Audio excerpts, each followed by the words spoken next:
No, it is you who should say goodbye to this world. Li Seixing curled his bloodless lips into a smile, watched the armed squad storming into the safe house, and resolutely pressed the red detonator in his hand. Boom! 15 kilograms of sea explosives were enough to tear this two-story building and everyone inside it into pieces in an instant. As a top-tier assassin, Li Seixing was ruthless to others but even more ruthless to himself. Since he had been double-crossed and riddled with bullets, nearing death, he would take everyone down with him before he went. The world plunged into absolute darkness. But only a few seconds later, Li Seixing's eyes snapped open. There were no severed limbs littering the ground, no charred ruins, and even the lethal gunshot wounds on his body had vanished without a trace, leaving only a dozen blood-stained bullet casings rolling on the floor. Everything was as it had been. No, something was wrong. He grabbed his pistol and shoved the door of the safe house wide open. Outside the door should have been the azure Lake Walensee in Switzerland and the winding roads, but now there was only an endless, desolate Gobi Desert. A massive, transparent dome emitting a faint red glow covered the safe house like an inverted bowl, completely isolating it from the outside world. And the egg fossil stained with his blood, which had been inside the mysterious briefcase that brought this death warrant upon him, was nowhere to be found. Where on earth had he and his house been dragged to? To trace the source of all these bizarre events, one must go back over a dozen hours to that seemingly simple assassination mission. Rewind time to more than 10 hours ago. 15th May 2014, 10:00 a.m. Bahnhofstrasse in Zurich, Switzerland, where the streets were tidy and pedestrians moved at a leisurely pace. Though this town had a population of less than 400,000, it was the wealthiest city in Europe. On a street bench, Li Seixing held a copy of the new Zürcher Zeitung, his peripheral vision locked onto the classical building diagonally across the street. That six-story building was none other than the headquarters of Credit Suisse, the fifth largest financial group in the world. 10 minutes later, a man with reddish-brown hair walked out the front door, carrying a black leather suitcase. The man wore glasses and had an intellectual air. He scanned his surroundings cautiously at the entrance before walking along the street toward the train station. Cars are prohibited on Bahnhofstrasse, and walking south to the central station is the shortest route. For someone highly vigilant, taking a crowded tram is never a good choice. Li Seixing rolled up his newspaper and rose from the bench. He was certain that the man and the suitcase were his target, and there were no bodyguards around. As a hitman, Li Seixing originally did not want to take this job. Not only was the task crude and unchallenging, but he also had a secret safe house he had purchased privately by the shores of Lake Walen, only 40 kilometers away. No one likes to work right next to their own bed, but he could not refuse the order. He could not just rattle off his personal details to his agent Rix like a list of menu items. To avoid exposing his safe house, he had no choice but to accept it without hesitation, just as he had in Saint Malo a year ago. He only hoped the Swiss police would be as sluggish as the French police had been back then. Li Seixing's pace was not fast, but his stride was 5 centimeters longer than average. This allowed him to keep his distance without appearing conspicuous. 2 minutes later, the target slipped out of his peripheral vision. Li calculated the distance, crossed the tram tracks, and headed toward the Sprungli chocolate shop across the street. At this moment, the man was 10 meters from the shop door and Li was 9 meters away. Barring any accidents, they would meet at the entrance. The man was extremely alert and immediately locked his gaze on the young man crossing the street.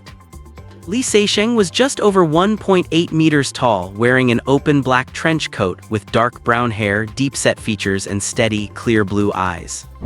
He paused his step, gave a graceful smile to 2 young women passing by, and moved aside to let them pass. The girls smiled back, and the blonde girl with the round face playfully pushed up her sunglasses and winked. The man's attention was successfully diverted. He watched the girls walk away, looked down at his own beer belly, and sighed to himself about how good it is to be young. Taking advantage of this momentary pause, Li successfully avoided a face-to-face encounter and silently slipped in behind the target. The street corner camera was useless against him.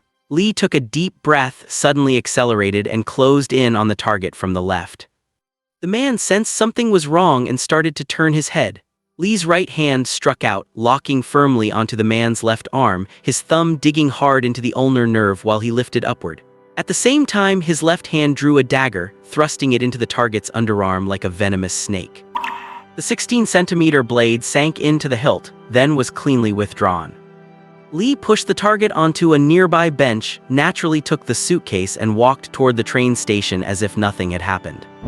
The whole process took less than 3 seconds. Passers-by did not notice a thing. The man clutched his arm against the stab wound. The blood from his ruptured heart surged into his lungs with only a small amount spilling out. This fatal internal bleeding gave Lee enough time to make a calm getaway. The man's eyes widened, his chest heaved violently, and a wheezing sound escaped his throat as he stared fixatedly at Lee's retreating back.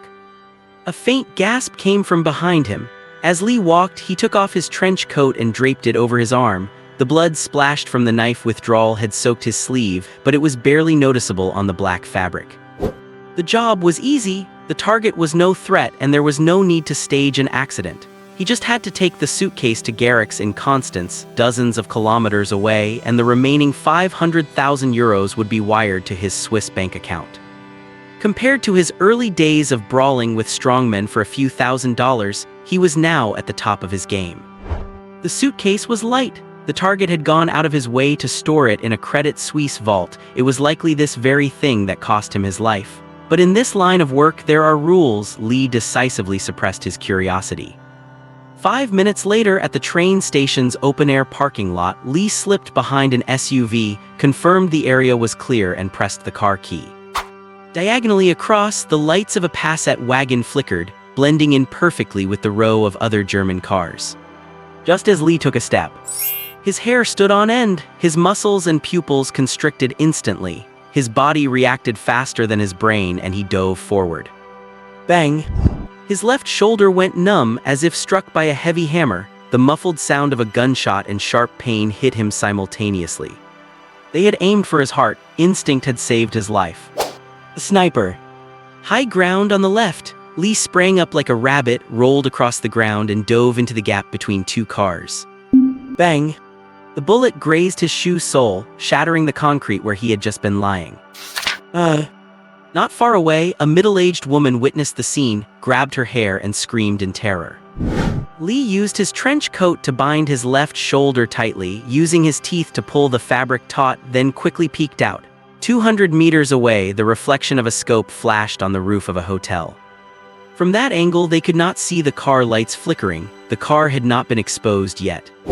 As for fighting back, all he had was a Glock 19 with an effective range of under 50 meters. Hitting a target 200 meters away would be a pipe dream. The SIG 552 short assault rifle in the car, however, might be worth a try. Lee quickly rolled up his right pant leg to prepare for a quick draw, lowered his body, and crawled forward using the cars as cover.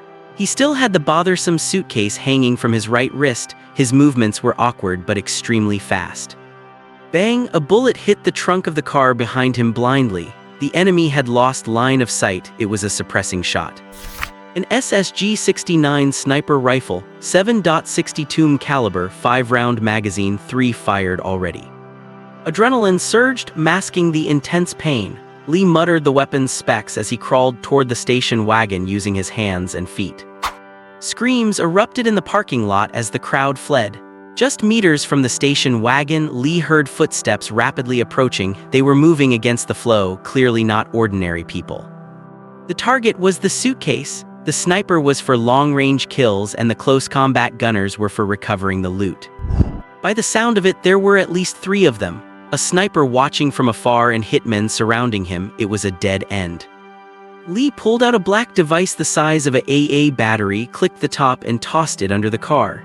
He then dropped to the ground, pulled the pistol from his calf holster, held it under his body, and held his breath, playing dead. 3 men appeared from between the cars. Lee lay flat on the ground, his right arm twisted underneath him, the suitcase right by his left hand. A large pool of blood spread across his black coat and the concrete. His chest remained perfectly still. The 3 men did not let their guard down, holding their guns with both hands and closing in step by step. Suddenly, a loud blast echoed from under the car on the side. The three men instinctively turned their heads, their muzzles tracking the sound in unison. Lee exploded into action, flipping his right arm out and squeezing the trigger in rapid succession.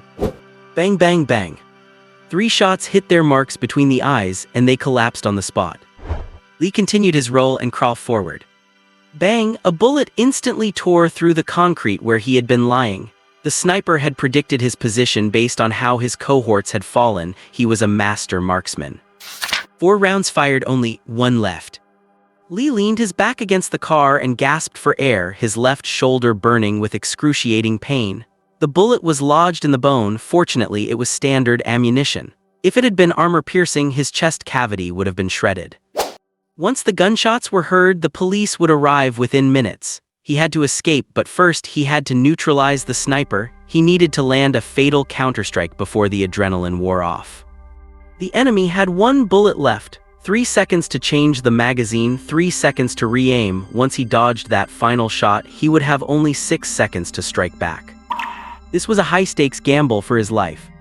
Lee shoved the suitcase toward the rear of the Passat and lunged out like an arrow from a bow. Bang! The bullet whistled past his shoulder. The countdown began. 1 second, the sniper ejects the empty magazine. Lee reaches the car and grabs the passenger door handle.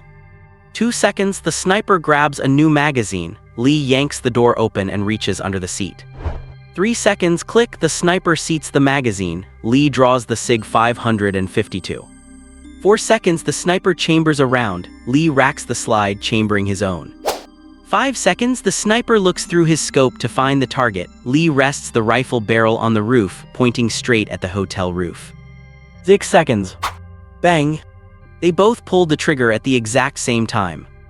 On Highway 3, northwest of Zurich, a dark blue Passat wagon sped along at 120 kilometers per hour. Lee Seixing gripped the steering wheel tightly with one hand, his left arm and shoulder motionless beneath his trench coat. His clothes were already soaked through with blood, and the intense pain twisted his face. He felt like he was dying. The blood loss left him chilled to the bone, his consciousness fading. Waves of exhaustion washed over him, but he grit his teeth and fought to stay awake. He absolutely could not close his eyes. If he did, he might never open them again. In the gamble he had just taken, he had both won and lost. The unknown sniper had not escaped the spray of his assault rifle and had plummeted from the rooftop, weapon and all. But he too had failed to dodge the enemy's shot. The bullet had struck just above his left breast. Thankfully, it missed the aorta. He felt he had lost at least 2 liters of blood, far past the lethal limit. If not for his sheer will keeping him going, he would already be a corpse in that parking lot. Police cars with flashing lights zoomed past one after another, which was exactly why Lee Seixing dared not exceed the speed limit. Several Eagle the Fourth-wheeled armored personnel carriers passed him, packed with heavily armed soldiers. 5 dead, 1 shootout. Such a massive incident had even brought out the legendary Tiger Special Forces of the Swiss police. He had to get to a safe house. Going to a hospital would be walking straight into a trap, and the nearby Roch TCM clinics. Mr. Luo only knew acupuncture. He was afraid he would not die from the gunshot, but rather on a massage table.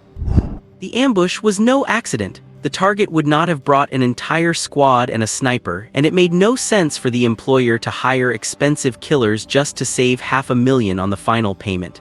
There was only one possible explanation: someone had betrayed him. A face with brown hair and deep wrinkles surfaced in Lee Seixing's mind. Ordinary, low profile, looking even more like a seasoned killer than himself. "Gary, is that you?" Except for Garex, no one knew about this mission.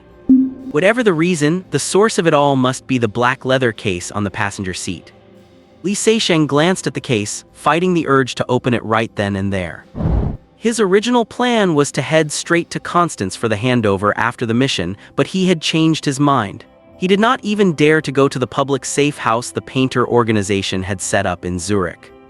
40 kilometers flew by in an instant. The azure waters of Lake Whalen came into view, and the wagon slowed to turn into a country path. The turn tugged at his wound, and Lee Seixing winced in pain. He caught a glimpse in the rearview mirror. A few hundred meters back, 3 black Land Rovers suddenly swerved out from behind a box truck and followed him off the highway. Lee Seixing's heart sank. In this business, you could never have wishful thinking. What you fear most usually happens. Ahead to the left, a two-story building with a pointed roof and a chimney appeared, the safe house. Li Seixing jerked the wheel and pulled toward the house. He had no other choice. He stopped at the door, did not even bother with his gun, grabbed the case and stumbled toward the entrance, leaving a trail of glaring blood behind him. Minutes later, the 3 black Land Rovers braked hard 100 meters away, and 12 men poured out. All wore black trench coats and bulletproof vests, equipped with tactical headsets. They carried MA carbines and had Beretta M pistols strapped to their legs, full US military-issue gear. The leader pulled out a black box, extended the antenna, pressed a switch, and nodded. Signal jammed, move in. The 12 men dispersed quickly, surrounding the house in silence. Li Seixing lay bare-chested on the sofa by the fireplace, hemostatic patches already applied to his chest and shoulder wounds. This specialty tissue sealant tape extracted from slugs and barnacles could plug a wound in 15 seconds, but it was useless against the torn muscle and bullets still inside him. He had no intention of removing the bullets. The wounds were not fatal, the blood loss was. Stopping the bleeding temporarily was enough to keep him going a little longer. On the low table sat an FN pistol with a carbon fiber suppressor and a remote control. The gun used high-velocity 5.7 XMM SS ammunition, far more powerful than a Glock 19, capable of piercing any soft body armor. The muzzle flash and noise caused by the high velocity were perfectly neutralized by the suppressor. As for the drawback of low stopping power, Li Seixing's solution was simple: ensure every shot hit flesh and strike the vitals. The remote was connected to a wire with 2 buttons, one yellow and one red. The yellow button was already pressed and the protective cover of the red button was flipped open. With one press of the red button, the 15 kilograms of C in the basement would detonate, instantly erasing the house and himself from the world. 5 kilos of C would have been enough to level the place. He was ruthless to his targets, but even more ruthless to himself. To guard against signal interference, he had set up a dual-mode wired and wireless trigger. Even God himself could not save him. Li Seixing stared at the remote, his expression calm. As a hitman, he had long been prepared for this, just not that the day would come so abruptly. You never know whether life or an accident comes first. Through a gap in the curtains, shadows moved suspiciously in the front yard. A subtle clicking sound reached his ears. Someone was picking the back door. The house was completely surrounded, but so what? Only one thing remained. Li Seixing placed the case on his lap. He had to see what was inside. He could not go to his grave without even knowing what he died for. Click, the case was not locked and snapped open. Li Seixing's gaze froze. In the center of the black foam cushioning, an oval object lay quietly, casting a soft, pale red glow. One end large and one small, slightly bigger than a goose egg. It was clearly an egg. It felt heavy in his hand, the surface smooth and warm like jade. Is this a fossilized egg? He turned it over to inspect it. The surface was covered in fine, intricate patterns. The material was strangely translucent, faintly revealing a blurred outline inside. No time to look closer. A very faint sound came from the back door. The lock had been picked. His body temperature was dropping, his vision beginning to turn black. With a touch of regret, Li Seixing placed the fossilized egg on his lap, tightened his grip on the gun with his right hand, held the remote with his left, and forced his legs to pivot the sofa facing the stairwell. His body could no longer support him standing up. The back door was right below the stairs. Li Seixing did not notice that after the fossilized egg was stained with blood, it flickered with a faint light and began silently absorbing his blood. Bang! With the suppressor attached, the FN sounded dull. A head peeked just slightly from behind the stairs and a spray of red and white blood splattered onto the maple wall panel. The corpse thudded onto the clean oak floor. The gunshot was the signal. The house was attacked from both front and back. Bullets shattered the door lock. The door was kicked open with a bang and 2 gun barrels poked into the living room, firing wildly. There was a rush of footsteps at the back door. At least 2 men rushed in and the glass in the bedroom and kitchen shattered simultaneously. Rat-tat-tat, bang bang bang. Dense gunfire, screams, and the sounds of heavy bodies hitting the floor followed, only to fall into deathly silence a moment later. The living room was a mess, with 6 more corpses on the floor. Li Seixing and the sofa he sat on had been riddled with holes. The bullet wounds on his chest could not even bleed anymore, he was completely drained. His face was ash-gray, his vision completely gone. As a silhouette peeked around the corner of the stairs again, Li Seixing did not fire. Instead, he laboriously raised the remote in his hand. The man saw his move and screamed in terror, "No." At the brink of death, Li Seixing's mind was exceptionally clear. His parents, his foster father and the previous Cezanne Adams, his contact Garrakes and Paul Sala, leader of the painter organization. Countless faces flashed through his mind like a movie. Li Seixing pulled his lips into a smile and whispered his final words with his remaining strength. "No, you should say goodbye to this world." He pressed the button with absolute resolve. Boom. In May 2014, a keen-eyed netizen discovered a supernatural phenomenon above Lake Whalen in Switzerland on Google Street View. According to the Sydney Morning Herald, the photo was taken on the highway near the town of Quart in Switzerland. Two humanoid figures were floating in the air, a smaller pinkish one in front and a larger dark red one behind it. Many speculated it was a camera glitch, while others claimed it was a manifestation of Jesus Christ or Saint Peter, sparking an intense online debate. Google official spokespeople did not comment on the source of the mysterious imagery. Only a very few eyewitnesses from that day claimed the tall figure was clearly a man covered in blood, and the smaller one was like a red bird. In the end, the red bird merged into the man and both vanished into midair. If it were possible, Li Seixing would tell others, death is nothing more than this, a pitch-black void without a single source of light. In the darkness, the silhouette of a slightly chubby Asian man emerged. He ruffled the curly black hair of the boy in front of him, his gesture a mix of affection and mild annoyance. Seixing, remember your name. It is not named after that French painter Cezanne, but the fertile land of Jiangnan beyond the Great Wall in northwest China. America is just a place for us to make money. When you grow up, we will go back home. I will find you a Chinese wife. I certainly do not want my grandson to have a head full of curls. 7-year-old Li Seixing was confused. If that is the case, why did you marry a foreign woman and give birth to me? But he dared not ask. Not long after, his mother Louise's French romanticism awakened, and she abandoned their dull family life, returning to France alone. No one cared about what little Li Seixing thought. Later, while hiding under the dining table, Li Seixing witnessed gangsters storming the restaurant, robbing it, and shooting his father to death. He became an orphan. It was only later that he learned it was a Colt Python 357 revolver. Adams, a neighbor with graying hair and an ordinary face, stood before him. "Little guy, are you willing to live with me? The conditions will be tough, but the only thing I can give you is the chance to take those men out yourself." Perhaps it was the coldness Li Seixing showed after witnessing his father's murder that struck him. There was a volcano hidden in this child's heart. "I am willing." Li Seixing nodded solemnly, making his choice between Adams and the orphanage. That year, Li Seixing was 9, and Adams became his foster father. Adams took him to a small ranch at the foot of the Rocky Mountains in Montana. Deep in the dense woods at the edge of the ranch, there was a makeshift firing range. "Seixing, your grip is wrong, you will hurt your wrist. Kid, when you fire, the enemy will be shooting back at you too, so you must keep your eyes open. I do not need you to charge like a warrior with a spear, but at least learn to use a knife so you will not hurt yourself. You already know English, French, and Chinese, which is great, but if you want others to listen, you must first understand them, so you had better learn a few more languages. Get up, at most you have broken 2 ribs, you will not die. Remember this feeling, pain is the best companion for staying calm. Seixing, it is time to tell you, I am actually a hitman. No, I taught you these things only so you could take your revenge and know how to protect yourself, not to make you a hitman like me.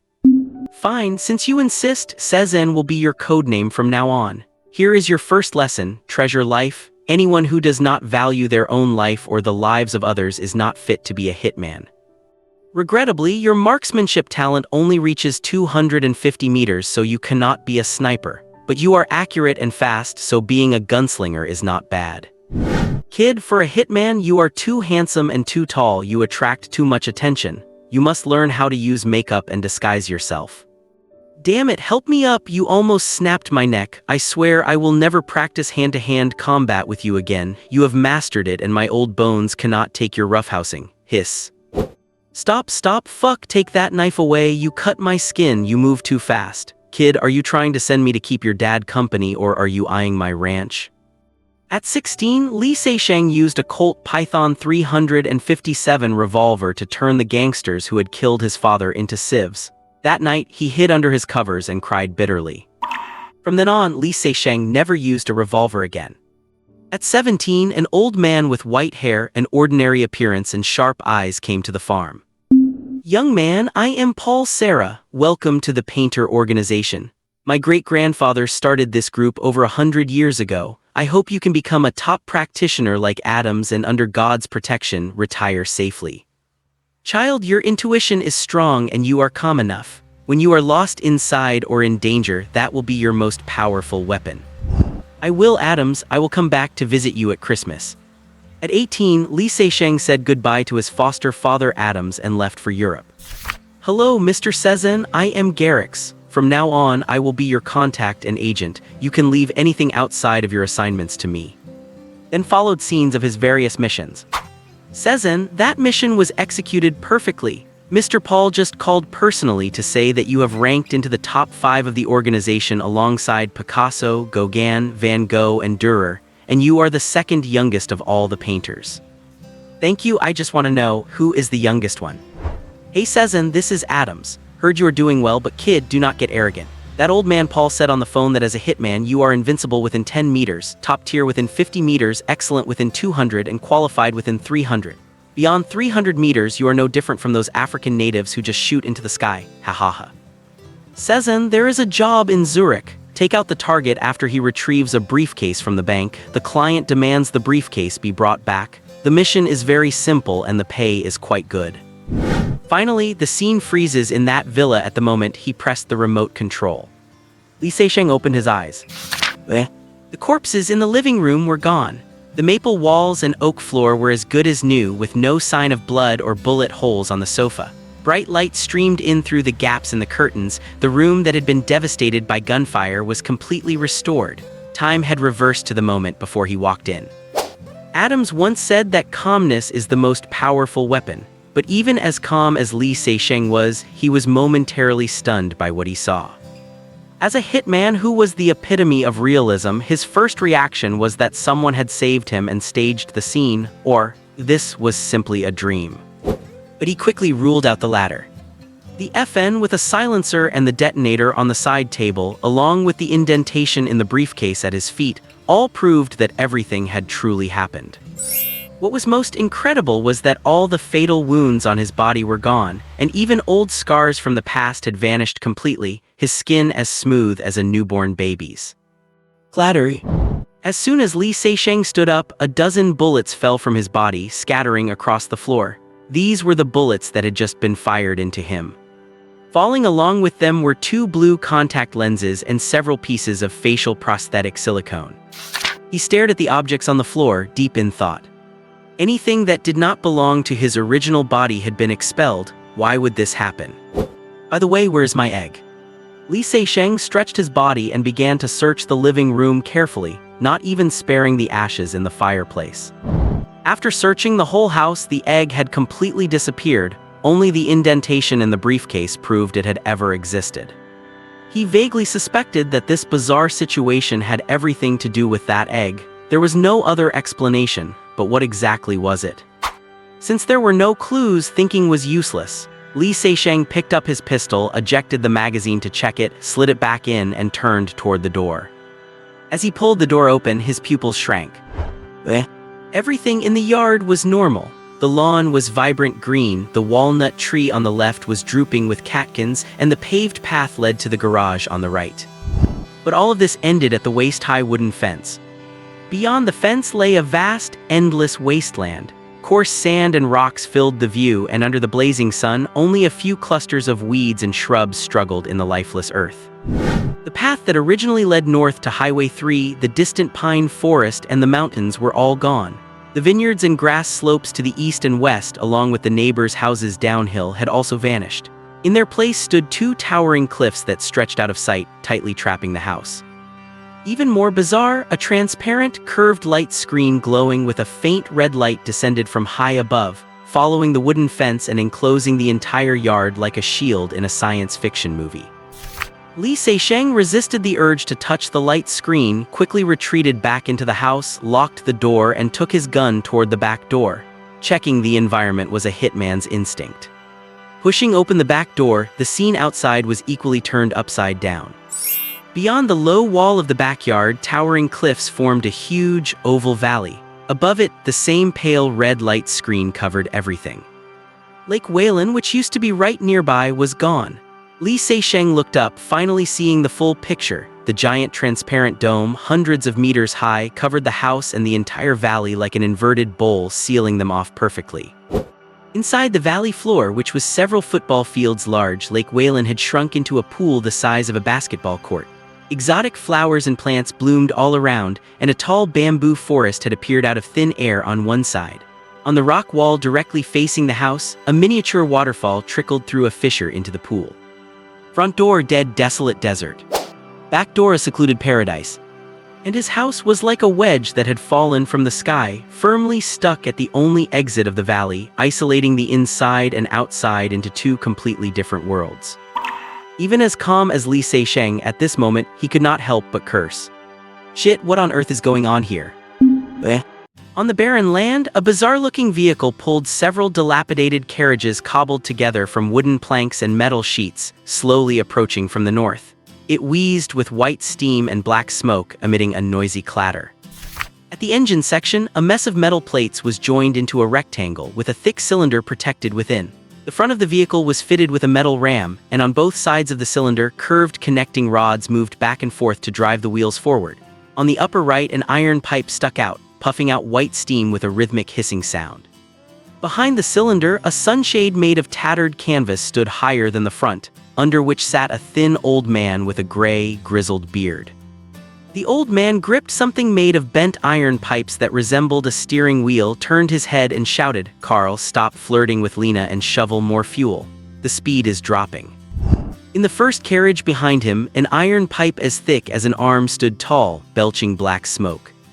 A burly man with a face covered in grime poked his head out. "Damn it, old Harry, I am so busy my back is about to break. I have not even had a chance to talk to Lena.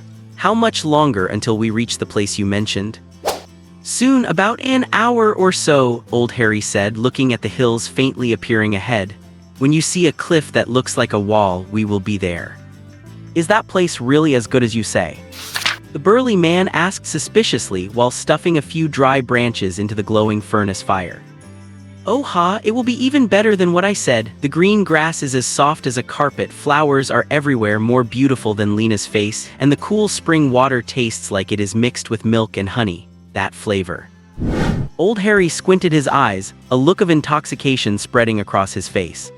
Carl the burly man was moved by old Harry's description, but soon he regained his senses.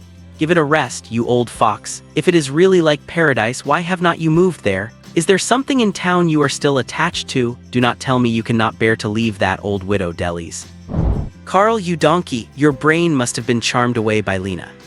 Old Harry's face turned red as he yelled, "Do you know what is in that area? Scorpion men, that place is scorpion territory." "Fuck it." Carl panicked as soon as he heard that. "Damn it, then why are you leading us there to die? I have heard of that place, we need to turn back immediately." "Do not worry, Carl, scorpion men are nocturnal. As long as we get enough clean water and leave before the sun sets, there will not be a problem, I promise." Carl went silent and silently added fuel to the furnace. Old Harry had the most wilderness survival experience in the town, which was the main reason he and Lena had teamed up with him. Besides, if they did not replenish their water, the vehicle would break down and they would die of thirst. After thinking for a moment, he still felt uneasy and turned to call out, "Lena." In the carriage behind, a woman poked her head out and waved at him. "Carl, do you want me to come over and keep you company?" As she spoke, she pushed back her hair and gave him a flirtatious wink. "Thanks, I hope you can save that enthusiasm for tonight. For now, please pass me my crossbow." The woman stretched her arm out and handed him a strangely designed, metallic-sheened crossbow, blowing him a kiss as she did so. With the weapon in his hand, Carl felt a bit more secure and went back to feeding the furnace. Old Harry hummed a little tune, very happy. These young people simply did not understand how to enjoy life. The vehicle belched smoke as it drove southward. Faced with an inexplicable situation, Li Seixing cautiously avoided touching the barrier and did not enter the valley, choosing instead to thoroughly inspect the entire small building. The house and the front and backyards were completely intact, but water, electricity, gas, and the internet, including cell phones and satellite phones, anything that required an external connection was cut off. This was expected.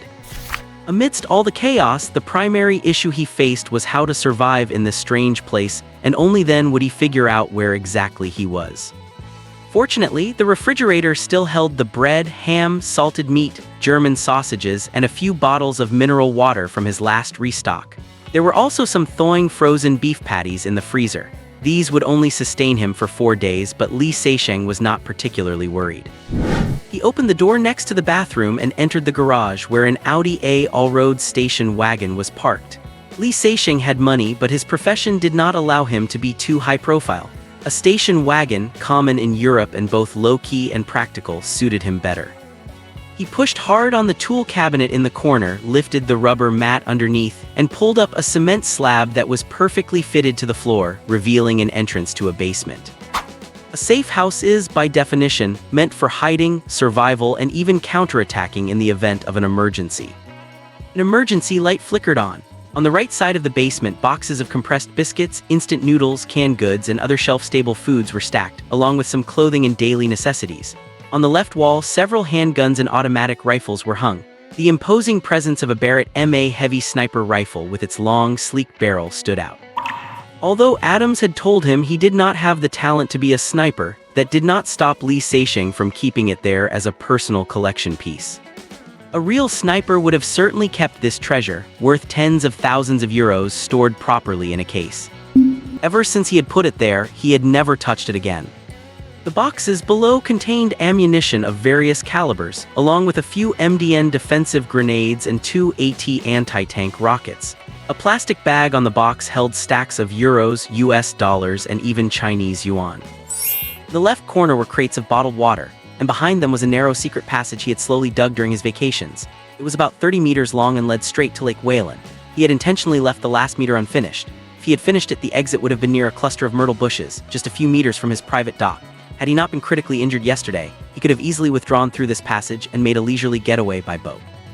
Life is full of unpredictability. This passage that had cost him so much time ended up being of no use at all. Li Seixing's eyes finally landed on the right corner where 15 kilograms of sea were neatly stacked under a tarp, resting silently and waiting for a mission that never came. He packed some instant noodle cups, canned food, and bottled water into a black tactical backpack. After a moment's thought, he also picked up an HK assault rifle equipped with a scope and a silencer, along with several magazines. This rifle from the German company Heckler & Koch was known for its stable performance, high accuracy, and an effective range of 450 meters.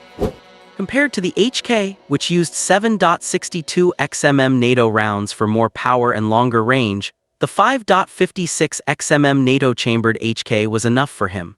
Though Li Seixing would never admit it was because his own shooting talent was limited to a 250-meter range. Li Seixing knew that being in an unfamiliar and mysterious environment required staying vigilant. The faint rumble of the generator drifted from the storage room. As Li Seixing cooked, he looked out the kitchen window. The fence was pressed tightly against the rock wall less than 2 meters from the window, turning what should have been a sunlit kitchen into a dim, dreary space with no scenery left to enjoy. He fried 2 steaks and opened a can of tuna. After finishing his meal, he grabbed his rifle and a cup of coffee and stepped out of the house. He glanced at the Jaeger-LeCoultre AMVOX on his wrist, 2 o'clock in the afternoon. The mid-afternoon wilderness was at its most intense, with heat radiating from the sand and distorting the light. Resting his rifle against a pillar, Li Seixing sat on the veranda, drinking coffee and thinking about the wasteland before him. The stored food was enough to last him over 20 days, and other daily supplies were sufficient for now. The only thing he needed to conserve was gasoline, which fueled both the generator and the car.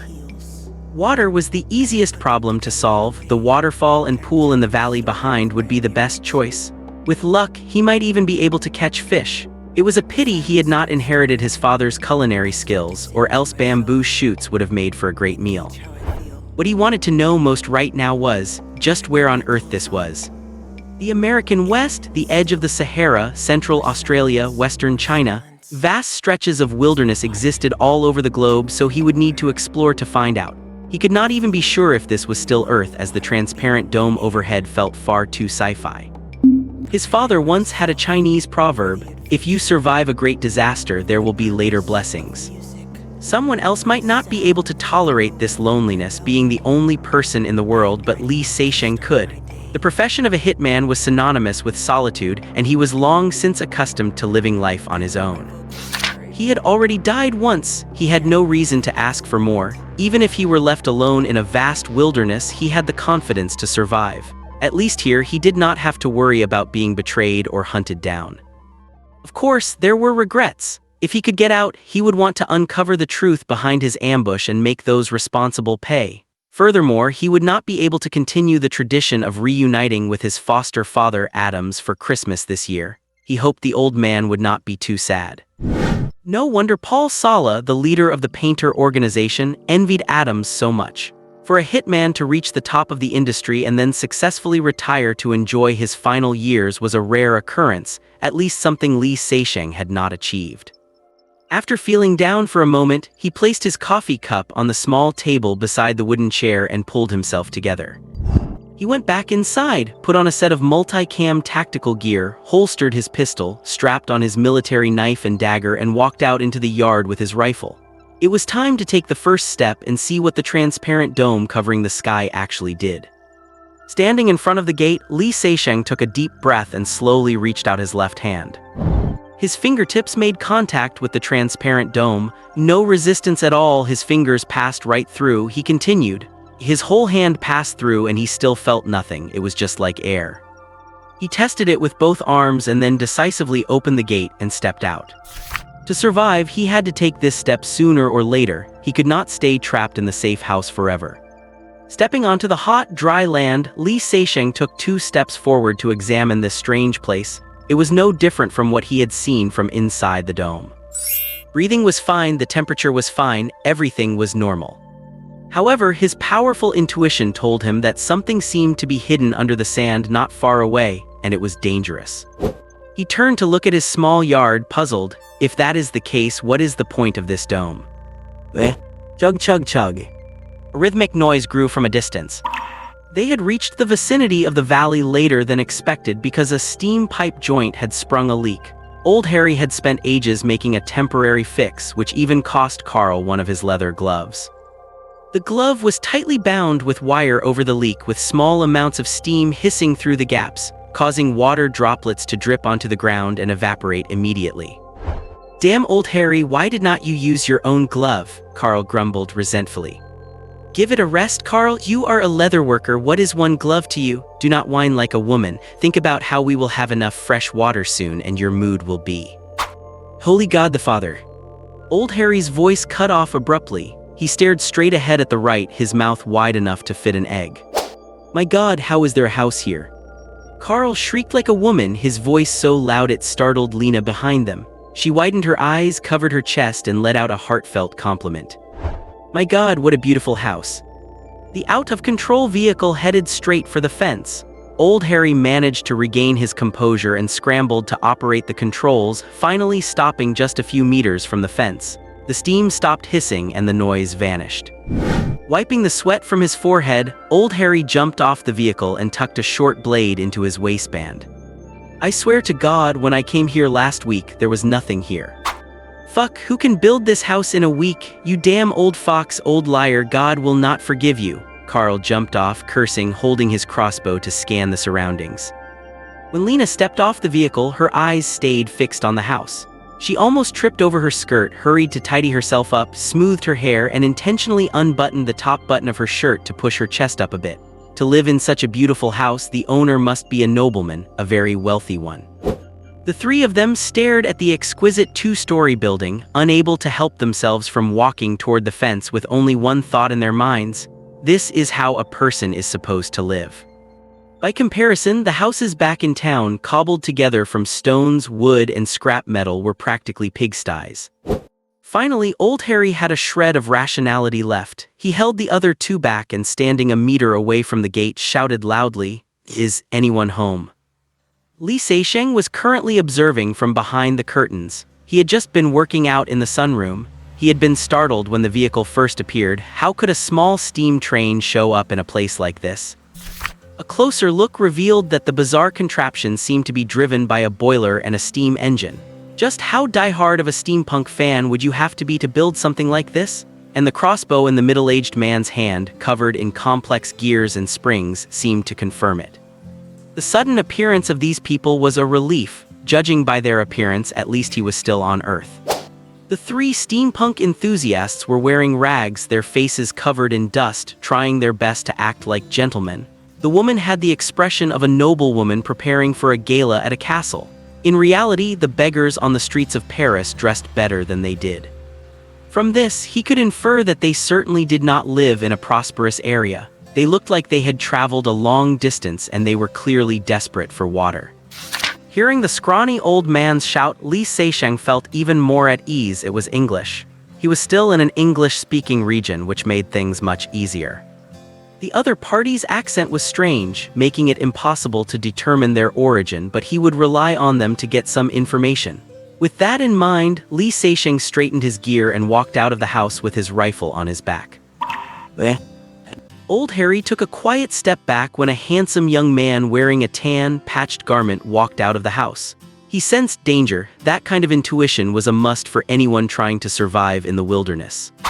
Li Seixing did not try to hide himself. In the face of these unknown locals, it was necessary to first establish dominance with his presence. Lena's eyes, however, lit up. She slowly reached up to tuck a strand of hair behind her ear and batted her eyes flirtatiously.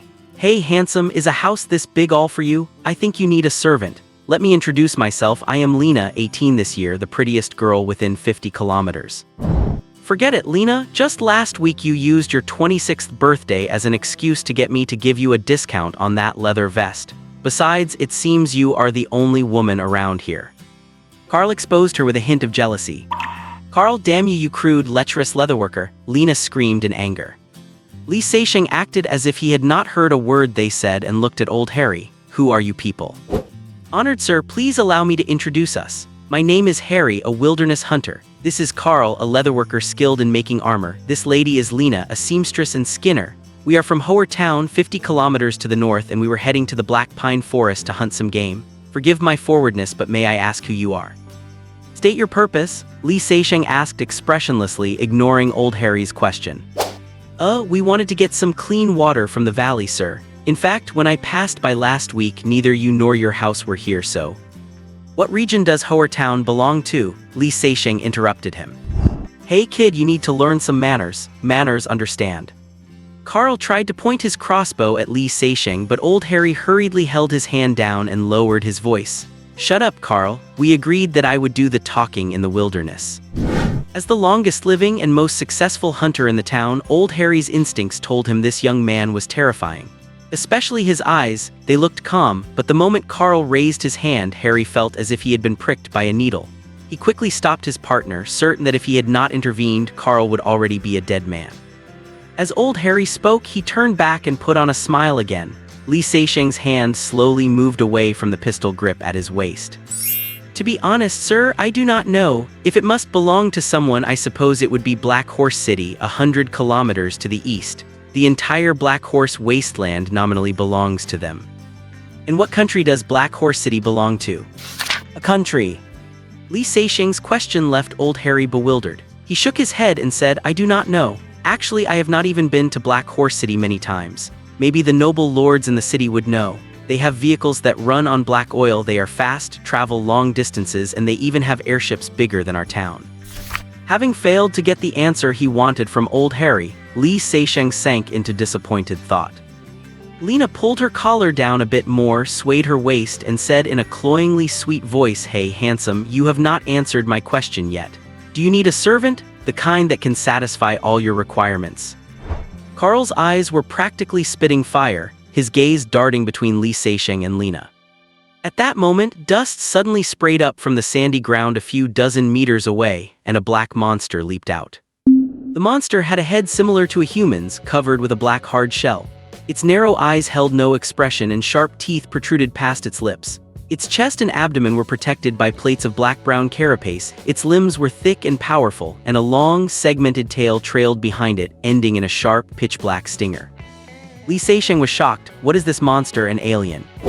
Oh god, it is a scorpion man. Old Harry, Carl, and Lena screamed in unison and turned to dive toward the fence, all of them thinking of hiding in the house. Li Seisheng's hand moved back to his waist. But a shocking scene unfolded. The three of them hit an invisible wall and stopped dead, their faces pressed against the barrier, distorting and sliding down like a photograph. Carl had hit it so hard his bridge of the nose nearly broke, covering his face in blood, yet there was no mark on the barrier at all. Li Seisheng was stunned. He had been wondering if others could see the barrier, and now the answer was clear: they could not. Old Harry and his companions had proven it with the hard way. Perhaps only he could see it and move through it freely. Just as he had initially guessed, it was indeed a protective barrier.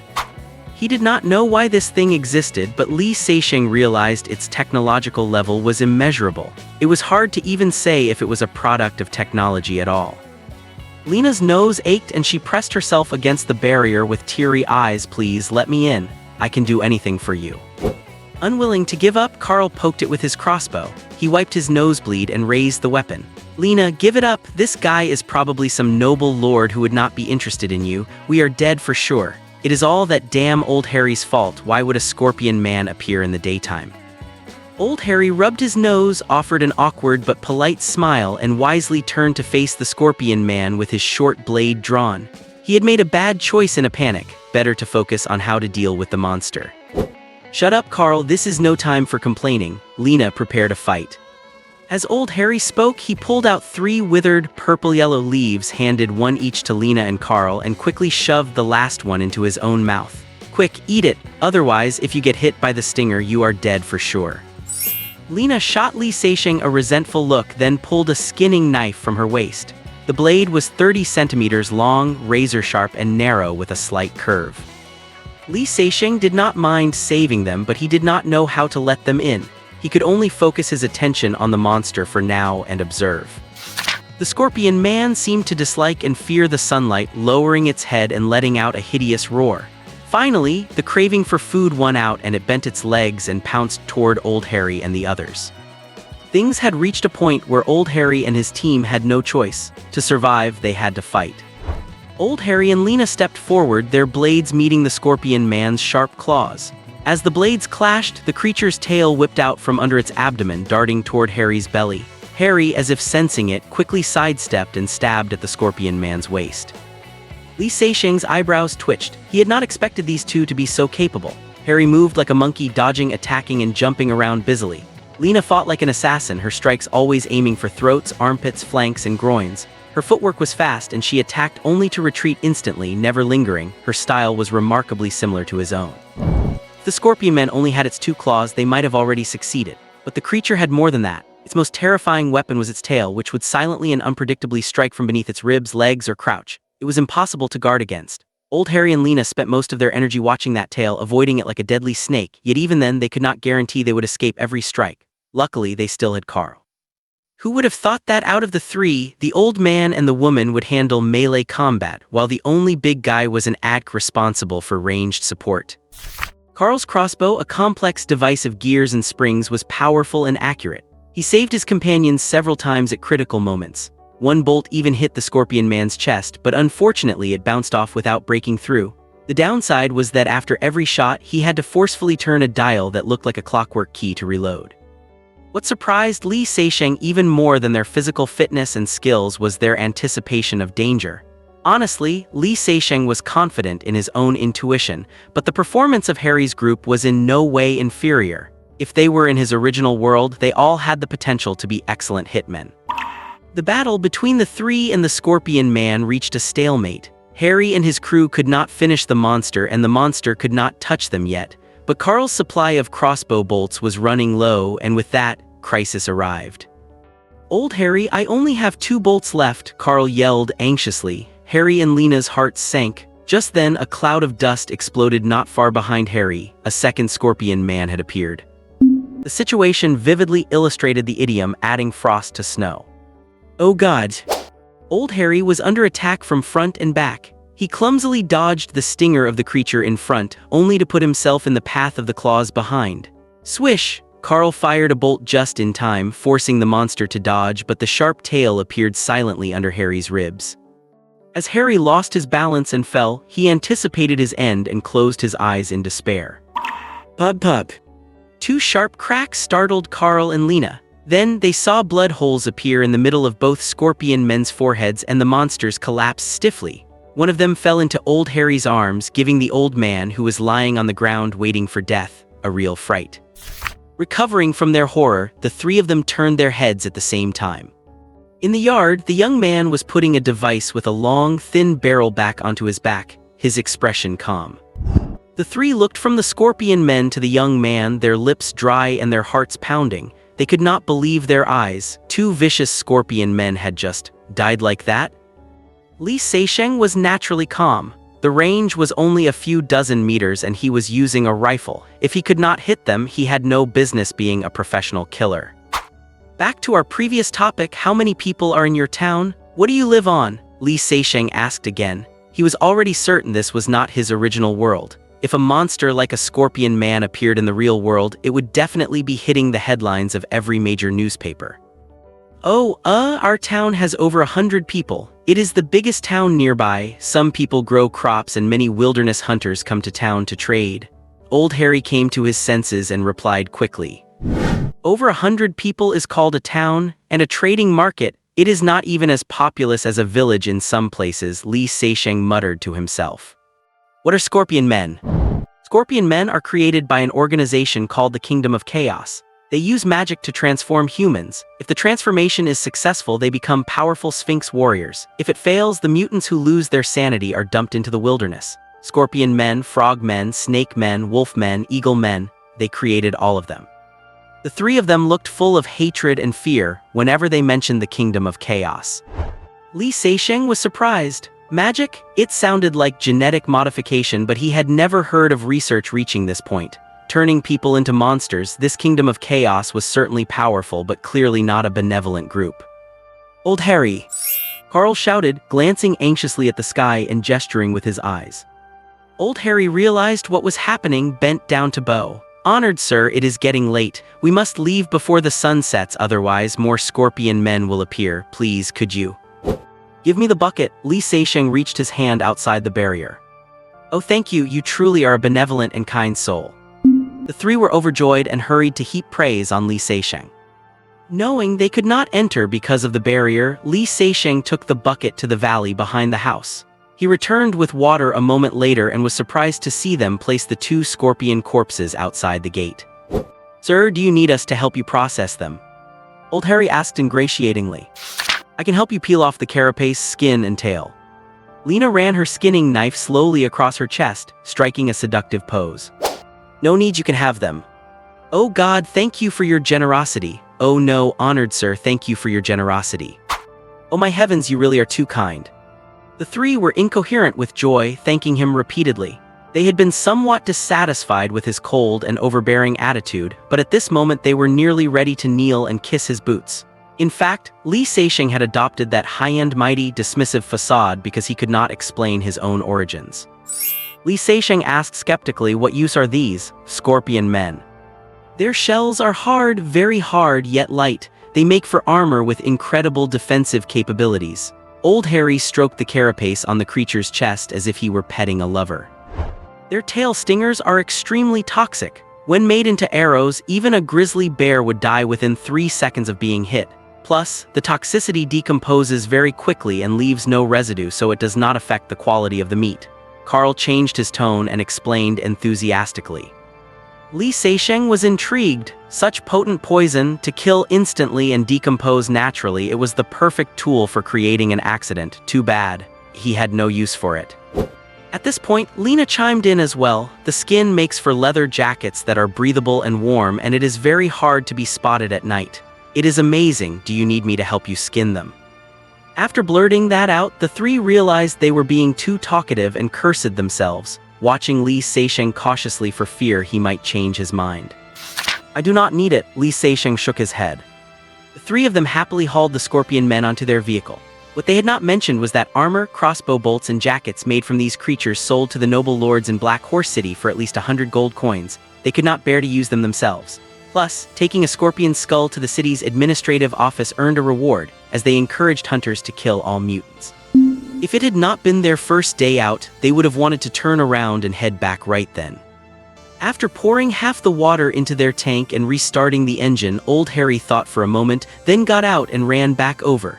He carefully took out a palm-sized leather pouch, poured out a green fruit, and handed it to him. Honored sir, you saved our lives and were generous enough to give us the scorpion men. This bitter gourd fruit is for you. Please, you must accept it. Li Seisheng had not wanted it initially, but when Old Harry mentioned that eating it could make one feel sharper and more acute, he changed his mind. As the engine started, Lena kept waving from the back of the vehicle, looking back reluctantly.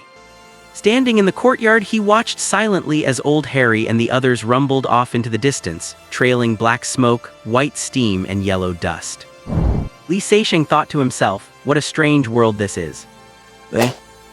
Giving the scorpion men to Old Harry and the others did not mean Li Seisheng was particularly generous. He just wanted to learn more about this world through them. Saving them from the scorpion men was based on the same idea. Li Seisheng did not consider himself a kind-hearted saint by any means. He let them leave for the time being due to time constraints, but it did not matter, as Old Harry and his group would pass by here again on their way back. Dinner was steak again. The cold, fresh meat had to be eaten as soon as possible. He was not about to waste gasoline to power the refrigerator for just a few pieces of beef. After dinner, Li Seisheng sat on the porch with his coffee, observing the wilderness outside. This strange world had piqued his curiosity. Since he could not go back anyway, he had plenty of time to explore. Li Seisheng was a very realistic and rational man. Compared to those with wild imaginations, it was harder for him to accept everything that had happened, but he understood one thing: you have to see reality for what it is, and if you cannot resist it, you might as well accept it readily. Look on the bright side. Maybe everyone comes to this world after they die, or perhaps they go on to other worlds to start a new journey. What he encountered was not unique. It was just that no one could ever return to tell the tale, not even in dreams. His dad once said that in the Xia Kingdom there was a custom of burning paper money, paper cars, appliances, and houses for the deceased, and sometimes even paper women. When his dad was alive, he would take him to the streets of Chicago late at night to burn paper, muttering things like, "Dad, Mom, come collect your money," which used to scare little Seisheng to death. Thinking of this, Li Seisheng had a whimsical idea. Maybe the money, appliances, cars, and houses burned by loved ones really could be received in another world. Fortunately, he did not need to trouble anyone else because he had brought his house along with him. Could all this be because he was from the Xia Kingdom? After letting his mind wander for a while, Li Seisheng took the fruit Old Harry had given him out of his pocket. He examined it carefully, sniffed it, and then used a small knife to scrape off a little powder, smelled it again, and finally ate it. While doing this, an open first aid kit sat right at his feet. Regardless of whether Old Harry had any harmful motives or intentions, necessary caution was required. That was the responsible way to treat his own life. It was a shame that with the scorpion men around, no small animals could be found nearby. Otherwise, he would have definitely tested it on them first. Li Seisheng dared to fight to the death and could even perish with the enemy if necessary, but that did not mean he was not afraid of dying. When it came to being careful, he was more cautious than anyone. Having died once already, he knew he should cherish his life even more. As the sky grew dark, an hour passed with no physical discomfort. Only then did Li Seisheng feel relieved enough to eat the fruit. Not bad, it tasted like peanuts. As for the effects, he could not feel anything yet. After waiting a while longer, Li Seisheng got up to head back inside, taking his rifle up to the small attic on the roof. The attic used for storing clutter was small, but fortunately he did not have many things inside.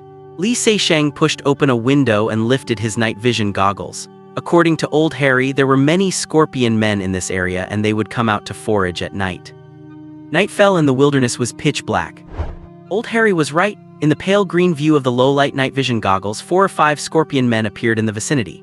Lena was also right. The scorpion men's shells and skin seemed to absorb light, making the images somewhat blurry. He could only vaguely make out them bending over to dig for something in the ground. Li Seisheng guessed they were looking for insects, rats, or snakes. Since the larger animals nearby had all been eaten, they did not even know to forage elsewhere, showing they had completely lost their intelligence and become a different species. After a while, one of the scorpion men ran outside the fence, curiously prodding it with its claws, only to be blocked by the protective shield.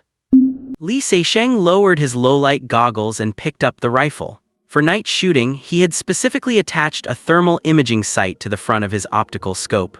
When he leaned in to look, he discovered that there was absolutely nothing in the scope. He checked it, the thermal sight was in good condition, the battery was full, and he even reached his hand out to test it, and the sight showed a normal reading. Li Seisheng was stunned. What was going on? Even if the scorpion men were cold-blooded, as long as their body temperature was not absolute zero, they would generate infrared radiation and create a temperature difference with the environment. Why was there no image of it in the scope? Then he suddenly remembered Lena's words. Its skin can be made into clothing that is both breathable and warm, and it is very hard to be detected at night. Li Seisheng was surprised. There was not any company's camouflage gear that could claim to completely shield against infrared detection yet, unless, of course, you wore a rubber raincoat. The fact that the scorpion men's skin could completely mask infrared radiation was simply incredible. No, that was not right. It was not shielding the infrared, it was blending into the background, creating no temperature difference with the environment at all, which is why it did not show up on the thermal imager. Li Seisheng was astonished. He did not expect the scorpion men to have such an ability. If making it into clothing had the same effect, that would be truly powerful. The reason it could be seen through low-light goggles, but not thermal imagers, is because they work on different principles. Low-light goggles amplify the faint light of the night, while thermal imagers detect temperature differences between objects. Comparatively, thermal imagers currently have a longer range and are more advantageous because they are unaffected by light and can be used in rain or fog, especially when displaying humans, animals, and engines or other hot objects. That is why in night combat, low-light goggles are generally used to observe targets, while thermal imagers are mounted on guns for shooting. Li Seisheng did not expect that the more advanced thermal imaging sight would be ineffective against the scorpion men. Fortunately, he still had a low-light night vision scope, and once he switched to that, there was no problem. Because they were very close, the scorpion man's figure became clear in the pale green view. Li Seisheng rested the gun on the windowsill and fired a shot at the arm of the scorpion man outside the fence. He wanted to test the strength of the protective shield, otherwise, how could he rest easy? The scorpion man fell at the sound of the shot, got up, let out an angry roar, and charged toward the direction of the gunfire.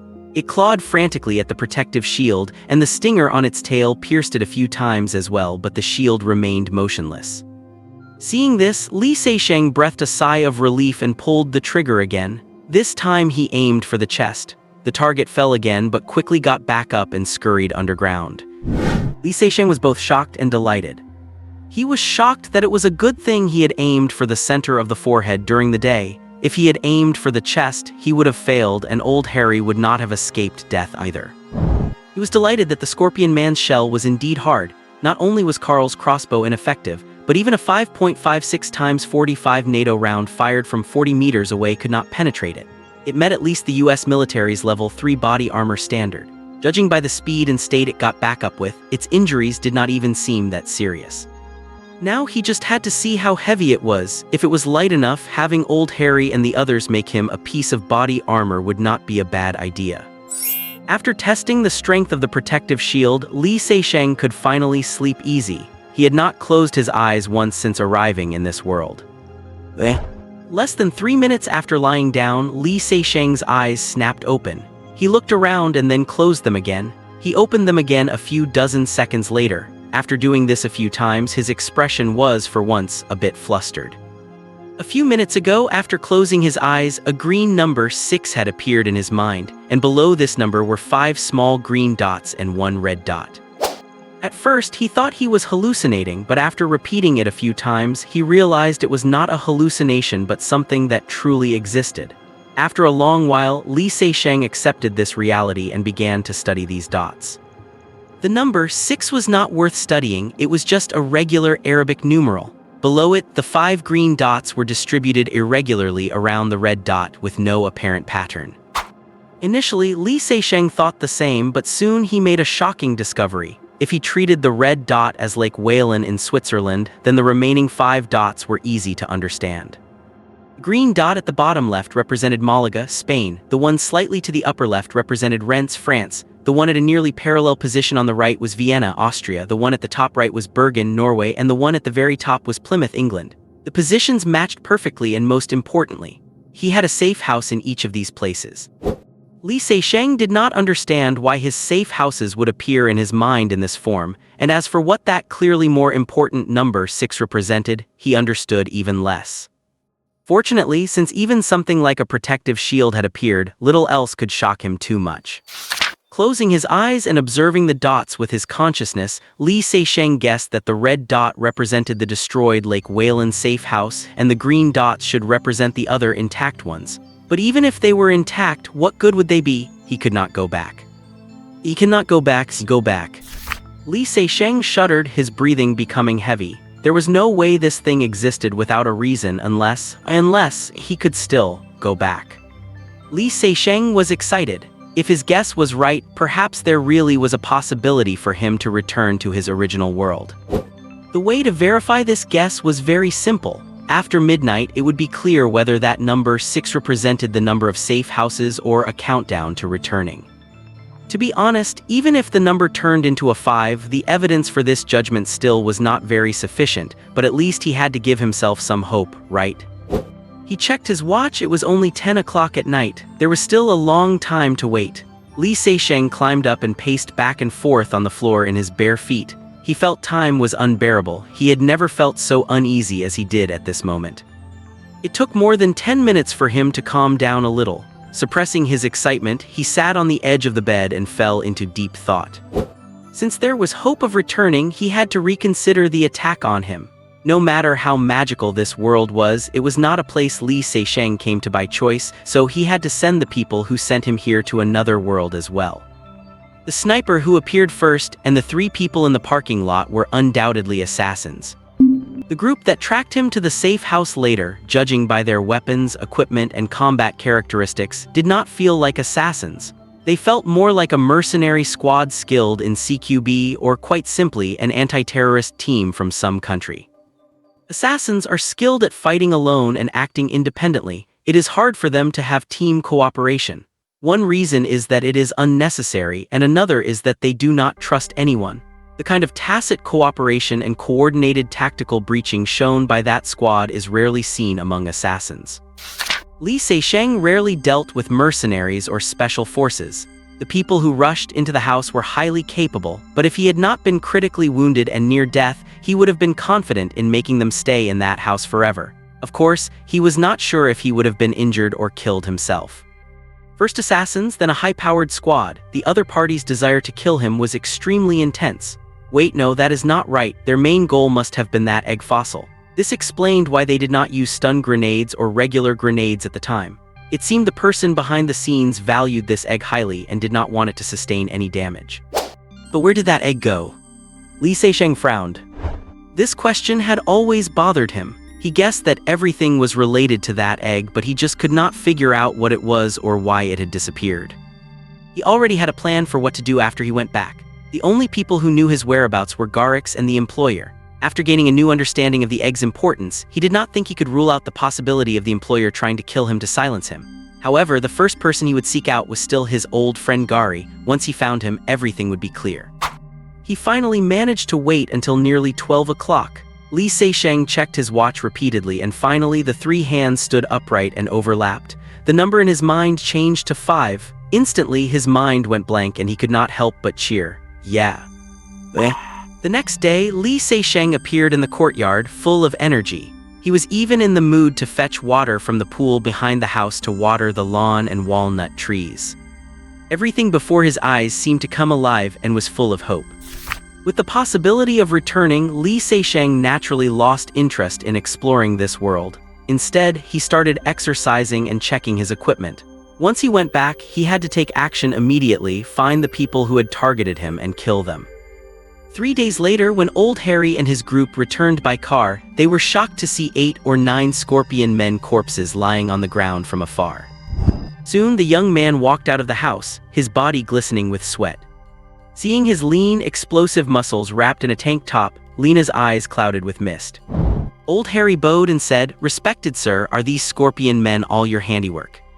You are responsible for stripping the stingers for me, of course. I will need some of those detoxifying leaves as well. If it is not too much trouble, please make me a leather garment and a breastplate." Li Seixing thought for a moment and added, "As a reward, all these corpses are yours."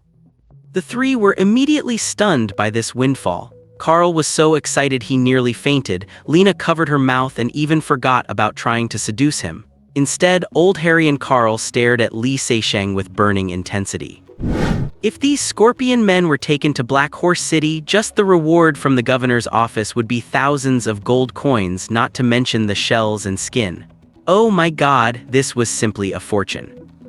In this wasteland, everyone treated money as their own life. He had given them money twice. If it were not for the fact that Li Seixing was so young, they would have really wanted to acknowledge him as their godfather.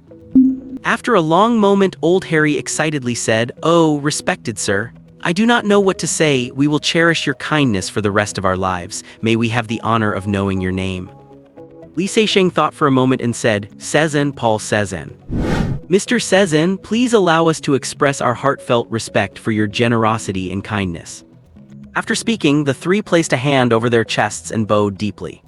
The stingers were in his hands, but the breastplate and leather garment could not be finished in a short time. Old Harry and the others promised to bring them next time.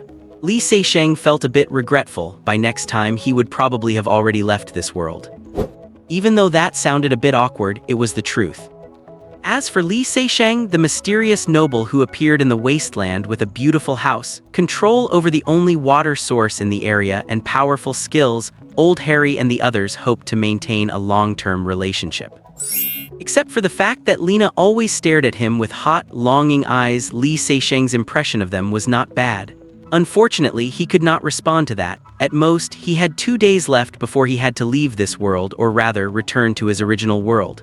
He was powerless to fulfill their wishes. Watching the three leave, Li Seixing silently said to them, "Farewell." Old Harry and his group had a pretty good haul from the Black Pine Forest this time. 2 red deer, 3 wild rabbits, and 1 collared peccary. Between the prey and those scorpion men, the 3 dilapidated carriages were packed to the brim. When they hit soft, sandy pits, the steam engine would sputter out white mist and emit a powerless growl, refusing to move an inch. Desperate, old Harry had to dig into the coal supply he had been saving for an emergency just to get the wheels rolling again. Thanks to the coal, Carl did not have to work as hard as he did on the way here. Over the roar of the steam, he shouted excitedly, "Praise the Lord, I am going to Black Horse City to trade for a heavy crossbow, and then I will use a mechanical heart to upgrade it into a repeating one." Good idea. Old Harry, whose body was shaking violently in the driver's seat, slapped the steering wheel in agreement. My old girl could use a mechanical heart, too. I reckon it would boost the speed by at least 30% and maybe save half on fuel. Lena, what do you want? Carl turned to look at her. In the corner of the carriage, Lena was staring at the towering pile of loot in the rear 2 carriages, muttering to herself, "A man. I need a man young, handsome, powerful, and generous." Li Seixing spent the next 2 days in agony. To keep his mind from wandering, he pushed his body to the limit with intense exercise, burning off his energy, but it was still hard to control his emotions. Finally, the 6th day reached late into the night. At that moment, his mood was a mix of excitement and anxiety. He did not know if his guesses were correct, how he would return to his original world, or why such an unbelievable thing had even happened. But he suspected it all had to do with that vanished egg. He could not find any other explanation. Finally, the 3 clock hands aligned and the number in his mind flipped from 1 to 0. Then, several green light spots began to blink, flickering like a steady breath. Li Seixing's own breathing grew rapid in response. Li Seixing cautiously touched one of the light spots with his consciousness. The spot grew brighter and brighter until finally, a dazzling, brilliant light swallowed everything. Li Seixing opened his eyes to find himself still sitting in the living room, though the furniture and layout clearly showed he was back in his safe house in Plymouth, England. Mrs. Colleen Sterling, who lived near the port of Plymouth, looked out the window while preparing breakfast today and noticed her neighbor, Mr. Wayne, had returned and was clearing his lawn. She shared the news with her husband, Mr. Sterling, over breakfast. Oh heavens, he finally returned. The guy does not even have time to take a girl out to dinner. Sterling put down his copy of The Sun and said pityingly, "It just goes to show how important a proper job is. If I were a yacht salesman, away from home for less than a month each year, I doubt our Lucy and little gigs would have had much of a chance to come into this world." Mrs. Sterling smiled. Happiness is always relative. Her husband was a department manager at a trading company, and his income was enough for their family of 4 to live comfortably. Most importantly, he did not have to travel for work for long periods.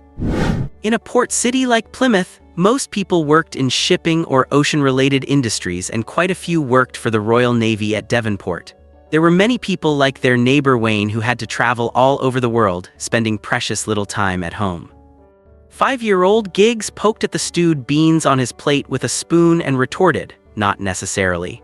Mr. Brown goes to sea and only comes back once a year, but Mrs. Maggie has had 3 children. Anyway, why did Mr. Neville divorce Mrs. Maggie Neville?" "You idiot, that is because the baby they just had was black," Lucy said, looking at her brother with disdain. "Bloody hell." The 2 children's remarks shocked both Mr. and Mrs. Sterling, not just because of the subject matter, but also because they were surprised the children knew so much. Li Seixing, who was clearing the lawn in front of his house, smiled and greeted Mr. Sterling as he stepped out. He had no idea he had become the topic of conversation at the neighbor's breakfast table. A while later, Mrs. Sterling brought over a plate of freshly baked cookies. The 2 exchanged a few words. Mrs. Sterling offered the customary neighborly greetings and mentioned that if they ever needed to trade in their yacht, she would consider giving him the business. Li Seixing responded to Mrs. Sterling's British-style posturing with an appropriate show of gratitude and admiration. He even threw in a few compliments about her grace and appearance, and finally offered her a box of maple syrup, mentioning he had just finished work in the distant reaches of North America. Mrs. Sterling swayed back to her yard, looking quite satisfied. Li Seixing was also satisfied. His purpose in clearing the lawn so early and meeting the Sterlings was simple: to let everyone know he was back. Li Seixing held many identities. One of them was a salesman for Princess Yachts, which had its headquarters in the port. It was a job with few constraints, so few that as long as he sold 1 yacht a year, he could show up anywhere in the world under that guise. Nobody would care if you closed a deal in Mongolia or the Sahara. In Europe and America, there are many such jobs, and they do not restrict side gigs. Some people are yacht salesmen, luxury car salesmen, and even dabble in selling Swiss watches and other luxury goods. Li Seixing's other identity was that of a luxury watch salesman. The safe house on Waverley Street in Plymouth, England, was an ordinary 2-story brick building. To the right, it bordered a dense public forest filled with Scots pine, larch, oak, and spruce. To the left, 20 meters away, sat the Sterling residence, and the port was about 2 kilometers away. All of Li Seixing's safe houses shared a common trait. They did not need to be huge, but they had to be standalone, without immediate neighbors or with enough distance between them, and most importantly, they had to be easy to evacuate. He knew the principle of hiding in plain sight, but you could not imagine living in an apartment complex while only appearing for a few weeks a year. You could not face the scrutiny of building managers and neighbors, and if something went wrong, you would implicate many innocent people. If he lost his chance to evacuate, like back at Lake Whalen, Li Seixing could blow up his own house to go down with his enemies, but in an apartment would he have to blow up the entire building. He bought this house from a retired SBS veteran named James, whose daughter had uremia and needed a kidney transplant urgently, requiring a large sum of money. Li Seixing happened to be looking for a house, and upon learning of the situation, he purchased it for a price higher than the market value, hoping to build some goodwill. James was extremely grateful. He brought him into the basement, pried up a stone slab, and pointed to a hidden entrance. "I dug this secret passage myself over the course of a year. The exit is in the woods to the right. Mate, I do not know who you are, but I can sense things about you, so I want this to be my way of returning your generosity." Li Seixing was overjoyed and expressed his sincere thanks. It was exactly what he needed. James's approach was identical to what he had done for his Swiss safe house. It seemed like everyone had the same idea: always leave yourself a back door. I suppose those of them in dangerous professions all had that habit. Li Seixing did not know what others did, but he prepared several private safe houses for himself. The assassin business was very different from being a mercenary or a spy. There was no powerful government system backing you up, no team of strong allies by your side. Most of the time, you were on your own. If an accident happened, no one could help you, so if you wanted to live long, you had to learn to protect yourself. His foster father Adams managed to survive this long. Aside from luck, his caution had been the critical factor. For an old mentor and foster father who had worked in the assassination business for over 40 years, reached the pinnacle of the industry, and retired safely to enjoy his later years, Lee Seixing had no reason not to take his advice to heart. Buying a safe house was something he learned from Adams, but digging tunnels, that was inspired by stories his father told him when he was a child about that war in China 60 or 70 years ago. Some of the Chinese people back then had fought a fierce and tenacious battle against powerful invaders using only tunnel networks and had ultimately won. After putting his tools in the garage and returning inside, Lee Seixing sat on the couch in the sunroom to have a cup of coffee before putting on his coat and heading out. Rewinding 9 hours. Before Lee Seixing could even celebrate, he noticed the green number 6 had appeared in his mind again, with only a single lonely red dot waiting beneath it. With his recent experience, he easily understood what it meant. In 6 more days, he would be sent back to that world. Lee Seixing wondered blankly if he would be constantly traveling between these two worlds from now on, becoming some kind of freakish frequent flyer. Why was this happening? He did not understand. The good news was that he could choose any of his safe houses upon returning. Then there was the scorpion stinger in his hand. He guessed right, as long as it was on his person or in his hand, he could bring it back. After snapping out of it, he did a quick sweep of the house. Everything was normal, no one had been here. He opened his phone, intending to let Adams know he was safe, but his gaze froze. He remembered clearly that the day he had the incident was 15th May 2014. He had spent 6 days in the other world, so it should have been May 22, but his phone showed it was May 18. After checking his laptop to confirm, Lee Seixing understood. Time flowed differently between the two worlds at a ratio of roughly 3 to 1. One day in that world was equivalent to about 8 hours in this one. He had been shocked enough over the past few days to the point of becoming numb. Soon, Lee Seixing searched for news about the incident in Switzerland 2 days prior. Most reports were just speculation about gangland warfare or street shootouts, with nothing useful. Furthermore, the house that had exploded was also in the news, complete with photos, just a big crater with no trace left of the house that once stood there. The end of the report was a fierce denunciation of the terrorists. Lee Seixing flipped through it nonchalantly and fell into deep thought. Only 2 days had passed in this world. Nobody knew he was alive. In other words, nobody knew he had dedance. All the people who broke into his house were dead, so nobody should know anything about him. Even Garrix and his employer did not know. Therefore, the advantage was on his side. He chose Plymouth because he happened to know Garrix's wife was British, and they owned a house in Bournemouth, just 150 kilometers away. Garrix was Austrian, and his art gallery served as his cover identity in Switzerland. If he was the one who betrayed him without confirming Lee Seixing's death, he would never dare stay in Switzerland, let alone stupidly run back home to Austria. Lee Seixing was confident of this. His only choice was Bournemouth. Once, during a meeting, he had accidentally overheard Garrix on a phone call with his wife, and Garrix did not know he knew that secret, which was why he had picked this location among his 5 safe houses. To avoid Garrix misjudging the situation and thinking he was already dead, Lee Seixing decided to give him a nudge and make him head to Bournemouth on his own. He took out a satellite phone, highly secure and issued by the organization, and first tried calling Garrix. Just as he expected, it was turned off. Lee Seixing opened his laptop, downloaded a peer-to-peer chat software called Black Ant from a hidden website, entered his password, then Garrix's key to access the chat interface, and finally entered the preset password for the security question. When they could not meet in person, he and Garrix used this software to discuss mission-related information. It used end-to-end encryption and featured self-destructing messages, two-way deletion, and screenshot alerts. Its security was top-notch. The only inconvenience was that it automatically uninstalled itself and deleted all traces after each use, so it had to be reinstalled every time. After thinking for a moment, Lee Seixing typed, "Gary, are you all right?" It was already 2 in the morning, but Lee Seixing knew Garrix definitely could not sleep. He had done something treacherous and could not be sure if he was really dead. There was no way he was sleeping well. About 5 minutes later, a reply appeared on the screen. "Are you Tony?" Lee Seixing smiled slightly. Gary was still just as cautious. "It says in. Oh God, you are still alive. I have called you several times, but it never goes through." Lee Seixing sneered and typed, "It's got nothing to do with God. Thanks to you, I am lucky enough to still be alive." Says in, "Did you see the email the organization sent out? God, what on earth is happening?" Li Seixing was stunned. An email. He had not bothered to check his inbox after returning. He quickly opened his mail and his heart completely sank. Red alert, there is a traitor within the organization. From this moment on, do not contact anyone else under any circumstances. Wait for the organization to contact you. Good luck. The email content was very simple, just that one line. It was dated May 15th, but it hit Li Seixing like a hammer to the chest. A traitor. There was a traitor within the organization. There was no need to ask. This traitor must have been very high-ranking and a massive threat. Otherwise, the organization would not have sent out a warning email in such a shockingly blunt way. Instructing everyone not to make contact proved just how dire and urgent the situation was. Or perhaps there were many of them, and even the organization had not figured out exactly who the traitors were.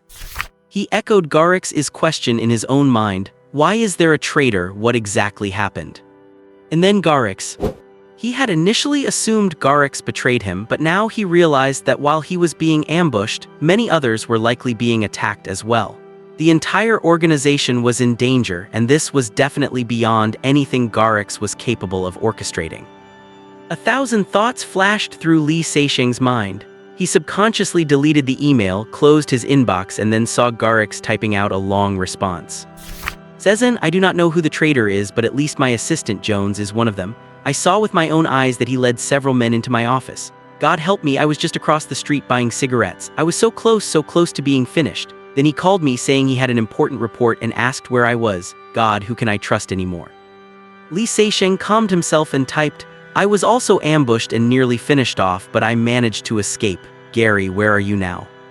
As a handler, Garrick's was responsible for 3 painters, including Li Seixing, so he had an assistant named Jones. This explained why Li Seixing had been sold out. However, he was still skeptical of Garrick's. The traitor could be Garrick's himself, not his assistant Jones.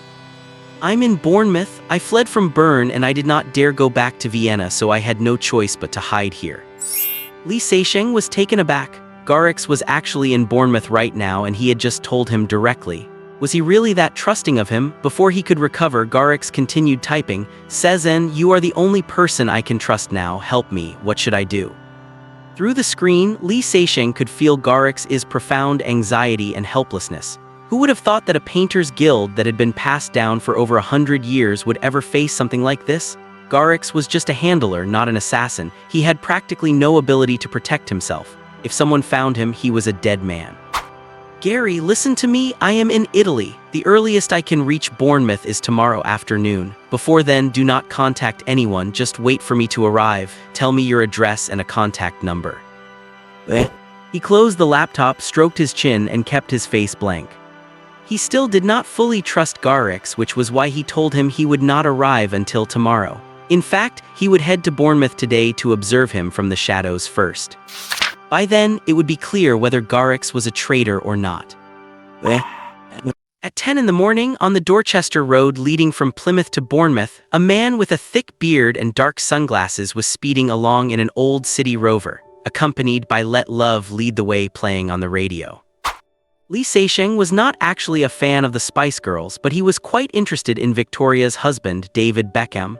A football enthusiast with skills among the best of the amateurs, he greatly admired Beckham's signature bending free kicks. He knew for sure he could never curve a ball like that himself. As for music, having spent a long time living on a ranch, he preferred country music, which made Taylor Swift more his style. Approaching noon, the car entered the Bournemouth city area, drove about 2 kilometers east along Wessex Way, then turned right into a street called Canford Cliffs. Li Seixing slowed down, carefully checking the house numbers along the road.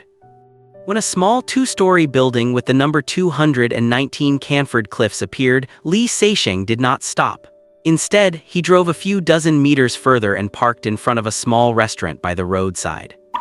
After going inside, Li Seixing found a window seat, ordered a random meal and coffee, and silently observed the house diagonally across the street.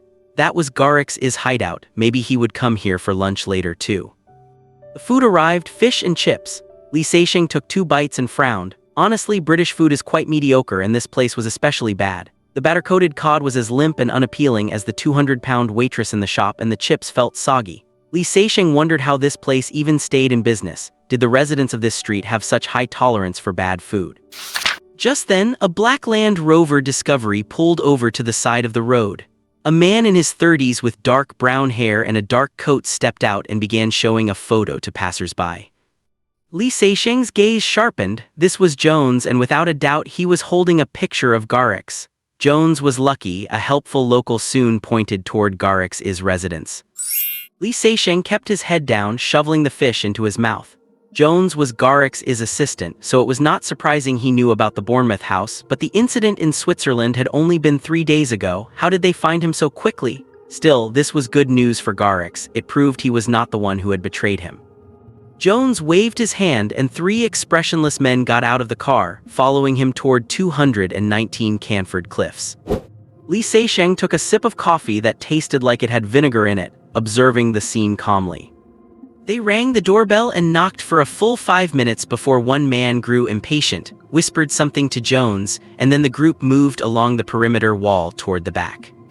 Only then did Li Seixing pull a satellite phone out of a signal-blocking bag, dialing as he walked toward the door. Gary, open the door quickly. The door opened and Garrick's looked pleasantly surprised. Seixing, just now, are you? A bearded man walked straight in, giving Garrick's a start. It is me. Li Seixing closed the door with an expressionless face and headed quickly into the house. Garrick's was a mix of surprise and confusion. You said tomorrow. Shut up. Li Seixing's cold remark cut him off. Li Seixing crossed the living room toward the back. Garrick's house had a similar layout to his own. In fact, all these houses were roughly the same. He had never understood why people would put the living room and kitchen on the second floor.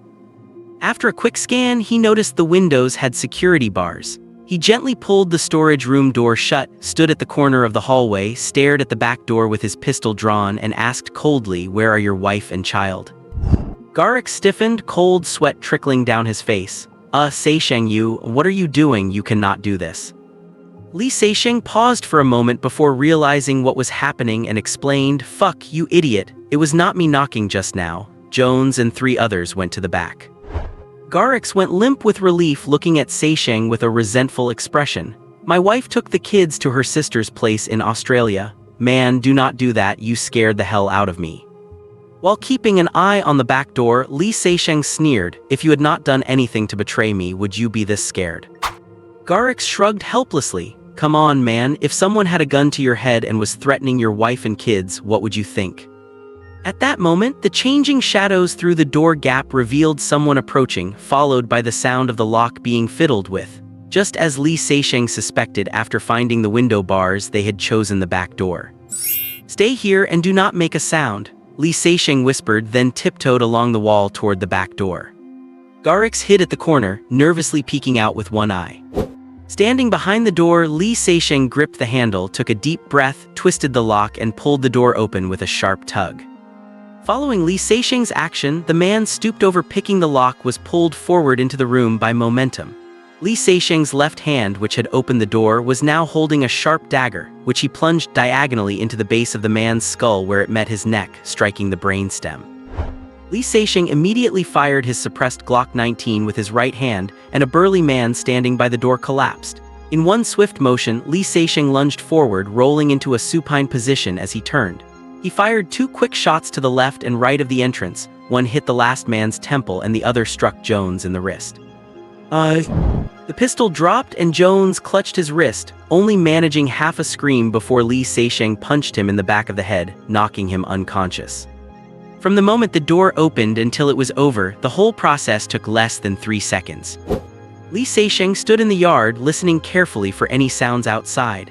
Even with the latest carbon fiber suppressor on the Glock 19, the sound of the bullet leaving the muzzle and the mechanical cycle of the gun could not be silenced. It was about 65 decibels.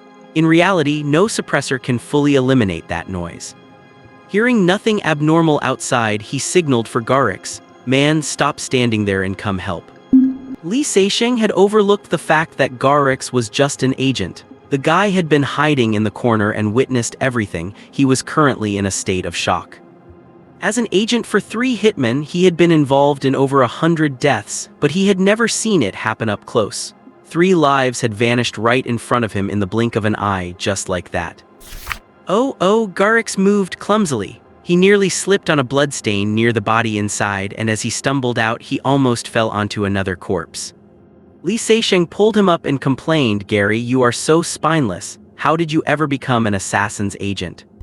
"God help me, man, you know I am just an agent, not a killer. We cannot stay here, let us go now."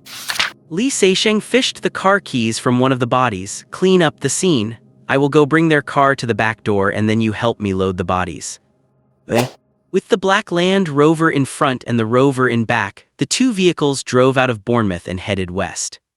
Li Seixing sat in his car holding a walkie-talkie and asking Gary, "How did Jones find this place?" Garrix, driving the Land Rover, replied aggrievedly, "I do not know. I came straight back after getting off the plane. I did not dare go anywhere else." "Oh God, you did not buy the ticket with your own passport, did you?" Garrix went silent, which clearly meant that was exactly what happened. The other side had tracked his flight records, which saved them a lot of trouble. They had not gone to Austria but straight from Bern to Bournemouth. After a while, Garrix asked Seixing, "What should we do?" "Do you even have to ask? I do not know who the traitor is, but anyone who tries to take me out has to accept the consequences of being taken out by me." Li Seixing's tone was murderous. "Gary, do you have any contact with Klimt or Skeel?" "No, are not we forbidden from contacting them via email?" "Wow, you really are a model employee." Li Seixing gave a mocking smile. "Then why did you call me?" Garrix mumbled, because I felt like we were friends." Before Li Seixing could react, Garrix added, "I felt like you would not betray me because you are above doing such a thing, and after working together for years I felt you were the most cautious one. Following you was the surest way to stay alive." Li Seixing was speechless. He could not tell if Garrix was complimenting him or insulting him. After a moment, Li Seixing asked Gary, "Do you know who the client for that Swiss job was?"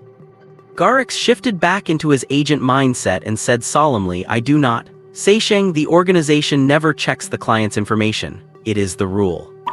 "Fine then, tell me the target's details." Garrix said without hesitation, "The target's name is Peirdos Dougal, a Greek, 48 years old, professor of history and archaeology at the University of Athens. He is divorced and has a 25-year-old daughter named Catherine Dougal." Li Seixing was impressed by Garrix's memory. The guy did have his talents. Garrix asked cautiously, "Man, you keep asking about this. Is there something wrong with that mission?" Li Seixing brushed it off. "Gary, I am just trying to verify if the ambush was the traitor's doing." Following Li Seixing's instructions, Garrix drove into a forest and stopped a few meters from a cliff. Li Seixing hid his car in the woods, then walked to the edge of the cliff and looked down. The water was a deep blue, which meant it was deep enough. "The view here is nice. Now let me have a good chat with Mr. Jones." Li Seixing smiled for the first time when the two met, but Garrix could not help but shudder and quickly hid to the side. Dragging Jones out of the trunk, Li Seixing patted his cheek. "Stop faking it, dear Jones. You should have woken up 5 minutes ago. If you keep pretending, I am going to get angry." Li Seixing's voice was gentle, but to Jones it sounded like a demonic whisper. He scrambled to open his eyes, staring at him in terror. "Who are you and what do you want?"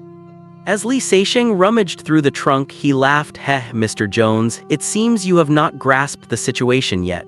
I should be the one asking the questions, not you." When he turned around, he was holding a pair of needle-nose pliers.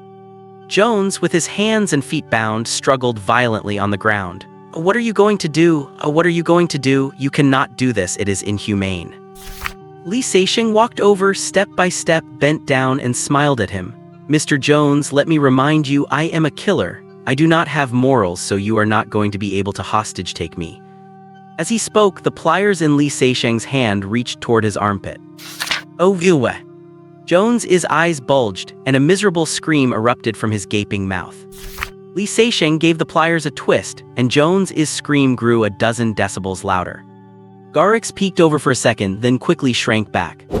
Soon enough, Jones became very cooperative. As a paper pusher, since he had already betrayed the organization once, he did not mind doing it a second time. "Neville, you mean my direct superior, the Western Europe head Neville is your boss?" Garrix could not help but step forward. "That is impossible. That is absolutely impossible." "What is impossible about it?" Li Seixing interrupted him. "Do you think the organization would send out a warning letter like that just because of a minor player like Jones?" Actually, even Neville might not be the top of it. There are probably even more people who have betrayed us. I do not know, I really do not know. I am Mr. Neville's man. Thanks to Li Seixing's help, Jones had now learned to answer quickly. He was just an office worker and his tolerance for pain was not high. In truth, even Li Seixing was not confident he could endure torture, which is why people like them always tried to avoid falling into enemy hands alive, just like at the Wayland-Sea safe house. Can we talk now about how you betrayed me? Li Seixing's expression was calm. I did not. You do not even know who I am, and you are saying you did not. Jones argued, I did not betray any of the artists. The order I received was to take some men and capture Garrix. That is all I was responsible for. Zai. Garrix, who knew more about the organization's business, chimed in. If Neville is the traitor, then Jones might be telling the truth. Because he has access to the intelligence of all the organization's missions in Western Europe, he would not need to involve anyone else. Li Seixing did not know much about the business side, but he admitted Garrix made sense. Then Garrix asked Jones why betray us? Jones looked helpless and innocent. I am Neville's man, always have been. Mr. Neville made his choice first, I only followed him. Otherwise he would not let me live, because for Mr. Neville that would be the true betrayal. Alright, one last question. Li Seixing said blandly, Jones, give me Neville's location and contact information. Once Li Seixing got the answer, he killed Jones without a second thought. Garrix collapsed to the ground on the spot, then watched as he pushed all 4 bodies and the cars off the cliff. Li Seixing had never intended to let Jones live. His adoptive father Adams once said, if traitors are not punished, then loyalty means nothing. Li Seixing felt that was very true, so he stood at the edge of the cliff and watched the vehicles sink into the sea, only then feeling at ease. Just as he was about to turn around, he suddenly felt as if his back had been pricked by a needle, like the saying, thorns in the back. He stiffened and cold sweat rolled down his forehead. Li Seixing stood there quietly. Not far behind him came the heavy breathing of Garrix. Other than that, there was no sound at all, yet Li Seixing just stood there without moving. A few minutes later, a voice came from behind him. You have very keen senses, do not turn around. Let me think, being with Garrix you must be one of the 3 painters he serves. Are you Klimt, Skeel, or Seizen? Seizen. Oh God, I am so lucky. We have been tracking Garrix just to get your identities and locations out of him, especially yours, Seizen. You are the one Neville specifically named. After a pause, the voice continued, I cannot wait to meet you. Now raise your hands and turn around slowly. Your movements must be light and slow. Whatever you do, do not cause any misunderstandings. Li Seixing raised his hands and turned slowly, then saw a handsome man standing there. The man looked to be about 30 years old, wearing a well-tailored light cyan suit with a bow tie. His hair was neatly combed back, and he wore an elegant smile on his face with a sharp but not aggressive gaze. If it were not for the Sig P pistol with a silencer in his hand, Li Seixing would have thought he was going to a high-end banquet. Li Seixing clearly felt the muzzle pointed directly at his heart. This man did not come over and point the gun at his forehead like in the movies. Instead, he deliberately kept a distance. In fact, this was the most correct approach. This distance meant Li Seixing did not even have a chance to counterattack. Garrix sat on the ground holding his head, looking pitifully at him. Li Seixing did not have time to worry about him. His brain was spinning at high speed. How did this terrifying guy find this place? No need to guess. I planted a tracker on Jones so he can tell me something whether he is alive or not. The man seemed to know what Li Seixing was thinking and offered an explanation, then added, allow me to introduce myself. I am Gainsborough and like you, I am a painter. Li Seixing felt a jolt inside. He had certainly heard of the codename Gainsborough. He was a top expert skilled with both knives and pistols, having once achieved the astonishing feat of killing 8 bodyguards and the target with just a knife. Those bodyguards had all been professionally trained and fully armed, yet it all happened within 30 seconds. Gainsborough had an extremely high mission completion rate and ranked in the top 10 among the painters, second only to Li Seixing and his group of 5. Li Seixing replied calmly, no, it is not the same. I am still a painter while you are a traitor. The man laughed, haha, Seizen, for killers like you and me, discussing loyalty is ridiculous. It would be more practical to talk about the weather. Li Seixing looked thoughtful and said, British. Yes, let me guess yours. Damn, the makeup on your face is thicker than a streetwalker's in Leeds. Gainsborough looked closely at Li Seixing's face and finally gave up. I am French. Gainsborough looked shocked. Oh God, no offense, but a Frenchman can actually be a killer, and ranked in the top 5 painters. That is simply incredible. Mutual insults between the British and French were standard. In fact, Li Seixing shared the same opinion about them. It was common knowledge that when this country won a battle, the commanders were either women or foreigners, and currently the ones who could actually fight were the Foreign Legion. While thinking this, Li Seixing retorted like a true Frenchman, a country that treats fish and chips as gourmet food, it is just as incredible that they could produce a killer. Oh, and do not forget the Stargazy pie. Gainsborough's hand trembled slightly, and Li Seixing's heart jolted in response.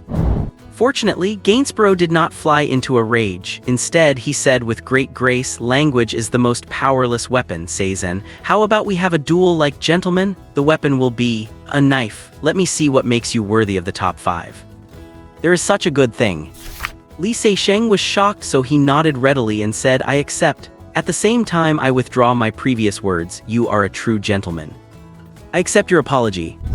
Receiving praise from Li Seixing made Gainsborough smile. Praise from an opponent is the rarest, especially from someone like Seizen. Even though he could solve the situation right now by simply pulling the trigger, it would have no meaning for him.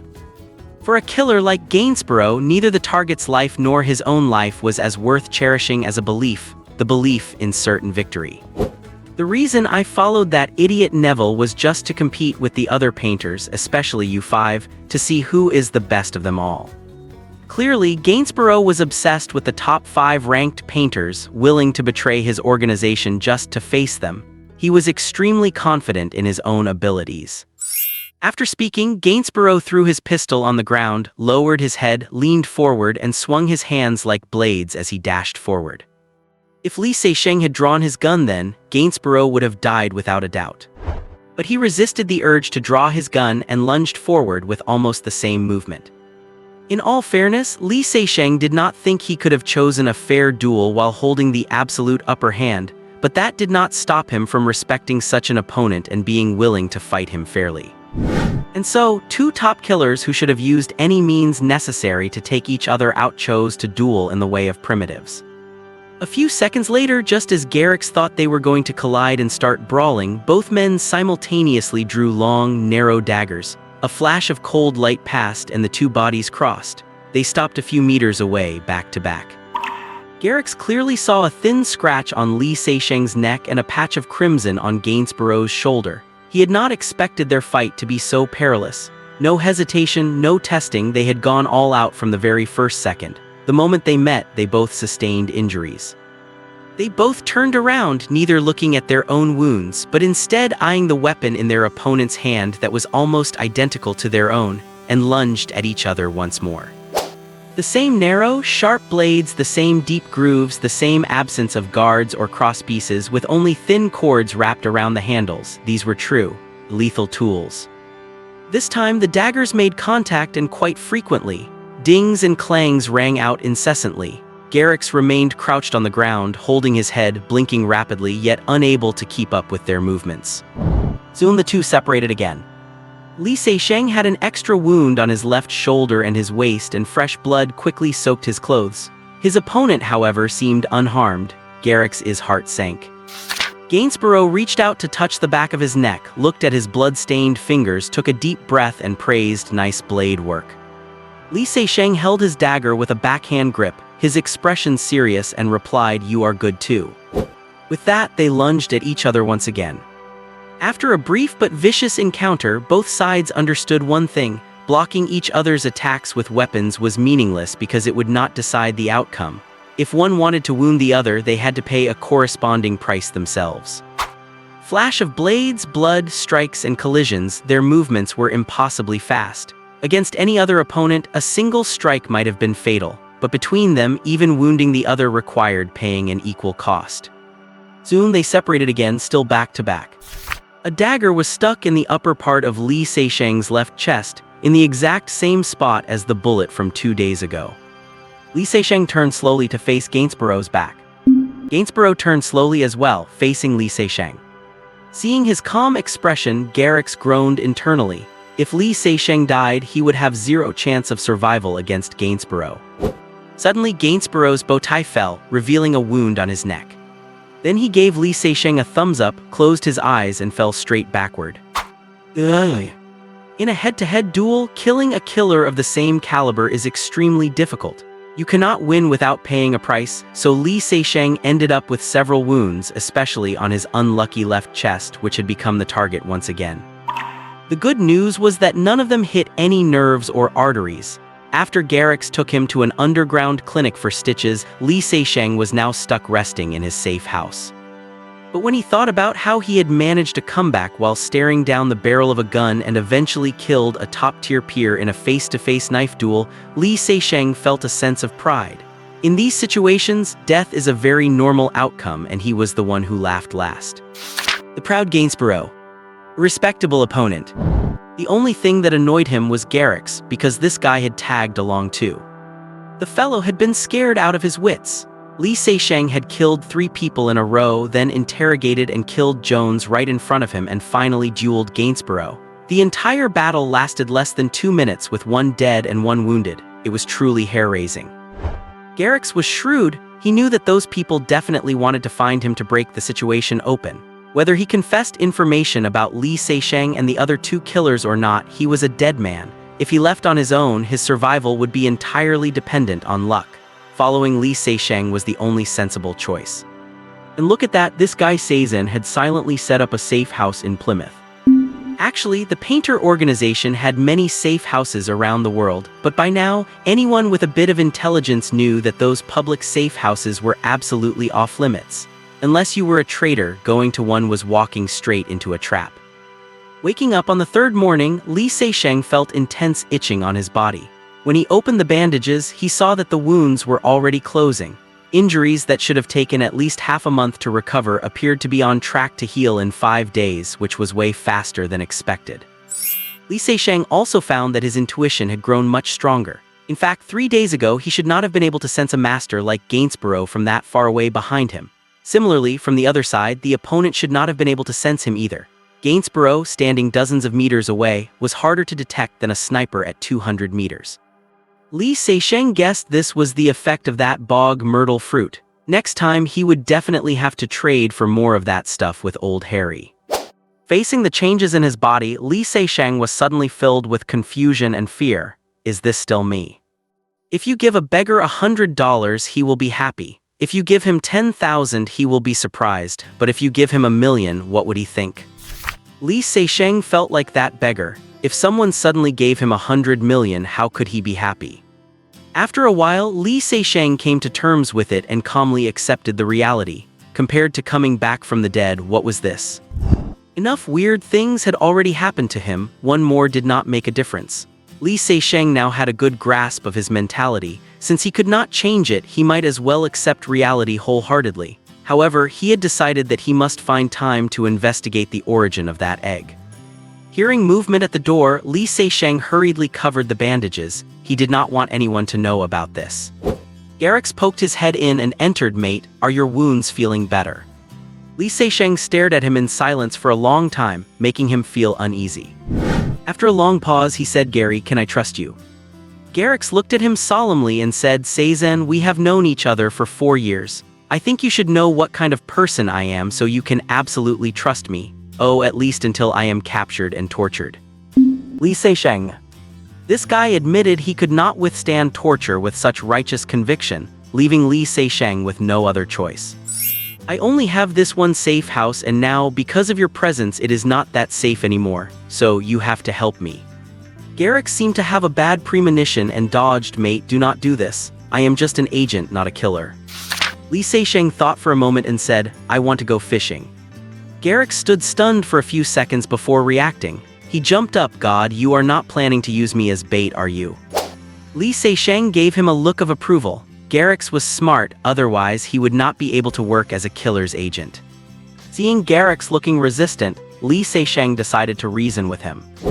Gary, the organization is facing a crisis right now. Everyone has to rely on themselves to get through this. My idea is that we do not just want to survive, we want to strike back.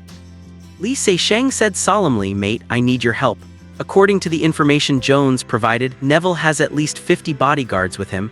There is no way I can handle that many people alone, so I need you to lure some of them out so I can get in and finish him off. That way, we will both be safe. Garrick said awkwardly, but you are wounded right now, maybe we should wait. Reasoning did not work, so he decided to appeal to his emotions. That is exactly why I need your help, Li Seixing interrupted. Of course, I will ensure your safety. After all, I have very few friends, you know. Killers are lonely. Their profession determines that they must keep their distance from others, and although there might be exceptions, those exceptions never live long. Li Seixing was only 22 this year, but he had been a killer for 4 years. Before that, he lived on a ranch in Montana. Although he attended school, his life experiences meant he could not enjoy his youth like a normal kid. Garrick's was both a colleague and one of his few friends, which was a significant reason why he felt so saddened when Garrick's was attacked. Garrick's eyes lit up. He had always seen Li Seixing as a friend, the person he trusted most. Hearing that Li Seixing considered him a friend as well made him emotional. All right, Seizen, I understand. If I want your protection, I have to prove my value. Even though Garrick's knew Li Seixing was using him, he had no other options, so he nodded in agreement. Li Seixing let out a quiet sigh of relief. This guy was actually quite hard to trick. There is something Li Seixing still cannot be certain about. Originally, he thought it was the employer who had him hunted down to protect the secret of that egg, or perhaps that Garrick's was the traitor. But now someone is targeting the entire Painter organization. Jones has also been confirmed as one of the traitors, and Jones and Gainsborough have confirmed that Neville is also a traitor, so the suspicion against Garrick's has been temporarily cleared. Judging by the modus operandi, those who hunted Garrick's and the ones who killed him in the parking lot were from the same group, and they were all likely hired by Neville. But where did those people who rushed into the safe house by Lake Whalen come from? There was a clear distinction between them and the people Neville hired. Were they actually Neville's men or the employers? If they were sent by the employer, that means he is facing pursuit from 2 different factions simultaneously. The question returns to the start. Why does the employer value that egg so much, and what exactly is it? The next morning, Li Seixing and Garrick's left the safe house and headed straight for Plymouth Airport. As they left, they happened to run into Mrs. Sterling. She was shocked at first, then a look of sudden realization dawned on her, followed by a look of blessing as she watched him.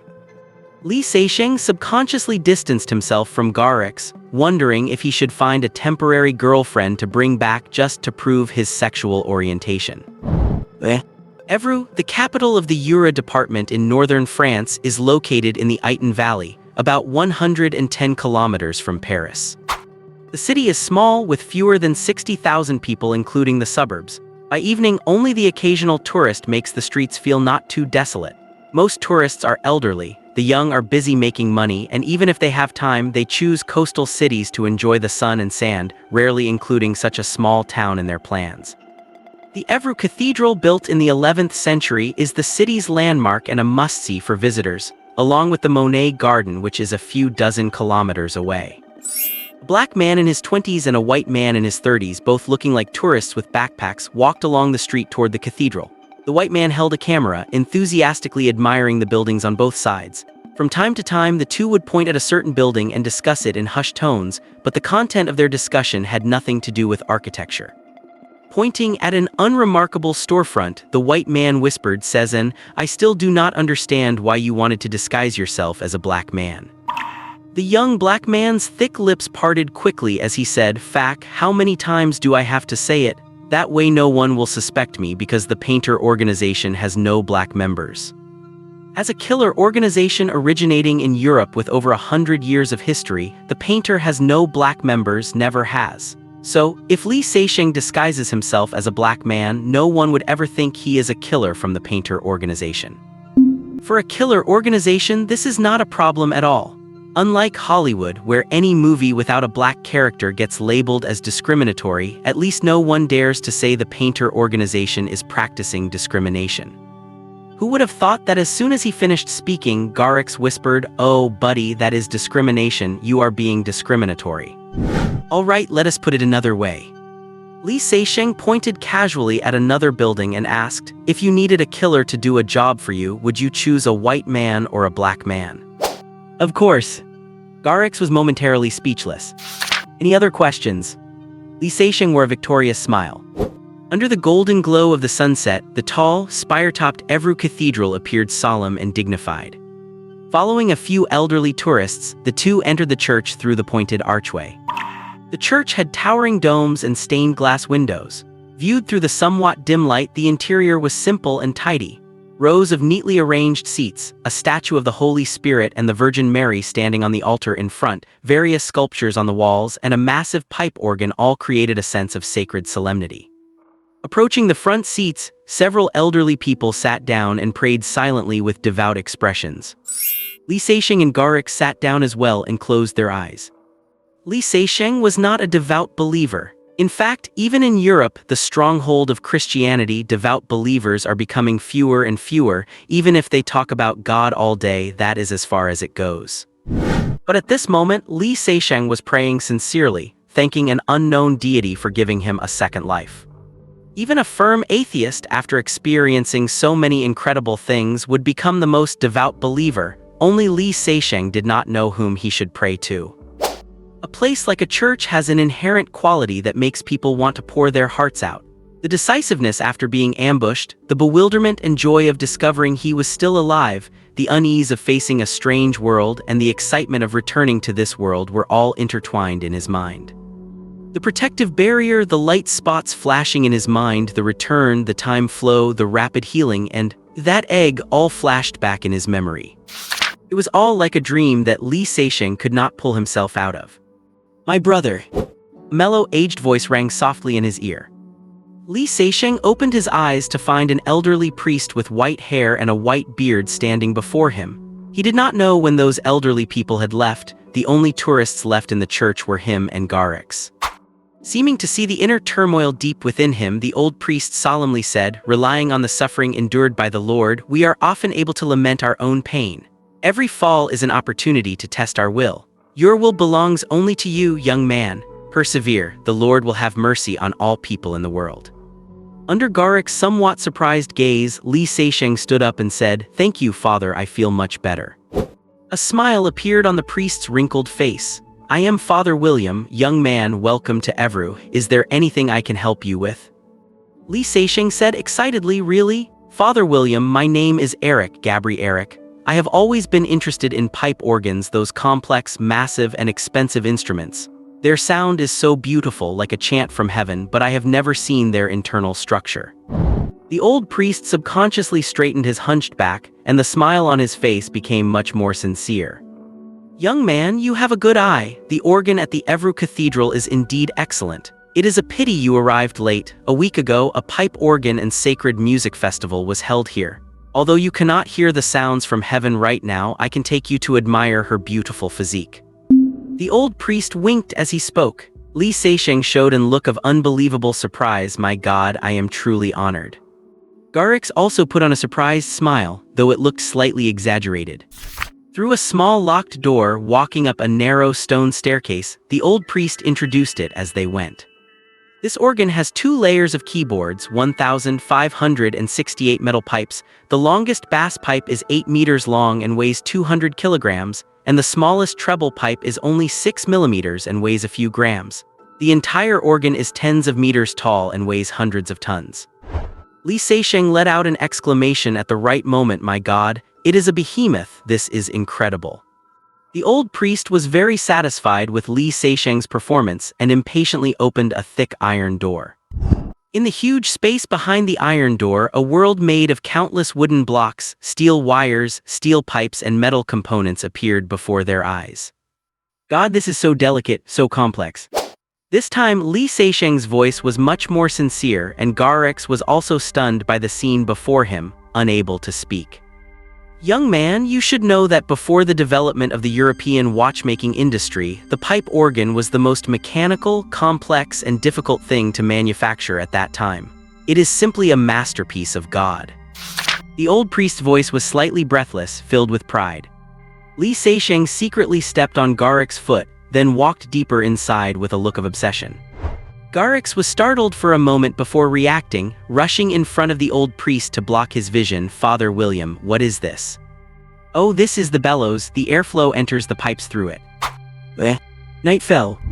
In a hotel about 200 meters from the cathedral, Li Seixing sat in a chair with a tablet computer in his hand. The pale green image on the screen showed a luxury villa. The clarity was very high, clearly coming from a high-definition camera with night vision. The camera's viewpoint was from above, and if one observed closely, they would find it originated from the roof of the Evru Cathedral.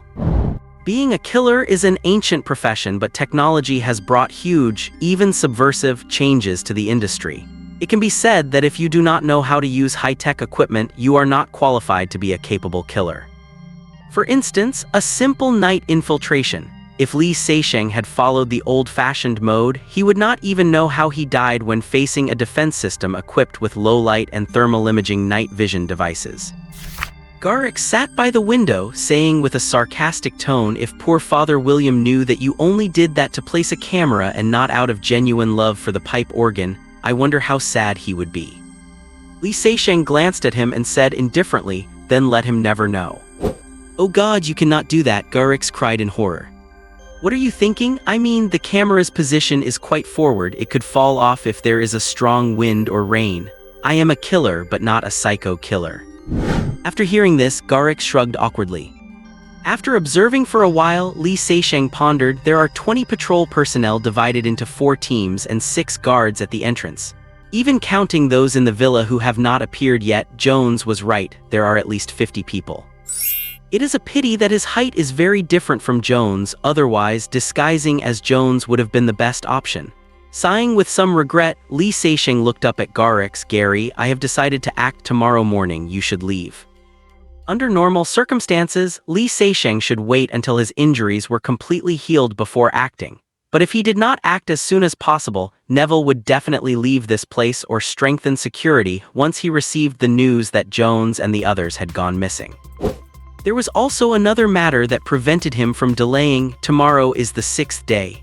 If he does not return to the safe house by midnight, he does not know what will happen. Perhaps he will still be transported there, or perhaps he will never be able to go back.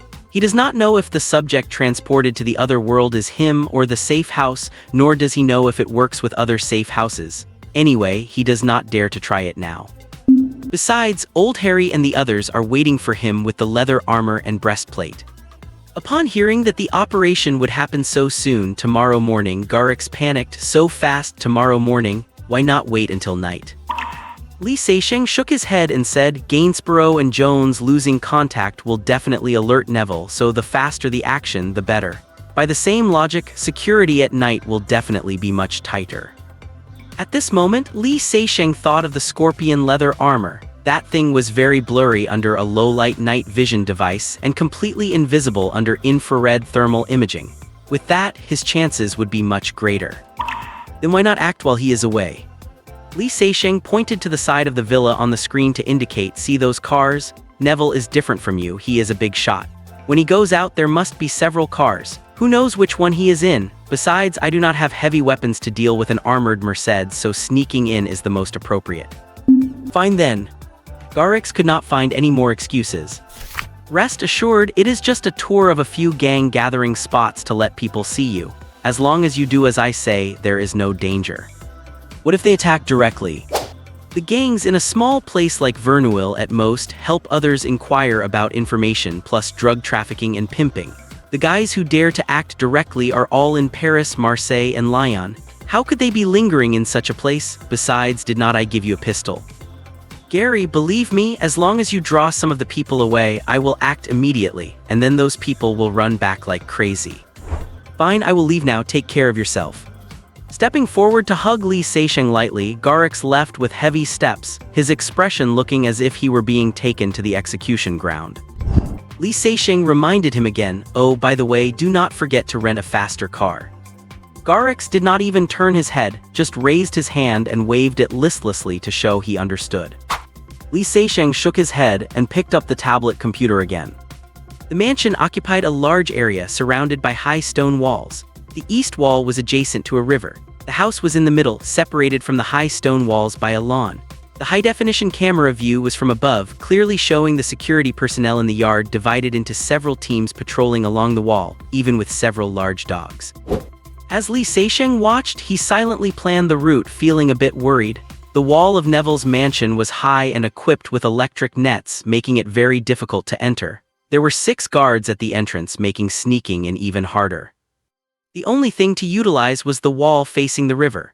Most parts of France have an annual rainfall of 600 to 1,000 millimeters, which is more abundant than the Iberian Peninsula, the Balkan Peninsula, and Eastern Europe, so that river also acts as a drain, which means there must be a drainage ditch on the wall facing the river. Getting inside was also a trouble. The distance between the wall and the villa was at least 50 meters with a flat lawn in the middle. Rotating cameras with night vision were installed above the corners of the villa. The oscillation frequency of the 2 cameras was staggered, leaving only a blank period of about 5 seconds. But no one can run 50 meters in 5 seconds. Even the king of short distances, Green, could not do it. The 50-meter world record of 5.56 seconds has yet to be broken, and Li Seixing definitely should not count on it. It is hard to get in, and even harder to approach the mansion once inside. At this moment, Li Seixing yearned for the intelligence and equipment provided by the organization. It is true that most killers work alone, but they still need support in personnel, intelligence, and equipment. Even having someone driving to assist would be good. If he had that, he would not have ended up in a mutual destruction with those people a few days ago. If there was a network expert to help him hack into the surveillance system, he could have calmly crossed that 50-meter lawn. Because time was tight, he and Garrix arrived by plane. Except for that camera, he only had a non-metallic ceramic knife and 2 scorpion tail thorns. Apart from these, he had nothing. Losing the support of the organization's intelligence and equipment, Li Seixing felt like a primitive man with everything relying only on himself. There was no other way. He had to zoom in on the screen and carefully study the walls and the lawn millimeter by millimeter. After more than an hour, his eyes lit up. Larson is a bodyguard, a Dane, and tonight it is his turn to work the 6 to 12 night shift with several other colleagues. Their boss, Neville, has been quite on edge lately. He moved here from the 16th arrondissement of Paris, stepped up security by bringing in dozens of extra guards from elsewhere, and barely leaves the house, living like a prisoner. The perimeter guards speculate among themselves whether the boss has offended some major power to be this worried. They have no idea that their boss is the person in charge of Western European operations for the Painter organization. At 11:45 p.m., Larson and his team, led by their Captain Kane, started their final patrol.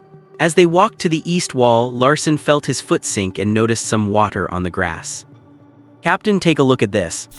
Captain Kane came over, shone his flashlight, and looked around, saying, "Shit, the gardener must have forgotten to turn off the sprinkler pump.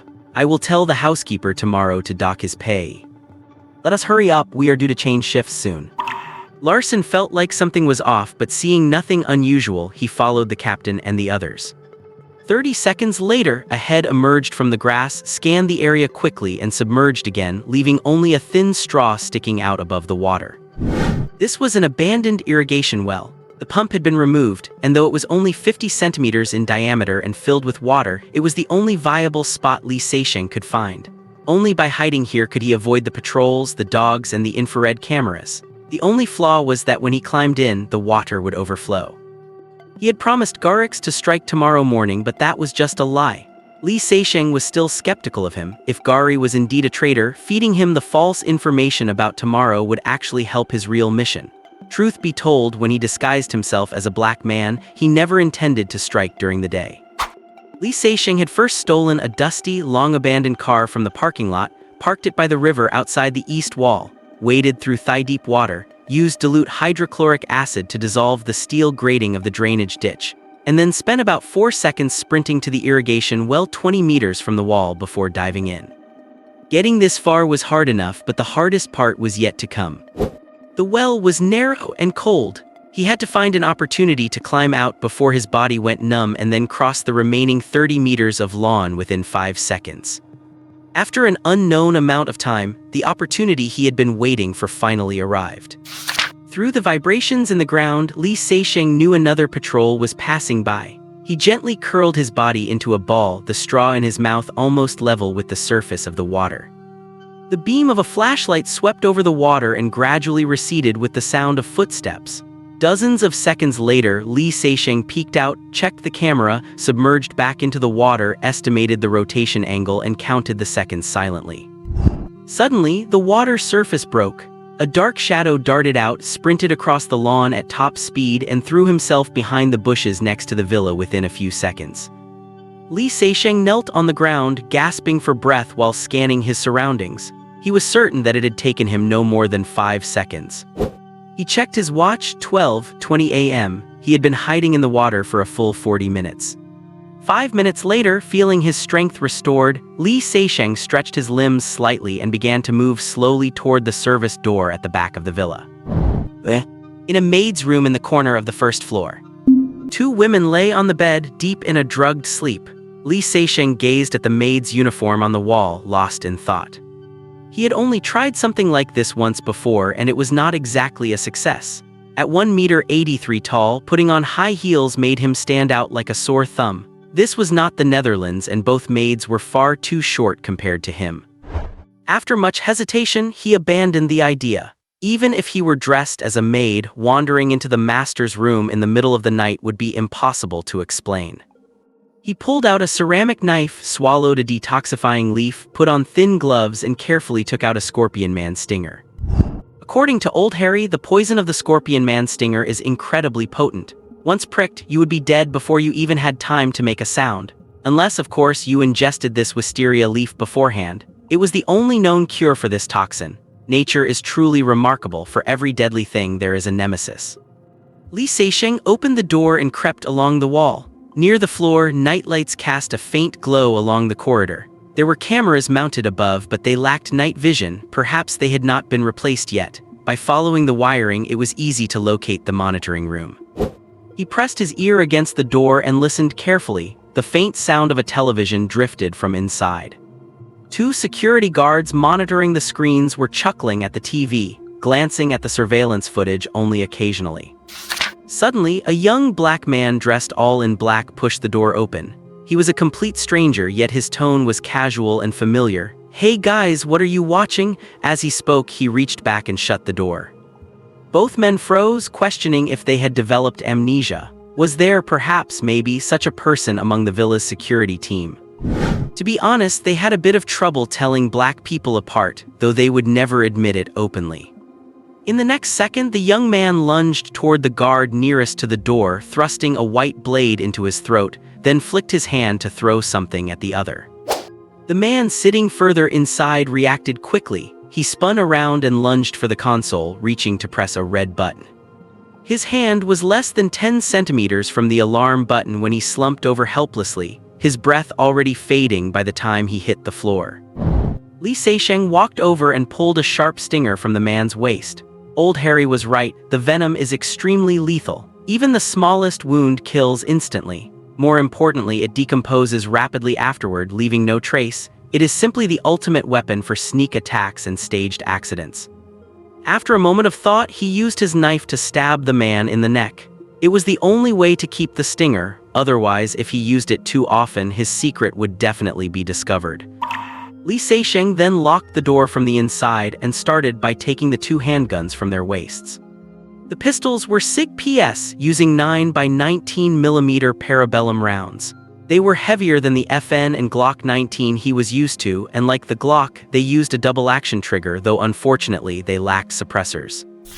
Then again, security guards would not need suppressors on their guns. The sound of gunfire could at least serve as a warning. Li Seixing, who had only had a ceramic knife before, finally felt the joy of a long-awaited reunion now that he had a pistol in his hand.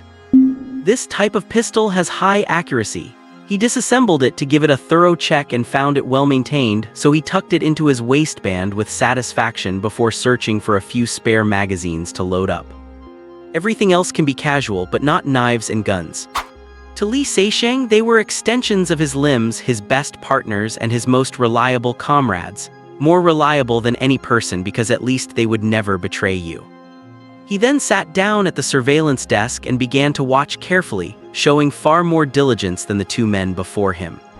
Through more than 20 cameras, every situation inside and outside the mansion was clearly displayed before Li Seixing's eyes. The perimeter security team was on routine patrol.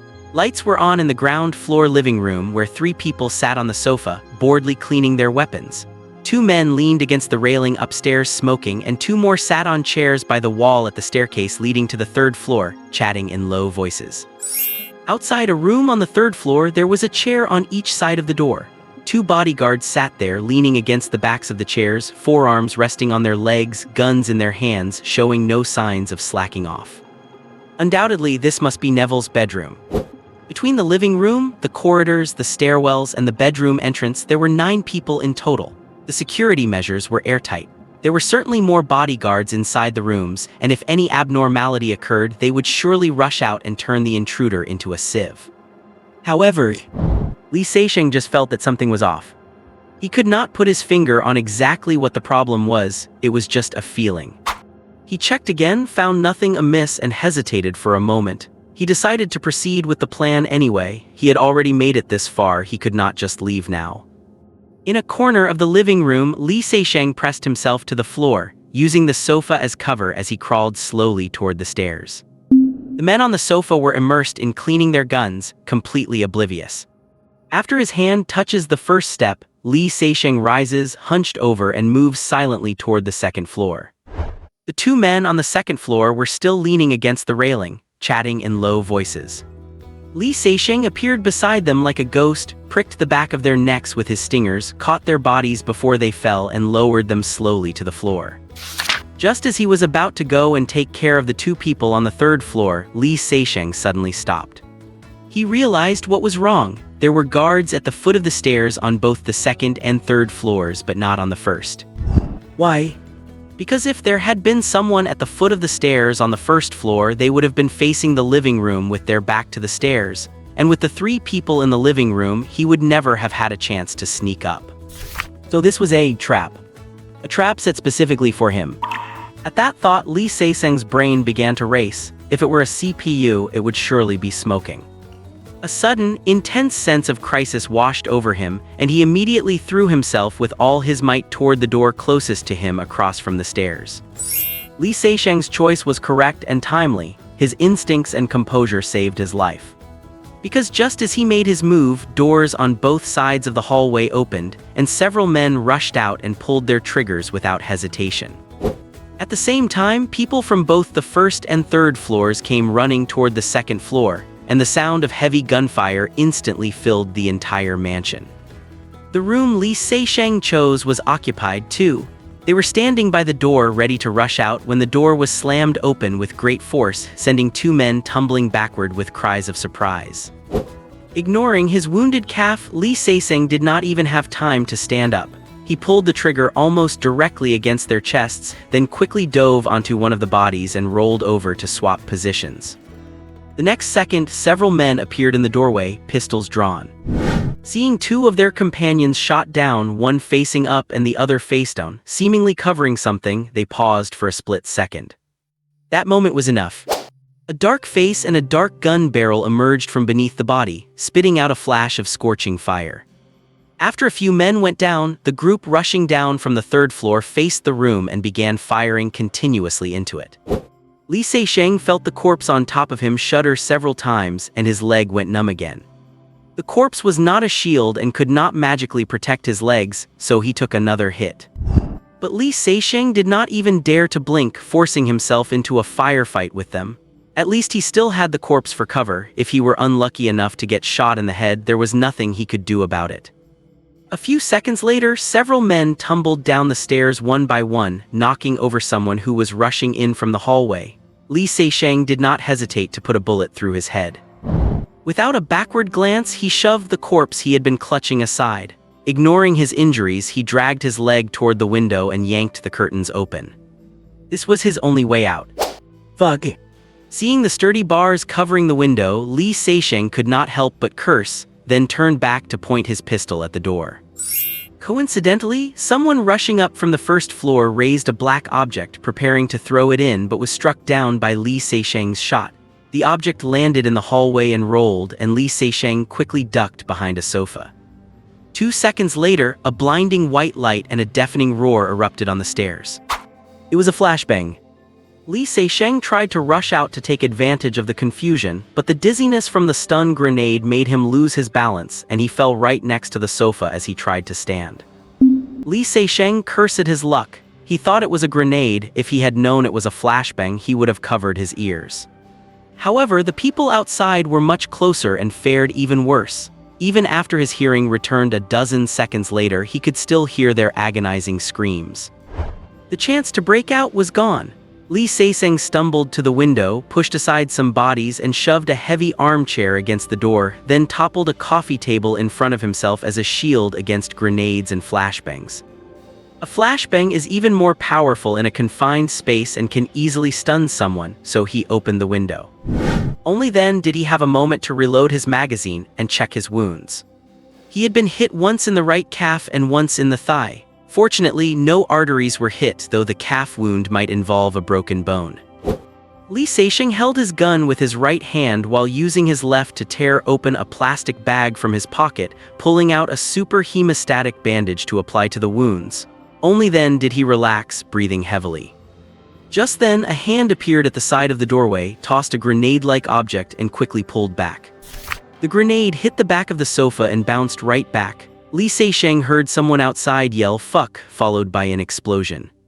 The screaming outside gradually died down and a man's voice came through. "Nice work, buddy. I designed this trap specifically for top-tier experts like you. I am Monet. Who are you?" Monet, the madman who was once officially censured by the organization for harming many innocents during a mission. Monet, another top-tier assassin. Li Seisheng's heart sank. He thought for a moment and replied, "Take a guess." "Oh man, you really have no sense of sportsmanship." Li Seisheng sneered, "Manners for a traitor. If you were facing me one-on-one, I would show you what a gentleman is." Unfortunately, the man did not possess the pride of a Gainsborough, instead letting out a laugh that was hard to interpret. Then another voice spoke up, "Are you Gauguin, Michelangelo, Picasso, or Cézanne?" "Why do you ask?" Li Seisheng was curious. The other replied, "Because your aim is true and fast, quite fast. As far as I know, those guys in the organization are all very fast." "Who are you? What do you think?" Li Seisheng was speechless. The guy was just like him, refusing to reveal his code name, but given how familiar he was with the situation, he was undoubtedly another painter. Unexpectedly, another voice chimed in, "He is Degas, buddy. He says that because the other two fast guns are already standing outside your door." Degas said angrily, "Monet, I did not tell you to run your mouth." Li Seisheng's heart sank again. Degas was also a top-tier assassin. In fact, there were no weaklings in the painter organization, and both Degas and Monet were among the very best. Facing them, his current setup would not be enough. Li Seisheng thought for a moment, then moved a sofa to face the door directly. He propped the three corpses up in sitting positions on the sofa, then hid behind it, revealing only his eyes and the muzzle of his gun. The opponent would definitely pause for a moment upon seeing the people on the sofa, and half a second of hesitation would be all he needed. After a while, Monet's voice rang out again, "Pal, you are a dead man. It is just a matter of time. What do you think? I am waiting for you all." Before Li Seisheng could finish, the lights both inside and outside the room went out simultaneously, plunging him into darkness. At that exact moment, a dark figure suddenly appeared in the doorway. Li Seisheng pulled the trigger without hesitation. The figure paused, a muzzle flash erupted from under their armpit, and Li Seisheng felt a jolt in his left chest as he fell to the ground. He immediately realized that the opponent had lured him into speaking to determine his general position, then used a corpse as cover just like he did, baiting him to reveal his exact location by firing, and then hit him. This was an expert. He was certain it was either Degas or Monet. Li Seisheng, lying on the ground, fired 2 quick shots at the shadow's neck. The bullets pierced the neck and struck the head of the person behind him, and the 2 bodies collapsed one after the other. Ignoring the wound in his left chest, Li Seisheng gritted his teeth, scrambled up, and rushed toward the door. The darkness put him at a severe disadvantage. It would be catastrophic if they had night vision goggles, and he would not even be able to spot it if they tossed grenades or stun charges into the room. His suspicion was confirmed. As he stepped onto the sofa at the entrance, the moonlight through the window revealed 2 hands appearing from both sides of the doorway, tossing 2 objects inside. Li Seisheng immediately threw himself outward, curling his body into a ball as he hit the ground and rolled toward the stairs. As his head slammed against the wall opposite the stairs, the sound of 2 grenade explosions rang out almost simultaneously. Without even waiting to stand up, Li Seixing used the momentary flash of light to rapidly pull his trigger at the several shadows above and below the staircase. A shadow seized the chance to rush out from the side of the stairs, leaping directly over him and firing a shot while still in midair. Li Seixing felt a jolt and raised his hand to fire back, his bullet hitting the target squarely in the head. The body crashed heavily onto him, and a sharp knife clattered as it dropped from the dead man's left hand. Beads of sweat rolled down Li Seixing's forehead, leaving him with a lingering sense of terror. If his shot had not killed the man instantly, he would have been the one dead. Close quarters combat indoors is brutal like that, with no room for either side to take cover the moment you meet. It is a fight to the death. That is why your shots must be fast and precise. He who is slow dies. Fortunately, Li Seixing's marksmanship was both fast and accurate. Pushing the corpse off him, Li Seixing struggled to his feet and gunned down the few men rushing out from the hallway. Then an eerie silence settled over the mansion.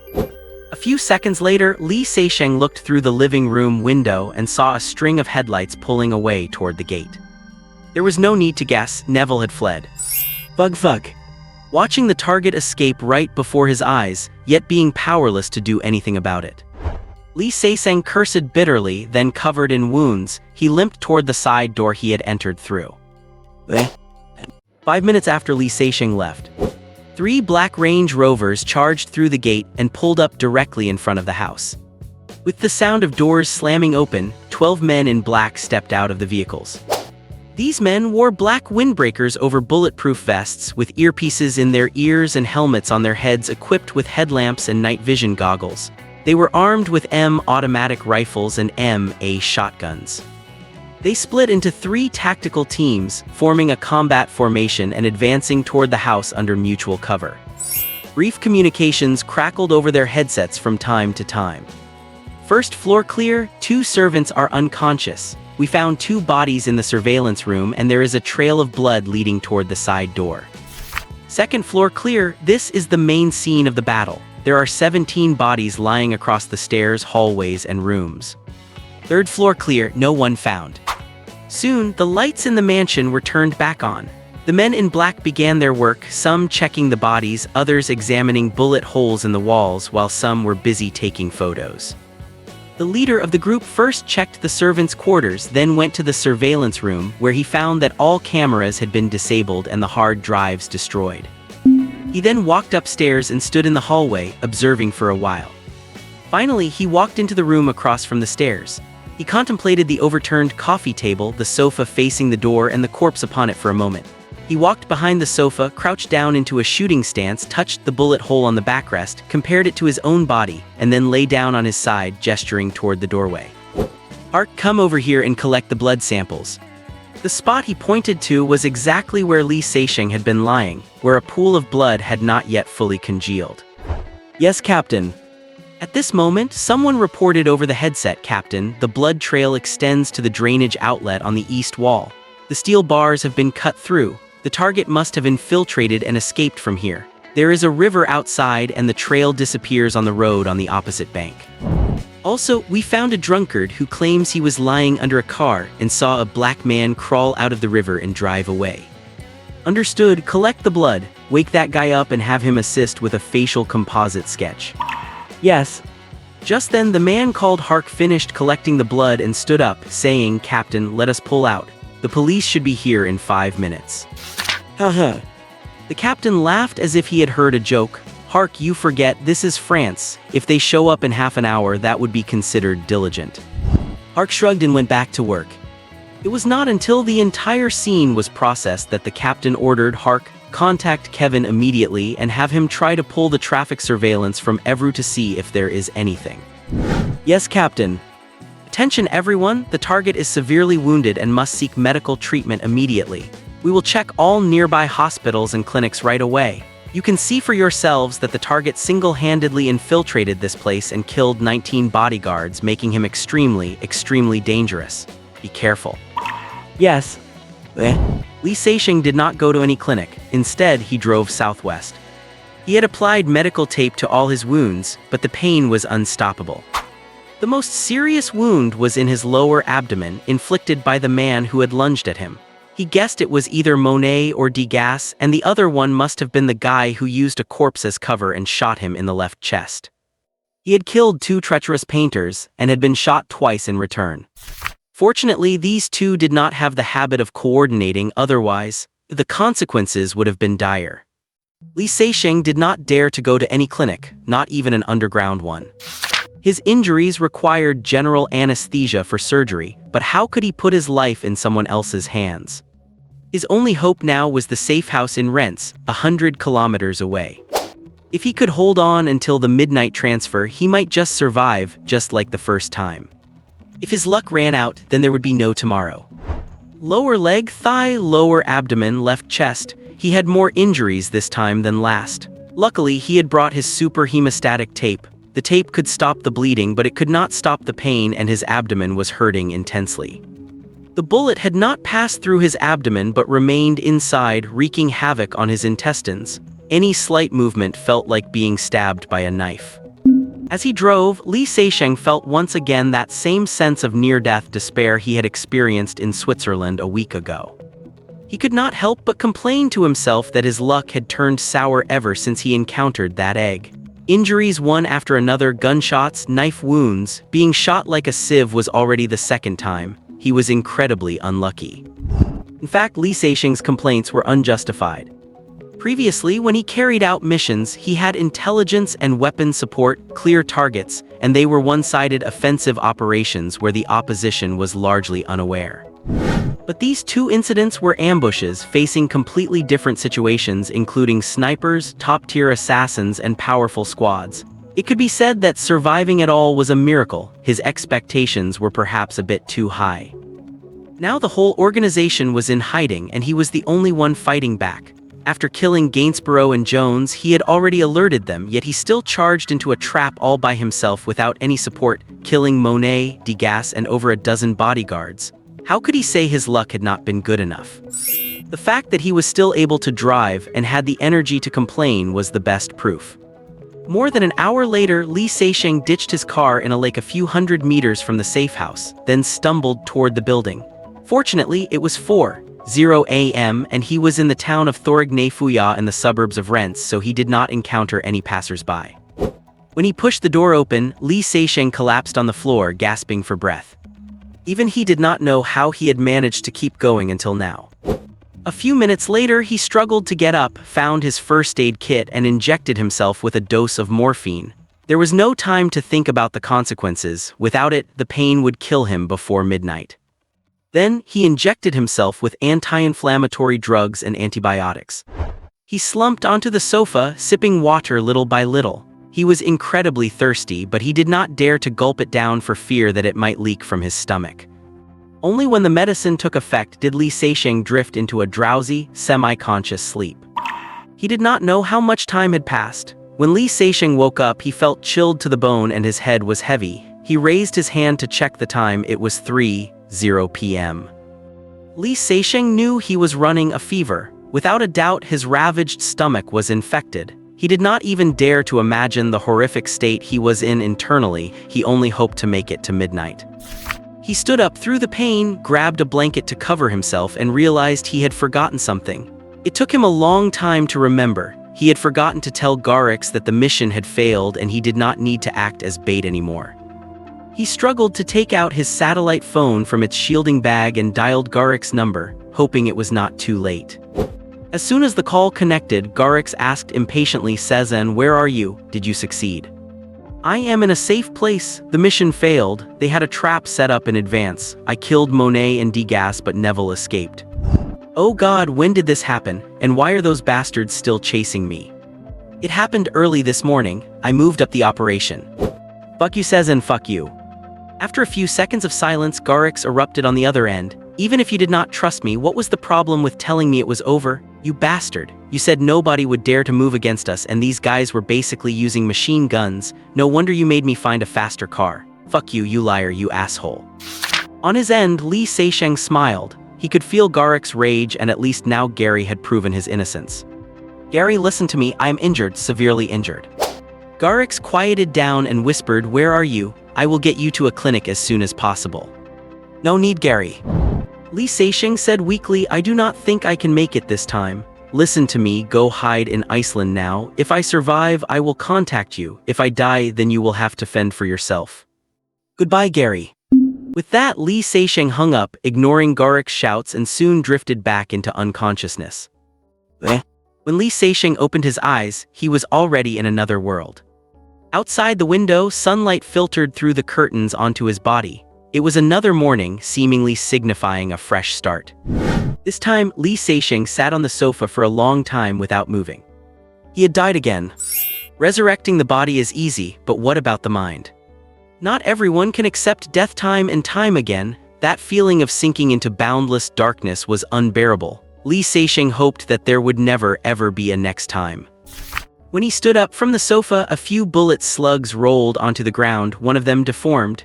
He felt nothing. Every time he traveled, it was like a physical reconstruction, and things that did not belong to him were rejected. He walked barefoot to open the door. Bathed in the sunlight facing the vast wilderness, his previous melancholy vanished, replaced by a feeling of being completely revitalized. Since he was still alive, life had to go on. He did not know when Old Harry and the others would arrive, but before they did, he had to solve the water problem. As for how to solve it, Lee Seisheng already had a plan in mind. Accompanied by the roar of a chainsaw, the tall, dense bamboo forest in the valley visibly began to thin out.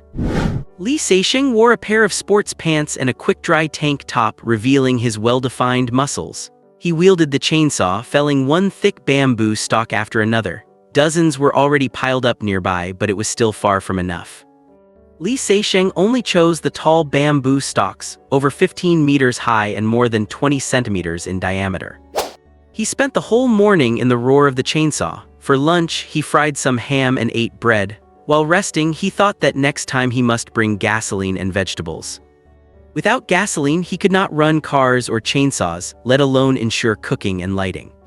Without vegetables, living on nothing but meat, Lee Seisheng, a carnivore at heart, was already starting to miss his dad's spicy shredded potatoes. Since he could bring the stinger back, he should be able to bring items over. The bullet slugs in his body were the best proof. He could just carry things in his arms. He was not planning on bringing a Humvee over anyway. In the afternoon, Lee Seisheng used a 40-centimeter-long machete to trim the excess branches from the bamboo, cleaning the main trunks until they were smooth, and then set them aside.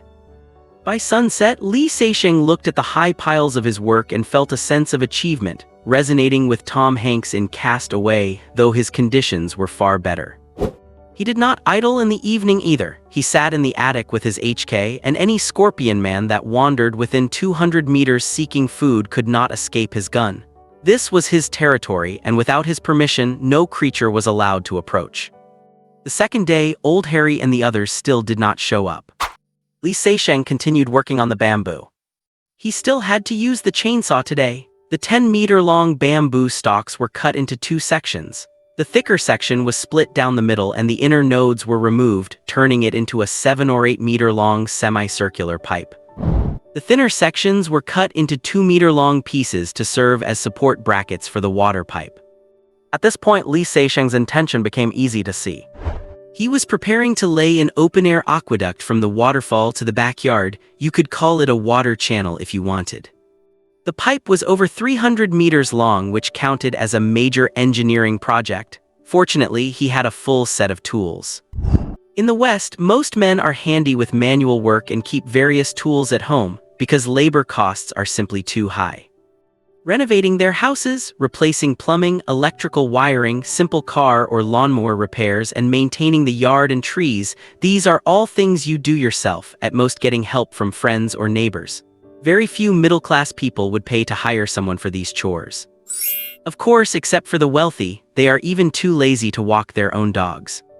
Lee Seisheng was no exception. When he was at the ranch, he followed Adams to chop trees, saw wood, repair farm tools, fix fences, harvest and bale hay, and herd cattle on horseback. He had to do it all. Laying a simple pipeline was nothing for him. Before the pipeline was finished, he still had to go to the pond for water. Lee Seisheng only took water back for bathing. He had not climbed down into the pond once. He was not stupid. The waterfall constantly poured water into the pool, but the water level remained constant, which meant it was definitely connected to an underground river or something similar. Going down there would be too dangerous. The third and fourth days were spent continuing the work, killing scorpion men and setting up the tripod brackets. On the fifth day, just when Li Seixing thought he would not see Old Harry and his crew and had already begun laying the pipe, he vaguely heard shouting and roaring sounds from outside. Li Seixing broke into a run toward the front yard. On the wasteland, two vehicles were racing one after another, getting closer.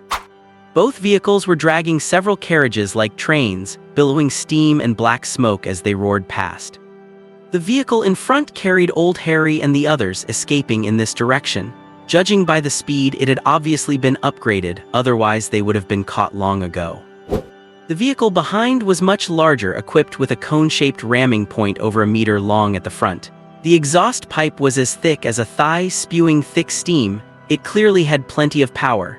Although the cockpit was crude, at least it had a windshield. Behind the glass, a bearded strongman had an excited expression on his face, driving his vehicle to slam into the one ahead. Boom! The last carriage was smashed to pieces. Cries of alarm came from the front vehicle and the strongman let out a hearty laugh. The carriage behind him was over 6 meters long and 2 meters high, with several people standing inside. Some were constantly shoveling coal, while others stood behind a massive mechanical crossbow, firing bolts over a meter long and as thick as a thumb. Amidst the roar, someone shouted loudly, "Old Harry, stop! You cannot escape! Hand over the method for hunting scorpion men and you will be granted a dignified death." Old Harry and the others were clearly not moved by the opponent's mercy, but as they looked at the beautiful house not far away, hope began to rise in their hearts. Clang clang. 2 bolts struck the front of the vehicle, startling the strongman, who turned and yelled, "Eisen, what are you doing? Hurry up and shoot that son of a bitch down." The crossbow in Carl's hands was a size larger than the original, capable of rapid fire and more powerful. Unfortunately, in the bumpy carriage, there was no way to aim. Just then, the vehicle behind fired a bolt. Carl ducked his head in fear, shouting at the same time, "Lena, watch out." Lena, who was busy shoveling coal into the boiler, turned to look. Whoosh! The bolt passed just above Lena's left chest and pinned itself into the carriage, giving Old Harry a huge scare. "Lena!" Carl shouted loudly. Lena looked down at her chest for a moment and then turned to look. In the courtyard nearby, the handsome young nobleman took only one glance before turning and running back into the beautiful house. Lena's eyes quickly dimmed. "Lena, hang in there, we're almost there." Carl stepped forward to support Lena, and Old Harry loudly tried to encourage her, but a look of despair appeared on Lena's face. What is the point of arriving? That person already retreated back inside. They were doomed anyway. Hope he does not get dragged into this. A burst of wild laughter came from the vehicle behind. Their prey could not hold on much longer. Soon, they also spotted the beautiful house ahead and let out exclamations, briefly forgetting to attack Old Harry and his crew. Right then, Lena's dim eyes lit up again, and both Old Harry and Carl's eyes were filled with hope. The young man ran out from the house, carrying a thick tube over a meter long. He rushed out of the courtyard like a gust of wind, knelt on one knee facing their direction, and shouldered the tube. Then, they witnessed a scene they would never forget for the rest of their lives. A slender black shadow shot out of the tube with a white exhaust trail, streaking past them at high speed and slamming directly into the windshield of the trailing vehicle. Boom! Outside the yard's picket gate. On the left stands a tattered rag tent, so worn and old that it is covered in patches of mismatched colors. It is so ugly that it would be rejected even as a doghouse. On the right is an orange-red dome-shaped solo tent, equipped with a moisture-proof pad and an inflatable mattress inside, where Lena is fast asleep. This tent was provided by Li Seixing. If it were not the only one he had, he definitely would have replaced Old Harry and the others' tents as well. Having such an ugly tent by the door gives him a sense of guilt, as if he were being wealthy and uncharitable. Li Seixing felt Lena's forehead and put away the first aid kit. She is okay for now. If she does not develop a fever over the next 2 days, she should be able to pull through. To be honest, Li Seixing does not have much confidence in his own handiwork. He is used to getting hurt himself, but he has never tried treating someone else's wounds. He is an expert at killing, but this is his first time trying to save someone. Cleaning the wound, disinfecting it, applying super hemostatic glue, and feeding her a few anti-inflammatory pills, antibiotics, and painkillers. That was the extent of the job. Stitching up wounds is a delicate task that is just too difficult for him. However, Li Seixing was confident that Lena's injury would not be a big problem because he had suffered wounds in the exact same spot, above the left chest, 3 times already, 2 gunshot wounds and 1 knife wound. When it comes to experience, who can compare to him? Besides, the knowledge of the human body required in the assassin trade is, in some respects, comparable to that of a surgeon. In other words, a doctor-turned-assassin has an edge. Getting injured in that specific spot is both unfortunate and lucky. Any higher and it would hit the collarbone and shoulder blade, any lower or closer to the center. And there would be no point in trying to save them. Mr. Seixing, thank you for saving us. Old Harry and Carl bowed in gratitude. What is this? Li Seixing asked while holding a black, heart-shaped object. This was something Lena had shoved into his hand before she passed out. That is a mechanical heart, a level 5 mechanical heart, worth 300 gold coins. The two men's expressions were complicated. Old Harry and Carl had also bought one each. One was used on their vehicle and the other was used to upgrade the crossbow. The fact that Lena had made a different choice left them feeling a bit ashamed. Who were they? Li Seixing asked calmly while examining the item in his hand. Of the people in that car earlier, only 2 were lucky enough to survive the AT rocket launcher blast, and he had finished them off without hesitation. They did not qualify to be interrogated. Old Harry replied they were wilderness hunters from Black Horse City. Li Seixing thought for a moment and said, "You guys had a big haul, so you got targeted." You are truly wise, you are right, we. The situation was exactly as Li Seixing had guessed. The scorpion skulls that Old Harry and his team brought to Black Horse City caused a sensation at the city hall. Even though they were very careful, they were still spotted. A team of wilderness hunters did not just covet the fish, they also wanted the fishing method. Not daring to act near Black Horse City, they laid an ambush on the road back to the town, demanding all their gold coins and the secret to hunting the scorpions.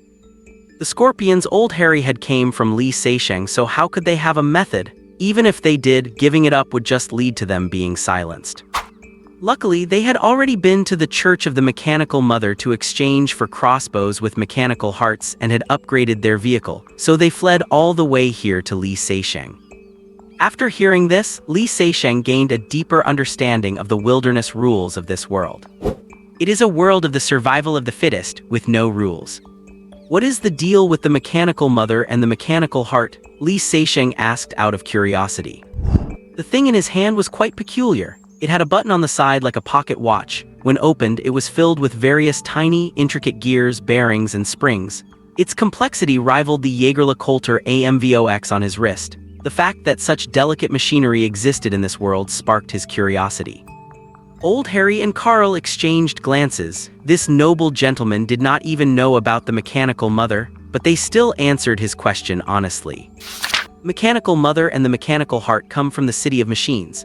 The City of Machines has a very ancient history. They worship the mechanical mother and are the most skilled at manufacturing and utilizing machines on the entire continent. Almost all machines were invented by them. When they forge a mechanical heart, they place it before the statue of the mechanical mother to pray, and she grants the heart vitality. Using a mechanical heart to retrofit mechanical equipment can enhance its performance in every aspect. According to the people at the church, the Mother Goddess revealed that machines are humanity's best companions, and this world should be composed of both humans and machines. After a pause, Old Harry added, "The City of Machines has temples in many cities across the continent, where they worship the mechanical mother, but nobody knows where the City of Machines actually is.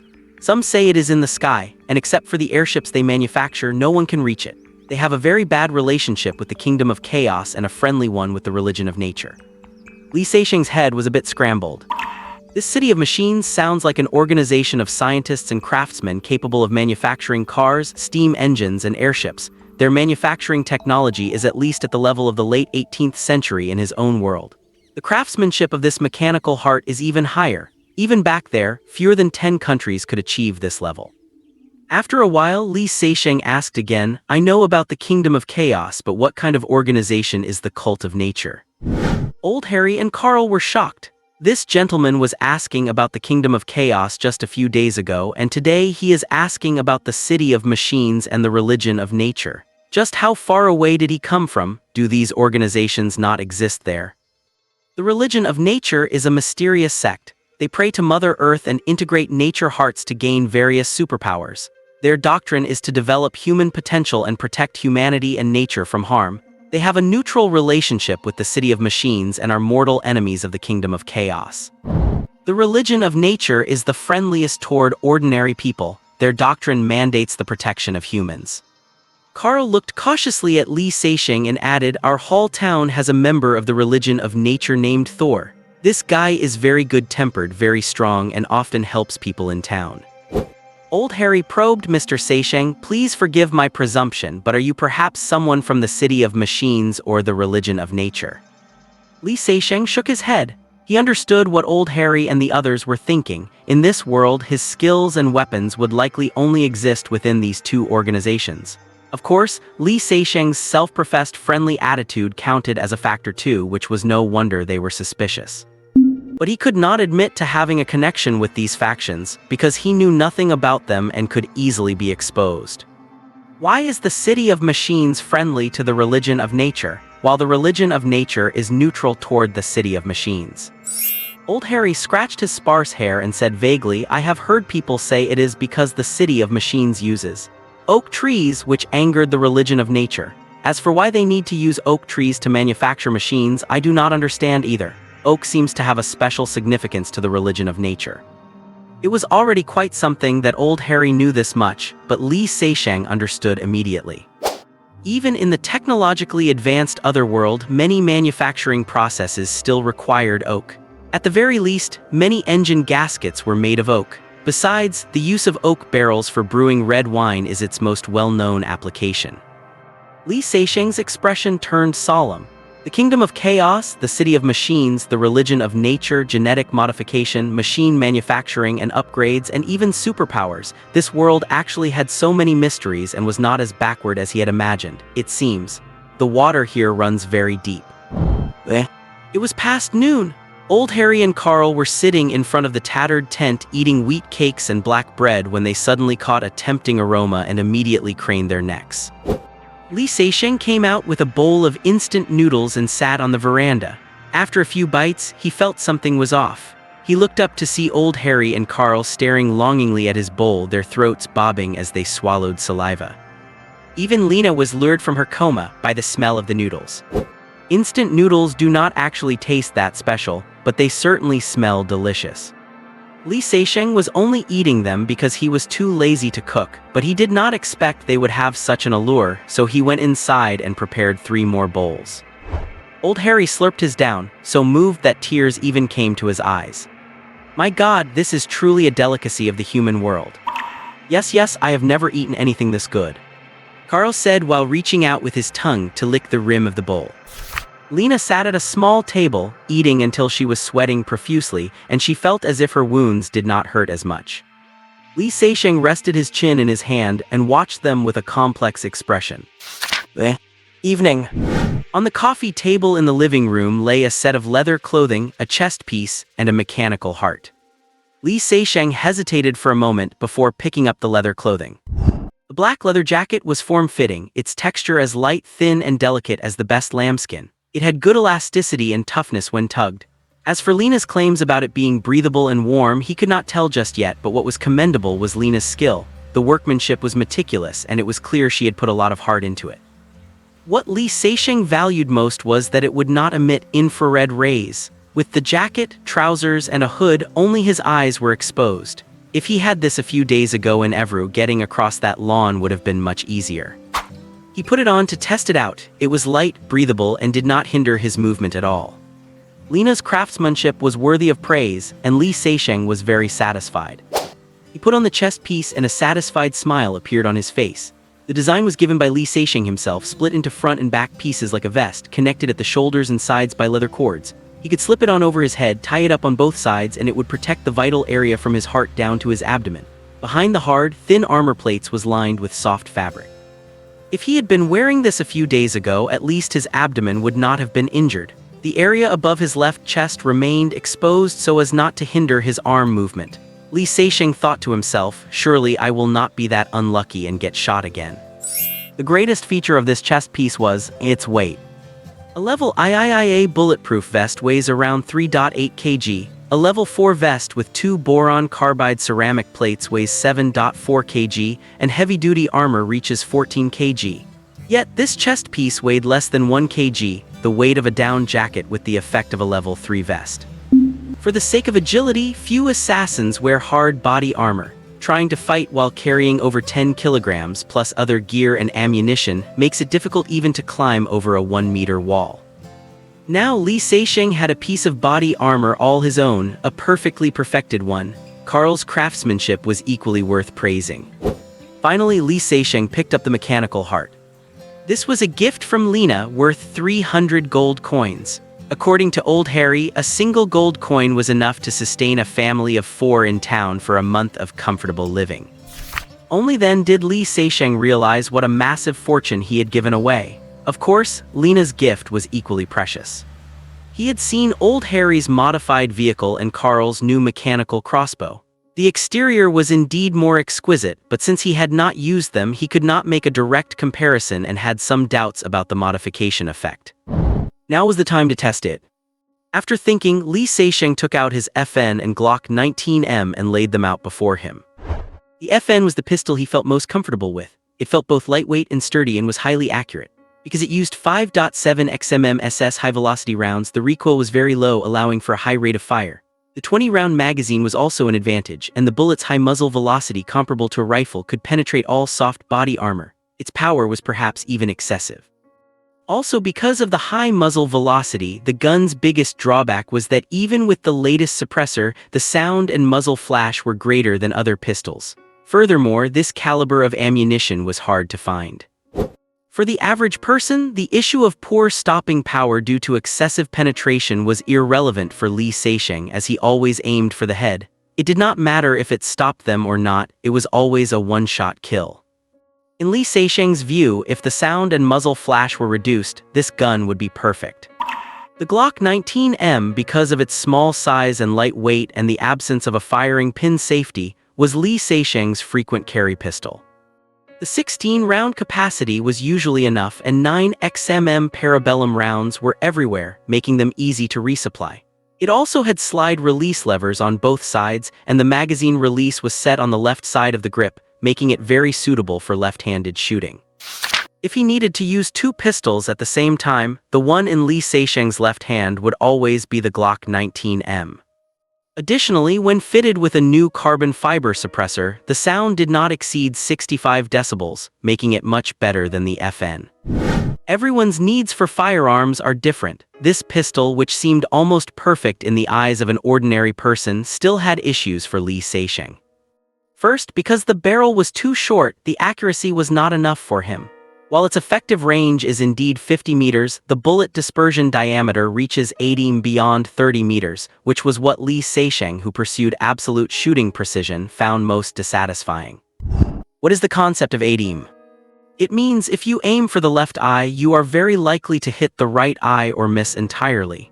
With the FN, Li Seixing could guarantee hitting the same bullet hole at 30 meters.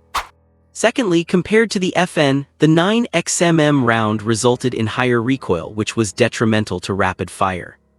These two shortcomings might not exist to others, but to Li Seixing they had a significant impact because he strove for both accuracy and speed. Shooting accurately and shooting quickly are his characteristics. Shooting both quickly and accurately is his greatest pursuit. In fact, no gun is perfect. The most important thing is your needs.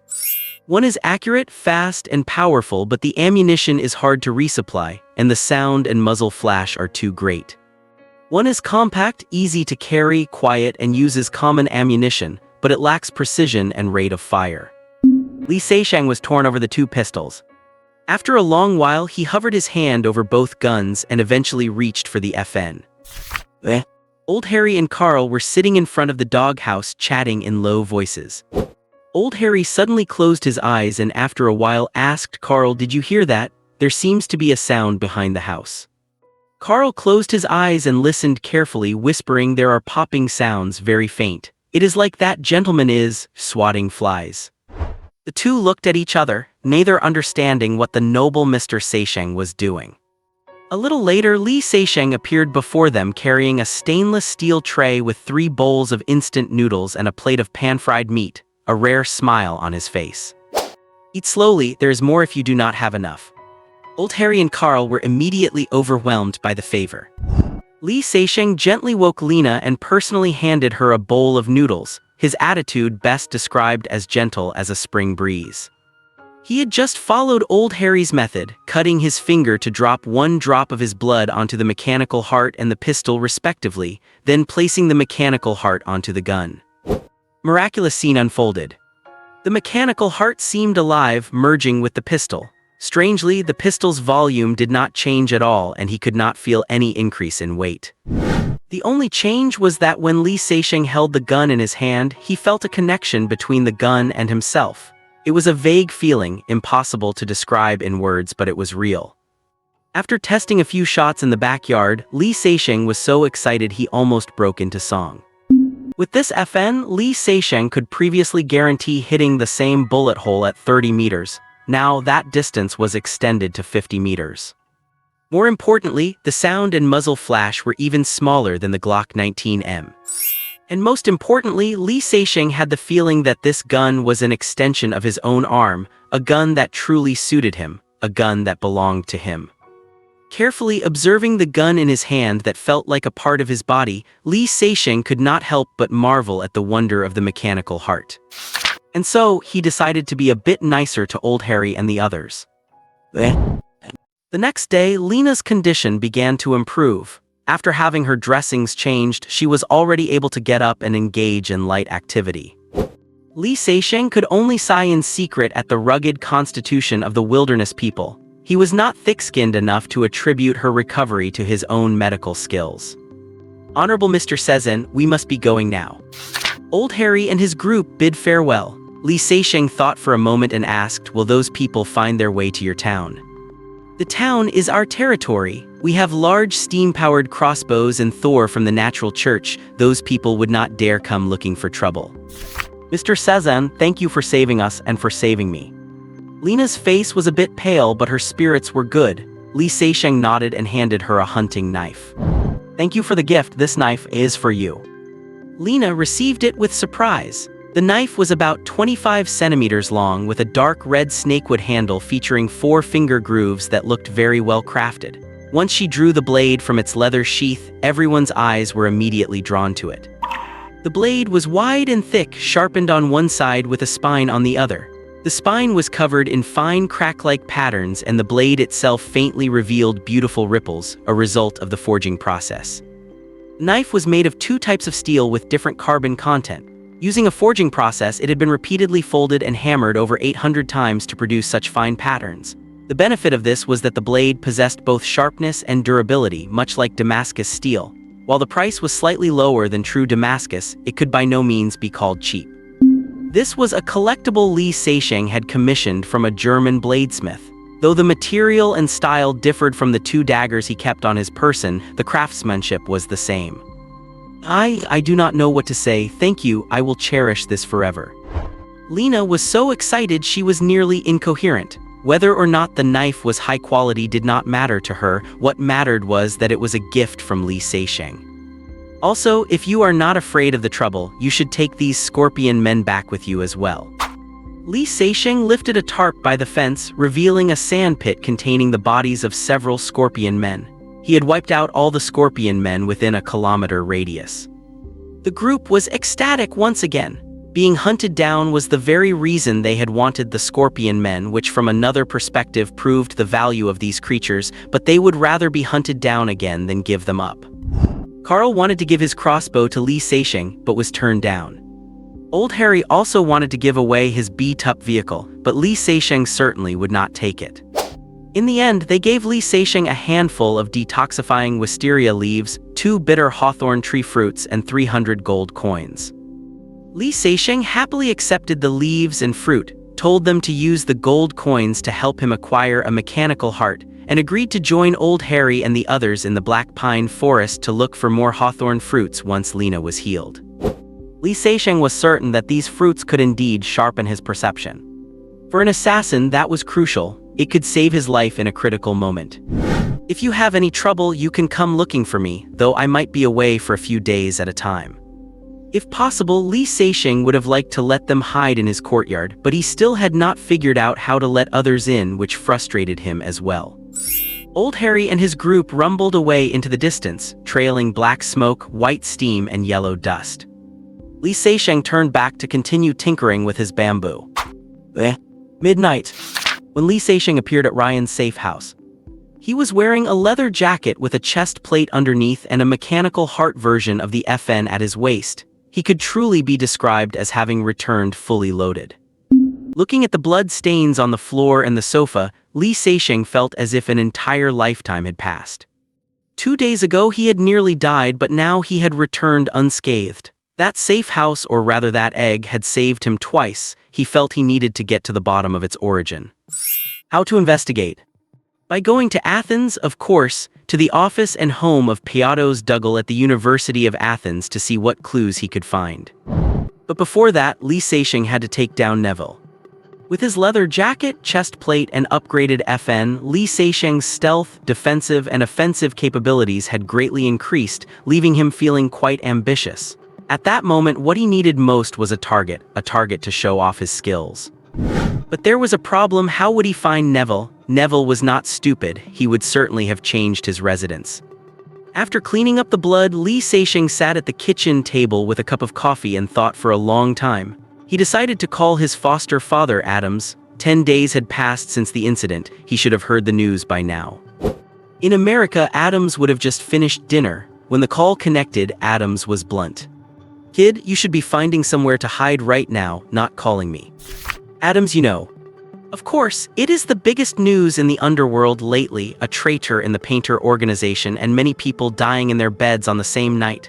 But I know you will be fine because you are Cezanne, you are the best one. Adams' tone was filled with pride. Li Seixing chuckled and asked with concern, "Adams, how are things on your end? Any problems?" "I am fine. I have stayed on the ranch ever since I received the email and have not left."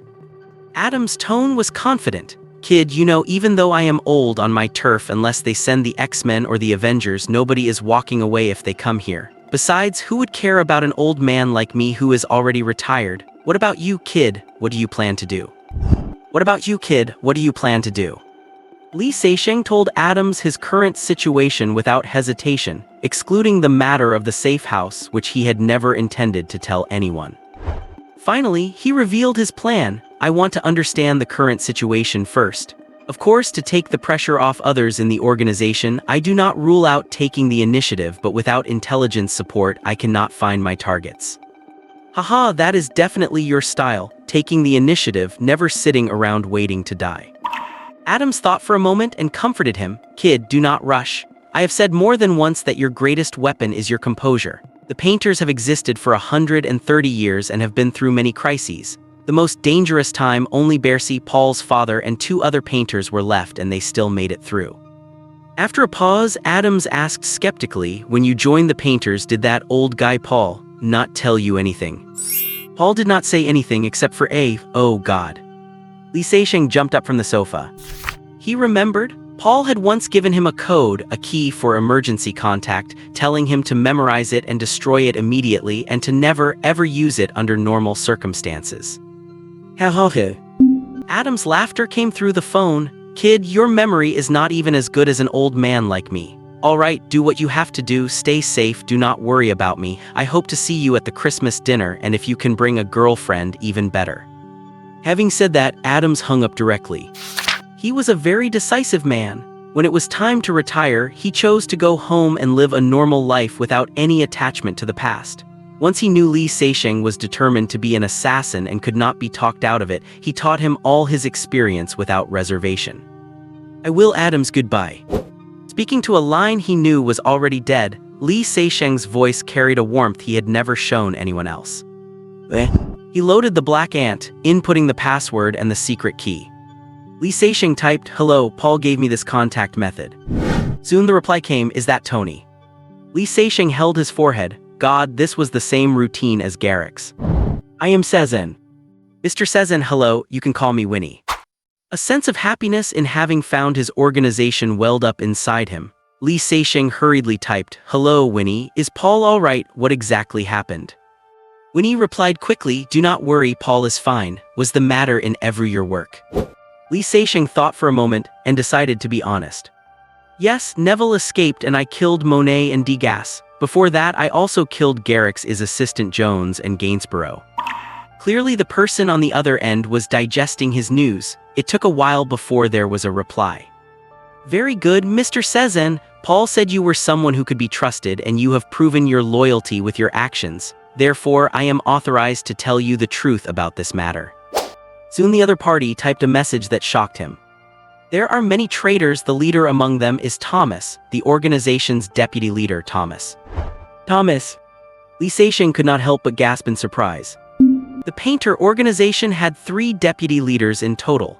Thomas was in charge of all business operations. He was the name Li Seixing and the others heard most often aside from the leader, Paul. The other 2 deputy leaders were said to be in charge of equipment, including high-tech gear. Things like the hemostatic tape, night vision goggles, cameras, and most weapons Li Seixing used were provided by the organization. The 3rd deputy leader was in charge of intelligence, providing information support and cover for the painter's missions. Not only had he never met these 2 deputy leaders, he did not even know their names. As for the organization's most precious asset, the painters themselves, they were personally overseen by Paul and their personal records were the organization's highest secret. Li Seixing had originally thought Garrick's was the traitor, who knew the traitor was actually Jones and Jones was behind Neville. Now he knew that even the organization's deputy leader, Thomas, had betrayed them. No wonder the organization was so nervous. Even if Thomas did not have all the files on the painters, given enough time and effort, he was bound to find something. Just like Garrick's assistant Jones, he had never met Li Seixing, but Li Seixing had seen him twice. No one stays vigilant against internal members because there is no reason to. Even among the painters, not everyone was as cautious as Li Seixing. Some people's identities must have been discovered. So once a deputy leader betrays, the losses to the organization can be imagined. In any organization, betrayal at the highest level results in catastrophic consequences. As expected, Winnie typed out a lot of content next. Because of his betrayal, the organization has suffered huge losses in all aspects, with business being the most severe. Currently among the 13 regional business heads, Neville in Western Europe, Belinov in Eastern Europe, Baines in Australia, and 2 of the 3 in America have been confirmed as traitors. Schneider in Central Europe and Camilla in Southern Africa have unfortunately been killed. As for the others, some are missing, some have uncertain status, and others are being hunted down. As for the painters, besides Monet, Degas, and Gainsborough that you mentioned, Michelangelo, Pissarro, Delacroix, have been confirmed as traitors. The list of those confirmed dead includes Titian, Rubens, Menzel. Li Seixing's mood grew increasingly heavy. He did not know exactly how many painters there were, but it was certainly less than 100. Now they had lost at least a dozen, and there were many traitors, including Michelangelo, who was on par with him. The appearance of a traitor in the upper echelon of an organization is terrifying. The losses caused are too great. The best way to take down a building is from the inside. Thomas's betrayal was like pulling out the main supporting pillar. Li Seixing felt as if the entire structure were about to collapse. After a long silence he typed, Why did Thomas betray them? There must be a reason for everything. Thomas's betrayal certainly did not happen for no reason. Li Seixing wanted to know what caused a deputy leader to betray his organization. Winnie typed several long paragraphs to patiently explain the matter. He could feel that she regarded Li Seixing very highly. The root of the matter goes back 3 years. A dispute occurred between Paul and him. Thomas proposed a vision that since the organization was powerful, it could expand its business into other fields. For example, toppling the regimes of one or more small nations and then installing puppets to secretly control the entire country. Thomas believed this would allow the organization to rapidly increase its strength and possess greater, stronger influence and a say in the world. This proposal was flatly rejected by Paul. He believed that the organization's fundamental principle was never to get involved in politics, which is why, even though almost all nations knew the painter organization existed, it could still survive, because the organization's existence had never fundamentally infringed upon their interests. Thomas believed that precisely for that reason they should take control of their own fate instead of staying in the dark and acting based on others' whims. Because of this, the two had a fierce argument and parted on bad terms. Of course, the matter ended with Thomas apologizing to Paul and no one mentioned it again. But I think this is the cause of Thomas's betrayal. Li Seixing did not know what to say. This was a conflict of ideology. He was just a painter who had never stood in such a high position, so he could not understand the thoughts of Paul and Thomas. But he knew that the path Thomas chose would be paved with blood and corpses. If he succeeded, the organization would be unstoppable, and if he failed, it would surely lead to total ruin. While Li Seixing was contemplating, Winnie typed another section. If it were only that, things might not have turned out this way. We suspect Thomas found someone who supported his ideology, or someone found Thomas and gave him hope, which is why he betrayed us. Sezen, the situation the organization currently faces is not just traitors, but also external enemies. These include another assassin organization called the Apostles, and a private defense company registered in the Cayman Islands called Saturn. This company was registered very recently but has massive capital, and there are clearly powerful backers behind it. They are likely the same person or faction supporting Thomas. They have put out huge bounties in the underworld for key figures in the painter organization, and your personal bounty is as high as 10 million. 10 million. Li Seixing had not expected to be worth that much. 10 million was such a tempting number. If the target were a gang boss, many other gangs, assassins, and mercenaries would swarm in. Even intelligence agents and special forces would not mind taking on a private job on the side. But the target being a top-tier assassin and one belonging to a vast and mysterious organization was a completely different matter. Some people would definitely choose to get involved, intending to take a bite out of this falling beast, but the consequence of doing so was that as long as any assassin survived, they had to be prepared to face retaliation.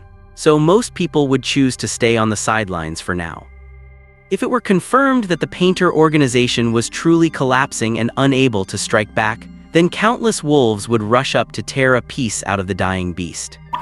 Li Seixing did not reply for a long time. He had not expected the situation to be this serious. The enemy had money, people, equipment, and intelligence. What did the painters have? Traitors. Thinking of intelligence and support, as well as Neville's whereabouts and the origin of the team that ambushed him, Li Seixing had many questions that needed answering from Winnie. So he typed, "Who has the highest bounty?" There was no reply for a long time. Winnie was clearly shocked by his focus.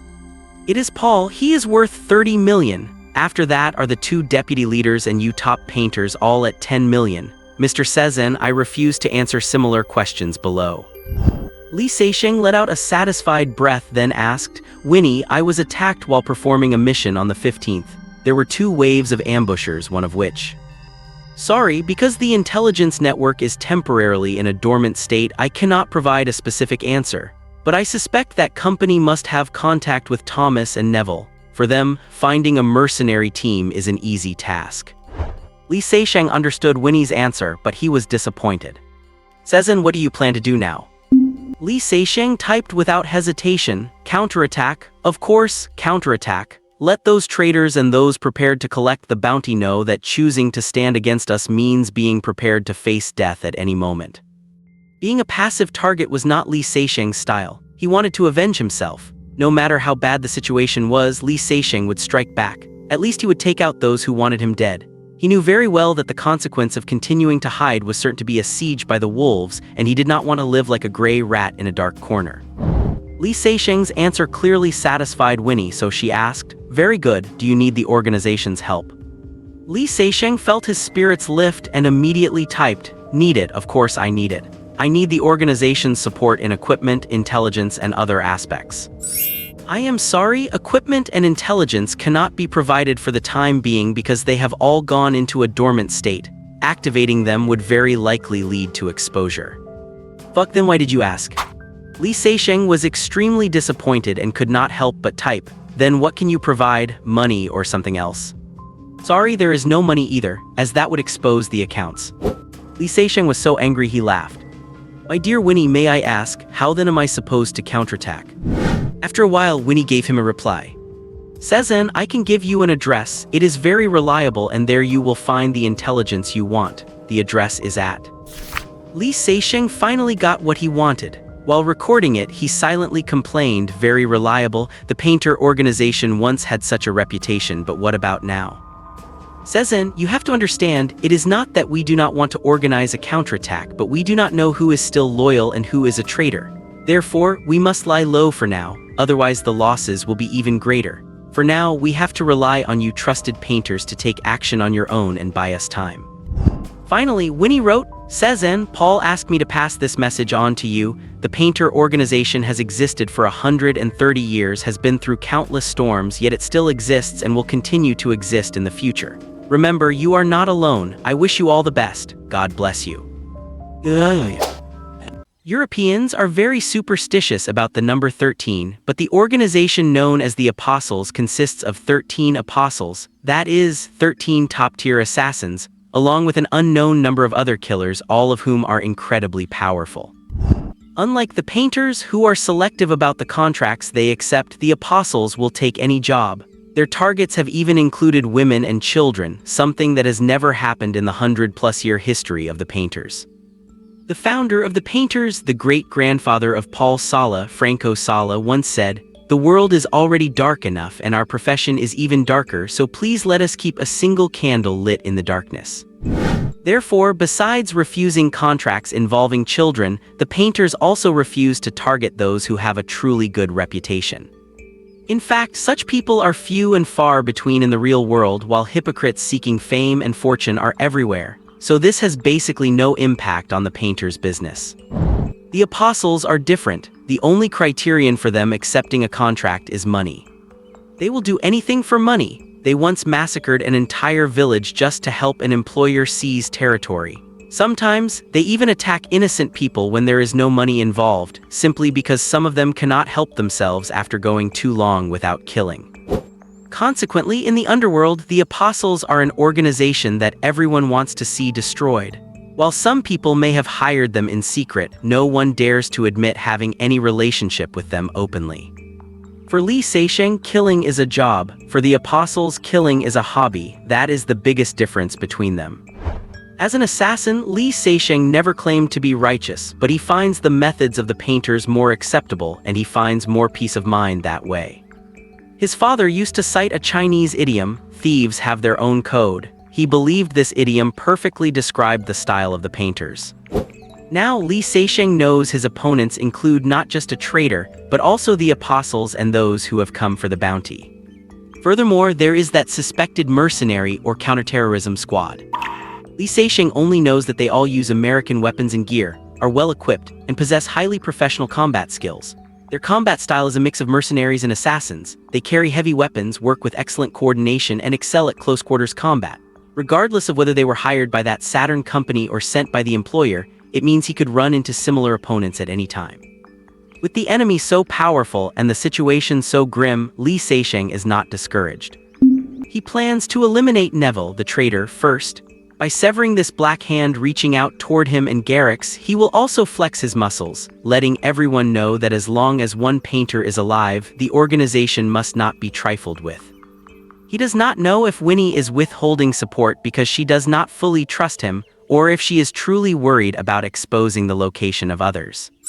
If it is the former, it should be fine once he takes care of Neville. Paris, in an alley behind the Champs-Élysées. Li Seixing stood at the entrance of a leather goods store, surveying the place. The shop was small and hung with an old sign that read Royville. He waited until the few remaining customers left before walking inside. The walls of the shop were lined with various leather goods. An old man who looked to be in his 60s sat at a table near the back, examining a piece of fur in his hands. A young woman in her 20s put down what she was doing and came over to greet him. "Hello, sir, is there anything I can help you with? I would like to have a custom wallet made." "Certainly, that is exactly what we can do for you. What style and material would you like?" The clerk pointed to a wall displaying many wallets. "These are all samples, you can choose whatever you like." Li Seixing looked at the wallets and said casually, "I want a wallet that can hold 50,000 francs. Gray-white would be best with a subtle pattern." The old man at the table finally looked up from the piece of fur. "Zoya, I will handle this guest myself. Please bring us 2 cups of black tea." After the clerk left, the old man nodded slightly. "Please have a seat." Once Li Seixing sat down opposite him, the old man asked who sent you. Winnie. It is Winia. The old man had a look of realization. Please state your request. Li Seixing looked at him calmly. I need information on Neville Graddock Neville. The old man was startled for a moment, then smiled. You are a painter, it seems the traitor is about to receive his punishment. Li Seixing was not surprised. Winnie sending him here meant it was absolutely safe. If an intelligence broker did not even know about the recent major events in the underworld, they would not be worth a damn. The old man wrote something on a piece of paper, handed it to the clerk, and then raised his teacup to Li Seixing. Nilgiri black tea from India. It has a very special taste. It is not famous because the yield is so small. Have a taste. Li Seixing took a sip and reflected, not bad, it tastes very good. Then he added sheepishly, sorry, actually I do not know much about black tea. It is all right, actually. The old man winked, I do not know much about it either, but one must make the guests feel like we have taste. Both men laughed at the same time, and Li Seixing began to feel a liking for the old man. The clerk came out again and placed the slip of paper on the table, surprisingly fast. Li Seixing reached out his hand but could not get it. The old man held the paper down with one finger. Young man, did not Winnie tell you that you have to pay first? Winnie really had not told him that the information would cost money. Li Seixing stiffened. How much? 200,000 euros. 200,000. Li Seixing exclaimed, and the affection he had just felt quickly faded away. The old man watched him with a smile. It is cheaper than the paintings by you artists. The painters' organization got its name because all the assassins use the names of famous painters as their code names. On the other hand, they really do operate quite a few art galleries, and some of the paintings hanging in them are the masterpieces of these very painters. He remembered the first time Garrix brought him to the studio, handed him a brush, and told him to make a few random strokes on a linen canvas. When he then pointed at the canvas and exclaimed, a typical minimalist abstract painting that depicts the truth of this world with simple strokes, filled with coldness and despair, possessing an indescribable, intoxicating, and captivating unique charm, Li Seixing was completely dumbfounded. Those so-called minimalist abstract paintings, which he did not even know how he had scribbled, calling them works of art was a blasphemy against art itself. In modern times, art, especially abstract art, has no real standard, and it relies almost entirely on human speculation. The next day, that painting and Garrick's words appeared in an art magazine, followed by a chorus of praise. Some critics even compared him to Damien Hirst, saying his painting represented a new direction for abstraction in this century, making him feel incredibly ashamed. Every time they completed a mission, one or several paintings would be sold, usually for hundreds of thousands of euros. For missions with higher values, their paintings would even go through a series of operations to appear at auctions, ultimately landing in the hands of the employers. Using oil paintings to launder money was not a patent of the painters. The difficulty lay in having those so-called works of art gain general recognition from painters and critics, and having all sorts of flowery praise appear in major art magazines. Nobody knew how the painters' organization managed to do that. As time went on, Li Seixing gradually understood that behind those contemporary art pieces that sold for astronomical prices, there were usually shady transactions. Did you really think everyone could not see that the stuff was just worthless paper? There are many ways to launder money. Gambling, lotteries, and stock trading are just the most common ones. There are even more covert methods. It is said the organization is already experimenting with Bitcoin transactions. When the old man said that, Li Seixing understood, and he felt a rare flush of heat on his face. He took out a MasterCard to pay. The old man picked up a wallet, tucked the note inside, and handed it to him. Remember, you are buying the wallet, and the contents are a gift. Li Seixing nodded and said, understood. It is much better than my paintings, at least it is useful and can hold money. The old man could not help but laugh. This young man was quite interesting. Extra question, it is not a trap, is it? Of course not. If it were a trap, I could refund your money. The old man's answer gave Li Seixing the urge to get a refund right then and there. Watching Li Seixing's retreating figure, the old man muttered to himself, is news about Neville so sought after? I need to find the whereabouts of the others as soon as possible. Near the intersection of Aubing Road and Adastrasse, southwest of Munich city center, Germany. Li Seixing was wearing jeans, a thin jacket, sunglasses, and a baseball cap with a Bayern Munich logo, looking just like an ordinary young German, calmly observing a Baroque-style villa to the northwest. Returning in the middle of the night, driving to Paris in the early morning, and then appearing in Munich that afternoon, Li Seixing had driven over 900 kilometers straight, interpreting the meaning of speed with his actions. Because he worried Neville might leave at any moment and this was intelligence worth 200,000 euros, he could not let it expire. The villa was blocked by a wall showing only the third floor. From this angle, all the windows were covered by thick curtains. The wall, the entrance, and the roof of the villa were equipped with dozens of cameras, most of them advanced thermal night vision cameras. Neville was staying in this villa. After being almost finished off by him 2 days ago, Neville felt safer in a big city, so he added a lot of security monitoring equipment, though he certainly still had a large group of bodyguards with him. For Li Seixing, wearing the scorpion leather jacket, thermal imaging cameras were the least of his worries. Getting into the courtyard without being seen by security personnel was the real challenge.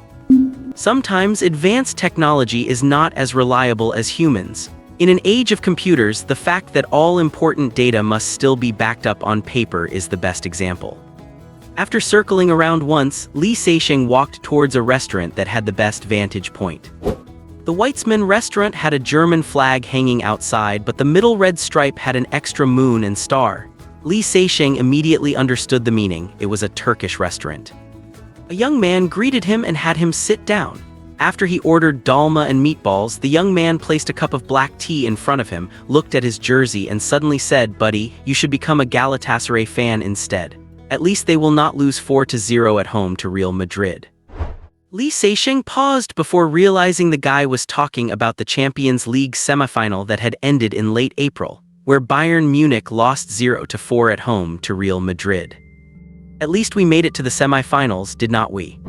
Li Seixing smiled and gave the reaction a Bayern fan should have at that moment. The young man shrugged and said firmly, "Galatasaray will win the championship next year." Li Seixing smiled and said nothing. It was not worth wasting breath on someone like that. There are at least 3 million Turks in Germany now, and they continue to grow rapidly. They arrive in Germany with families and friends, occupying every major city. 2 years ago, during a World Cup qualifier between Germany and Turkey, German-Turkish fans actually accounted for 2/3 of the crowd, cheering fanatically for the visiting Turkish team, making Merkel, who was watching in person, exclaim, "God, whose home game is this anyway?" The meatballs with pickles were quite tasty, and the dolma, which was essentially green peppers stuffed with rice and minced meat, gave Li Seixing the taste of rice he had long missed. As Li Seixing ate, he observed through the window, unable to stop himself from complaining. Without the support of the organization, he had no equipment on him. He had one of those cameras, but it was still on the roof of the Évreux Cathedral. If he had a drone right now, that would be even better. Coming out of the restaurant, Li Seixing was just about to make another round when he saw several people in work clothes and rubber boots coming out of a small building by the street and getting into a pickup truck marked with the Stadtentwässerung logo, which slowly drove to the east. These were municipal service vehicles. Li Seixing immediately quickened his pace to follow. The pickup truck stopped a kilometer away. Those few people got out of the car and entered another similar small building. Li Seixing stopped and looked back and forth. The villa was right between two such small buildings. His eyes brightened. Night fell.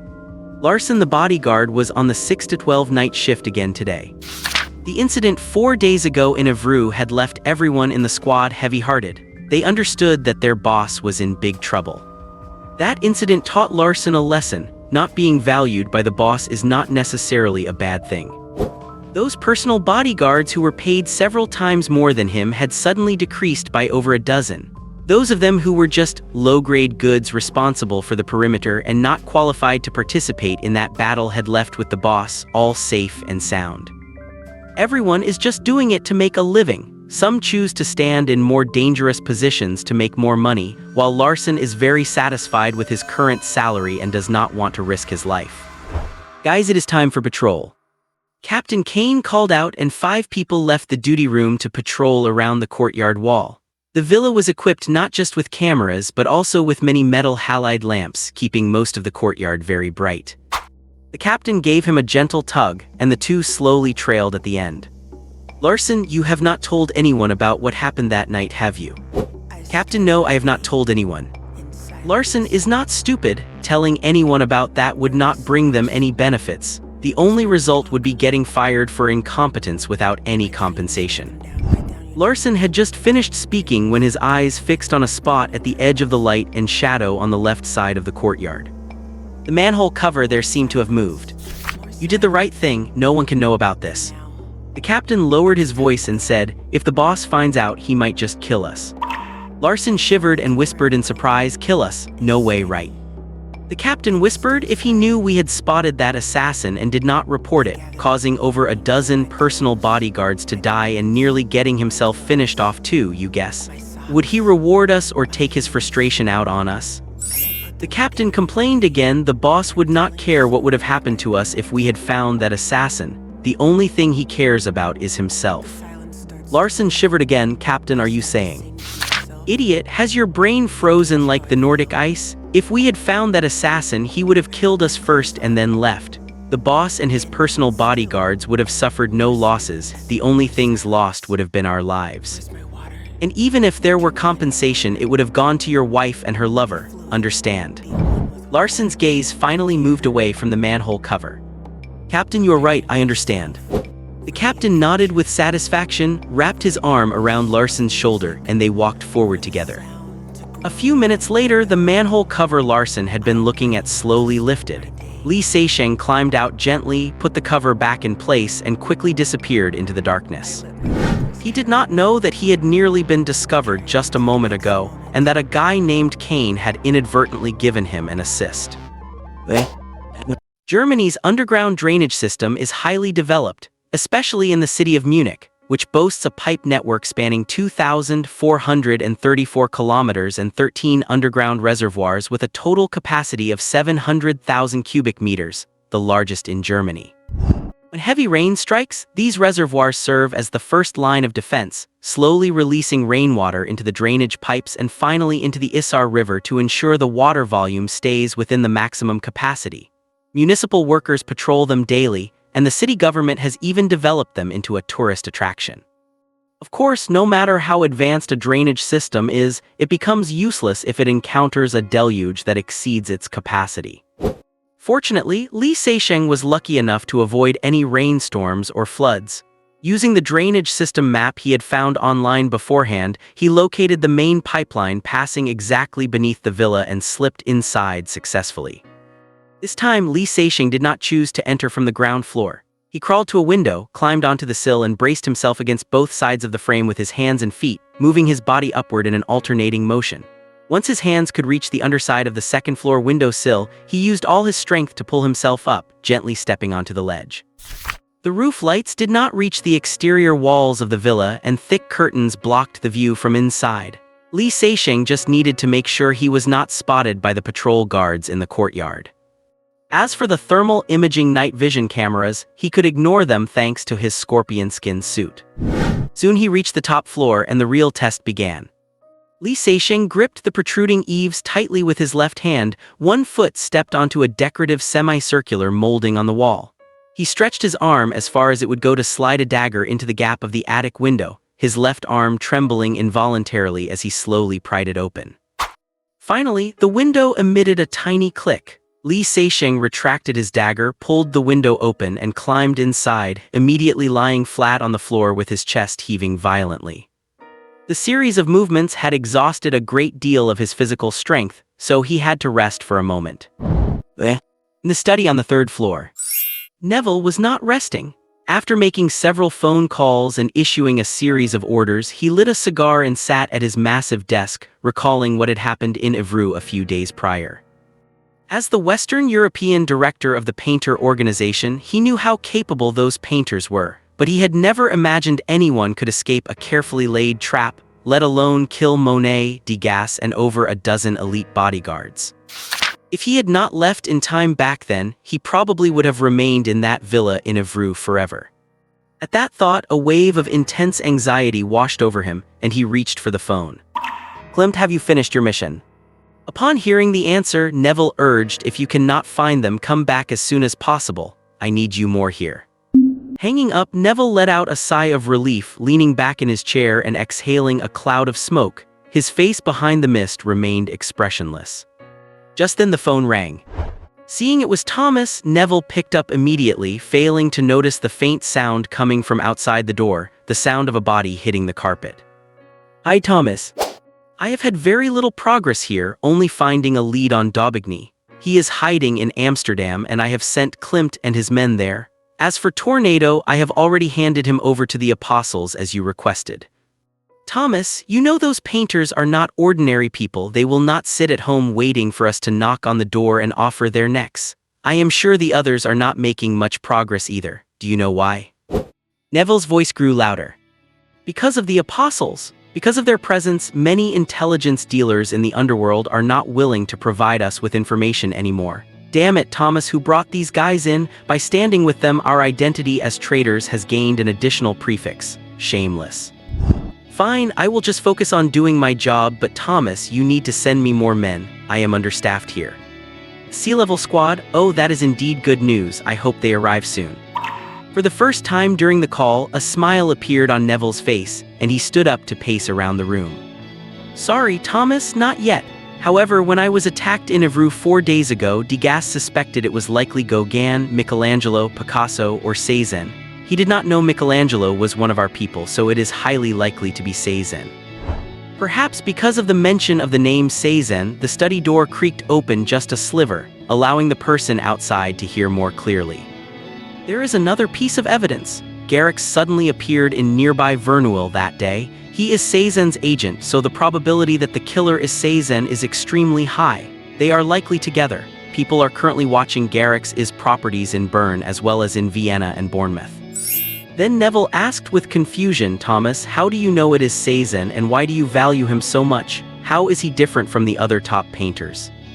All right, I get it. I should not ask about things I am not supposed to know. But Thomas, your idea is simply impractical. He is a top-tier killer. Capturing him alive is too difficult. Monet and Degas are both dead and he has already killed over a dozen of my bodyguards. Another team? All right, Thomas, I hope the people they send are useful. You have to realize that I am his target now. After hanging up, Neville had just sat back in his chair when the study door was pushed open. A person wearing black leather clothes and a black mask walked in, holding a suppressed pistol. Good evening, Mr. Neville. The voice was elegant and polite, but to Neville's ears, it was like a bolt from the blue. Neville was first shocked, then panicked, and finally revealed a wry smile.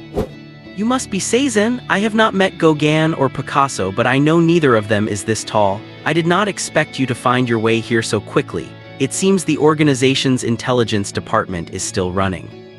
Li Seixing ignored his words and asked directly, was that Thomas on the phone just now? It was you who killed Monet and Degas a few days ago, right? Where is Thomas? Who is your backer? Why do you want to capture Cézanne alive? Did you kill Jones and Gainsborough too? Is Garrix with you? The two were speaking at cross purposes, both refusing to answer each other's questions. Li Seixing, being young, began to lose his patience. He threatened, Mr. Neville, it seems you do not clearly understand your situation. Neville shook his head helplessly, answering his question for the first time. It is precisely because I understand it that I cannot answer you, Cézanne. Li Seixing said coldly, Mr. Neville, you are just a traitor. Heh, a traitor? Many say that if you betray once, you will do it a second time. To me, that statement is wrong. Neville spoke with a sorrowful tone, as if he had made a final decision. Betrayal, once is enough, otherwise even I could not look at myself in the mirror anymore.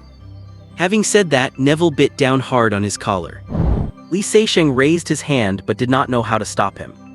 If the opponent held a gun, he could shoot the wrist, but if he were biting his own collar, he could not exactly shoot the head, so he had to watch helplessly as Neville committed suicide by poison.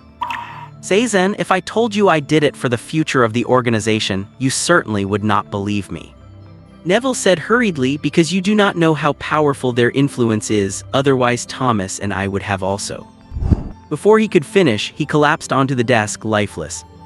Li Seixing carefully checked the pulse, heartbeat, and pupils, then confirmed that the former Western European director of the original organization and traitor, Braddock Neville, was dead.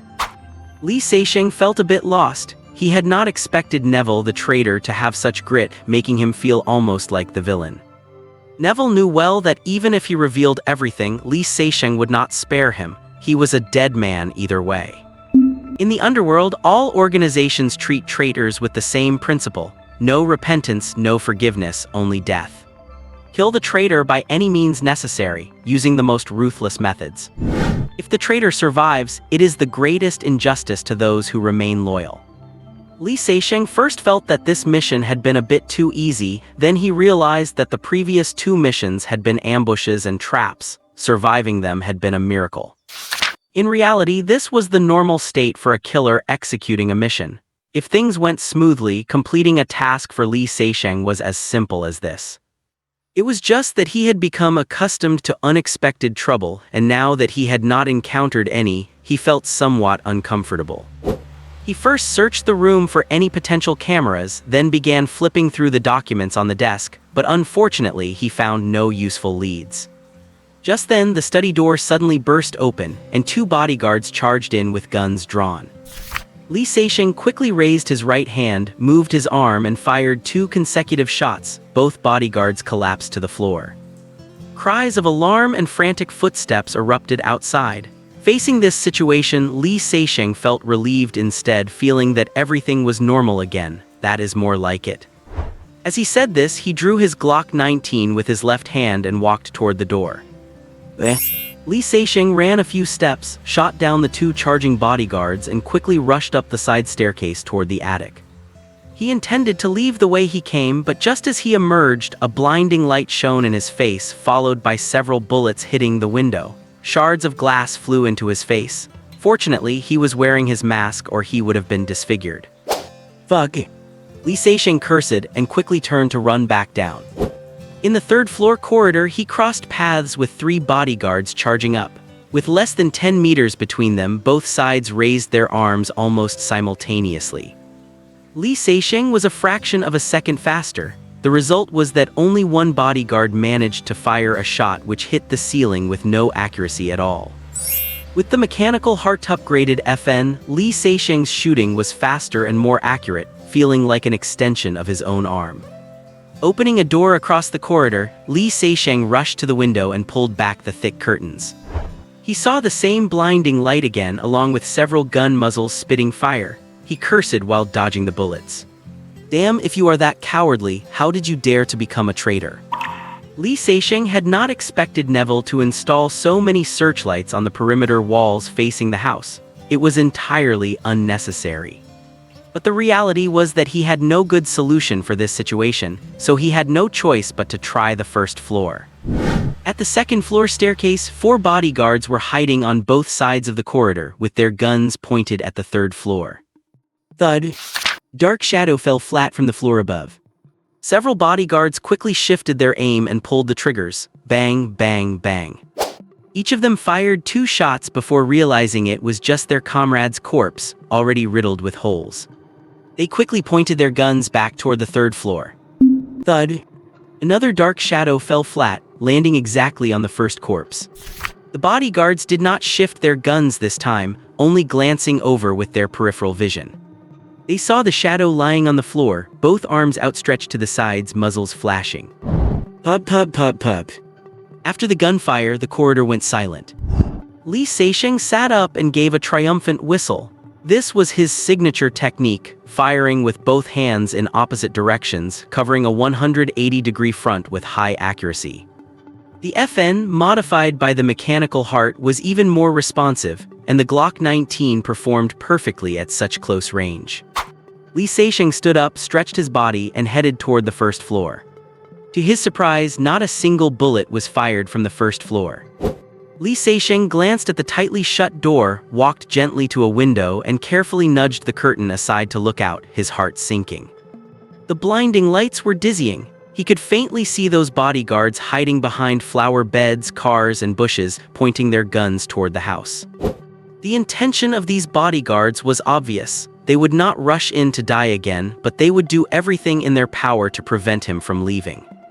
Li Seixing's worst fear had come to pass. This was Munich, not Evreux. The police would arrive soon and the SEK or MEK special task forces would follow. If they could not handle it, GSG, the famous German border guard Group 9, would definitely arrive. Li Seixing, as confident as he was, did not think he could gain an advantage against an entire team of 32 GSG members. Most importantly, there was no need to engage with them, so the only choice was to leave as quickly as possible. The ground floor windows all had metal security bars. Li Seixing ran back to the second floor, chose the room closest to that manhole, and gently nudged the curtain aside. The team tasked with watching that area happened to be Kane's squad. They were hiding behind a flower bed, guns pointed at various windows. Aided by the searchlights, the sharp-eyed Larson noticed the curtain of the window he was watching stir slightly. He extended his shaking barrel and, reflexively closing his eyes, pulled the trigger. Fuck. Li Seixing leaned against the corner of the wall, looking at the wound above his left chest, and could not help but curse. The bullet had just grazed the top edge of his scorpion skin armor. That guy's aim outside was too accurate, it was almost as good as his own. That was the fourth time. He had been wounded in this same spot 4 times in a row, as if it had some sort of magnetic attraction. This was just bad luck. The silver lining was that the scorpion skin suit was quite tough. After the bullet penetrated the suit, it tumbled, and while it looked like a bloody mess, the wound was not actually that deep. The biggest loss was a hole in his brand new scorpion skin suit. Applying a super hemostatic patch to himself, Li Seixing was just about to switch to another window when he heard a pop and darkness fell. The searchlights outside had suddenly gone out. Li Seixing froze, then immediately pressed himself against the edge of the window to look out, discovering that the searchlights in that direction had been extinguished one after another by gunfire, leaving the area in darkness. Li Seixing realized at once that someone was helping him, likely a sniper, accurately taking out the searchlights in that direction. Winnie's words echoed in his mind, "Seizen, you are not alone." Li Seixing immediately grabbed a chair, threw it at the window, and jumped out without a moment's hesitation. 2 minutes later, 3 black Land Rovers charged into the courtyard. 12 heavily armed men in black jumped out. The leader, holding a phone, shouted at a bodyguard, "Who is in charge here? Answer the phone." After handing over the phone, he did not have time to explain and immediately shouted orders. "All eyes on me, enter in 3 groups. Call for support as soon as the target is spotted. We only have 5 minutes. Go, go, go." A group of men in black stormed the villa. They quickly discovered that the target had already escaped. The leader ordered them to take photos, collect shell casings, and gather blood samples, then clear out before the police arrived. After killing Neville, Li Seixing did not feel much lighter. Because Neville was merely the Western European Operations Director. His enemies, or rather the enemies of the Painter organization, included the deputy leader Thomas, the traitorous Painters, the Apostles, those after the massive bounty, and the sea-level squad Neville mentioned. Li Seixing suspected that it was this so-called sea-level squad that had stormed the safe house at Lake Whalen. As the name suggests, there were B-level and A-level squads above them. They were of unknown origin, but very strong and certainly formidable foes. From Neville's call, it was clear that Thomas valued him highly and wanted him captured alive, and that they had sent another group specifically for this task. Who were they? Were they Thomas's backers or the original employers? He was just a killer. What was the point of capturing a killer alive? Surely they did not expect him to turn traitor too. Li Seixing had a vague guess. Unfortunately, Neville refused to say anything and resolutely committed suicide, leaving him with a pile of unanswered questions. Li Seixing left Germany that night, circled around a few times, and returned to the safe house by noon the next day. After grabbing a quick bite, Li Seixing took out his satellite phone and called Garrix. The call connected, but Garrix did not speak. He was being cautious. "Hey Gary, it is me." Li Seixing leaned back on the sofa contentedly, dangling his legs on the coffee table, though his tone was heavy with feigned grief. "I have some unfortunate news to tell you." Garrix had just let out a breath upon hearing Li Seixing's voice, but his heart sank at those words. He asked hurriedly, "Seizen, what is wrong? What happened?" "Your beloved supervisor, Mr. Neville, the Western European Operations Director, unfortunately returned to the embrace of God last night. My condolences." Fuck you, Seizen, you bastard." Having been teased, Garrix realized what was happening a few seconds later and began cursing. Then lowering his voice he asked, "Buddy, did you do it?" "No." Lee Seixing wore a smile, though his tone remained regretful. "He committed suicide." "How do you know?" Garrix asked in surprise. "Because I was standing right in front of him, holding a gun." "Fuck you damn bastard, can you just talk straight?" Garrix was beyond furious. However, Lee Seixing knew how to handle him. "Gary, what I mean is, you are safe for the time being." Garrix's attention was diverted and he asked Seizen, "Why just for the time being? Neville is dead, surely no one should be watching us anymore." "Gary, are you aware that the underworld is currently offering bounties for the whereabouts of many important figures in the painter organization?" "Of course, you are not an important figure, but I am. The bounty on me is 10 million. Lee Seixing said with a sympathetic tone, "Our identities as painters are well hidden. Do you want to guess what they will do to collect that bounty?" Garrix was smart and realized it quickly. "Shit, of course, they will squeeze it out of us poor agents." "Oh my god, the situation for us agents and regional directors is about to be absolutely terrible." Garrix wailed in despair. "Seizen, my dear friend, where are you? I will come to you, you must help me." "Do not be a fool, Gary. You should understand that being with me is more dangerous. Because of my actions, they will surely focus their attention on me, maybe even raise the bounty. So, just stay in Iceland and enjoy the beautiful rainbows and northern lights for now." Fatty wishes all his book friends a happy new year. May the year of the tiger bring you great fortune and endless wealth. Leaving Garrix hiding in Iceland for now is truly for his own good. Those guys who have gone crazy for the bounty will surely target those who are operating in the open, and then extract the painter's identity and whereabouts from them. Therefore, in the foreseeable future, those are the people in the most dangerous position. After finishing the call with Garrix, before he could even turn off his phone, it rang. Seeing that it was an unknown number, Lee Seixing hesitated for a moment before answering. "Hi Seizen, it is Winnie." Lee Seixing was stunned for a moment upon hearing the woman's magnetic voice. He did not expect Winnie to call him directly. "Hi Winnie, I did not expect you to call." "Surprised, right? I did not expect you to take action so quickly and succeed. You did well. Because of your efforts, news that the painter is fighting back has spread through the underworld, which is quite favorable for improving our situation. Unfortunately, your bounty has been raised to 20 million. Are not you happy?" Lee Seixing was indeed a little happy. It proved his importance and the level of threat he posed. Lee Seixing said lazily, "Winnie, let us skip all that. Let us get to the point. All right, from now on you can use this satellite phone provided by the organization with peace of mind. Please rest assured it will not be monitored or tracked, absolutely not, I guarantee it." While that really is good news. Lee Seixing was indeed very happy. Even if he turned off the encrypted satellite phone immediately after use and put it in a special shielding bag, there was still a risk of being tracked. Now he finally had a reliable way to communicate. However, he teased her. "Winnie, did not you say our intelligence department had gone dormant?" Winnie said without blushing, "Seizen, there is something you do not know. I have a friend who happens to be an expert in this field, so..." Lee Seixing blurted out, "This friend you are talking about is yourself, right?" "Mr. Seizen, do not you think it is ungentlemanly to cast groundless suspicions on a lady who has just saved your life once?" Lee Seixing then remembered and hurriedly asked, "Sorry, Winnie, was that sniper last night sent by you? Who is he?" "He is one of the few painters we can trust right now, just like you. As for his codename, it will remain confidential for the time being." Before he could speak, Winnie added, "If that is what you are referring to, then I have actually saved you twice." Lee Seixing asked in confusion, "Twice? Winnie, I do not understand what you mean." "A few days ago, someone hacked into the Evru traffic monitoring system, attempting to find the killer's tracks. Then last night, someone accessed the Munich traffic monitoring system again with you as the target.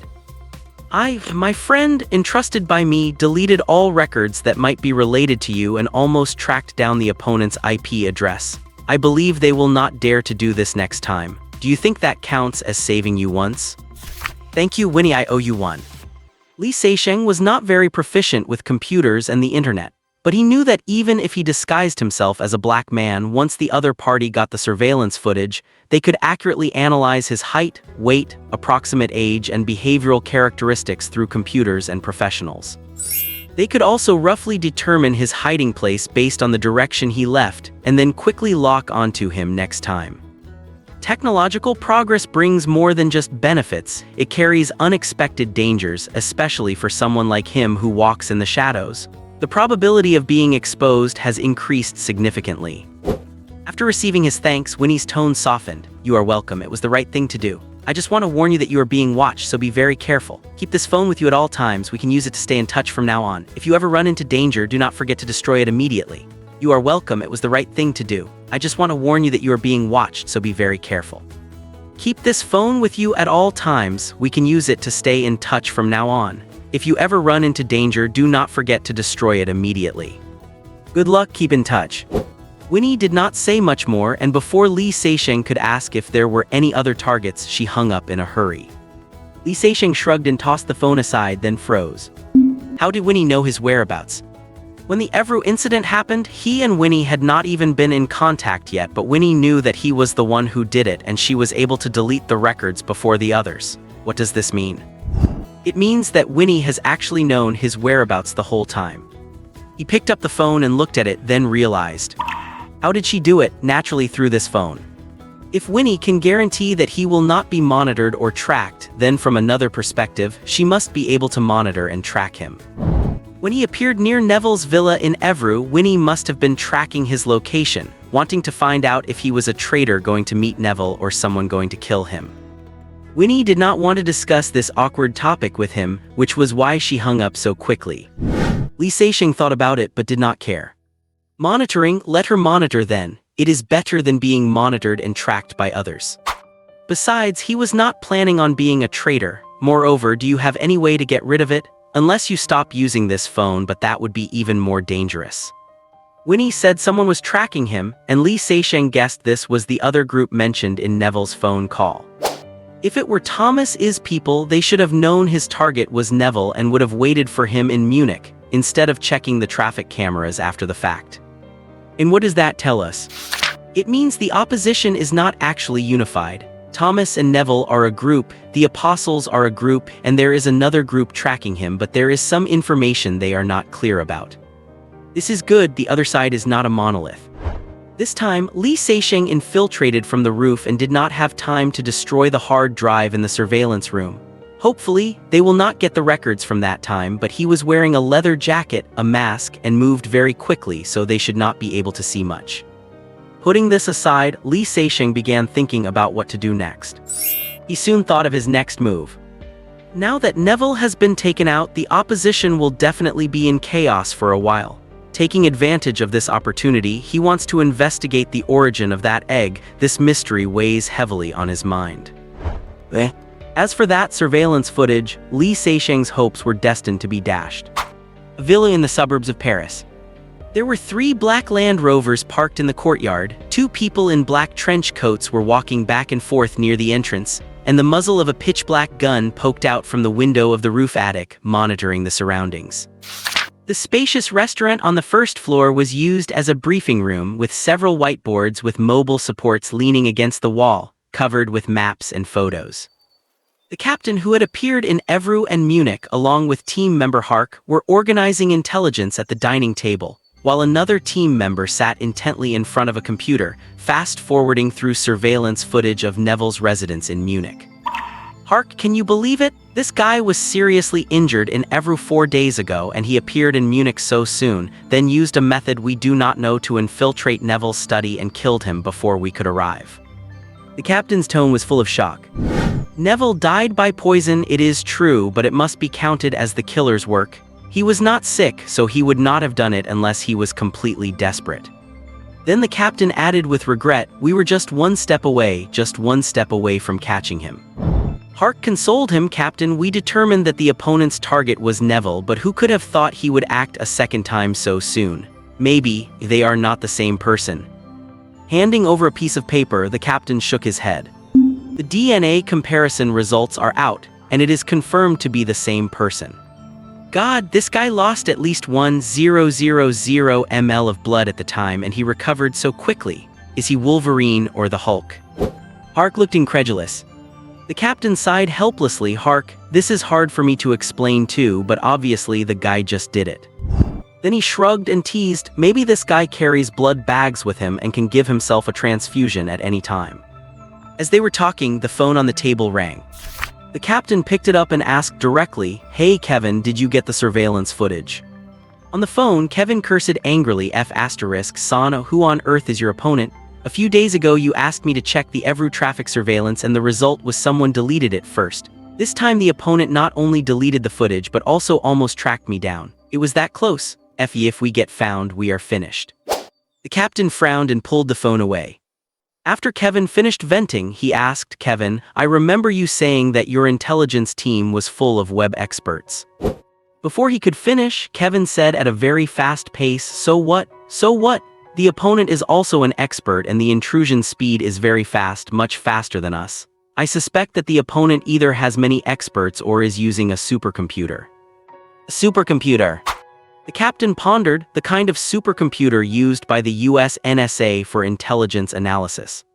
The computing speed is quite different, but the meaning is about the same. In any case, unless you increase my manpower or provide me with a supercomputer, if it is still the same target, I refuse to provide you with help.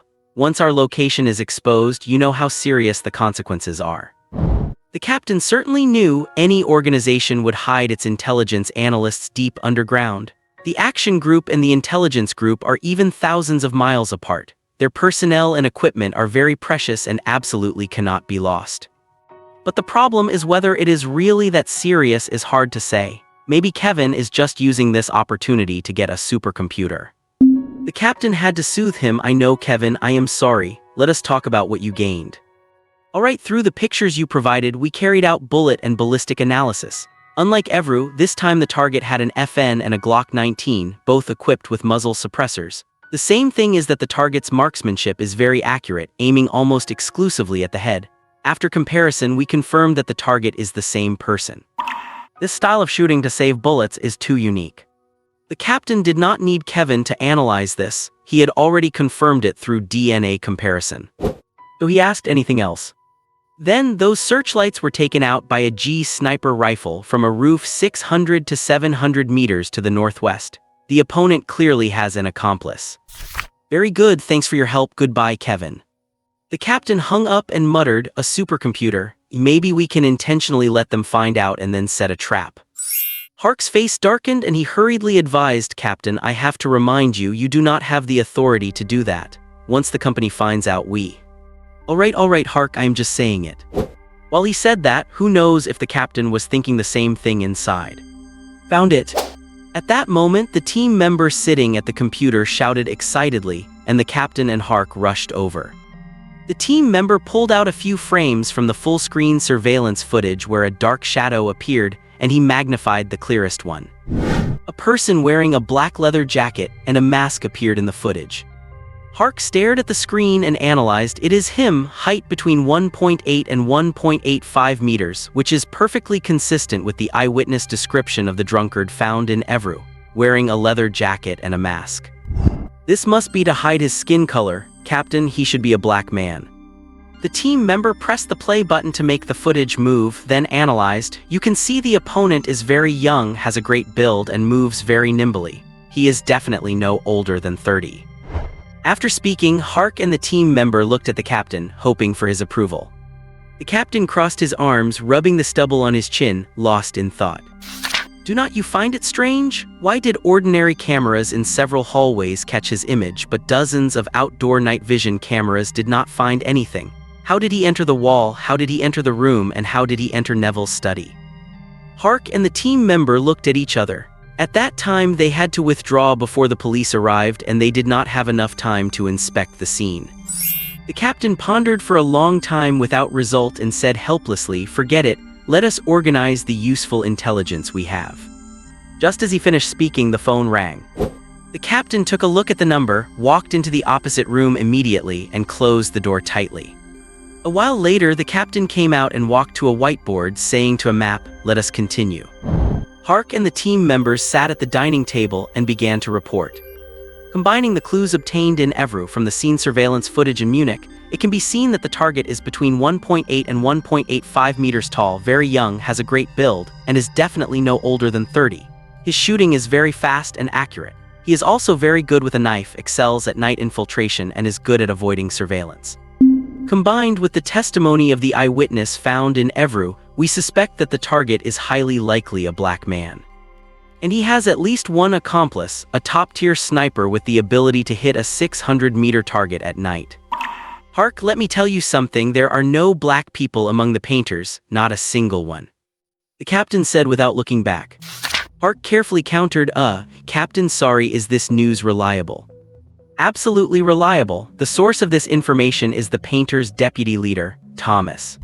Hark and the team member looked at each other. They had spent all their effort organizing intelligence, but it was nowhere near as accurate as the news the captain had received.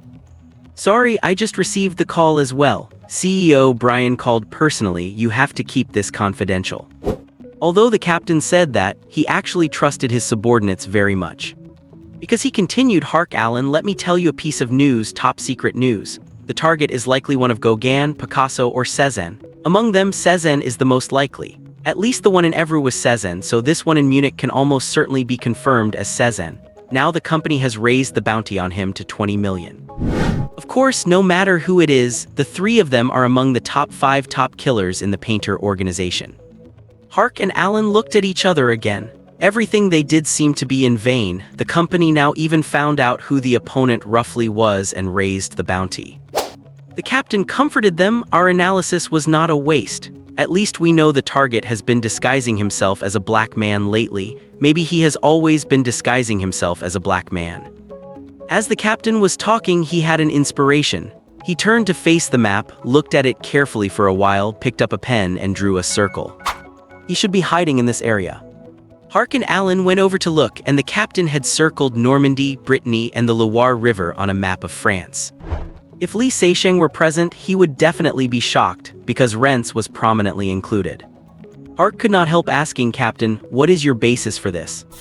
The captain picked up a ruler, measured it on the map, and explained, first, we confirmed that the target was indeed injured at the time. We checked all clinics near Evru, including underground clinics, and did not find him. Then the eyewitness proved he drove west to leave. Based on his injuries, I judged that he could drive at most 100 kilometers, but his recovery speed was quite fast.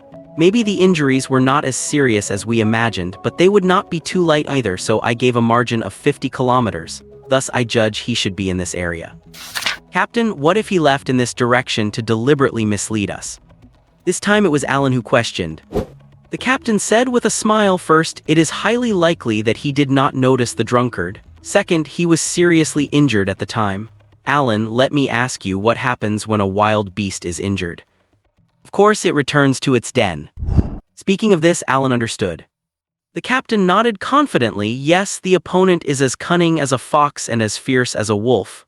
I am convinced that he will run back to his nest after being injured because this is instinct. So let us immediately go to this area to check surveillance, hospitals, underground clinics, vehicles, trash, people matching the target, and in short, check every relevant clue. Check trash, Captain, did I hear that correctly? Idiot, he cannot always go to clinics to change his bandages. If we are lucky, we can find bloodied bandages and use DNA comparison to lock him down. Alan said in despair, then our manpower is far from enough. This area is too big. The captain said lightly, no problem, local gangs have plenty of people and the company has plenty of money. Any other questions? Hark was secretly complaining in his heart. After the captain left the military, he worked for the FBI for several years. This large-scale, cost-insensitive search method was obviously learned from that place. If he had dared to say that in the military, he would have been thoroughly berated by his superiors. The captain seemed to see his thoughts and patiently enlightened his young teammate and subordinate who had once saved his life. Hark, I know the hope of finding the target by doing this is small, but what about next time? Hark's eyes lit up. The target could not do nothing. When he acts next time, their search would play a big role, at least narrowing the scope of the search if they were lucky. Thinking of this, he said carefully, Captain, what if we meet that guy, what do we do? Kane and his people. Do not compare us with those idiots in C team. those black beret-wearing guys only know how to hit and charge, which is why they got blown to the sky. Hark, you have to know that we are B team, we have brains." The captain poked his temple with his finger, looking full of contempt. Hark did not say anything. Although all US troops now wear black berets, the black beret-wearing guys in the captain's words must refer to the Rangers. Captain Sano and his team members all came from the Marine Force Reconnaissance Company. The captain had been pitted by the Rangers twice during joint missions while on active duty, and he was quite dissatisfied with those Army gentlemen. While serving, they often mocked themselves as fourth-class citizens, two-legged multi-purpose livestock. Fighting the hardest battles, dying the most, and getting the worst equipment, that was them, the Marine Corps.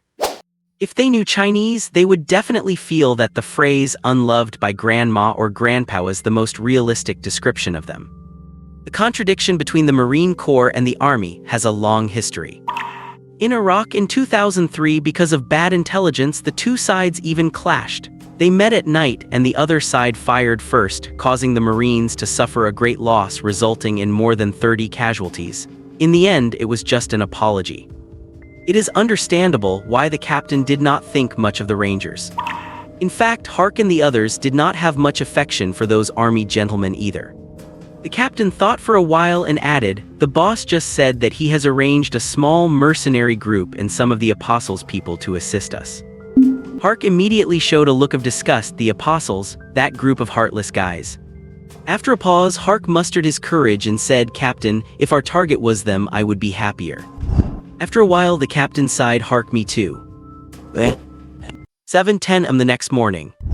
Li Seixing took Air France Flight AF from Rennes Saint-Jacques Airport, transferred at Paris Charles de Gaulle Airport, and arrived at Spada Airport in Athens, Greece at 1:35. Greece is a land blessed with enchanting scenery and a long, rich historical culture. At the same time, it is one of the countries with the highest unemployment rates in Europe, with over a quarter of the Greek population out of work. Perhaps because of the riots that had just occurred, Li Seixing's first impression upon arriving in Athens was that there were simply too many police on the streets. On the way from the airport to the University of Athens, he frequently saw police patrolling on motorcycles, including beautiful policewomen wearing sunglasses with their blonde hair flowing in the wind. When he stepped out of his taxi on University Street, he even saw a police officer squatting next to an ATM, guarding it specifically. Shaking his head, Li Seixing stepped into the University of Athens. He had visited Athens several times for missions, but this was his first time at the university. Sculptures in various poses and buildings with primitive, classic designs could be seen everywhere, as if an ancient garden had regained its charming luster. It was a quintessential example of the neoclassical style. Of course, those female students carrying books and radiating youthful vitality were also a beautiful sight. Li Seixing did not intend to do anything, but just looking was fine, right? After asking a passerby for the location of the Department of History and Archaeology, Li Seixing walked along a path lined with olive trees and arrived at the School of Archaeology, History, and Classical Studies, a two-story building with 6 tall stone pillars at the entrance. After entering, a man who looked like a teacher, around 30 years old, sized him up and walked over, asking, "Hello, you do not seem to be a student from our department. Is there anything I can help you with?" Surprisingly, the man spoke in English instead of Greek. Li Seixing replied, "I am Alwyn Adams, a graduate of Paris Sud University. I am very interested in becoming a postgraduate student in history and archaeology at your prestigious university, and I would like to inquire about it." Although Paris Sud University might not sound fancy, its status and ranking are far above those of the University of Athens. Much like hearing an undergraduate from top-tier universities wanting to work as a security guard at a private college, the man immediately led him to a reception room and specifically brought in a woman in her 40s to assist him. This woman introduced herself as Professor Eleni Karamelingu, the department head of Archaeology, History, and Classical Studies, and expressed her warm welcome for Li Seixing's intention to study there. Li Seixing started with a few compliments about the strength of the University of Athens and its History and Archaeology department, then asked, "I read an article by Professor Fedon Dougal in a magazine. I deeply admire his profound knowledge and hope to have the honor of becoming Professor Dougal's postgraduate student." Caramelingu put on a troubled expression. I am very sorry, but Professor Dougal passed away unexpectedly 2 weeks ago. Oh my god, that is such a pity. Li Seisheng exclaimed in shock, his face full of disbelief. Yes, our school has lost an excellent scholar, but... Caramelingu changed the subject. Professor Dougal was very deep in his research on Mesopotamian civilization and was an authority on Assyrian civilization in particular. But we have several professors in our department whose research on ancient Greek civilization is equally outstanding. Li Seisheng silently committed the words Mesopotamian civilization and Assyrian civilization to memory. He put on a frustrated expression. My interest in archaeology and history comes almost entirely from Professor Dougal. If possible, I would like to pay my respects at the place where he worked and lived. Perhaps the idea of recruiting a graduate from Paris Sud University played a part, but after a moment's hesitation, Caramelingu agreed to this unreasonable request. No problem, please wait a moment. Someone will take you to Professor Dougal's office and residence shortly. I hope it brings you a pleasant surprise. Please excuse me. Caramelingu left, and Li Seisheng was somewhat surprised by her words. A surprise. Soon Li Seisheng learned what the surprise was. An extremely stunning beauty pushed the door open and walked in. Li Seisheng watched this woman with vigilance. In the assassin profession, gender constraints are not as severe as in other fields. On the contrary, women have unique advantages that allow them to easily complete tasks that men cannot in certain situations. Li Seisheng knew that there were at least several female painters in his organization, so there was no reason why other organizations would not have female assassins. In Li Seisheng's view, the more beautiful a woman is, the more dangerous she is. This woman is extremely dangerous. Catherine was by any measure an exceptionally stunning beauty. Golden, waterfall-like long hair, a smooth and full forehead, clear blue eyes, a high-bridged nose, a 1.75-meter model-like figure, and long, straight, slender legs. So she had long been accustomed to the intense gaze of men. But the look in this man's eyes did not seem like he wanted to kiss her. Rather, it felt like he was considering where to sink a blade. This actually piqued her interest. The woman walked up to him and took the initiative to hold out her hand. Hello, I am Catherine Dougal. I heard you are an admirer of my father. Honestly, before this, Li Seisheng had never thought there was anything wrong with being an assassin. Compared to those who sold alcohol or tobacco, especially those who made lewd films, the people he killed did not even add up to a fraction of the harm caused by the latter. At this moment, he felt a blush creeping onto his face for the first time. Having killed her father with his own hands and now seeing his daughter standing right in front of him, this was the first time Li Seisheng had experienced such a situation. He had to admit, this feeling was absolutely terrible. And so, Li Seisheng hesitated for a rare moment before reaching out. Hello, Catherine, I am Alwyn Adams from France. It is a pleasure to meet you. After a pause, Li Seisheng added, after meeting you, I finally understand why the Trojan War happened. Comparing Catherine to Helen, the cause of the Trojan War, clearly made her very happy, and she immediately bloomed with an intoxicating smile. Are handsome French men all this good at flattering people? If Li Seisheng had come here to pick up girls, he would have had a great start. The other party obviously had a crush on him, but he was here to find clues, so for a moment, he did not know how to start. Luckily, Catherine took the lead and said, Are you also a graduate of Paris Sud University? Then we are at least alumni, maybe even from the same department. If you are only interested in Mesopotamian civilization, I suggest you wait until next year to come back, because I will be promoted to professor next year and will be qualified to mentor postgraduate students. By the way, my research direction is similar to my father's. The smile on Li Seisheng's face stiffened.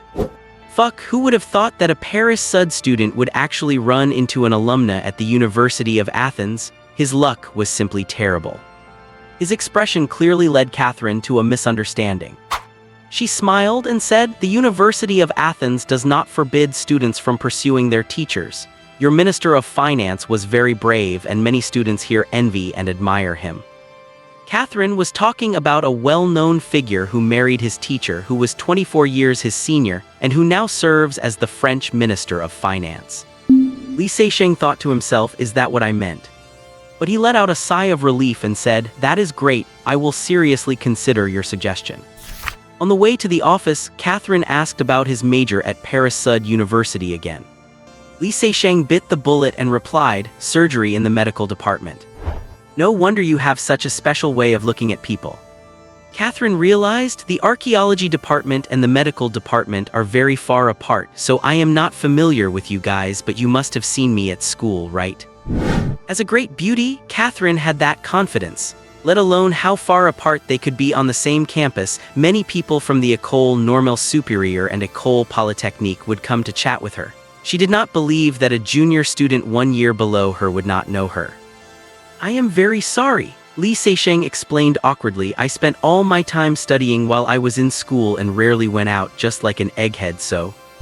This explanation was weak, but surprisingly, Catherine looked at him with great respect. "Most people who achieve something in a certain field are bookworms. There is nothing wrong with that. My father and I are both bookworms. Only focus is the attitude of success. Your professional ability must be excellent too." Li Seisheng's abilities were certainly excellent, but the profession was not what was commonly understood as surgery. Opening the door to an office, Catherine introduced, "This is my father's office. The school promised to let me sit here next year. Personal items have already been moved back to his residence." Li Seisheng looked at the empty room, feeling very disappointed. It had been cleared out like this. What clues could there possibly be to find?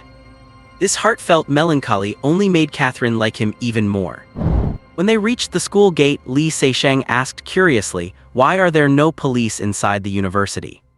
Greek law strictly forbids police from entering the university because, starting in 1967, they did some very bad things here for as long as 7 years, so this law was specifically enacted. Catherine explained patiently, while constantly greeting people passing by. Dougal's residence was not far from where he worked. It was a small apartment. After opening the door and entering, Catherine gasped in shock, "Oh my God, I have not been here for 3 days. How did it become like this? Damn thieves." The house was in total disarray. Items were thrown everywhere, drawers and cabinets were left open, and even the sofas and mattresses had been cut open for inspection. Li Seisheng saw at a glance that the intruders were looking for something. They might have the same target as him. In other words, he was too late. He observed for a moment. The house was full of books, all sorts of books. Catherine bent down angrily, picked up a photo frame, gently wiped off the dust, and put it back on the cabinet. In the photo, Dougal and a woman were standing at the gate of the University of Athens, with a blonde girl standing in the middle, arm in arm with them, smiling brightly. Li Seisheng closed his eyes. A moment later, he bent down and picked up a thick book. He silently accompanied Catherine as she tidied up the room. Upon learning that all of Dougal's notes were missing, Li Seisheng somewhat disappointedly asked to leave. As it turned out, Catherine insisted on treating him to dinner. Li Seisheng hesitated but agreed. Catherine took him to a nearby restaurant called Dionysos Zonars.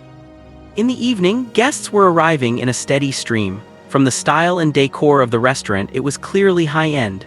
Seeing the spectacular view of the Parthenon reflected in the lights as he looked up, Li Seisheng was even more certain of this. Catherine ordered the meal and then, with fluttering eyes, softly explained the origins of the restaurant. Dionysos Zonars, translated from Greek, means Dionysus and sunflowers.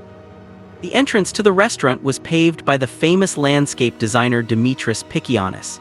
The interior was co-designed by Greek painter Yannis Moralis and ceramicist Helen Bernardaki, with a very unique style.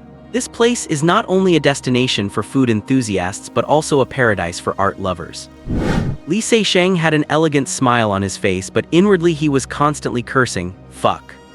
Would a stunning beauty invite you to a restaurant like this just because you helped her with a bit of heavy lifting?"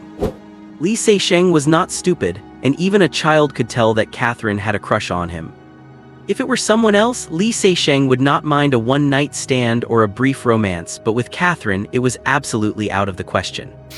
Li Seisheng was no saint, but he was not bad enough to kill someone's father and then end up in bed with the daughter. So, right at the moment when the atmosphere was built up to the point where it could not end without saying, "I love you," he abruptly cut off the conversation. "Catherine, can you talk to me about Mesopotamian civilization? Honestly, I am very interested in it." Catherine blinked her beautiful eyes and took advantage of the moment to brush her hair to recover. She thought for a moment before saying, "Although this is not a good time to talk about this topic, all right. Mesopotamian civilization, also known as the cradle of civilization, refers to the civilization developed on the Mesopotamian plain, now in Iraq between the Tigris and Euphrates rivers. It is the earliest civilization formed in Western Asia, composed mainly of the Sumerian, Akkadian, Babylonian, and Assyrian civilizations. It is one of the oldest civilizations in the world. As Catherine spoke, Li Seixing's mood quickly calmed down. Catherine stared at the focused expression on the man across from her as she spoke, feeling her heart beating passionately. The people pursuing her could line up from this restaurant to the Aegean Sea, but Catherine could see through those men's intentions at a glance. Only this man in front of her hid himself very deeply with silence and reserve, as if separated by a thin mist, occasionally revealing his true self. The indifference that isolated him from everyone seemed to hold an indescribable temptation, making it hard for her to restrain herself. Catherine, could you tell me more about Assyrian civilization? Li Seixing remembered Karamelangu's words. Dougal was an authority on Assyrian civilization. Oh sure. Catherine was unable to resist his request and continued. As early as 2600 BC, as the Hurrians and Semites gradually merged into the Assyrians and transitioned from semi-nomadic to sedentary life, a series of Assyrian city-states were established in northern Mesopotamia along the banks of the Tigris River. A while later, Li Seixing could not help but praise Catherine. Your knowledge is so profound. You are practically the goddess of wisdom, Athena, reborn. The moment the words left his lips, he could not help but curse himself. Shit, why did you say that? Sure enough, Catherine brushed her long hair and said happily, if you are interested, I can talk to you for a long time. While saying this, Catherine already had a scene in her mind of the two cuddling on a sofa, whispering sweet nothings. For some reason, she suddenly thought of her father. And so, both proudly and sadly, she said, in fact, my understanding of Assyrian civilization is only superficial. My father was the authority in this area. Over the years, he went to Mosul several times to search for the ruins of the ancient city of Nineveh, most recently in February of this year. Li Seixing's body shook as he asked, did he make any discoveries?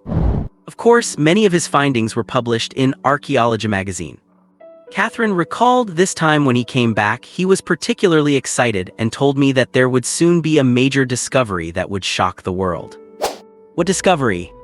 Li Seixing hurriedly pressed her. He confirmed that the discovery that would shock the world mentioned by Professor Dougal must be that egg. He had found that egg in the ruins of the ancient city of Nineveh.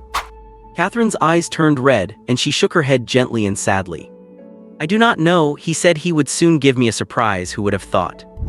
Li Seixing could actually have asked Catherine directly if she knew anything about the content related to that egg in Assyrian civilization, but he did not dare. He dared not imagine the expression on Catherine's face if one day she discovered the truth. After dinner, Li Seixing sent Catherine back to her apartment. Would you like to come in for a cup of coffee? Catherine issued the invitation somewhat nervously. It is too late, get some rest and I will call you tomorrow. Li Seixing behaved like a perfect gentleman. Are you very lonely? Why do you ask? A feeling, that is my feeling. Catherine stared intently into his eyes. Li Seixing took a deep breath and said, actually, everyone's heart in this world is lonely. Good night, Catherine. After saying that, Li Seixing bowed slightly and turned to leave.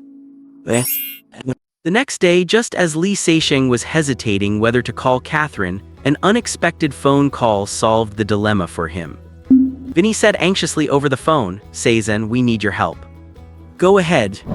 Louis Tanato, the head of our Southern Europe operations, has been targeted by the apostles. The painter Raphael is with him, but the attackers have dozens of people, including at least 3 apostles. You must get there as soon as possible or they are finished.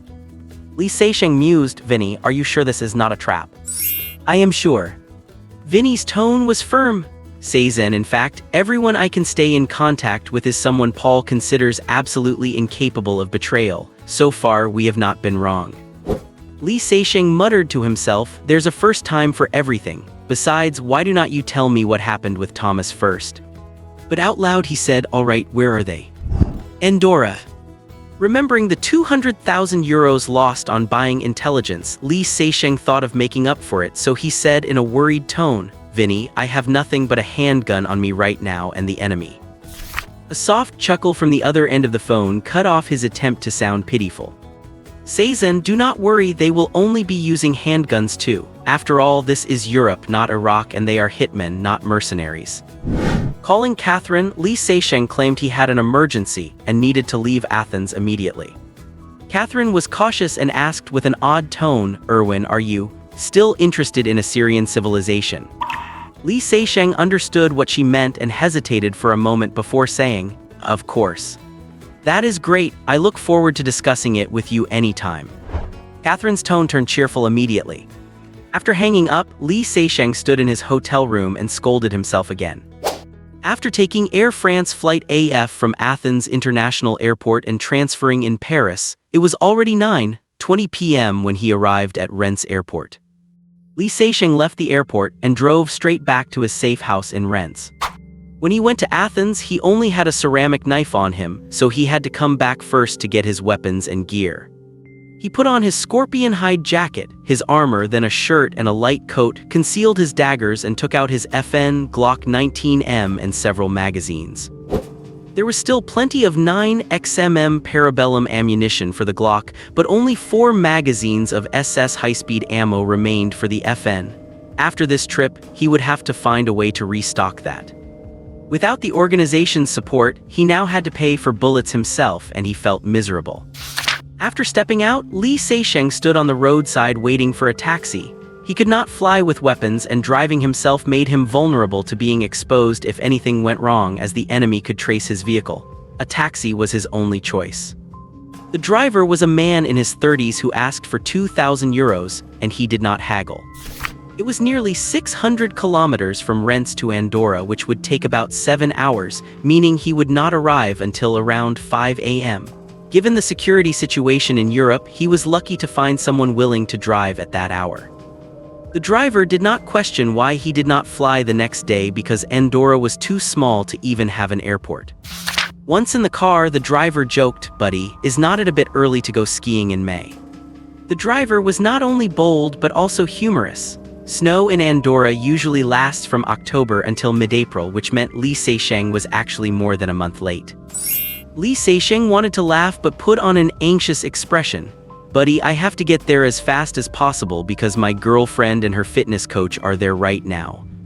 The driver immediately changed his expression and looked at him with pity. "Oh buddy, then you are even more late. By the time we get there, whatever's going to happen will have already happened." Li Seixing. On the top floor of the Delmegi apartments, 4 kilometers from the center of Andorra. A man less than 1.7 meters tall but weighing over 200 pounds stood by the terrace, furtively peering downward. After a while, he turned around and said to the young man sitting on the sofa cleaning a gun, "Raphael, they will not track us here, will they?" Raphael looked down at the bandages on his shoulder and leg, then let out a wry smile. "Tanato, I am not sure, because your frame is really too noticeable." Tanato awkwardly pressed his bulging belly and sighed helplessly. "Fuck, if I had known there would be a day when I had be hunted, I swear I would have lost weight." They had fled from Italy to Monaco, from Monaco to France, and then to Spain. The apostles' hitmen were like bone-attached maggots they could not shake off, and the biggest reason was Tanato's figure being so conspicuous. Raphael kept his head down, field-stripped a Beretta 92F handgun, wiped every part carefully, reassembled it, and then picked up a Glock 17 with a silencer to start maintenance. Tanato paced back and forth in the room, agitated. "Come on, Raphael, talk to me about something. Do not be so gloomy, okay?" Raphael stopped what he was doing, stood up, pointed at the bandages on his shoulder and thigh, and suddenly exploded. "Talk about what? That I am a damn hitman working as a bodyguard, that I could have escaped on my own but chose to drag along a fat man visible from a kilometer away, or that I took 2 bullets saving you and cannot even go to a clinic." Tanato stood there blankly for a long time before sitting down powerlessly on the bed. "Sorry, Raphael, I'm very sorry." He knew it was him dragging Raphael down, but he did not have the courage to let him leave. If Raphael left, he was a dead man. In fact, even he did not know why Raphael was risking his life so hard to protect him. Raphael remained silent and sat back down to continue cleaning his gun. Actually, he was angry at himself. At a time when the painters' organization was falling apart with countless people hunting them, even he did not know why he was still keeping this fat man with him. Perhaps Tanato was once a big shot in the organization, but now he was less useful than a street thug. At least they ran fast enough. If there had to be a reason, it was because they both belonged to the painters. Just like the real painter Raphael Sanzio, Raphael was also Italian, and that was where their commonalities ended. He was an orphan. Paul Sala took him from an orphanage in Florence and handed him over to an ordinary-looking middle-aged man. From then on, he had a home, a real home. That year, he was 7. The middle-aged man was quiet and rarely communicated with him, but he always watched over him silently, making him feel the warmth of a home while teaching him how to survive in this world. The price was other people's lives. One day, that man never returned, so he took over the codename Raphael. That year, he was 17. From then on, the painter's organization was his home. Having left that home, he did not know where else to go or what the meaning of life was. Protecting this home was his only belief, so even though he was reluctant, he had to take this fat man with him until the moment he died. Tanato was silent for a while, then took out a Colt M and started scrubbing it hard, as if he wanted to wipe off the layer of oxidation on the surface. After a long while, he could not help but look up and ask, "Buddy, who do you think Vinny will send?" "I do not know. As long as it is not a traitor, anyone will do." Raphael's tone returned to normal. Speaking of traitors, Tanato suddenly remembered. "Oh right, Vinny said that traitor Neville is dead." Raphael's hand paused, then he continued cleaning his gun. Gainsborough, Monet, and Degas were also taken out. This time, Raphael finally stopped and looked up. "Who did it?" "Vinny will not say." Tanato shook his head and added, "It must be a painter who served those 3 agents under Neville. I guess it was either Skeel or Gauguin or maybe Cézanne." Skeel could not do it. If he met Gainsborough, he would be the one dead. Raphael's expression was complex. Even proud as he was, he had to admit that Gauguin, Cézanne plus Van Gogh, Picasso and Dürer were all stronger in record and ability than him, much stronger. Even Gainsborough was better than him, as were Michelangelo and Renoir. The painter organization was just like an ordinary company, frequently publishing rankings of top employees, sometimes with performance metrics to motivate them to improve. The hitman profession relies heavily on talent. He was already 27 and had never made the top 10 in the organization. It was clear his talent was average, even though he worked harder than anyone. There is a saying, sometimes, if you do not try hard, you will not know what despair is. As it turned out, some things were useless just by relying on hard work. His only confidence was his loyalty and his determination to defend his home at any cost. "I hope the one who comes is Gauguin or Cézanne." Tanato looked at the pitch-black night outside the window and prayed internally. At 5:30 in the morning, the darkest hour before dawn, Raphael suddenly woke up and got up from the sofa. Tanato, who was sleeping soundly, was nudged awake. Just as he was about to speak, Raphael shushed him and pointed toward the door. Tanato listened intently. The wooden floor in the hallway creaked slightly, coming closer. "Listen to me, Tanato." Raphael pointed at the terrace and whispered, "I made a rope out of bedsheets and curtains tied there. It is about 8 meters long. With your height, you will be 4 meters from the ground. As soon as the shooting starts, you climb down. The rest of the way, you are on your own." "No, Raphael, I am with you." "Listen to me, Tanato, be rational. If you stay, you will only be a burden to me. Understand? Then neither of us will escape. Once you are out, contact Vinny as soon as possible. Hopefully, whoever she sends will make it in time. If you see Paul, tell him I did my best." After saying this, Raphael drew his Beretta 92F, tucked his Glock 17 into his waistband and limped toward the door, his silhouette resolute and decisive. The door suddenly opened. Raphael flashed out, fired a few shots into the dim hallway and quickly ducked back.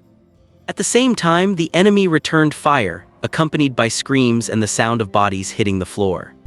Then came the sound of urgent footsteps on the stairs. There were many of them, so many. The quiet dawn was shattered by gunfire. The battle had begun. "Go!" Raphael turned back to shout, fired 2 more shots, and this time there was a new wound on the arm he pulled back. Tanato gritted his teeth and dashed toward the terrace. Raphael was right, he was just dead weight, a useless person. He thought sorrowfully that Raphael was going to die. If Vinny's people did not come, he would die too. He rushed onto the terrace, grabbed the rope made of sheets and listening to the gunfire behind him, prepared to climb down. A figure jumped silently from the roof to the terrace and placed a hand on his shoulder. Tonado was terrified. He already had one fat leg over the railing and was struggling to draw his gun in an awkward position, but someone kicked the back of his other knee and he fell backward clumsily. He sighed internally, "It is over. Tonado, do not go down there, there are more people outside." Tonado opened his eyes, which he had closed in despair, and saw a handsome young man standing in front of him. When he saw the white towel on the man's left arm, he let out a sigh of relief. It was the signal Vinny had agreed upon. He immediately said, "Hurry, go save Raphael." The young man smiled faintly. "Do not worry, someone already went. It seems Vinny notified more than just me."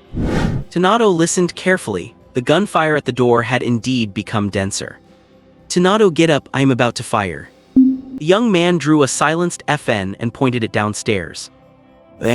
Raphael tore open his sleeve, used his teeth to help tighten a tourniquet around his right arm, and then the door across from him suddenly opened.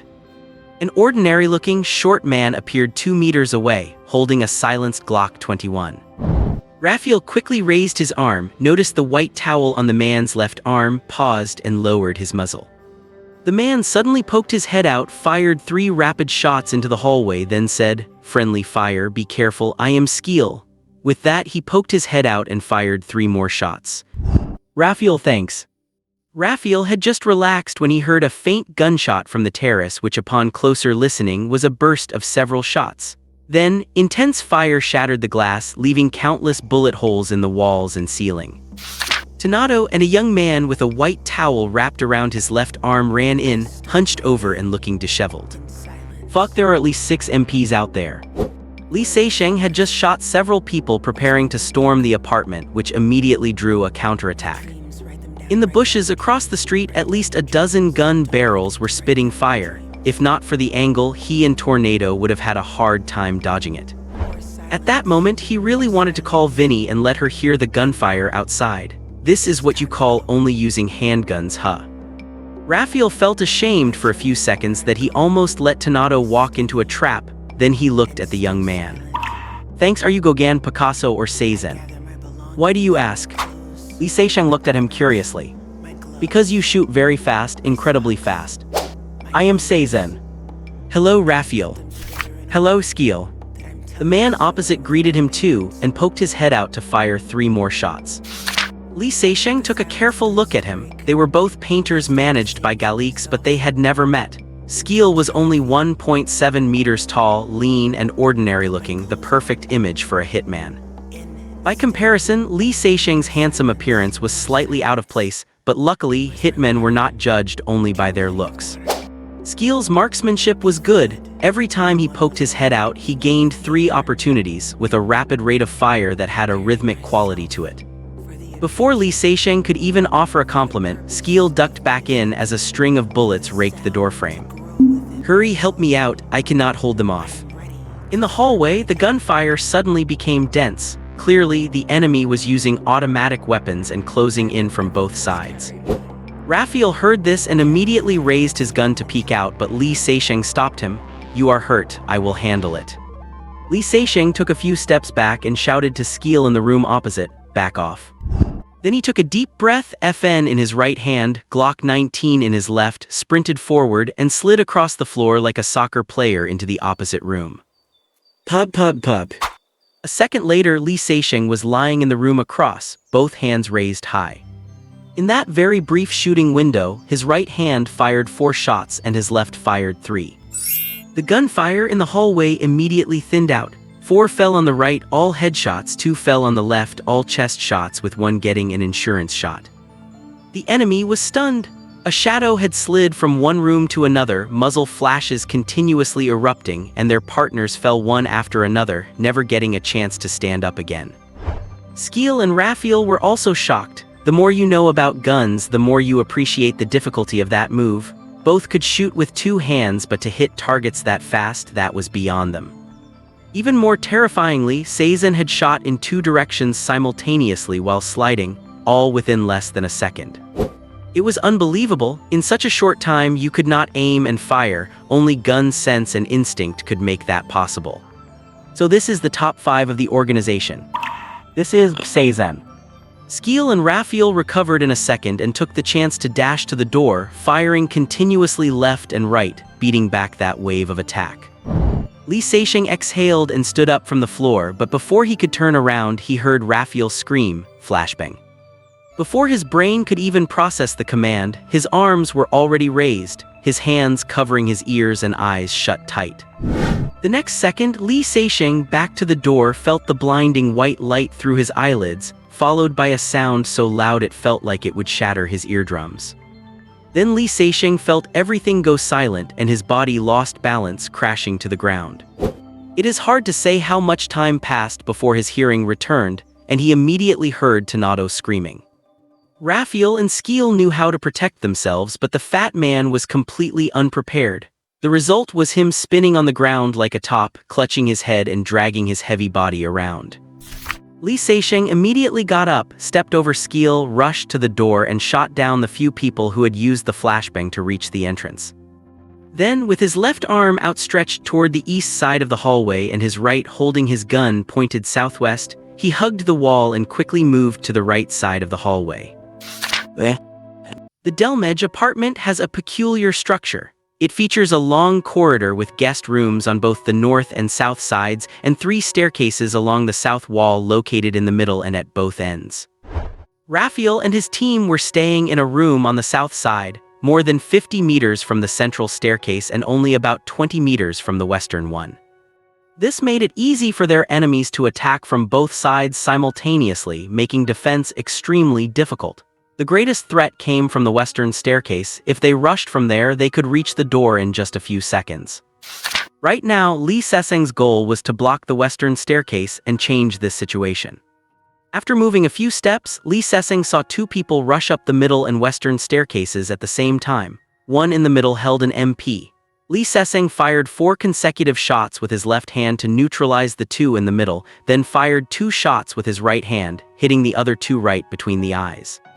He walked a few more steps forward and 2 more people surged up the middle staircase, only to be taken down by his rapid fire.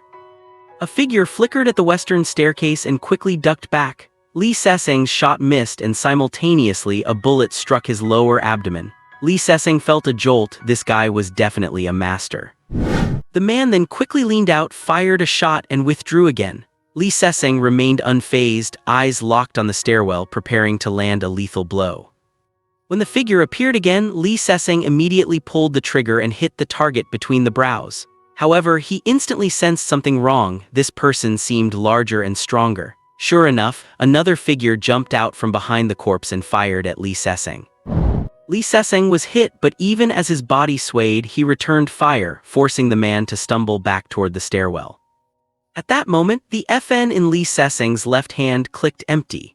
With no time to reload, he immediately turned, fired 1 shot from his left hand toward the stairwell, and then slammed his shoulder against the door behind him, plunging inside. The opponent seized the chance to fire back, and Lee Se-sheng felt a numbing sensation in his trailing left calf. Inside the bedroom, a couple huddled together, trembling and screaming in a competitive frenzy. Fortunately, it was the low season for tourism, so there were very few guests. Unfortunately, Lee Se-sheng had just burst into their room. Lee Se-sheng cut the screaming short with a stern "shut up." He quickly changed magazines, aimed at the door, and only then had the chance to check the wound on his calf. It was fine. The bullet had passed through the muscle of his calf without hitting the bone. He applied a styptic patch, tore off the white towel from his shoulder to wrap the wound tight, and leaned against the wall, breathing heavily. That guy had actually used his own comrade as a shield. Needless to say, only a member of the Apostles would do something so despicable. It was a pity his right-hand FN magazine had run dry and the accuracy of his left-hand shooting was still slightly lacking. That guy should still be alive. By now, Raphael and Schiller had recovered and were coordinating their fire to repel another attack. Tornado's screams had also ceased. Lee Se-sheng listened carefully for a few seconds, grabbed his chance and dashed out again. While suppressing the western staircase with his left hand, he pushed forward quickly, his right hand FN ready for action. Raphael and Schiller immediately aimed their guns at the middle staircase to provide cover. Though they had never worked together before, they shared at least that much tacit understanding. For the first time, Lee Se-seng felt the benefit of having someone provide support. Actually, it was not the first time. 2 days ago in Munich, that sniper had done a decent job too. Reaching the stairwell, Lee Se-seng pressed against the wall, took a peek, and then flashed inside. There were 4 bodies lying in and around the stairwell, but the stairs themselves were empty. Before he could catch his breath, a corpse on the floor suddenly sat up, and a black dagger thrust fiercely toward his groin. At that moment, every hair on Lee Se-seng's body stood on end. His entire body sprang up like a startled rabbit, then he pushed hard off the railing with his right leg, tucked his left leg in, and slammed his knee into the man's face. The opponent had not expected such a fast reaction. Missing the first strike, he pulled the knife back to stab again, but Lee Se-seng's knee arrived just as the blade was extended. With a dull thud, the man's head slammed against the floor, and his limbs began to twitch. Lee Se-seng felt a searing pain in his knee. His leg gave way, and he knelt before the man as if in prayer. Lee Se-seng fired a shot into the center of the man's forehead without hesitation, then leaned against the railing to stand up slowly, rubbing his knee incessantly. Fuck, that hurts so much. Aside from teeth, the hardest parts of the human body are the skull and the knee. A collision between the two meant mutual injury. Lee Se-seng cursed the guy for being so cunning, actually playing dead. He had almost succeeded. Just then, urgent and chaotic footsteps came from the stairs. Another wave was coming. 4 men reached the turn and peeked, finding the stairwell covered in bodies. Blood pooled on the floor, dripping rhythmically down the steps. They leveled their guns and charged up together. As the first man reached the top, a corpse on the floor suddenly sat up. The gunfire from his hand rang out in a series from bottom to top, from far to near, picking off the attackers. The man beside him looked down in shock. Greeting him instead was a pitch-black gun barrel. Bang! Playing dead, I can do that too.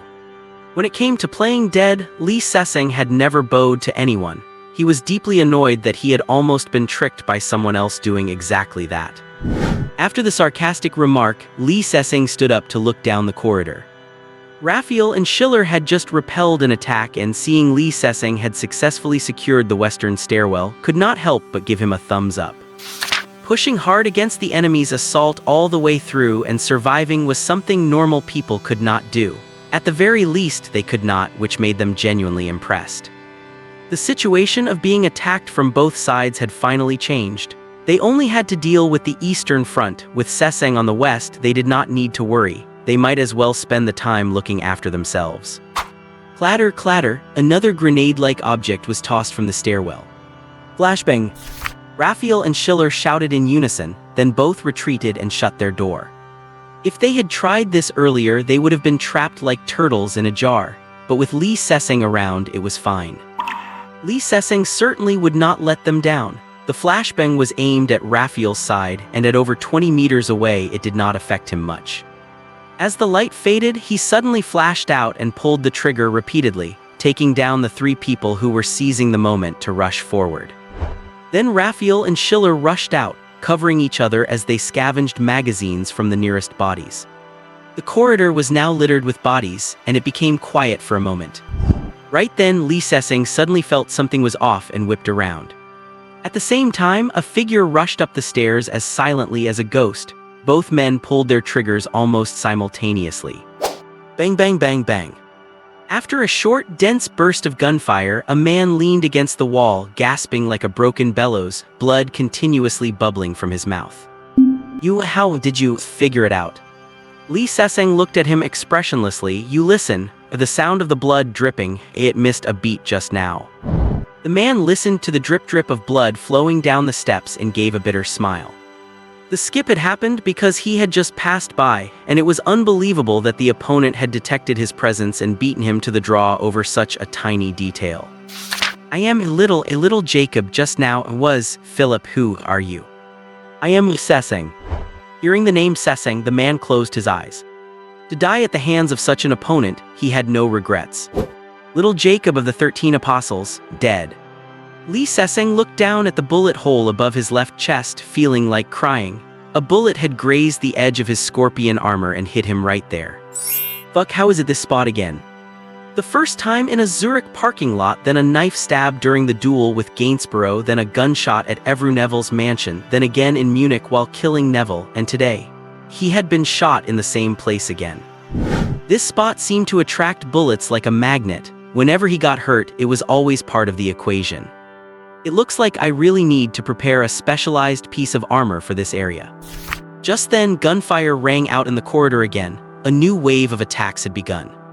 After dressing his wound, Lee Se-seng sat on the threshold during a brief lull, his right hand FN pointing at the stairs and his left hand Glock 19 pointing toward the east end of the hallway.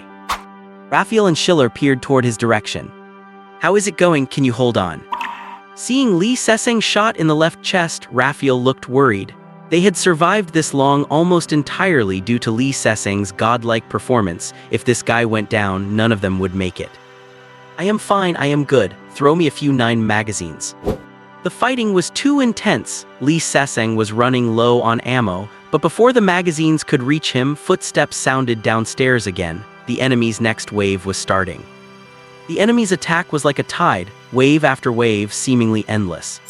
Raphael was shot, luckily not fatally. Lee Se-seng took another hit, but fortunately it struck his scorpion armor.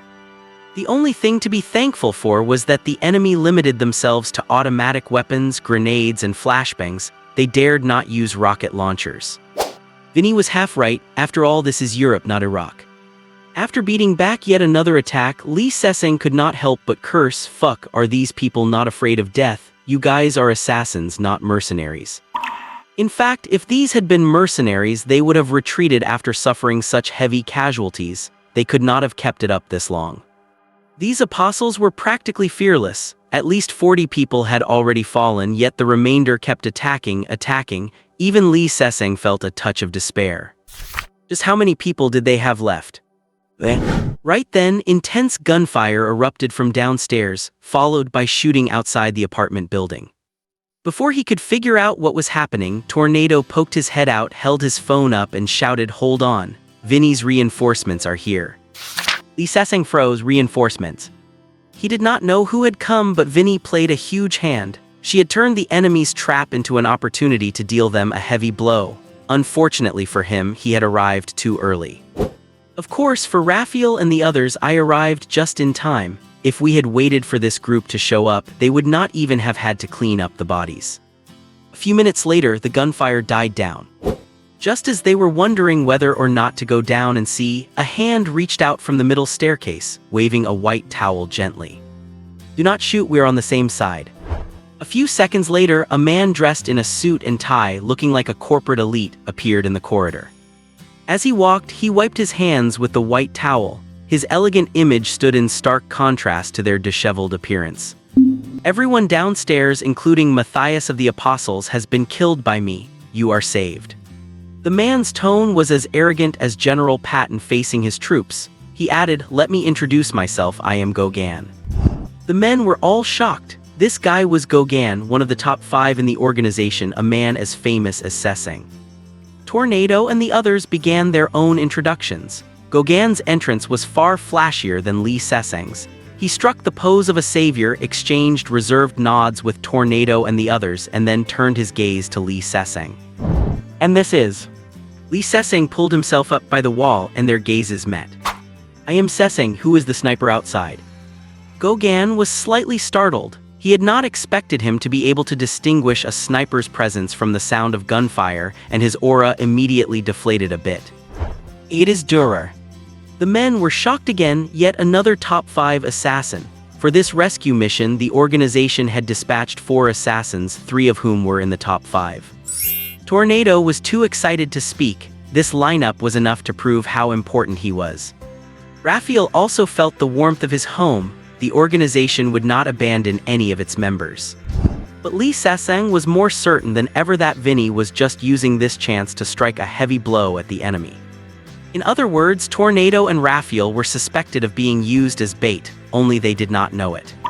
Gauguin elegantly extended his arm. "Gentlemen, we need to leave as soon as possible. It will be troublesome once day breaks." He checked his watch. It was only 5:50. The battle had lasted only 20 minutes from start to finish, yet it felt like centuries had passed, truly a case of each day feeling like a year. What a long night it had been. The group walked downstairs, supporting each other. Lee Se-seng suddenly stopped. "You guys go on down first, I will follow shortly." When Raphael and his team walked out of the apartment, it was pitch black outside. Even the lights in nearby hotels had been extinguished for fear of attracting these ruthless men. Surely someone had called the police by now, but with Andorra's pitiful police force and equipment, and given such a massive show of force and dense gunfire, it would be a miracle if they dared to show up. After a while, Lee Se-seng came down from upstairs, his expression complex. The group walked along a small path toward the northeast, where there was a private helipad. After walking a few hundred meters, a man with a white towel wrapped around his arm and holding a sniper rifle walked out from the side of the road and followed them in silence. "Hello, thank you for coming to save us, I am Tornado." The man ignored his extended right hand and said in an emotionless voice, "Durer." The group walked in silence. At 6:20, as the first rays of dawn appeared, the airfield was reached. A Dolphin helicopter sat on the tarmac, no one else around. "Gentlemen, please board, I will be piloting this flight myself. The destination is classified for now." Gauguin signaled for everyone to get ready. "Wait a second."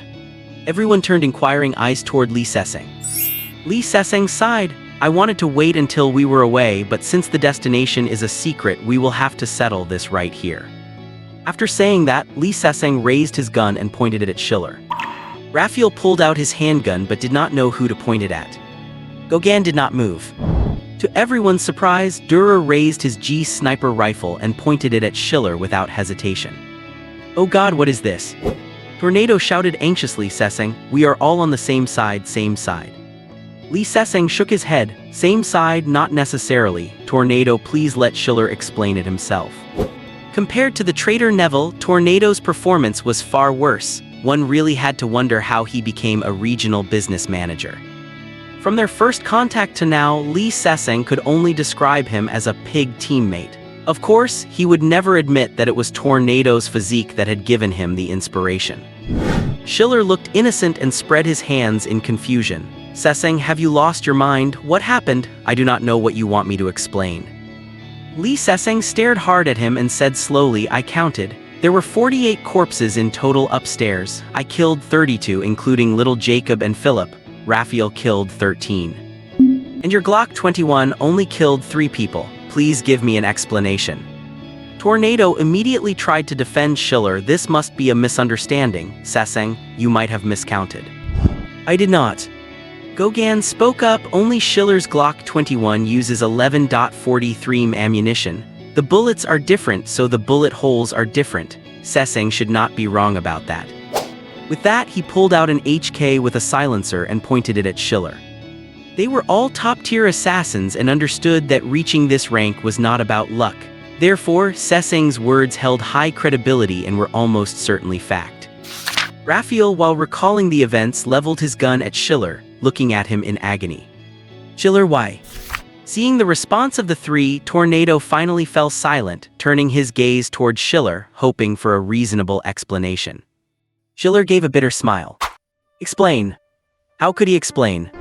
As an assassin of the Painter organization, to have only killed 3 people in such a fierce battle, how could he explain such an amazing record?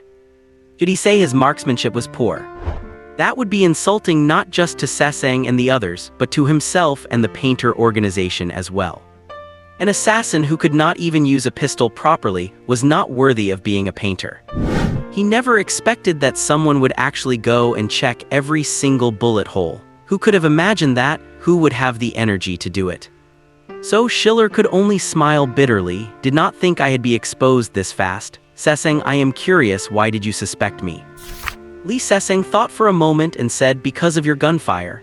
Every time you fired, it was always 3 shots, the rhythm never changed. In such intense fighting, maintaining such a steady rhythm is something even I cannot do unless you were not concerned with whether you hit the target.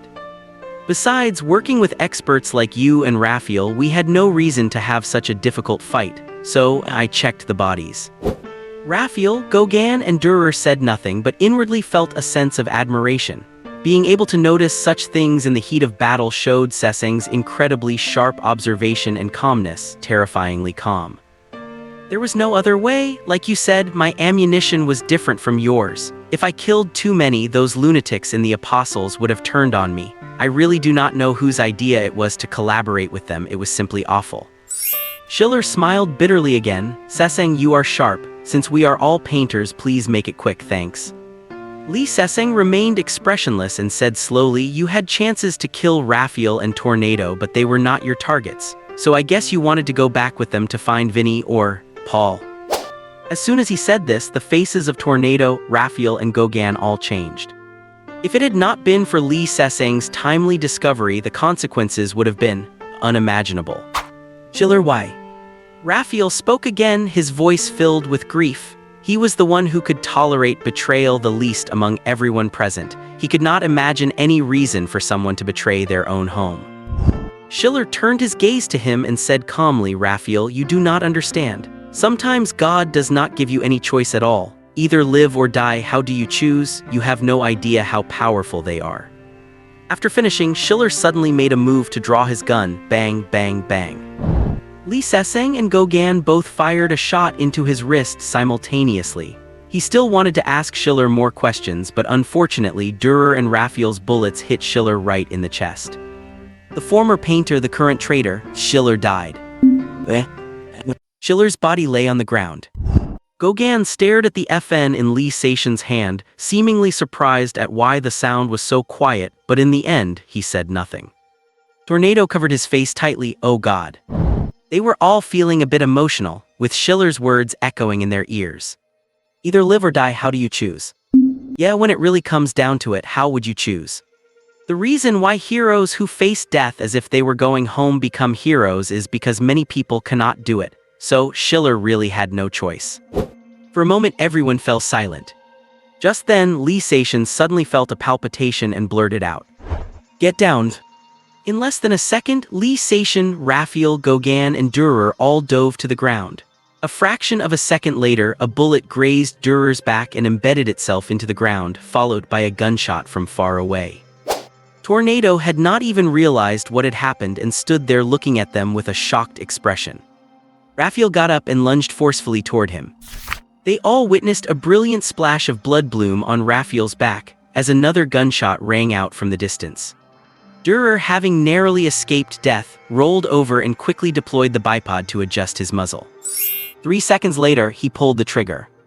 After observing for a few seconds, he moved his eye away from the scope and said loudly, hit, 750 meters. It is Andre, the apostle's Andre. Among the 13 apostles, only Andre is a sniper. I did not expect the apostles to send 4 people this time. If he had arrived sooner, the consequences might have been unpredictable.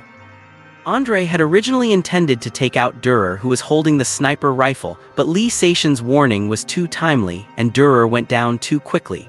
So he shifted his target to the most conspicuous Tornado, only to be hit by Dürer's rapid counterattack and killed instantly.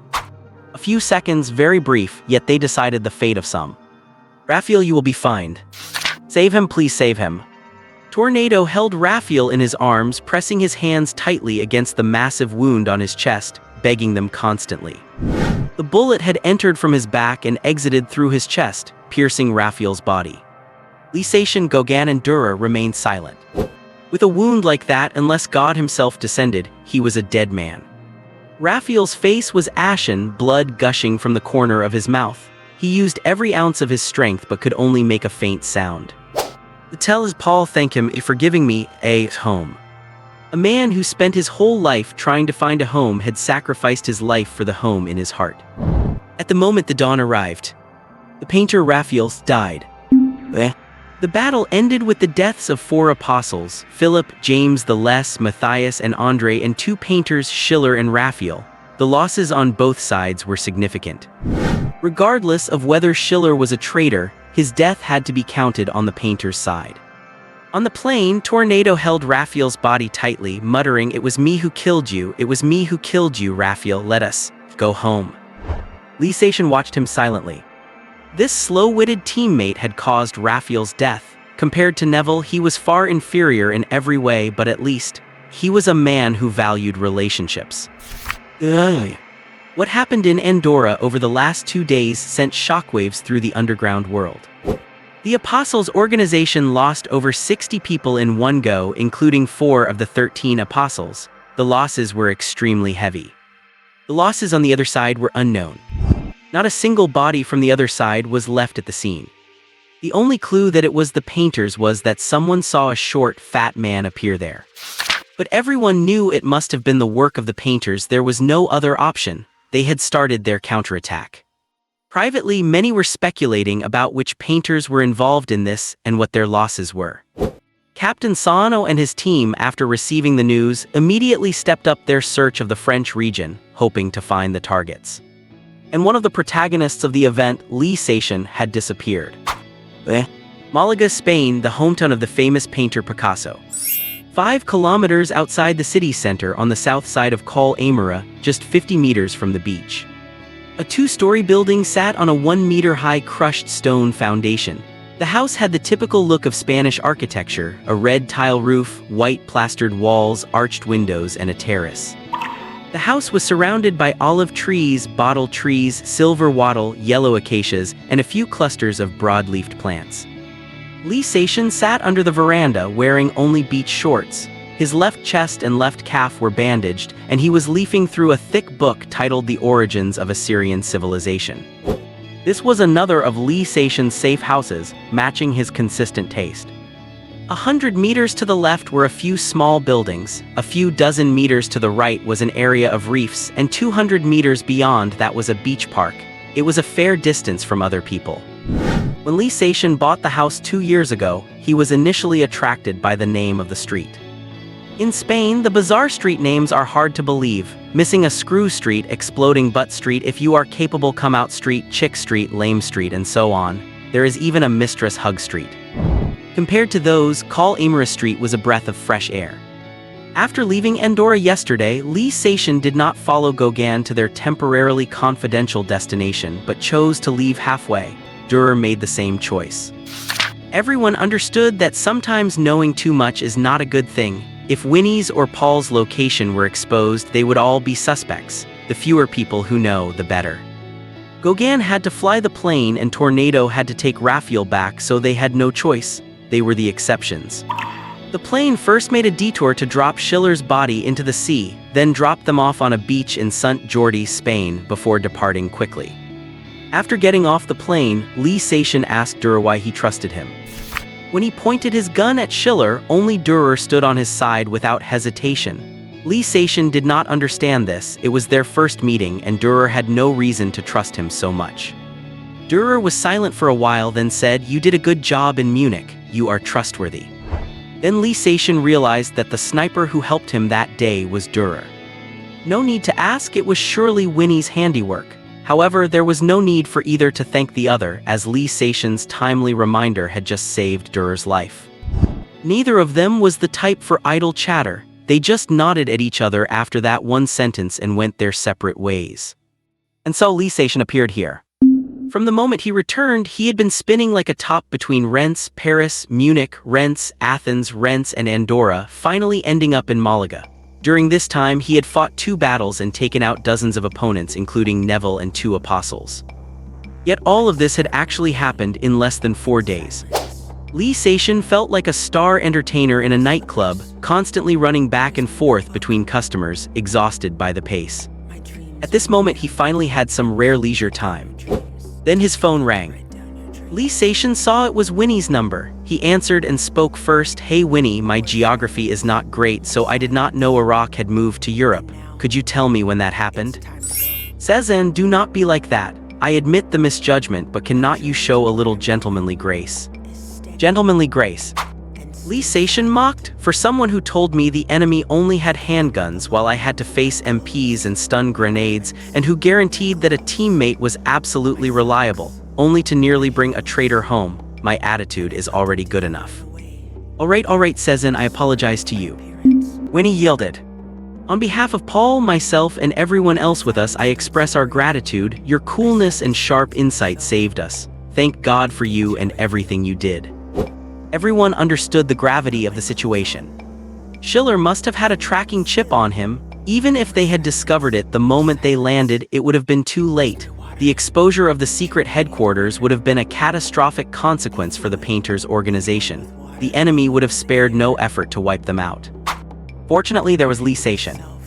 Lee Seishin was still brooding over the 200,000 euros spent on intelligence. While muttering to himself, "Thank God, why do not you have God try it himself?" he said lazily. "Winnie, save the thanks, let us have something practical." Giggle, Paul said you would definitely say that, so he is prepared to give you a house by Lake Como. Only you and he know its exact location.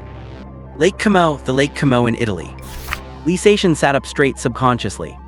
Yes, that is the Lake Como you mentioned. Lee Seishin took a deep breath. Lake Como, Italy's third largest lake, located 45 kilometers northeast of Milan, a glacial lake under the Alps, a world-famous scenic resort. Star Wars Episode II, Attack of the Clones, the 7 series and many other movies have filmed there. Setting aside the staggering price, the key is that you cannot buy property there. Countless tycoons and celebrities cannot even get their hands on a house. It is said that King Michael Schumacher, Brad Pitt, Kevin Costner, Bruce Springsteen and others fought bitterly to bid on a villa. Plus, George Clooney lives there. Still feeling the heartache of losing the Waylandstadt safe house, Lee Seishin, of course, would not refuse. He said happily, "All right, please tell dear Paul that I accept his kindness. By the way, he really knows me too well." Winnie laughed. "I think so too. For example, he once said that once someone's range exceeds 250 meters, they are no different from those African natives who just fire into the sky praying to God, except for their skin color." Lee Seishin cursed inwardly, wondering how many people that old guy Paul had told that line to. "Never mind, for the sake of that Lake Como house, I will endure it." Winnie, to borrow your own words, is it really okay to mock a benefactor who just saved your life? Fine, let us talk about something practical. Winnie knew when to stop and got to the point. Cezanne, what happened in Andorra has angered the Spanish government. Someone has issued a serious warning to us. In the future, when our actions involve Spain and Andorra, it is best to keep a low profile. Too many people died this time. Lee Seishin was not surprised that the events in Andorra had angered Spain. After all, the heads of state of the tiny country of Andorra are the President of France and the Bishop of Urgell, Spain. Furthermore, Andorra has no army. Its defense is mainly the responsibility of France and Spain under their dual protection. When the little brother gets bullied, the big brothers obviously have to step in. Then why do not they warn the apostles? Because we reason with people, while those apostles are all lunatics. After that exchange, they both laughed. That is how the world is. Reasonable people always suffer losses, while lunatics can make others wary. After laughing, Lee Seishin asked, "What about the French response?" There was no response at all. Lee Seishin asked in confusion why. With such a major incident, why would France offer no warning and be so friendly to a killer organization? Lee Seishin was curious. Cezanne, what do you think the painters have been doing for the last 130 years? Just being hired killers? Our connections are beyond your imagination. As long as we do not cross the line, many are willing to see us continue to exist. Why? Lee Seishin asked why for the second time. In his consciousness, should not a killer organization be something everyone wants to destroy? Because everyone understands one truth: the profession of killer will never disappear. Winnie's reply was full of confidence and also showed a high level of trust. Choosing between a killer organization that follows rules and has a bottom line and one that is completely irrational is an easy choice, is not it? Lee Seishin sighed. It seems Schiller was right. Thomas's cooperation with the apostles was a terrible decision. Winnie obviously knew what Schiller said before he died. She said lightly, "Yes, but this is good news for us. With the apostles involved, many people refused to cooperate with them. Also, this certainly was not Thomas's idea. He is not foolish to that extent. Although the apostles are strong, uncontrolled force is worse than no force at all. This just proves one thing: the backers behind Thomas, while possessing great strength, do not understand the rules of the underground world." Lee Seishin thought for a moment and agreed with Winnie's view. Because in Munich, he vaguely heard Neville expressing dissatisfaction with Thomas. Even if Thomas is a traitor, you cannot deny his competence because of it, but he is not the boss. Winnie, thank you for your and Paul's trust. Actually, you did not have to tell me these things. The ability and loyalty you have shown deserve the organization's trust, so a portion of the secrets can be open to you. Winnie, is Paul doing okay? Lee Saishan's question carried a hint of testing because it had always been Winnie who contacted him, and Paul had remained completely silent, which felt a bit abnormal. Winnie acted as if she did not notice, just saying quietly, Raphael's affair made Paul very sad because he was the one who personally brought Raphael back from the orphanage. He said that at the time he just happened to think of doing it, but this child repaid the organization with loyalty and his life. Lee Saishan fell silent. His situation was much like Raphael's. A whim of Adams and Paul had changed their lives forever. Whether it is fortune or misfortune, they are their own choices. At least for Lee Saishan, there is no resentment, only gratitude. Alright, that is it, Sezen. Take time to heal during this period. I will contact you if there is any situation. Good luck. After hanging up, Lee Saishan flipped through the book faster and faster, finally closing it and sighing. It felt interesting when Catherine talked about the Assyrian civilization, but who knew reading it for himself would be so dull? Tortured by all the terminology and ancient place names, his head was spinning, and he could not remember anything other than the fact that the Assyrian civilization originated as early as 2600 BC. 2600 BC, Lee Saishan remembered that in China, that would have been the Xia dynasty. Not many can compare their history with China's. This civilization started very early and built the first true empire in human history, but unfortunately it could not sustain itself and vanished into the long river of history. Thinking of Catherine, Lee Saishan sighed again. No matter how much she knows or how well she explains, Lee Saishan does not intend to contact her again. He would rather give up the clues to finding that egg than get in touch. He does not want to create some melodramatic Romeo and Juliet love story. Besides, Romeo and Juliet was about family hatred, while he personally sent Dougal into the arms of God. Could it be the same?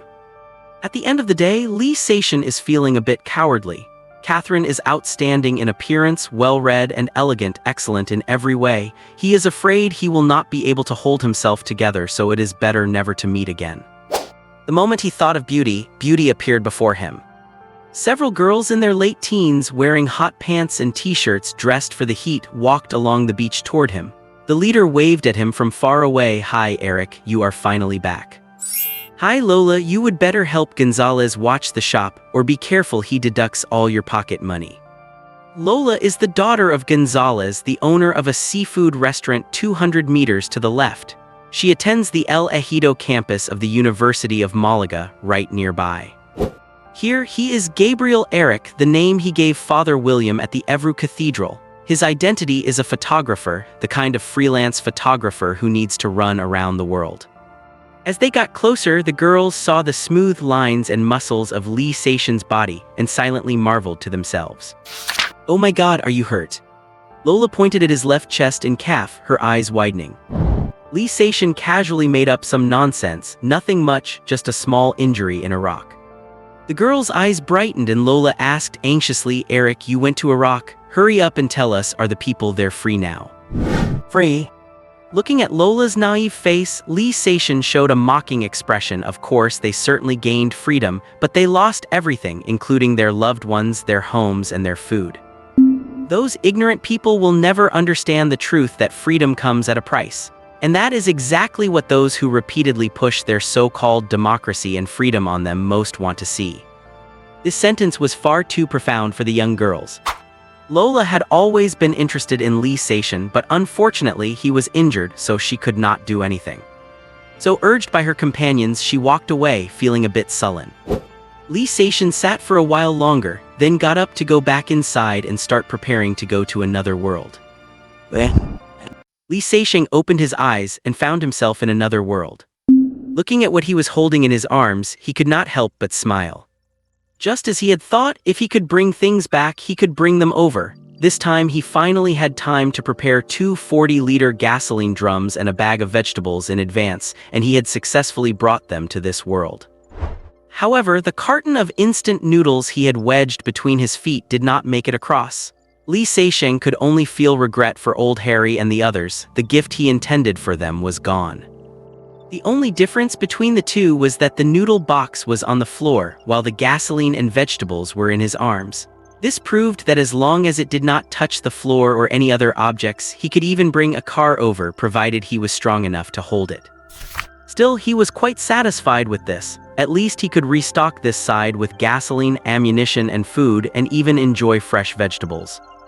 After setting the items down and standing up, he habitually shook his body, but not hearing any bullets fall made him feel strangely unaccustomed, and then he felt a sense of, having such a minor injury this time, did I actually lose out? He could not help but shake his head and laugh. He pushed open the door to take a look, and everything outside was normal. The wreckage of the car from 100 meters away was still there, but the corpses were gone. Perhaps they had been treated as food by scorpion men or other beasts. The fact that Old Harry and the others had not appeared suggested they probably had not encountered any danger. However, Li Seixing had encountered trouble. At some point, the 5 small green dots in his mind representing safe houses had changed. 2 of them had turned yellow. The one representing the Rent's safe house had turned pale yellow, and the one for Plymouth had turned deep yellow. Li Seixing sat on the sofa with a solemn expression, lost in thought. He was certain that this was not the case when he last left, and the change had occurred during these past few days he spent in the real world. The idea that used safe houses would change color could be ruled out, because the one representing Malaga was still green. So the question remained, if green meant safe and red meant destroyed, what did yellow represent? Danger or a warning? Li Seixing recalled his visits to these 2 safe houses. He went from Evru to Rent's while seriously injured, and things were handled in a rush at the time. Perhaps someone saw him, or perhaps the car that sank to the bottom of the lake had been discovered. But as for Plymouth, Li Seixing felt a chill in his heart. Could it be Gary?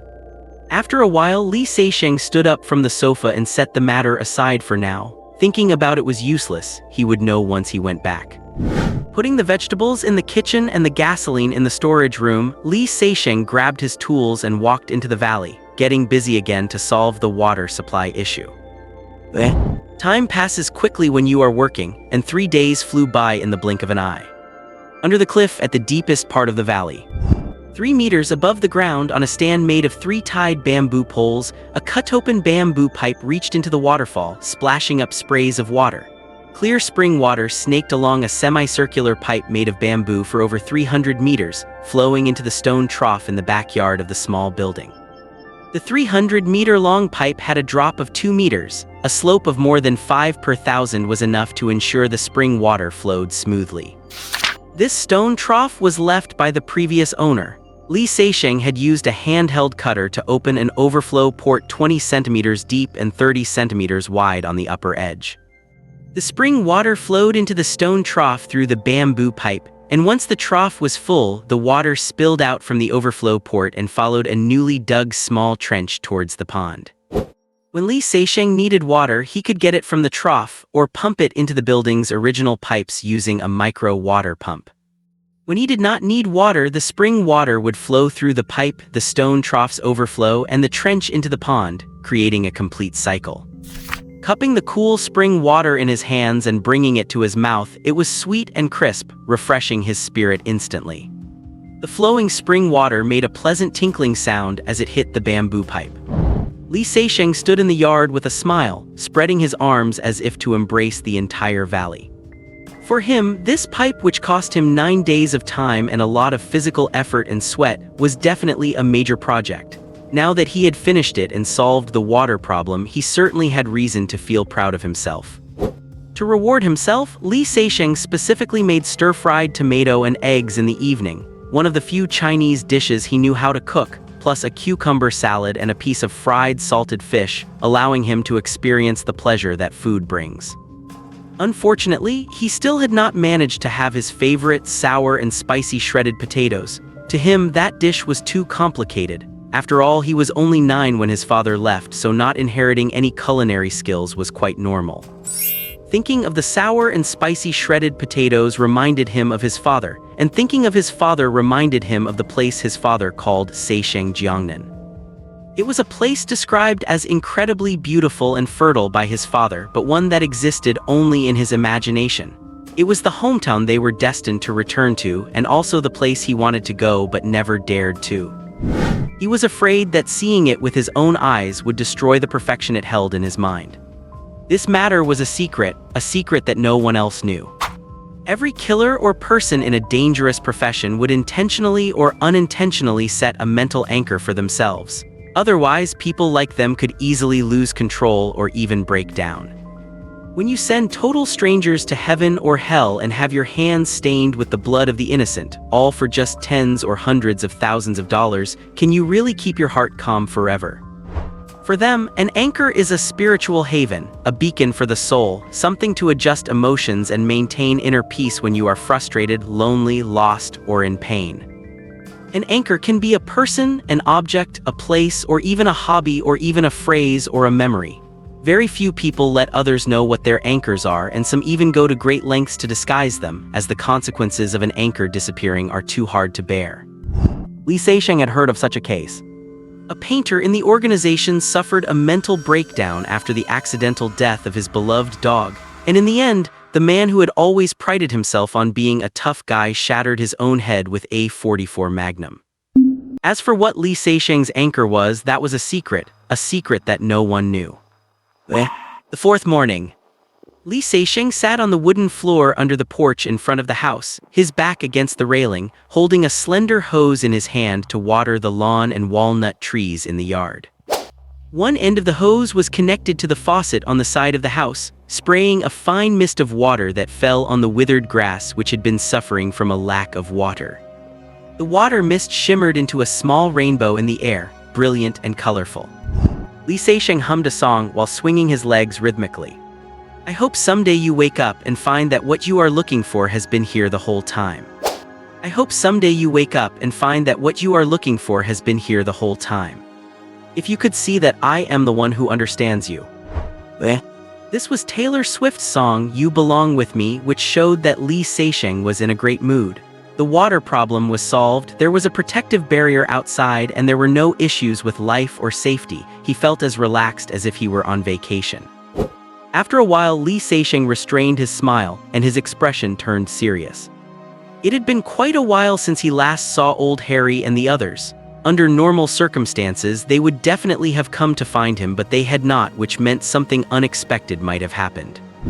Thinking of this, Li Seixing could not sit still. He stood up and paced back and forth in the yard, a thought rising in his mind. How about going to the town to take a look? Once this thought appeared, it grew stronger, eventually gaining the upper hand. Opening the garage door, he used the generator to charge the battery of the Audi all-road station wagon. After checking it again, he found it in good condition with half a tank of gas.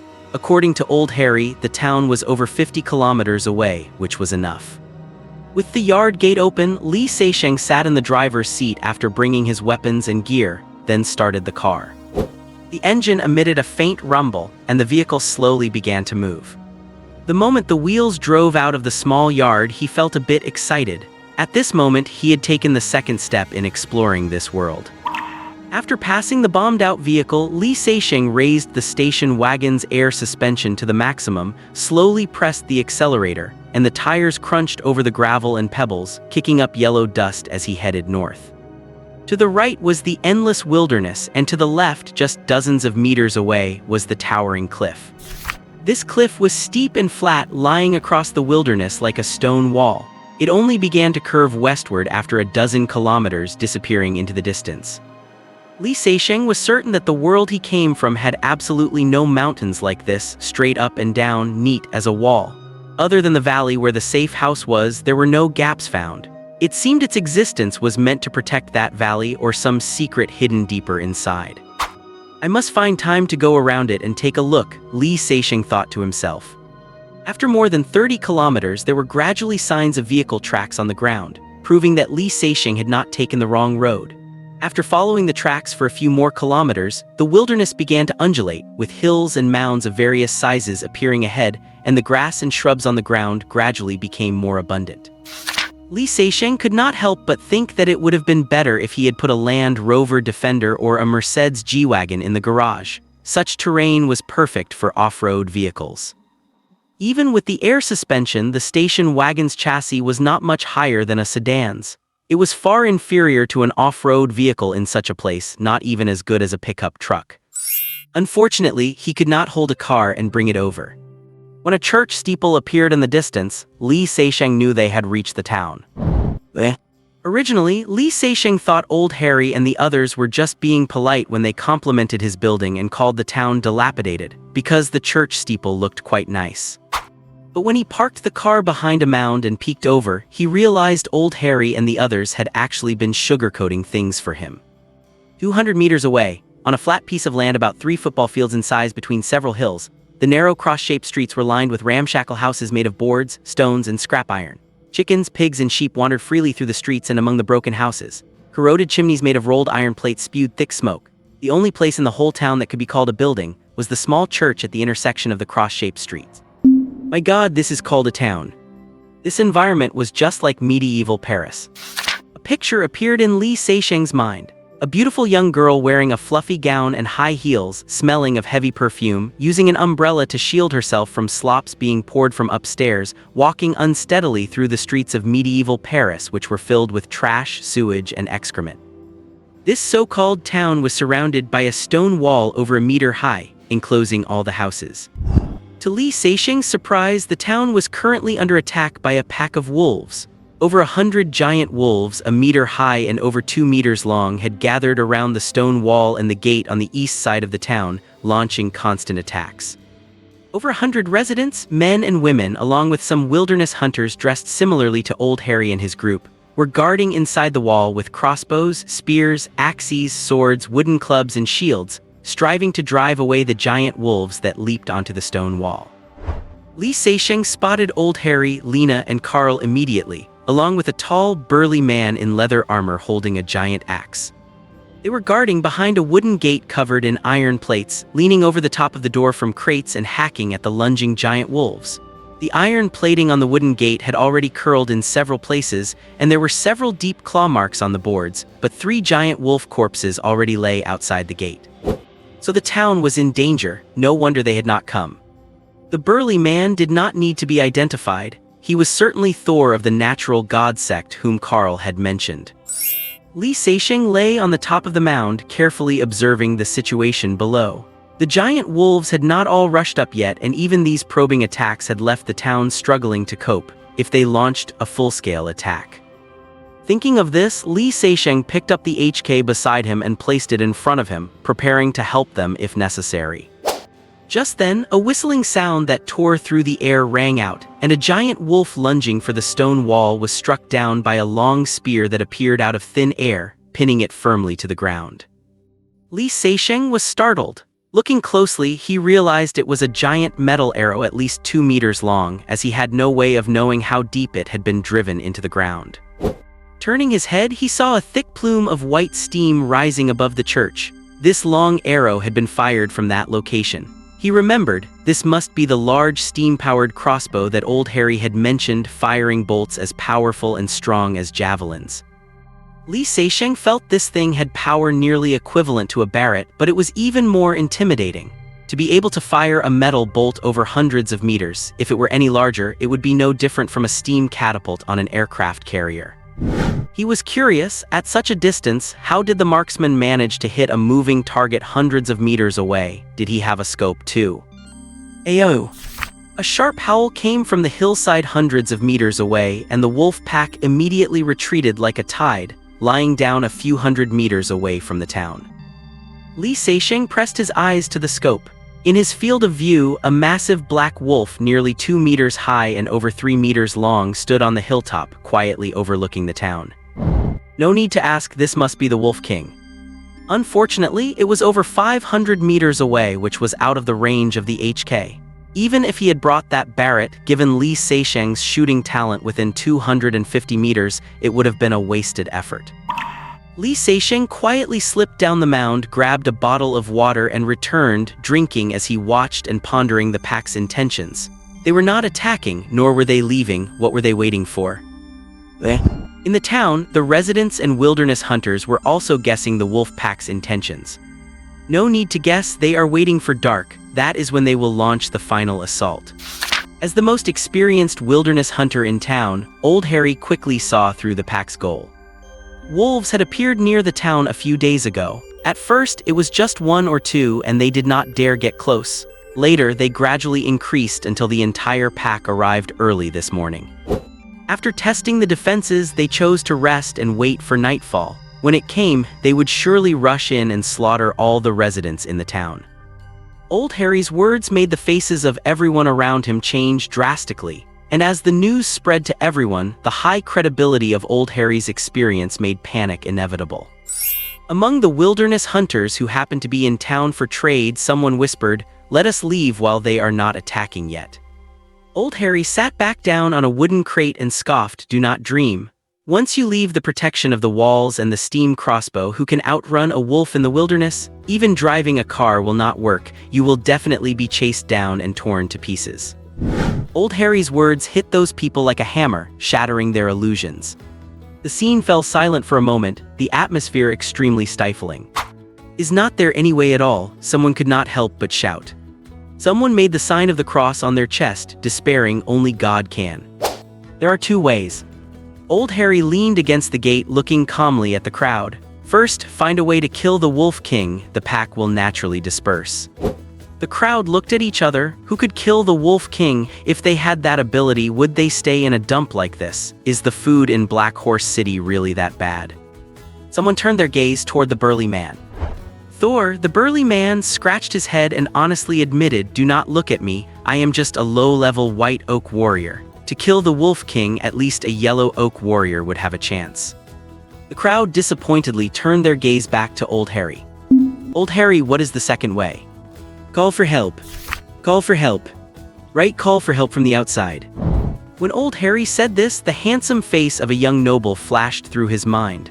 That honorable gentleman must have a way to kill the Wolf King. At the very least, that cylinder he carried on his shoulder last time would work. Someone perked up. "Right, we will ask Black Horse City for help. The administrative hall will definitely send people to save us." The conversation stalled here. Asking for help is fine, but the question is, who will go? There are wolves outside. Going out to seek help is not a 9-to-1 chance of death, it is certain death. Just then, the whistling sound of air being torn sounded again, and everyone could not help but look outside, only to see a metal arrow stuck in the ground 100 meters from the Wolf King, trembling violently. The Wolf King squatted there motionless. Sigh. The feeling of disappointment gathered into a sigh. Out of range, even the powerful steam crossbow was helpless. Old Harry sighed inwardly, looked at Carl and Lena, who had been silent, and prepared to step forward himself. He was old, so if he was going to die, so be it. "I have already called for help." Everyone turned to follow the sound. Thor's rugged and honest face instantly became the focus. "I sent a distress signal as soon as the wolves arrived. If there are any Earth warriors within a few dozen kilometers, they will definitely rush over." At the same time, Lee Seisheng, who was on Old Harry's mind, also realized the wolves' intentions and started feeling anxious for them. Realizing that the wolf pack was waiting for nightfall, Lee Seisheng began to grow anxious. He looked at the position of the Wolf King hundreds of meters away and felt a sense of helplessness. Like Old Harry, he also thought of the idea of taking down the Wolf King. But he could not do it. Lee Seisheng did have another AT rocket launcher left, but what Old Harry and the others did not know was that its effective range was 300 meters. Lee Seisheng rarely used this weapon during missions, so he had not reached its limit and could only guarantee a hit at a distance of 200 meters. It would only be possible if he got within 200 meters. But the Wolf King had hundreds of giant wolves under its command, and Lee Seisheng was certain that if he dared to get that close, they would show him no mercy. In fact, if he dared to stand up right now, those giant wolves hundreds of meters away would definitely rush over and tear him to pieces. There was another weapon he could use, that Barrett MA heavy sniper rifle. That gun would certainly have no problem taking down the Wolf King, and the bullet speed would make it even more reliable. The problem was not the gun, it was the person. Lee Seisheng had regretted his lack of shooting talent before, but never as intensely as in this moment. He had a weapon capable of easily turning the tide of battle, yet he could not use it, left only to hang on the wall as a decoration. What should he do? Lee Seisheng fell into a state of torment. Old Harry and the others were his friends in this world, and he had to save them. Even without them, there were over 100 people in the town, including women and children, and he had to save them too. Lee Seisheng could not just watch so many people die and do nothing. As he had said before, he was a killer, sure, but he did not have the word psychopath as a prefix. After thinking for a long time, the only thing he could do was wait until nightfall when the wolves attacked and support Old Harry and the others with the HK in his hand. He was about 200 meters from the town gate, and he had brought both his low-light night vision goggles and thermal imaging. Maybe he could be more effective at night. He would try to kill as many as he could to cover the townspeople as they fled. It would be even better if the casualties were high enough to force the pack to retreat. Lying on the back of the dirt mound, Li Seixing had a sudden idea. How great would it be if he could have brought Duel here? That guy was a top-tier sniper. With him here, taking out the Wolf King with one shot would be no problem at all. Unfortunately, it was only a thought. In the town, the atmosphere was oppressive and dull, the crowd anxious and helpless. Mixed in was a glimmer of hope, praying that Thor's distress signal would be discovered by the nature religion, and that a powerful earth warrior would descend from the sky to kill the Wolf King and save them. No one knew why the wolf pack had targeted the town. This had never happened in the wilderness before. Wolf packs usually hunted prey in the wild. If they encountered wilderness hunters, they would not be polite, of course, but they had never attacked a settled town. This was highly abnormal. Lena Carl. Old Harry began making final plans. He called the two of them aside and whispered, if no one comes to help when the wolves attack, you two rush out from the south. Keep running south until you find that Mr. Seixing, understand? What about you, Old Harry? Are you not running, or is it that you cannot bear to leave Delis and want to take her with you? As they spoke, all three turned to look. The old widow Delis was whispering with some women. At 40, she was still charming. No wonder Old Harry could not get her off his mind. Delis seemed to notice their gaze and turned to give Old Harry a charming smile. Sigh. Old Harry sighed. He knew he could not run if he took her, but he could not bear to leave her behind. It was such a dilemma. Lena whispered, let her hide in the car first, then we can go find Mr. Seixing together. But I want to bring little Sophia with us. No, Lena. Carl immediately objected. She has to operate the steam crossbow. No one else in town can replace her. Carl. Lena looked at him angrily and raised her voice. She is only 9 years old. She is still a child. She should not be in this battle, and she should not die here. If Li Seixing had heard her, he would have been shocked. The person operating the steam crossbow was actually a child, a 9-year-old girl. Hitting a moving giant wolf from hundreds of meters away was clearly a shooting talent that surpassed Li Seixing, at least in terms of range. Because of this, the most powerful weapon in the town, the only giant steam crossbow, had been placed in the hands of a child. Old Harry quickly held out his hands. Stop arguing, listen to me. Carl, Sophia can go with us. Thor said her talent is great and she has a high chance of becoming an Earth warrior. Thor has already reported this, so we can take her. Carl stayed silent. It was true that Thor was an Earth warrior, but he was just an outsider. Sophia was the only person in town with the potential to become an Earth warrior. She could not die. As time passed, the townspeople became increasingly panicked. It was now nearing dusk, and the setting sun was casting its final light over the wilderness, but Thor's reinforcements had yet to appear. Li Seixing lay on the dirt mound, battle-ready, waiting for nightfall. The sky grew dark, and the people in the town had despaired of reinforcements and began making final preparations. Some began to complain that Thor had delayed their time to break out for help, saying if he had gone to Black Horse City sooner, perhaps the city's soldiers would have already driven the wolves away. This was said as if they would have dared to charge out for help at the time, but some people believed it, occasionally casting resentful glances at Thor. Thor lowered his head, silent and sullen. Old Harry saw all this and patted Thor on the shoulder, offering silent comfort, then gave a slight nod to Lena. Lena understood what he meant. It was time to start preparing.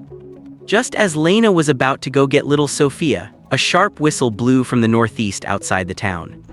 Thor, who had been unable to lift his head under the crowd's gaze, jumped up, trembling with excitement. They are here, our people are here. After saying this, he pulled a bamboo whistle from his chest and blew it with all his might. Upon hearing this, everyone rushed to the stone wall. A figure could be seen in the distance. Hearing the whistle, the figure began running toward them against the sunset at an incredible speed, drawing closer and closer.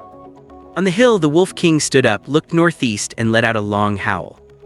Then, over a dozen giant wolves stood up, crossed the small hill where the Wolf King was, and rushed toward the northeast to meet the newcomer. On the dirt mound, Li Seixing was also looking northeast. At first, he was startled when he saw the person through his scope, because a long, thin object stuck out from behind their back, looking like they were carrying a rifle. It was not until he met the first giant wolf that Li Seixing realized it was a spear. The man pulled the spear from his back, pierced the chest of a giant wolf, then hoisted the carcass and smashed it into the wolves charging behind. Taking advantage of their moment of evasion, he quickly rushed forward and consecutively stabbed 3 more wolves. The speed was unbelievable. Li Seixing's eyes widened. Even through the scope, he could not keep up with the movements. In the blink of an eye, 2 more giant wolves were skewered. This guy is really fierce. The people in the town were also clamoring. Although they did not have scopes, they were closer and saw the giant wolves falling one by one. Even more shocking, the man's pace never faltered. He kept charging forward with a momentum that was unstoppable. The dozen or so giant wolves were quickly killed, and the man did not stop for a second, moving with the speed of a falling star, his target being the hill where the Wolf King stood, which was now about 100 meters away. Awu! Another dozen giant wolves stood up and rushed to meet him, while the Wolf King stood at the top of the hill with a cold gaze.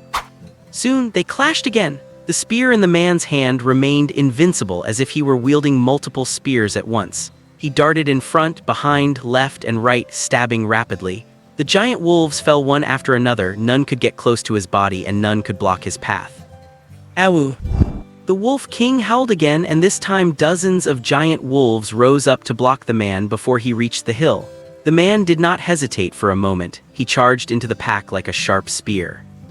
Li Seixing's eyes were pressed to the scope, but his mouth hung open in shock. He had never seen someone so capable. The spear in his hands was fast, accurate, and ruthless, and possessed immense power. After stabbing one, he could casually lift the wolf's body, which weighed tens of kilograms, smash it into others, and keep charging forward, never looking back.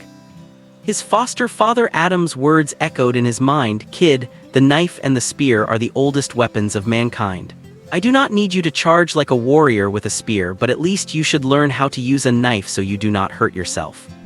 Li Seixing could not help but inwardly blame Adams for not teaching him how to use a spear. The reason for this thought was that this spear, it was just too fierce. The person seemed to be one with the spear, constant stabbing, constant charging, nothing could stop his advance. The invincible aura was deeply impressive. Li Seixing rarely admired anyone, but this man had his admiration, his deep admiration. In the blink of an eye, the man reached the hillside, less than 50 meters from the Wolf King, leaving behind a trail of wolf carcasses and blood, like a vivid red road. This time, the Wolf King lost its composure. With a howl, the remaining dozens of giant wolves charged up the hill to rescue it.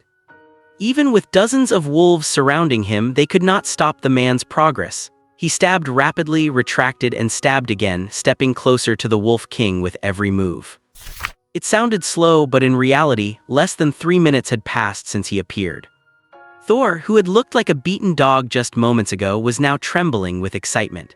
He clenched his fists to his chest and kept saying, "Mother Earth be praised, it is Lord Lance. The Western Patroller, Lord Lance, a powerful green oak warrior. He is the reinforcement I called for."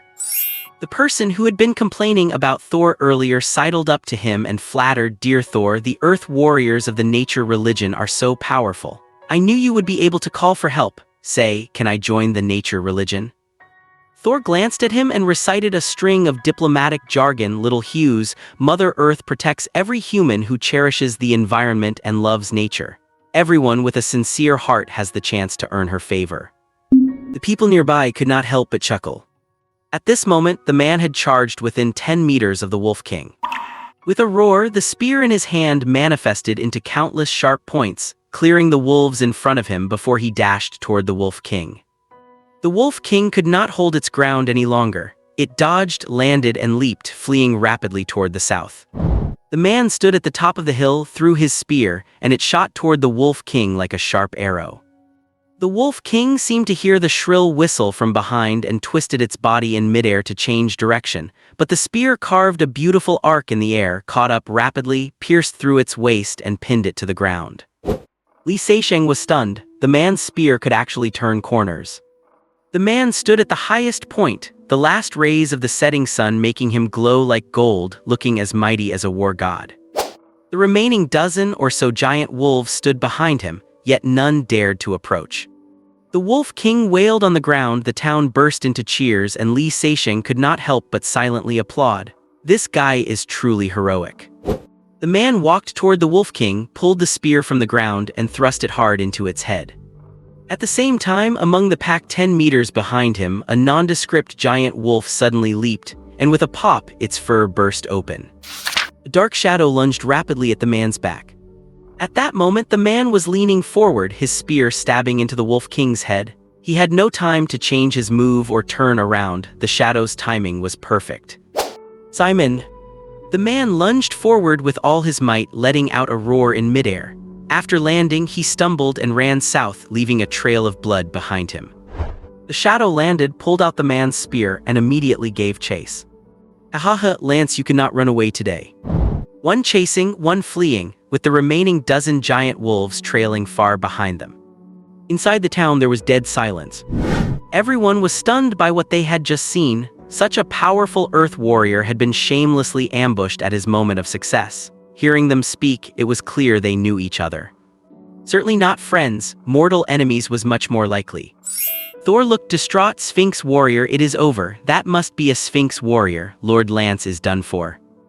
Old Harry and the others were alarmed. They had heard of Sphinx warriors. The Kingdom of Chaos used magic to modify humans. Those who failed the transformation became mindless mutants, while those who succeeded became powerful Sphinx warriors. But no one had ever seen a Sphinx warrior, or rather, those who had seen one were dead and had no chance to talk about it. Today, they had witnessed the power of the nature religion's green oak warrior and the terrifying skill of the Sphinx warrior who had actually disguised himself as a wolf in the pack, likely just to ambush this green oak warrior named Lance. Some even thought the pack's attack on the town might have been a decoy to draw out this powerful warrior. If that was true, then the guy named Simon had succeeded. He had hidden in the pack, watching Lance slaughter the wolves, never making a move until the moment the other party killed the Wolf King and relaxed, and then launched a surprise attack from behind.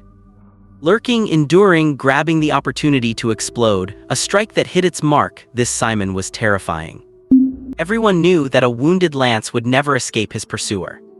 Both were moving extremely fast, and as they reached a dirt mound within 50 meters, Lance finally gave out, his pace slowing until he stumbled and fell in front of the mound. Simon chased him down, spear in hand, and thrust it toward Lance mercilessly. At that moment, many closed their eyes, unable to bear the sight. Just then, a crisp pop sound came from the hillside. Simon stood there holding the spear, motionless. It was precisely at this moment that the sun completely set and night arrived. Seconds later, Simon fell backward and went quiet. A dark figure flashed out from the darkness, hoisted Lance onto his shoulder, thought for a moment, then went back to pick up the spear and quickly vanished behind the dirt mound before the wolf pack arrived.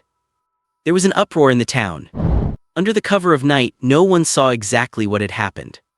Old Harry, Carl, and Lena looked at each other. They had not seen clearly what had happened either, but the sound was very familiar. It was the same sound that had brought down the two scorpion men.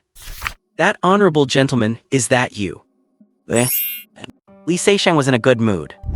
Not just because he had saved a person and not just because Old Harry and the others from the town were safe, but because he had finally found a way to bring people inside. Earlier, while rushing back, he had forgotten all about the protective barrier and driven his car straight into the courtyard. It was not until he parked at the door and reached out to pull the person from the back seat that it suddenly hit him. It was that simple. That was all it took to get in. He let go and poor Lance, already unconscious, fell heavily to the ground. Li Seisheng hurriedly dragged him into the living room and went to the storage room to start the generator. The living room instantly lit up. Li Seisheng checked the pulse first. The man was still alive. Then he retrieved a first aid kit, removed Lance's leather armor, and cut through his clothing to expose the wounds on his back. There were several claw marks deep enough to reach the bone, but that was not the worst part. The muscles on both sides of the wounds had turned a dark, swollen purple, and the blood oozing out was black. No wonder Lance had collapsed so quickly. It was clear that Simon's claws were poisonous. This was trouble. Even if Li Seixing was not a real medical school graduate from the University of Paris the 11th, he knew that you had to have the right medicine for the right poison. Without knowing what kind of toxin it was, even a professional doctor would be helpless, let alone him. After some thought, Li Seixing pulled out a non-steroidal anti-inflammatory drug and an antibiotic to inject into Lance. His injection technique certainly could not compare to a nurse's, but the unconscious patient clearly was not in any position to complain. Next, he used alcohol and hydrogen peroxide to clean the wounds until the blood flowed red again, then applied anti-inflammatory powder and finally sealed it with super hemostatic tape. Li Seixing's task was complete. As for whether Lance would survive, it would depend on his own constitution and God's will. Oh right, it should be Mother Earth's blessing. After finishing all this, Li Seixing finally had time to examine the warrior. He looked to be at most 30 years old, pale-faced, his brow furrowed in pain. He went outside to park the car in the garage, washed the blood off the back seat with water, untied the spear from the roof, and returned to the living room. Lance was still unconscious, and Li Seixing sat on the sofa, carefully examining the spear. The spear was about 1.8 meters long, made entirely of metal and quite heavy, weighing around 20 kilograms. The shaft was about 1.4 meters with a 40-centimeter spearhead. It was narrow, sharp, and had a ridge down the center with a blood groove on each side. The cold glint was tinged with a faint red. It was clearly a deadly weapon. After fiddling with it for a bit, Li Seixing leaned it against the door and moved Lance to the carpet in front of the sofa. He tossed the leather armor and clothes aside. Lance was still carrying a small bag, but Li Seixing did not have the habit of rummaging through other people's belongings, so he simply placed it beside him. Li Seixing admired this guy's skills, especially the move where he pinned the Wolf King to the ground. The spear had actually curved in midair, just like an infrared-guided missile, completely defying the laws of physics. However, at this point, Li Seixing did not think the technology of that world was all that divine. Otherwise, putting aside everything that had happened to him, just the mechanical heart alone could not be explained. Is this a superpower of the nature cult? Li Seixing had seen Thor and Lance communicating with a bamboo whistle, so he guessed that Lance must also be a member of the natural divinity. Compared to the burly Thor, Lance was much more formidable, clearly indicating that there are levels among Earth warriors with vast differences in strength. Paul said he was invincible within 10 meters, but Li Seixing was not sure if he could defeat this guy lying on the floor at that distance. Because his spear was too fast for the eye to follow. After thinking about it for a long time, Li Seixing reached a conclusion. He might be able to get his shot off first, but he would not be able to dodge the opponent's spear. The outcome would be mutual destruction. After grabbing a quick bite and washing up, Li Seixing lit a candle on the low table, turned off the generator and sat on the sofa, fully clothed, closing his eyes. In the middle of the night, Li Seixing suddenly opened his eyes. Lance was already awake, sitting on the rug and examining the room while clutching that small bag tightly. Li Seixing observed him calmly. He had thick eyebrows and big eyes and was not bad-looking, though not as handsome as himself. This guy had truly incredible physical stamina to be able to wake up so quickly after being injured and poisoned. You are awake. Lance's gaze fell upon him, his voice raspy as he asked, "Where is this place? Did you save me?" It seems my medical skills are not bad. While inwardly stunned by the man's incredible constitution, Li Seixing kept a straight face and said casually, "This is my house. You are quite lucky. I happened to be in town visiting a friend when I ran into you being chased, so I invited you over as a guest. Oh, and by the way, I killed that Simon." Hearing Li Seixing's cryptic remark, Lance's pupils constricted. After a long pause, he asked, "Do you know Thor?" Li Seixing thought for a moment and said, "That big guy Thor in town." Lance breathed a sigh of relief and said sincerely, "I am Bayan Lance of the Nature Church, thank you." "I am Sezin Paul Sezin." Then both of them fell silent. After a while, Lance asked, "Did you cut out Simon's heart after you killed him?" Li Seixing was stunned. "No," he replied. "The Sphinx warriors have strong recovery abilities. You must remove their hearts after killing them.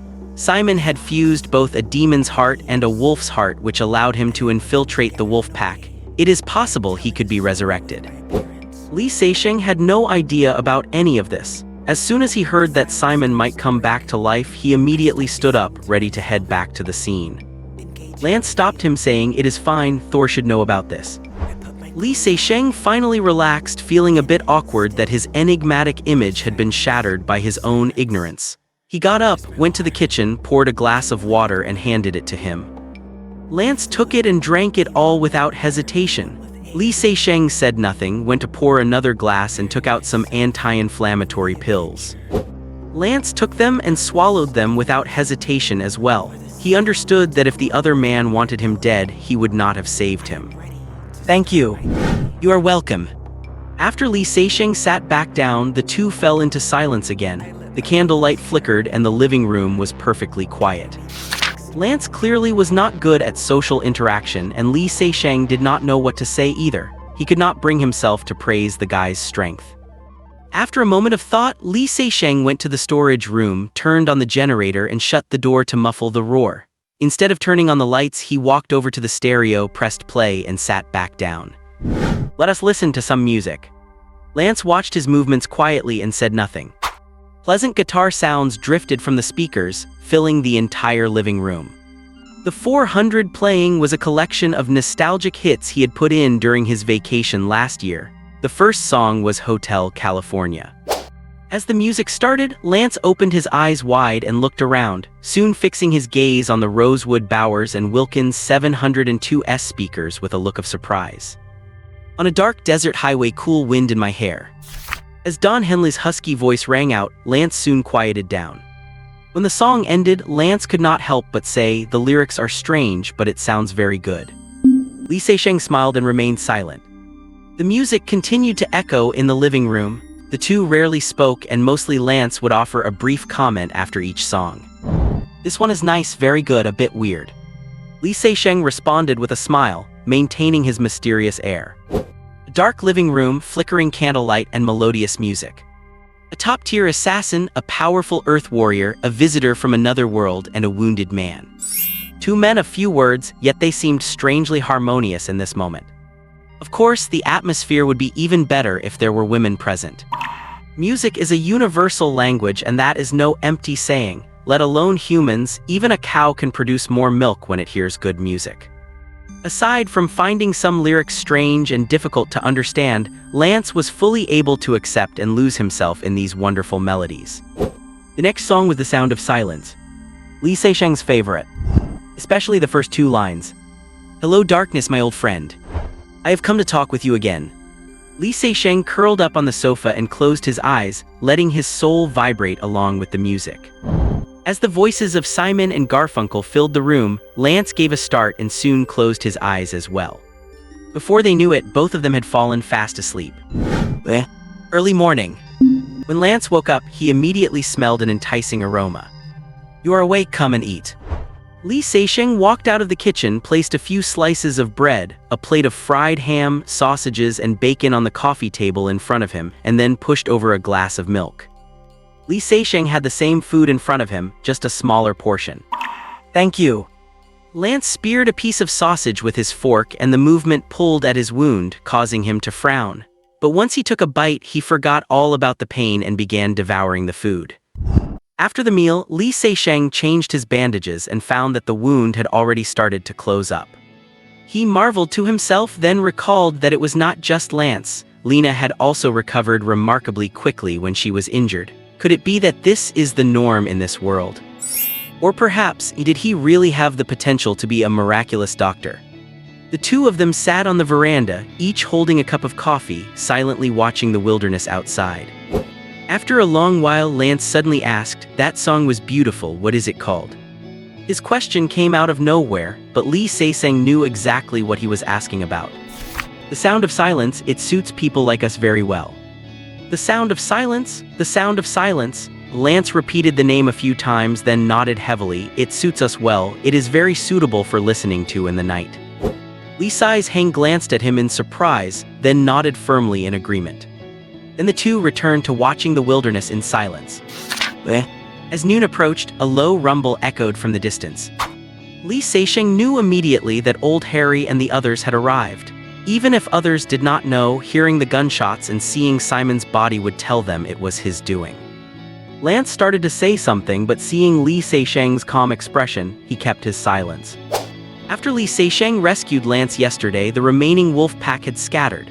Old Harry and the others had gone out with torches to drag all the wolf carcasses back to town. They had seen Simon's body, and the bullet hole in his forehead matched the signature of the Scorpion Man, confirming to them that this Mr. Sezin had been there.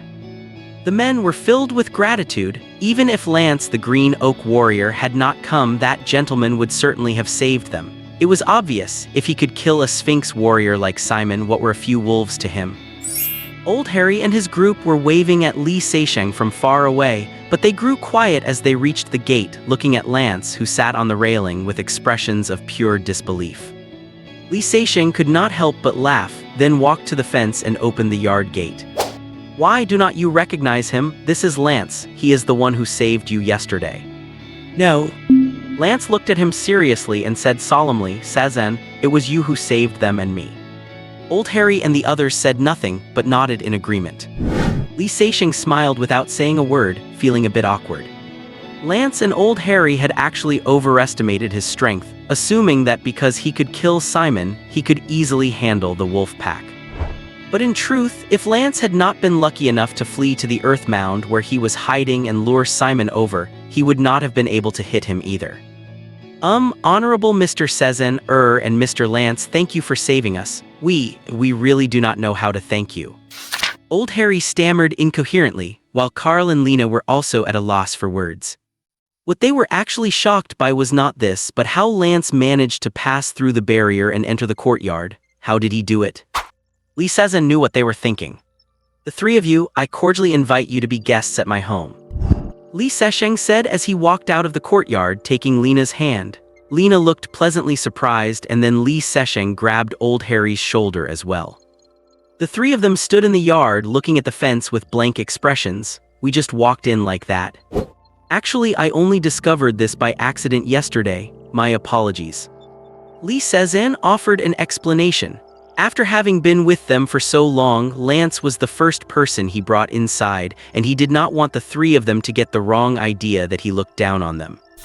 No need to explain, Honorable Mr. Sezin. We would never have even the slightest doubt about your generosity and kindness." As soon as Old Harry said this, Lena and Carl nodded in agreement. Lena's injuries had completely healed, and she was already able to bat her eyelashes at Li Seixing. "In other words, Mr. Sezin, you actually did not want to refuse me as your servant back then, right?" Haha. Li Seixing refused to answer that question and led them into the house. "Oh my god. My goodness, this. Good heavens above." Old Harry and the others had never seen such a clean, tidy, and luxurious house, and they could not stop exclaiming in amazement. Carl looked at the footprints on the floor and hurriedly took off his shoes, but everyone glared at him while holding their noses, which scared him into putting them back on immediately.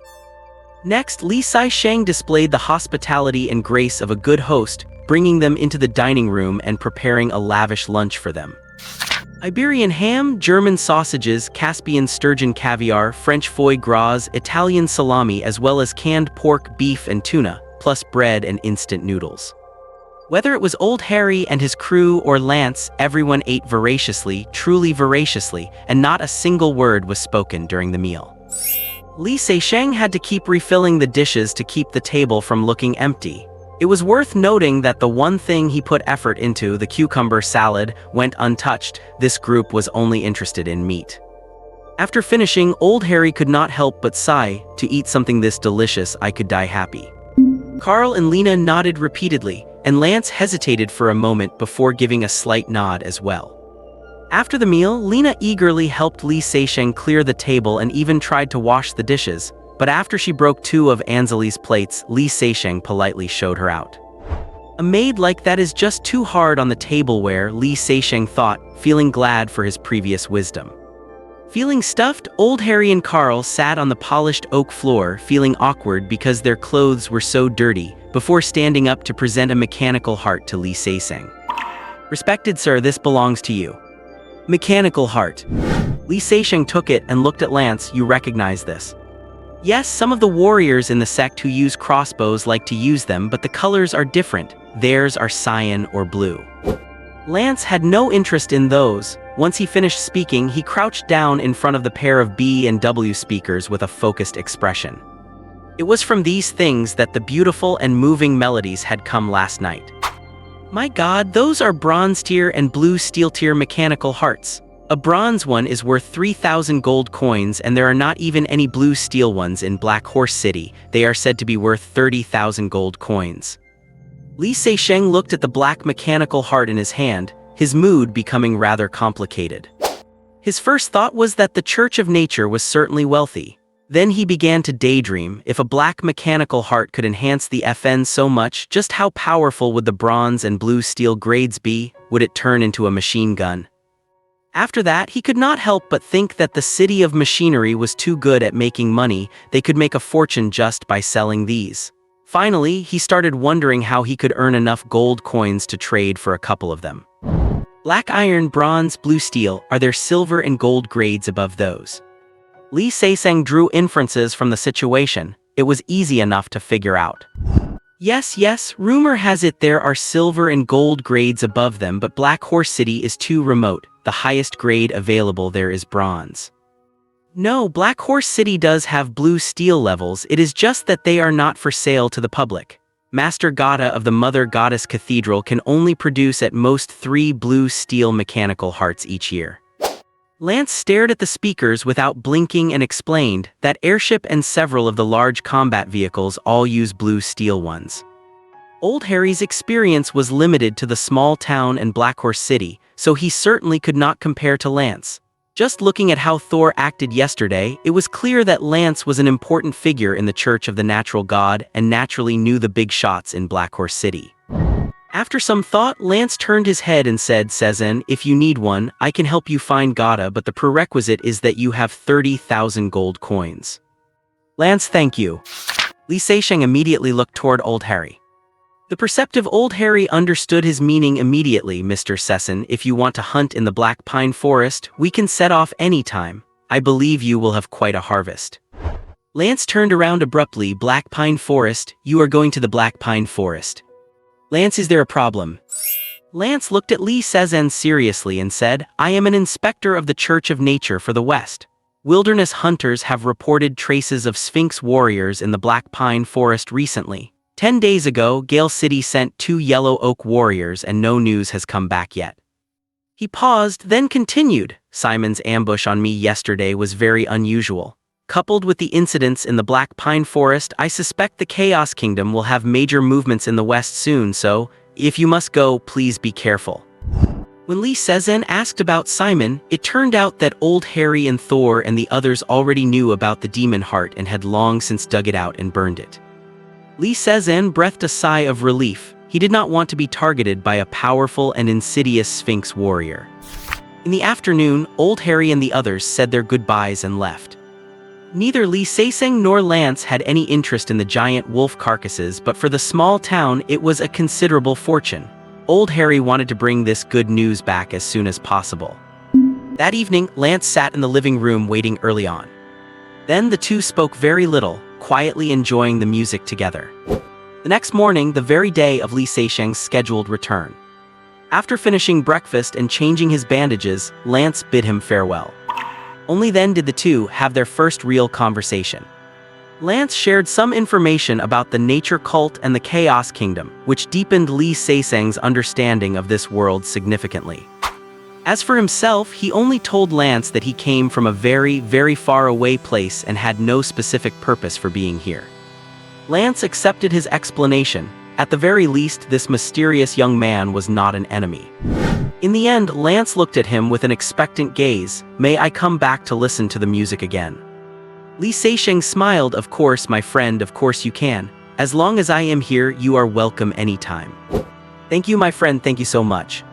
Upon hearing the word friend, a smile appeared on Lance's face for the first time, and he pulled something out from his small personal pouch to hand over. This is... Li Seixing looked at the white heart-shaped piece of wood and had a guess in his mind.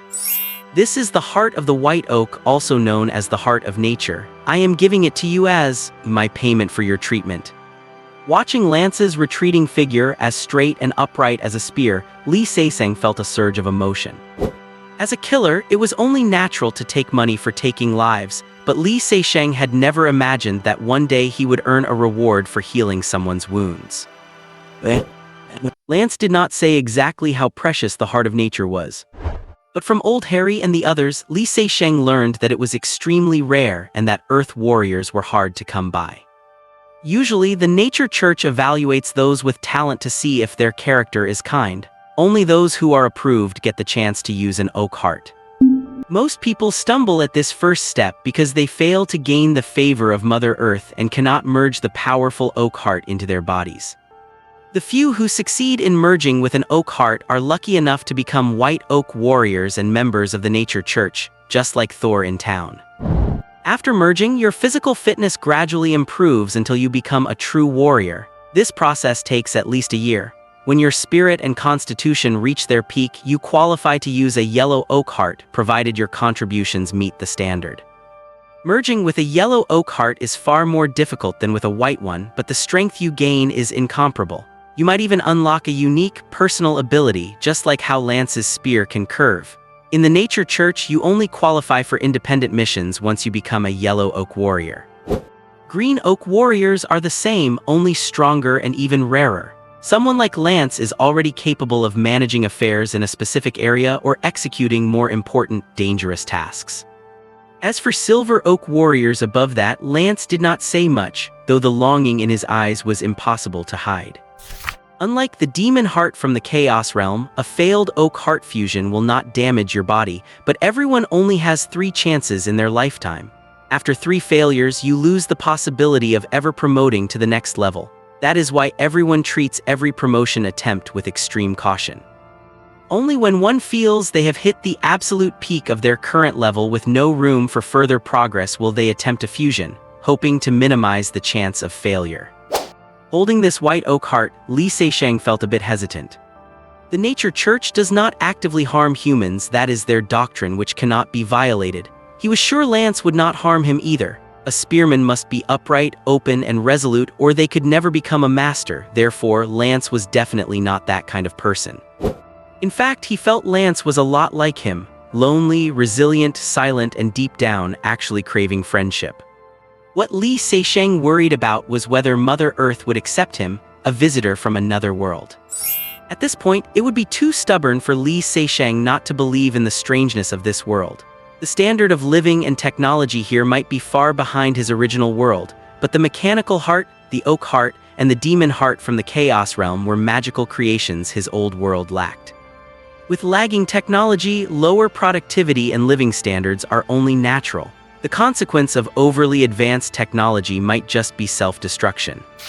It is hard to say which world's development is more in line with history, only time has the right to judge.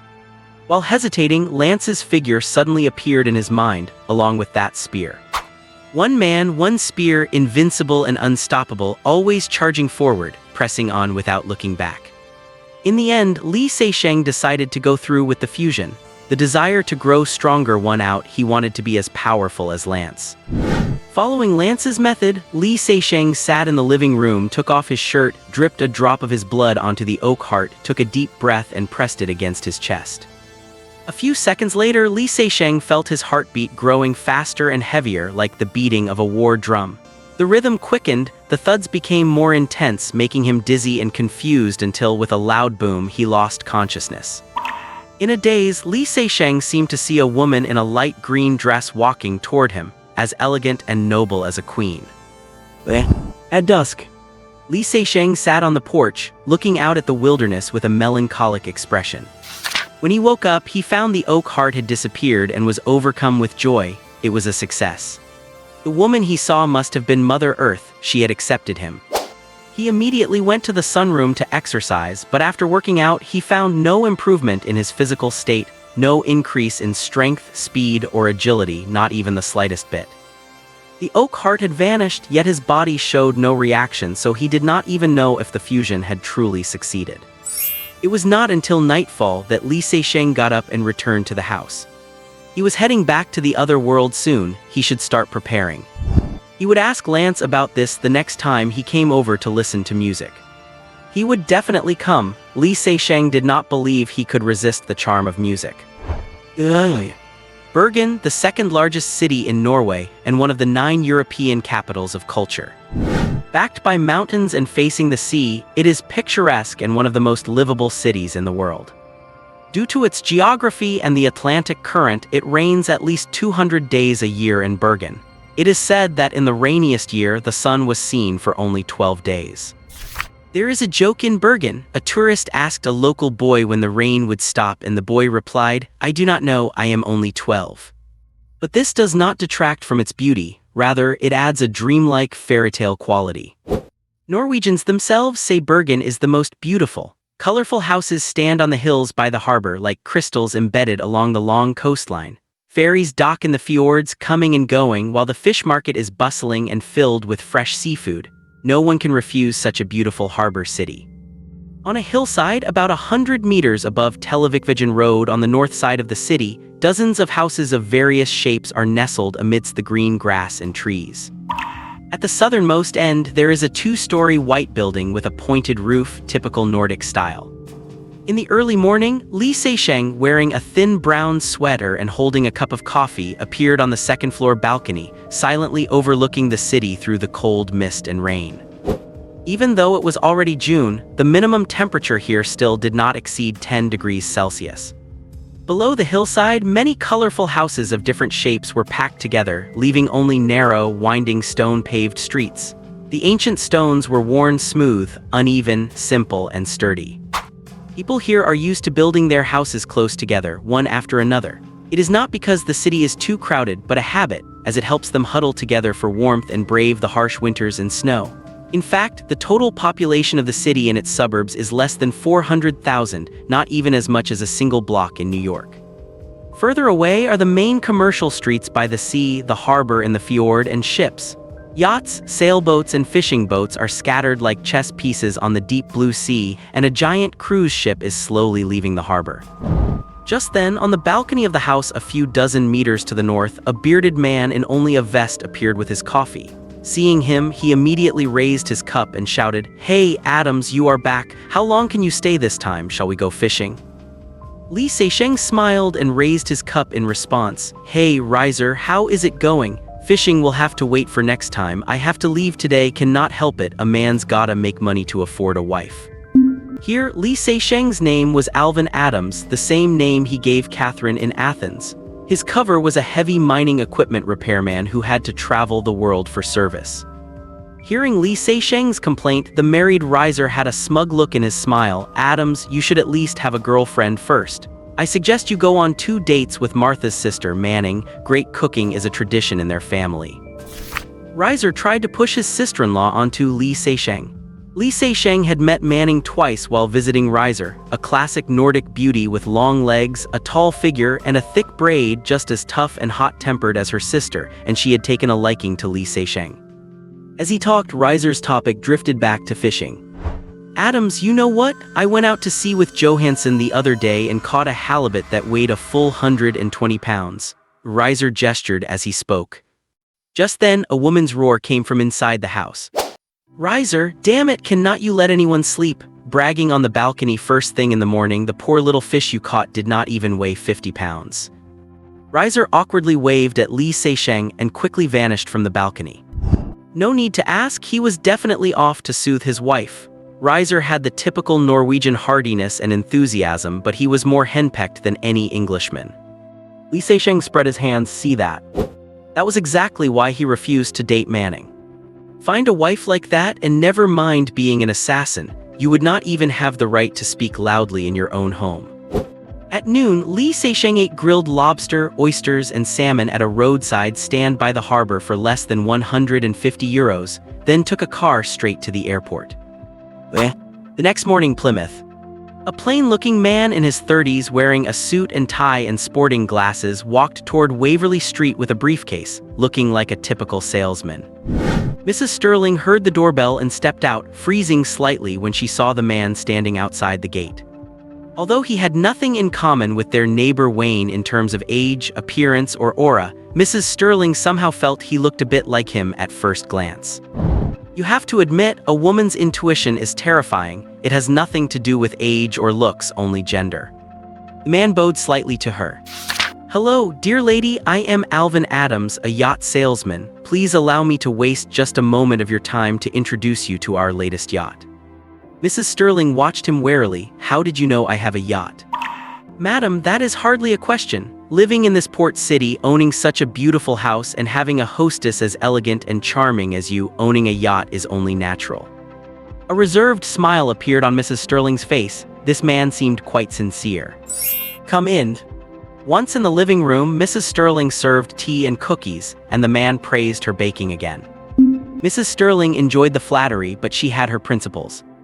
It's not time to replace our yacht yet, and our neighbor Mr. Wayne is also a yacht salesman. I have to consider his feelings, so no matter what you say, I will not give you this business. The man was slightly taken aback. A look of being moved crossed his face, and his smile seemed even more genuine. Unless you offer me a special discount. The man's smile froze on his face. After leaving Mrs. Sterling's house, Li Seisheng walked right along the road, muttering to himself, "Fuck, I actually felt moved just now." Walking up to his own house on the north side, he pressed the doorbell, waited a while, shook his head in disappointment, and continued walking to the right. Passing the public woods, Li Seisheng clutched his stomach and glanced around nervously, looking like he could not hold it in, then ducked into the woods like a normal British man. Li Seisheng moved quickly through the woods, circling back. A few minutes later, he hid behind a large tree at the edge of the woods and began to observe his house carefully. Ever since he entered this street, he had a vague feeling of being watched. The feeling had disappeared while at Mrs. Sterling's, but returned the moment he stepped out and persisted until he reached the woods. The problem was, he could not find anyone surveilling him. He trusted his intuition. No one could watch him this closely for so long without escaping his notice. Had someone installed hidden cameras? Thinking of this, Li Seisheng pulled a small pair of binoculars from his bag and searched the windows, roofs, and utility poles. After 10 minutes, he was certain. None. Li Seisheng leaned against the tree, pondering. Both the yellow dot in his mind and his instincts indicated that he was under surveillance, yet he saw nothing. Why? What other means were there to secretly monitor this street, unless? Thinking of this, Li Seisheng immediately raised his binoculars and looked up at the sky. A few dozen seconds later, Li Seisheng shuddered, cold sweat trickling down. He finally spotted it, about 300 meters above the ground, a small multi-rotor drone hovering silently over the safe house. He knew this kind of drone, he would even use them. They could take photos, record video, had night vision, and could transmit real-time footage to a terminal within 2 kilometers. They were very expensive. With a night vision lens, one would cost nearly 200,000 euros. The drone was tiny, no bigger than a palm, and had a sky blue paint job. If the dot in his mind had not turned yellow, he never would have been alert. If he had not been alerted early, he would never have felt the surveillance or found this drone at 300 meters. He essentially had the answer before solving the problem, which was why he could find the right steps. Thinking about the possibility that he might have returned to the safe house completely off guard, Li Seisheng felt a wave of fear. That was too dangerous. Then he felt incredibly lucky. If the green dot in his mind had not turned yellow, he would never have guessed. If the bitterness berry fruit had not enhanced his perception, he never would have found it. If he did not have that safe house, he would have died several times over by now. He had not expected the safe house to have such a warning function. It took him a while to calm down, and then he started thinking, why? Why was this safe house being monitored? When was it exposed? Who is the watcher? What is their goal? A series of questions arose in his mind as Li Seisheng got up and walked deeper into the woods. An hour later, by the side of the road 700 meters from the safe house, Li Seisheng had changed his clothes and was sitting in a rented car, carefully observing the drone through his binoculars. This kind of drone was small and stealthy. Due to its size, its battery life was less than 3 hours. When the time was up, it would return automatically. Using night vision at night would shorten the flight time even further. Li Seisheng did not need to rush, he just had to wait patiently for that moment. Half an hour later, the drone began its return journey, but at the same time, another drone flew in from the southwest to take over the monitoring. Seeing this, Li Seisheng could not help but curse, "Shit, which asshole has that kind of money?" The batteries for these drones were advanced, delicate, and took a long time to charge. To maintain 24-hour non-stop monitoring, it would take at least 6 or 7 drones, over €1 million worth of equipment, even more expensive than his safe house. The other party really spared no expense. There was no time to dwell on that. Li Seixing started the car and followed. He was in the perfect position along the drone's flight path, controlling his speed while observing where it went. A few hundred meters later, he swerved sharply into an alley. As he passed an apartment building, he clearly saw a man standing on a top-floor balcony reaching out both hands to catch the drone. A hotel near Waverly Street. Li Seixing sat in a chair by the window, silently observing the passers-by outside. It was only noon and he would have to wait until nightfall to take action. After some thought, he took out his satellite phone and pressed the power button. "Hey Gary, are you doing okay?" Not good at all." Garrick's voice sounded listless. "Sezen, I hardly see anyone here all day long. I am going stir-crazy." "You should be thankful. If you saw a dozen people at once, you would be finished." "Fuck man, can you stop trying to scare me?" Garrick's voice became much stronger, startled by Li Seixing. Iceland had so few people that if a dozen appeared at once, there was no need to ask. They were definitely coming for him. Li Seixing chuckled, though his eyes remained icy. "Haha, alright, Gary, I saw on the news that it is snowing there. Getting to enjoy a snowy view in June is a rare experience." "Snow? No man, it actually rained yesterday." "Oh sorry, maybe I was mistaken, confusing Reykjavik with Akureyri." "Sezen, how much longer do I have to stay here? I want to come help you. I do not want to just stare at rainbows and auroras here." "Do not be impatient, Gary. Soon, once I take out a few more traders, we can meet up." After chatting for a few more moments, Li Seixing hung up and muttered, "Gary, are you really in Akureyri?" He had checked the weather before calling.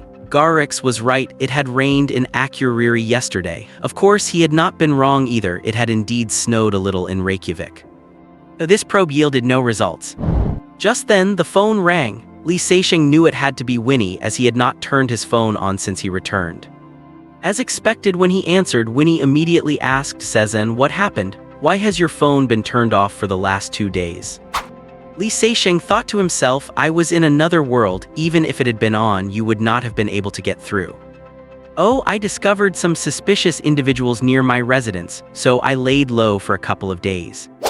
Li Seixing's words made Winnie nervous. "Sezen, you must take care to protect yourself. Yesterday, Daubigny was killed in an apartment in Amsterdam. We received top-secret intelligence that the killer was Klimt. He is also a traitor and has been tracking Daubigny."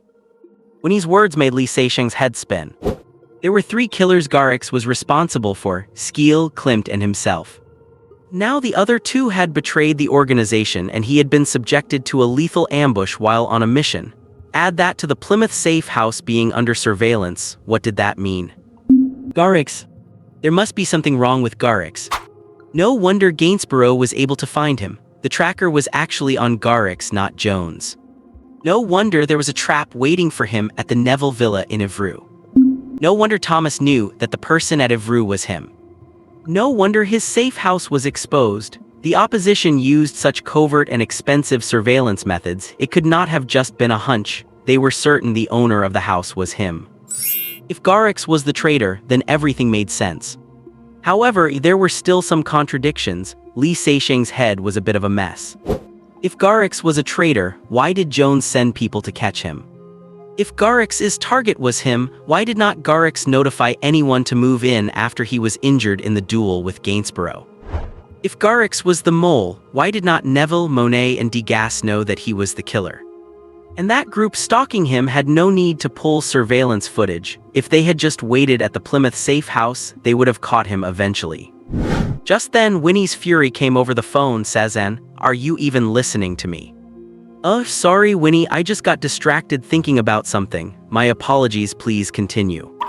Winnie suppressed her anger and said, "Let me say this again, do not turn off your phone. We can obtain some internal intelligence about the other side. If there is an operation targeting you, I will inform you immediately. Understand?" "Understood, Winnie, thank you very much." Li Seixing knew without asking that some painter or agent must have pretended to defect, playing a dangerous game of internal affairs, which is why both sides were no longer sure who among their own people was completely reliable. After hanging up, Li Seixing continued to ponder the matter. Suddenly, he recalled Winnie's words. Thomas had found people who supported his ideology, or rather, someone had found Thomas and given him hope, which is why he betrayed them. There was a powerful supporter behind him. Li Seixing had an epiphany, perhaps. Garrix was not working for Thomas but for the one supporting Thomas. They had the same boss but operated independently. Garrix's status was actually very high, perhaps even on par with Thomas. What was his goal? Naturally, that egg. In that moment, inspiration struck Li Seixing. That egg was the key. He felt his train of thought becoming clearer than ever. Everything fell into place. Neville wanted to kill him, but Thomas wanted him caught alive. Why? Garrix's goal was not to kill him either, at least not primarily. Both of their primary objectives were that egg. The only reason Garrix had stayed dormant until now was that he wanted to find that egg. Very few people knew about the egg. Thomas should have known, Neville did not. The fact that Garrix was involved in something Neville was not even qualified to know about confirmed that Garrix's status was indeed very high. Garrix did not know the egg had disappeared, so he had been waiting patiently. He kept in touch with him surely to get close and find the location of the egg. No wonder he kept asking to come help him. To him, whether Li Seixing lived or died was irrelevant. On the contrary, if he were certain to die or had an accident, he would surely entrust someone to handle his affairs, and that egg would naturally be included. So that made sense. Thinking of this, Li Seixing felt a bit sad. He had truly considered Garrix a friend and had offered him his genuine friendship, but Garrix had betrayed it. Life is truly full of helplessness. Having figured all this out, Li Seixing could not follow his original plan to take care of the people monitoring the safe house, as that would reveal that he knew Garrix's true identity. He thought about it for a long time and decided to drop this for now and go to Reims, France to see what the situation was there. As for Garrix, Li Seixing had to think carefully. He could only act after he had planned everything out. At this moment, he had to be careful and not let his guard down. The two safe houses turning yellow was a warning. His actions were not impeccable and he had to be more cautious and more careful. That evening, Li Seixing rushed to Southampton Airport, over 100 kilometers away, and boarded a flight to Reims. Thorigny-Fouillade, a town in the suburbs of Reims. Li Seixing, dressed as a bearded tourist with sunglasses, a hat, and a backpack, walked down the street, curiously eyeing the shops as he made his way toward the safe house. The Plymouth safe house had been confirmed. The yellow light was indeed a warning. The Reims safe house was also under surveillance or about to be exposed. Just then, a two-door Renault pulled over and four hoodlums in tank tops with shaved heads, earrings, and colorful tattoos got out and walked with a swaying gait toward the first shop. Li Seixing thought to himself, it is only 10:00 a.m., since when were these nightlife-loving thugs so professional? Soon he realized the thugs were not there to extort money, but were showing pieces of paper to every shop, threatening the owners with curses. Li Seixing thought for a second, then walked ahead, bought a few croissants and pastries at a bakery, and stood by the entrance eating them. Soon the thugs reached the shop entrance, glanced at him, checked one of the papers, and went inside. Li Seixing saw it was a sketch portrait. The person on it bore a resemblance to how he looked after applying makeup in Evreux. He was shocked. There must have been eyewitnesses. The person who drew it was an expert. Creating something this accurate based on blurry nocturnal descriptions was no small feat. Boss, come out. One hoodlum banged on the counter, and the owner, wearing a white uniform, scrambled out from the baking area. Have you seen this person? Do not lie or your shop is finished. The hoodlum thrust the sketch in front of the owner, threatening him. Never seen him, I swear to God, I have never seen this person. Hoodlum had already visited over a dozen shops and did not really expect much anyway. He pulled out another piece of paper and read, male, black, other skin tones not excluded, age around 25 to 30, height between 1.8 and 1.85 meters, slender build, lives alone, goes out frequently, has recently had limited mobility, recommended. He stopped reading there and tapped the shop owner's head with the paper. If you discover anyone matching this description, call our Justice League immediately, understand? Understand, I understand. Li Seixing squinted at the paper, then turned and left. It was written underneath, recommend paying attention to private clinics, supermarkets, etc. Check trash cans for bloody bandages. Warning, target is extremely dangerous. Do not alert him upon discovery. Follow him to his residence and call immediately. Li Seixing did not go to the safe house. He got on a minibus to downtown Rents, thinking with a grave expression. The situation was clear. Someone had found eyewitnesses in Avru and figured out the general direction he had fled. He was heavily injured and dying at the time and could not cover his tracks, so they tracked him here and were hiring local gangs to conduct a grid search. The style of these people was completely different from killers and mercenaries. Their search and analysis abilities were strong. Excluding skin color, they had analyzed his height, age, and habits very accurately and had even been able to find him here. If he had not been so heavily injured and if this had not been his only safe house in Rents, they might have already found him. Upon reaching downtown Rents, Li Seixing could still see thugs and gang members in 2s and 3s holding the 2 papers. He could not help but curse under his breath. Fuck, how many people did they hire? Even the police could not pull off a grid search of this scale. No need to ask. These were likely the same people Winnie mentioned who hacked into traffic monitoring systems in Avru and Munich, and probably the other Grupenville mentioned specifically tasked with dealing with him. But they should have nothing to do with Garrix or those monitoring Plymouth. Otherwise, they would not be wasting money and time here. Cursing under his breath, the more Li Seixing thought, the more shocked he became. He had to cut this lead off as soon as possible. He could not let them keep investigating like this, or the Rents safe house would be exposed sooner or later. Plymouth, and now Rents, he had fewer and fewer safe houses left. Every safe house was something he had spent a lot of time and effort setting up, and he absolutely did not want to be forced to abandon it just like this.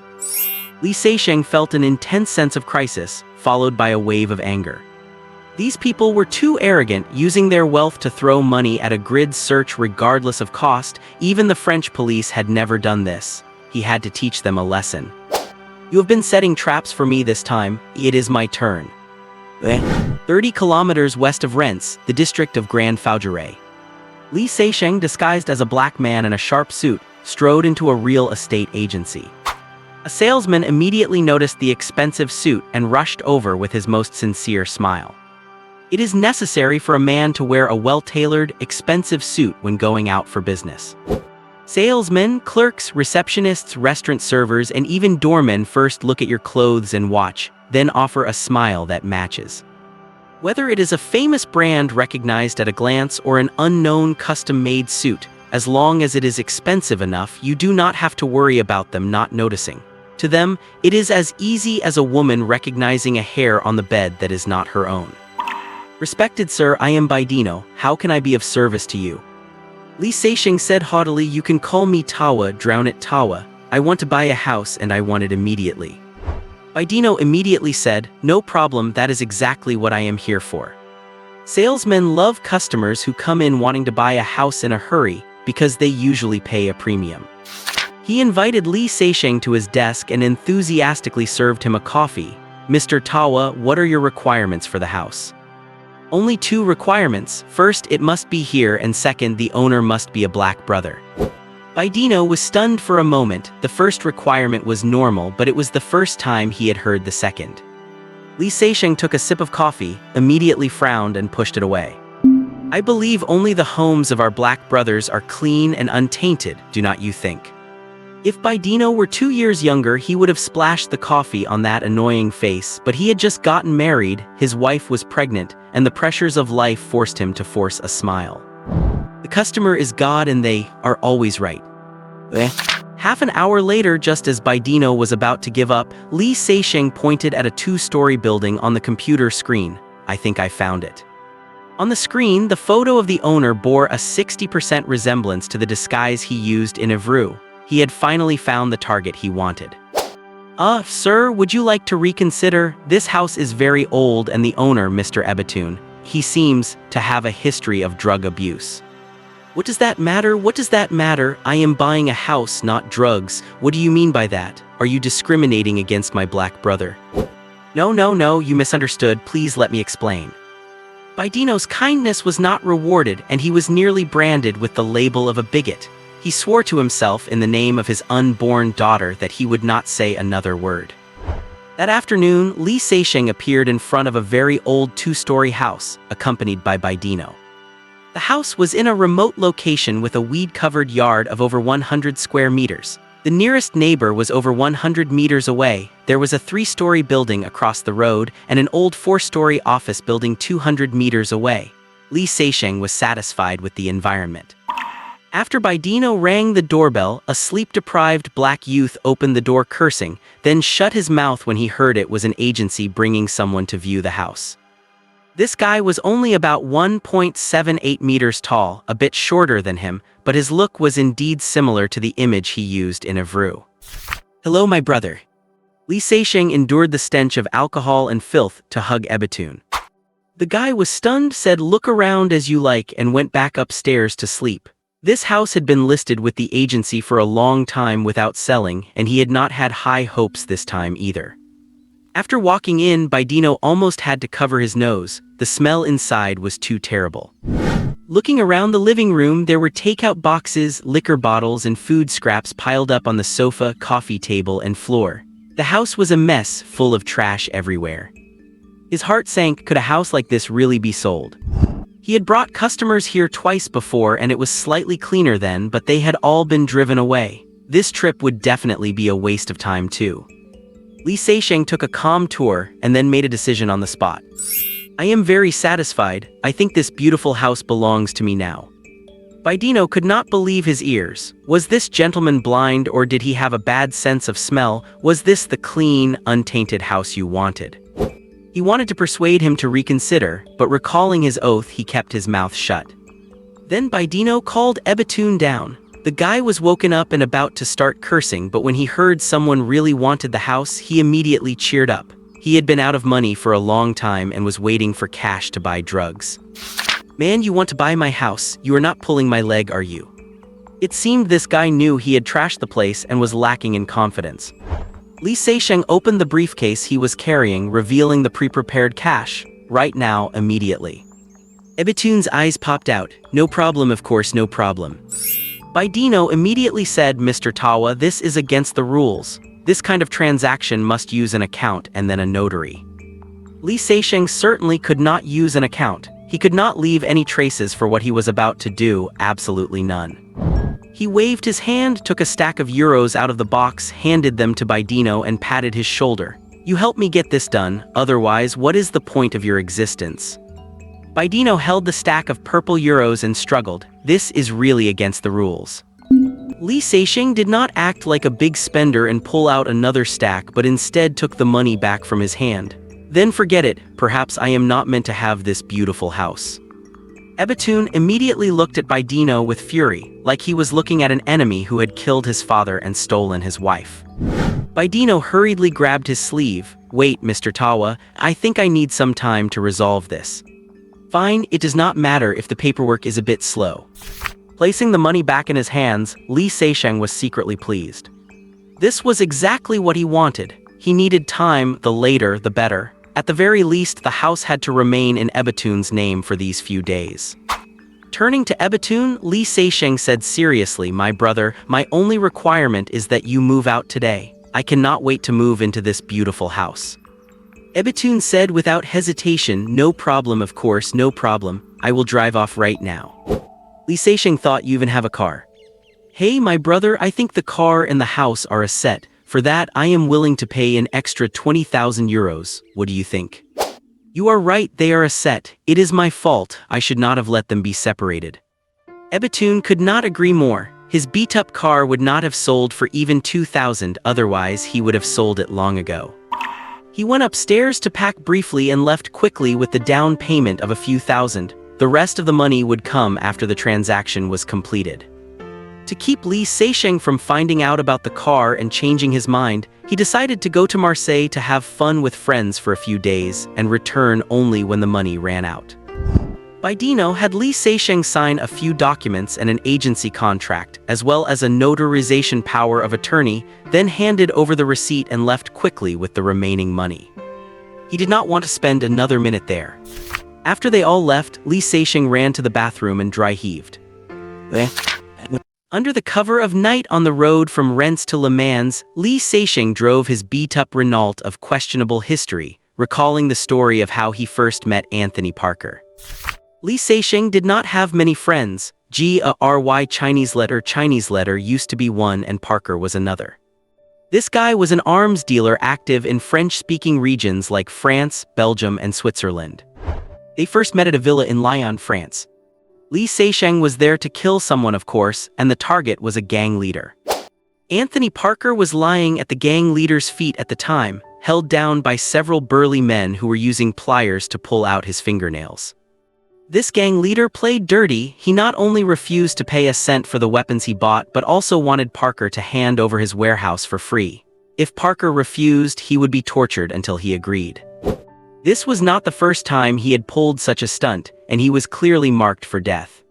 The underworld has its own rules, and they are often more trustworthy than most governments. Those who disregard the rules and lack integrity never last long.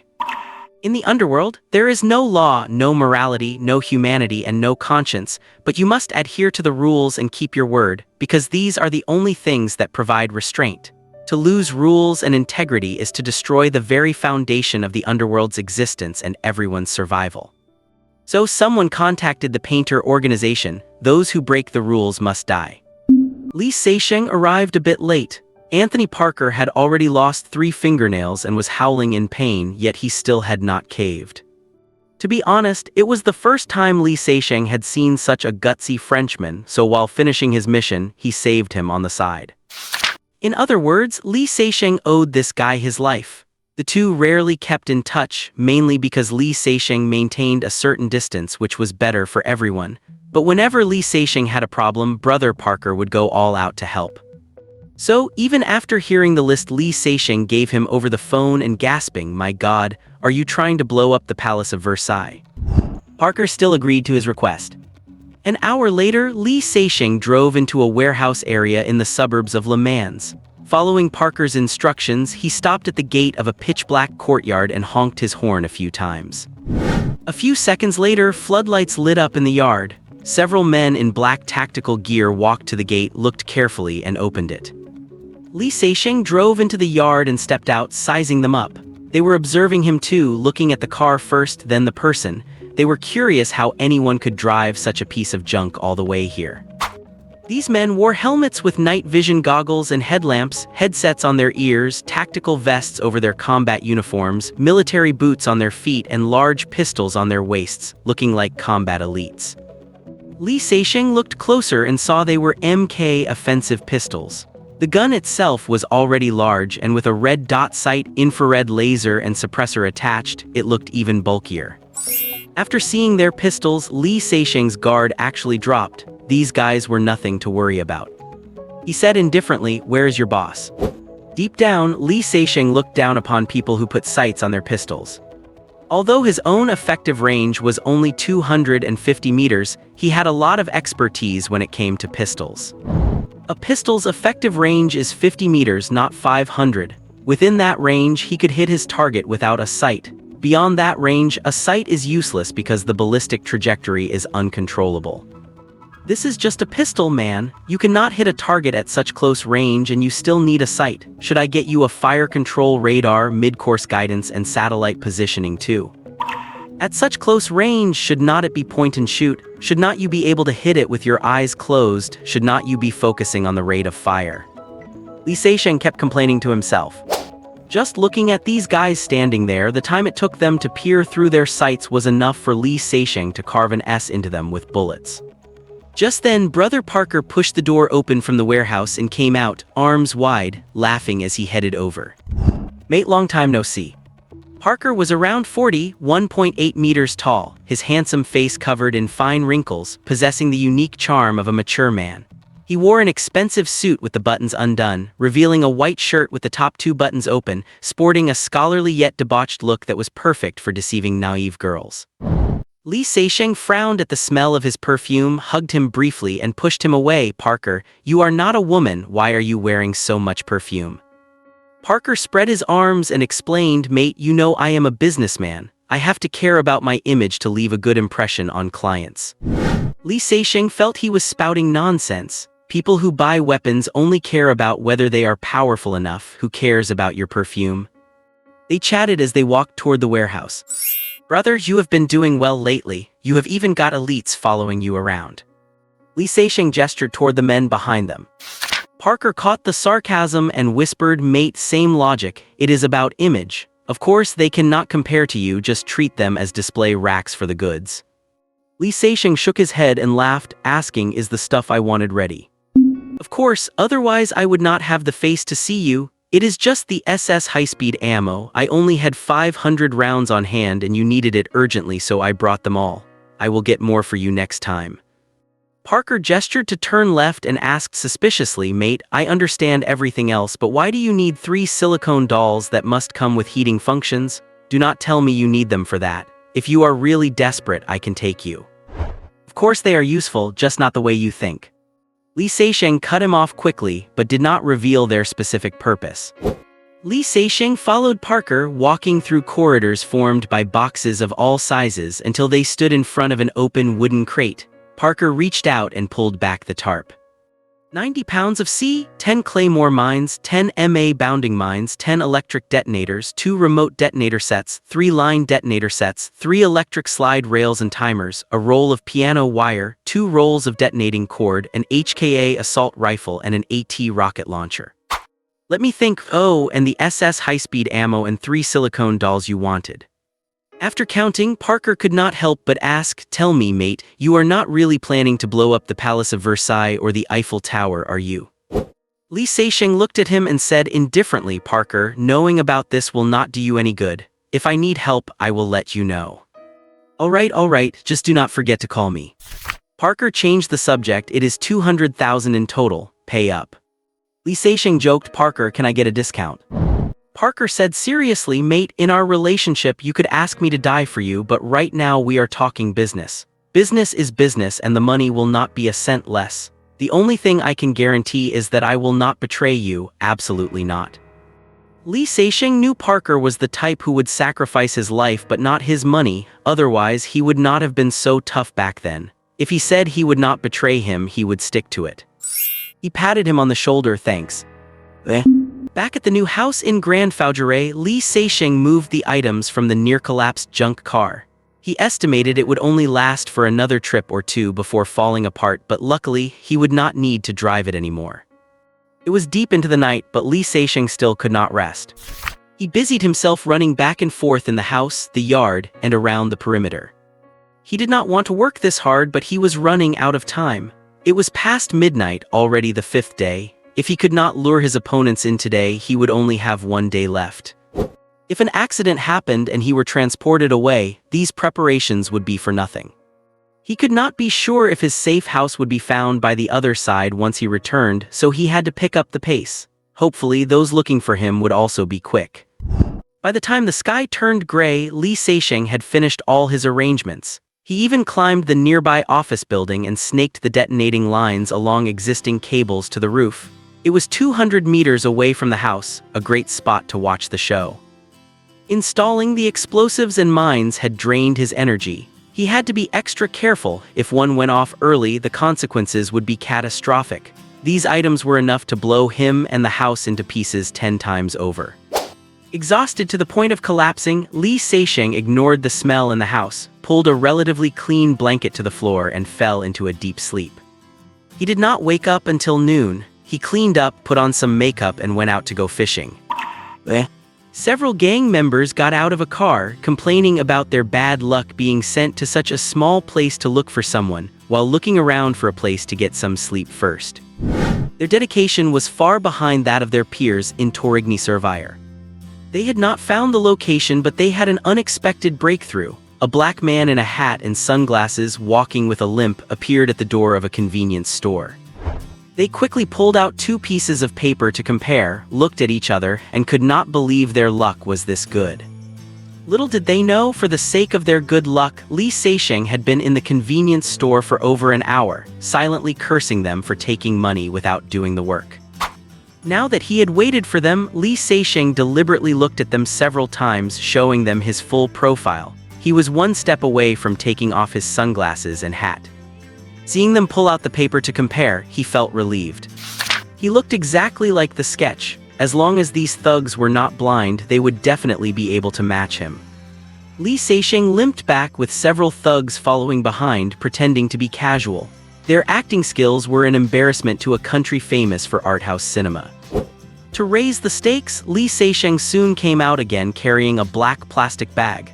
Instead of picking the nearest trash bin, he snuck over and threw it into a gray bin over 100 meters away. After he left, the guys rushed over, finding a bloodied bandage as if they had found treasure. Standing behind the curtains, Lee Seixing smiled. The fish had taken the bait. An hour later, the biggest hotel in Grand Faugeray had been completely booked. It was just one street away from Lee Seixing's house. In one of the rooms, the trash bag sat on the table, the bloodied bandage already sent off for DNA testing. Captain Sana, wearing a mask, studied the takeout boxes inside, then picked up the phone and dialed the address on them. Less than half an hour later, a young man in a sky blue jacket riding a bicycle knocked on the door. "Sir, your takeout." The captain signaled for Hack to invite the delivery boy in, then pulled out his ID and flashed it. "We are the National Gendarmerie Intervention Group. We need your assistance with something."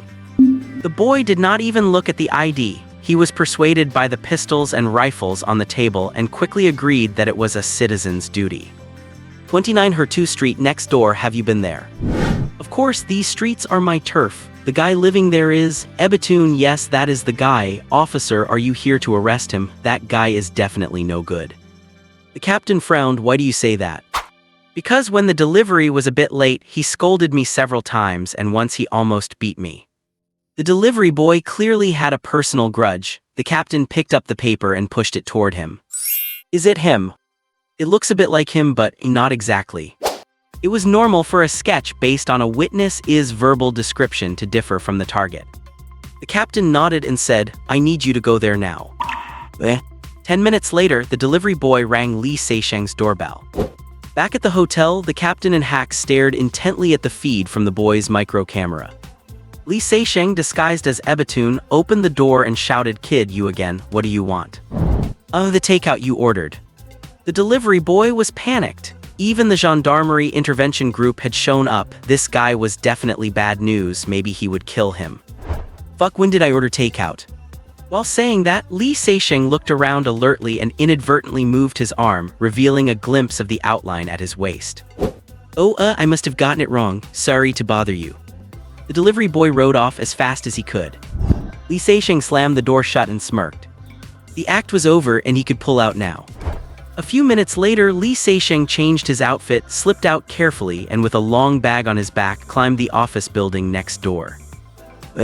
In the hotel room, Hack pointed excitedly at the screen. Captain, look, that must be a Glock 19 in his clothes, a suppressed Glock 19. The captain was also excited. Hack, you missed one more thing. He looked around very vigilantly earlier. That is a look an ordinary person would never have. In fact, just from that gaze, the captain was already certain the person was the one they were looking for, though further evidence was needed for confirmation. Hack said excitedly, Captain, should we? Before Hack could finish, the captain's phone rang. Sano, I found the information you wanted. The owner is a black man, Ebitune, a French Malian citizen, 27 years old, 1.78 meters tall. The captain pondered. Kevin, has this house been traded recently? The house is indeed listed online, but I could not find any transaction records on the Housing Administration's OPV website. Kevin, thank you. Hack said excitedly, Captain, we. Then the phone rang again. This time, after hanging up, the captain no longer suppressed his excitement. The DNA comparison results are out, confirming that this person is the same one who appeared in Evru and Munich. The captain paced back and forth, excited. Who could have guessed that this guy would disguise himself as a black man and hide in such a small place? He is so cunning. Who would have thought? Hack, we finally caught his tail. Yes, Captain, you are right. You succeeded. We succeeded. I think we need to monitor him immediately. Hack was also excited, having finally finished his sentence. Both were certain they had found their target. Everything matched except for a minor difference in height, which was not important. The target might have been wearing shoe lifts. Fine, but the target is dangerous and cautious. Tell them to be careful, use the drone, and under no circumstances get within 200 meters of the house. I am reporting to the boss now. We wait until that mercenary group and the apostles arrive. Yes, sir. Night had fallen. People of the dark emerged onto the streets, shaking off their daytime lethargy and livening up bars, nightclubs, and other entertainment spots. Others lurked in dark, narrow alleys, looking to make some quick cash before heading out to party. 3 guys were crouching in a corner at the end of Hertu Street, watching the streetlights nearby for potential prey. Before long, a Peugeot sedan drove by slowly. One of them lunged out and lay down on the road, forcing the car to brake abruptly.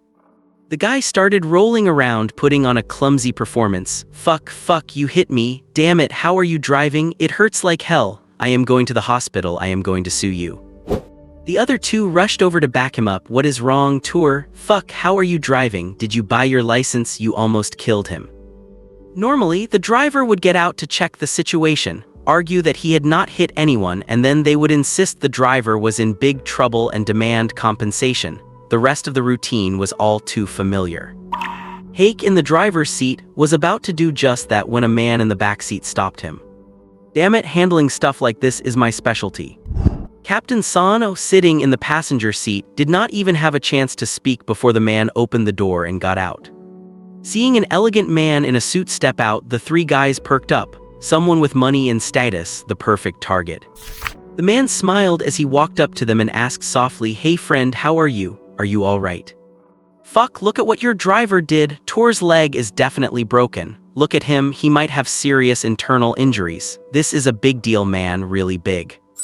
"You are absolutely right, but I need to check," the man said, crouching down and reaching out. Tor only managed half a scream before clutching his throat, gagging. His eyes bulged as he started to twitch in pain. "Fuck, you are not a doctor. What is the point of checking? You have to get him to a hospital right now. Of course, there is another way to solve this." The other guy was talking fast, only realizing Tor's state was wrong as he finished the sentence. At this moment, the man stood up and smiled. "I think your medical assessment is excellent. You were right, both his legs are broken, his liver is ruptured, and oh, there is also an extra opening in his neck." The other 2 men stared in horror. Tor's pant legs were soaked with blood. Blood was seeping from under his ribs and his neck. "Oh, by the way, you guys have a slit in your necks too." The man waved his hand as he spoke, then both men clutched their necks and slowly sank to their knees, eventually collapsing on the ground. By then, Tor had stopped twitching. "Shit, Simon, have you lost your mind?" The captain pushed the car door open, furious. "We are about to strike. The target's house is less than 300 meters away. Are you crazy?" The captain was furious. He had not expected Simon to kill 3 people without saying a word. Were all the people from the Apostles lunatics? Simon shrugged, his expression calm. "Nobody scams me, nobody." At this point, another burly man in the back seat intervened. "Sano, let it go. It has already happened. Better send someone to clean this up." "Shit, Simon, I am in charge here. I hope you do not act on your own next time, okay?" The captain forced down his rage. "Okay, you're the boss." Simon did not seem to care at all. As he spoke, the captain took out his phone to arrange for the cleanup. Then the 3 of them got back into the car, drove around the bodies, and continued forward. From start to finish, no one suggested that these people should not have been killed. Even the captain was only concerned about the impact on the upcoming operation. For those in the underworld, indifference to the lives of others is deeply ingrained. Once you have absolute power, it is hard to see yourself as being in the same category as ordinary people. To summarize in Chinese, once you carry a blade, the intent to kill arises naturally. When the vehicle passed Li Seixing's residence, all of them stared intently through the side window. Through the curtains, they could see lights on in the first-floor living room and kitchen, as well as a bedroom on the second floor. Shadows seemed to be moving inside. They only sat back properly when the house was no longer in sight. The burly man spoke up. "Sano, we have looked at it 3 times now. When can we act? Our Ash mercenary group can take care of the target alone." Simon added, "Captain Sano, I believe we can strike now. My team, the Apostles, are ready." Their enthusiasm, of course, was for the generous commission. Sano secretly sneered. If they knew that a full ranger squad had died at the target's hands in Switzerland, and that Monet and Degas had set a trap with dozens of elite bodyguards in Evremont only for the target to take out 19 of them, he wondered if they would still be so eager. Glancing at his watch, it was not yet 9 o'clock.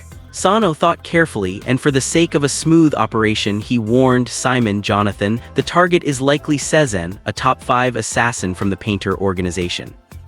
Neville died at his hands. At the Ever Villa, even with Monet and Degas setting a trap, he ended up killing them along with 17 elite bodyguards. He did not have any help at the time, he did it all by himself. So we must not underestimate him. We will strike together and remember the boss wants him alive if possible.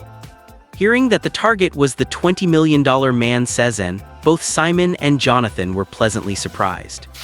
Hearing his combat record, they were shocked.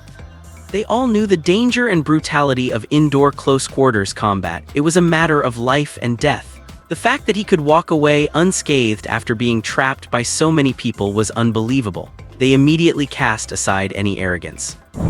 No one who has achieved a certain level of status in the underworld is a fool. Nobody wants to wager their own life or fall victim to carelessness. Both men dropped the talk of independent operations and accepted Sano's plan. Captain Sano was satisfied with their reaction. He would not even mention what happened at Lake Whalen. He did not want to scare them. Let us go back and rest. We will act at midnight sharp. There were 15 men in the Ash mercenary group, over 20 killers brought by Simon, plus the captain's own team. There were over 50 of them, and every room in the hotel was full. The captain sat alone in his room, motionless. Everything had gone smoothly so far, yet he felt uneasy. His years of service in the Marine Corps Force Recon and later in the FBI had given him an intuition far keener than most. He began to reflect from finding the target until now, and everything seemed normal, but was it? Maybe a bit too easy. Soon he argued with himself that this had not been easy.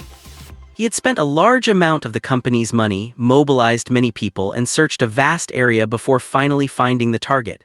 It had been difficult. Most organizations would not do it this way. If the company CEO, Brian, did not trust and appreciate him so much, it would have been impossible.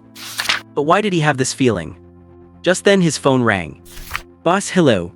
Sano, I have told you many times, call me Brian. This is not the military and I am not your boss, I am just working for someone just like you.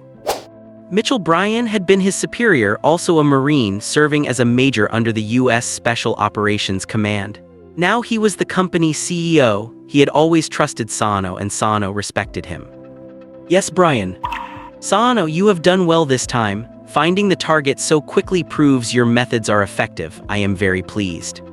One more thing, do not use grenades or high-powered weapons during the operation. We want him alive and do not damage anything in the house. Specialists will be coming to search it. The captain was in a difficult position. Brian, you know the target is not an ordinary person. This is hard, really hard. The person on the other end was helpless. Sano, you should know that I am just the CEO. I have to listen to the owner. All right, I will do my best. Brian, I want to know something. During the engagement in Andorra a few days ago, who from the Painter organization was on site? Sano, as far as I know, Tornado and Raphael were there, and one of the snipers was likely Dürer, Van Gogh, or Lebrun, because Andre of the Apostles was shot by someone from 750 meters away. The scene was controlled by the Andorran and Spanish police, and we could not inspect it personally, but reports indicated at least 5 types of handguns were used. I know what you are asking. There were indeed casings from an FN left at the scene. Sano was startled. He wanted to voice his concerns, but he had no evidence. What was the point of saying anything? Because many people in the company were dissatisfied with his massive, wide-net search, even calling it a waste of time and money in Chinese. Brian had borne a lot of pressure for him. It was time for the operation. If he called it off now, Brian would lose it. The arrow was on the string. He had to fire. Hanging up the phone, Sano leaned back in his chair, motionless. 11:00 p.m. In the living room of the 3-story building across the street from her 2 street. The house had long since been rented by the squad. Sano, Simon, and Jonathan stood by the window with night vision goggles, observing the activity across the street. The lights were still on in the house opposite, and shadows occasionally flickered through the curtains. The thermal imaging showed that the brightness and temperature of the shadows matched human features, confirming the target had not left. Sano took a deep breath, setting aside all his doubts and deciding to proceed as planned. Hake, get Newman and Johns to the roof to set up sniper positions. Jonathan, the office building across the street is yours. Alan, get the jammer ready to block local communication and wireless signals. Sync watches now. Everyone set your radios to the same frequency. Prepare for combat. We launch at midnight sharp. At Sano's command, everyone got to work checking their weapons and gear. Everyone wore helmet-mounted night vision, heavy body armor, and carried flashbangs, smoke grenades, and masks. Alan's team snipers Newman and Johns went to the roof, while the two snipers from the Ash mercenary group headed toward the office building across the street. 10 minutes later, Newman reported that the sniper position was established, visibility was good, and everything was normal. Sano reminded them keep an eye on the perimeter as well. In Munich, the target had a sniper providing cover. 20 minutes later, the two snipers from the Ash mercenary group were in position. Sano gave them the same warning. 30 minutes later, Sano confirmed via thermal imaging that the target was still there, then turned to face everyone.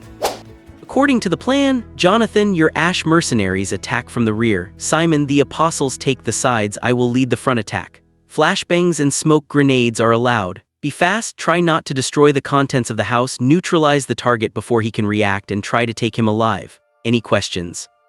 Simon nodded without hesitation. What they did during the fight would be a different matter entirely.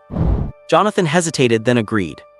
Excessive caution often causes unnecessary casualties, but they had enough men and the target was only one person, so it should be fine. The key was, the commission was huge. Get into hidden positions immediately and wait for my command. To avoid alerting the target, Sano only ordered them to take their positions a dozen minutes before the attack. Then Simon and Jonathan led their men away. Sano's team stayed put. They would strike directly from their current location. 10 minutes later, Simon and Jonathan reported that they were in position. Sano checked his watch, adjusted his gear, and waited in silence. On the roof of the office building 200 meters from the house. Facing the house, the two snipers from the Ash mercenary group lay behind their sniper rifles, chatting quietly. Hey man, are you sure the target is just a hitman? Why do I feel like we are going up against Rambo? No, I think inside there is James Bond or Ethan Hunt.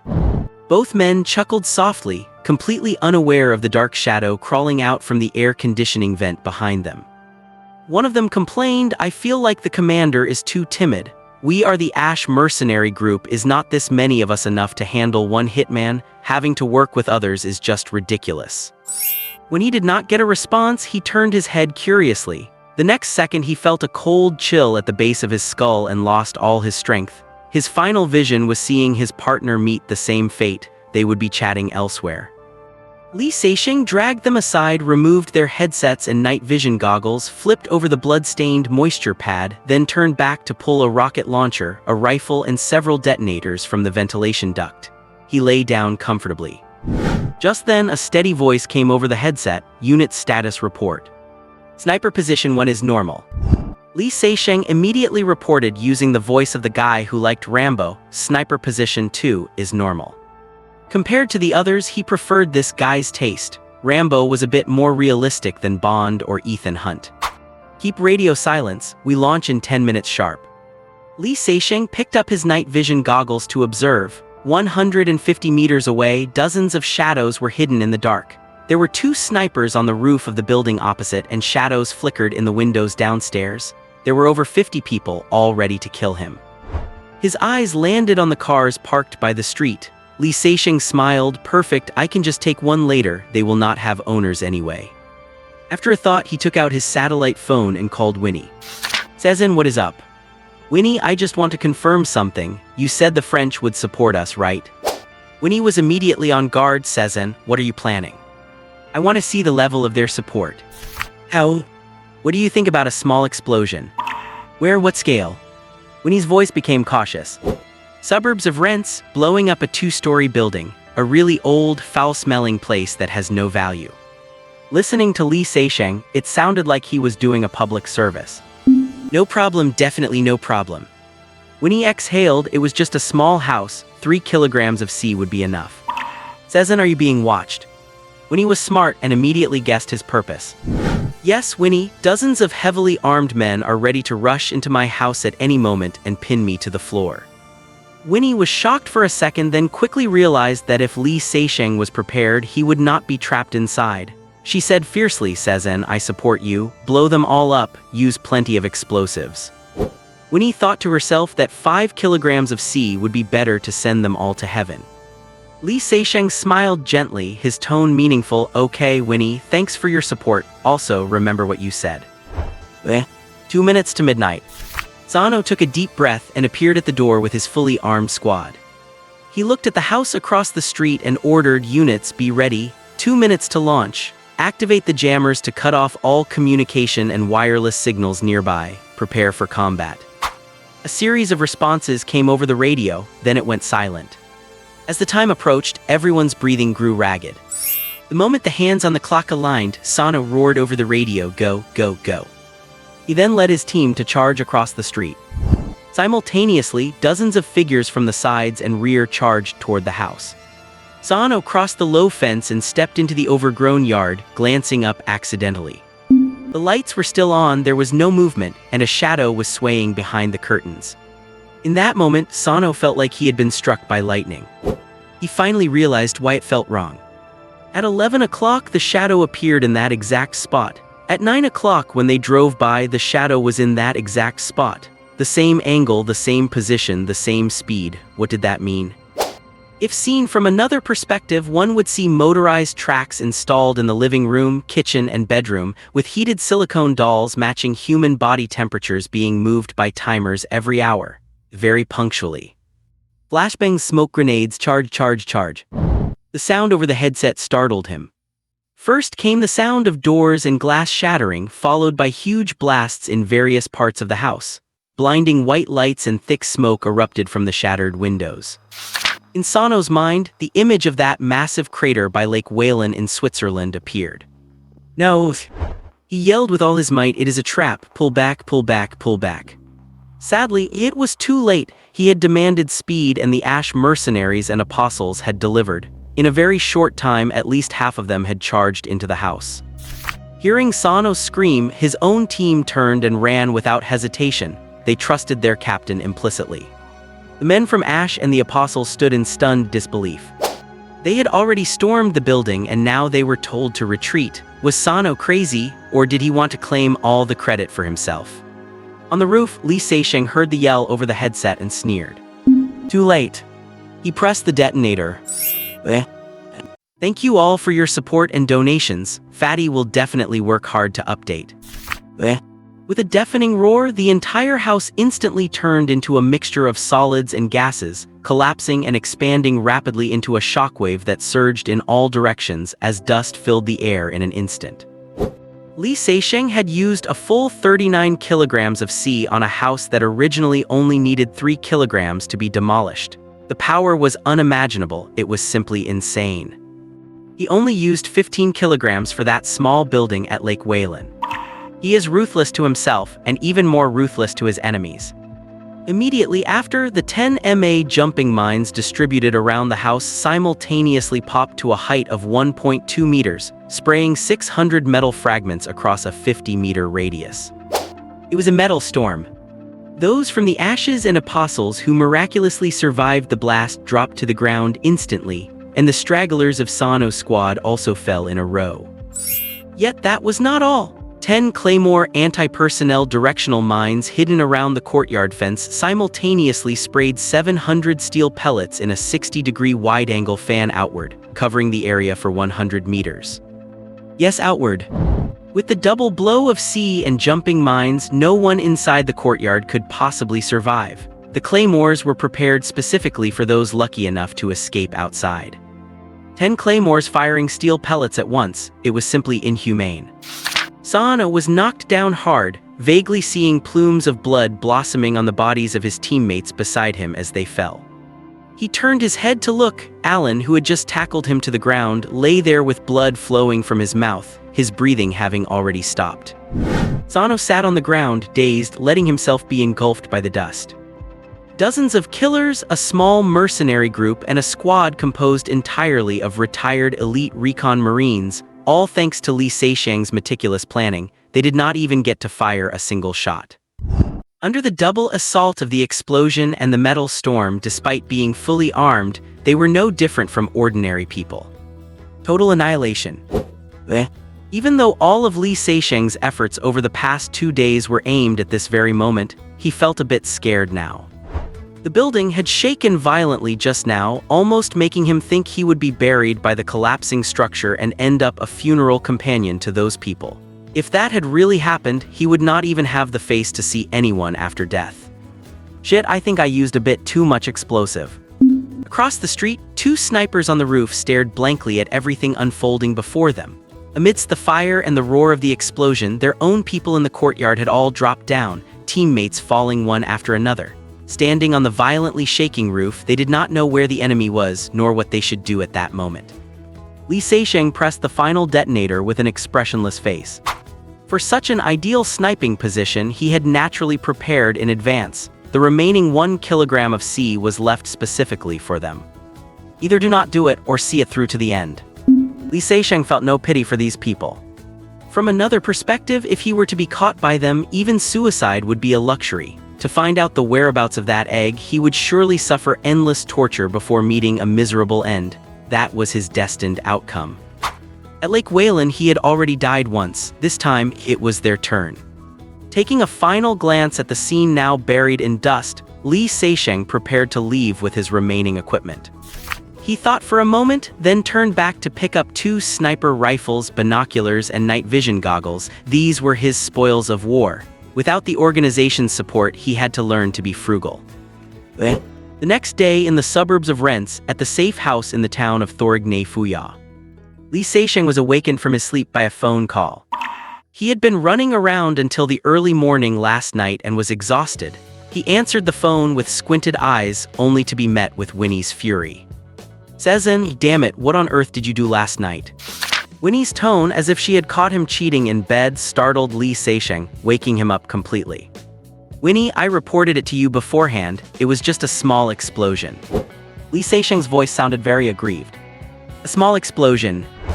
Winnie screamed in disbelief. All the windows in Grand Faugeray were shattered, and there were even tremors in Rennes.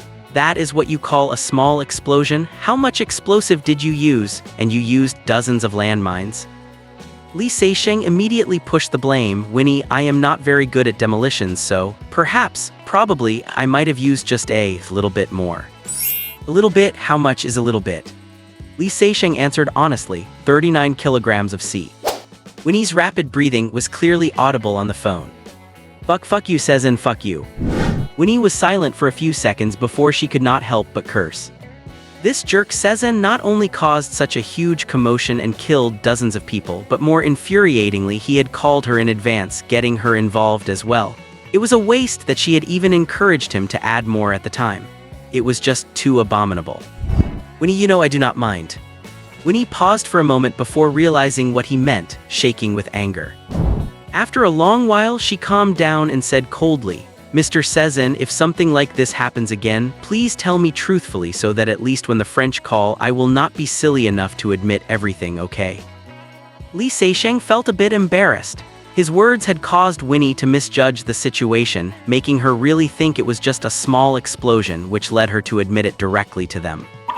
If she had known it was such a big deal, Winnie would surely have used diplomatic rhetoric like, "Nothing to do with me," deep condolences and expressions of regret to brush them off.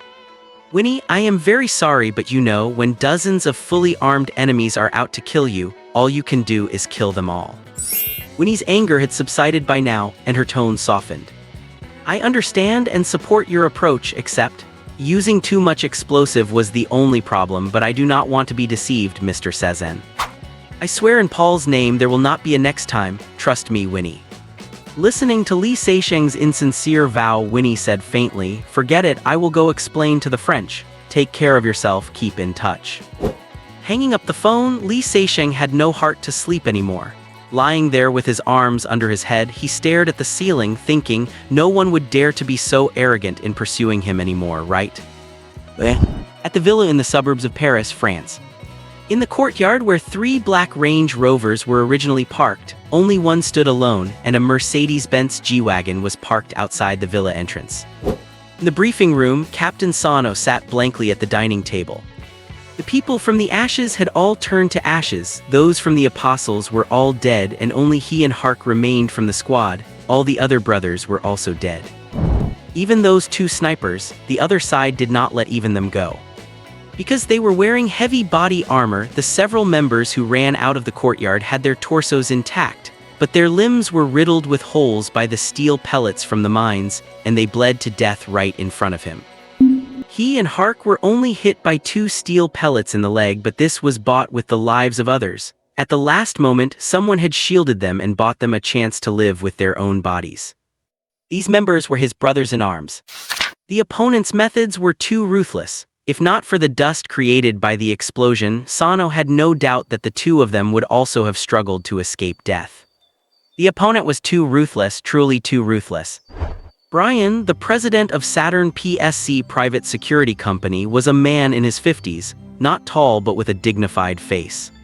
Seeing the deathly silence of his former subordinate and current employee, he was also deeply saddened, but there were some things that had to be said.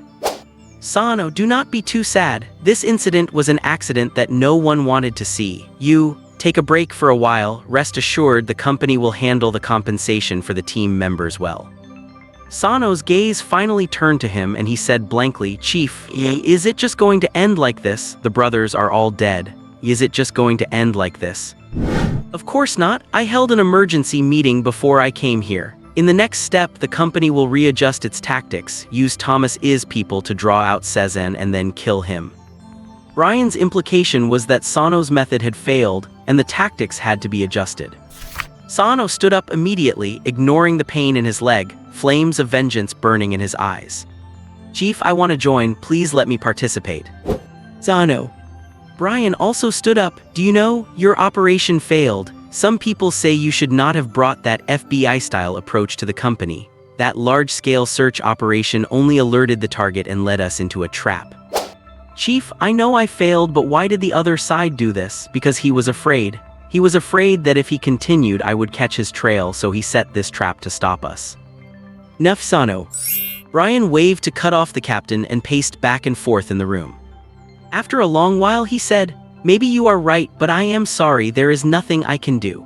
This morning, the boss sent someone, David Sothberg, a former major of the British Ministry of Defence Special Operations executive, to serve as vice president and take charge of the subsequent operations.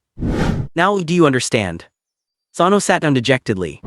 He understood. Because of his failure, Brian, who had always supported him, was implicated. The fact that the big boss sent a vice president showed that his trust had been shaken. After a while, he looked up at Brian with a gaze of utter despair and asked sadly, Chief, do we still have a chance? Brian looked at him and in a daze, he was back on the battlefield in Afghanistan. That time, the squad was surrounded by hundreds of people, isolated and helpless, and Sano had asked him on the phone just like this, Chief, have we been abandoned? Wait. Brian gritted his teeth and said, Sano, we can only wait. If we keep waiting, we will definitely find an opportunity. It was inevitable that Sano and Brian would be full of hatred for Lee Seixing, but this hatred was completely groundless. If they had not made an enemy of Lee Seixing, this catastrophe would certainly not have occurred. If it were not for their large-scale search, Lee Seixing would not have been so ruthless. But many things in the world are without reason. Usually, people attribute faults to others and never reflect on themselves. Walking on the streets of the small town, Lee Seixing felt relaxed. The thugs handing out flyers at every shop had vanished, the town had returned to peace, and the safe house was safe for the time being. Lee Seixing knew that the other side definitely would not give up and might be brewing their next operation, but he did not care. If you are in this line of work and do not have a few enemies, how can you even dare to call yourself a top assassin? Both sides were enemies from the start. It was either you die or I live. The underground world has always been like this. The business in rents was temporarily resolved. As for Plymouth, he had to think carefully before deciding what to do. In any case, he was completely exposed, so being anxious would not help. Perhaps many things could be answered by Galax. Walking into the largest convenience store in town, Lee Seixing pushed a cart and bought a lot of bread, instant noodles, ham, sausages, and other food. Then went to the only outdoor supplies store in town to buy tents, sleeping bags, moisture-proof pads, insect repellent, and other camping supplies. This time when he goes to the other world, he has to go to Black Pine Forest with Old Harry and the others, so he definitely had to prepare in advance. Buying 2 Mystery Ranch camo backpacks to pack everything, Li Seixing carried one on his back and held the other as he returned to the safe house. Just as he put the things down, Winnie called again. Li Seixing answered the phone and said with a smile, "Winnie, how is it? Have you handled those Frenchies?" "Unfortunately, Cezanne, you have been declared persona non grata and are banned from entering France starting today for forever." Winnie said it was a pity, but Li Seixing did not hear any regret in her tone. On the contrary, there was a sense of pleasure in seeing him get retribution for the small explosion. But Li Seixing was not afraid of this. Banned from entry, do they even know who did it? He was not affected at all by going to France, the French were just paying lip service. So he said lazily, "Oh, that does not matter, they do not even know who I am anyway." "They do not, of course, but who do you intend to have take the brunt of the French fury for you, Winnie's voice was obviously a bit gloating. Paul agreed. "What?" Li Seixing immediately jumped up from the sofa. Fuck.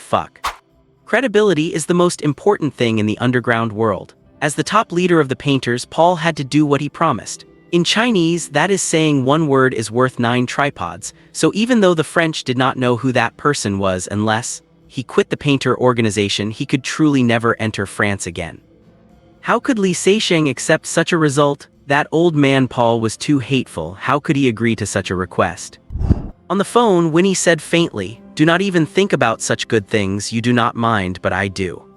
This was a counterattack to his words from the morning. Li Seixing immediately calmed down and smiled bitterly. "I apologize for my attitude this morning. Tell me, Winnie, I do not believe you only got this result by stepping forward." "Smart."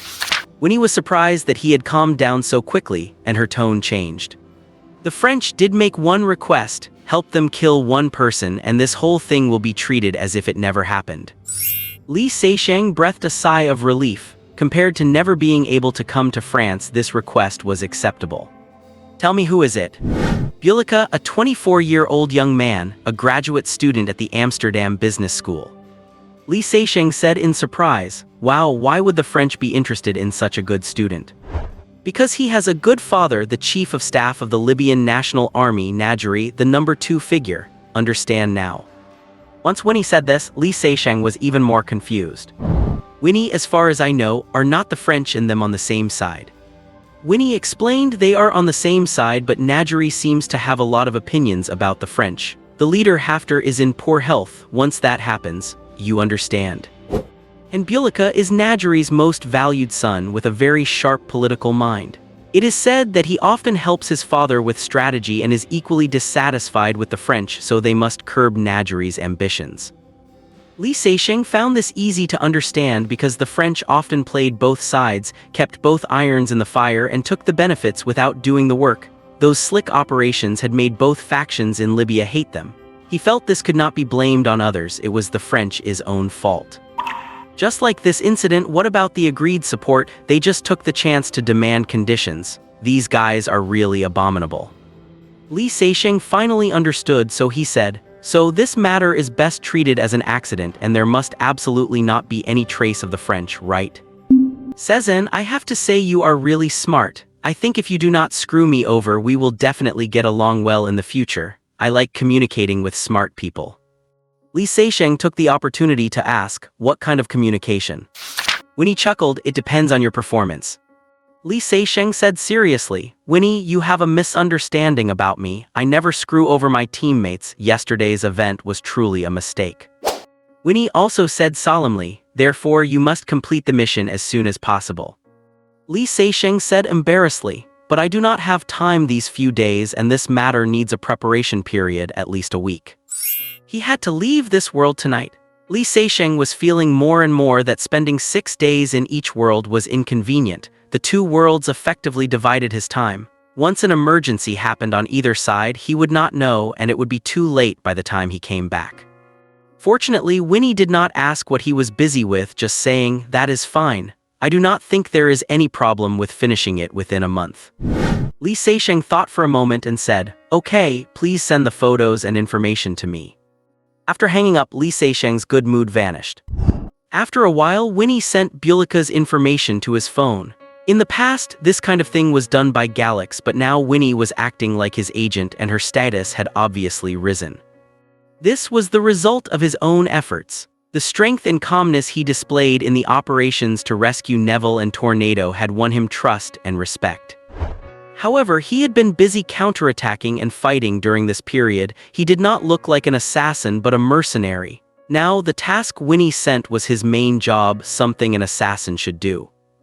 Looking at Bulika's information, Li Seixing pondered hard. With the scorpion stinger in hand, creating an accident was no problem, but the sudden death of a young man in his 20s was in itself very abnormal. Even if no problem could be found, people would be suspicious. It was not until he discovered that the information said Bulika liked playing soccer and often played at public fields in Amsterdam that Li Seixing breathed a long sigh of relief.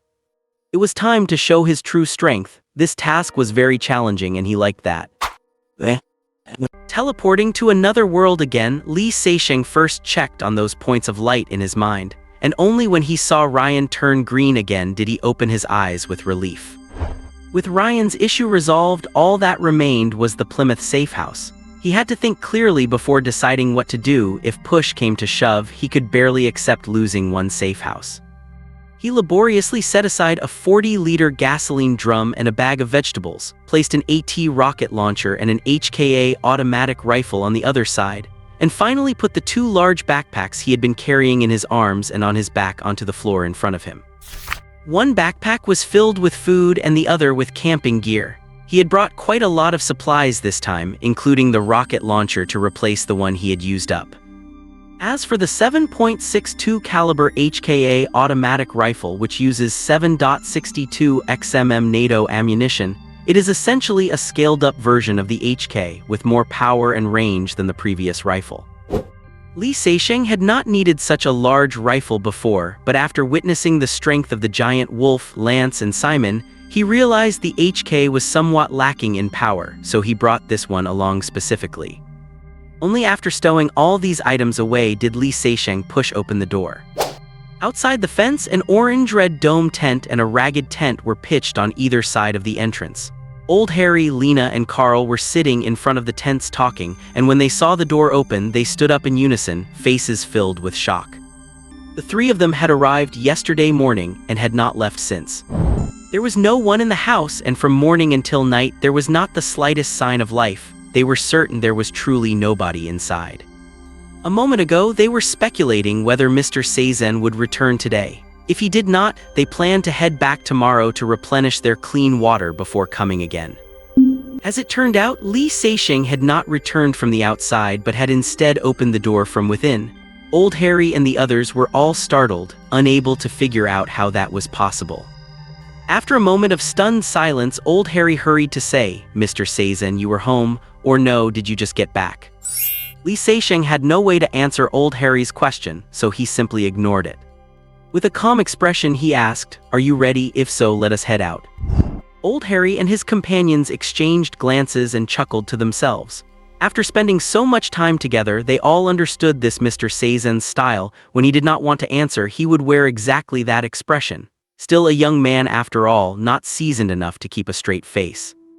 "Mr. Seizen, we just need to replenish some clean water, and we can leave at any time." Li Seixing brought out the two large backpacks first and said, "I will provide the food supplies. Do you have any objections?"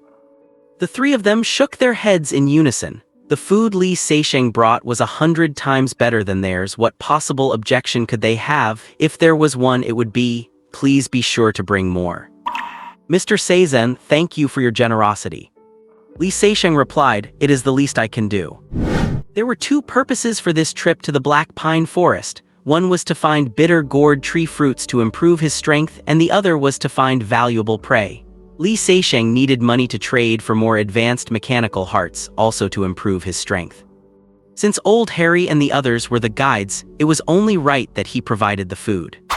10 minutes later, Li Seixing appeared outside, fully armed, wearing a baseball cap and sunglasses, 1,100 camouflage combat fatigues, Danner military boots, an HK slung over his back, an FN and a Glock 19 in his holsters, and a buck bushcraft knife. He stood in stark contrast to the raggedly dressed Old Harry and the others. Thanks to Li Seisheng's generosity, the few of them were now relatively wealthy, considered some of the richest folk in town. But who would wear new clothes for a hunting trip into the wilderness? So they could not help but feel a bit ashamed of their appearance. Li Seisheng did not take the station wagon, but instead climbed into the second carriage with Lena. The station wagon was definitely much faster, but its off-road and load-bearing capabilities could not compare to Old Harry's little steam train contraption. He regretted not having placed an off-road vehicle or a Ford Raptor pickup in his garage at the time. Amidst the roar of steam, Old Harry shouted, "Hold on tight, we are off." Then, billowing black smoke and white steam, the vehicle rolled and rumbled southward, kicking up clouds of yellow dust. Old Harry drove, humming a happy little tune, shaking along with the vehicle while wearing a grin. As the town's most outstanding wilderness hunter, he felt as relaxed and comfortable in the wild as if he were back home. Ever since he met this mysterious Mr. Seizen, he felt his luck had taken a turn for the better. Powerful and unfathomable, cold and lonely, yet kind and generous, that was his impression of this gentleman. To this day, they did not know where this gentleman came from or what his purpose was, but what did that matter anyway? He had never harmed them, on the contrary, he had given and helped time and again. In Old Harry's eyes, he was an envoy sent by God, descended to Earth to save them. In the first carriage, Carl wiped sweat from his brow while feeding firewood into the furnace, stealing glances back with a complex expression. In the rear carriage, Lena leaned against Mr. Seizen's shoulder from time to time, chatting and laughing happily. Compared to this young and handsome gentleman, Carl had no advantages other than his weight. It was completely natural for Lena to like him. Any woman would surely make the same choice between him and that gentleman. The key was that the gentleman's generosity and cold aloofness only made him even more impossible to dislike. His power and mystery were simply irresistible. He sighed softly. Oh well, if he were a woman, he would probably fall for this gentleman too. In that case, let us wish Lena success. He should go back and see if Fat Kelly, who runs the grocery store in town, was still interested in him. Lena had never found the scenery of the wilderness so beautiful, nor had she ever thought a trip into the wild on Old Harry's ramshackle vehicle could be so marvelous. All of this was because of the Mr. Seizen beside her. She thought she had truly fallen in love with him. Young, handsome, cold, and arrogant were her first impressions, but gradually she realized his coldness was merely a facade. In fact, he was always quietly observing everything around him with meticulous detail. Just like now, this gentleman was curious about everything in the wilderness, yet too reserved to ask her directly, so she would proactively lean over to explain things to him. Each time she could feel him tensing his body, forcing himself to remain motionless, only to relax after she moved away. He was just so adorable. When he took out a dark brown piece of candy and gestured for her to put it in her mouth, she felt as sweet and smooth as the treat itself, unable to stop herself from closing her eyes. Old Harry's vehicle looked like a small steam train from afar. A boiler strapped to a flatbed up close sounded like a tractor and felt like a vibrating massage chair that never stopped. If it were not for Lena thoughtfully layering animal pelts underneath, Li Seisheng felt as if his backside would no longer belong to him. The sights of the wilderness were novel to him. The key was that here there were no betrayers, no need to identify who was a mole, and no sudden ambushes or traps, allowing him to discard his disguise and relax as he took in his surroundings. Everything would have been even better if the Lena beside him had not kept leaning in and pressing against his shoulder, deliberately testing his willpower with her softness. It was not until he could not help but pull out a piece of melting chocolate and hand it to her that the world finally quieted down. At noon, the vehicle stopped by a hill covered with shrubs.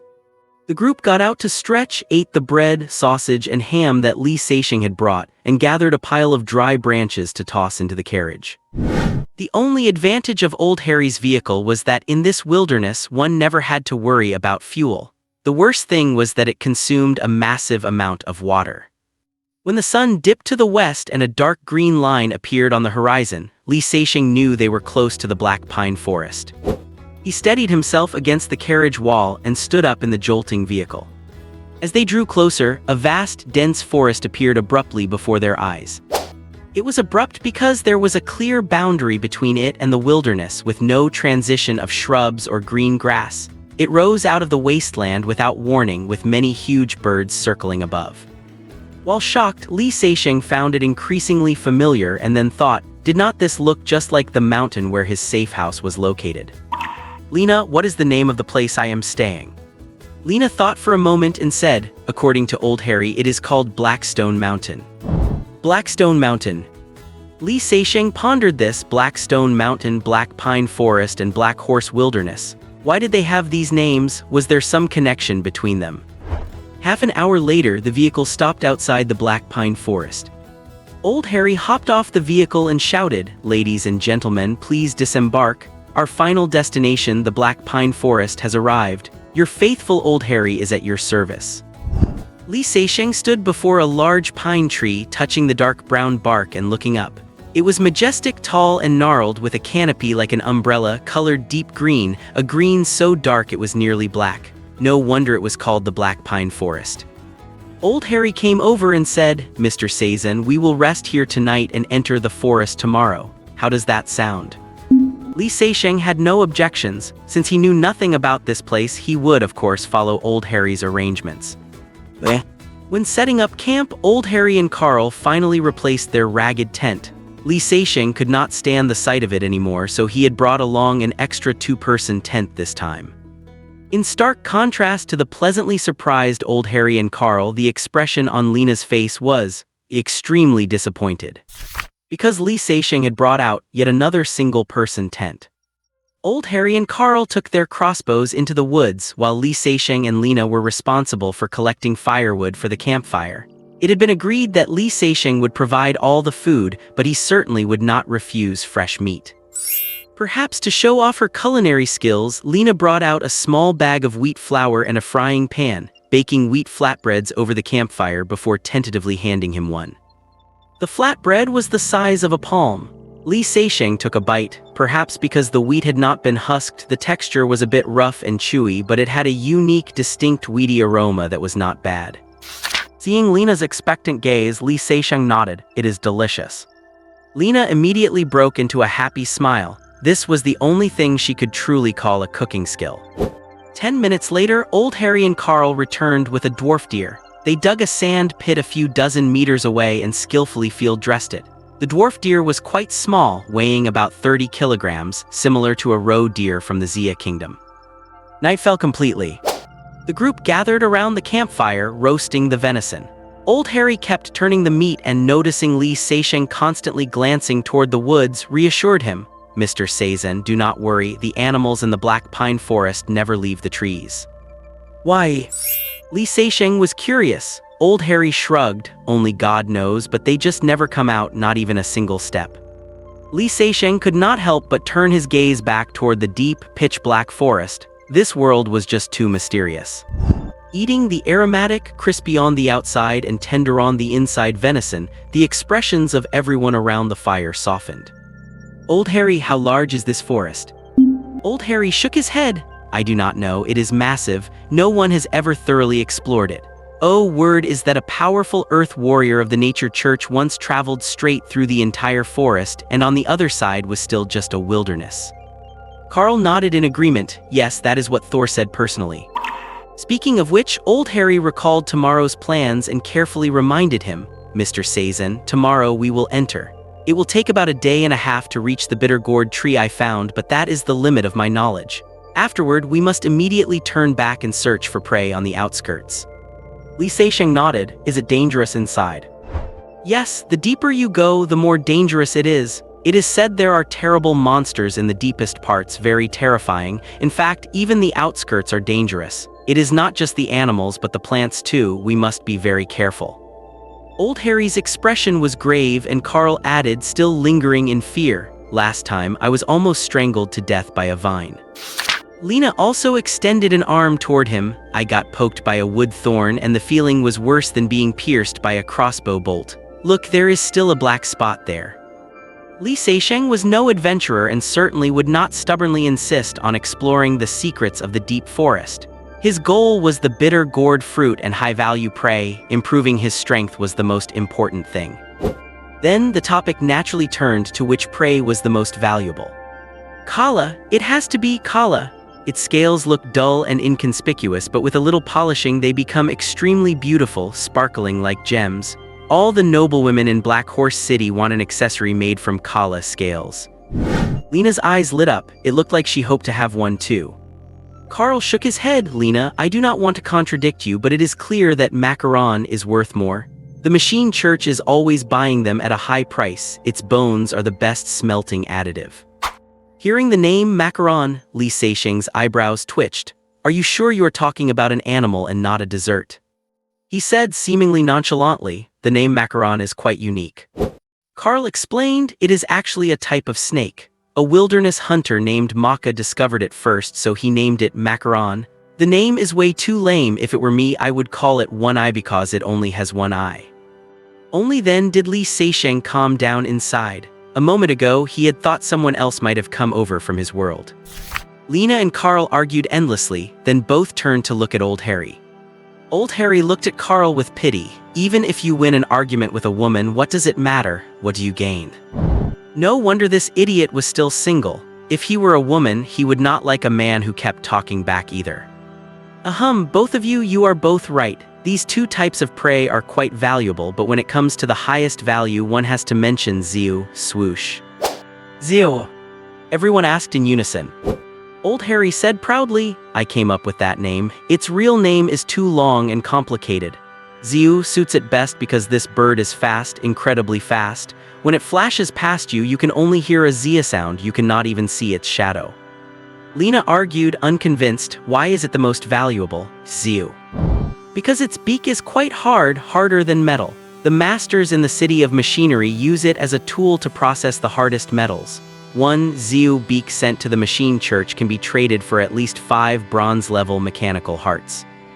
Old Harry turned his gaze to Li Seixing and said, this kind of bird is very alert and fast. Basically, there is no possibility of hunting it unless you can spot it from 200 meters away and shoot it down. Li Seixing's heart skipped a beat. Hunting 2 of these birds could trade for a blue steel-level mechanical heart, and it happened to be within his effective range. He just wanted to nod, but seeing the expressions on Lena and Carl's faces, he changed his mind and said, you are all right. I would be satisfied with any one of them. Lena agreed happily. Yes, although Kala has a lower value, the difficulty of hunting it is not quite as high. No, I still think Ziu is. Old Harry also joined the argument. Li Seixing looked at him and Carl with pity. No wonder these 2 guys were still single. An hour later, the campfire debate finally ended. Old Harry took the first watch. Carl, responsible for the second half of the night, could not wait to crawl into the new tent. After watching Li Seixing zip up his tent from the inside, Lena returned to her own tent with a pout. Late at night, sharp howls echoed faintly from the depths of the black pine forest. The next morning, the group rose early, ate the leftover roast meat from yesterday, packed their things, and officially set off toward the black pine forest. The forest was filled with pines, oaks, cedars, and other tall, unidentified trees everywhere. The ground was covered with a thick layer of leaves. The ones beneath were rotting, making the path soft and springy underfoot. Various fungi were visible around the tree roots, including plenty of brightly colored, poisonous mushrooms. Old Harry led the way, knife in hand, moving quickly. Carl followed with a large pack filled with food and supplies, while Li Seixing brought up the rear with Lena, carrying his rifle and his own backpack. Because of the dense canopy, the forest remained dim even in the daytime. Li Seixing had to take off his sunglasses, and Lena quickly reached out to take them and put them on her own nose. She was very curious about this cool and mysterious-looking object, but everything turned pitch black and she could not see a thing. If Li Seixing had not pulled her back just in time, she would have walked right into a tree. A plump peccary poked its head out of the bushes and eyed them curiously, but the group ignored it. When Old Harry and his team came here last time, their goal was to hunt animals to sell, so they certainly would not have let it go.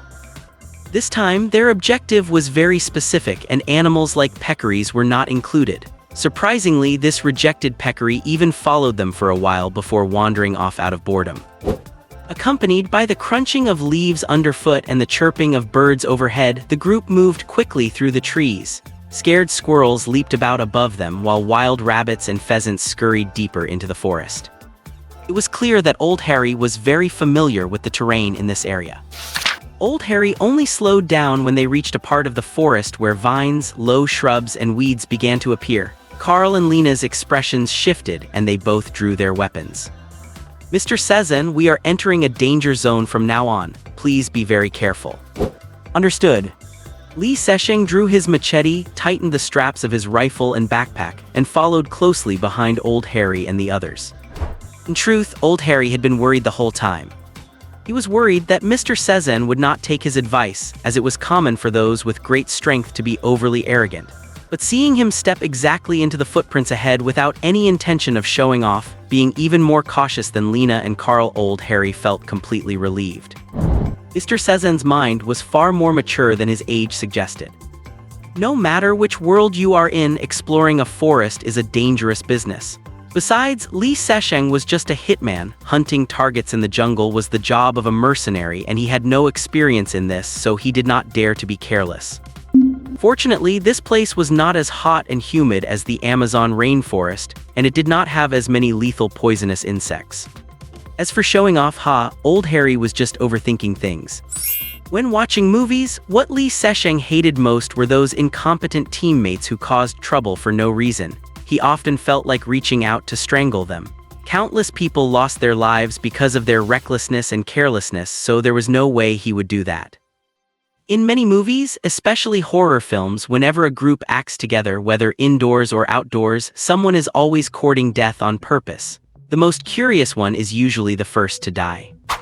Li Sesheng found this quite educational. Old Harry was the protagonist now, and he was just the eye-candy heroine who only needed to follow along and cheer, so he simply observed his surroundings with a curious gaze. Compared to the outermost perimeter, the trees in this area were sparser, but the biodiversity was strikingly apparent. Low shrubs, vines coiled around trunks, colorful flowers, and various creeping plants and deep green moss on the ground. I have to say, having Old Harry lead the way was a truly wise choice. Sometimes, when the path ahead seemed like a clear, flat patch of grass, Old Harry would take a wide detour just because of a delicate, enchanting purple-blue flower. At other times, when encountering a fungus that emitted a rotting, corpse-like stench so foul that others would steer clear of it, Old Harry would pounce on it like he had just met the Widow de Lissay, claiming it was the best ingredient for making perfume. As for the wild rabbits, pheasants, and dwarf deer they encountered along the way, they ignored them. The time for hunting those would be before setting up camp. No one wanted to carry dozens of pounds of game for dozens of kilometers through the forest. It was not until noon that Old Harry stopped in an area between several large trees and announced a break. Lena and Carl immediately dropped their crossbows and knives, leaning against tree trunks to catch their breath. Li Sesheng put down his backpack and, just as he had done along the way, silently memorized the terrain Old Harry had chosen. This was all useful knowledge. In case they were ever separated, it might just keep him alive for a few more days. Mr. Sezen, the morning's journey went very smoothly. We traveled 2 kilometers further than expected. Old Harry was exhausted as well, but he still insisted on giving Li Sesheng a progress report.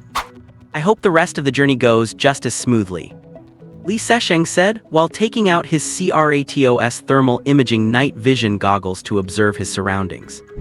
Many people think thermal imaging night vision is only for nighttime use, but that is wrong.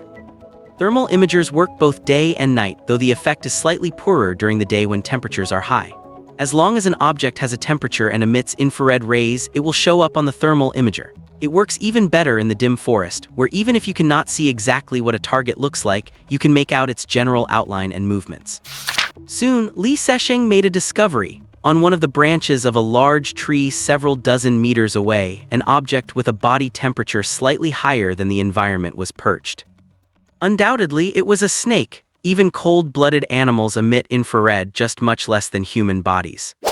Putting down the thermal imager, Li Sesheng took an 8x30 Steiner binocular out of his bag. This binocular had 8x magnification, a 30mm objective lens, low-light night vision capabilities, and could even measure distances up to 1,700 meters with its laser rangefinder. It was powerful, far superior to the M binoculars used by the US military. Many people think that US military equipment is extremely advanced, but that is also a misconception.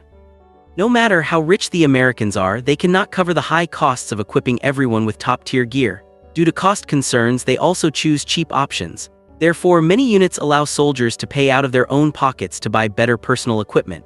The army does not forbid it, as long as the ammunition is compatible and it meets safety standards. Only a few special forces possess high-tech advanced equipment that is priceless. For instance, the poor Marines, their gear is almost a generation behind the Army and Navy, not to mention the Air Force, and sometimes not even as good as certain oil-rich nations. Only the special assault regiments and high-power reconnaissance companies have it a bit better. Old Harry and his companions blankly watched Li Sesheng's movements, unsure what he was up to. Then they heard Li Sesheng ask, "Old Harry, besides having only one eye, does this macaron have any other characteristics?" "It has grid-like spots on its body, green and brown, and it likes to hide in the trees where it is very hard to spot. Its head is very pointed, just like the tip of a crossbow bolt." Old Harry and Carl traded information, while Li Sesheng never took his eyes off the binoculars. A moment later, he turned and smiled. "If your descriptions are correct, I think I have found one." Following the direction Li Sesheng pointed, Old Harry leaned in to look, but he was so startled by the snake being right in front of his face that his hands shook. He stepped back several paces, nearly dropping the binoculars. "Oh my God, this is amazing. It is just like it is right in front of you." Let me see. Carl and Lena crowded around impatiently, fighting for a turn. Oh my God. Wow, my God, this is incredible." The group kept invoking the Lord's name, while Li Sesheng stood to the side, smiling. Letting them look was fine, but giving it to them was out of the question. It was not that Li Sesheng was stingy with a pair of binoculars. He was worried about this thing accidentally falling into the hands of the mechanical city. He never underestimated the wonders of the mechanical city and the mechanical heart. Once people from the mechanical city obtained it, it could potentially have an unpredictable impact on the technological development of this world. When the technology of that world collided with the magic of this world, Li Sesheng did not know what kind of shocking consequences would follow, but interfering with technological progress was something he absolutely did not want to see.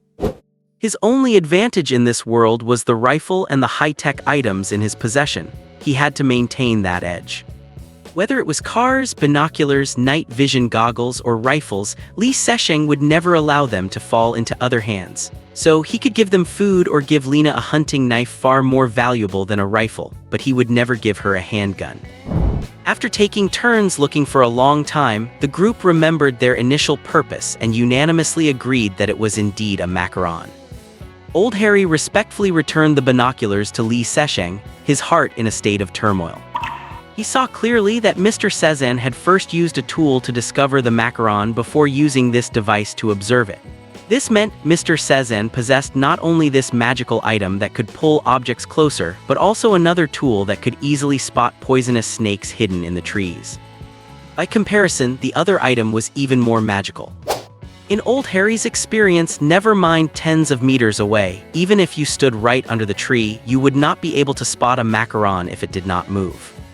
But all of this was shattered by Mr. Sezan and his magical items. Perhaps he was just lacking in knowledge, but the item Mr. Sezan had that made a banging sound, the powerful weapon that could destroy a car in one shot, the incredibly beautiful house, and these two new items were all wonders he had never seen or even heard of. And this Mr. Sezan was showing his wonders to them one step at a time. It was clear that hunting prey is difficult to find, as a macaron had become a simple task for Mr. Sezan with these two magical items. Many thoughts raced through Old Harry's mind, but the image that finally settled was of Li Sesheng kneeling on one knee, using a thick, long tube to take out the pursuers and save them. So Old Harry said respectfully, "Mr. Sezan, with this magical object, I believe you will surely have a great harvest this time." Compared to its toxicity and camouflage abilities, the macaron's offensive power was not even worth mentioning. Old Harry then demonstrated the technique for capturing the macaron intact. He cut a branch with fine, sharp barbs and held it out to the macaron's mouth. The macaron lunged like lightning and bit down on the tip. Old Harry flicked his hand and the entire snake was yanked down to the ground. Then, with a vigorous shake, he dislocated all the snake's joints, turning it into a noodle. Amidst their amazed gazes, Old Harry grabbed the snake at the base of the skull where the spine meets the head, commonly known as the 7-inch spot, and forcibly pulled the barbed branch along with the fangs out of its mouth before tossing the snake to Carl. Carl, pack this away and do not lose it, it is worth more than you. Carl did not feel insulted in the slightest. Instead, he proudly bragged to Lena, see Lena, my point was the correct one. Lee Sesheng and Old Harry sighed simultaneously. This guy was beyond saving. Around 5 o'clock in the afternoon, they reached a stream about 2 meters wide, and Old Harry announced they would stop and camp there for the night. Old Harry looked up to observe for a moment and pointed at 2 large trees with many branches, saying, we will sleep up there tonight. This time, Carl and Lena went off to hunt. Old Harry took the buck machete from Lee Sesheng, nimbly climbed up the trees to clear away excess branches, and used rope to secure a simple platform between the forks. Once the tent was hoisted up and set, they had a safe and comfortable place to stay. Lee Sesheng observed Old Harry's movements for a moment, then took a fishing line with a hook from his bag, tied it to a branch and squatted by the stream to try his luck at fishing. Everyone else was busy, he could not just sit idle. Animals were plentiful here, and Lena and Carl soon returned carrying 2 pheasants and a rabbit. When Lena saw Old Harry setting up her tent and Lee Sesheng's on the same tree, she beamed. Old Harry gave her a sly wink. Old Harry was, of course, happy to see Lena's intentions. If he could, he would have helped Lena peel off Mr. Sezan's clothes himself. Forming a more intimate relationship with this powerful and mysterious man was exactly what he wanted. Unfortunately, Mr. Sezan did not seem to have those thoughts, and he could only do so much. A patch of ground was cleared, revealing the dark soil beneath and piled with dry branches. By the time night fell, a campfire was already burning. Lee Sesheng's haul was pretty good. Several palm-sized fish which, along with the pheasant and rabbit, were roasted over the fire. Old Harry flipped them occasionally and sprinkled on salt and spices, soon releasing an enticing aroma. In the afternoon, Lee Sesheng used the thermal imager to find another macaron, so now Carl's bag had 2 of them. You could say that even if they returned now, the trip had been worth it. The group ate the roasted meat and discussed the next leg of their journey, all in high spirits. After walking all day, everyone was exhausted. After eating and chatting for a while, they extinguished the campfire and climbed the trees to crawl into their tents. At first, the swaying sensation beneath him made Lee Sesheng a bit uncomfortable, but after a while it felt as cozy as a cradle, and he soon closed his eyes. In the middle of the night, Lee Sesheng suddenly woke up. Someone was unzipping the tent from the outside. He reflexively grabbed his knife but then slowly let go. A figure crawled inside. It was Lena. Lena slowly crawled on top of Lee Sesheng. Meeting his shimmering eyes through the moonlight shining through the door, the courage she had mustered up vanished by more than half. Mr. Sezan, I. Just as she opened her mouth, Lee Sesheng suddenly covered her mouth with one hand and wrapped his other arm around her waist. Lena's mind was instantly flooded with ecstasy. "Shhh, there is someone down there." Lee Sesheng whispered in her ear. Lena, who had been trembling with excitement, quickly cooled down. She listened carefully, and sure enough, she heard the sound of leather boots crunching on fallen leaves. Lena cursed silently in her mind. It was so hard to muster up the courage to sneak in here. Was it really that easy to ruin things? It must be that jerk Carl ruining her fun. "Do not move, I will go check it out." Lee Sesheng gently set Lena aside, sat up, reached into the bag beside him for his night vision goggles, and slowly crawled out of the tent. At first, Lee Sesheng also thought it was Carl, as the sound of the boots was very heavy. Old Harry's weight could not produce that kind of sound unless he was carrying a peccary on his back. Then his expression grew somber. The ones making the sound were not one person but several. These people were carrying torches and walking in their direction. Lee Sesheng tried his best to move quietly and leaned down to look. 8 burly men were walking in a single file, holding torches at the front, middle, and back. Their steps grew closer and they finally stopped a few trees away. These men were burly and thick-set, wearing leather boots and armor, carrying long knives and with crossbows hanging at their waists. The leader looked around and said, "This place is good, let us rest for a while." Then these men sat against the trees, took out flatbread and water and rested in silence. No one spoke, only the sound of chewing could be heard. Apparently, the campsite Old Harry chose had been spotted by them as well. Li Sesheng's mind raced at high speed. Who were they? Why were they traveling at night? No one liked to operate in the forest at night because most beasts were nocturnal hunters. The night belonged to them, not to humans. These people dared to travel at night, so they must have been on an urgent or secret mission and were very confident in their own strength. At the same time, they should have been very familiar with the Black Pine Forest. Regardless of who these people were, since they chose to travel at night, Li Sesheng was certain that if discovered, they would kill to keep it quiet. He was not worried about Old Harry and Carl being exposed. With Old Harry's wit, he must have been awake long ago. The only thing to worry about was the tracks they left behind and that heap of extinguished campfire. Li Sesheng sensed a slight movement behind him and glanced back at Lena, signaling her with his eyes. Lena could not see his expression clearly, but she could sense the sternness in his eyes. She immediately froze, her body half-propped inside the tent. The strangers were quite sharp. The one closest to them suddenly whipped his head around to look in their direction. Li Sesheng immediately fixed his gaze on a nearby tree, avoiding any reflection in his eyes from the torchlight that might give them away. Out of the corner of his eye, he saw the man stand up, crossbow in hand, and start walking slowly toward them, while the rest of the group looked over with heightened vigilance. Anxiety rose in Li Sesheng. When Old Harry had been clearing the platform, some branches must have fallen below. Anyone with a bit of experience could see the cut marks on the broken ends and deduce that someone was up in the trees. As the man's footsteps drew nearer, Li Sesheng quickly calmed his mind. If the man stood right under the tree, he was confident he could take them all out with his weapons and night vision goggles. But now, the branches obstructed part of his view and several others were blocked by the large tree trunk, so he could take down 3 at most. If they fought back, they would be sitting ducks up in the tree, unable to withstand a volley from several repeating crossbows. He might survive by luck, but the same could not be said for Old Harry and the others. Now, once that man reached the base of the tree, a confrontation would be inevitable. Unfortunately, the decision was not in his hands. Li Sesheng reached slowly toward his waist with one hand, his eyes fixed on a tree nearby where a bird was perched on a branch. He wished with all his heart that the bird would take flight right now. Flutter! The bird suddenly plummeted from the tree. Just over a meter from the ground, it let out a chirp, flapped its wings frantically, and soared back into the depths of the forest. The man was startled, took a closer look at the tree, and then turned away. Li Sesheng's mind went blank. He had felt his head buzz just a moment ago, as if his thoughts had turned into something solid, poking at the bird like a little stick. So, the bird did not fly off because it heard his internal plea. It had been knocked down by him. Even he himself was stunned. Why? Why would he suddenly have such an ability? It hit him suddenly, the heart of the oak. It had to be the heart of the oak.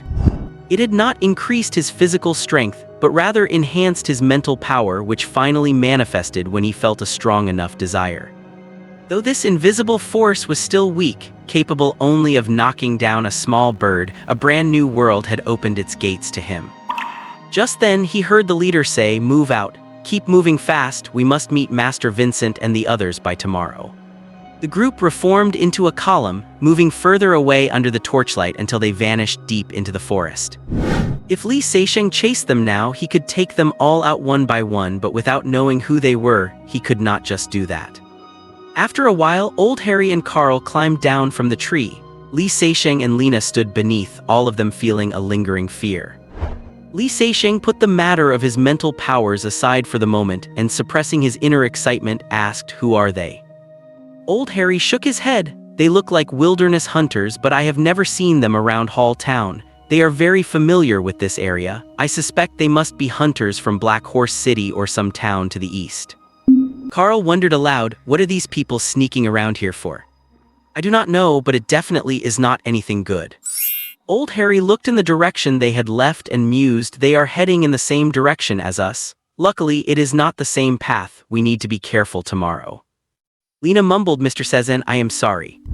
Li Sesheng did not know if she was apologizing for the night attack or feeling guilty for making the noise that almost gave them away, so he just indicated it was fine. After this incident, Lena lost her appetite for a night raid, and they quickly fell asleep. Li Sesheng lay in his tent and quietly began to experiment. He confirmed that he indeed possessed a strange ability. By focusing his mind, he could nudge thin branches, knock down leaves, or even hold a leaf suspended in the air or make it drift according to his will.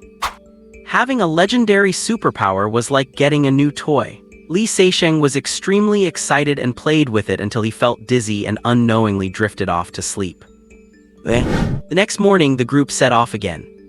Li Seixing's spirit was noticeably lower than yesterday's. Old Harry and Carl kept sneaking glances at him and Lena, with Old Harry signaling Lena inquiringly as if to ask, "Did you succeed last night?" Lena shook her head, looking disappointed. As they ventured deeper into the jungle, dangers followed. A leopard suddenly leaped out from behind a tree, pouncing toward Li Seixing, who was at the back of the group. However, one of its hind legs was injured, so its speed was not very fast. Just as its front paws were about to land on his shoulders, Li Seixing, having already sensed it, suddenly squatted down and shoved upwards, hitting the leopard squarely in the belly with his heavy backpack. The leopard was light and was sent flying, crashing into a large tree. After it landed, it let out a frustrated growl and limped back behind the tree.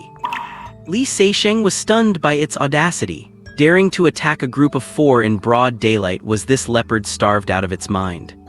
Carl raised his crossbow to shoot, but Old Harry stopped him.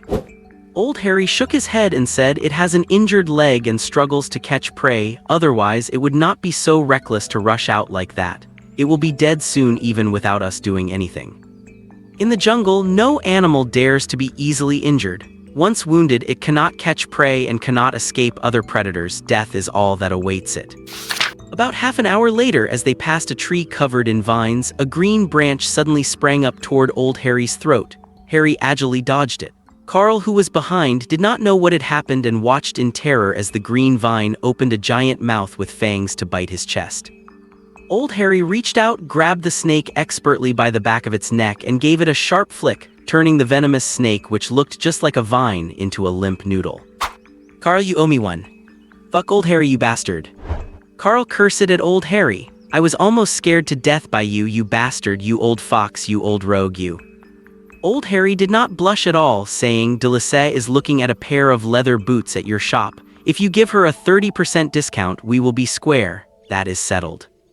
Li Seixing and Lena were watching the spectacle from the side and burst into laughter simultaneously. Carl suddenly laughed too. "Old Harry, I just remembered, you once asked me to give Mary at the bar also." Old Harry rushed up with a speed inconsistent with his age to cover Carl's mouth, giving Li Seixing a start. At this speed, he could compete in the Olympics. Even Bolt would not be a match. "Cough, my dear Carl, I retract what I just said."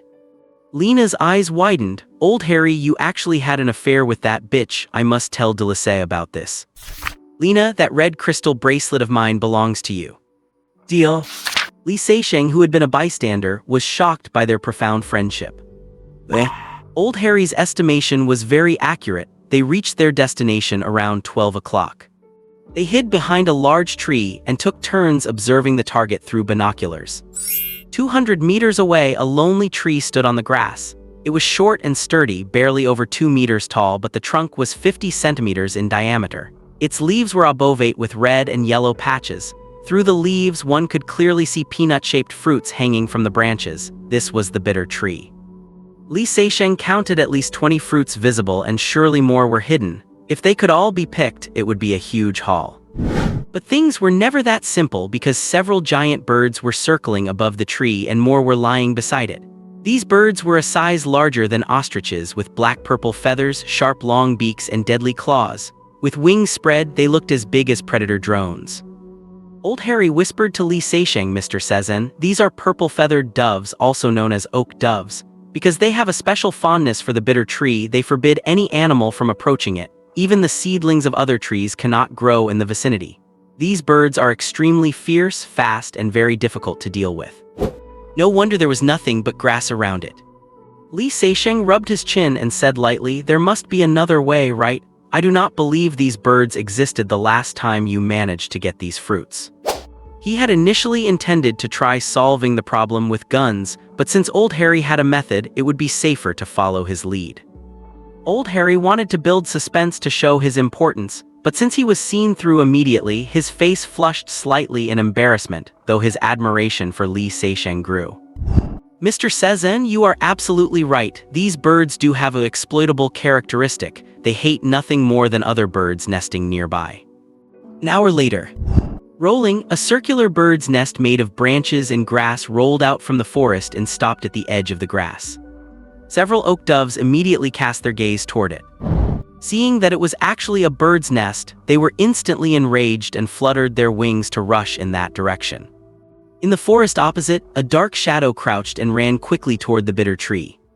Old Harry was right. When these doves saw a nest, it was like seeing the nest of a husband and a mistress. Their eyes turned red and they furiously tore at it with their long beaks and claws. Soon, the nest was completely shredded. Before they had cooled down, another bird's nest rolled out of the forest, and the doves rushed to tear at it again.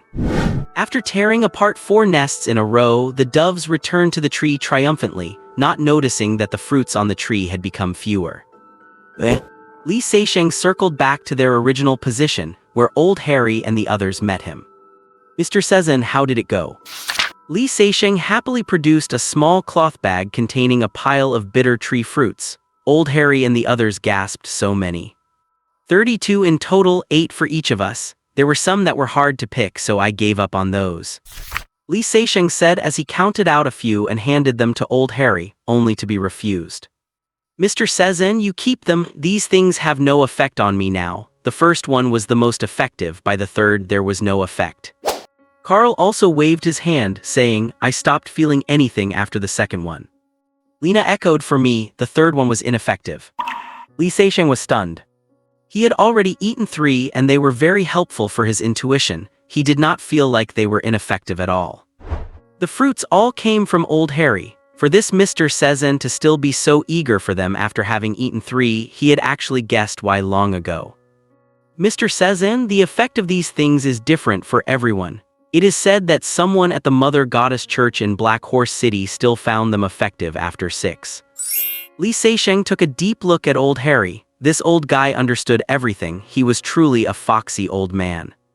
They discussed it and decided to return immediately. The people they met last night were traveling in the same direction. They all had a bad feeling and felt it was best to leave as quickly as possible. They had a simple lunch and hurried on their way back. What was destined to come would arrive eventually.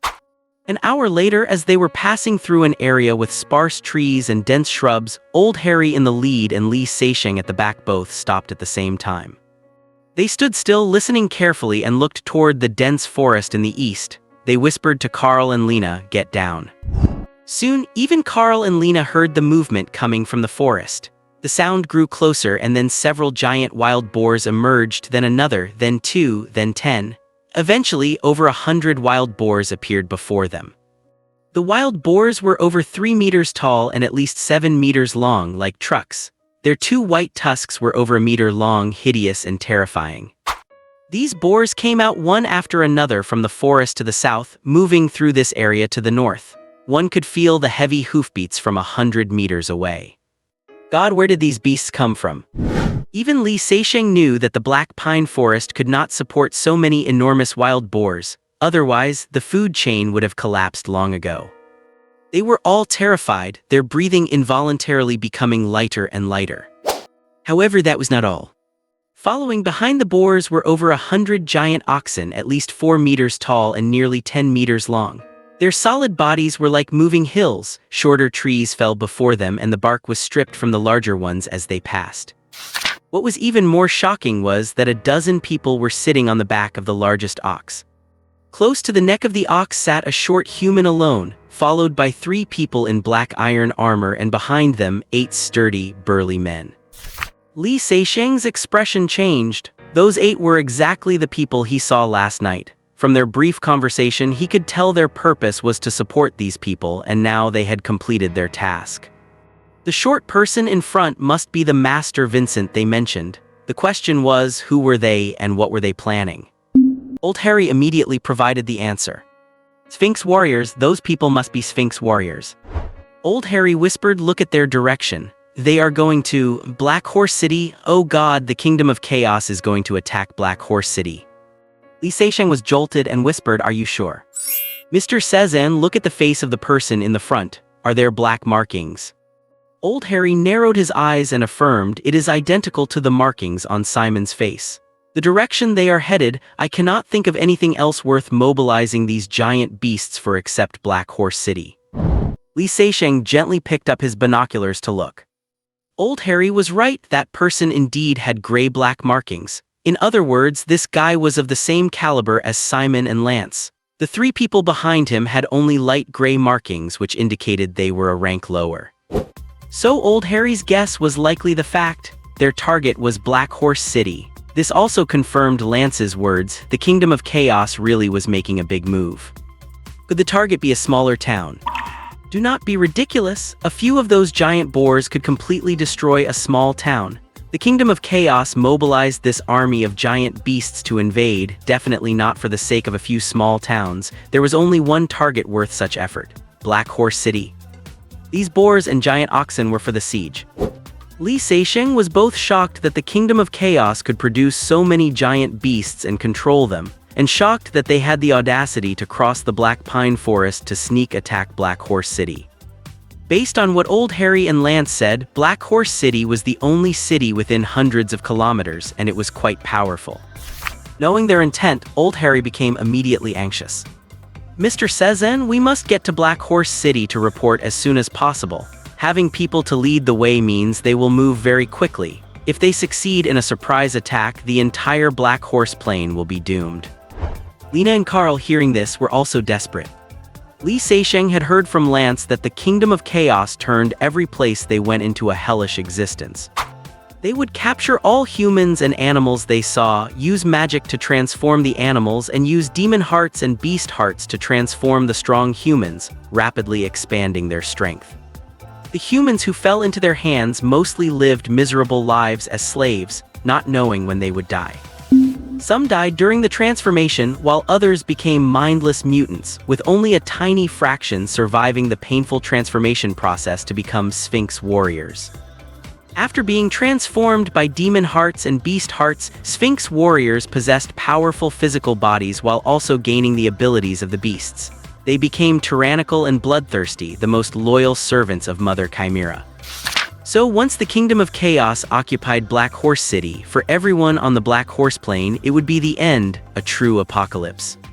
"Alright, let us get out of here as quickly as possible." They cautiously crawled on the ground toward the woods.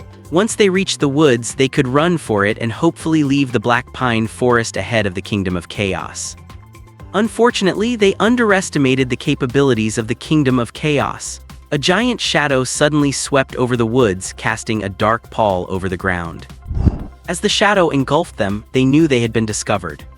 In the sky, a giant eagle suddenly swept over the canopy, emitting a shrill cry, diving down like a bomber with a wingspan of over 10 meters. Old Harry and his companions crouched on the ground and looked up, a single thought crossing their minds: it is over.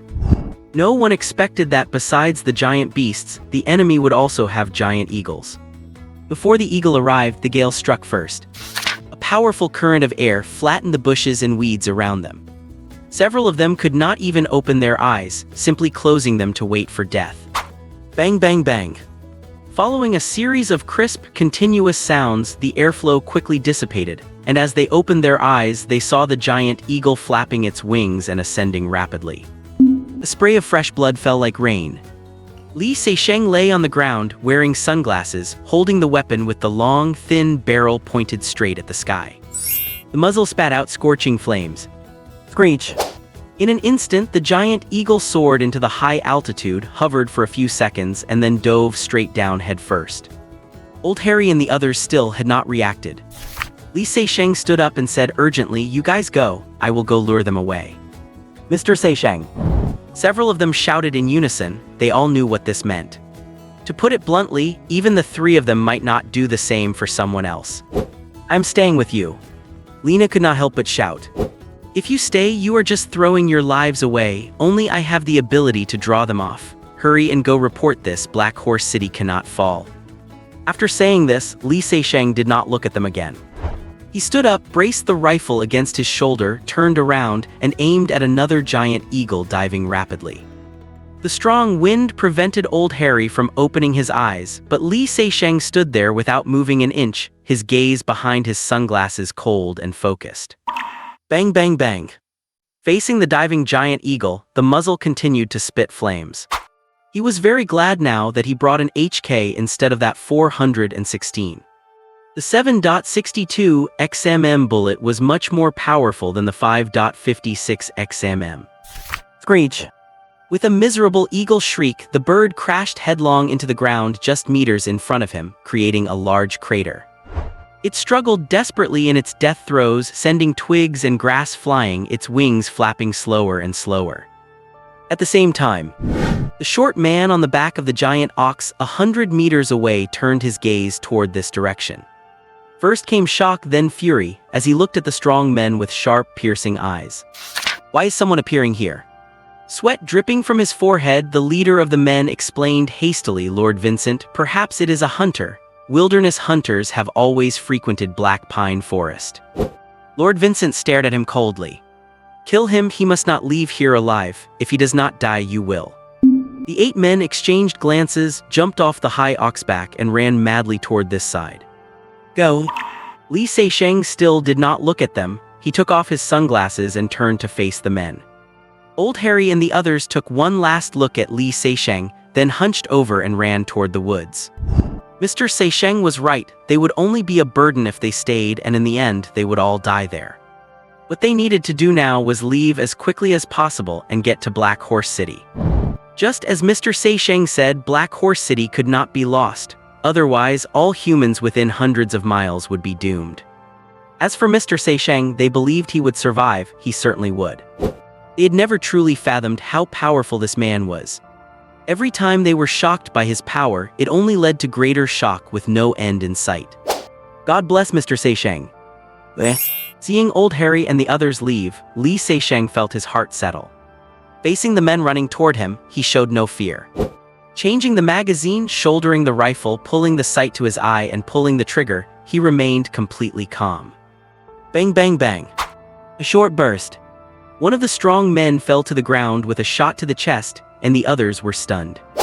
100 meters is within the range of a repeating crossbow, sure, but it is impossible to hit a person that accurately. Only within 60 meters is a small crossbow effective.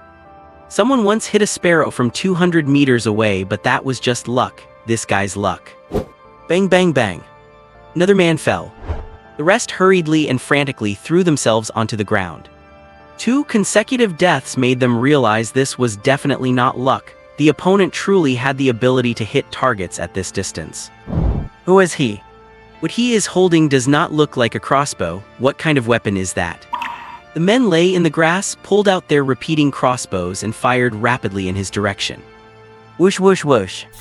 Dense volleys of crossbow bolts sent grass and leaves flying. Li Seixing saw this and immediately turned, running toward the woods at maximum speed. He did not run north after old Harry and the others, but ran west instead. Only by hiding in the woods could he avoid the eyes of the giant eagles and then slowly maneuver around these people. Li Seixing did not want to be a hero. But the reality was right in front of him. Either everyone dies together or old Harry and the others get to report the news while he takes a risk that might not necessarily end in his death. How would you choose? Li Seixing's choice was to stay behind alone. To him, old Harry, Lena, and Carl were indeed dead weight. Without them, he would be safer and could maneuver with these people with his full strength without any worries. The strong men climbed up and chased after him, hunched over. Lord Vincent witnessed all this and narrowed his eyes. He turned and said, "You 3 go too, catch him and bring him back along with his weapon." Clearly, the weapon in Li Seixing's hand had piqued his interest. Yes. Li Seixing hid behind a large tree. As soon as he peeked out to shoot, several crossbow bolts were fired at him immediately. With a thud, one bolt pinned into the tree, and another grazed past his shoulder. Li Seixing hurriedly hid back behind the tree and ran bent over to another. After the previous 2 shots, these people had learned their lesson. Someone was always keeping their crossbows aimed at him, so any exposure would invite a volley of fire. Li Seixing was not in a hurry to fight back, he was waiting. Once it was dark, with his night vision goggles and range advantage, he would be invincible.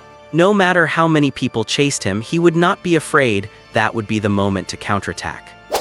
Li Seixing trotted past several large trees, changed directions, and ran in a hunched position for over 200 meters in one breath. He stepped out of the woods, dived into a patch of bushes, and quietly peeked out, muttering that should have shaken them off. As he finished speaking, he instinctively felt something was wrong. Before he could react, he heard a sharp, rapid cry from above. He looked up and saw several giant eagles circling back and forth over his head. Fuck, I actually forgot about these guys. Li Seixing slapped his head in annoyance and ran back to the woods. Bad luck, let us just assume the enemy has large drones. Just as he ran into the woods, he saw those strong men 100 meters away running toward him, following the sound. Li Seixing immediately dropped to one knee, fired 2 shots at someone's thigh, then slung his rifle and ran behind a big tree, braving the crossbow fire. That person clutched his thigh and let out a miserable scream. Li Seixing's tactic worked. They could not just leave their injured companion behind, so they were forced to spare one person to help him. The number of people chasing him was suddenly reduced by 2. About 500 meters away, 3 men in black iron armor moved through the forest at an unhurried pace, occasionally stopping to sniff the air before readjusting their direction. After a while, they stood still together. One said with suspicion, "It looks like he has been running along an arc." Another confirmed, "Yes, I have the same feeling." One suggested, "Then shall we go ahead and wait for him?" Okay. Walking an arc in the forest is the most normal thing in the world. There are plenty of people who walk in circles. You go around one tree, then another, and the straight line you have in mind begins to deviate. In the end, you find out, it seems like I have been to this place before. Unless you are an experienced hunter, it is impossible to notice that you are not walking in a straight line. Li Seixing is not a mercenary and has no need for jungle warfare training. He has never taken a wilderness survival course, so he keeps changing directions to shake off his pursuers, thinking he is moving west in a straight line. The 4 strong men were in hot pursuit behind him. They were all wilderness hunters from Black Horse City and were far more familiar with the jungle than Li Seixing, so it was very difficult for him to shake them off. It was only around 4 o'clock in the afternoon, and it was still a long time before dark. Li Seixing was panting heavily. Passing a small tree, he casually tore off 2 branches, wove them into a ring on his head while running, and then tore off a few more to wrap around his rifle. Then, seeing a thick patch of bushes nearby, he rushed over, protected his face, and dived right in. A few minutes later, the strong men chased here. After observing for a moment, they turned their attention to the bushes. 2 of them fired a dozen crossbow bolts into the bushes, and the other 2 quickly dived in. Minutes later, the 4 of them stood on the other side of the bushes and stared at each other. That guy actually disappeared. A guy who was clearly a jungle rookie actually escaped from them, several professional hunters. Several of them immediately prepared to spread out and search. At this moment, a branch 10 meters away suddenly shook. Chase, he ran that way. The men ran toward that direction immediately. A slightly raised patch of grass clinging to the bushes slowly unfolded, and Li Seixing climbed up from the ground with his backpack in his arms. I have to say, wearing 1100 all-terrain camo is the best choice for the jungle. It blends in perfectly with the right environment. At a distance of more than 10 meters, it is hard to notice if you are not looking carefully. He had just used his mental power to move the branches and successfully lured the others away. Li Seixing stood up, dived back into the bushes, and left quickly. After a while, the 4 men appeared back here silently. After a careful search, they left in disappointment. Fuck, what kind of weapon does this son of a bitch use? I feel like there is something inside my body. A strong man limped forward slowly, supported by his partner, muttering angry curses. A hole had been torn into his thigh by a bullet. The bleeding had stopped, but the bullet was still embedded in his bone. Every movement hurt deep into his marrow. It was tough of him not to cry out. By comparison, his partner's expression was much calmer. It was not him who was shot. As he walked, he pondered, where did this guy pop out from? Why have not we ever seen him? Is not he from Black Horse City? The strong man had cold sweat on his forehead from the pain and cursed, "This bastard must be from the Nature God sect." Lord Vincent said they caught 2 Yellow Oak warriors from the Nature God sect 2 days ago. This bastard must be here for them. His partner agreed. Johnson, you are right. I do not think there is any other explanation. From start to finish, the two of them did not consider the nearby small towns. If you have skills like that, of course you would go to Black Horse City. Who would stay in those dirty, pigsty-like small towns? Are you crazy? The two talked while walking in the direction their partners had left. They did not dare to go back, even though they were injured. The Sphinx warriors were brutal and bloodthirsty. Lord Vincent was a man of his word. If they did not bring back the guy's head, they would definitely die. Johnson, wounded and grimacing with pain, could not help but sigh in annoyance. Bonnie, do you think we should not have taken this job? Shut up, Johnson. Bonnie looked around hastily. Do you want to die? If the boss hears you, he will never let you off. Johnson shut his mouth resentfully, soon beginning to curse the guy who broke his leg. Strangely, Bonnie beside him did not agree but stopped in his tracks. Johnson looked at him and saw him staring fixedly to the side, his body stiff. Following his gaze, Johnson's eyes widened suddenly. The person he was cursing was standing under a large tree, watching them quietly. Li Sheng did not expect to run into them either. By all rights, these two should have been trailing behind. Why were they ahead of him? Having a leg injury and still traveling further and running faster, that makes no sense. It was then that Li Sheng vaguely felt he might have unconsciously circled back. Regardless, since they had met, battle was inevitable. The first to strike was Bonnie. He knew very well that at such close distance, he would not have time to use the crossbow. So he pushed Johnson away with force, rushed toward the opponent, and drew his knife at the same time. Johnson fell to the ground and could not help but cover his leg and scream. Li Sheng glanced at him. This guy was smart. He was using his screams to report his position to the others. Then he rushed at Bonnie empty-handed. Bonnie's movements were fast and he had great strength, but compared to Li Sheng, he fell far short. When it came to using a knife, Bonnie was just a housewife level, while Li Sheng was a master chef capable of cooking a national banquet. At the moment they collided, Li Sheng twisted his body, agilely dodging the slashing blade, and his right hand made a quick swipe. A cold glint flickered and disappeared. Bonnie did not stop, staggering all the way until he hit a big tree, then covered his throat and fell down, twitching a few times before stopping. Johnson's screaming stopped because his opponent was standing right in front of him. Li Sheng toyed with his dagger, looking at him with a cold, cruel gaze. Are you wilderness hunters from Black Horse City? Why are you guiding for the Chaos Kingdom? Are you a bastard from the Nature God sect? Johnson cursed. Your two yellow oak warriors are already dead, and you will also. Li Sheng gave his thigh a fierce kick. He would never go soft on turncoats who betrayed their own kind. Johnson's face twisted in pain and he could not help screaming again. Li Sheng had kicked his injured leg. I do not have much patience, so answer my question now. Yes, we are from Black Horse City. Someone hired us. That kick made Johnson realize reality. He could not pretend to be a tough guy anymore. Who? Li Sheng did not understand why anyone would voluntarily defect to the Chaos Kingdom. Do they want to become Sphinx warriors? I do not know. It was our boss, Rams, who took the commission. Li Sheng said coldly. Sorry, then you have no value. Li Sheng had just pulled his dagger from Johnson's throat when he heard the whoosh sound of air being cut behind him.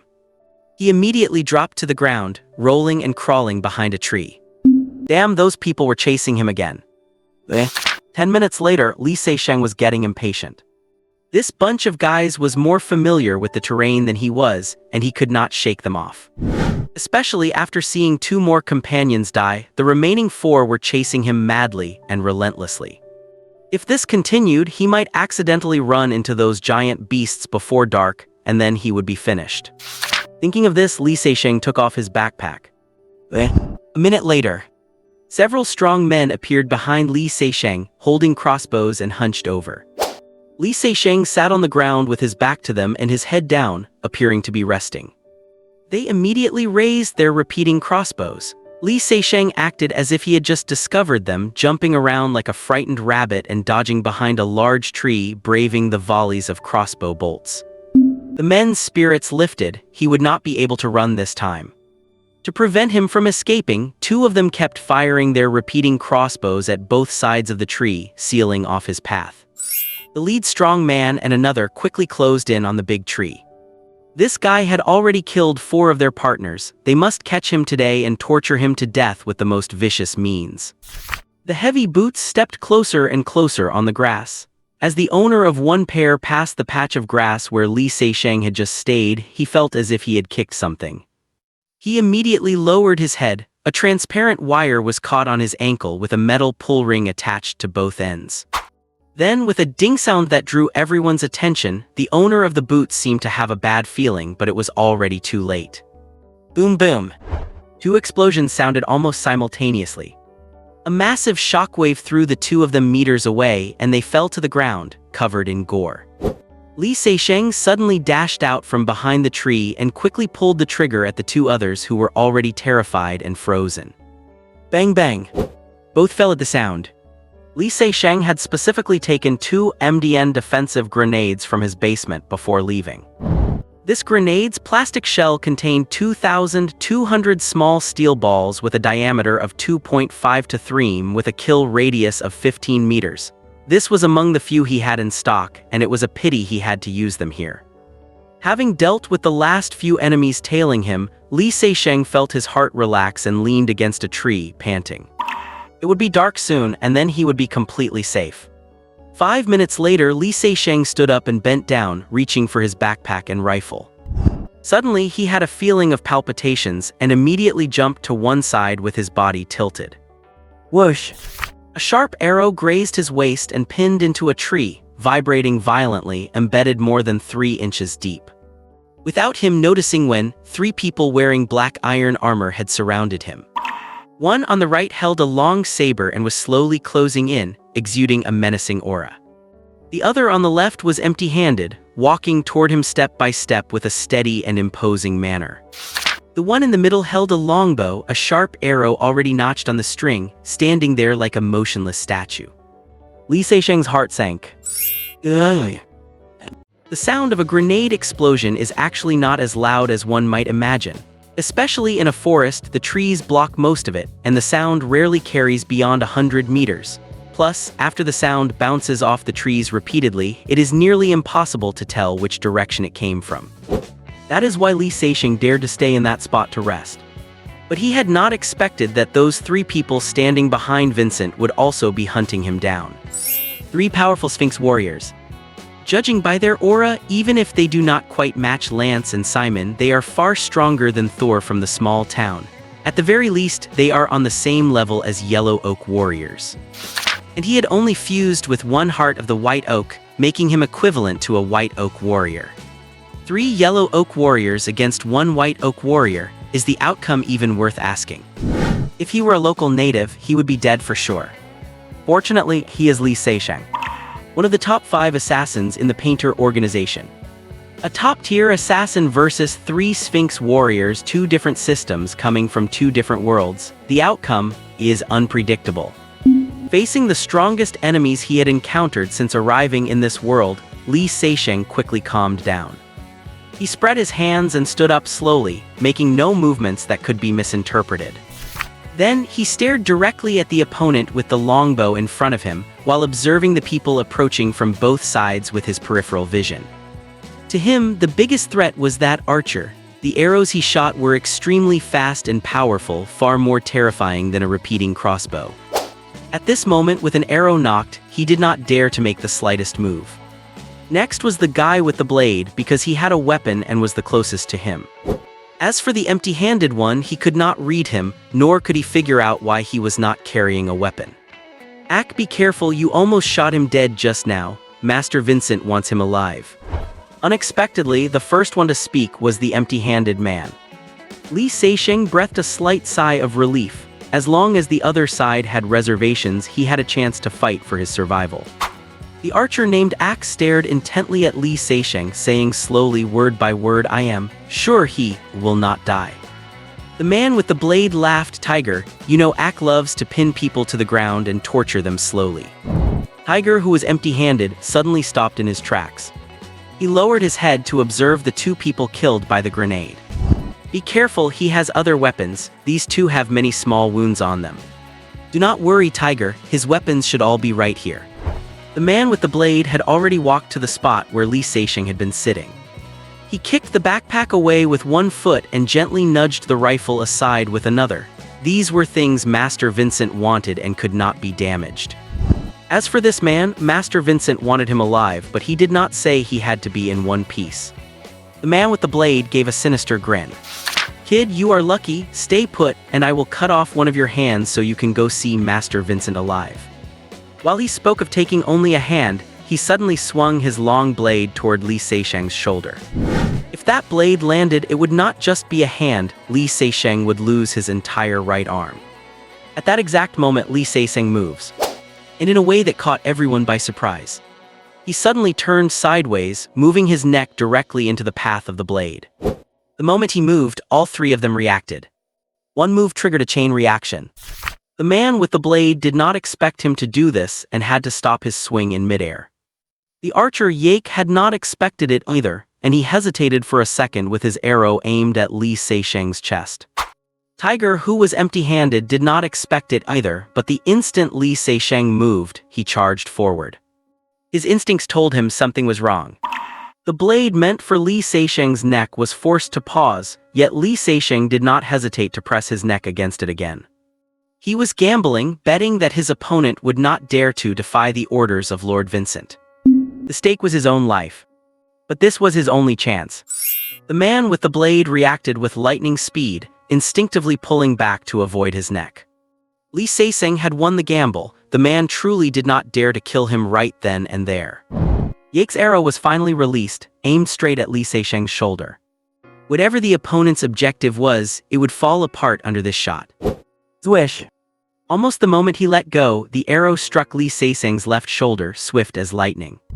Immediately after, a fist slammed heavily into Li Seixing's left shoulder blade from behind. Crack! The sound of bones shattering came from Li Seixing's body. One arrow plus one punch sent Li Seixing flying sideways, and a spray of blood mist burst from him in midair.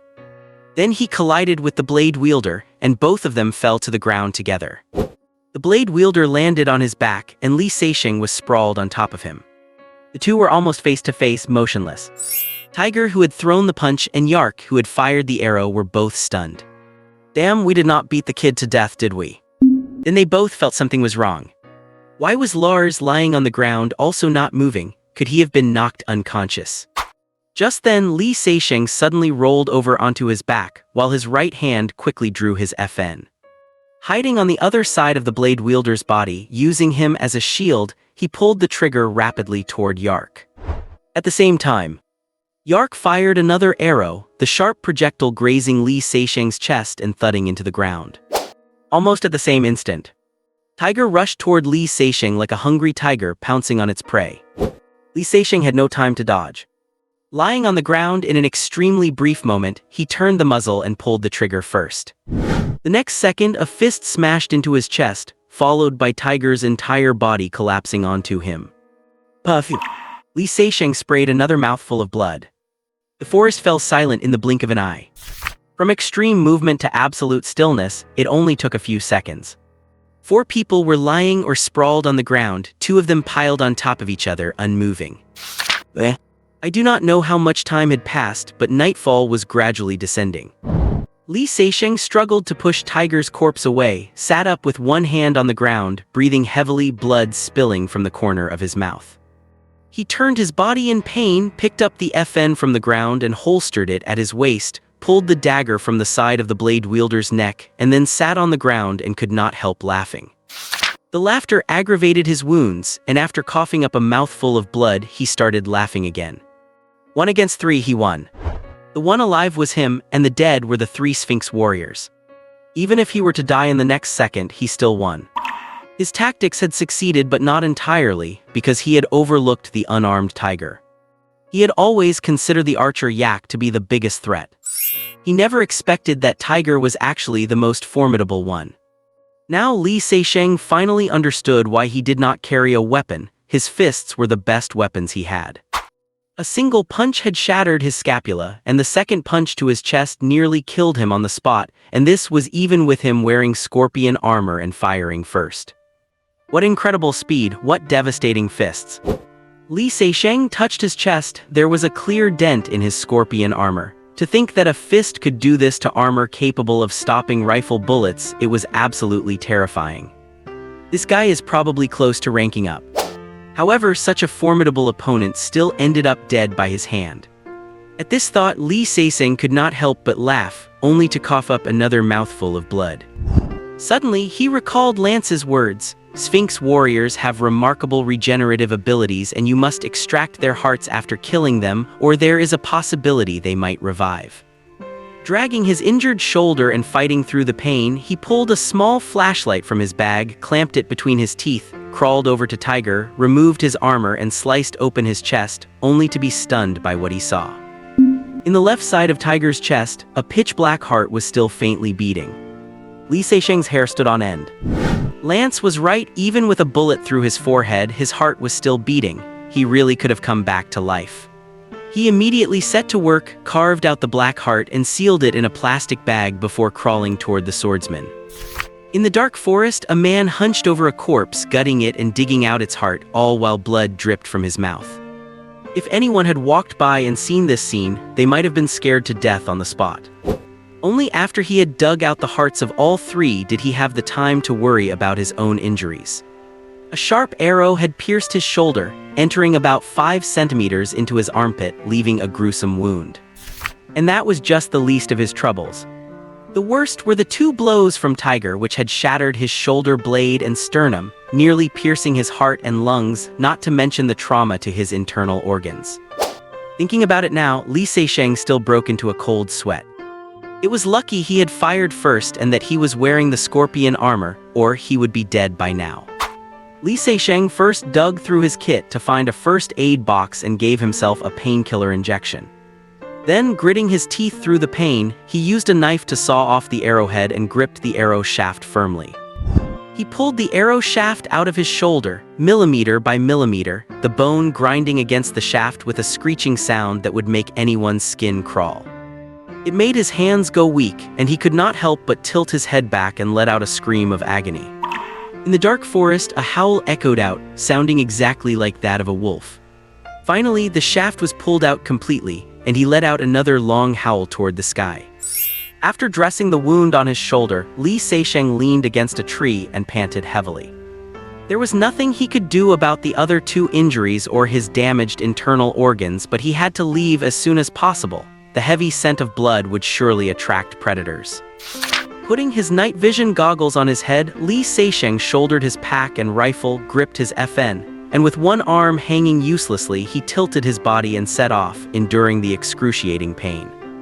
Taking it one step at a time. In the jungle, no animal dares to get injured easily. Once injured, they cannot catch prey and cannot escape the predators of other beasts. All that awaits them is death. Leaning against a large tree, Lee Se-seng could not help but cough up a mouthful of blood. Looking at the cheetah lying dead in front of him, he felt just like a wounded beast himself. This was the 5th predator he had killed, and the scent of blood on him had become an aphrodisiac for these beasts, driving them to target him time and time again. May the Earth Mother bless him, he had found the path he came by. But he did not know if Mother Earth could protect him long enough to make it out of this forest alive. His bruised lungs burned like fire, and even the air he breathed was thick with the heavy stench of blood. To make matters worse, almost all the food was in Carl's backpack. His own bag was filled with gear and ammunition, containing only 2 emergency chocolate bars and a single bottle of water. Now the chocolate was gone, and even those precious bitter nuts had been eaten to stave off hunger. Only a little less than half a bottle of water remained. There was plenty of water in the forest, but he dared not drink it. Doing so might only hasten his death. The journey here took less than a day and a half, but now it had become the longest road of his life. Lee Se-seng dug a pit under the tree with his dagger. He had long since lost track of where he dropped his buck machete. He then pulled his backpack over and started rummaging through it. He took out the tent, sleeping bag, and sleeping mat, put in a change of clothes, added a folding knife and a can of insect repellent, and finally buried the majority of his ammunition in the pit. Now the pack contained only a first aid kit, night vision goggles, binoculars, and a small amount of ammo, and 3 black hearts. He did not know why he was still carrying them. Surely he was not planning to save them as a final meal. Li Seixing struggled to his feet, shouldered the lightened pack and his rifle, and began to walk slowly back north along the path he had come. He did all of this with one hand, as his left arm was completely incapacitated, his shoulder blade visibly fractured and swollen, and his chest severely bruised. Worse still was his lung injury, which made every breath feel like inhaling burning coals and every cough bring up blood. It was already midday on the fourth day. He estimated he could hold out for one more day at most. If Old Harry and the others did not come back for him, he would die. But could Old Harry and the others really make it? It took at least a day and a half to get from the Black Pine Forest to Black Horse City, which meant 3 days for a round trip. Right now, Old Harry and his team might have just left the Black Pine Forest and were on their way to Black Horse City, meaning that even if they could come, it would be too late. So even Li Seixing did not know what he was still holding on for, or why he had not just given up. He just kept walking forward mechanically, step by step. Lord Vincent realized he had made a mistake. In a fit of rage, he had sent all the scouts who came to meet them off to hunt that person down. Then he had to pause the advance and wait for them to return. That wait lasted until the next morning. Not only did the scouts not return, but the 3 Sphinx warriors did not return either. He could not decide whether to keep waiting or move forward blindly because he had not only lost his guides, but he did not even have anyone left by his side to consult with. Only Boar and Ox remained. Faced with the predicament he had created, Lord Vincent had to pull a small, light yellow bird from his pocket, tie a small note to its leg, and release it. The little bird soared into the sky, chirped once, and flapped its wings, flying back in the direction they had come from. Hundreds of kilometers behind Vincent, a large clearing appeared in the jungle. Trees on the ground had been uprooted and become food for dozens of giant elephants. If the giant oxen were like small hills, then the giant elephants were true mountain peaks, standing almost level with the towering trees. Surrounding the dozens of giant elephants were tigers, lions, leopards, and other various beasts, along with countless mutants. On the back of each giant elephant was a large platform constructed from logs. The platforms were filled with warriors clad in black iron armor. The platform on the back of the largest giant elephant measured over 100 square meters, yet only a dozen people were on it. 7 log chairs were arranged toward the front of the platform. One was in the center and the other 6 were arranged on either side below it. People were seated on all 7 wooden chairs. The 6 people below had markings on their faces just like Vincent's, a grayish black. On the chair in the very center sat a handsome man in his 30s whose facial markings were strikingly black, not grayish black, but truly black. His handsome face combined with the black markings created an uncanny sense of beauty. If Li Seixing were to see this, he would surely be shocked. Because Lance had told him that if he ever encountered a Sphinx warrior with black facial markings, he should not hesitate. Run as fast as you can. Because you are absolutely no match for him, and neither am I. Only the Silver Oak warriors of the natural religion are his match. Unlike the people below him, there was not a trace of brutality on this man's handsome face. He always wore a warm smile that made people instinctively feel drawn to him. He suddenly glances up at the sky and extends his slender palm. Tweet. A small, bright yellow bird landed on his hand. The man removed the note from its leg and unfolded it. His delicate eyebrows twitched, and he let out a helpless sigh as he looked at the 4 people below. Sigh, that idiot Vincent cannot even manage to lead the vanguard properly. One of them stood up and asked Master Jailan, "Is something wrong with Vincent?" He reported earlier that he had successfully linked up with the guides. Master Jailan spread his hands. That is exactly the problem. In order to kill a wild hunter, he managed to lose all of those guides. The man was stunned for a moment before saying, "Did not he leave at least one? Just one would have been enough." None. Master Callan shook his head. Furthermore, he managed to lose 3 of his own soldiers as well. The people below exchanged glances, not knowing what to say. Sphinx warriors may be brutal and bloodthirsty, but they are certainly not soft. On the contrary, those with clear minds and firm wills are the ones most likely to succeed. It is quite a talent for Vincent to have rendered himself a lone wolf so quickly. Master Jailan turned his gaze toward one of the men below. "Karu, I think it is time for you to set off. Speed is the most critical element of a surprise attack, and that idiot Vincent has already wasted a whole day. I need you to point him in the right direction, and I authorize you to take command of the vanguard if necessary." As he spoke, he produced a black bone whistle, the tool used to control the giant beasts. "Yes, Lord Galen."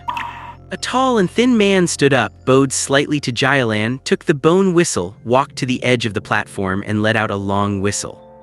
Then he bent his legs and leaped off the 10-meter-high platform. A giant black eagle swooped past beneath him and caught him perfectly.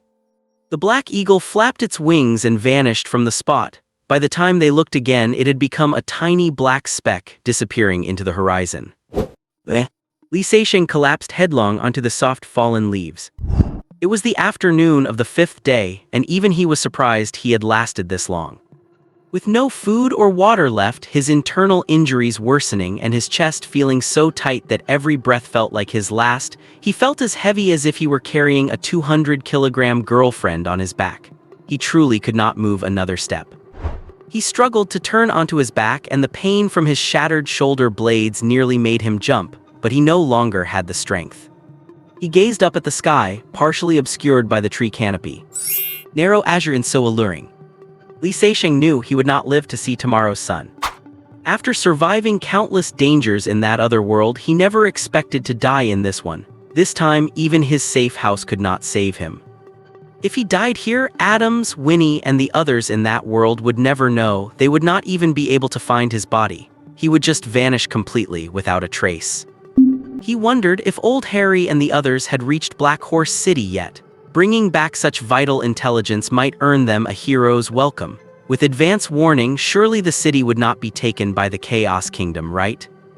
Did he count as a hero himself? I suppose so. Li Seixing's thoughts drifted as his consciousness began to blur. Just then that sliver of blue sky vanished. A massive shadow appeared above, blocking out the sky. Li Seixing perked up. Is that an airship? Was it here to save him or just passing by? Regardless, this was his last chance. He immediately shoved the muzzle of the FN into his mouth. Do not get the wrong idea, he was not trying to commit suicide, he just wanted to twist off the silencer.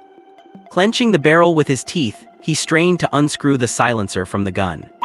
Li Seixing raised his arm with all his might and pulled the trigger. Bang bang bang. Then he lost consciousness. Li Seixing woke up. He lay in bed, unable to tell where he was for a long time. The room was tidy, with low wooden ceilings, antique furniture decorated with brass and circular windows. It was not until a white cloud drifted past the window that he realized he was on an airship. Mr. Sazin, you're awake. Lena gently pushed the door open and gasped, covering her mouth in surprise when she saw him wake up. Old Harry Carl and a man in a white robe walked in afterwards. The robe was long and white, complete with a hood. Both were excited to see Li Seixing awake, but they held back out of fear for the man in the white robe. Seeing this gaunt man with a cold gaze, Li Seixing was startled. Is this a doctor? His appearance was identical to the physicians from the Middle Ages seen in oil paintings. Luckily, he was not wearing a birdbeak mask, or Li Seixing would not let him touch him even if it meant death. It was said that their specialties were bloodletting and treating wounds with boiling oil. The doctor walked to the bed, checked his eyelids, touched his chest to sense his heartbeat, and looked at him expressionlessly. I will state your condition simply. Your shoulder wound has been redressed, and we drained the blood from your lungs using herbal concoctions. 6 of your ribs were fractured and have been reset, but your shoulder blade was shattered into over a dozen pieces, which I cannot fix. I suggest you get a nice prosthetic arm when you arrive in Black Horse City. That is all. After delivering the cold, emotionless diagnosis, the doctor turned and left immediately. As soon as the doctor left, old Harry and the others rushed forward to greet him excitedly. Their faces were full of sorrow, knowing Mr. Sezin would lose his left arm, and all for the sake of saving them.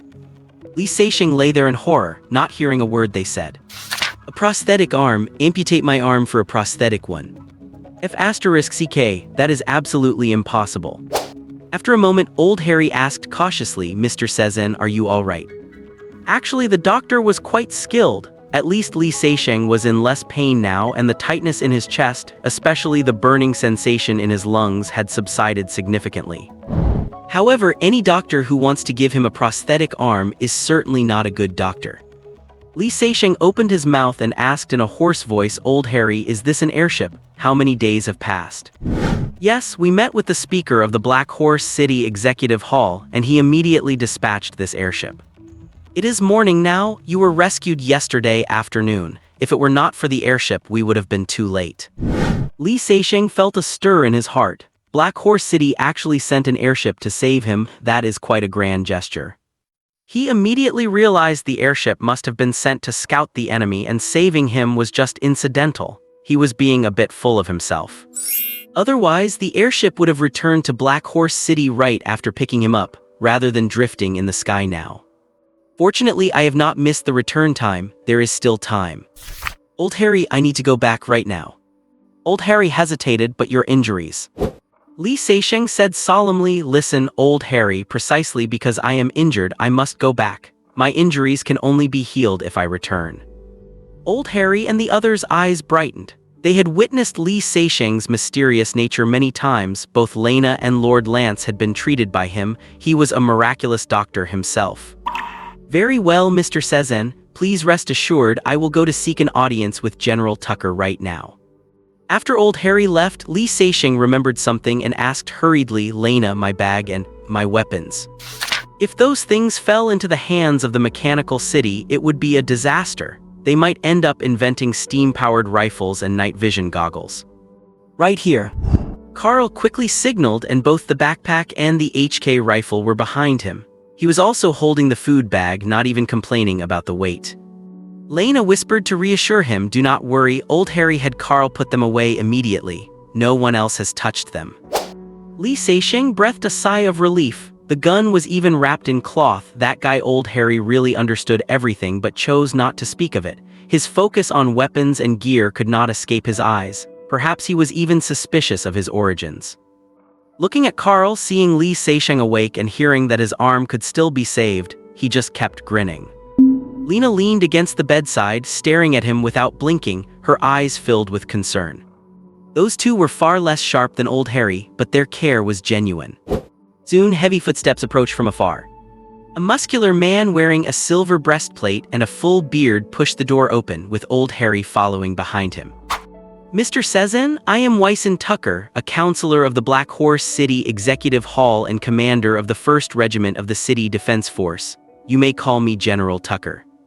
General Tucker specifically glanced at his shoulder, presumably aware that Li Seixing's arm could not be saved.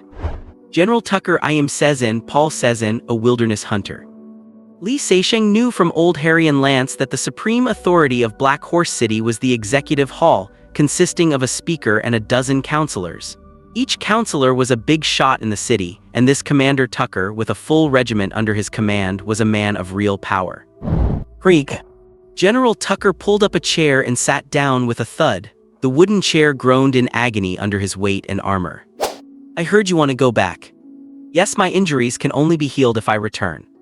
General Tucker thought for a moment and said readily, "Very well, I will order the airship to drop you off at the designated location. Is there anything else you can tell me about the chaotic realm?"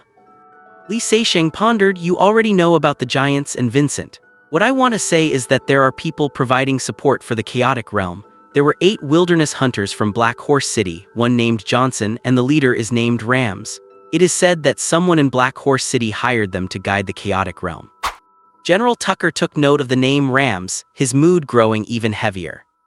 The chaotic realm's army crossing the Black Pine Forest to attack, with someone in the city providing support. This was truly bad news. Black Horse City had not fought a war in many years. He was not sure if they could fend off an assault. This information must be reported to the Western Alliance, as well as the Mechanical City and the Church of Nature, immediately. Relying solely on Black Horse City's own strength would not be enough. Li Seixing was right. General Tucker's main goal was to scout the enemy situation. Although they did not see the army of the chaotic realm, they found many traces of giant beasts trampling the area on a sparse grassland, proving these people's words were true. Thinking of this, General Tucker could not sit still anymore. He stood up and said, "Thank you all for everything you have done for Black Horse City. I will issue you residency permits. You are welcome in Black Horse City, and perhaps the speaker will meet you in person then." He nodded and left quickly. As the only city for hundreds of miles, not everyone was qualified to live in Black Horse City. Otherwise, everyone in the wilderness towns would have flocked there. Therefore, the residency permit mentioned by General Tucker was a dream for a wilderness hunter, but useless to Li Seixing. Li Seixing exhaled in relief. He was most afraid that Tucker would ask about his origin, which he could not answer. The consequences of lying would be even worse. Being treated as a spy would be troublesome. He had been prepared to use Lance as a shield, but fortunately the other party was too anxious about the chaotic realm issue to press him. After General Tucker left, Old Harry carefully closed the door and gave Carl and Lena a wink. The three walked to Li Seixing's bed and knelt on one knee, which gave him a shock. "Honorable Mr. Sezen, you have saved us once again. From this day forward, I, Old Harry, am your most loyal servant." Lena and Carl said the same, just substituting their own names. It seemed the three had discussed this in advance. Li Seixing was curious and asked, "You do not even know who I am, yet you want to pledge your loyalty." Old Harry said sincerely, "Whoever you are, you should not have saved us time after time, yet you did. And it was not just a simple favor, you did it at the cost of your own life. Therefore, no matter who you are worthy of our loyalty." Only after hearing this did Li Seixing understand why they were so moved this time. Previous rescues had been too easy, like mere favors. This time was different. Without the timely arrival of the Black Horse City airship, he would have died for saving them. A simple favor versus risking one's life. These were two completely different things. Many people do not mind saving someone when they are capable, but asking them to risk their own lives to do so is something they would carefully consider. "Very well, I accept your loyalty." From beginning to end, no one asked about the fate of those guides. In the eyes of General Tucker and Old Harry's group, it was a miracle that Li Seixing escaped. Nothing else occurred to them. Thus, Li Seixing killing the 8 guides and 3 Sphinx warriors, a matter that should have shocked everyone, was known only to himself and the chaotic realm, causing no commotion at all. When the airship hovered, General Tucker was stunned by the house and valley before him. He had never known such a place existed in the Black Horse Wasteland, let alone that someone had built a house there. He wanted to ask what was going on, but Li Seixing, having anticipated this, was already unconscious. General Tucker had to give up. Never mind, there were more important matters at hand. Compared to that, this was just a small detail. The airship lowered a large cargo basket of over 100 square meters using 4 chains, setting down both the people and Old Harry's battered car. Old Harry and Carl carried Li Seixing on a stretcher and stood in front of the courtyard gate. Li Seixing opened his eyes and saw the full view of the airship for the first time. The scene before him could only be described as shocking. The entire airship looked like a massive fish hundreds of meters long, with a long ram at the bow, a thick hull wrapped in a gray metal shell with 2 large fins, a row of round portholes along its sides, and a vertical tail rudder in the shape of a huge fishtail with propellers spinning at the top and bottom of the rudder. 2 iron smokestacks on the fish's back spewed thick black smoke, while in the belly of the fish the cargo basket was being retracted and the hatch was closing. Then, the tail rudder shifted, the massive hull turned slowly toward the northeast, and the 2 propellers gradually accelerated as it flew toward Black Horse City. This was completely different from what Li Seixing had imagined an airship to be. It had no distinction between gas bags and gondolas, but was all integrated. Steam-powered and using an advanced design concept where the hull and engine were one, it was a behemoth that blended ruggedness with exquisite detail. Without a doubt, this was the most perfect crystallization of technology in this era. Li Seixing suppressed the urge to take out his phone to take pictures and watched quietly. Old Harry and the others were also looking up, watching the airship depart. After a long while, Old Harry sighed softly. "Mr. Sezen, thanks to you, I have finally ridden an airship in my lifetime." Carl agreed, "Yeah, even if I die now, I will have no regrets." Lena also looked at Li Seixing and smiled. "That is right. Apart from Old Harry's broken car, this is the first time I have ever ridden any other mode of transport." Old Harry and the others carried Li Seixing into the living room and carefully helped him sit on the sofa. His fractured scapula and ribs put him in a dilemma. It was uncomfortable whether he lay on his stomach or back, and sitting was the only tolerable position. Li Seixing finally felt a sense of relief. It was partly because his back and chest were not under pressure, and partly due to the feeling of safety provided by the safe house and its protective shield. Sitting on the sofa, Li Seixing could not help but close his eyes. He had survived again. This is really... Wait. Li Seixing opened his eyes and looked around, then closed them again. Suddenly, a three-dimensional model appeared in his mind. Upon closer inspection, he realized it was this house, accurate down to the smallest detail. The only difference was a small heart-shaped pattern at the kitchen counter. What does this mean? Why did this change happen? What does this heart represent? Li Seixing opened his eyes and frowned, pondering the question. Old Harry and the others sat on the carpet, watching Li Seixing open and close his eyes, looking perplexed, and dared not disturb him. After a while, Old Harry asked cautiously, "Mr. Sezin, are you all right?" "Oh, I am fine." Li Seixing shook off his thoughts and could not wait to go to the kitchen to see. "Old Harry, Lena, Carl, you should go back first. I am preparing for my treatment. You can come back in a few days." Old Harry and Carl said nothing. They had experienced Mr. Sezin's mysterious side many times before.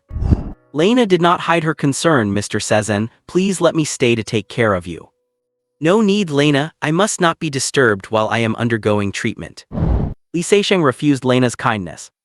His so-called treatment was actually just returning to his world. Besides, what could a woman who breaks dishes just washing them do to take care of him? Even now, Li Seixing felt heartbroken over the 2 plates she had shattered. That set of bone china was very expensive. After sending Old Harry and the others away, Li Seixing stood up from the sofa, supporting himself with one hand, and walked toward the kitchen, clutching his chest with the other. The solid beechwood countertop had beautiful light gray grain. Next to the cutting board there was a striking black heart-shaped pattern as if branded on. Touching it, he could feel a slight depression, yet the edges were smooth as if it had formed naturally. The glowing spots and numbers in his mind were important. One represented the time he could stay in this world, the other represented the safe house. Li Seixing believed this pattern was equally important, but what could it be used for? Appearing in the kitchen and being black, could it be implying that he could cook dark cuisine? A heart shape, could it be for him to make love-infused breakfast? Since it appeared in the kitchen, he naturally associated it with food. Li Seixing stood there completely baffled. Standing for too long caused chest congestion, and Li Seixing could not help but cough, clutching his chest. He chuckled bitterly. "Surely you do not expect me to dig out my own heart and place it in there." Once he said this, a flash of insight struck Li Seixing's mind. This pattern appeared for the first time. Why? The black heart shape, it obviously could not be his own heart. Aside from that, the answer was clear. Li Seixing returned to the living room and fished a plastic bag out of his pack, which contained 3 black hearts.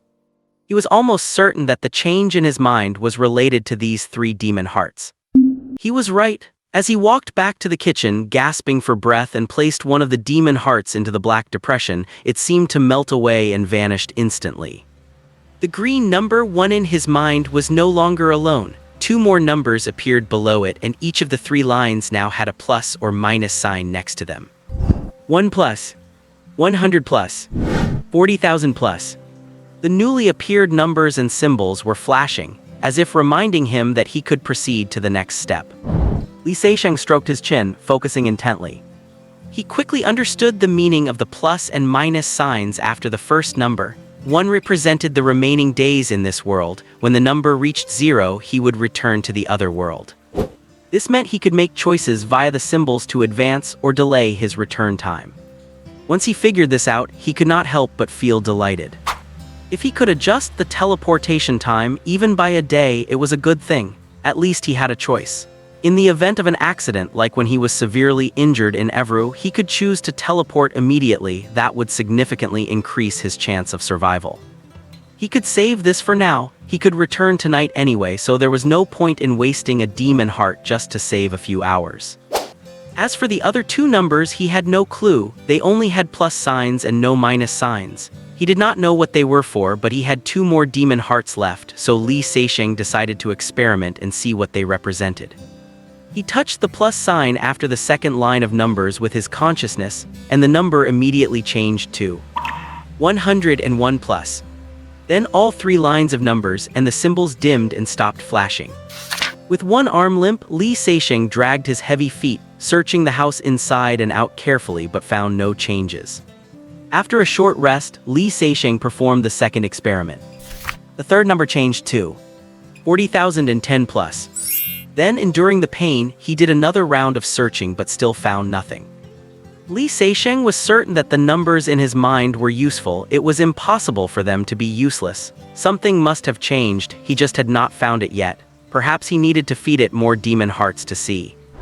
Placing the last demon heart into the depression, Li Seixing dared not experiment further. He needed to save one for the time adjustment, just in case.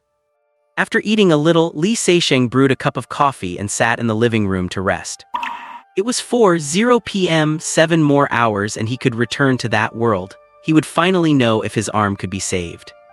Thinking of this, Li Seixing's heart grew uneasy. He had never tested whether injuries sustained in this world would be healed during teleportation. Then he cursed himself for being a fool. Even if it could not be healed, would not he just teleport back to this world in 6 days? Compared to getting a prosthetic arm, what was waiting a few days? Leaning gently against the sofa, Li Seixing thought of many things. The demon heart brought changes to himself, or rather to the safe house, which meant he must be an enemy of the chaotic realm. Deciding his stance this way was fine, as he was already their adversary. However, having the depression for merging demon hearts located on the kitchen counter felt quite strange. The kitchen was where he prepared his meals. Now he also had to feed the safe house. Thinking of this, Li Seixing was suddenly alarmed. A few days ago, he had complained to himself about the teleportation timing issue, and then this change occurred, adding the option to freely adjust the time. Was it a coincidence caused by bringing back the demon hearts, or could it perceive his thoughts? Li Seixing was getting scared. It could consume demon hearts. Could it be that the safe house is alive? Amsterdam, Netherlands. The Amsterdam Arena, the majestic home stadium of the Dutch football giant Ajax, stood tall. On a public pitch nearby, a group of people were sweating it out and enjoying the game. Li Seixing, wearing the black and gray striped Ajax away jersey, stood at the right midfield position, constantly waving to his teammates for the ball. This was his second day back. Just as he had expected, the moment he returned, his arm healed. That feeling of a limp arm with his chest and lungs feeling like they were filled with lead had been truly miserable. Li Seixing felt full of strength. Standing on the green pitch gave him an urge to run wildly. This time, he chose to return to the rent's safe house, read through Blika's files again carefully, and then hopped on a plane to Amsterdam the same day. The hotel he booked was very close to the pitch where Blika often came to play. Standing on the balcony with binoculars, he could see the figures running on the field. Coming here to play football was the best way to get close to Blika without attracting attention. The ball was being scrambled for between a few teammates in the middle and backfield and the opponents in Ajax home kits, but it never seemed to get passed out. Li Seixing could not wait to rush over and steal the ball from his own teammates' feet. Everyone was an amateur, forming teams freely by jersey color upon arrival, so the skill gap was significant. Li Seixing shook his head inwardly. His current teammates were just not up to par. Finally, a teammate noticed him and kicked the ball in his direction, with the speed of a shot and the trajectory of a clearance. Blika was not here yet, but he could appear at any moment. He had to show off his skills to have a chance of getting close to him. Li Seixing pushed off the turf hard, sprinting forward. He reached the ball just before it went out of bounds, leapt sideways to trap it with his chest, then turned in one motion and dashed toward the opponent's half. "Oh, that guy is really fast." A tall teammate could not help but exclaim. The chubby guy who had passed to Li Seixing seized the chance to brag. "I knew he was fast, that is why I played it into space."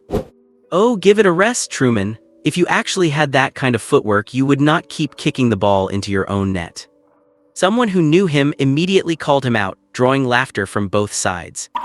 Amid the chatter of his teammates, Li Seixing sped toward the penalty area like a lightning bolt. Two defenders immediately rushed to double-team him, but Li Seixing made a light touch, changed direction to shake off one defender and pushed the ball toward the byline. The other player stopped after a few steps and threw his hands up helplessly. He could not keep up, the guy was just too fast. Li Seixing's performance caught the attention of the spectators on the sidelines, with many exclaiming in surprise. This kind of speed was rare in amateur games.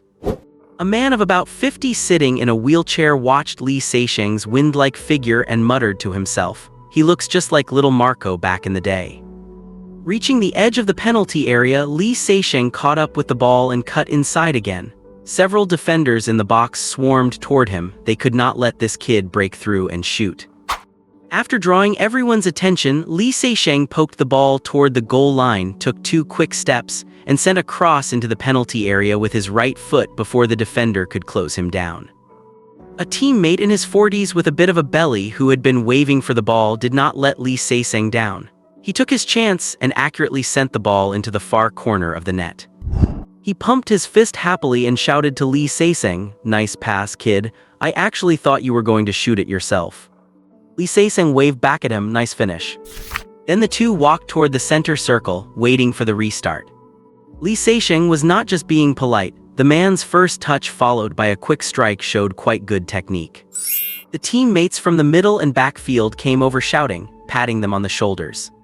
"Nice job, man. Kid, you run really fast. If you had a bit less hair, I would think Arjun Robin was my teammate." The team burst into laughter. "Hey Robert, he is much more handsome than Arjun. Besides, Arjun should be in Rio de Janeiro by now." Li Seixing also laughed. "It is all right, I am honored to be compared to Mr. Robin." Arjen Robben, the famous Dutch star currently playing for Bayern Munich and a key winger for the Dutch national team, is known for his speed, ball control and his signature cut-inside shot, earning him the nickname the Little Flying Dutchman. The Dutch team had already gone to Brazil. They were the favorites to win this World Cup. Though it seemed they were favorites every time. As for the results, Li Seixing liked this feeling. Everyone was a stranger brought together by a shared interest, sweating and enjoying the fun football brought regardless of their skill level. After the restart, thanks to his performance, the midfielders and defenders remembered this incredibly fast teammate. Li Seixing got the ball much more often. Having not played for a long time, he temporarily set aside the Blika business and ran wildly on the pitch. With his body reconstruction, the bitter gourd fruit, and the heart of the oak, Li Seixing's physical condition and ball sense had improved significantly, making him the most dazzling presence on the field. He made several rapid breakthroughs, fed the ball to that striker, and after helping him net 4 goals, the man voluntarily came over to hug Li Seixing. "Hey young man, I am Frank Spencer, just call me Frank. Are you sure you are not a professional player?" "Hello Frank, I am Erwin Adams, just call me Adams." Li Seixing introduced himself, then shrugged and laughed. "If I were a professional, I would be in Brazil waiting for the World Cup to start, not here." The Brazil World Cup was starting in just a few days, and like other fans, Li Seixing was looking forward to the exciting performances from the 32 teams. "Frank, your technique is great, especially your shooting technique. I feel like you are the one who is a pro." Li Seixing was not flattering him. Although this Frank's stamina was lacking, his technique and footwork were excellent. Every time he received the ball, he handled it with the most logical move, which gave Li Seixing a sense of accomplishment as the passer. Frank also shrugged, saying calmly, "I used to be in the Ajax reserve team, but unfortunately my level was limited and I never made it out. So I switched careers and started selling sports equipment." After a pause, Frank patted him on the shoulder. "As for the shooting technique, you will soon see it does not count for much on this pitch. But you, man, why do not you cut inside and shoot like Arjun does?" Perhaps it was because Li Seixing provided him with so many comfortable passes that Frank, the striker, actually encouraged him to take the shots himself. "No, Frank, I like passing to others. I think that feels more rewarding." Li Seixing's words touched Frank. Such a selfless young man was a rare find. The two developed an increasingly tacit understanding. Li Seixing received the ball, broke through, and crossed, while Frank received and shot. By the time the final whistle blew, the score had reached double digits. With Li Seixing's assists, Frank turned into a shooting machine today. He was beaming and invited him. "Adams, let us go for a drink, my treat." Who is a striker's favorite person? Of course, it is the one who always sends them good passes. Though Frank's favorability toward him skyrocketed. Li Seixing politely declined. "No thanks, Frank. I have something to take care of, but I will be here again tomorrow." "All right then, see you tomorrow." Li Seixing had thoroughly enjoyed the match and received the most cheers. After the game, even a long-legged blonde girl who was quite well-endowed came up to flirt with him. It tempted Li Seixing, who had not seen a woman in months but thinking about coming back to perform again tomorrow. He could only tearfully decline.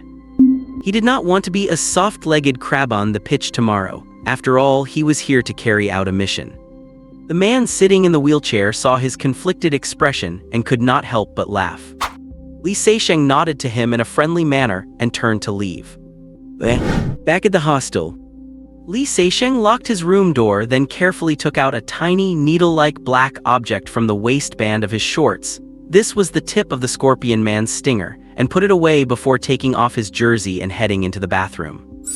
After a shower, Li Seixing went out for a walk to a nearby restaurant where he ate local specialties: salt-fried cod, bitterballen, croquettes, and stroopwafels.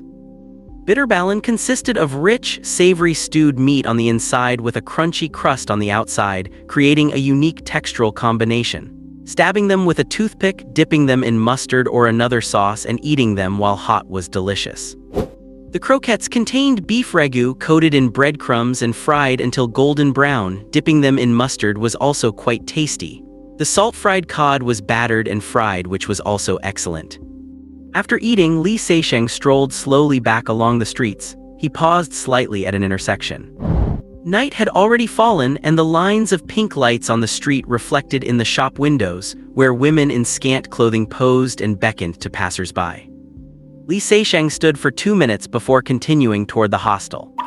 A teenager of about 14 or 15 stopped him. "Sir, want some cigarettes?"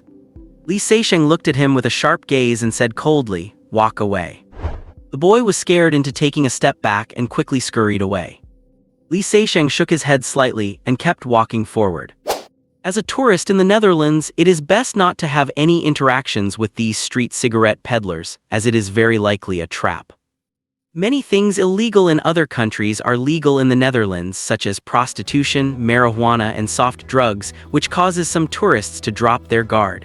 But please note, all of this has strict location limitations and is absolutely prohibited in public.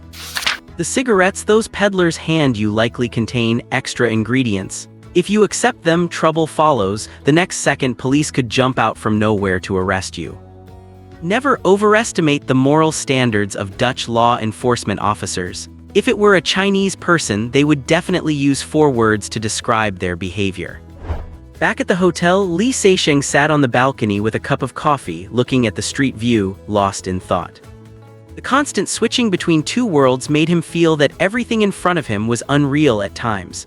The bustling streets under the neon lights, and the flow of people in contrast to the lonely, vast wilderness of the Black Horse Plateau, the brightly lit skyscrapers seemingly overlapping with the dirty, dilapidated town. Which one was real, which one was fake? Just like the Chinese idiom, Zhuangzhou dreams of the butterfly, not knowing if Zhuangzhou dreamed he became a butterfly or if the butterfly is dreaming it became Zhuangzhou. Maybe he had always been a wilderness hunter in that world, dreaming of this completely different world, and all of this was just his own fantasy. When he opened his eyes, he would still be in that wilderness. Or perhaps he had already died at Lake Valence, and all of this was just a hallucination before death. Then was there any meaning to all that he was doing? It took a long time for Li Seixing to shake off that mood.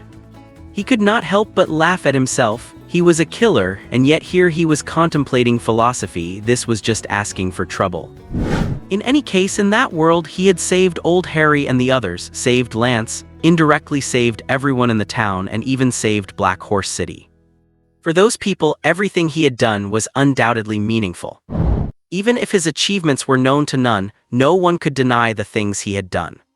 In this world, he was hunting down traitors, saving comrades, taking out those who wanted him dead, and living tenaciously. This was also meaningful. It was meaningful for himself, for Adams, and for the organization. Having realized this, Li Seixing rejuvenated himself, changed into his jersey, took some wisteria leaves, brought out that piece of Scorpion Man's stinger, and practiced over and over again on the clothes hanging on the rack. Of course, he could not directly kill Blika with the Scorpion Man's stinger. He would not be able to shake the repercussions. Therefore, how to utilize a chance for physical contact to remove the stinger from his own person and attach it to Blika's jersey required him to carefully design and practice repeatedly. Attaching the stinger to the wrong place would not work, falling off early would not work, and stinging someone else definitely would not work. Blika dying before he left would not work either. If either of the latter two happened, the mission would be an utter failure with no chance for remedy. So even though he had practiced many times, he had to keep practicing to ensure it was just right so he could succeed and retreat. It was not until around 10 o'clock that Li Seixing washed up and rested. Lying in bed, he thought for a moment, then took out his phone, switched it on, and called Garrix. He had not yet figured out how to solve this, but he had to keep Garrix steady. If they did not communicate for a long time, Garrix would definitely get suspicious. "Hey Gary, are you okay?" Garrix replied listlessly, "Man, you finally called. I thought you had forgotten about me." "How could I? You are one of the few friends I have." Li Seixing's voice was warm, but his eyes were cold. On the other end of the line, Garrix perked up slightly. "Man, when can I get out of this hellhole?" "Just wait a little longer. I promise to solve some trouble as soon as possible, and then you can leave." Li Seixing acted as if he suddenly remembered something. "Oh right, Gary, I am planning to go back to Plymouth in a while. There is something I want to leave there, just in case." Li Seixing paused, then continued, "In case I die, you need to find a way to get that thing to Paul. It must never fall into the hands of Thomas and the others, understand? Do not you worry, man, I will never let you down. God will bless you and keep you safe." After hanging up, Li Seixing was expressionless. He confirmed again that Garrix must have a problem because he had not asked what the thing was. Under normal circumstances, anyone else would have asked what could be so important. But Garrix did not ask, not a single word. Because he knew what the thing was, and not asking was to avoid making Li Seixing think he was too interested in it. Garrix must be hoping he would put that egg in Plymouth, and when he was about to die, tell him the exact location, and then he could go ahead and die in peace. The phone rang 2 minutes after he put it down. No need to ask, it had to be Winnie. He had only used this phone to contact Garrix, brother Parker, his foster father Adams, and Winnie. The call connected and Winnie asked nonchalantly, "Hey Cezanne, what have you been up to these past few days? When do you plan on going to do that task?" Li Seixing could not help but laugh. "Give it a rest, Winnie. I do not believe you do not know where I am." "It's all right, I do know." Winnie was slightly embarrassed but quickly returned to normal. "Cezanne, you have to understand, I am just concerned about you because you always keep your phone off, so I have to know if you are still alive." Li Seixing thought to himself, what is the point of me turning it on in that world? Could you possibly even call me? He laughed, "Then should I thank you for your concern?" Winnie pretended not to hear and asked, "Are you in Amsterdam because of Blika? I want to remind you, Cezanne, you must not leave any traces because the French do not want to break ties with Nadgery just yet. Also, if needed, I can find a way to provide you with cone snail toxin, dart frog toxin, box jellyfish toxin, or I can provide upas tree poison, rosary peas, flame fungus, or a cocktail toxin. Of course, if you choose to inject air, that is up to you." "Thanks, Winnie, I am just observing the target at close range for now. If there is not a suitable opportunity, I will not strike. I still have poison, I do not need your help for now." "That is good. Oh, there is something you need to be aware of," Winnie said in a heavy tone. "Thomas and the others' recent operations have been very secretive. My informants could not find out the specifics, but they suspect there might be a big move coming up, so you must be careful not to become a target." "Winnie, I understand. Thanks for the reminder." After hanging up, Li Seixing did not take the matter to heart. As long as he did not initiate an attack, no one could find his whereabouts. How do you find someone who vanishes into thin air every few days and reappears in another place? The next afternoon, when Li Seixing appeared on the pitch again, 2 teams were already playing and Blika still had not appeared. However, for Li Seixing, this was a good thing. It allowed him to mingle more with the people playing on this pitch, so Blika would not get suspicious. Li Seixing greeted a few people he met yesterday, and then cast his gaze toward the field. The match had just begun. He did not know anyone on the field except for Frank. Frank was playing forward in his away jersey from yesterday, teamed up with a middle-aged man who was at least 40-something, thin, tall, nearly 1.9 meters, and quite handsome. He looked somewhat familiar. It happened to be Frank's team's turn to attack. A midfielder carried the ball, was pressured by an opponent, and had no choice but to kick it high into the opponent's half. The landing point looked like the left side of the penalty area where 2 opponents happened to be standing. Without a surprise, the attack would be over. At that moment, a long leg stretched out from between the two players, making a light flick to send the ball into the air behind them. The two opponents rushed to turn and chase it, but before the ball landed, a foot lashed out at the bottom of it. The ball soared in a beautiful arc into the top left corner of the goal, the goalkeeper not even reacting. The goal scorer was the thin, tall man. Frank rushed over to high-five him, and the middle and back field erupted in cheers. Even the opponents were clapping. Those watching on the sidelines applauded, and the middle-aged man just waved his hand, looking indifferent. Oh my god, a flick volley strike. Lee Seixing could not help but marvel. This strike seemed simple, but at the moment of the flick, the opponent had already been prepared to shoot, and the transition of the motion was simply perfect. Beautiful shot, is not it? Lee Seixing turned to see the man in the wheelchair he had seen yesterday, watching with a smile on his face. Hello, it really was a beautiful shot. Lee Seixing greeted him quickly. The man pushed his wheelchair to Lee Seixing's side and looked at the field with emotion. Yes, it really is beautiful. Marco's judgment of the landing point has always been acute. This sounded like he was talking to himself, so Lee Seixing did not respond. The match restarted and his attention turned back to the field. After the opponent's attack was cleared by a defender, a midfielder snatched the ball. Facing pressure from two people, he hurried to pass it to the right wing. The winger was over 30. After receiving the ball, he took a touch but overran it, and it fell right to an opponent's feet. Oh! Lee Seixing and the man in the wheelchair both sighed with regret. This winger's footwork was too poor. In the time that followed, several attacks were thwarted at this position. Frank and the tall man ran back and forth several times without getting a pass, and someone on the sidelines started whispering about this guy wasting opportunities. The man in the wheelchair suddenly pointed at Lee Seixing and shouted, "Marco, Frank, let this kid on." Frank and the thin tall man turned their heads to look over. Seeing Lee Seixing, Frank whispered something to the man, who nodded. Frank immediately said to the winger, "Stala, you go down and rest, let the young man come on."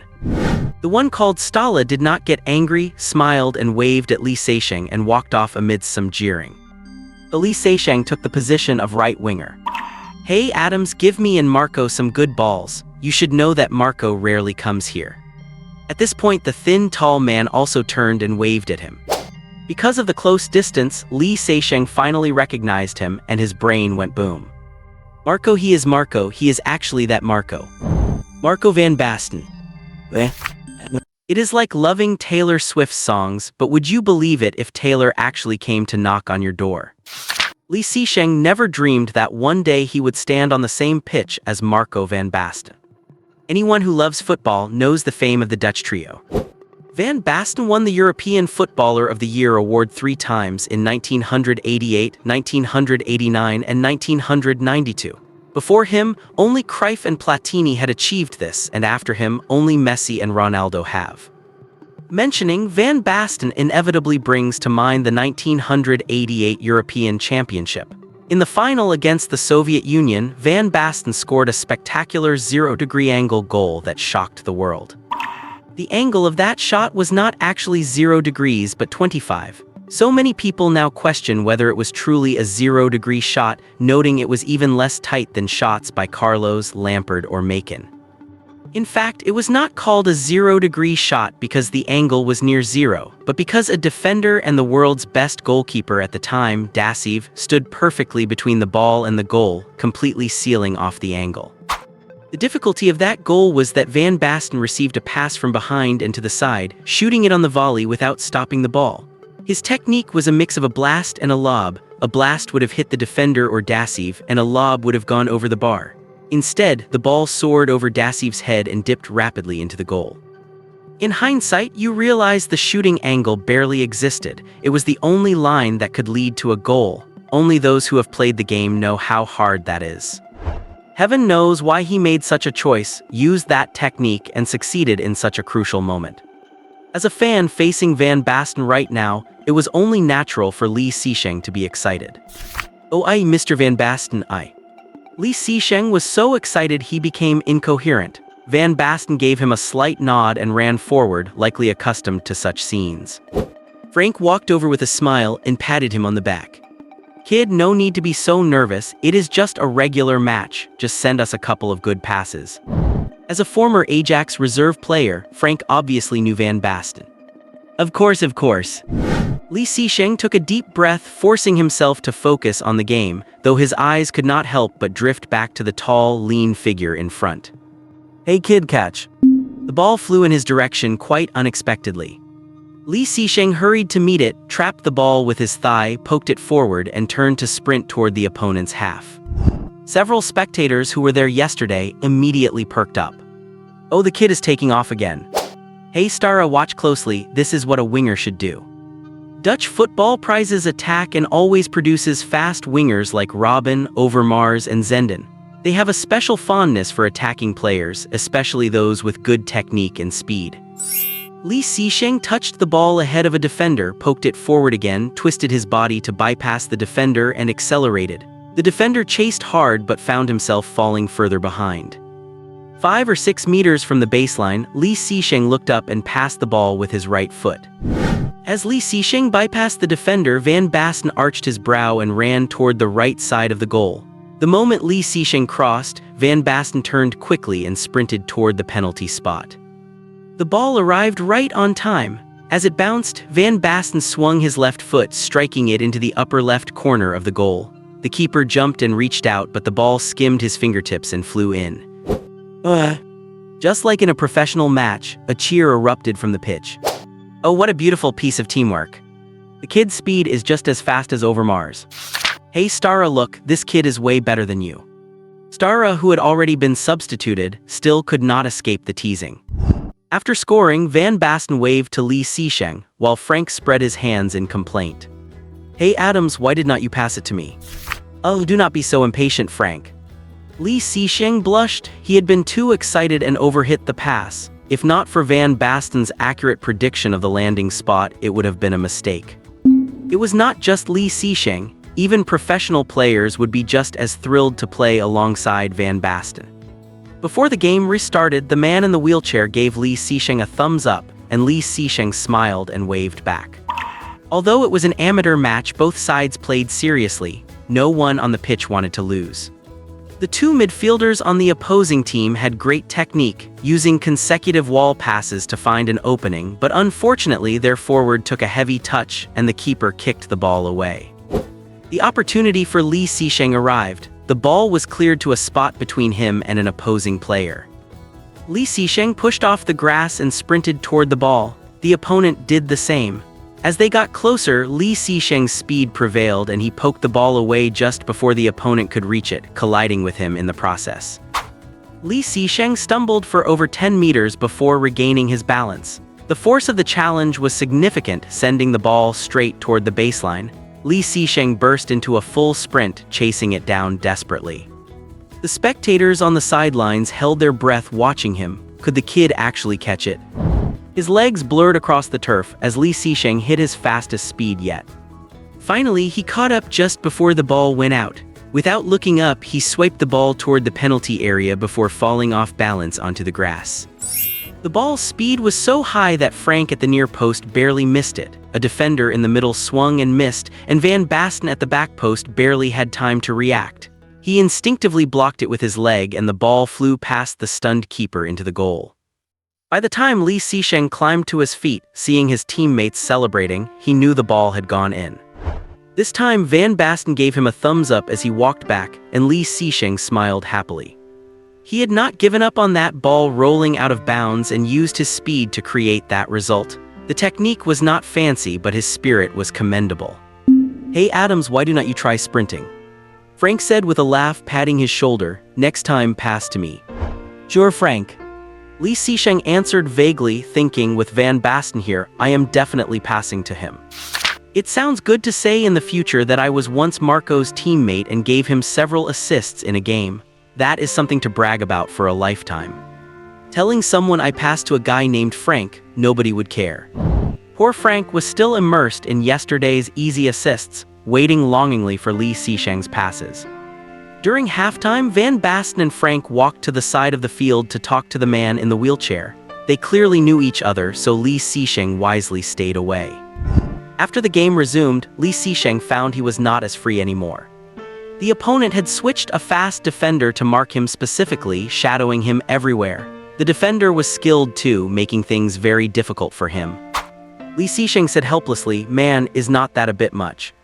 The guy shrugged and laughed, "Sorry, we cannot treat Marco roughly, so we have to stop you from passing to him." Everyone knew Van Basten's right ankle was injured, so no one would play aggressively against him, but they would not be as polite to Li Xisheng. Just as they were talking, the ball flew his way. Li Xisheng lunged, but did not take off. Someone pulled his jersey from behind, causing him to almost trip, and the ball went straight out of bounds. "Hey mate, this is a football pitch, not a wrestling ring." Li Xisheng was not happy. He wanted to keep assisting Van Basten. "Man, I have to stop you, otherwise I will be the one getting substituted." The opponent was polite, but refused to change his tactic.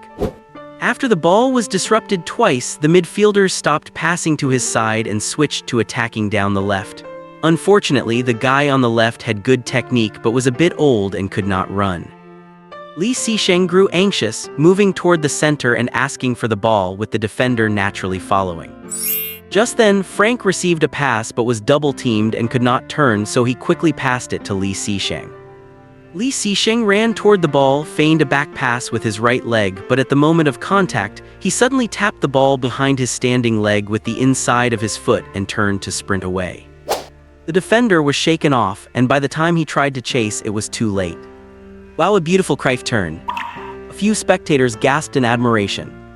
Li Xisheng had not had a chance for a while, and now he was like a wound-up spring, bolting toward the opponent's half with the ball.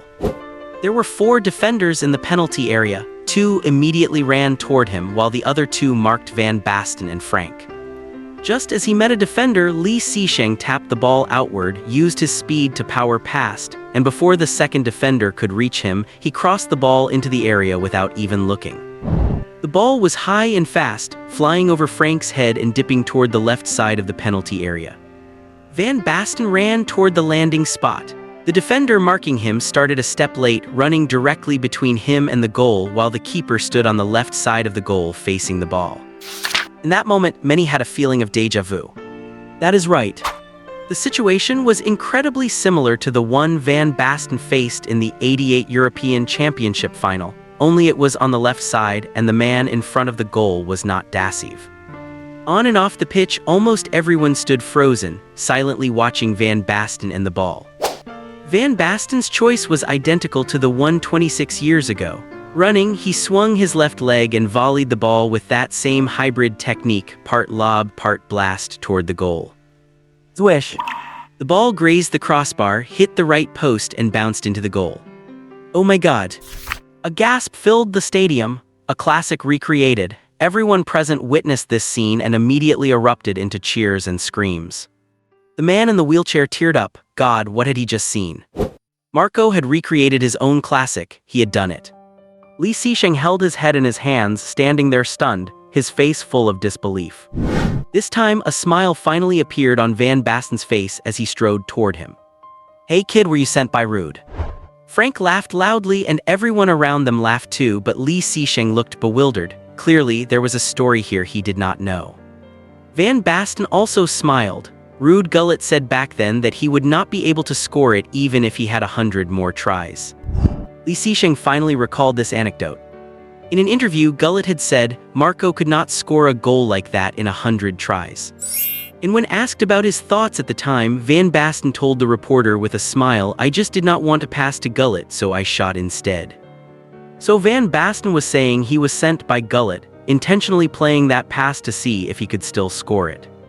Li Xisheng laughed, spreading his hands. "Mr. Van Basten, if I had that kind of footwork, I would be in Brazil right now, not here." Then they all laughed and walked toward the center of the pitch. Van Basten waved in response to the cheers and asked Li Xisheng, "Why do you always run down the line instead of cutting inside to shoot?"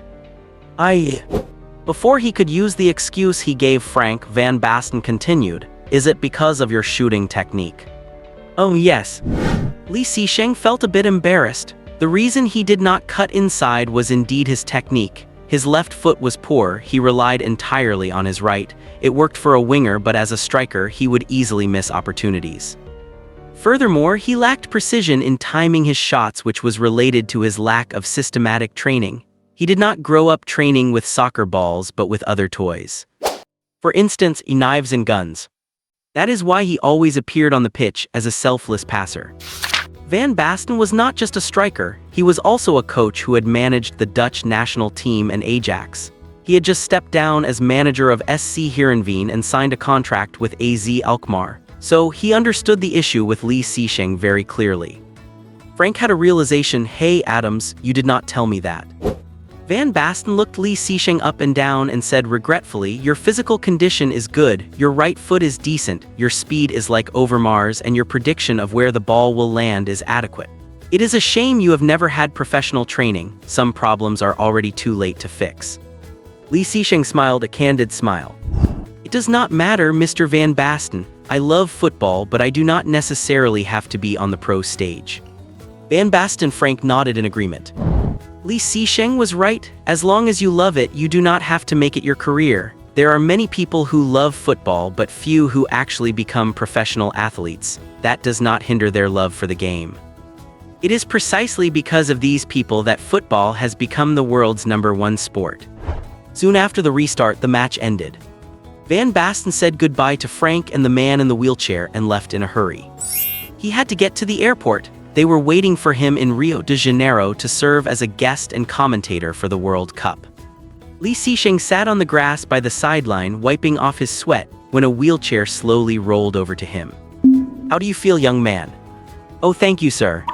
Lee Seesheng gave a sincere smile. "Thank you for giving me the chance to play on the same pitch as Van Basten. Honestly, I never dreamed this day would come."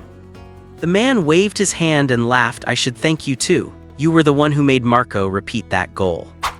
Then he sighed. "My name is Rob de Witt. I was once Marco's teammate at Ajax. You guys always say Marco's peak was the 88 Euros or his years at AC Milan, but you are all wrong." Lee Seesheng asked curiously why. "Because few people know that before Marco went to Milan, his right ankle had already been injured twice. That 5-month injury in Milan was just a relapse. Then Georgian and Boli became the final straw that broke him." Lee Seesheng was skeptical. "Mr. de Witt, according to you, Mr. Van Basten never really had a peak." De Witt sighed again. "Marco never reached the height he deserved. If we have to talk about a peak, the 5+ years from when he started at Ajax, substituting for Johan Cruyff, were his true peak." Seeing Lee Seesheng's disbelieving expression, De Witt shook his head. "You must have never seen Marco's performance at Ajax, right?" This time it was Lee Seesheng's turn to shake his head. He really had not. After all, the Eredivisie had much less fame than Serie A, and besides the Dutch themselves, few people paid attention. De Witt turned his head to look at the Amsterdam arena, his face full of memories. Back then, he was fast as the wind, agile as a fawn, and as elegant as a swan. Just compare that to his performance at the European Championship and in Serie A, and you will know. At that time, due to his right ankle injury, he was actually already on the decline. Although his technique and experience were more mature, he could never again embark on those long runs or break through defenders as he once did. It was the first time Lee Seesheng had heard this perspective, and he was still half doubting. That a 3-time European Footballer of the Year had long passed his peak was absolutely shocking. That night Lee Seesheng searched online and was astonished. What De Witt said was true. The Van Basten of that time was indeed faster, more agile, and capable of anything. Everyone calls Van Basten a classical center forward, but back then, wearing his Ajax jersey, he was slim yet incredibly agile. No wonder he had trained in gymnastics. He moved like the wind, dribbling past defenders as if they were grass, sometimes dribbling past a single defender twice before shooting. He was willful and unstoppable, frequently performing long-distance runs and dribbling through multiple players. His performances were night and day compared to his time at AC Milan. Moreover, his dribbling and ball control had a distinct style. He always kept the ball quite far away from himself. Messi keeps the ball within a meter of his body because of his height, stride frequency, and technical style. Similarly, Van Basten kept the ball 2 meters away because that was the only way for him, with his long legs, to touch the ball before the defenders could. Lee Seesheng sighed. Perhaps it was because of his flamboyant style that he was treated so roughly by defenders. P.S. I was inspired to write this chapter. I love the dominance of Maradona, the elegance of Van Basten, as well as the grace of Redondo, the agility of Messi, and the tenacity of Ronaldo. I accidentally saw a highlight reel of Van Basten at Ajax online, and he truly was more astounding back then. The afternoon of the third day. Although he had already observed through his binoculars from the balcony that Blika had not shown up, Li Seixing still appeared at the side of the pitch. He at least had that much patience. No one was playing a match right now, just a few people on the green forming small circles and passing the ball back and forth. Hey kid, do not you have a job? Dewitt pushed his wheelchair up in front of him. Mr. Dewitt, good afternoon. I am Erwin Adams, a graduate currently on vacation. Li Seixing was going to play soccer, and with the high physical exertion he had only applied a few thin layers of silicone to his face to make himself look younger and less conspicuous, then used 2 blue contact lenses to cover his dark pupils. Dewitt said in disbelief, my God, you are on vacation and instead of taking a girlfriend to the beach you are playing soccer here all by yourself. Li Seixing laughed. If I had brought a girlfriend, I am afraid I would not have the energy to play soccer. No wonder you turned down a wonderful date the day before yesterday. Dewitt also laughed, shaking his head. Well, you are right. I would like to say if I had been as self-disciplined as you back then, maybe I could have remained teammates with Marco, Rude, and the others. After saying that, he silently watched the field, seemingly lost in memories of his vigorous youth. After a long while he said, if you want to play a match, you need to wait a while. A group of students from the University of Amsterdam comes at this time every week. Li Seixing's heart skipped a beat. Thank you, Mr. Dewitt. If they do not mind, I would like to join in. Half an hour later, Li Seixing was passing the ball in a circle with a few people when a group of young men in Ajax home and away jerseys appeared on the sidelines. Li Seixing spotted Blika at a glance. He was chatting and laughing with his partners in the same jerseys just like an ordinary college student. However, more than 10 meters behind him, 2 men in sunglasses were observing the surroundings through their lenses. Without a doubt, these were his bodyguards. Blika was not an ordinary student after all. His father was the second in command of the most powerful force in Libya. Li Seixing quickly counted the heads and realized they were not enough to form 2 teams, so he immediately began to show off his footwork to attract their attention, though his method did not seem necessary after all. Dewitt spent his whole day at this pitch and was very familiar with the regulars. Hey Winador, see that kid? I suggest you take him in. Yesterday he just finished a hat trick of assists and the recipient was Van Basten. This introduction was truly shocking. If he were looking for a job, it would be more effective than any letter of recommendation. Wow, really? He is that guy? Someone posted the video online yesterday. Mr. Van Basten was really here. Too bad we have to deal with those damn exams. Several people gathered around Dewitt, asking about yesterday's events all at once, and so Li Seixing was naturally accepted by them. Unfortunately, because they were all wearing away jerseys, he and Blika ended up on the same team, and with one being a right winger and the other a left back, there was basically no chance for contact. In reality, Li Seixing would have preferred to be the right winger on the other side so he could play directly against Blika. Making physical contact would be quite reasonable then. The other side also took in a few people who had been playing on the field, and with enough people on both sides, the match began. The players on the field were all young. Their skills surely could not compare to yesterday's bunch, but the speed of attack and defense and the intensity of the challenges were even better. Li Seixing was secretly happy. An intense match was exactly what he had hoped for. Physical collisions would be perfectly reasonable. The only problem was how he, as a right winger, could collide with his own team's left back. Just then, the ball was passed his way. Li Seixing and an opponent pulled at each other while running for the ball. Li Seixing poked the ball behind him just before the opponent could get his foot on it, then quickly turned and kicked the ball out. Next, Li Seixing reached his top speed in a very short time and sprinted along the sideline. Wow, this kid is really fast. Hey Spitch, what are you doing? Hurry up and chase him. The atmosphere on the field was ignited instantly, and both sides focused their attention on this area. 2 opposing players blocked him, one from the front, one running over from the side of the penalty area. Li Seixing tapped the ball and ran into the gap between them. Before they could close the door, he poked the ball out, accelerated again, and squeezed right through them. Oh God! Li Seixing's Ronaldo-esque move drew a wave of exclamations. Seeing Li Seixing cutting diagonally from the right toward the penalty area, the 2 men behind him turned to chase, and 2 defenders in the box also ran toward him. Lee Seixing suddenly performed a hard stop with a fake shot, then kicked the ball to the unmarked striker in the box. The guy did not expect Lee Seixing to pass. He assumed Lee would have chosen to shoot himself, so he was caught off guard and took a touch that sent the ball several meters away. Fortunately, the other striker happened to be standing right there and instinctively poked the ball into the net. The guy was stunned for a moment, then hurriedly rushed up to hug his teammate who had scored. "Hey, Daly, you should thank my selflessness. I chose to assist instead of shooting." Daly, who had scored, did not know he had actually taken a heavy touch and said gratefully, "Thanks, Jimmy, thanks for the assist." Then the two waved toward Lee Seixing to show their gratitude. In an amateur match, after a goal, everyone just shouts and those nearby pat each other on the shoulder to celebrate. A group of people piling up to celebrate like that is something for a Champions League final. After the match restarted, Lee Seixing was sprinting down the wing while agonizing over how to get closer to Blika. Daly's technique was not bad and he soon received another pass from Lee Seixing and scored again. Jimmy was getting anxious. "Hey man, pass me one too, please." Lee Seixing raised a hand. "No problem." Blika's defensive technique was good and quite aggressive as he battled and intercepted the opposing right midfielder, leading to frequent physical contact. Lee Seixing sighed inwardly. What a pity he could not take advantage of such a good opportunity. After the opponent scored on a counterattack, the first half ended. A bunch of students sat on the sidelines resting and discussing the match. Lee Seixing also approached them to see if he could find an opportunity. "Man, catch," a teammate threw over a bottle of water. "Thanks." Lee Seixing saw it was that same Jimmy. His technique was worse than Daly's. He had seen clearly that the previous goal was due to a heavy touch.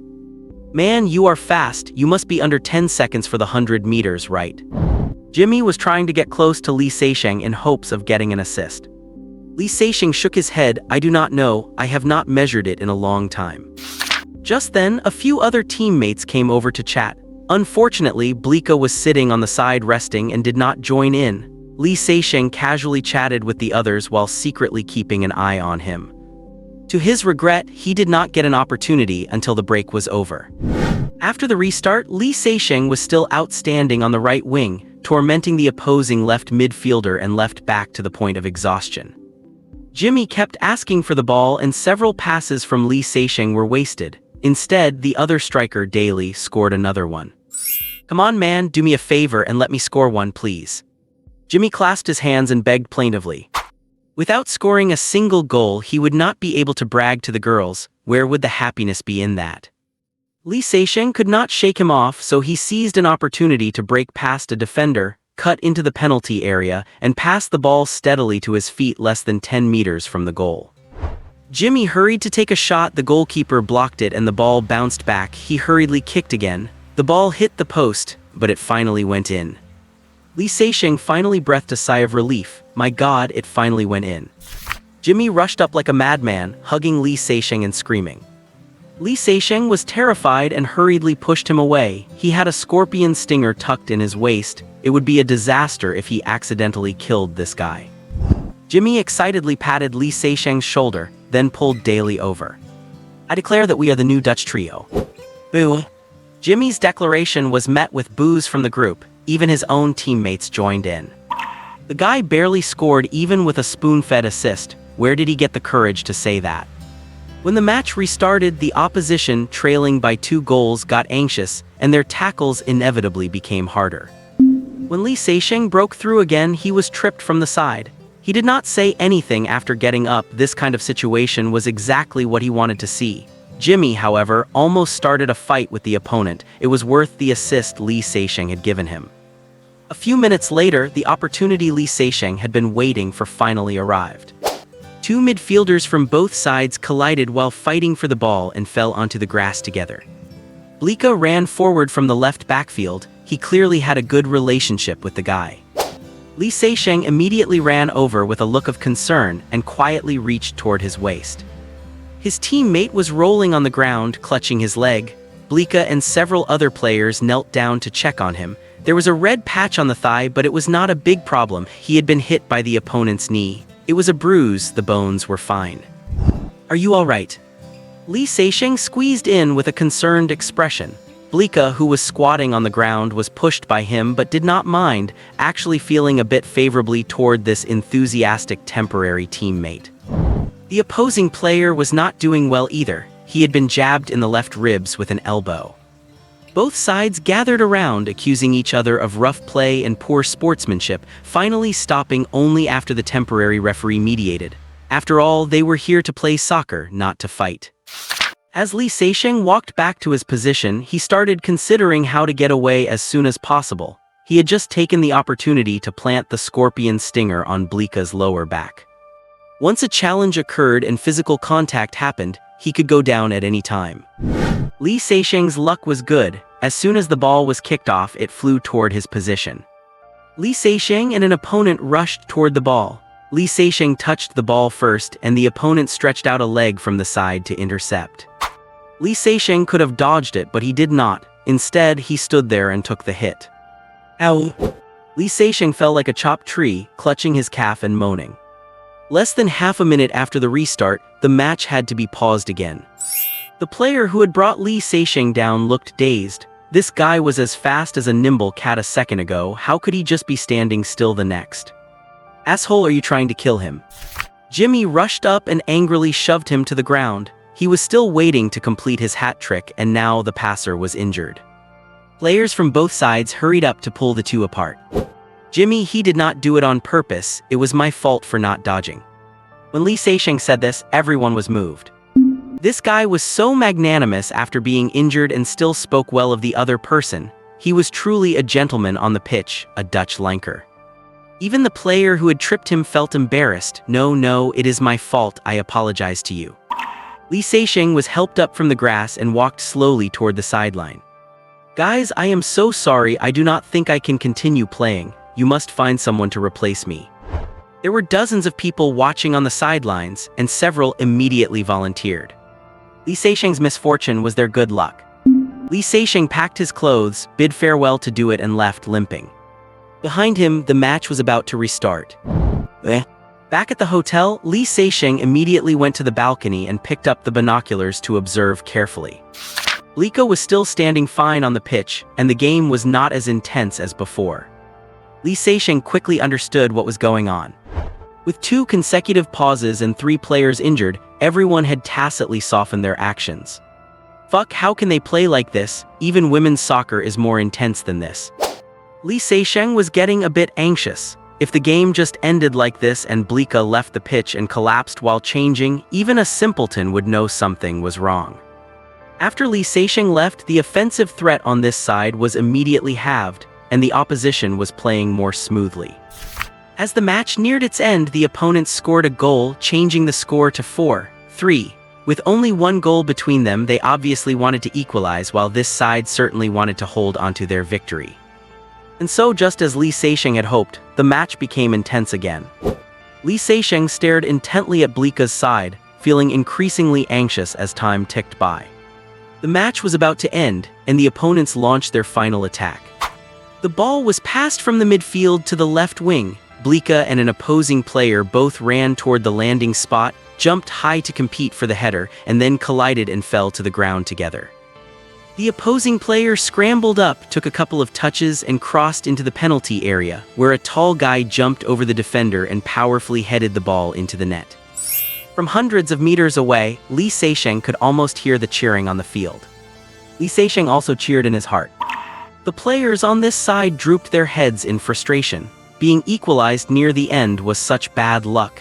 If only that right midfielder had not been injured and substituted. Something even worse was yet to come. After Blika fell to the ground, he did not roll around. Instead, he did not move at all. The 2 bodyguards did not pay much attention at first, but after sensing something was wrong, they rushed over like madmen. Lee Seixing put down the binoculars, turned, and left the balcony, a smile on his face. Mission accomplished, unknown to anyone. This is the highest realm for an assassin. The next day, not long after Lee Seixing got up, he received a call from Vinny, whose tone was extremely shocked. Sezin, how did you do it? Vinny, what happened? What did I do? Lee Seixing looked proud, but his voice sounded very surprised. Vinny said urgently, you know what I am talking about. Blika, how did you do it? I did not expect you to act so quickly and you actually succeeded. I did nothing. Blika died of sudden cardiac arrest after a fierce collision with an opponent on the pitch. What does that have to do with me?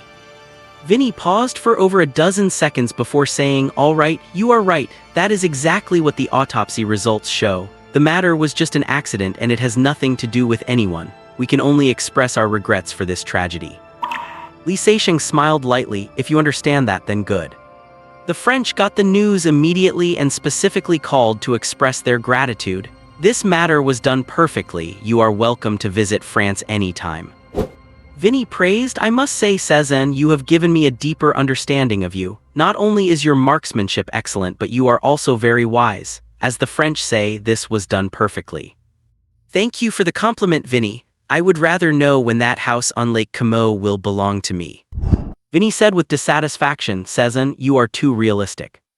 Li Seixing said lazily, "Vinny, it is not that I am realistic, it is that this world is inherently realistic."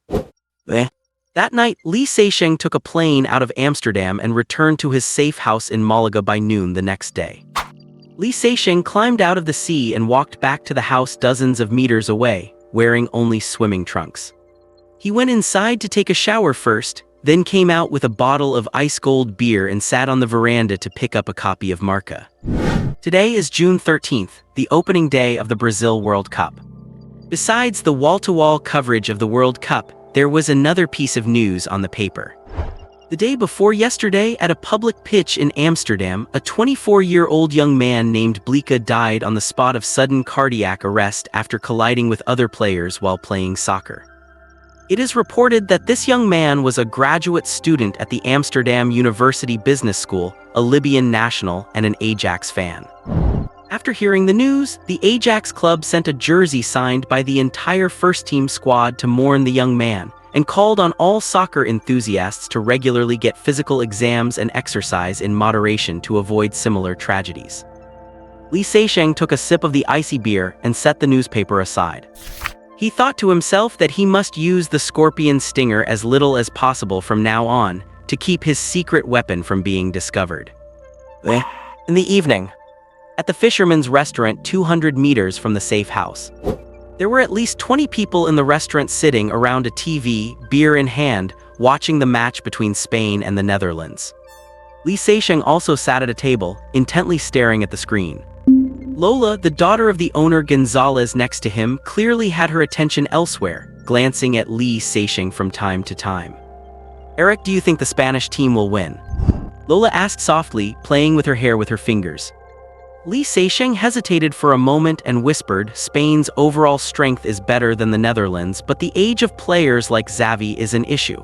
The Netherlands' attacking speed is very fast. The outcome, it is hard to say."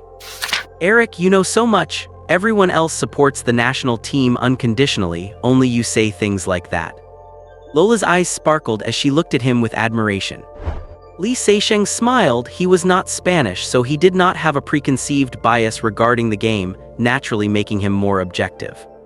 Lola leaned in his ear and said, "If the national team wins, you listen to me tonight, and if the Dutch win, I will come find you and we will discuss the score. How about it?" Li Seixing was a normal young man. He had been getting teased lately and realized while swimming that afternoon that the cool seawater could not extinguish that flame. He snuck a look at Gonzalez and nodded slightly. The boss Gonzalez was sitting with a few old friends, drinking a large glass of beer and talking about the Spanish team's glory in the last World Cup, totally oblivious to the little exchange between his daughter and Li Seixing. As the defending champions, Spain was widely favored before the match, which had influenced the viewers in front of the TV, but the match progress left the restaurant in Wales. The Dutch team's sharp counterattacks left the aging Spanish team helpless. Van Persie, Robben and De Vrij pierced the Spaniards' hearts time after time.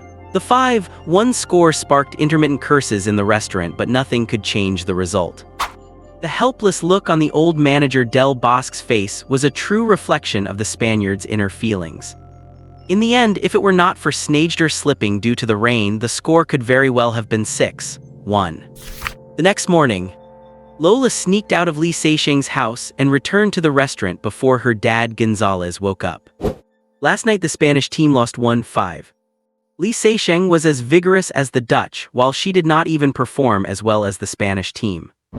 Li Seixing stood in the yard refreshed, having shaken off the restlessness of the past few days with a relaxed smile on his face.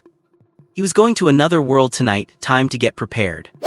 Li Seixing opened his eyes and realized he had transmigrated to another world.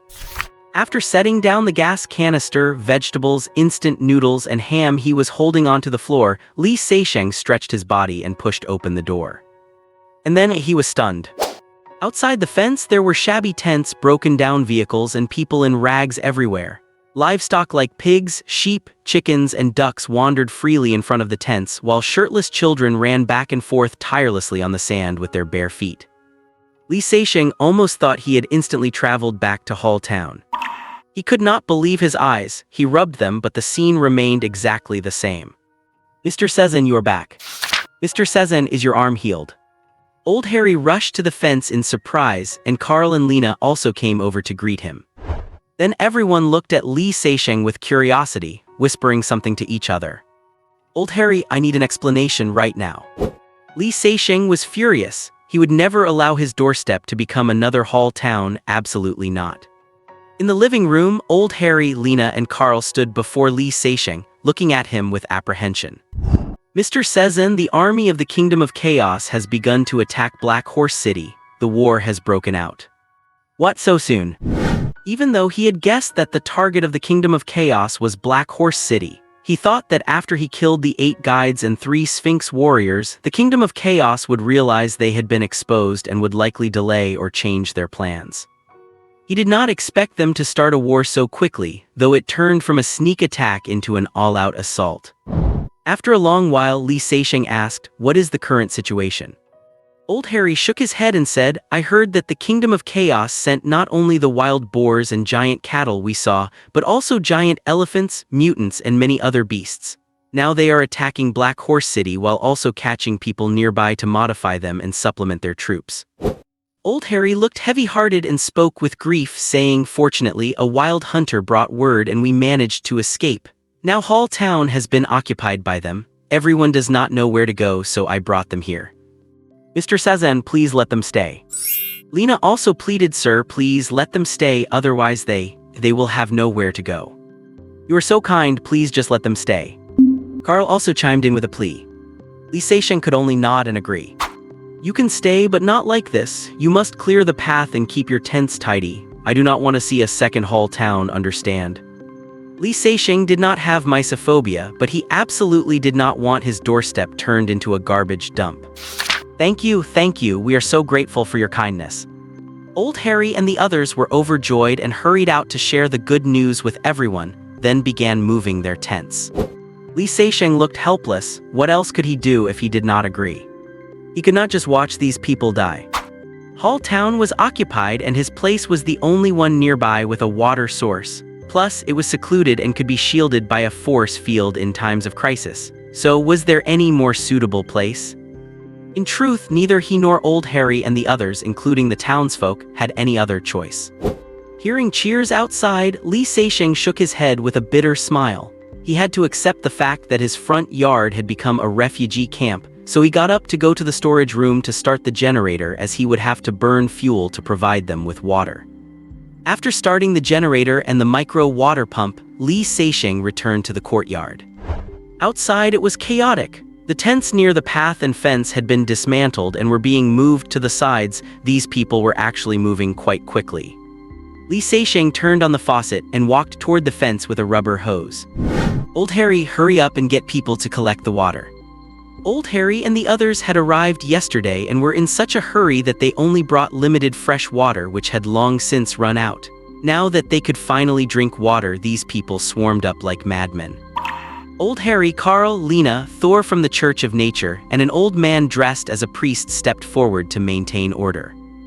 Dozens of people holding water bottles, wooden basins, iron pots, buckets, and all sorts of miscellaneous water-collecting tools formed a crooked line, staring at the hose in Li Seixing's hand with longing eyes. A stream of clear, sweet spring water was gushing out from it. After supplying water to the townsfolk, Li Seixing beckoned Old Harry over. Old Harry, it seems there are fewer people from the town. There were only about 70 people he saw just now, but when he went to Hall Town there were at least 100. Where did the rest go?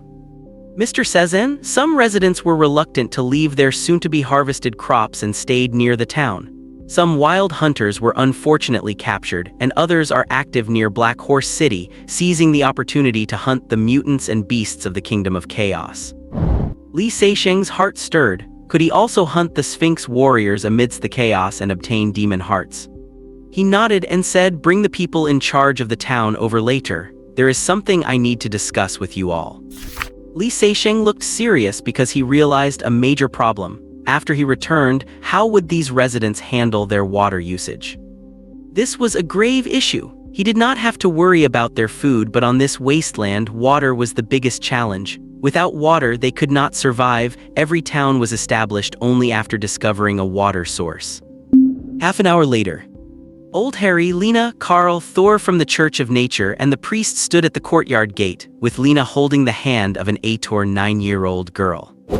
Old Harry introduced Mr. Sazen. "This is Thor from the Church of Nature." Thor hurried to bow and offer his respects. "Mr. Sazen, I am Thor. It is an honor to meet you. Thank you for saving Lord Lance. He said you are a friend of the Church of Nature." Li Seisheng nodded. Then Old Harry introduced again, "This is Father Paul, the town's only priest." Paul made a cross on his chest and said, "Mr. Sazen, thank you for your generosity and kindness. May God be with you." Li Seisheng nodded again and said, "So you are the town's managers?" "Yes, we formed the Hall Town Management Committee. Everyone in front of you are members of the committee." Li Seisheng was satisfied with the composition.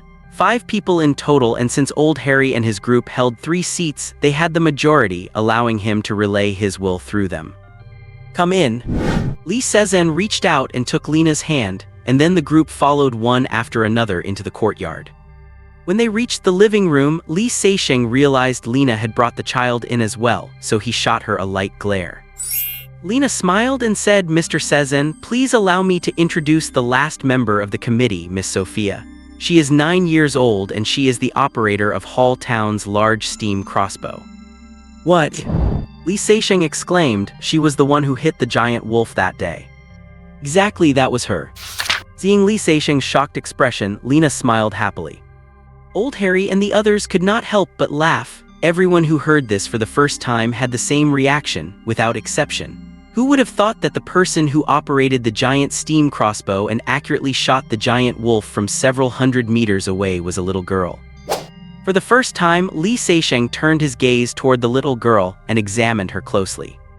The girl was about 1.3 meters tall, a bit thin, with unruly black hair covering most of her cheeks.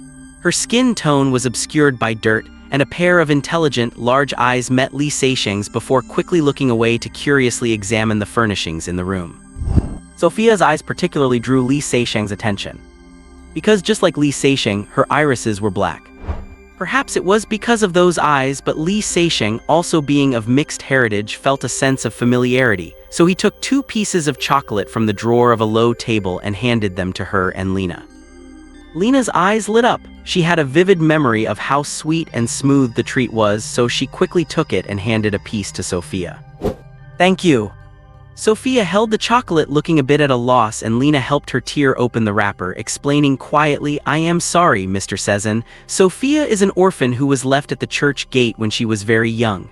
She rarely talks to people." Taking a deep look at Sophia, Li Seisheng nodded, signaled for them to follow, and then headed toward the back door. Entering the backyard, the valley, meadows, bamboo forests, ponds, and waterfalls were revealed to them one by one. "Oh my God, such a beautiful place still exists in the Black Horse Wasteland. This is simply paradise." Several people exclaimed in shock. Li Seisheng stood by a stone trough, pointing to the bamboo pipes winding from the depths of the valley. "Ladies and gentlemen, there is something I must tell you. I laid over 300 meters of pipe from beneath the waterfall to bring water here and then use a power device to transport it to the front." Li Seisheng's gaze swept over the group. "This power device requires a special kind of fuel, so it cannot be used continuously for a long time, at least not enough to provide water for so many people. Furthermore, I have to leave every few days, so the water issue must be solved." Old Harry and the others had long known about the fact that Li Seixing disappeared every few days, though Thor and Father Paul were hearing it for the first time. However, that was not important. What mattered was how to solve the water issue.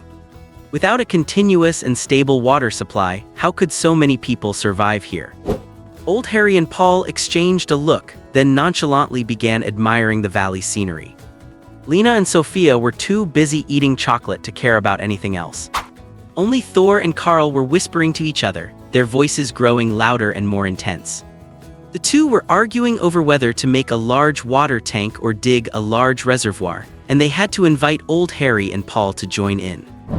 Digging a large reservoir outside the fence and filling it while Li Seixing was around was one solution, but they were not sure if that power unit could handle it. Most importantly, they could not solve the issue of seepage. After all, it was sandy ground. If not handled properly, the water storage rate would likely not keep up with the seepage rate. Making a water tank could avoid this problem, but it required a large amount of steel plates which they also had no way to solve. Old Harry and Paul ignored the argument and walked over to Li Seixing, bowing to him. Then Old Harry said, "Respected Mr. Sezan, I am sure you must have a better solution." Carl and Thor blinked blankly. Is this even a thing? Li Seixing, who was just watching the show, looked at Old Harry and Paul. These two old guys were much craftier than the others. They knew he must have a way, so they were not worried at all. The solution is simple. Li Seixing pointed to the long bamboo pipes. Since this method works, why do not we just continue it further? But Mr. Sezan, that would mean running it through your house, which is absolutely inappropriate. Old Harry immediately understood Li Seixing's solution and voiced his objection. Drilling through the house to run bamboo pipes from the courtyard to the outside. How could anyone live in a house with a pipe several dozen centimeters high crossing through the middle? Li Seixing shook his head and led them to the left side of the courtyard. On the left side of the house, near the kitchen, there was a path more than a meter wide between the fence and the stone wall. The reason it was not visible from the front was that the sunroom near the front yard was semicircular, protruding more than a meter outward and blocking the path. However, once they got close, they realized there was a gap of over 50 centimeters between the sunroom and the fence, let alone a 20-centimeter bamboo pipe. Even a person could fit through it.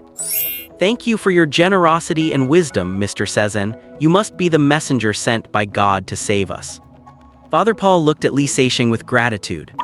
Everyone had a smile on their face except for Old Harry, whose smile was a bit strained as he squinted at Paul.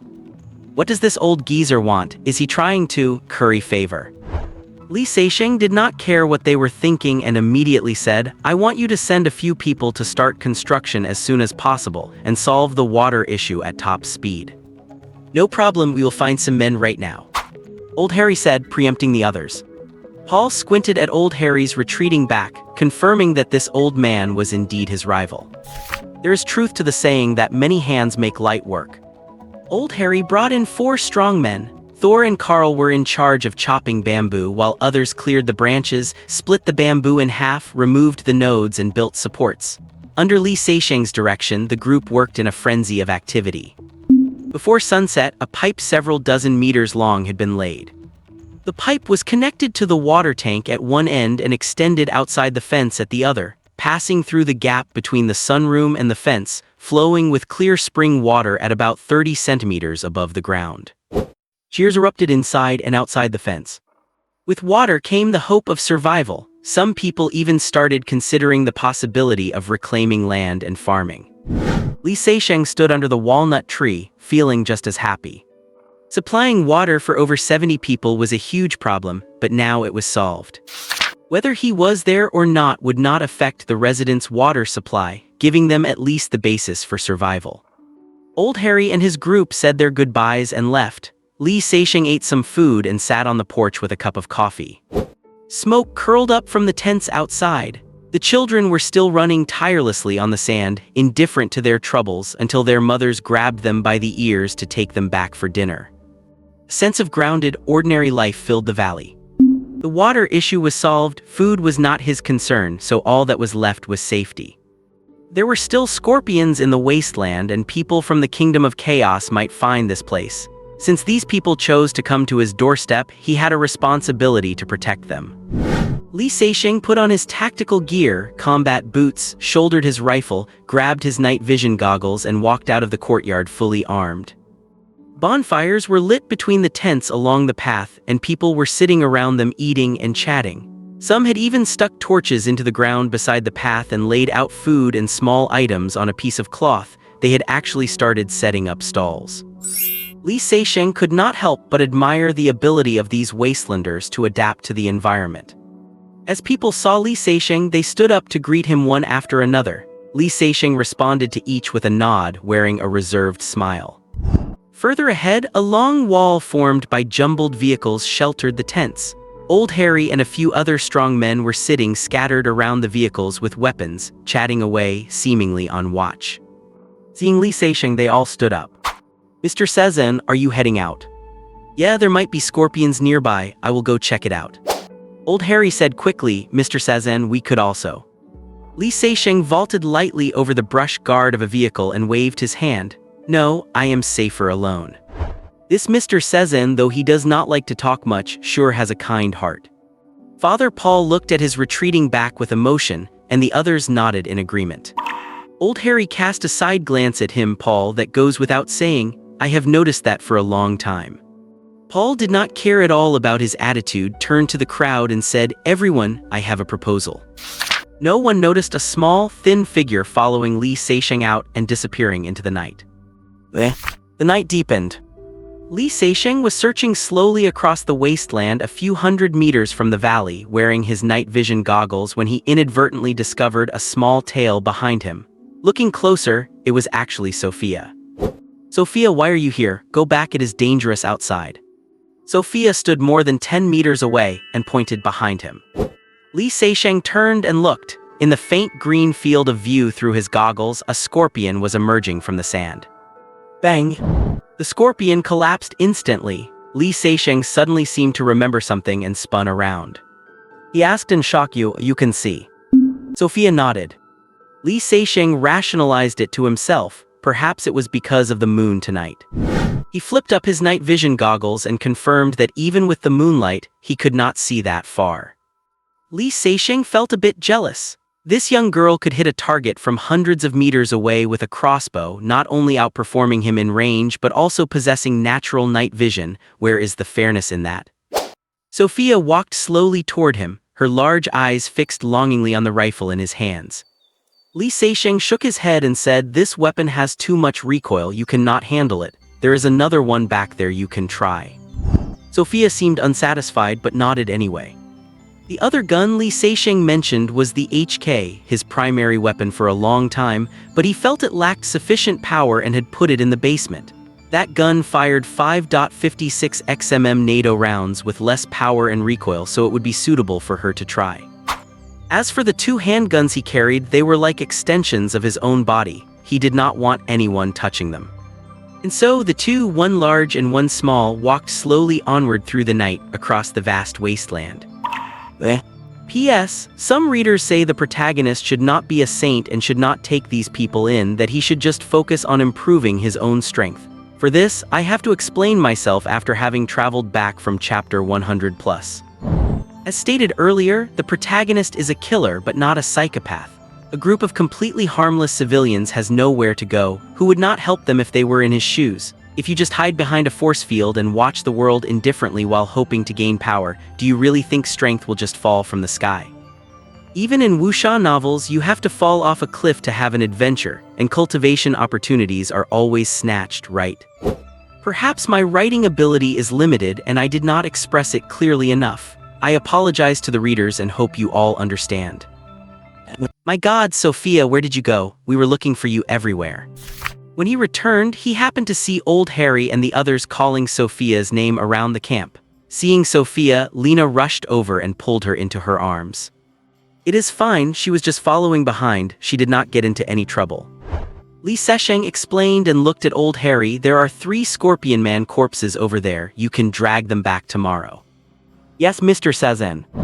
Old Harry, Carl and Lena were already used to this, but Paul and Thor were shocked. Killing 3 scorpion men in the pitch-black night was even more shocking than killing 3 giant wolves with bare hands. Then, as they recalled the conclusion they had just reached, they all felt it could not be more correct. Ahem, Mr. Sazen.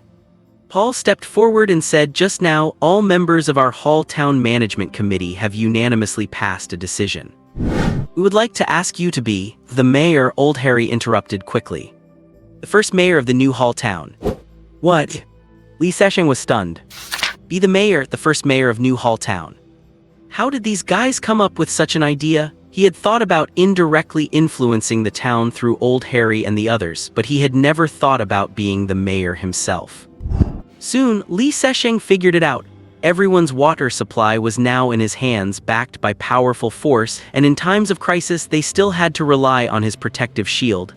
Even if he was not the mayor, they could not escape his influence. Besides, his personality was not suited to managing these trivial matters, so he would ultimately still have to rely on them to handle the specifics. Electing him as mayor did not change anything for them, but instead meant he had to do his best to protect the residents. What a clever plan.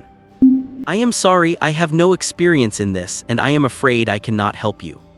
This old fox. After saying this, Lee Sesheng glared at Old Harry. It must have been his idea. Old Harry felt a bit wronged. He had not expected that old guy Paul to propose such a suggestion and that it would get the unanimous support of Carl and the others. If he disagreed and it got to Mr. Sazen's ears, what would he think? No, Mr. Sazen. Paul insisted, in the past, it did not matter whether we had a mayor or not, but now the whole town is facing a crisis, and people from the Kingdom of Chaos could appear at any time. We need someone who is brave, upright, kind, merciful, powerful, and courageous enough to hold this position and lead everyone to survive. Mr. Sazen, besides you, I cannot think of anyone else who meets these conditions. Lee Sesheng nodded slightly. That was true. Paul was quite honest in his speech. At this moment, he suddenly remembered his dad's words from back then, telling him to study hard and get some official position in the future to bring honor to the Lee family. When he said that, his dad's eyes were full of anticipation. Would being a mayor count as an official position? Lee Sesheng was tempted. Seeing this, Old Harry hurried to add, Mr. Sazen, in my heart, you are the messenger sent by God to save us. Carl also persuaded, yeah, without you, what if the people from the Kingdom of Chaos come? Old Harry and Paul's faces darkened. Can this guy talk? It sounded like everyone was doing this just to get Lee Sesheng to deal with the Kingdom of Chaos. Lena knew how to speak, Mr. Sazen. The mayor has the highest authority. All the girls in the town are yours. Lee Sesheng looked at the women in rags under the bonfire who had not even washed their faces, and the thought of agreeing that had just risen in his mind almost went out. After others persuaded him a few more times, Lee Sesheng went with the flow and agreed. Fine, I can be the mayor, but I state in advance that you will continue to be responsible for all trivial matters, and you can only come to me when necessary. Of course. The few were overjoyed and immediately spread the news to all the residents. Lee Sesheng felt a little emotional. A hitman like him, he did not expect to embark on an official career here. The next morning, when Lee Sesheng pushed the door open and came out, he saw little Sophia lying on the protective shield at the door, her big eyes looking into the courtyard with anticipation. He remembered that he had promised to let her try the rifle yesterday. Seeing Lee Sesheng come out, little Sophia patted the protective shield excitedly. Lee Sesheng looked at her with a toothache. This little one was quite persistent. Her interest in weapons was far greater than in chocolate. Pulling her in and leading her to the living room, he gave her some bread and juice. Then Lee Sesheng went to the basement and picked up the HK rifle and several magazines. Thinking about it, he also picked up a Walther PPQ pistol. This kind of gun had a small volume, small grip, and very little recoil, making it suitable for people with small hands and beginners. When he came back, he saw the little girl sitting there obediently with the plate and cup in front of her clean, to the point where he wondered if he had forgotten to put anything in them. Let us go, come with me to the back. Lee Sesheng gestured for her to come, and they walked to the valley behind together. The pistol target was ready-made, a wooden board leaning against the stone wall with a new target paper pasted on it. Lee Sesheng took Sophia and stood at a distance of 20 meters. Do you see? Use this and this to aim. Li Sesheng pointed at the front sight and the rear sight to explain, when your eyes look through this gap and see the black dot overlapping with the bullseye, you can fire. Little Sophia followed his instructions earnestly, holding the gun with both hands, her cheeks puffed out, staring tightly at the bullseye. Bang! The bullet hit the edge of the target paper. Li Sesheng shrugged. Not bad, at least it hit the target. Adams had instructed him the same way back then, but he hit the H-ring on his first shot and never went lower than that after. Bang bang bang. The following bullets all hit the target, but the highest was only a 7-ring. Li Sesheng took the pistol, pulled the trigger casually, and turned to little Sophia. You must feel it with your heart like it is a part of your body. 5 consecutive shots all hit the bullseye. Sophia looked at the target paper in surprise while Li Sesheng remained calm. If he could not hit the bullseye with every shot on a fixed target at such close range, he might as well die. After teaching a few more times, Sophia made progress and the bullets were basically scattered in the 7 and H-ring area. Li Sesheng breathed a sigh of relief but also felt a bit disappointed. Sophia's talent for using firearms was mediocre and no expected miracle occurred. However, this was normal. Genius was not so easy to appear. After shooting 2 more times, Sophia refused to continue, her eyes fixed on the rifle. Fine, as you wish. Pulling Sophia back to 100 meters away, he propped the gun on a piece of dead wood and signaled Sophia to lie down next to it. Do you see the cross in the scope? Use this to aim at the bullseye. He taught Sophia how to shoulder the gun, placed 2 gloves under her shoulder for padding, and then Li Sesheng sat on the side, bored, looking at the scenery in the valley. The shared experience of being orphans, plus Sophia's black hair, black eyes, and her ability to hit targets several hundred meters away with a steam crossbow, were the only reasons he made an exception for her, but that was all. Honestly, expecting a young man of his age to have much patience for a child was just wishful thinking. After all, he was a hitman, not a nanny. As he discovered Sophia's shooting talent was mediocre, Li Sesheng's interest gradually faded. Sophia lay there quietly motionless, both cheeks puffed out high. Bang! Li Sesheng squinted and looked lazily. There was no new bullet hole on the target paper. Missed. Bang! Missed. Bang! Miss. Bang! Li Sesheng could not help but comfort her. It is okay, missing is very normal. I initially. It hit. Sophia turned her head and looked at him seriously. What did you say? This was the first time he heard Sophia speak, and Li Sesheng did not even react. It hit.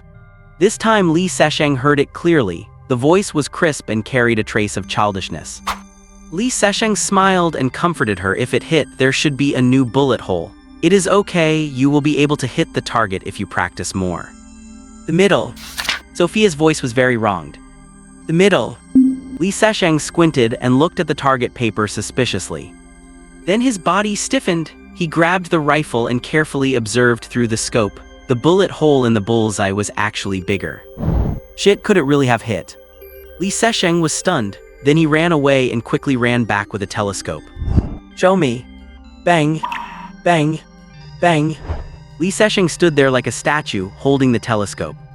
After a long while, he lowered his arms and could not help but exclaim, "Oh my God." Sophia did hit it, and every shot landed in the bullet hole of the bullseye. He could do it at this distance, but how long had he practiced? This was Sophia's first contact with a gun. This was simply a miracle. So genius really does exist in this world. Li Sesheng was shocked, but also felt a bit sour and unconvinced. After a long while, he jumped up and said, "It is too close here, let us go outside and try." Mr. Sezan, we are just looking for you. There are some things we need to report to you. We will talk about it when I get back. What is Mr. Sezan busy with? Paul scratched his head, watching him rush away. Li Sesheng, carrying the rifle and a plastic bag filled with glass bottles, took Sophia and walked towards the wasteland. The two lay on the dry, sandy ground with several glass bottles placed at 200, 300, and 400 meters in front of them. This gun uses a 16 times scope with a zero distance of 200 meters. At 200 meters, aim directly at the center of the cross. At 300, move down one grid, and at 400, move down another grid, understand? Sophia nodded and returned to a silent state, puffing out her cheeks, lying on the ground earnestly and motionless, excitement shining in her eyes. Li Sesheng picked up the telescope, feeling a dry throat, and even he did not know what kind of result he wanted to see. Bang! The glass bottle shattered at the sound. Bang! Another one. Sophia did not miss a single shot, breaking the glass bottles one after another. Every shot was like hitting Li Sesheng's heart, leaving him in a daze. After a long while, he looked at Sophia. Simple. Sophia nodded. It was indeed simple. Li Sesheng fell into self-doubt, muttering, then why can I not? Right, shooting is really simple. Aim, pull the trigger, and that is it. But in reality, sharpshooters are very rare. He had not even heard of anyone like Sophia. When he used a pistol, he shot with absolute confidence. He had a sense of absolute certainty in his heart, and at the moment of pulling the trigger, he knew it would hit the target. But why did that confidence disappear after 250 meters? Li Sesheng was actually an extremely confident person. In terms of using a pistol, there was no doubt he was a genius, but when using a rifle, his sense for it disappeared, and even he did not know why. Sophia continued shooting without knowing how far away the targets she was aiming for were. Soon, a hollow click sound came from the rifle. Sophia climbed up, sat on the ground, rubbing her shoulders, and looked at him in confusion. Li Sesheng turned to look at her with a blank expression. The dining room. Li Sesheng sat at the head of the dining table with old Harry, Paul, and others sitting on both sides in order, each with a plate of biscuits and juice in front of them. Since they were here, he had to treat them to something. Li Sesheng held a cup of coffee and watched silently as they swept the plates clean. Mr. Sazan, there are a few things that need your decision. Old Harry's words made Li Sesheng frown. He had just become mayor and there were already things to decide, and several at that. These people were deliberately looking for trouble for him. Mr. Sezin, 2 wasteland hunters came here this morning, wanting to rest in the town and get supplies. Li Sesheng thought for a moment and soon understood what they meant. Are you worried they might lead people from the Kingdom of Chaos here? Yes. That was exactly what old Harry and the others meant. If they did not refuse, more and more wasteland hunters would definitely treat this place as a temporary camp. If they happened to lead the people from the Kingdom of Chaos here, it would be trouble. How was it handled before? In the past, of course, it was no problem. They would rest in the town and trade prey for food and fresh water. It was an important source of income for the town. Then continue to trade. Li Sesheng scanned the few. If we refuse, it might be actively exposed by them. Accepting them means we can also get information about Black Horse City from them. This place cannot be hidden. The people from the Kingdom of Chaos will find it sooner or later. The few nodded together. Paul spoke. Mr. Sezin, some residents proposed wanting to reclaim land along the mountain wall to plant crops. Please decide. Li Sesheng stroked his chin and asked, is there enough water? The few shook their heads one after another. At least another pipe like this needs to be laid. Li Sesheng mused, tell them to wait a bit, see the situation in Black Horse City before deciding. If the people from the Kingdom of Chaos kill their way over, people can hide inside, but the crops will be ruined. The few nodded together again. Old Harry spoke. Mr. Sezin, I plan to take people to Black Pine Forest to hunt and collect supplies. You can, but do not fight hard. If you encounter people from the Kingdom of Chaos, come back immediately. Li Sesheng looked at him, then at Paul. I think it is more reasonable for one of you to be in charge of internal affairs and the other to be in charge of hunting outside. Old Harry and Paul looked at each other and simultaneously placed their hands on their chests, as you wish. They all sighed in admiration. Mr. Sezin said he was inexperienced, but he handled these things with clear reasons and justifications that were convincing. Making old Harry and Paul one in charge of internal affairs and one in charge of outside hunting was an ingenious move, solving the problem of internal conflict between the two and making the best use of everyone. Li Sesheng also felt a little self-satisfied. He did have a talent for politics. In the evening, Li Sesheng carried the rifle and walked towards the wasteland. A thin, small figure followed him again. Li Sesheng looked back without a word, shouting in his heart, why cannot I do it? Sophia followed him step by step, her eyes fixed on the rifle. The scorpion men in the vicinity were all killed. Li Sesheng wandered for a long time before hitting one, then sat on a small sand dune in a daze with a full moon hanging overhead. More than 3 meters in front of him, a small stone was rolling back and forth on the ground. Sophia crouched on the side with wide eyes, looking at the small stone, then at Li Sesheng, curious about how he did it. Li Sesheng practiced whenever he had time, and his mental power was becoming stronger and stronger, and he could already nudge the small stone. After a while, he noticed a light nearby. He turned and saw that Sophia had built a small bonfire and was roasting a grasshopper on a wooden stick. After it was roasted, Sophia puffed out her cheeks and blew hard, then handed it to Li Sesheng. Eat. The voice was childish, but the eyes were very sincere. Li Sesheng was taken aback for a moment before taking it, hesitated, and then put it in his mouth. Sophia's eyes curved into crescent moons, and she started looking around on the ground again. Li Sesheng looked at her and said after a while, "Hey, how about I teach you how to use a gun tomorrow?" Seeing Sophia's blank look, he realized and patted the rifle. "This is a gun." Sophia nodded vigorously, excitement sparkling in her eyes. Looking at Sophia's black eyes and hair, Li Sesheng felt emotional for some reason. He sighed, stood up, and looked up at the bright moon, reciting a line of poetry in Chinese. "Dew is white from tonight on, the moon is brighter in the hometown. Where is my hometown?" To his surprise, Sophia was first extremely shocked, then ecstatic, ran towards him and hugged his leg. "Papa, hi." Li Sesheng was confused, looking down at her, his mind blank. "Sophia, what did you call me?" "Papa." These two calls of Papa were also in Chinese. Li Sesheng quickly reacted. "You know, Chinese, your dad is from Xia country." "No, did not you? When you were very small, how do you know you are from Xia country?" Sophia looked up at him, nodded, and then shook her head. Li Sesheng said with a toothache, "Sophia, I am not your dad. I know Chinese and I am also from Xia country, but I am not your dad, understand?" Sophia shook her head and shouted firmly, "Papa."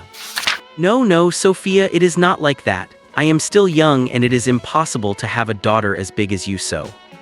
"Papa." Li Sesheng scratched his head in helplessness. Why could not he explain this clearly? If it were in that world and a girl suddenly popped out and called him dad, he might have thought about whether he had been careless somewhere. But here, he dared to swear to God that he really did not do anything. Early morning. Li Sesheng pushed open his bedroom door and stretched. Mid-stretch, his body stiffened, and he instinctively looked down. A small, thin figure was curled up on the floor by the doorway, snoring softly and sleeping soundly. "Sophia." Li Sesheng was stunned. No one could pass through the protective barrier without him escorting them. How did she get in? Sophia sat up, rubbed her eyes, and looked up. "Daddy, how did you get in?" Sophia thought for a moment, then climbed up and walked toward the door. Seeing Sophia get blocked outside by the barrier after she stepped out, Li Sesheng let out a sigh of relief, then his eyes widened. Sophia leaned against the barrier, gave it a hard pat, and shouted, "Daddy." And then she just walked right in. The barrier seemed to acknowledge her status as Li Sesheng's daughter. Thus, the second person capable of freely entering and exiting the barrier had appeared. Not only was Li Sesheng stunned, but Old Harry and Lena, who happened to be walking by, were also dumbfounded. "So it is that easy to enter the barrier?" "Daddy." Sophia tugged at Li Sesheng's pant leg. "Oh right." Li Sesheng pulled her along, dazed, and turned back into the house. He had just recited a poem on a whim and ended up with a daughter. Even the safe house recognized it. Fuck, what is actually going on? Seeing that no one was paying attention, Old Harry and Lena exchanged glances and walked over to the barrier. Carl saw them standing by the fence from a distance and walked over curiously. He was stunned on the spot when he saw them patting the barrier and shouting, "Daddy." "God, Old Harry, Lena, what are you doing? Are you crazy?"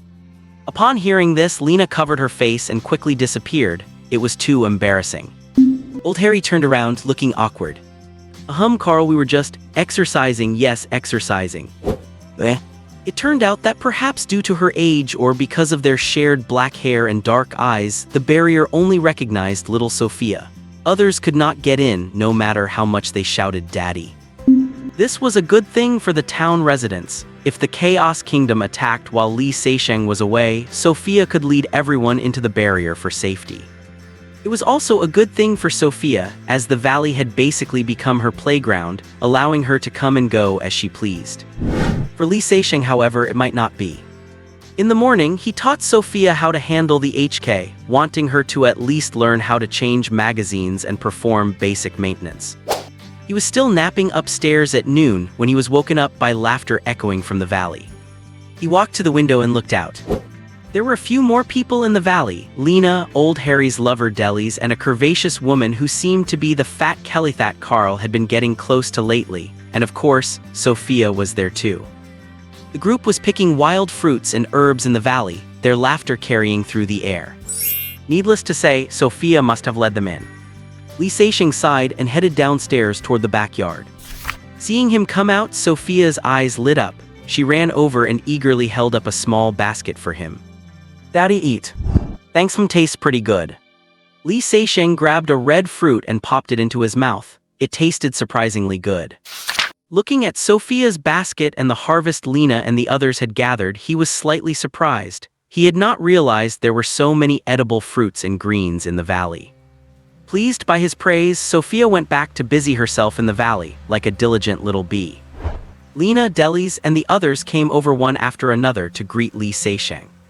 Li Seixing smiled while secretly observing old Harry's taste was not bad, and as for Carl, well, the less said, the better. "Mr. Seixing." Lena looked at him with a hint of resentment. "Is Sophia really your daughter?"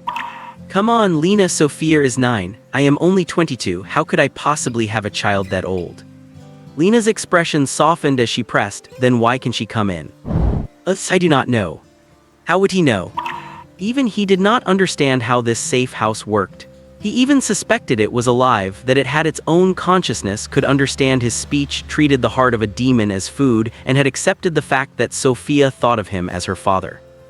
Lena suddenly smiled, leaned into his ear, and whispered, "Mr. Seixing, if you like children so much, why not have one of your own?" "Oh, I just remembered old Harry was looking for me earlier. Maybe there is something important." Li Seixing fled the scene. Old Harry and Thor were standing by the old truck with a few strong men, discussing tomorrow's trip to the Black Pine Forest. Hearing a commotion and gasps of amazement behind them, they all turned around to look. A car with a low profile and sleek lines was slowly driving out from the fence, emitting a pleasant, low hum, its white exterior gleaming in the sun. The townspeople stood on both sides, gasping in wonder. Old Harry was stunned. Good God Almighty. Carl held his head in his hands. Oh God. Thor stared blankly. By the Mother Earth, what is that thing? The vehicle stopped beside old Harry and his men. The window rolled down and Li Seixing peered out wearing sunglasses. "Old Harry, get in, let us go check out Black Horse City." The car kicked up a cloud of yellow dust and quickly disappeared toward the north. Thor and the others remained standing there, dumbstruck. Old Harry sat in the passenger seat, feeling the soft, comfortable upholstery. His eyes wandered over the exquisite interior and he felt a bit out of his element. He looked out as the mountains on the left and the wasteland on the right blurred by. A sand dune rushed toward them and was left behind in the blink of an eye. Old Harry clutched his forehead, feeling a sense of vertigo. This is also a car. Where is the chimney? Where is the stove? Do I not need to add firewood? Why is it so quiet? Why is there so little vibration and yet it is so fast? Countless questions swirled in old Harry's mind. This thing had completely overturned his perception of the world. He could not help but look at the man beside him, Mr. Seixing, who sat expressionless behind his sunglasses. Li Seixing drove while watching old Harry's expression through a sliver of his sunglasses, a small smirk playing on his lips. After a long silence, old Harry could not resist asking, "Mr. Seixing, does your car also run on black oil? Why is it so different from those of the noble lords in Black Horse City?"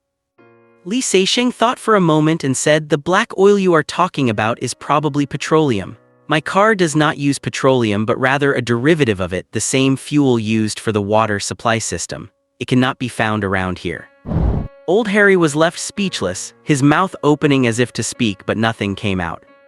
He thought to himself, "I am afraid it is not just the fuel that cannot be found, your car, your weapons, your food, your house, and even you. Nothing in this wasteland matches anything else here." Under old Harry's guidance, they traveled north and then east. Surprisingly, they did not encounter any people from the Chaos Kingdom, just two wilderness hunters who stared in shock from the side of the road as they sped past. Soon, a black city wall appeared in their field of vision, towering and majestic. They parked the car beneath a small hill, a kilometer away from the city. Li Seixing and Old Harry climbed to the top of the rise and looked out, immediately struck by the scene before them.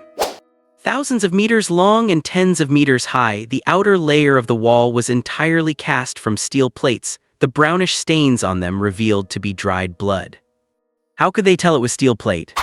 Because some of the plates bore distinct dents, scratches, and tears. From the jagged edges of the tears, it was evident that the steel was at least 50 centimeters thick. Li Seixing could not imagine what kind of force could cause such damage to steel that thick. Even in modern society, few weapons other than heavy artillery and missiles could penetrate armor like that. On the walls, colossal crossbows with spear-like bolts pointed outward, their metal shimmering under the sun. At the base of the wall lay the carcasses of countless beasts. One looked like a mountain. Using his binoculars, Li Seixing realized it was a giant elephant. He was shocked. It was hard to imagine what the scene was like when such a creature was still standing. There were also the remains of steel war machines, nearly as massive as the elephant, with black smoke still curling up from them. He wondered what kind of weapon could destroy such powerful steel behemoths. Shock, nothing but pure shock. Li Seixing was stunned by the sight. The collision of steel and beasts, the struggle between technology and primal fury, it was spectacular and tragic beyond his imagination. In a forest a few kilometers south of the wall, countless beasts and mutants could be faintly glimpsed, while giant birds circled overhead. There was no need to ask, that must be the stronghold of the Chaos Kingdom. From time to time, squads of mutants and beasts would rush out, their target the corpses on the battlefield. They were feeding on the bodies of the fallen beasts and mutants, especially around the mountain-like elephant where hundreds of them swarmed. The scene was too gruesome to look at directly. From the wall, deadly crossbow bolts rained down, whistling as they pinned them to the ground, turning them into fresh food for their comrades. Even without seeing the battle firsthand, Li Seixing could imagine the intensity and cruelty just from what lay before him. Handing the binoculars to Old Harry, Li Seixing stared at the blood-stained walls. This was likely Black Horse City's greatest reliance, aside from the giant crossbows on the battlements. The Chaos Kingdom, meanwhile, possessed massive beasts, countless mutants, and was capturing nearby residents to provide a steady stream of new soldiers. From his first impression, Li Seixing concluded that Black Horse City was at a disadvantage. They were trapped in the city, finding it hard to resupply. Fuel, steel, even food, the importance of these to the war effort was self-evident unless they used airships. As soon as the thought crossed his mind, he saw two giant airships slowly rising into the sky above Black Horse City. Above the forest, hundreds of giant birds flapped their wings and appeared outside Black Horse City in the blink of an eye. Evidently, they had been monitoring the city's movements all along. The giant birds did not dare approach the wall, instead circling just outside the range of the giant crossbows, clearly waiting for the airships to leave the protection of the wall before attacking. Li Seixing adjusted his binoculars and was stunned to see a figure riding on the back of one of the giant hawks, directing the hundreds of birds. The airships reached an altitude of several hundred meters. One began accelerating northward while the other flew south toward the flock of birds, clearly serving as bait to cover the other's escape. The commander of the birds faced a choice: either use all their strength to bring down this airship or split his forces to pursue the other. The latter option would require bypassing the city or climbing to a high altitude to avoid the crossbows, something the hawk he rode could not do due to its weight, so he chose to focus everything on this one airship. The airship flew bravely toward the flock to protect its companion, getting closer and closer. Just as it crossed the city wall, rows of giant crossbows rose from the front and back of the chimney on the airship. Ironclad warriors stood behind the crossbows while two massive baskets hung below, filled with armored soldiers and more crossbows. Finally, the airship crossed the wall and appeared over the battlefield. The mutants and beasts below, shrouded in its shadow, looked up and let out various howls. The giant birds flapped their wings and dove from all directions. The crossbows aimed and the battle began instantly. In the next second, 2-meter-long bolts whistled through the air like javelins, striking the incoming birds. A piercing sound of tearing air echoed continuously. Even while diving, the giant birds could maneuver, instantly changing angles to dodge the bolts with a grace that would shame any fighter pilot. Humans could not survive such G-forces, but these birds could. The crossbows fired roughly every 2 seconds, raining bolt after bolt on the diving birds. Many were struck, their death cries piercing the sky, while others did not even have time to shriek before plummeting to the ground. Meanwhile, more birds relied on their agility to dodge the volley, crashing onto the top of the airship or into the baskets. An armored soldier manning a crossbow had just downed one bird when he was snatched by the talons of another and dragged into the sky. Moments later, he was torn apart, a rain of blood and gore showering the mutants below, his heavy iron armor as fragile as paper against those claws. Stimulated, the mutants licked the falling blood and flesh, howling in excitement. The battle turned white-hot from the start, becoming incredibly brutal. Li Seixing held his binoculars, paralyzed like a statue by the shock. Another ironclad soldier was snatched up. Screaming, he drew his sword and slashed at the bird's leg through his pain. The bird, feeling the pain, loosened its grip. The soldier fell, crushing several mutants before being swallowed up by the swarming beasts. As the birds continued their assault, one finally broke through the defensive line of the crossbows. Its razor-sharp beak stabbed into the side of the airship, and with its talons, it tore through the metal skin, exposing the gas bag inside. The bird was shot down quickly, but more began to inflict damage on the hull.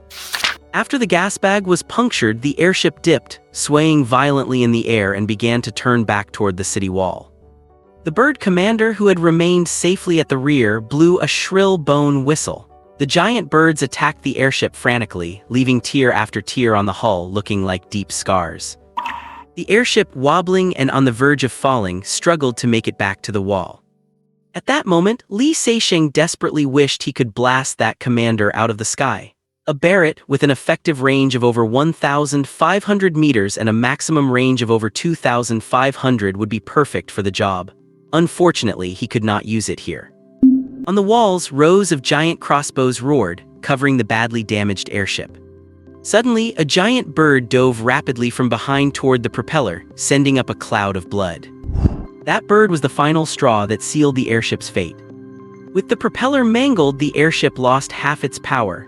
Under the bird's relentless, suicide-style assaults, it finally crashed just a few hundred meters from the wall. Countless mutants and beasts immediately rushed toward the site. Li Seixing lowered his binoculars in despair. The soldiers on that airship were done for. In the sky, the remaining dozens of birds, controlled by the commander, flapped their wings, bypassed Black Horse City to the west, and pursued the other airship. Li Seixing watched them disappear into the horizon. Old Harry, what is up to the north?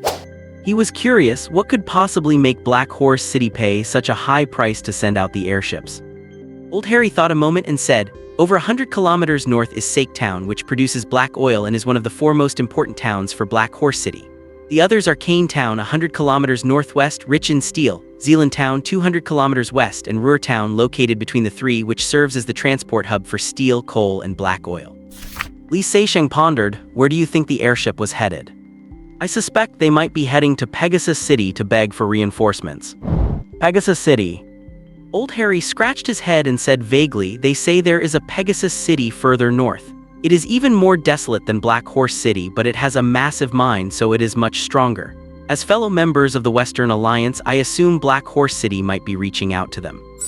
Li Seixing had heard the term Western Alliance Ifram Lance before, a loose coalition of 25 cities in the west. They were far apart and rarely fought each other, but they were not exactly close enough to help one another either. Faced with the advance of the Chaos Kingdom, one could only hope they understood the principle of when the lips are gone, the teeth are cold and would send reinforcements. On the way back, neither felt like talking. The bad news from the war in Black Horse City weighed heavily on them both. The Chaos Kingdom had gained the upper hand. Once Black Horse City fell, everyone in the Black Horse Wasteland would be finished, and perhaps even Li Seixing would be forced to leave. Even if they could not enter the protective barrier, you could not handle them camping outside your door 24/7. And after seeing those giant beasts, especially the mountain-like elephant, Li Seixing's confidence in the barrier had dwindled. If something could tear through 50-centimeter thick steel, what else could withstand their impact? Li Seixing decided that when he got back, he would talk to Old Parker and buy more landmines, rocket launchers, and the like. The valley's defenses needed to be bolstered. Over the next few days, just as predicted, more and more wilderness hunters appeared outside the valley. Since this was the only place around providing fresh water and food, the hunters treated it as a temporary camp to rest, treat injuries, and trade, while also leaving news about the war in town before setting off again. Li Seixing sat in the living room fiddling with a ball of twine. It was over a meter long, as thick as a chopstick, light yellow, almost transparent, and incredibly strong. It was the tendon of a merman, perfect for a bowstring. He had traded a string of sausages for it from a hunter. Usually that price would not have gotten him the item, but now that Black Horse City was besieged, even good goods could not fetch a high price, so trading them for food was better. Even the 2 macarons he had gotten earlier were still in his possession. Old Harry had taken 7 or 8 men to the Black Pine Forest. Paul and Lena were in charge of maintaining daily order in the town. Li Seixing continued to teach little Sophia how to use a gun. Seeing this shooting prodigy at work, he felt he would not have much left to teach her soon. Sophia did one thing very well. Once she had the permission to enter and exit the barrier, besides taking Lena and the others through the side path to pick berries and herbs, she never brought anyone else inside. Furthermore, she never initiated entering the house. When Li Seixing offered her a bedroom, she refused. She chose to sleep at the door, so Li Seixing simply laid out some bedding to make a little nest for her on the porch. Before leaving, Li Seixing specifically instructed her. "Sophia, I will be out for a few days. If there is danger, lead everyone inside the barrier, okay? MMH. Oh, and the water in the pond is very deep. Do not go near it, you hear? MMH. When it comes to Austria, the first thing that comes to mind is, of course, music. Vienna is the capital of Austria and a major cultural center in Europe, known as the world capital of music. Famous musicians like Mozart, Schubert, Haydn, and Johann Strauss all hailed from Austria, and the beautiful melodies they created still resonate throughout the world today. The annual New Year's concert is held at the Vienna Musikverein, an event that classical music lovers look forward to all year long. Next is the story of Empress Sissi. In Vienna, there is the Augustinian church where she held her wedding with the Austrian Emperor Franz Joseph, as well as the Schönbrunn Palace, which Sissi always tried to escape from. Then there are the skiing and the beautiful scenery. As everyone knows, Austria's greatest success is convincing the whole world that Beethoven was Austrian and Hitler was German. Some even joke that if the Vienna Academy of Fine Arts had accepted that 19-year-old young man back then, he would not have been so destitute, and perhaps World War II would never have broken out. Kahlenberg Mountain, covered in greenery on the northwest side of the city, has a mountain road winding eastward. At the foot of the mountain, dozens of houses are distributed along both sides of this road, which is also called Kahlenberg. Among them is a small 2-story building that looks no different from the surrounding houses, with a gently sloping roof and very small windows. This house is the last safe house of Li Seixing. Plymouth, Malaga, Bergen, Rents, plus this one, that is all of them. The Lake Walensee safe house is gone, and the Plymouth one is now compromised. Someone is monitoring it day and night with drones, waiting for him to appear. Losing 2 safe houses at once has kept him in a constant state of crisis, which is why Li Seixing is looking forward to that house by Lake Como. You cannot just buy any house and call it a safe house. Each one has cost him a great deal of money and effort. He has to weave a reasonable identity, appear here for a period every year, and it must be secret, possessing capabilities for food, weapons, hiding, escape, and counterattack, and when necessary, the ability to take the enemy down with him. This safe house is no exception. Even now, Li Seixing does not understand why the windows of houses in Austria are all so small. Oh, perhaps it is because the winter is too long. The temperature here in winter is not actually very low, but it lasts for 6 months, with people coming in an endless stream to ski every year from October to March. The last time Li Seixing came here was last winter, so the first thing he needs to do is check if anyone has been here and then clean the place up. It was not until dawn that Li Seixing finished cleaning the house. Finally finding some leisure, he took his coffee, sat in the living room, and took out his phone. "Hello, Park, how are you doing?" On the other end of the line, Park grumbled groggily, "Man, what time is it? Shit, it is only 7 o'clock, man, please, I did not get to sleep until after 2 last night." Li Seixing knew this guy had a rich nightlife, so he decided to wake him up a bit. "Old friend, business is here, I need to buy things." Sure enough, the moment business was mentioned, Park perked up. Yo, oh, of course, no problem, you can call me anytime as long as there is business. Only after saying this did Park's mind become clear. Man, was that your work a while ago in Le Grand Faugeray Rents? God, I could feel it all the way in Le Mans. You are really something. I thought the Germans were invading again. Li Seixing could not help but laugh. This guy just loved to exaggerate. Do not worry, I do not need see this time. Those bounding mines and claymores from last time were good. Prepare 10 of each for me. Also, 10 MDN defensive grenades, 2 more ATs, and do not forget my bullets. Mentioning the bullets, Park's voice deepened. Man, you might be in trouble. A while ago, someone was looking everywhere for the SS high-speed rounds you use, and they were privately asking who had bought that type of ammunition. Li Seixing was startled. The fact that he used an FN pistol certainly could not be hidden. Compared to 9 Parabellum rounds, very few people used SS high-speed ammunition. Without a doubt, these people were trying to track his whereabouts through the bullets. He heard Park continue. This guy sounds like an Eastern European in his 40s named Joslovich. He spends money very generously. Almost all the SS high-speed rounds on the French market have been bought up by him. I had originally prepared 2,000 rounds for you, but to avoid suspicion, I sold him 1,000, so man, you only have 1,000 left now. Thank you, old friend. I owe you one, and you be careful too. Li Seixing knew Parker was taking a risk here. If they traced the remaining stock back to him, they likely would not be this polite. Man, do not be so formal. I am not afraid of them. After all, this is France, not Eastern Europe. Li Seixing thought to himself, was not it in France where you got pinned down and had your fingernails pulled out? But seeing how confident he was, he decided not to say anything more. They agreed on a time and place for the delivery, and Li Seixing also asked for Joslovich's contact information. After hanging up, Li Seixing paced back and forth in the living room. These guys were not giving up, they were still hunting him in the shadows. The only way to cut the trail was to switch to a different weapon. He could use another pistol, of course, but as Schiller once said, it was a matter of habit. Like being used to a certain brand of liquor, it is hard to change. You will not die from not drinking, but swapping weapons mid-game might be a different story. Besides, after the modification by the mechanical heart, this FN felt as natural and responsive as a part of his own body.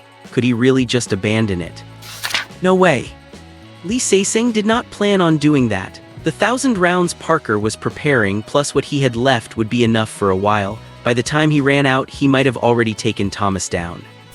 Just then, the phone rang. He knew without looking that it was Winnie. Every time he turned his phone back on after being offline, Winnie would call. Hi Cezanne, why do you turn off your phone every few days? My dear Winnie, I believe that is a private matter, is not it? Fine, I just hope your private business does not end up affecting your safety. After the opening pleasantries, Winnie got down to business. Cezanne, you know I have a mole inside Thomas's operation. One of them contacted me yesterday. He saw the traitor Klimt in Budapest, Hungary. It is highly likely that Klimt is there to assist Belenov, the former head of operations in Eastern Europe. After Neville died, Belenov took over his responsibilities and Budapest is his base of operations. Therefore, I want you to go to Budapest to meet with the contact, find out what intelligence he has and ask what he needs. As long as it is not unreasonable, we can grant it. If you are interested, I would have no objection to you taking out Belianov while you are at it. Li Seixing sat slowly on the sofa and pondered. Winnie, I want to know, was this meeting your idea?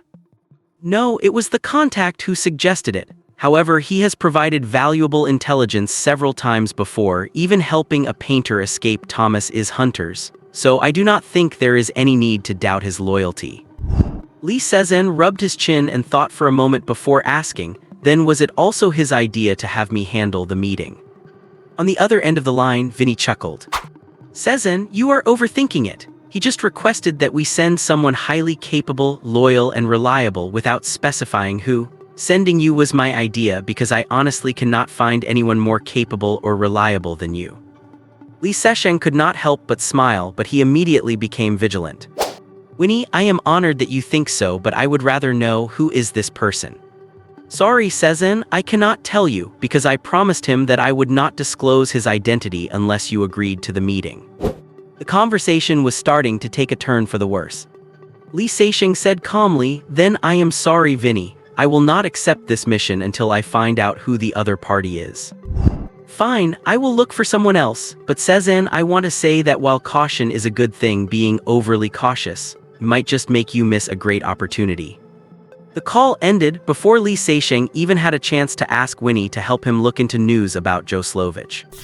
Lee Se-sheng did not regret it, nor did he think he was being overly cautious. He knew better than anyone that he was not just facing the battle between Thomas Is traders and the Painter organization. There were also those forces relentless in their pursuit of him because of that egg, and they would stop at nothing to capture him. The fact that the other side had been quiet for some time was not normal. It might mean they were brewing some major move. Though this time it was very likely a trap. He muttered to himself, "Caution, Winnie, you might have forgotten that it was precisely because of caution that you survived that disaster. Those who were not cautious are all dead." Lee Se-sheng frowned, deep in thought as he pushed the door open and stepped outside. At the entrance of the house next door, a couple in their 50s, dressed in formal attire, he in a tuxedo and she in a long flowing gown, holding a palace fan, were about to get into their car when they saw Lee Se-sheng and immediately waved to greet him. "Hey Eric, you're back, want to join us?" Lee Se-sheng also waved back with a smile. "Hi Steve, how are you? Oh Mrs. Steve, you look absolutely stunning today. If I were 20 years younger, I would challenge Steve to a duel. Where are you heading?" Mrs. Steve was delighted by the compliment, swaying her stout waist and beaming with a face full of wrinkles. "Hi Eric, you always have such a good eye. We are heading to the Skonbrunn Palace for a garden party. Care to join us?" "Not this time, I just got back from North America. I will come visit you another day." Watching the car drive away, Lee Se-sheng shook his head and continued to ponder with a frown. Over an hour later, he dialed Winnie's number again. When it comes to the city of Budapest, the first thing that pops into most people's minds is the movie The Grand Budapest Hotel, but in reality, that hotel does not exist in Budapest. Its prototype is actually in a spa town in the Czech Republic called Karlovy Vary. But that does not detract from the charm and romance of Budapest. The entire country feels like an open-air museum where works of art are scattered at every turn.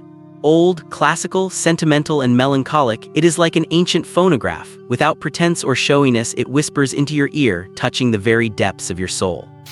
The winding, magnificent Danube River and the rustic, imposing Széchenyi chain bridge divide the city into two parts, Buda and Pest. Whether vibrant in color or deep and grand, each part has its own unique allure that leaves one enchanted. On the left bank of the Danube at 1053 Jan Heinink Road sits a street cafe called Time. Wedged between two restaurants, this was the rendezvous point designated by Winnie. Gauguin observed vigilantly for a while and, seeing no sign of an ambush, pushed the door open and entered. Upon entering, one could see the high ceilings and walls covered in intricate and exquisite colorful murals. Inside the room were dozens of tables, covered with cream-colored tablecloths pressed under glass, featuring fine tableware. 4 velvet chairs of the same color were placed face-to-face, and the entire space was filled with a flamboyant Baroque style. It was 10:50 in the morning and the shop was empty. After a quick scan, he chose a seat by the window in the far back. He placed his tan handbag in a conspicuous spot on the table, then picked up the drink menu and looked out the window. It looked like he was admiring the river view, but in reality, he was observing the passers-by outside. Ignoring the passing vehicles and pedestrians in the window reflection across the street diagonally, there was a food cart selling hot dog buns. The vendor was a woman in her 40s, busy attending to a young couple. Further away, on the riverbank, an elderly couple sits on a bench. They sit quietly, looking serene and content, a faint smile on their lips as if reminiscing about beautiful days gone by. A waitress in her 30s walked over. Gauguin nonchalantly ordered a charcoal-roasted coffee and 2 pieces of pastry. Hearing the price of €2, he paused for a moment before taking out his wallet to pay and threw in a €5 tip, which made the waitress's expressionless face blossom like a flower. He usually operated in Western and Southern Europe and rarely visited Eastern Europe. This was his first time in the city. He had not expected the cost of living here to be so cheap. It was surprisingly cheap. Checking his watch, he notes there is less than 5 minutes until the appointed time. Gauguin has already decided that if the other party does not arrive by then, he will leave. Failing to show up on time is certainly not a good sign. Gauguin did not reach the top 5 in the organization just because of his marksmanship. His meticulous observation skills played a huge part. Thinking of observation, a handsome face he was jealous of involuntarily crossed his mind. As a top assassin, Sezen's appearance was quite unqualified for the profession, but his observational skills were something even Gauguin had to secretly admire. Back in Andorra, Schiller had actually revealed no flaws. If not for Sezen, he would have been brought back to the painter's secret headquarters as planned, and the outcome would have been entirely different. Unfortunately, there are no ifs. No one would check over 40 corpses one by one after a battle, but Sezen did just that, and for a reason that left people speechless. Because the rhythm of the opponent's shooting was too melodic and he could not replicate it. From this, one could tell that the guy was cautious to the extreme and incredibly narcissistic. He believed that if he could not do something, no one else could either. That incident made Sezen famous within the organization, with signs of him potentially surpassing the rest of them to become the top painter. Many were secretly grateful that he had prevented the traitor skill from being taken back, otherwise they would all have been doomed. The assassins of the painter organization, especially the ones ranked near the top, were all confident in themselves. Gauguin was also a confident man, and he certainly did not want to see such a result. That was why, when he learned from Winnie that Sezen had refused the mission due to a perceived threat, he had volunteered to take it on himself. He wanted to prove to everyone that while caution is a virtue, it can also be a weakness. This time, Sezen's judgment was wrong. The result of being overly cautious is nothing but a missed opportunity. The waitress approached with a smile, carrying a tray, and placed the coffee and snacks in front of him. "Please enjoy your meal." "Thank you." Just then, an Opel Zafira pulled up at the curb. A burly man over 6 feet tall with a thick beard stepped out. He strode toward the restaurant next door while reaching into his pocket, then stood at the entrance, patting himself down. Needless to say, the guy must have forgotten his wallet. Gauguin gave a smirk, added sugar and condensed milk to his cup, took a sip of his coffee, and turned his gaze toward the door. A man in his 30s, dressed in a gray-white shirt with an ordinary face, pushed the door open. His eyes swept the room quickly and finally landed on the tan handbag on the table. Gauguin knew the person he was waiting for had arrived. The bag was the agreed-upon signal. The man walked over slowly, sat down in the seat opposite him, and looked at Gauguin with a scrutinizing gaze. The first thing he said was, "Please turn off your phone as agreed. I hope you are not carrying any recording devices. I do not want to be betrayed. Thank you." Gauguin shrugged and placed his already switched-off satellite phone on the table. This was indeed what the other party had arranged with Winnie. Seeing his cooperation, the man's expression softened. "I am Alfred Delga, one of the 3 original Eastern European brokers of the organization. May I ask who you are?" For some reason, that face he had just seen appeared in Gauguin's mind. Acting on impulse, he blurted out, "I am Sezen."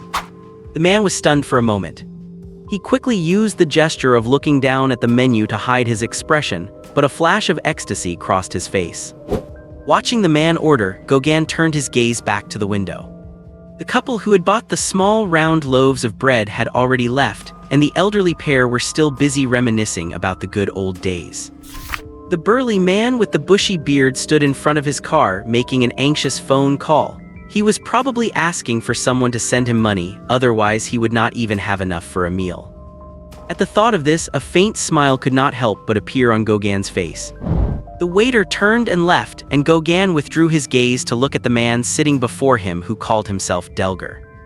Delga seemed to relax all at once, resting one arm on the table to reveal the Patek Philippe Nautilus white gold watch on his wrist, which cast a bright, gently swaying spot of light onto the window. "I have long heard of your reputation, Mr. Sezen. It is a great honor to see a legend in the flesh." Delga clearly held Sezen in high regard, actually describing him as a legend. If the man sitting across from him were truly Sezen, he would surely be pleased despite his stoic expression, but unfortunately he was Gauguin, the man determined to prove Sezen wrong. Gauguin said indifferently, "Mr. Delga, I cannot accept your praise, because as far as I know, there are several painters in the organization even better than me. At least Gauguin is better than I am." After adding that thought silently in his mind, he shifts his gaze back to the window.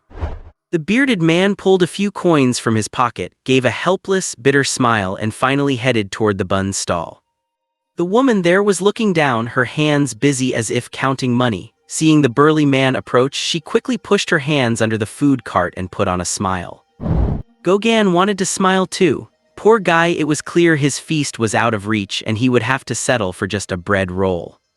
The man noticed his expression and could not help but glance outside, though he did not see anything interesting. "Mr. Seizen, you are too modest." Gauguin composed his features and looked at him coldly. "Mr. Delga, should not we get down to business?" "Apologies, Mr. Seizen, you are right."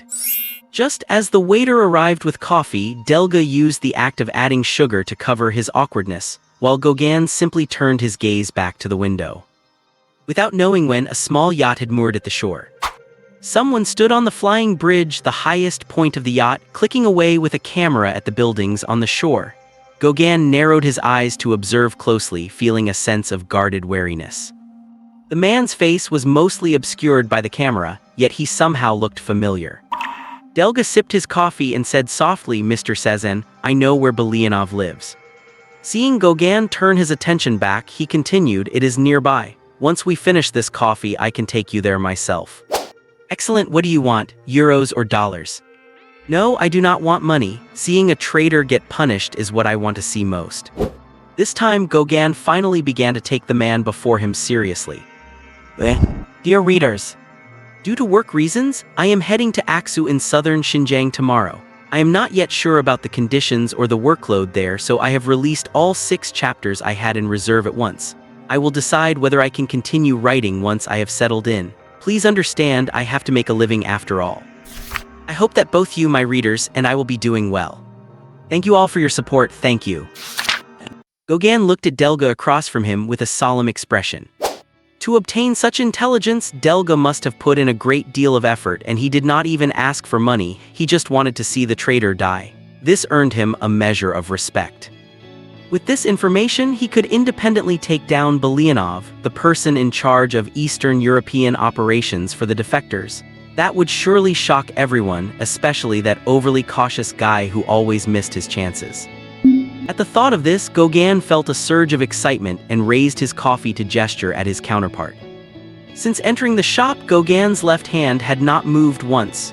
Under the table, an HK tactical pistol with a silencer remained pointed directly at Delga, never wavering for a second. In their line of work, it was hard to trust anyone but yourself. The two fell silent, enjoying their coffee and the quiet moment. A few minutes later, a Volkswagen Charon parked near the stall across the street. 2 young men got out and headed toward the food truck. Their robust builds caught Gauguin's attention, and even the bearded man eating a roll on the roadside glanced at them a few times. Gauguin immediately became alert. Just then Delga spoke up. "Mr. Seizen, let us go." After walking out of the cafe, a sudden sense of unease crept into Gauguin's mind. Delga slapped his forehead. "Shit, I left my car keys on the table." Saying this, he turned and headed back. Gauguin stood on the roadside, his gaze sweeping over the woman at the food truck, the sturdy young men, the 2 old folks, the bearded man, and the person taking photos on the yacht. Those 2 young men were a bit suspicious, but otherwise there was nothing unusual. Then he turned around, only to see Delga walking briskly into the restaurant next door. Instantly, the hair on Gauguin's neck stood up.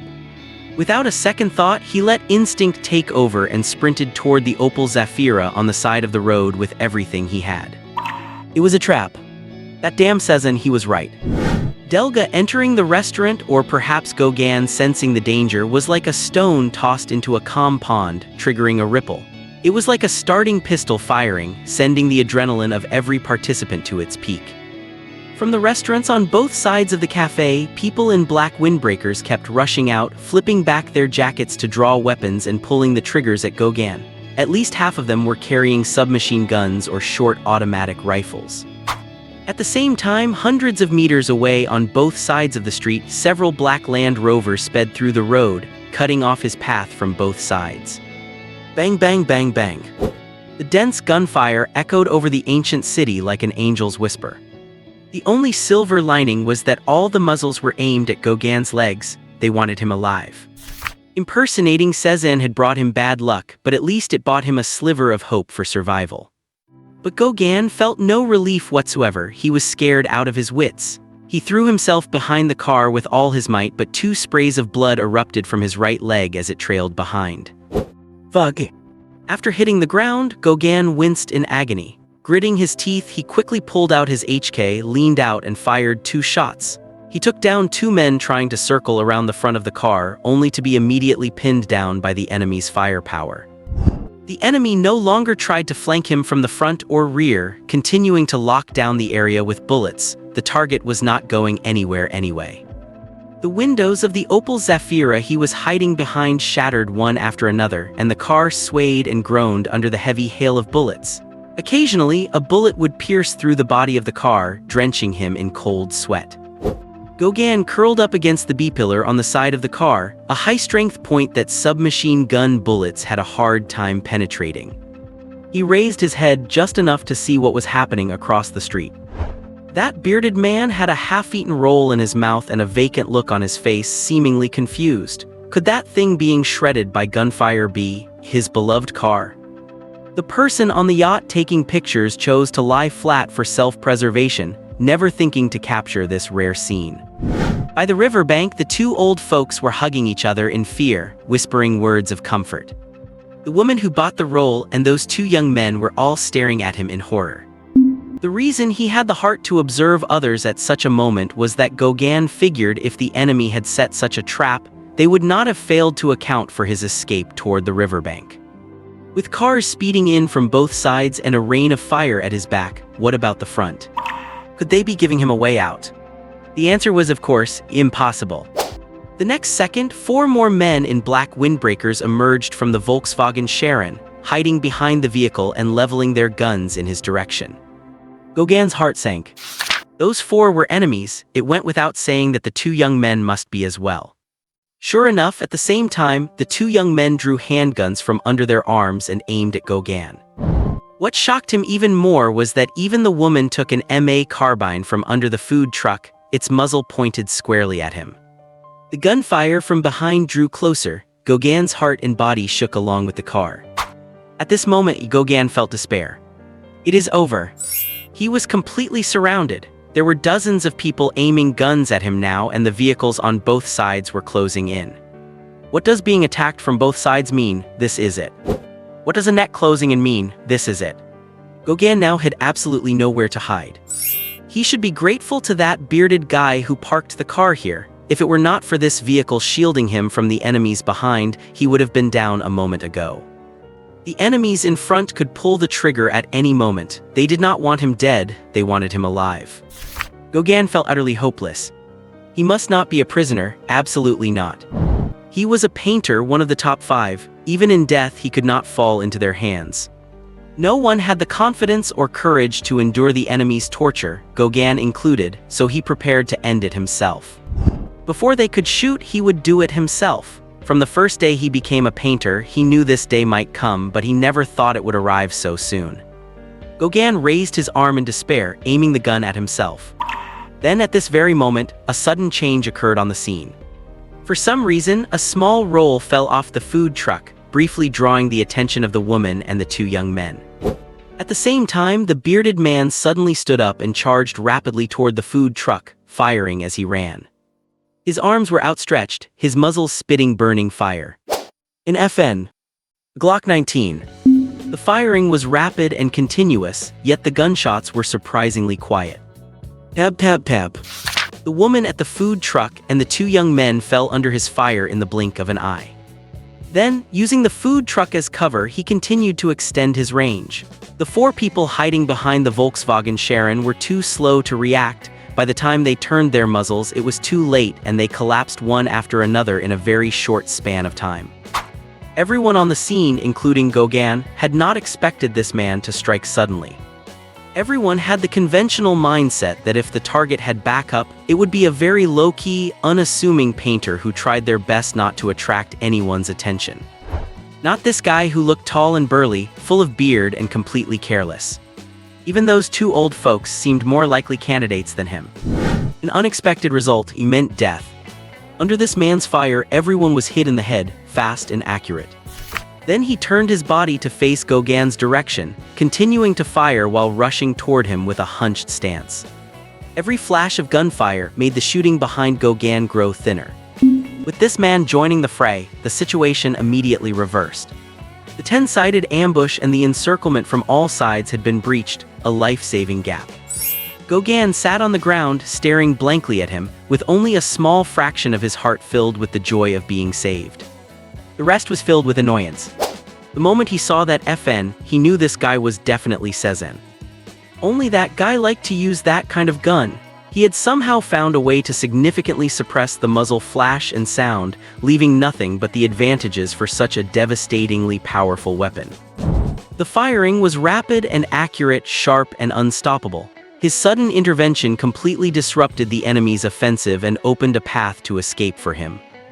Thinking back to how high-spirited he was when he left, intending to prove the other man wrong, how could Gauguin possibly be happy?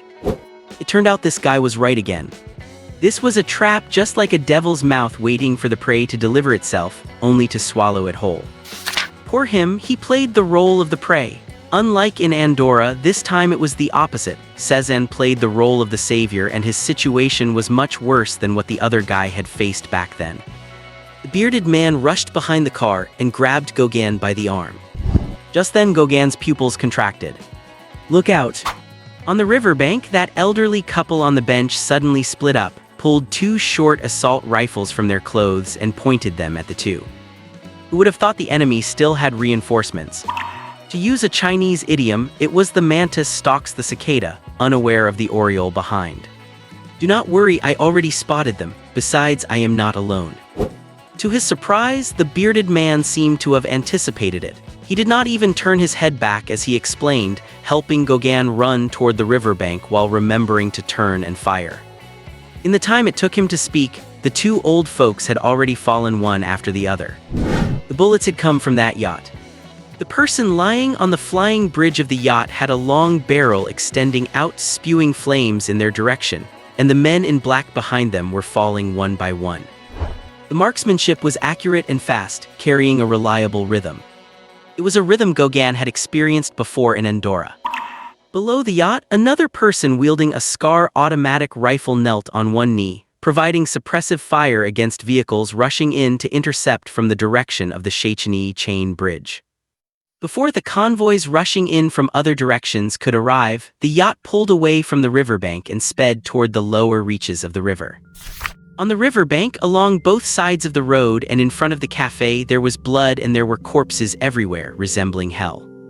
In the living room on the yacht, Gauguin leaned against the carpet, watching the bearded man pull piece after piece of foam padding from his body, quickly restoring his naturally slim build.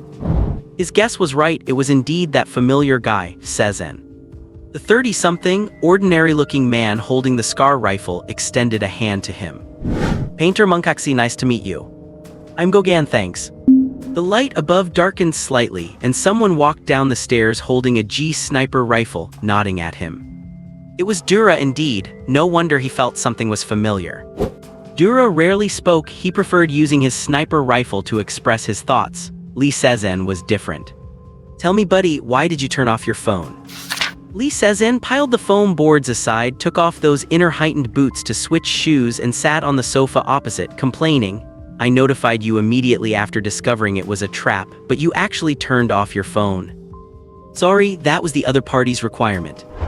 "Fine, but I went out of my way to buy a few rolls to warn you that the stall was problematic and you did not react at all. That woman's skin was too fair. How could a woman who spends her life at a stall have that complexion?"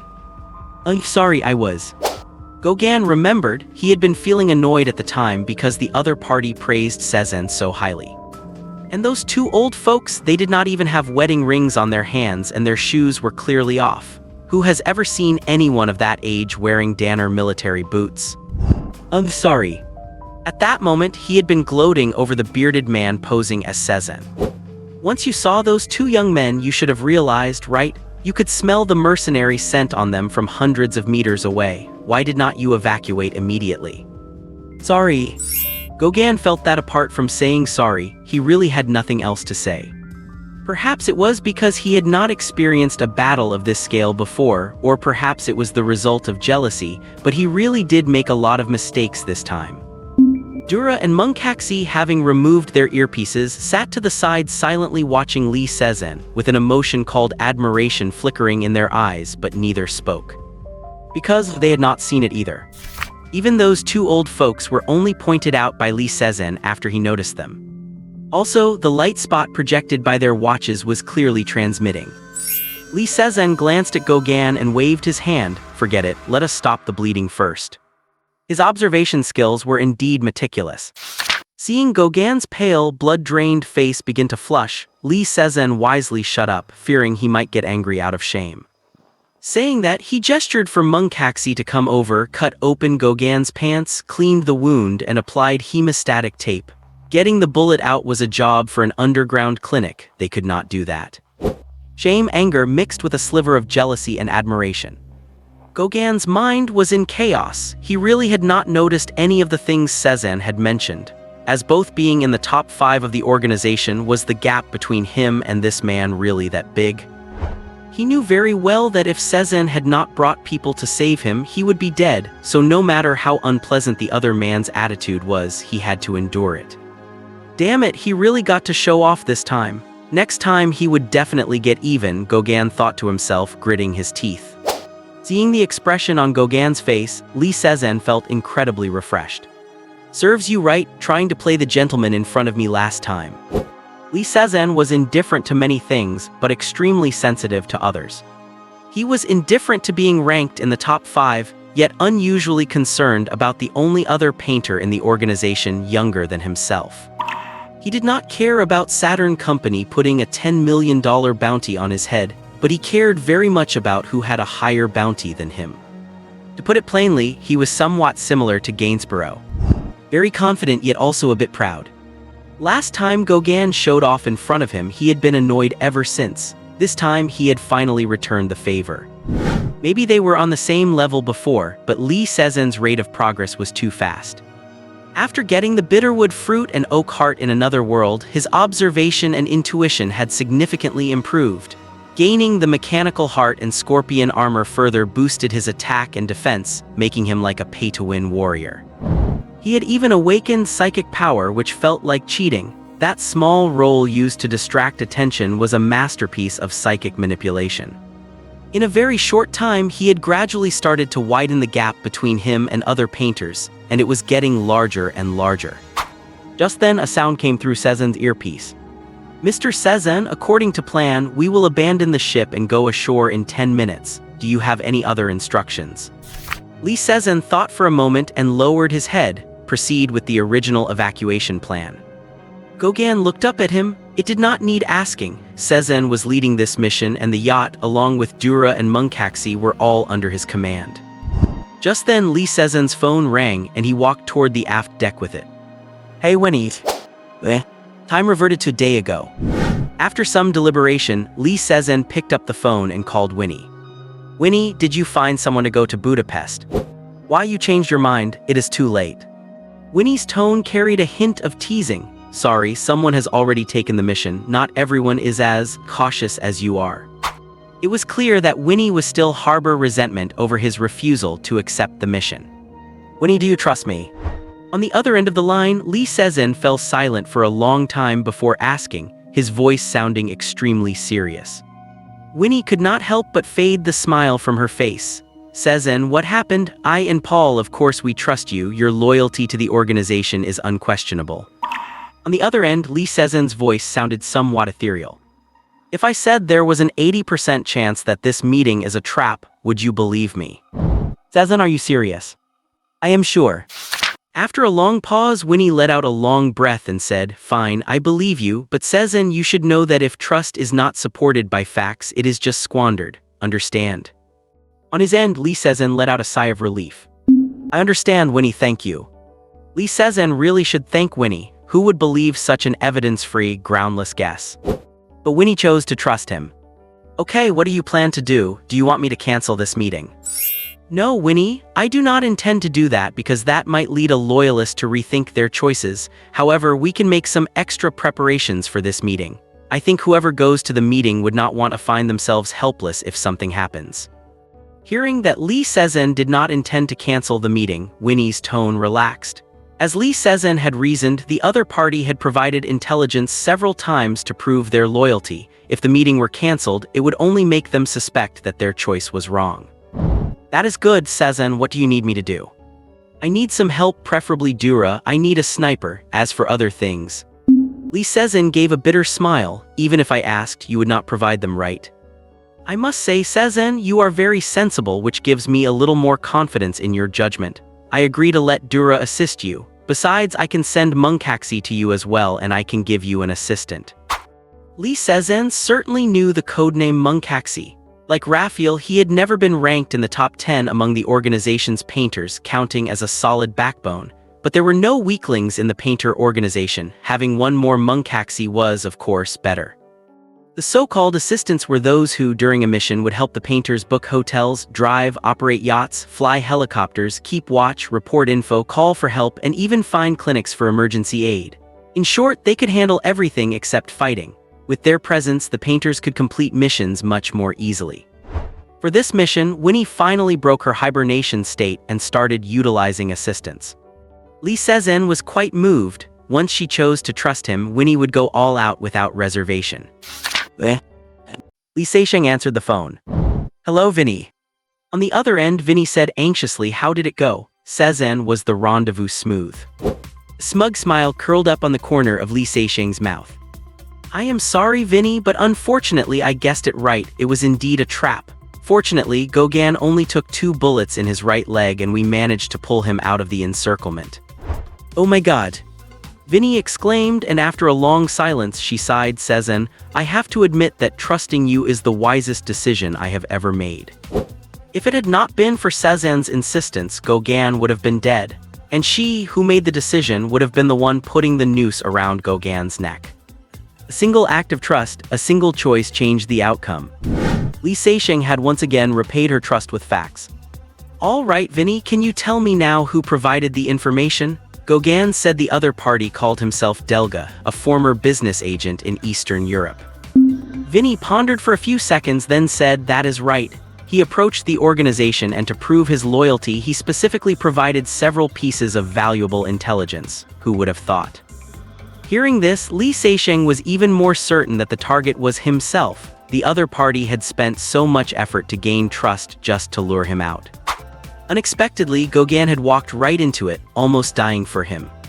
Now that he was injured and still had to listen to his complaints, he must be extremely depressed. Hopefully, he would never realize that. Vinny, I think the painter who escaped the pursuit using his intelligence needs extra attention. Also, I need you to use your hacking skills to help me check on someone named Joslovic. I suspect he is one of Belenov's men and might be in Budapest right now. A few minutes later, the group left the boat, got into a car, and quickly disappeared into the streets of Buda. Munkaxi had been active in Eastern Europe for years and was very familiar with the city. Under his guidance, they first found a secret underground clinic to remove the bullets from Gauguin's leg, then went to Munkaxi's private safe house. Compared to Lee Seixing's safe house, Munkaxi's was just an old-fashioned apartment. It had nothing but some weapons and a place to rest. Around 10 at night, Lee Seixing received a call from Vinny. She had locked onto Joslovic's location via phone tracking, and the person was indeed in Budapest. Vinny's technical prowess was formidable, confirming in a very short time that Lee Seixing was right. Joslovic was in all likelihood a man of Belenov. Since they had a lead, they could not let it go. Lee Seixing left with Dürer and Munkaxi. In the middle of the night, Gauguin suddenly woke up from a dream. Looking at his right leg, which had been bandaged again after the bullets were removed at the clinic, he mumbled in a daze. I should not have impersonated that guy, right? He finally realized that the trap was likely set specifically for Sezen. Maybe if he had not used the name Sezen, things would have turned out differently. At this moment, Lee Seixing knocked on the door and pushed it open. Gauguin, I want to ask if you are interested in taking down that Delga yourself. 3 o'clock in the morning. A commercial vehicle pulled slowly to the roadside in the dark.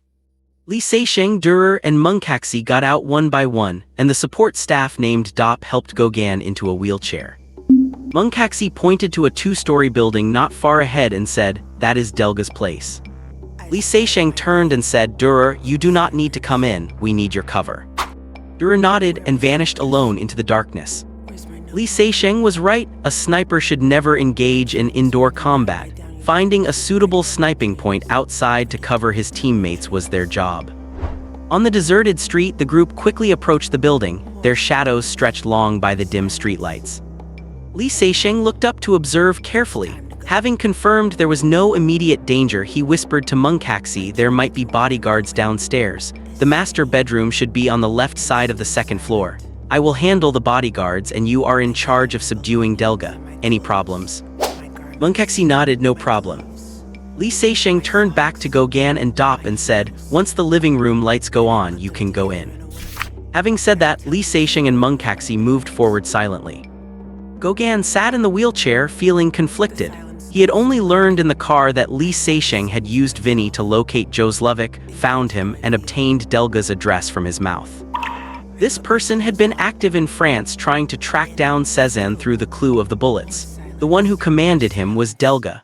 Delga had indeed been one of the organization's 3 business agents in Eastern Europe, but he was also Belenov's confidant and highly regarded. Currently, Belenov had taken over Neville's power and was in charge of most of Europe, so Delga's status had risen accordingly, and he was responsible for tracking the whereabouts of several painters, with Cezanne being the main target. In the time he was thinking, Li Seixing had already quietly pried open the door and disappeared inside, followed closely by Mungkaxi. Immediately, 2 muffled gunshots rang out in the house. The bodyguards on duty in the living room were certainly finished. Gogan could tell it was the sound of Li Seixing's Glock 19. Heaven knows where this guy got the silencer, the sound was shockingly low. Then, more muffled gunshots came from a bedroom on the first floor. Needless to say, the guards on rotation were finished too. Following that, a woman's exclamation sounded on the second floor, only to be abruptly cut short. In the living room, lights went on. Mr. Gogan, let us go in. Dot pushed Gogan toward the house. In the living room, Li Seixing dragged the 2 bodyguards who had been shot in the forehead from the sofa to the side, grabbed the velvet cloth from the piano to cover the bloodstains, sat down comfortably, took a cup, poured some coffee from the pot, and motioned to Gogan and Dop. Would you like a cup? He looked as relaxed as if he were in his own home. Gogan felt extremely awkward, such a demeanor was always what he showed others. Gogan shook his head and asked, where is Delga? Li Seixing pointed upstairs and said sincerely, Mungkaxi is entertaining him in the bathroom upstairs. In this regard, I really cannot compare to Mungkaxi. I realized that back at Joslovic's place. Then he comforted him, do not worry, Mungkaxi has a sense of proportion and will definitely hand Delga over to you alive. Faint groans of pain came from upstairs. It seemed Mungkaxi's entertainment was very enthusiastic. Dop walked to the sofa, poured himself a cup of coffee, found a chair, and started enjoying it just like Li Seixing. Thinking about how he had taken 2 bullets for this guy and still been lectured by him made Gogan feel stifled, and seeing him so relaxed only made it worse. No, he had to find a way to get back at him. Gogan scanned the decor of the living room, and an idea struck him. He wheeled himself over to an oil painting and looked up to admire it. The painting depicted a village girl running through a field under a brilliant, sunny sky, looking just like an angel. Gogan praised, as expected of a painter on par with Degas and Monet, this piece by Bouguereau has flowing lines and crisp brushstrokes, full of thick rural flavor and pastoral sentiment. It is truly a rare artistic treasure. After speaking, he pretended to look at Li Seixing casually. Mr. Cezanne, what do you think of this painting? Li Seixing squinted at the painting, then back at him. This painting is a fake. Impossible. Gogan blurted out, look closely at the handling of the lines. It is extremely delicate, both in the whole and in the details. And look at the girl's beautified form, cozy and charming, with a hint of faint melancholy in the atmosphere and mood. The refined style and flawless technique all prove that this is a genuine Bouguereau. Mr. Cezanne, as a painter, I think having some art appreciation ability is quite necessary. Gogan's words were clearly mocking Li Seixing for not understanding art. Li Seixing said lightly, if this painting were real, how much would it be worth? How can art be measured by money? Gogan said with heartache, at least 3 million euros. Li Seixing laughed, I do not know if the painting is real, but I have seen this kind of frame in the studio. I do not believe a painting worth 3 million euros would be paired with a 10 euro frame. Mr. Gogan, as a painter, I think observation is more important than art appreciation. It would at least save you from taking 2 bullets. Do not you think so? Gogan. Dop stood up and walked to the window, turning his back to them, his shoulders shaking. He clearly could not hold it anymore. Gauguin felt even angrier, his face burning, and even the wound on his leg throbbed with pain. Li Seixing seemed unruffled on the surface, but was blooming with joy on the inside. Gauguin must have figured out that he took the bullets for him and was trying to save face. Unfortunately, his observation skills were a bit weak and he got code by him again. Gauguin turned the wheelchair in frustration, looking around the large living room, and his eyes lit up when he saw the piano. He moved the wheelchair to the piano, sat on the stool with great effort, and played a piece, the beautiful melody drawing Li Seixing and Dop to listen carefully. It had to be said that his playing level was quite good. After finishing the piece, Gauguin sighed, "This Steingreber and Sohn piano has excellent tone quality. Playing Liszt's Hungarian Rhapsody No. 11 on this piano in the city of Budapest makes one feel as if they have returned to the 18th century, standing under the same sky as Liszt." After sighing, he turned to look at Li Seixing. Before he could ask for any thoughts, Li Seixing spoke first. He said flatly, "Mr. Gauguin, your performance was brilliant, but I must remind you that it is currently 3:40 a.m. and your behavior is disturbing the peace." Gauguin. This time Dop could not hold back and laughed out loud. Sorry, I am going to wash the cups." Saying that, he quickly took the coffee pot and their cups to the kitchen. No fingerprints could be left at the scene, even the piano Gauguin touched would have to be wiped later. Gauguin's face felt hot, and just as he was wondering how to get down from his high horse, noise came from the stairs. Munkaxi dragged a bloody, miserable Delga down from upstairs, threw him in front of Gauguin, and said to Li Seixing, he confessed, "Good news, we know the address and workplace of Belenov." Li Seixing asked calmly, "And his wife?" Munkaxi paused for a second and replied, "Do not worry, I just knocked her out." Li Seixing nodded slightly, stood up and looked at Gauguin. "Delga is yours now. I will wait for you outside." He walked toward the door. Munkaxi nodded at Gauguin and left as well. Delga managed to raise his head and look at Gauguin, with an expression begging for a quick death. Li Seixing stood by the road, made a safety gesture to the darkness, and waited quietly. Munkaxi walked to his side and whispered, "Mr. Cezanne, I approve of your attitude. We are killers, but that is by no means a reason to deliberately harm innocents." Li Seixing turned to look at him and smiled, "Call me Cezanne, friends call me that." A smile blossomed on Munkaxi's plain face. "Cezanne, I will go get the car."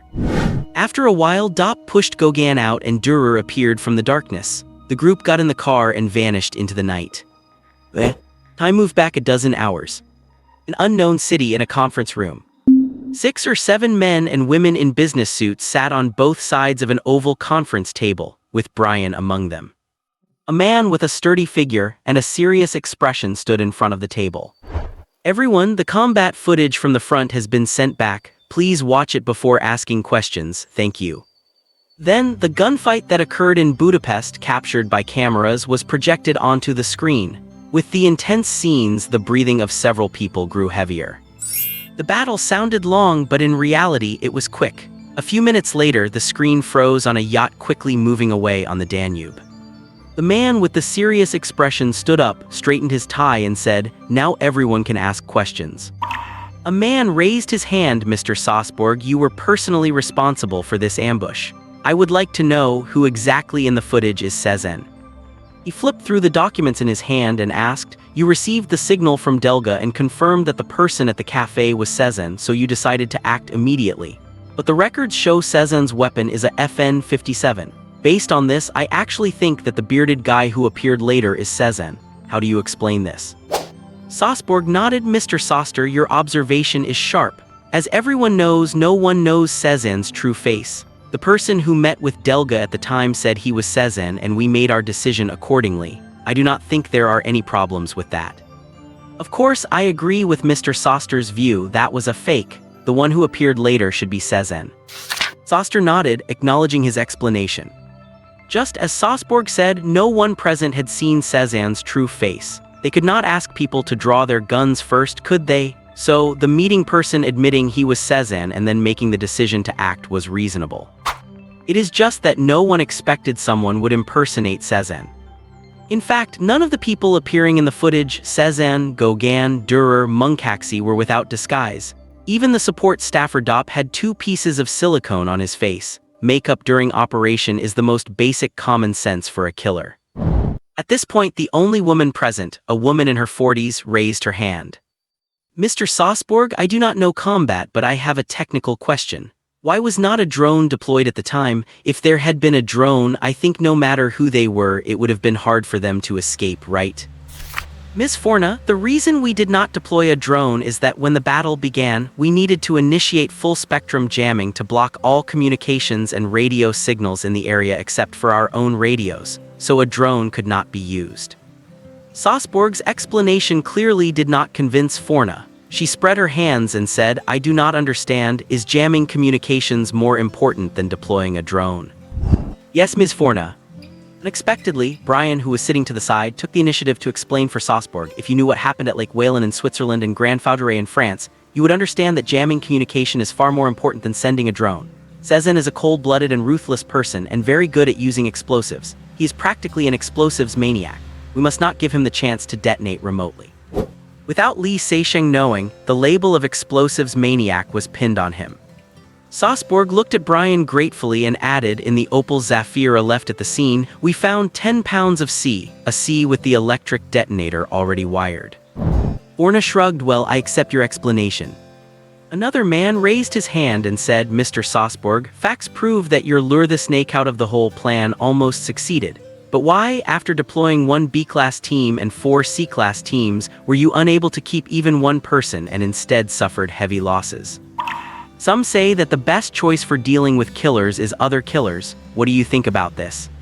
Mr. Philippe, you must know, Cezanne is the top killer. It is very difficult to deal with several top killers in a city. Fine beads of sweat began to break out on Salzburg's forehead. Mr. Salzburg, almost all intelligence organizations now refuse to cooperate with us because the apostles are on our side. What is your view on this? Mr. Salzburg, you actively leaked some intelligence to the other side for this plan, may I ask? Brian looked at Salzburg, who was covered in sweat, his tie loose, standing there in a mess trying to field one question after another, and a hint of pity appeared in his eyes. After that explosion in Grand Fauderay, he had stood in that same position, facing almost identical questioning. Now it was Salzburg's turn. Finally, when someone asked about the follow-up plan, Salzburg's spirit lifted. Ladies and gentlemen, we have carefully studied all of Cezanne's recent operations and determined that he is extremely confident and highly vengeful. Therefore, we judge that he will not leave Hungary like this. Just as he did in Switzerland, France, and Germany, he will definitely find a way to take revenge on us, and the target is Belenov. Therefore, I decided to mobilize 1 B-class team, 5 C-class teams, as well as 2 top killers, Klimt and Delacroix, and the people of the Apostles, all deployed around Belenov's residence. This time he will not be able to escape. I hope you all will support my plan. Having said that, he looked at the people present with expectation. I agree.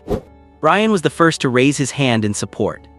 The others looked at each other and also raised their hands to agree. Mr. Salzburg, I hope you will not disappoint the council again this time. The man in his 40s who sat at the very back and had not spoken all along looked at him blankly. I will take care of explaining things to Thomas. The people in the conference room left one after another. When only Brian was left, Salzburg flopped into his chair, wiping his sweat with a tissue. Thank you, Brian. Brian said lightly, it is nothing, I just said what needed to be said. 1 major from the U.S. Joint Special Operations Command and 1 major from the UK Ministry of Defence's Special Operations Bureau, 2 elites skilled in commanding special operations, had both been made to look like fools by 1 person, creating a sense of empathy between them.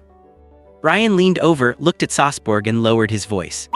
1 word of advice, Cezanne is cunning, very cunning. This time he has helpers and a sniper with him, perhaps he will not walk willingly into the trap. Salzburg also lowered his voice and said, that is why my setup is in 2 parts, 1 part guarding Belenov and the other targeting the nearby high ground. Munkaxi's safe house. Li Seixing, Dura, Munkaxi, Gauguin and Dop sat around the dining table.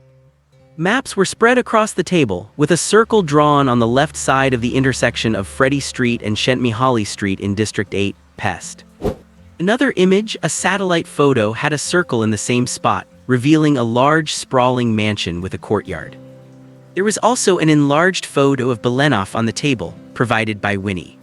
The group was looking at the map with worried expressions.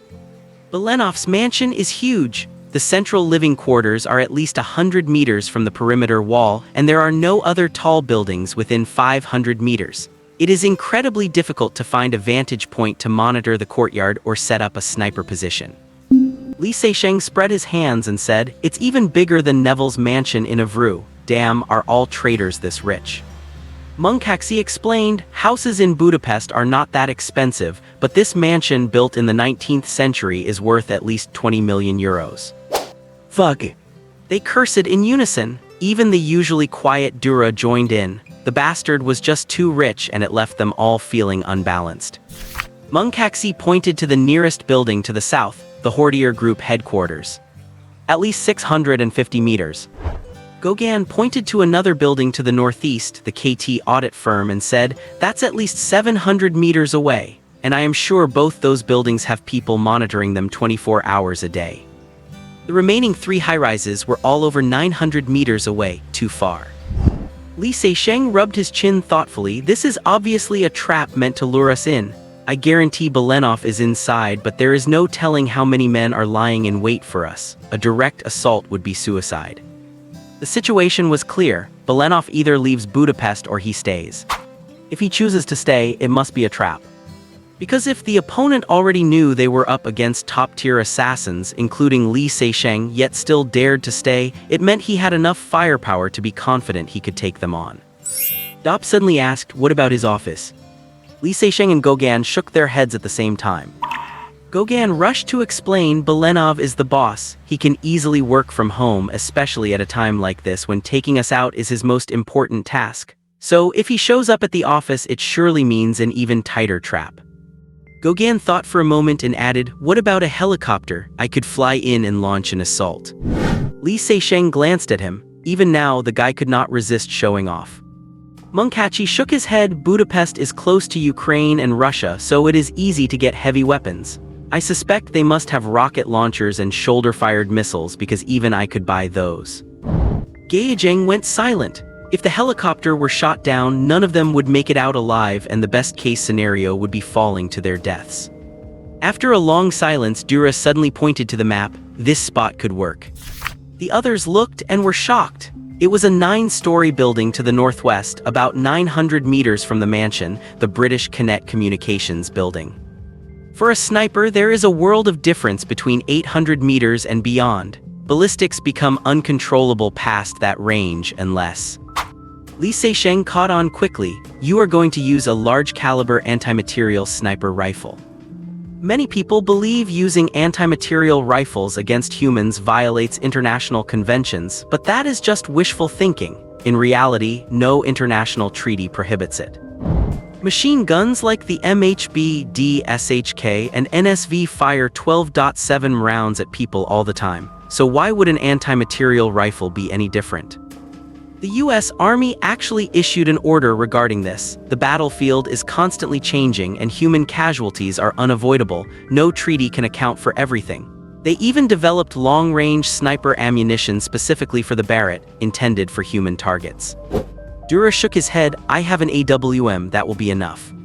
The AWM sniper rifle uses 338 Lapua Magnum rounds, 8.6 XMM, offering the extreme range of a 12.7 rifle with the compact size of a 7.62 model. With an effective range exceeding 1,000 meters, it is known as the Super Magnum and is one of the finest sniper rifles today. Li Seixing rubbed his chin. No matter the rifle, Dura would not have many chances to shoot. Their opponents were not amateurs. As soon as the first shot rang out, they would swarm the building. If they did not retreat within half a minute, they might not make it out. So it had to be a one-shot kill, followed by an immediate withdrawal. The problem was, while Dura could handle Belenov with the AWM and Li Seixing believed he could pull off the kill, the real question was how to lure Belenov out. That was the biggest challenge. By extending the range, Dürer has essentially passed the difficult part on to them. What he meant was, if Belenov shows his face, I can kill him. The problem is, you guys need to create the opportunity to drag him out of the house. After a while, Li Seixeng muttered through gritted teeth, "Fine, Dura, go get ready. We will find a way to make Belenov clean himself up and step right out in front of you." Dura left to retrieve the AWM. The rest was up to Li Seixeng and the others. "Alright everyone, does anyone have a plan to get Belenov out of that house?" Li Seixeng looked at Gauguin, Mengcaxi, and Dop after finishing his question. They looked at him, then at each other, but stayed silent. Even Gauguin kept his mouth shut. Belenov was not stupid. There was no way he would step out of his mansion easily, not when he was probably hiding in the basement. Especially since he knew they had a sniper, it was unlikely he would willingly show himself. Unless they stormed the place, captured him, and drove him into the courtyard, but if they could do that, what would they need a sniper for? Therefore, getting Belenov to step outside was the hardest part. Only once he was out would Dura have his chance. Dop suggested we could pose as his relatives and say.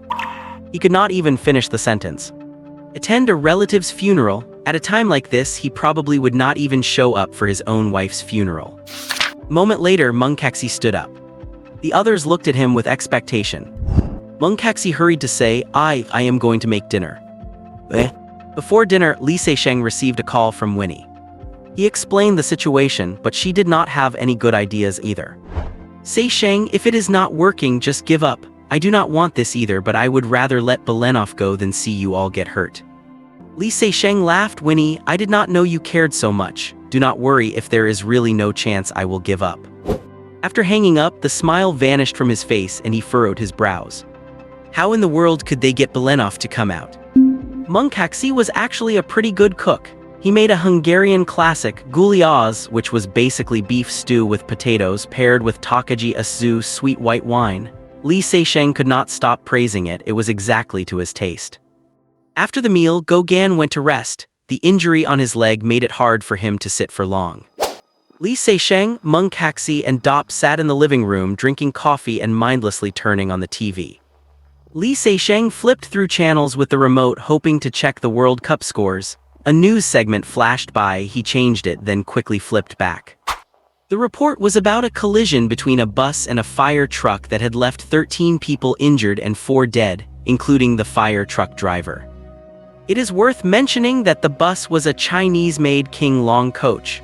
A long-distance transport company in Budapest had purchased 100 of these buses this year for regional service around the city. And the fire truck was an aerial ladder truck. Mengcaxi sighed, first a shootout, then a crash. Budapest has been quite lively the last few days. Dop added with a bitter smile, maybe something even bigger will happen in a couple of days. Li Seixeng stared blankly at the screen, then suddenly said, I have got it. Mengcaxi and Dop looked at him in surprise, but Li Seixeng just stared at Mengcaxi. Mengcaxi, you said earlier you could get Russian rocket launchers. I hope you were not just bragging. When Gauguin woke up, the house felt very quiet. He wheeled himself out only to find the place completely empty.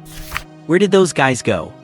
In the evening, Li Seixeng, Dop, and Mengcaxi finally returned one after another.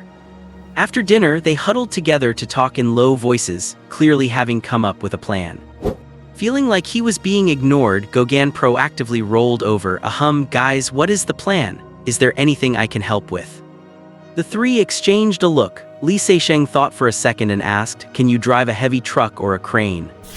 Gauguin answered confidently, no, but I can learn. I can even fly a helicopter, so surely there is nothing I cannot handle. Li Seixeng felt a twinge of annoyance as soon as he mentioned helicopters. He rubbed his chin and said with a difficult expression, actually, we also need someone to operate a rocket launcher. Unfortunately, I have not used one much. I can only guarantee a hit within 200 meters. Gauguin jumped in, leave that to me. I can hit targets at its maximum range of 500 meters. Li Seixeng looked embarrassed. All right, I will leave it to you then. Who am I to say no when I am clearly not as good at it as you? Gauguin looked thrilled. Finally, he had managed to one-up Seixeng. He did not notice Mengcaxi and Dop looking at him with pity. The third day. Li Seixeng, Mengcaxi, and Dop were out busy as usual. Dura returned in the afternoon with a suitcase and then went off to help as well. Only Gauguin was left behind to keep recovering. By dusk, Dop returned and took Gauguin to a house on Freddy Street in District 8. The house was right on the roadside, about 1.5 kilometers from Belenov's mansion. As soon as Gauguin entered, he saw several cases in the corner of the living room, labeled in Russian with air pa sha m ye el yeri. Fuck are these SHML thermobaric rockets? That's right, this is the weapon Mungkaxi specifically prepared for you. It cost us 50,000 euros. Li Seixing fought to keep from laughing out loud. Gauguin's face turned pale. The SHML is a man-portable thermobaric rocket launcher. Unlike regular rockets, these weapons detonate in 2 stages, a small initial explosion to disperse the aerosolized fuel mist, followed by a second, massive detonation.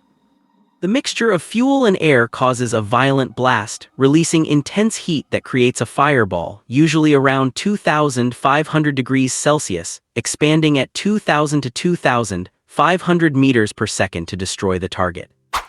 Thermobaric weapons are specifically designed to strike targets in buildings or bunkers.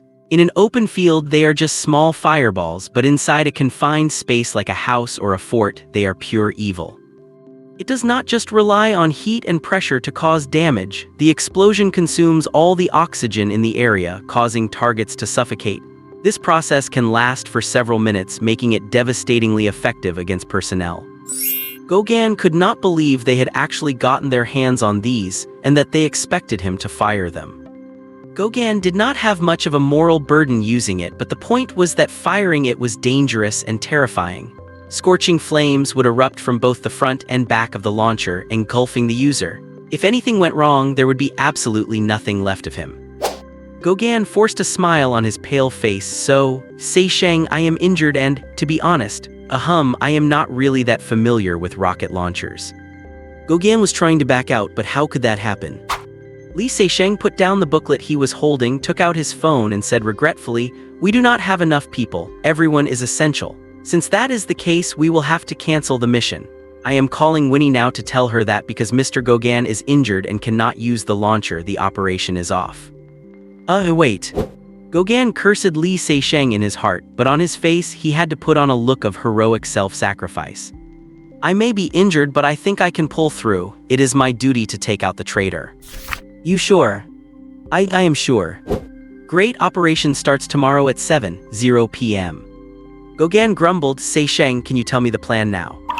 Li Seixing gave a mysterious smile. "Don't worry, Mr. Gauguin, you have a very important role in this plan, I promise." The next morning, they left one by one. Li Seixing even dressed impeccably as if he were going on a date. Again, Gauguin was left all alone. At 6:20, just before the operation, Dop finally appeared in front of him dressed in a firefighter's uniform.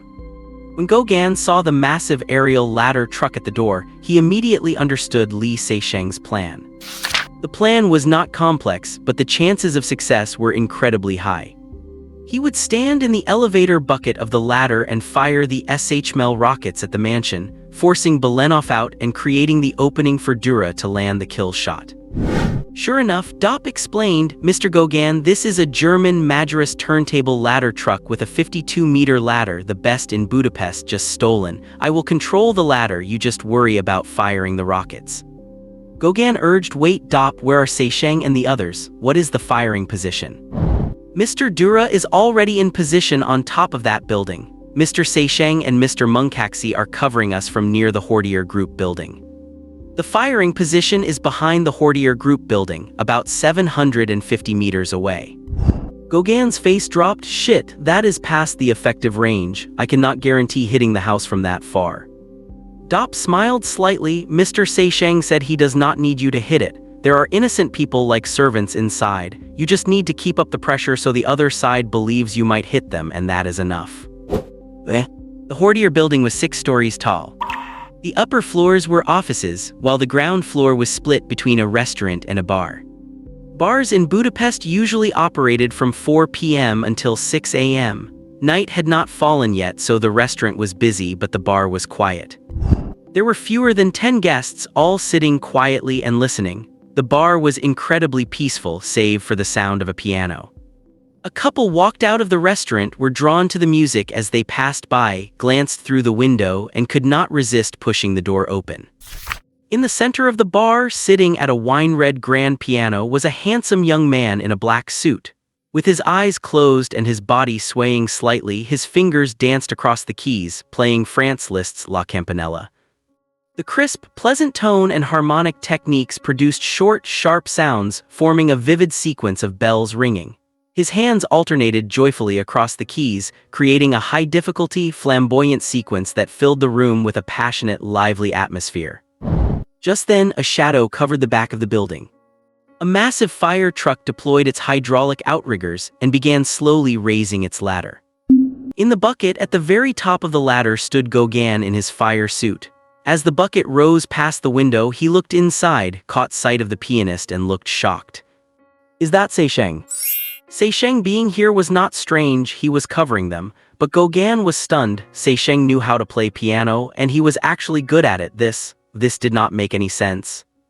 At that moment, the young man seemed to sense his gaze. He opened his eyes, looked at Gauguin outside the window, and offered a faint, mocking smile as if to say, "What made you think I could not play piano?"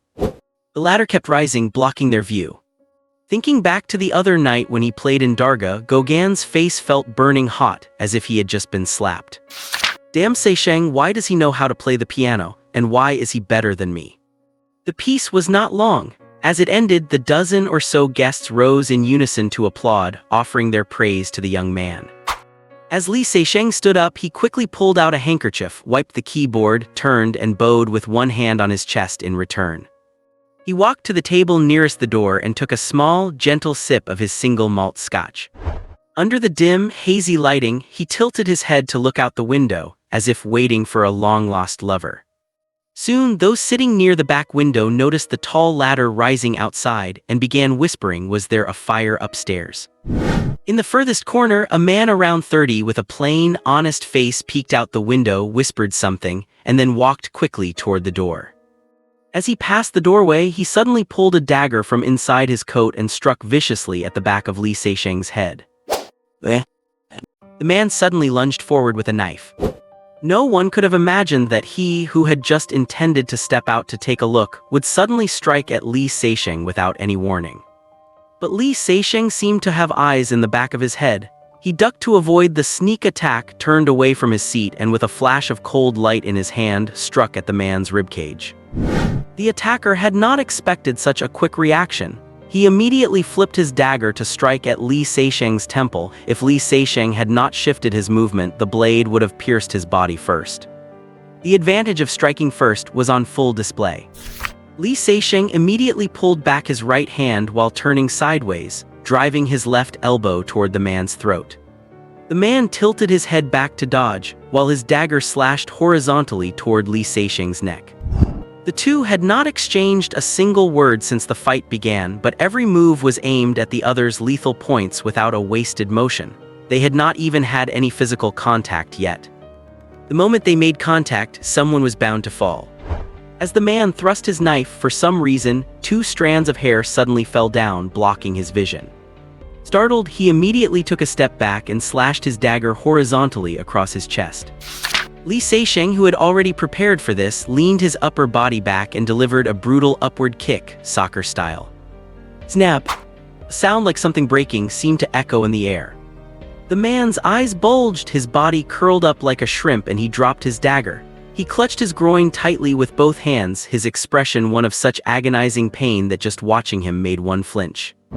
Li Seisheng showed no mercy, delivering a punch to the man's Adam's apple before finally exhaling in relief. This guy was tough. If he had stabbed at Li Seisheng's chest or abdomen, Li Seisheng, protected by his Scorpion Man armor, could have finished him off instantly. Somehow, this guy seemed to sense that, targeting only the head and throat, forcing Li Seisheng to use his psychic energy to take him down.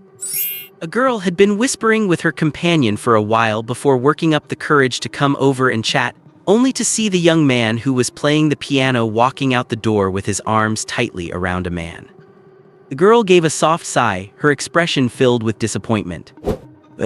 Gauguin stood in the swaying aerial platform with 4 rocket launchers at his feet, gripping the railing tightly as his heart swayed along with it. He could not help but complain into the walkie-talkie, "Dope, stop shaking it, I am getting dizzy. Buddy, I fly helicopters smoother than this." The walkie-talkies were built into the fire truck. They had not been issued any for this operation because if a battle started, the enemy would definitely trigger full-spectrum jamming, rendering them useless.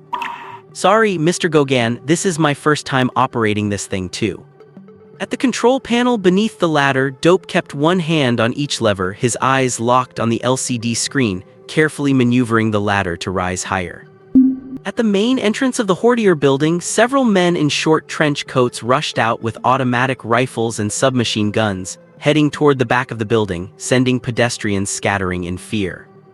Clearly, the man from earlier had notified his accomplices before the operation. As they passed the bar entrance, a young man held his drunken companion and stepped aside just in time.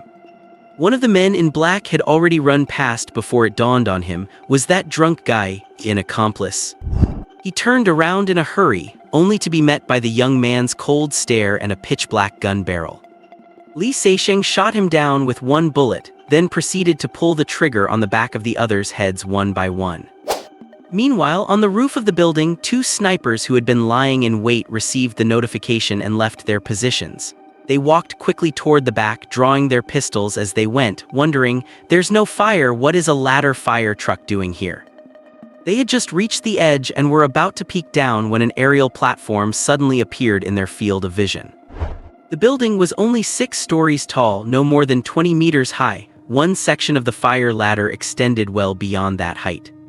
Bang bang! The two fell backward with looks of utter astonishment. Gogan let out a long breath, as if venting all the frustration of the past 2 days. Dope! Static hissed through the walkie-talkie. The enemy had activated full-spectrum jamming and communication was dead. The ladder rose higher and higher, and Gogan could see everything clearly from his vantage point. Dozens of men in black were rushing toward the mansion from the gate. 2 cars suddenly started up and sped over from the roadside, and further away, over a dozen people ran out of the KT audit building toward their vehicles. At the front of the building, where he could not see, more men in black were pouring out. The battle had officially begun. The enemy's main forces were deployed at the mansion, followed by the nearby Hortier Group building and the interior of the KT audit building. They had assumed Li Seixing and his team would either launch a frontal assault on the mansion or take the rooftops of these buildings for sniping. No one expected them to bring a ladder fire truck and hide behind the Hortier Group building. With the surprise attack and the KT audit building being far to the north, they could only pull men from the nearby mansion to coordinate with 2 vehicles patrolling nearby to reinforce the Hortier building. Worried that this was a diversion to lure them away from the mansion, they did not dare to commit too many troops. Fortunately, they had the advantage in communication and could deploy forces promptly. At the front of the building, Li Seixing hid behind a car, shooting down a man in black who rushed out. The others quickly retreated, leaving 7 or 8 bodies lying at the entrance. These men were wearing heavy bulletproof vests, but Li Seixing always aimed for the head, killing with a single shot. He alone sealed off the entrance, making it too dangerous for them to show their faces. At the back of the building, someone broke a window and sprayed machine gun fire, hitting the ladder and sending sparks flying, causing it to shake violently. Gogan's legs went weak with fear. Munkachi, hidden behind a car, braced his Scar rifle against the roof and took out the attacker with a single burst. Dope's that height is enough, do not go any higher. Still shaken, Gogan hurriedly shouted down to Dope. I cannot. Mr. Sezen said it has to be high enough for the people in the mansion to see the weapons in your hand through their binoculars. Dope yelled back while maneuvering the ladder higher. At over 30 meters up, they had to shout to hear each other. Gogan stood in the wobbling platform, cursing Sezen's name internally. Asking an injured man to stand on a platform tens of meters in the air under gunfire to fire a thermobaric bomb, was that something a human being would do? But it was too late for regrets. He could only hope that Li Seixing and Munkachi below would pull through and not leave him standing there as a sitting duck. Munkachi only needed to keep the people in the building from firing at Gogan and Dope. Li Seixing, however, was now pinned from both front and back. 2 cars sped along the road. Someone in the first car rolled down the window and opened fire with a submachine gun, riddling his car with bullet holes. Meanwhile, the men in the building, alerted by their walkie-talkies, rushed out to join the fray, one of them even pulling out a grenade. Li Seixing rolled continuously on the ground to dodge, then dropped to one knee, flames erupting from the muzzles of both his guns. The man with the grenade took a bullet to the center of his forehead and fell backward. Those around him cursed, abandoned their aim and dove for cover. A bullet hole appeared in the windshield of the lead car, and it veered into the side of the road. Li Seixing scrambled up and ran toward the car, the sound of the grenade exploding behind him. Pub. Standing beside the car, Li Seixing methodically picked off the dazed men inside, not even glancing at the explosion behind him. Just as he finished them off, he looked up, startled, and leapt away like a rabbit toward another car for cover. In the second car, someone had popped out of the sunroof, shouldering an RPG rocket launcher. Boom! The car instantly turned into a fireball, burning fragments spraying in all directions. Li Seixing huddled behind a car, protecting his head and cursing. No wonder Mungkachi said it was easy to get heavy weapons here, were not they literally using them right now. He brushed the dust off himself, hid behind a car, and fired shots to finish off those trying to crawl out of the building entrance. The ladder finally stopped rising, reaching a height of 40 meters. Gogan stood in the platform, feeling anything but majestic. A gust of evening wind blew, the ladder started to sway, and he felt his own heart trembling along with it. "Mr. Gogan, start now," Dope shouted, leaning out. Gogan cursed Li Seixing in his mind as he helplessly hoisted a rocket launcher and set the sights. Thump! The rocket burst from the tube, scorching flames venting from both ends. Gogan's body jolted, sharp pain shooting through his wounded right leg, and he hurriedly hunched down against the railing. Rocket launchers have almost no recoil, but the vibration was inevitable. After exiting the tube, the rocket deployed its tail fins, dropping half a meter before the exhaust propelled it steadily over the building roof toward the north, gathering speed and stabilizing. Seconds later, it slammed into the courtyard lawn. A second later, a brilliant flash lit up the evening sky, followed by a dull roar clearly different from standard rockets. Thermobaric bomb. Inside the mansion, many who had been hiding behind windows turned pale, gasping in terror, their souls flying out of their bodies. Most of the people inside were former elite soldiers. They knew the terror of thermobaric weapons. Outside, you might just hear a bang unless you were extremely unlucky, but inside, it was a devil that turned you into an unrecognizable mess of agony. Even hiding in the basement would not stop the heat and shockwave, followed by the inevitable suffocation. What now? The people inside grew frantic. The people inside the mansion were panicked, and those outside were equally desperate. They had seen the blast. If they let these few attackers wipe out everyone inside with thermobaric bombs while they just watched, they would never be able to show their faces again. They began attacking frantically.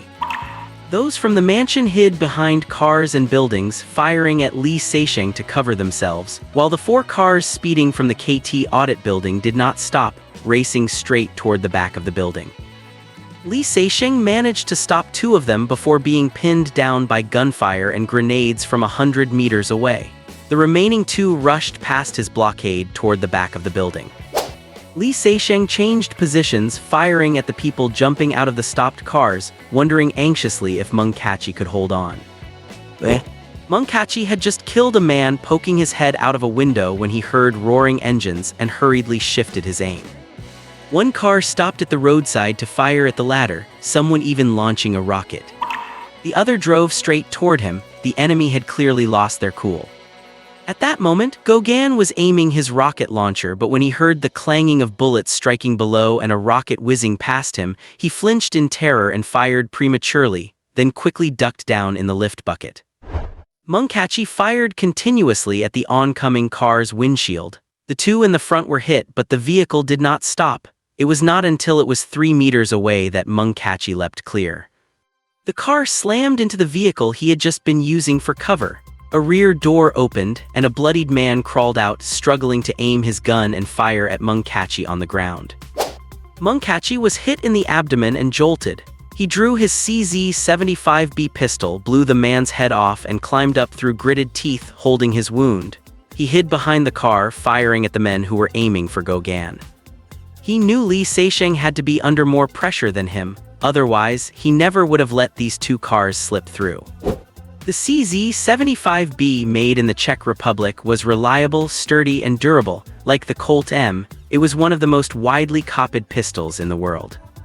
Manga was just like that gun, unassuming but fiercely resilient. He did not even look at his wound. His job was to protect Gauguin, and he would do it. Gauguin witnessed the scene from the railing and hesitated for 2 seconds, frozen as he reached for the third rocket launcher. The stray rocket had accidentally landed in the flower bed in front of the mansion, turning the gardener's hard work to ash and shattering glass, making it impossible for the people inside to stay put. The impact was too close to the house. Who could guarantee the next rocket would not hit the building itself? Soon, dozens of men rushed out and ran toward the sides. At the back door, hidden from Gauguin's view, dozens more ran out to seek cover. Gauguin immediately turned, his gaze scanning 1.5 kilometers toward the Canat Communications building in the northwest. The opportunity was finally here. Could Dürer seize it? Dürer looked through his scope at those running out from the back, carefully identifying his target. It was difficult for most to distinguish between so many targets through a scope, but Dürer was different. He was used to viewing the world through a scope and expressed himself through his rifle.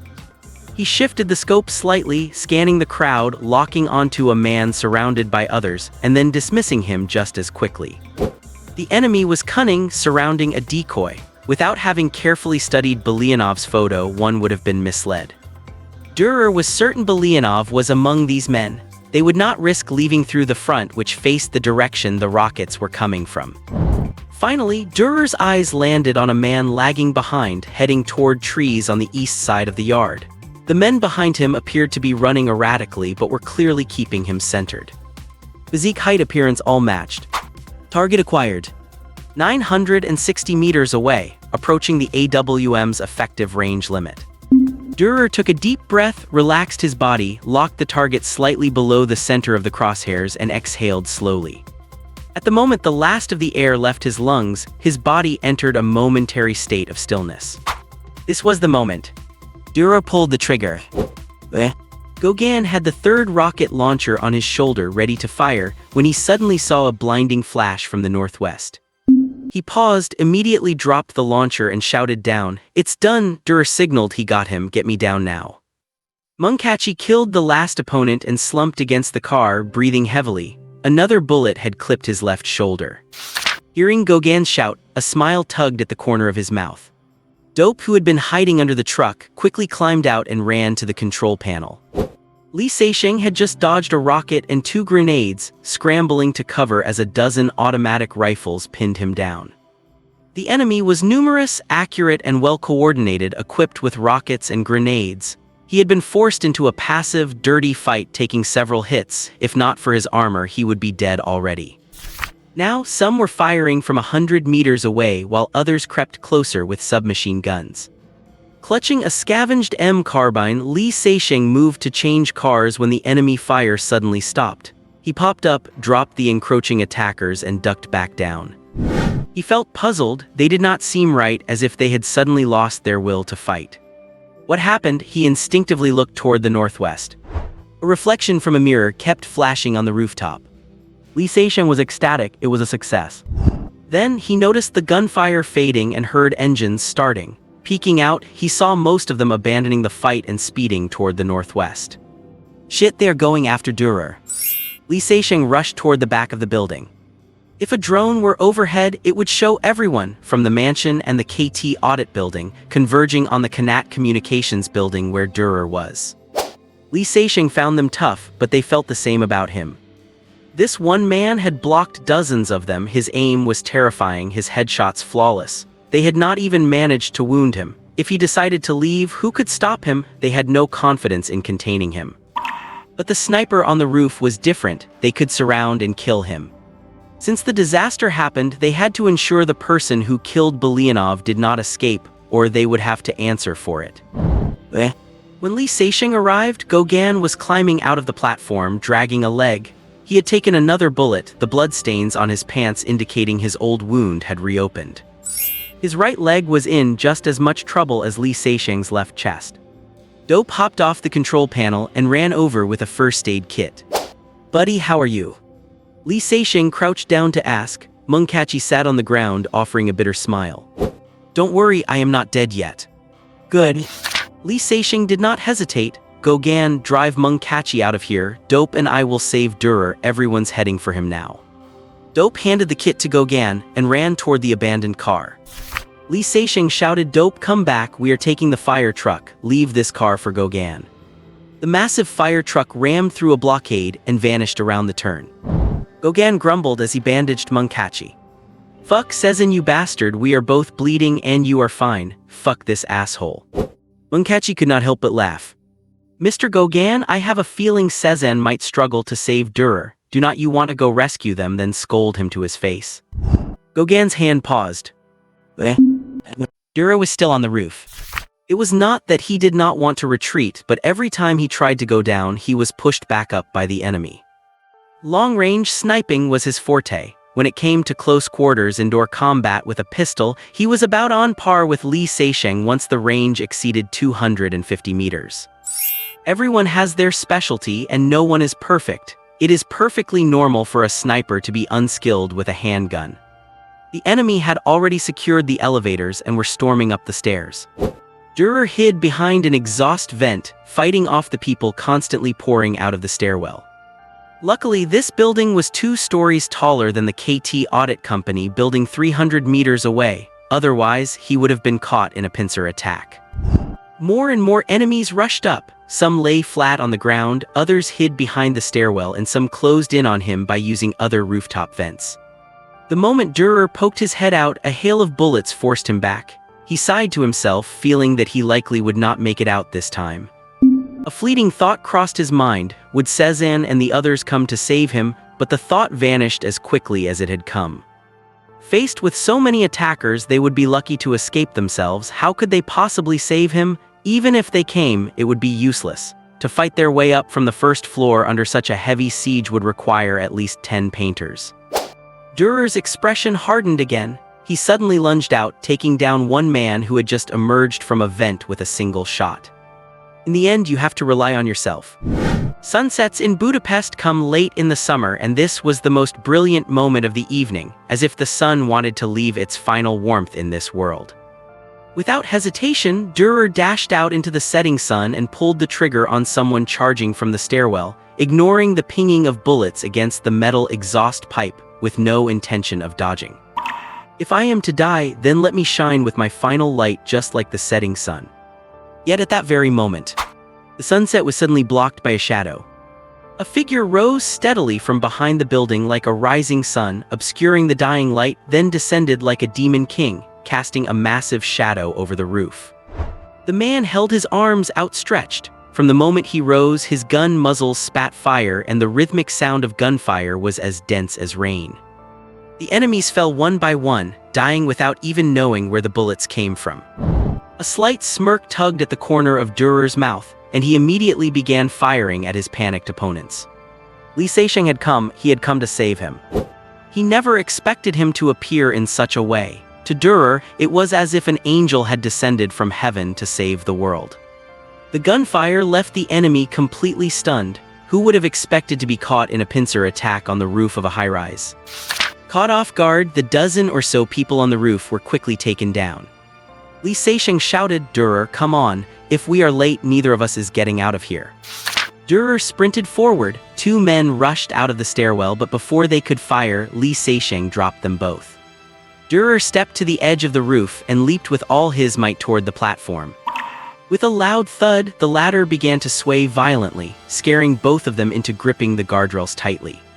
The ladder descended at top speed, but that did not mean they were safe yet. Soon, people on the roof began firing downward, and someone below had already spotted the ladder and was rushing toward them.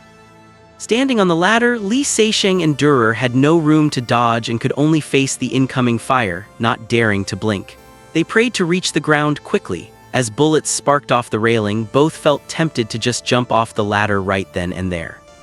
The people below drew closer, and some were firing at them while running, causing the ladder to ring with impacts.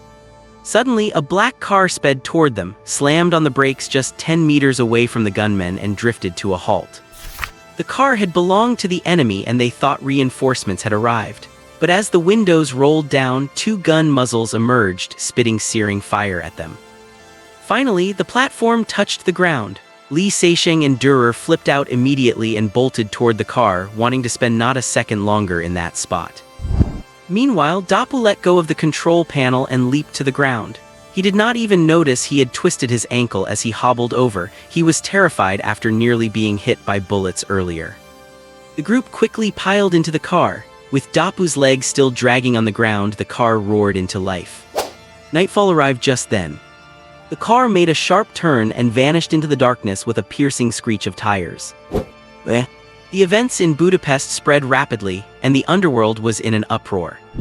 It was said that the painter organization's assassins, under the cover of hundreds of armed men, had used thermobaric grenades to force Belinov out of the house, then sniped him from a distance of a kilometer with a single shot. It was also said that Klimt and one of the apostles were taken out as well. Rumor had it that the painter organization had deployed 3 of their top 5 assassins, including Cezanne, Gauguin, and Dürer, along with Munkacsy and an assistant. Those who had been drooling over the massive bounty and were itching to act felt like they had been splashed with a bucket of ice water and quickly regained their senses. This incident proved that as long as a single painter remained, this organization was not to be trifled with. Some wondered why the painter organization, usually so secretive, had let everyone know exactly which painters were involved, even exposing their support staff. In reality, Winnie had intentionally leaked this information after consulting with Li Seixing, aimed at deterring those who wanted to pick up the pieces after them. Traitors had to die, but they did not want more neutral parties getting involved and further complicating an already complex situation. Sometimes, keeping a low profile is not enough. Being feared like the apostles is more effective. Thus, occasionally showing their fangs was necessary. Li Seixing only learned after the fact from Winnie that the man he had killed at the bar was Klimt, once a trusted aide to Neville and the one responsible for the death of the painter Daubigny. This guy was formidable, incredibly so. Li Seixing still did not know how he had tracked him down, but unfortunately he would never get an answer. 5 of the 13 apostles had now died at the hands of the painters. Li Seixing had killed 3 himself: Philip, James the Less, and Simon. Thaddeus was dead too, though it was not clear who had taken him out. The apostles, who once claimed to be on par with the painters, have lost 6 of their own, nearly half their number. Like the emperor stripped of his new clothes, it is unclear how much longer their fearsome reputation will hold up. Babolna is a small town in northwestern Hungary, covering 33.55 square kilometers with a population of less than 4,000. The Stem Cathedral on the east side of town reportedly has a 700-year history. Not far from the church lies a farm. This was Munkacsy's hometown. Like the famous 19th-century painter Mihaly Munkacsy, the assassin Munkacsy was also Hungarian. After surviving a series of life-and-death encounters, the group came here to recover under Munkacsy's guidance, which means Munkacsy now trusts them completely. Li Seixing could never be like him. He would not want anyone to know about his hometown, let alone his safe houses. The only time he took Garrix to one, the Plymouth safe house, was compromised immediately. Call it caution or call it selfishness, he finds it very hard to trust others now.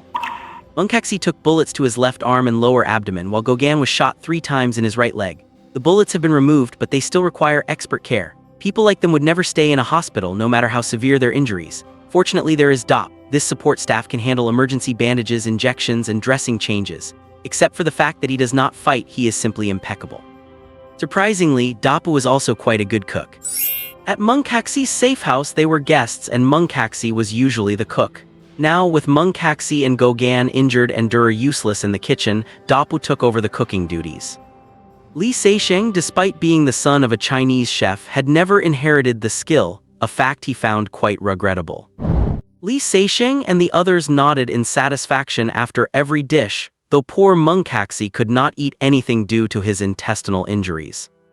After the meal, Dappu, with his twisted ankle, was inside caring for the 2 patients. Li Seixing and Dürer, the only ones unscathed, sat in the yard on lounge chairs with coffee, enjoying the summer countryside. The fields were filled with green wheat already bearing ears. According to Munkacsy, he returned every mid-July to drive his combine harvester across the fields. He was very busy then, but also very happy. Mungkaxi had invited Li Seisheng and the others to come and experience it themselves when the time came. There is no law stating that assassins and wheat cannot have a connection. They had their own lives and hobbies too. The fearless Mungkaxi, who showed no mercy in combat or interrogation, had his happiest moments in this little farm. The greenery before their eyes contrasted sharply with the wilderness of another world. For some reason, Li Seisheng suddenly thought of little Sophia. He wondered how she was doing these days. Was she still sleeping by the door? Before he knew it, this child, who was also an orphan, shared his Chinese heritage, rarely spoke, and called him Papa, had already become a source of concern. He would have to continue teaching her marksmanship when he returned, but he felt he had little left to teach her about rifles. At this thought, he felt a stir and looked to his side. "Durer, I would like to ask you something." Durer looked at him curiously. It was the first time he had seen Li Seisheng being this humble. Li Seisheng pondered, "Why do I feel like I am not as handy with a rifle as I am with a pistol?" "You mean that thing about the range exceeding 250 meters? A hint of a smile appeared in the corners of Durer's eyes. Li Seisheng cursed internally. How many people had that old guy Paul told? Even Durer knew. Durer thought for a moment and said, "That is normal. I feel about the same with a pistol as you do with a rifle. The bullet always lags behind my thoughts, like the gap between ideals and reality." "Is there any way to improve?" Li Seisheng asked. This was something Adams and Li Seisheng had not been able to solve for a long time, and Durer did not have a miracle solution either. He pondered for a long time before saying, "Sezen, I think you could try slowing down your fire rate." "Slow down why?" Li Seisheng was curious. He had always relied on pulling the trigger and shooting at the fastest speed possible. Sometimes his body reacted before his brain even gave the command. This result of rigorous training was exactly what many dreamed of, as most people could not achieve it. Because you have such a good gun sense, you rely on it too much. With a pistol, that is a good thing. You do not need to think, you just lift your hand and hit the target. But with a sniper rifle, it is a disadvantage. You must trust the rifle itself. Gun sense is necessary for an excellent shooter, but long-range shooting requires more than just gut feeling. It requires your rifle, and the importance of both is equal. Durer grew interested, sat up, and faced Li Seisheng. "I am not necessarily right, but you always put your own intuition above the weapon. Within your range of perception, you can do anything. Honestly, I envy that. But once it goes beyond your range of perception, you do not know what to do." Li Seisheng argued, "Durer, when I use a rifle, I am also shooting with a scope, so I thought." No, Durer interrupted. "Everyone knows how to use a scope, but how many sharpshooters are there really? When you shoot through the scope, do you have that same belief that you know exactly where the bullet will land before you even pull the trigger? Do you have that unwavering conviction that the bullet will hit the target?" "I think I understand what you mean," Li Seisheng said thoughtfully. "So I must stop relying on my gut and, like a beginner, place all my hope in the rifle in my hands." Durer could not help but smile. It was the first time he had shown such an expression in front of anyone. "Sezen, I know it is hard, like a college student relearning how to solve problems in elementary school, but I cannot think of a better way." "Oh, unless you can expand your range of perception so that your gun sense can extend further." Durer was half joking with that last remark, but Li Seisheng felt a spark. Perhaps this final addition from Durer was his most important takeaway of the day. Compared to the first method, expanding his range of perception might be easier for him. Only Li Seisheng himself knew how much progress he had made. Before he traveled here, he surely would not have survived the battle 2 nights ago. Even just a short while ago, he would have been injured. Yet this time, facing so many opponents in such an intense fight, he did not even get a scratch. That was immense progress.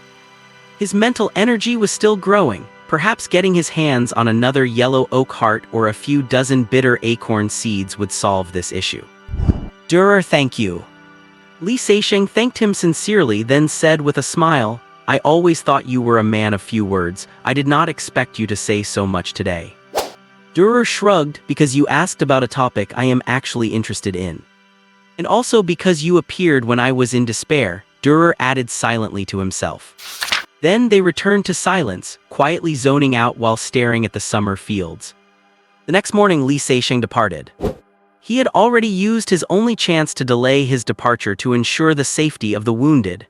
Today was the 7th day. He had to go to the rendezvous point with Parker to pick up the weapons, then rush back to the safe house. After Li Seixing left, Gauguin complained, "He just left like that, leaving us here. What is this? What does he think he is doing?" Hearing Gauguin's complaints, which sounded like an abandoned wife, Mungcaxi and Dapu could not help but laugh. Everyone had different reflections on this battle, but they all agreed on one thing: teamwork is great. Li Seixing's threat to Gauguin earlier was actually a fact. Without any one of them, the operation would not have succeeded. Without Dapu, they would not have even had a driver for the fire truck. Without Gauguin launching the thermobaric grenade, Belinov would never have come out. Without Mungcaxi covering them, Gauguin and Dapu would have been dead. And without Dürer, who would have landed the lethal shot? Especially Li Seixing. He handled the intel, formulated the plan, and led the initial reconnaissance. During the battle, he held off the most enemies, and when Dürer was in a desperate situation, he was the one who descended from above to save his teammate. You could say he was the greatest contributor to the success of this mission. Including Gauguin, everyone could appreciate the benefits of having a powerful teammate by their side and were impressed by his performance. Gauguin's complaints were merely the futile struggles of someone unable to resist being completely overshadowed by Li Seixing. Everyone secretly hoped for a chance to work together again. Back to that mysterious city, back to that conference room. 6 or 7 men and women in suits were still seated on both sides of the oval conference table, and Brian was still present. The only difference from the last meeting was that the 40-something-year-old man who had sat at the very end and spoken last was now occupying the head seat. One man raised his hand and asked, "Mr. Salzburg, you?" Salzburg stood before them, his tie loosened, his face shiny with oil. Given his disheveled look, he had clearly been enduring their grilling for some time. After the interrogation, the man at the head of the table spoke last. "Mr. Salzburg, do you have any more explanations for the failure of this operation?" Salzburg straightened his tie and said dejectedly, "Mr. Gellert, I admit my failure. I have nothing more to say. Please allow me to resign as vice president." The room fell into an immediate silence. Brian looked at Salzburg with sympathy. After 2 consecutive failures, Salzburg had lost the board's trust. Perhaps resignation was for the best. "No need, Gellert," the man at the head finally spoke. "You will remain vice president, and Mr. Brian, as president, will take charge of the upcoming operations." Every eye in the room turned toward Brian. Brian was shocked. He had not expected to be reinstated so soon, but he quickly composed himself. He stood up and said, "Mr. Gellert, fellow board members, I am honored by your trust." Gellert smiled slightly. "Mr. Brian, do you have any plans for future actions?" Brian scanned the room and said in a deep voice, "Gentlemen, I think we have made a mistake. We have overlooked a piece of intelligence." The people in the room were stunned, and someone quickly replied, "Mr. Brian, please explain." "Gentlemen, for a long time, the company has demanded that squads capture Cezanne alive in all operations involving him. That is a mistake." The room gasped at this. Brian continued, "As a top assassin, Cezanne's abilities are well known to all of you. Cunning as a fox, patient as a lone wolf, cold-blooded as a viper, and cruel as a crocodile, that is Cezanne. Facing such an opponent, we cannot expect a group of shackled dancers to achieve stellar results while the enemy acts without restraint, even using landmines, explosives, and thermobaric weapons to shatter our fighters' loyalty." Brian grew passionate, raising his voice. "These past battles prove exactly this point. Therefore, I propose that we no longer restrain our fighters' hands. We must authorize the use of every possible means to kill him. Cezanne must be executed." The members looked at each other in the conference room. Nobody spoke. After a long silence, Gellert spoke. "Mr. Brian, the board will carefully consider your proposal. Now, please tell us about that overlooked piece of intel." A look of disappointment crossed Brian's face, but after a few seconds he said, "Yes, Mr. Gellert, we all know the enemy could track Belinov's movements, but we ignored how. It started with Belinov's subordinate Delga, who sent men to France to track down the SS high-speed ammo that Cezanne was using. Cezanne used this very person to track down Delga and Belinov." "Ladies and gentlemen, what does this mean?" Brian said confidently, "It means this path is correct, which is why Cezanne was so desperate to act. He must be hiding in France and obtained the bullets from a local arms dealer. Furthermore, Sarno's operation in Rents indirectly confirms this. We can continue to follow this lead. They say spring in the southern borderlands is beautiful. It is a pity Fatty could not see it, but I am back. The place Fatty went to was an industrial park.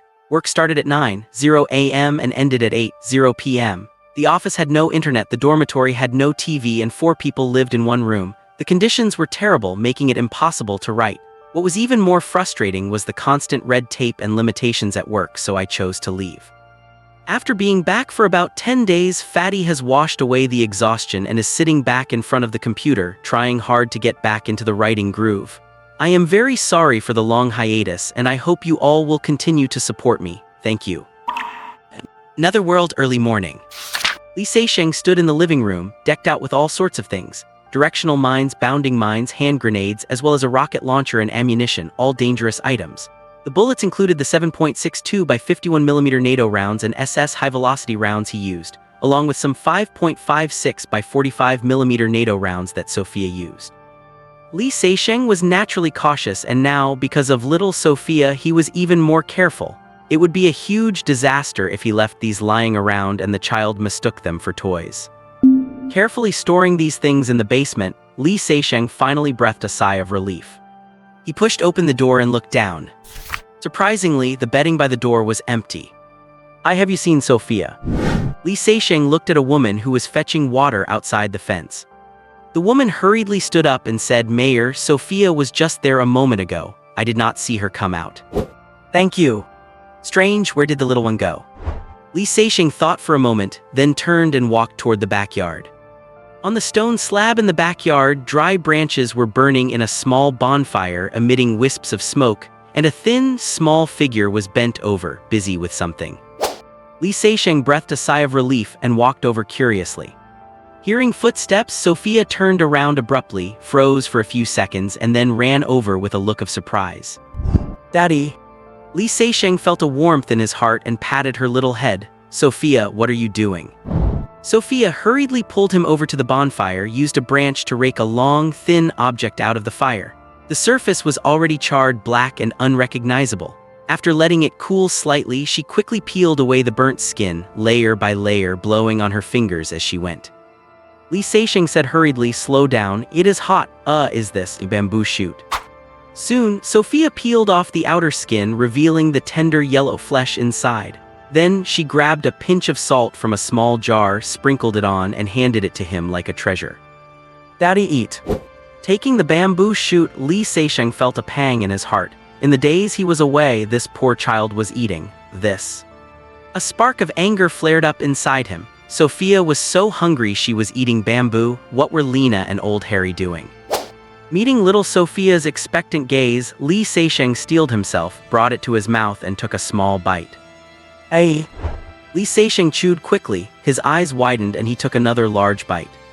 It was fresh, crisp, and sweet with a hint of salt. It was unexpectedly delicious. No wonder she came to roast it early in the morning. This stuff really was tasty. How did Sophia discover it? After finishing one, Sophia handed him another and ran off toward the bamboo forest. The little one gave her own breakfast to him. Li Seixing followed her while eating. Many bamboo shoots were breaking through the soil in the forest, large and small, of all kinds. Sophia squatted beside a long, thin shoot, pulled out a small knife, and slowly cut it close to the ground. Li Seixing naturally wanted to help. He picked out a thick, large one at a glance, kicked it to snap it off, and then targeted an even bigger one. Sophia hurriedly grabbed his pant leg. "Daddy, this one is bitter." Li Seixing's heart trembled. It was clear the child had tried it, otherwise how would she have the experience? Under her guidance, Li Seixing soon cut a few more slender bamboo shoots, which Sophia cradled in her arms as she ran back toward the fire. Watching her cheerful back, Li Seixing sighed to himself. His own childhood was not happy, but Sophia's childhood was like that large bamboo shoot, even more bitter than his. At least he had his foster father, Adams. From now on, little Sophia has me. After they finished the roasted bamboo shoots, Li Seixing took her hand and headed toward the house. The news of Li Seixing's return had already spread. Outside the front gate fence, old Harry, Paul, and the others were standing there. Lena was holding flatbread and roast meat. Judging by the amount, it was definitely prepared for Sophia. Clearly, he had misunderstood them. Li Seixing asked about what had happened over the past few days. Old Harry and the others reported that more and more wasteland hunters were coming here to rest and trade, even more than before, because the nearby towns had been occupied by the Kingdom of Chaos. The name of New Hall Town had already spread across this wasteland, becoming the safest place within 100 miles. Many refugees from nearby had also fled here, which brought a very serious problem: food. When fleeing, everyone tried to bring as much food as possible, but the quantity was limited. With more and more wasteland hunters arriving, they would run out of food in at most a week. Old Harry and the others had tried their best to supplement with game and wild vegetables, but meat and wild greens could not fully replace staples. This problem had to be solved as soon as possible. Li Seixing immediately felt a headache upon hearing this. With over 70 people, each needing about a pound of food a day, even if he brought it over from the other world, he could only carry 200 kilograms at most, which would not last them 5 days, not counting the new refugees and wasteland hunters. Besides, he could not just bring food. Weapons, ammunition, canned vegetables, daily supplies, and gasoline were all needed.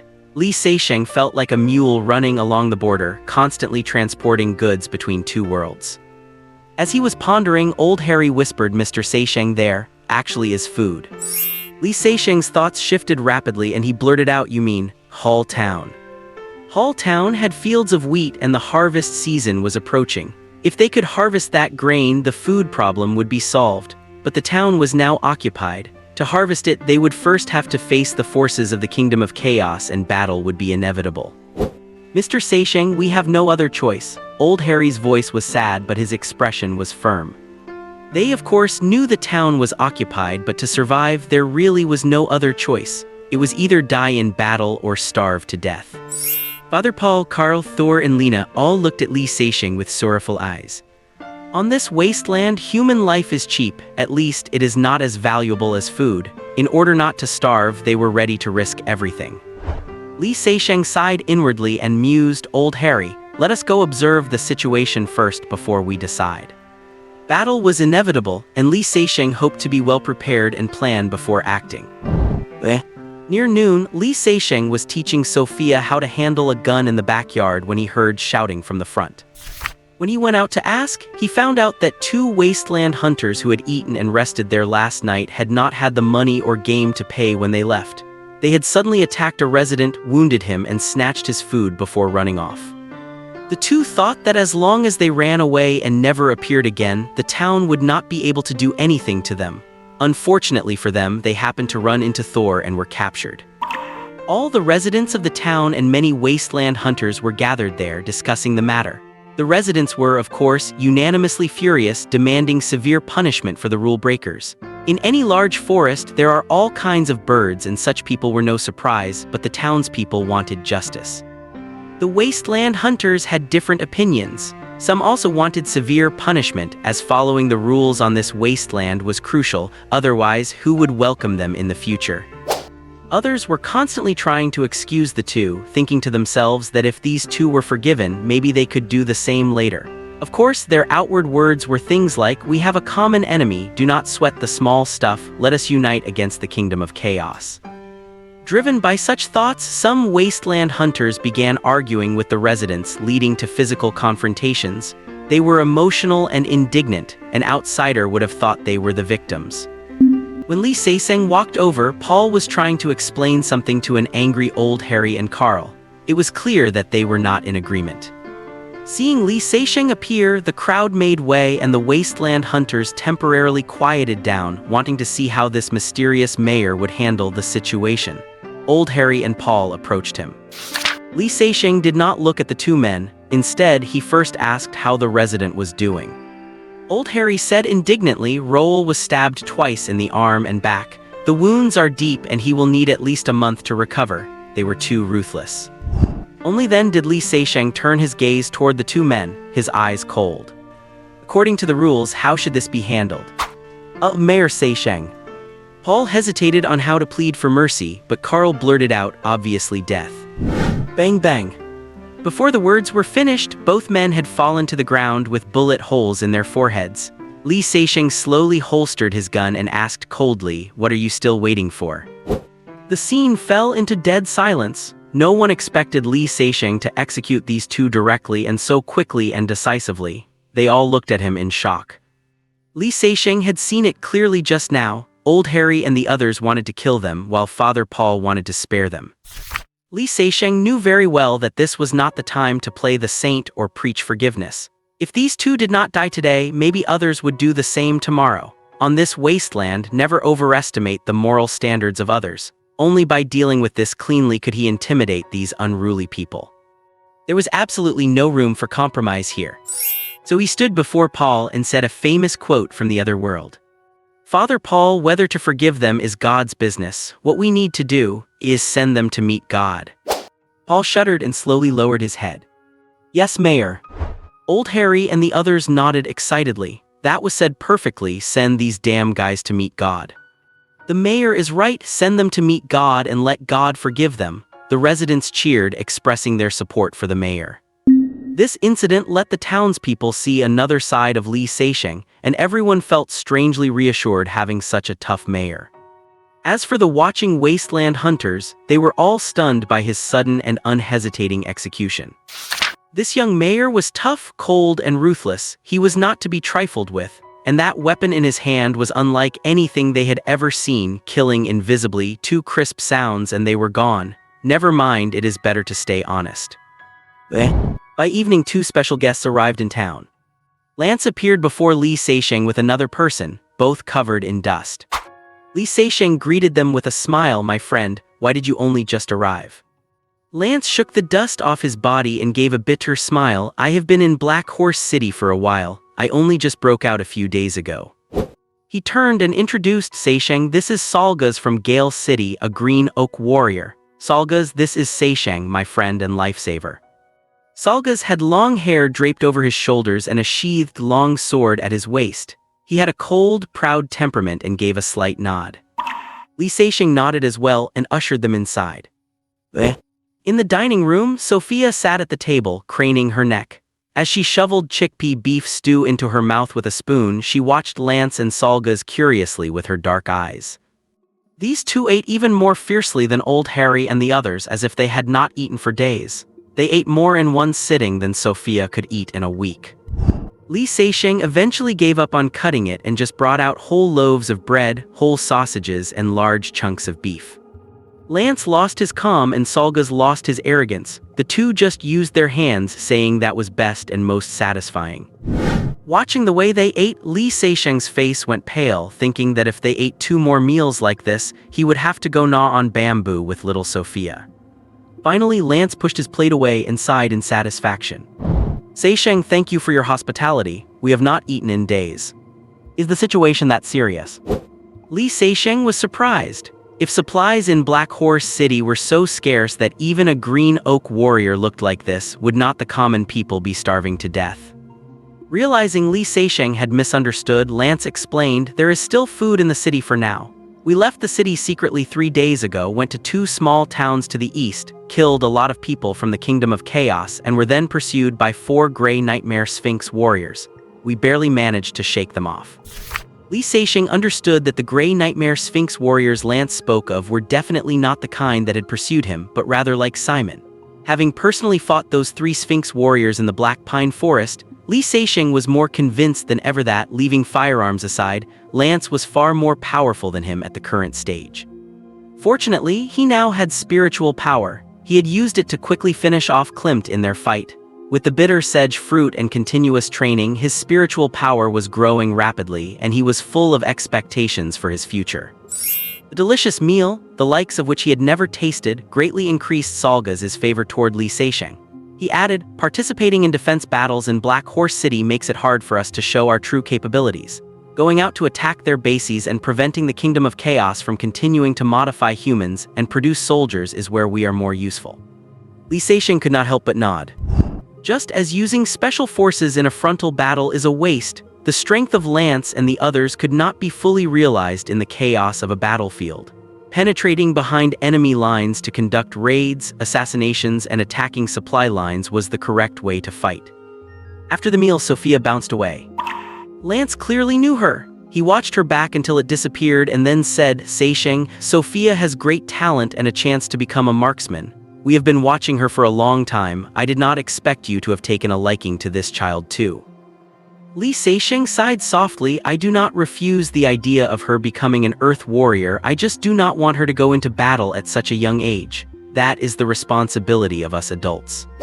Lance nodded and changed the subject. Seisheng, have you fused with that heart of the oak? With Salgas present, Li Seisheng could not talk about his spiritual power, so he just nodded. Lance had a look that said, just as I expected, I knew you would be fine.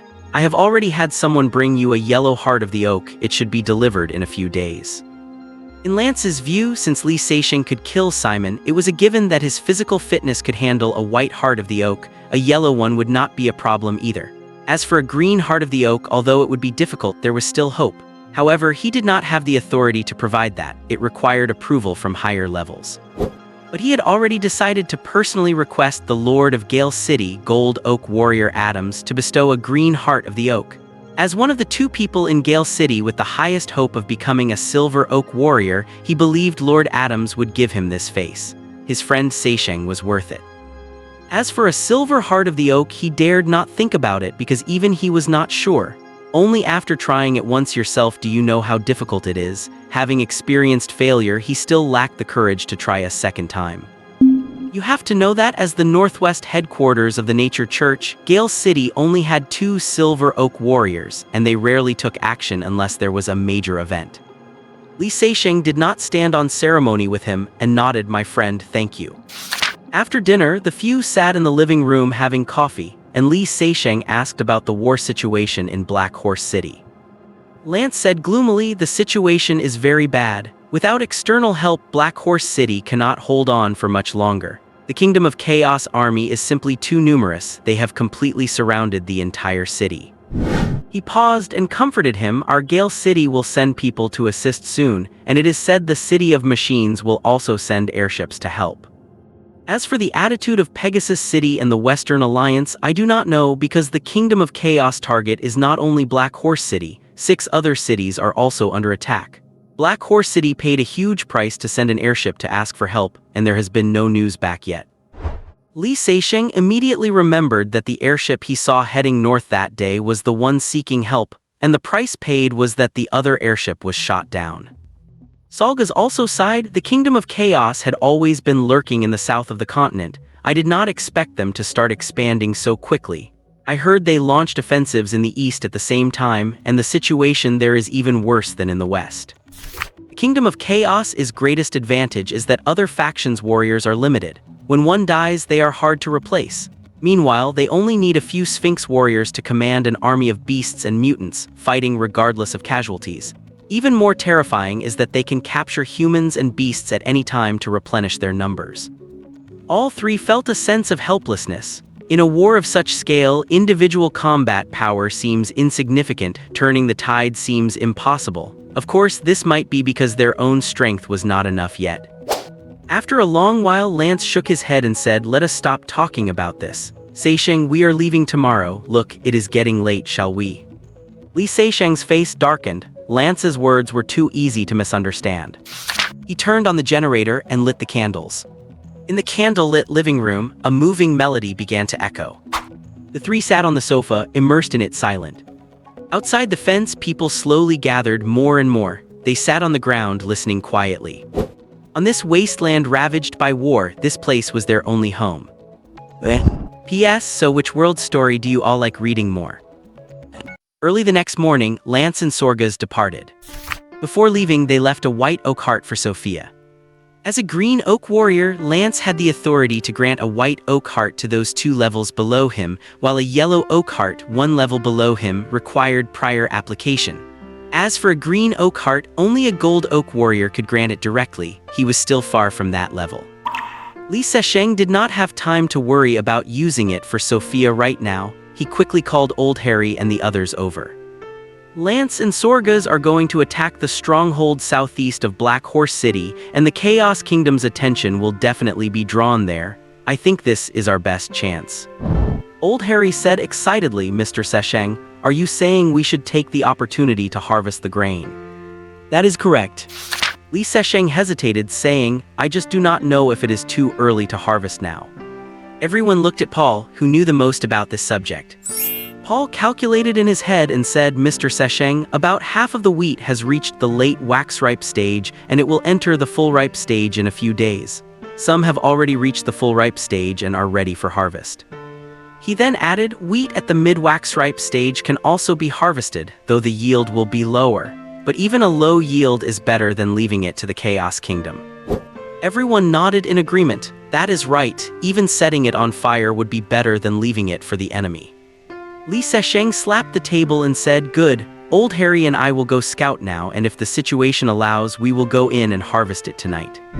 When he said this, Li Sesheng had actually made up his mind. Even if there were many people, he was going to grab the grain. He had guns, grenades, a rocket launcher, and night vision goggles. As long as he did not run into a gray nightmare warrior like an opponent of Lance's level, he felt no pressure at all. The food problem had to be solved, or what else could they do? He could not be expected to carry the grain himself to feed all these people, could he? The Audi wagon drove off into the distance, leaving a trail of dust.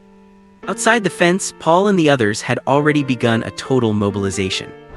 When everyone heard they were going back to the town to retrieve the grain, they were first shocked, then became excited. Many raised their fists and roared, vowing to bring all the grain back this time, leaving not even a single grain for the Chaos Kingdom. Between starving to death and dying in battle, everyone chose the latter. The old saying still stood, "In this wasteland, human life is cheap. To survive, they would fight even if death awaited them." The group began preparing tools and checking the vehicles, becoming busy. It was the same dirt mound where Li Sesheng had hidden before, about 200 meters from the town. Handing the binoculars to Old Harry first, Li Sesheng looked out. The dilapidated town was even more rundown now. Many broken houses had turned into ruins. Beasts and mutants wandered the cross-shaped streets, leaving behind piles of excrement. Even from this distance, he felt like he could smell the stench drifting over. "Mr. Sesheng, look at the church." Old Harry's voice was hoarse and filled with fury. Li Sesheng was observing a Sphinx warrior at the town gate along with several beasts, wondering what methods the Chaos Kingdom used to control these creatures and mutants. Hearing Old Harry, he immediately took the binoculars. At the church entrance, 2 Sphinx warriors were herding 7 or 8 humans into the building. Seeing their resistance, it was clear that it was no longer a safe place. It was very likely a site for transformation. A man suddenly ran backward, shouting loudly to a woman, and then threw himself at the Sphinx warrior standing behind, clearly trying to let the woman escape while he blocked the enemy. The Sphinx warrior, caught off guard, was almost knocked over but then flew into a rage. He grabbed the man by the neck and pulled with both hands, tearing his head clean off. Blood sprayed out like a fountain. The woman had run 2 steps, turned back, and then collapsed onto the headless corpse, letting out a desperate howl. The Sphinx warrior raised the head and opened his mouth, catching the dripping blood, then tossed the head away like a ball. He pushed the woman to the ground and in broad daylight and right beside the headless corpse began to violate her. The other Sphinx warrior ahead laughed loudly as he herded the rest of the people into the church. The woman turned her head, her gray eyes staring fixedly at her husband's corpse. Her body did not react at all. From the moment her husband died, her heart had already died with him. Li Sesheng's hand began to tremble uncontrollably. Old Harry, Lena, Carl, and even Lance had all told him that Sphinx warriors were cruel and bloodthirsty, and that their occupation of Black Horse City would mean the end of the world for the locals. But he had never truly imagined the scene in his mind. Since coming to this world, all he wanted was to improve his strength and find some rest, washing away the fatigue of the endless battles from his previous world. To him, the people of these 2 worlds were merely passers-by, and he had always viewed this world with the cool detachment of an observer. Helping others within his capabilities was the limit of what he would do, until little Sophia appeared. No amount of words could be as vivid as the scene before him, or make him feel this level of rage. What was happening before him now told him that they were right. Sphinx warriors and humans were 2 different species. They no longer deserved to be called people, and in any world such creatures should not be allowed to exist. Old Harry gripped the ground tightly with both hands, pressed his forehead against the back of his hands, and choked with sobs. "Master Sessing, they are those residents who did not leave." Li Sesheng immediately recalled his words. Mr. Sesheng, some residents could not bear to leave their crops which were almost ready for harvest, so they stayed near the town. In the end, these people had fallen into the clutches of the chaotic kingdom. Li Sesheng closed his eyes. Old Harry, listen to me, sorrow is useless, we act tonight, these people will die, they definitely will, I swear it. In his previous world, he was an assassin who felt no hatred toward his targets. Now he felt that if these people were not killed, it would be the ultimate insult to himself.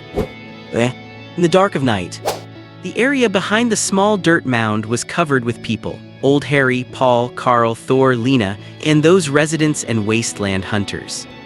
They gripped their weapons tightly, silently watching Li Sesheng's figure head off into the darkness under the moonlight. Little Sophia was among them, clutching that HK, her eyes following the figure intently. Li Sesheng had firmly refused to let her participate, but all the town's residents had come, including the children. They were waiting just a few hundred meters away, and even the injured resident and the woman were there. The whole town had mobilized, so Sophia could not be left out. When old Harry returned and told them about the tragedy he had witnessed, the residents immediately made this decision. It was everyone's will. It was not only for revenge, but for survival. In this wasteland, life is cheap and its value is measurable. Perhaps a few kilograms of grain are equivalent to a human life. Without food, they would eventually die, and rather than starving or living a fate worse than death in the hands of the Chaos Kingdom, they preferred to fight to the death.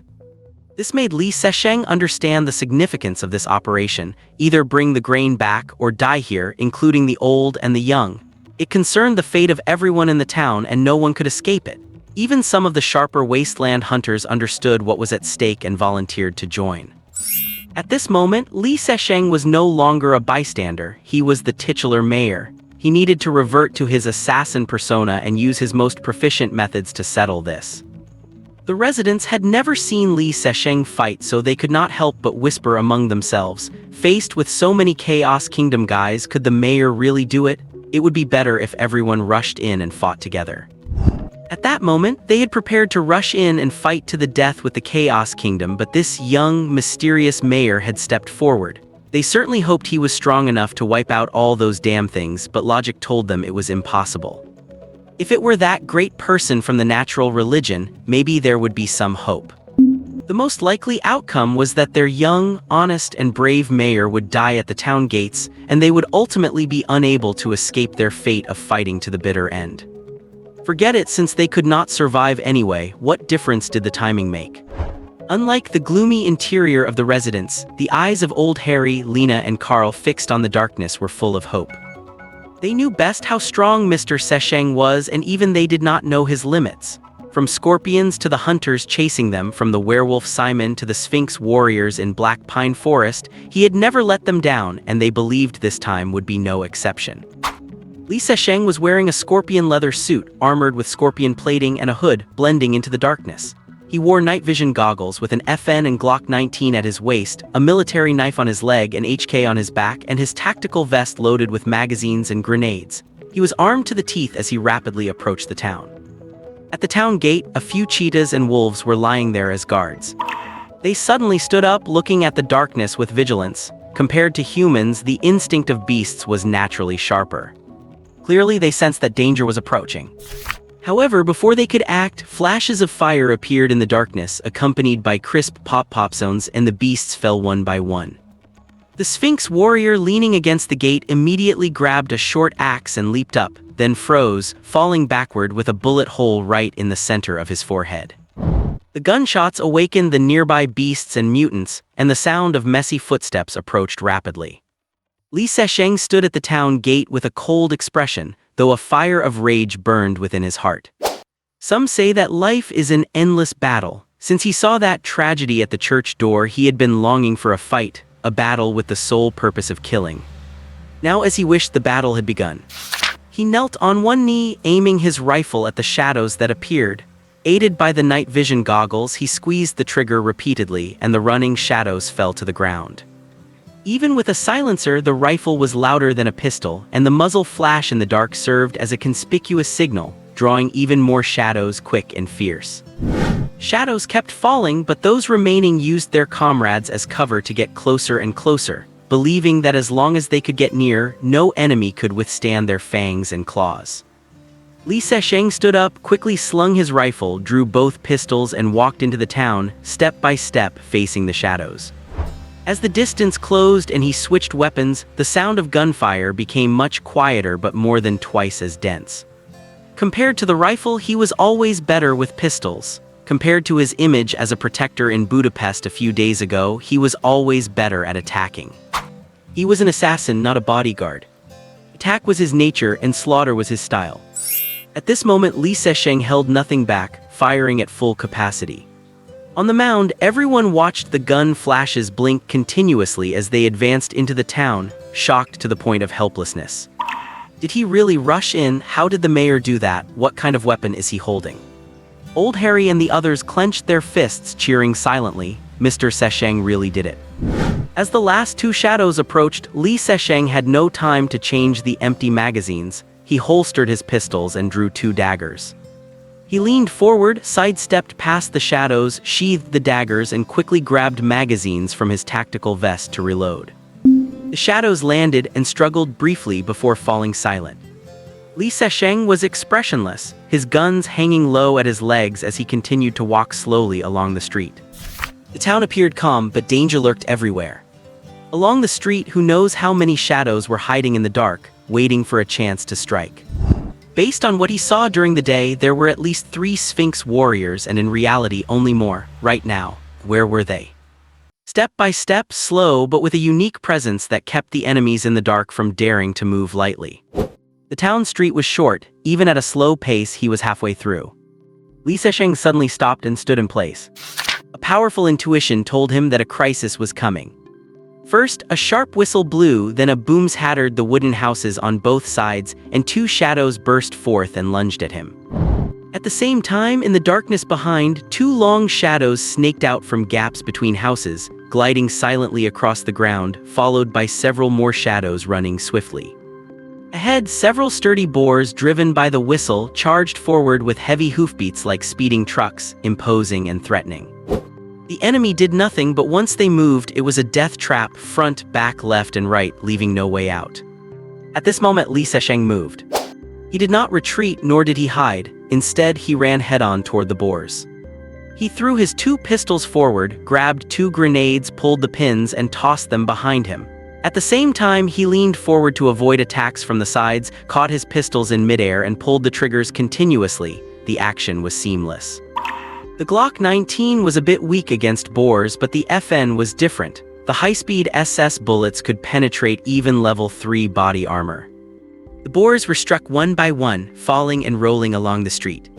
Li Sesheng leaped while running to avoid the boars, crossed his arms, and shot from under his ribs, spitting fire behind him.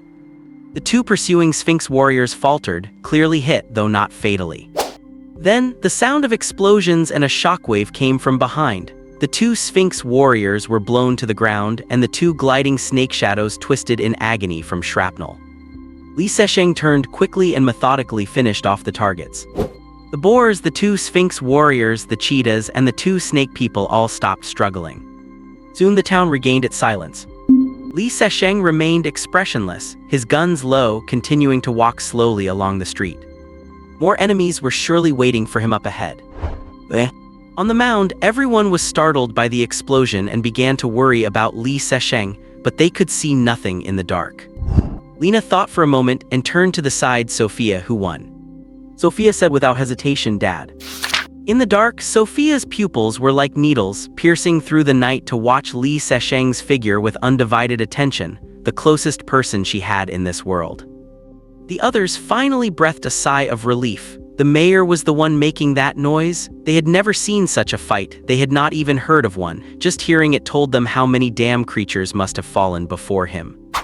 Long live the mayor. The church stood at the crossroads in the center of town. It was not Gothic or Baroque, it was just a 3-story pointed building. The door faced east, aligned with the town gate. The 3rd floor was like an attic. That was where Sophia used to operate the giant crossbow. According to Paul, a large steam engine was installed behind the church, puffing white steam all day, providing endless power for the town's production and life. Undoubtedly, the Chaos Kingdom could not use such things. They had no concept of construction, only slaughter. Now, the church doors were wide open. A few residents' corpses lay before it and orange light flickered inside. This place, which should have been sacred, was turned into a bizarre, dark setting by the bodies and moving torches. Li Sesheng approached cautiously, step by step, observing his surroundings, not even overlooking the bodies on the ground, cautious as a mole. Among the corpses, one was headless. An ill-clad woman lay over the chest, hugging his waist tightly, having stopped breathing long ago. The two seemed fused and no force could separate them.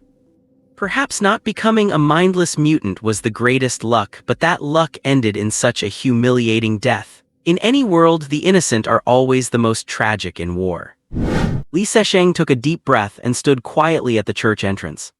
Under the night vision goggles, the church's shifting light was dazzling. Apart from the crackling of torches, there was no movement.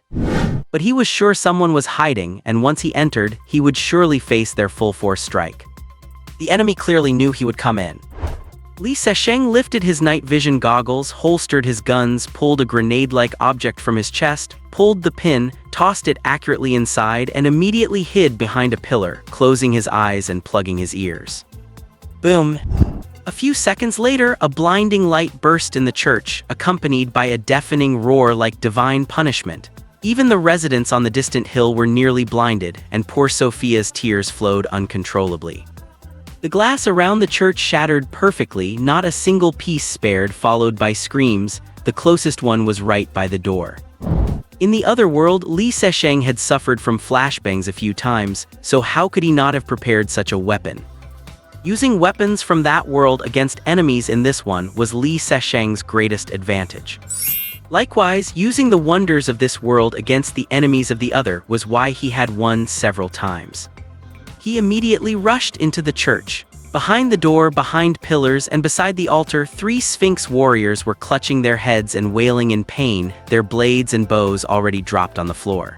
The hunters who had set the trap were now like lambs for the slaughter, and Li Sesheng would not be polite. Pub. The FN and Glock 19 in Li Sesheng's hands spat fire until the bullets ran out. The shell casings hit the floor with a crisp sound, and the church became quiet again. Li Sesheng changed his magazines, swept the room, and walked forward slowly. Beside the altar, a table was covered in blood which dripped down to the sand, pooling and drying into a dark brown, shocking stain. A man lay on the table, bare-chested, with a 20-centimeter-long gash. Inside the open wound, a black heart was beating slowly. As expected, the Chaos Kingdom was using this church as a site for human transformation. Li Sesheng stabbed his dagger behind the man's ear and pulled it out slowly. In the open chest, the black heart finally stopped beating. If the man had any awareness left, he would have wished for this release. Finally, Li Sesheng's gaze fell on the altar. The place where a Jesus or Madonna statue should have been was replaced by a small black sculpture. Li Sesheng approached with caution. Unlike the chimera of Greek legend, lion-headed, goat-bodied, and snake-tailed, this statue, less than 50 centimeters tall, was a woman with a normal body, long hair, and robes, in deep contemplation, with a strange symbol on her forehead that gave a sense of holiness. Li Sesheng was baffled. Was this the Chimeramather god the Chaos Kingdom worshipped? He lowered his head and saw a wooden box in front of the altar. It was already open, divided into 5 layers, each with 10 slots. The top 2 layers were empty, while the bottom 3 were filled with black demon hearts. It was his first time seeing unfused demon hearts. They were the size of a child's fist, a pure, deep black that seemed to absorb all temperature and light. Li Sesheng was overjoyed. These were enough to modify his travel time many times over, and perhaps he could even figure out the meaning of the other 2 lines of numbers. As he reached out, the moment he was about to touch the box, the torches in the church suddenly flickered wildly without a breeze. Then an icy cold breath echoed in the church, making one shiver from the inside. In an instant, everything was shrouded in this cold, and even the torches seemed frozen, stopping their dance. The atmosphere was uncannily bizarre. Li Sesheng remained alert and tried to retreat, but his body was frozen by the icy aura, losing all control. The power was immense and insurmountable. He stood there motionless, even his heart stopped, leaving only his thoughts and his eyes mobile. Li Sesheng shifted his eyes slightly to the altar. The statue seemed to come alive, its closed eyes were slowly opening. At that moment, Li Sesheng felt a crisis so intense it was unprecedented. He had a premonition that once those eyes opened, once they saw him, he would die today, for sure. His brain was screaming a warning, but his body would not budge. He could only watch the crisis arrive. Facing something beyond his knowledge, Li Sesheng could only scream in his heart, "Run, what is going on?" From the moment he entered the town, everything was smooth. He killed, blood flowed, but in a blink he faced the threat of death, unsolvable. It seemed some unknown entity was about to descend. The power gap was vast and Li Sesheng could do nothing. His only outcome was to accept fate and await judgment. Just as the eyes were about to open and despair took hold, Li Sesheng's brain let out a roar and a scorching fire erupted from the depths of his mind, aiming at the statue, fast as lightning and unstoppable. Pop! The statue shattered into pieces before its eyes opened, turning into sparks that hit the floor and became ash. Then the fire and the cold aura vanished instantly. The temperature inside the church rose quickly, the torches danced again and everything returned to normal as if nothing had happened. Li Sesheng staggered back a few steps, breathing hard, cold sweat running down his back. He still did not know what had happened. If the statue had not vanished, he would have thought it was a hallucination. Who was descending? The Chimera Mother God. Why was there fire in his mind? What was that flame? Behind the dirt slope, people were waiting anxiously. The night originally belonged to beasts and mutants, and Mr. Sezen had insisted on charging into the town alone at night. They could not help at all and felt far from optimistic. At this moment, all they could do was watch him charge deep into the town amidst the flashes of gunfire and pray for him in their hearts. Even from such a distance, the blinding flash and the tremendous noise from the church left them terrified and at a loss for what to do. Then there was complete silence, and everyone in the darkness could not help but grow restless. Waiting is the most agonizing experience. Waiting without any confidence is simply suffocating. After some time, a torch suddenly appeared at the church entrance, tracing a circle in the air. "Oh God, look over there." That was the agreed-upon signal. Mr. Sezen had succeeded. The crowd could not help but burst into cheers. In the dark of night, dozens of torches were lit, snaking down the hillside and stretching all the way toward the town like a long dragon. Ugh. Soon, Old Harry led the caravan out. The first shipment was not the harvested wheat but the food stored in the residents' homes. Almost every house in the town had a cellar and everyone hid their precious things inside. For them, the most precious things were gold, silver, and grain. The people of the wilderness did not have much gold or silver, but grain was a necessity for every household. The Chaos Kingdom did not have the patience to dig through every cellar, and gold, silver, and grain were not on their menu, so they remained safely tucked away. Torches flickered all over the town, accompanied by curses directed at the Chaos Kingdom. Seeing their former homes littered with filth and trashed by the Chaos Kingdom, the residents cursed loudly.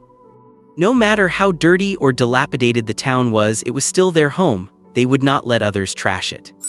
Li Sezen and Sophia sat side by side on the stone wall at the town entrance with their rifles, watching the caravan drive away. A while later, torches surged out from the town, heading toward the surrounding fields. Everyone who passed by would bow to Li Sezen, expressing their gratitude and awe for the Lord Mayor. To take out so many beasts, mutants, and even 6 Sphinx warriors all by himself was simply unbelievable, but the Lord Mayor had done it.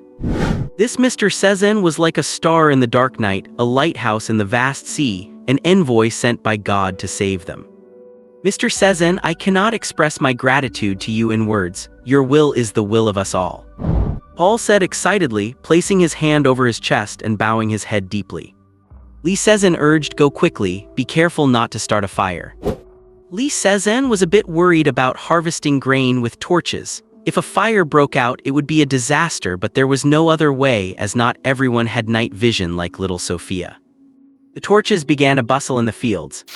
Little Sophia, who had the best eyes, had suffered the most and now her eyes were still teary.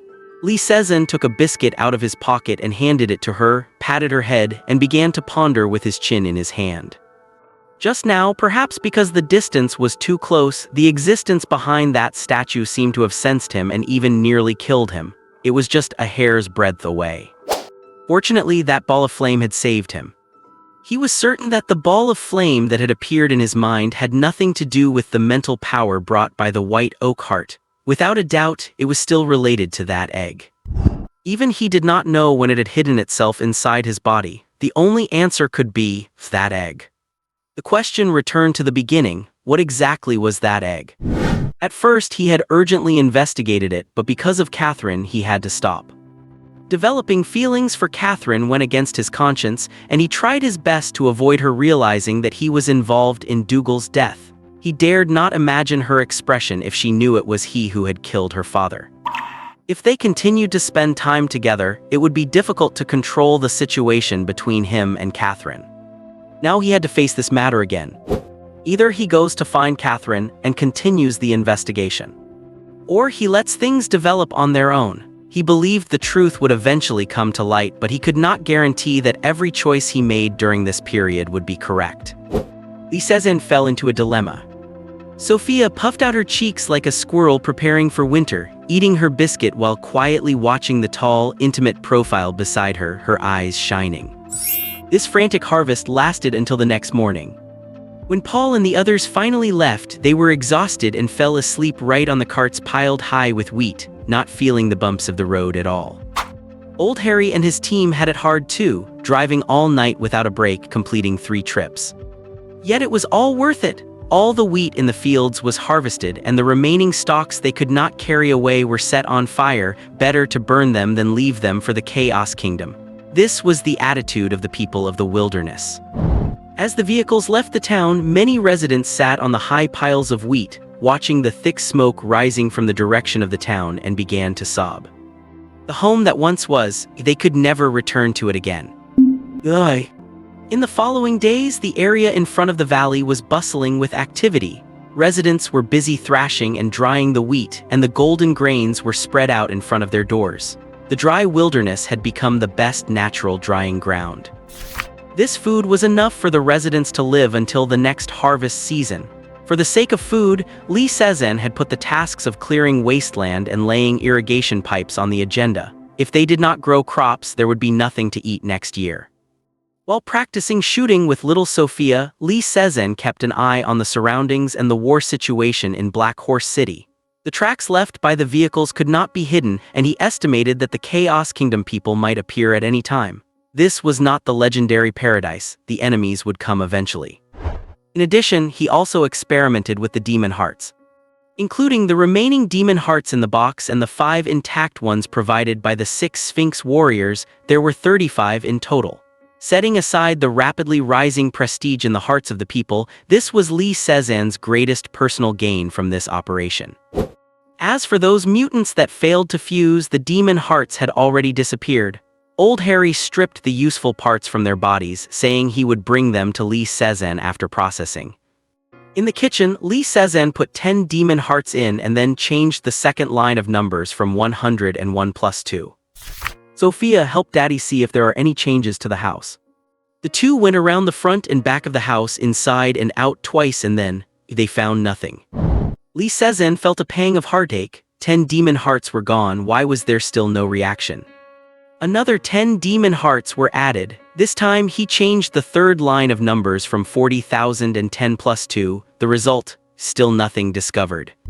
Li Sezhen sat at the door with a blank face. What did these last 2 lines of numbers represent? Why was not there any change at all? 20 demon hearts wasted for nothing. This is too much of a ripoff. Li Sezhen did not dare to waste the remaining 15 demon hearts, saving them to modify the time travel. If used at once, it would be enough for him to stay in a world for 21 days, providing more options in critical moments. After a fruitless morning, Li Sezhen was napping at noon when he heard someone shouting outside. Getting up to check, he saw Sophia standing in the backyard, waving vigorously at the window. Daddy, Daddy. Li Sezhen rubbed his eyes and went down. Sophia, what is wrong? Daddy, it got bigger. Li Sezhen was confused. What got bigger? Sophia turned and gestured toward the valley. It got bigger here. Li Sezhen rarely went into the valley. It had become Sophia's private playground. Pulled by Sophia to the edge of the valley, Li Sezhen was immediately stunned. Sure enough, it was bigger. Between the valley and the grass, a strip of black soil several dozen centimeters wide had appeared, as if the cliffs around the valley had all moved outward by several dozen centimeters. There were no plants on it. Clearly, the grass had not spread there yet. Lee Sezen thought for a moment, went back to get his binoculars and stood in the backyard looking at the opposite cliff. The laser rangefinder showed a distance of about 400 meters and he immediately understood. The third line of numbers 40,000 plus represented the valley area. After adding 11 demon hearts it became, in other words, each demon heart increases the area by 10 square meters. A 40,000 square meter valley would not show a visible difference with a 10 square meter increase. Even an increase of 100 square meters would only widen the diameter by a few dozen centimeters. Had it not been for Sophia, he would not have noticed it either.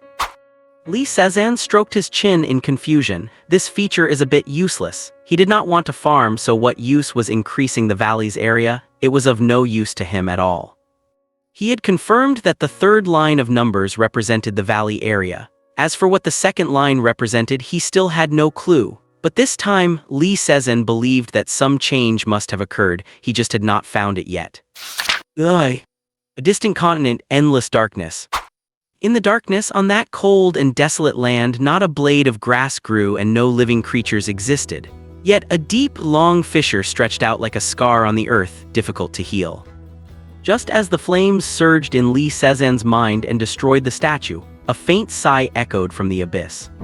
Hi. The sigh carried 4 parts surprise, 3 parts anger, 2 parts curiosity, and 1 part confusion. A moment later, a small bird fluttered out of the abyss. The bird had black feathers without a hint of impurity, as if carved from black jade. It sped through the substantial darkness and in the blink of an eye broke through the heavy night and flew toward a mountain peak. The mountain rose abruptly from the flat land, steep and towering, reaching into the clouds. On the summit, a solemn and ancient palace stood. Under the backdrop of a high-hanging moon, it looked like a heavenly temple, unreachable.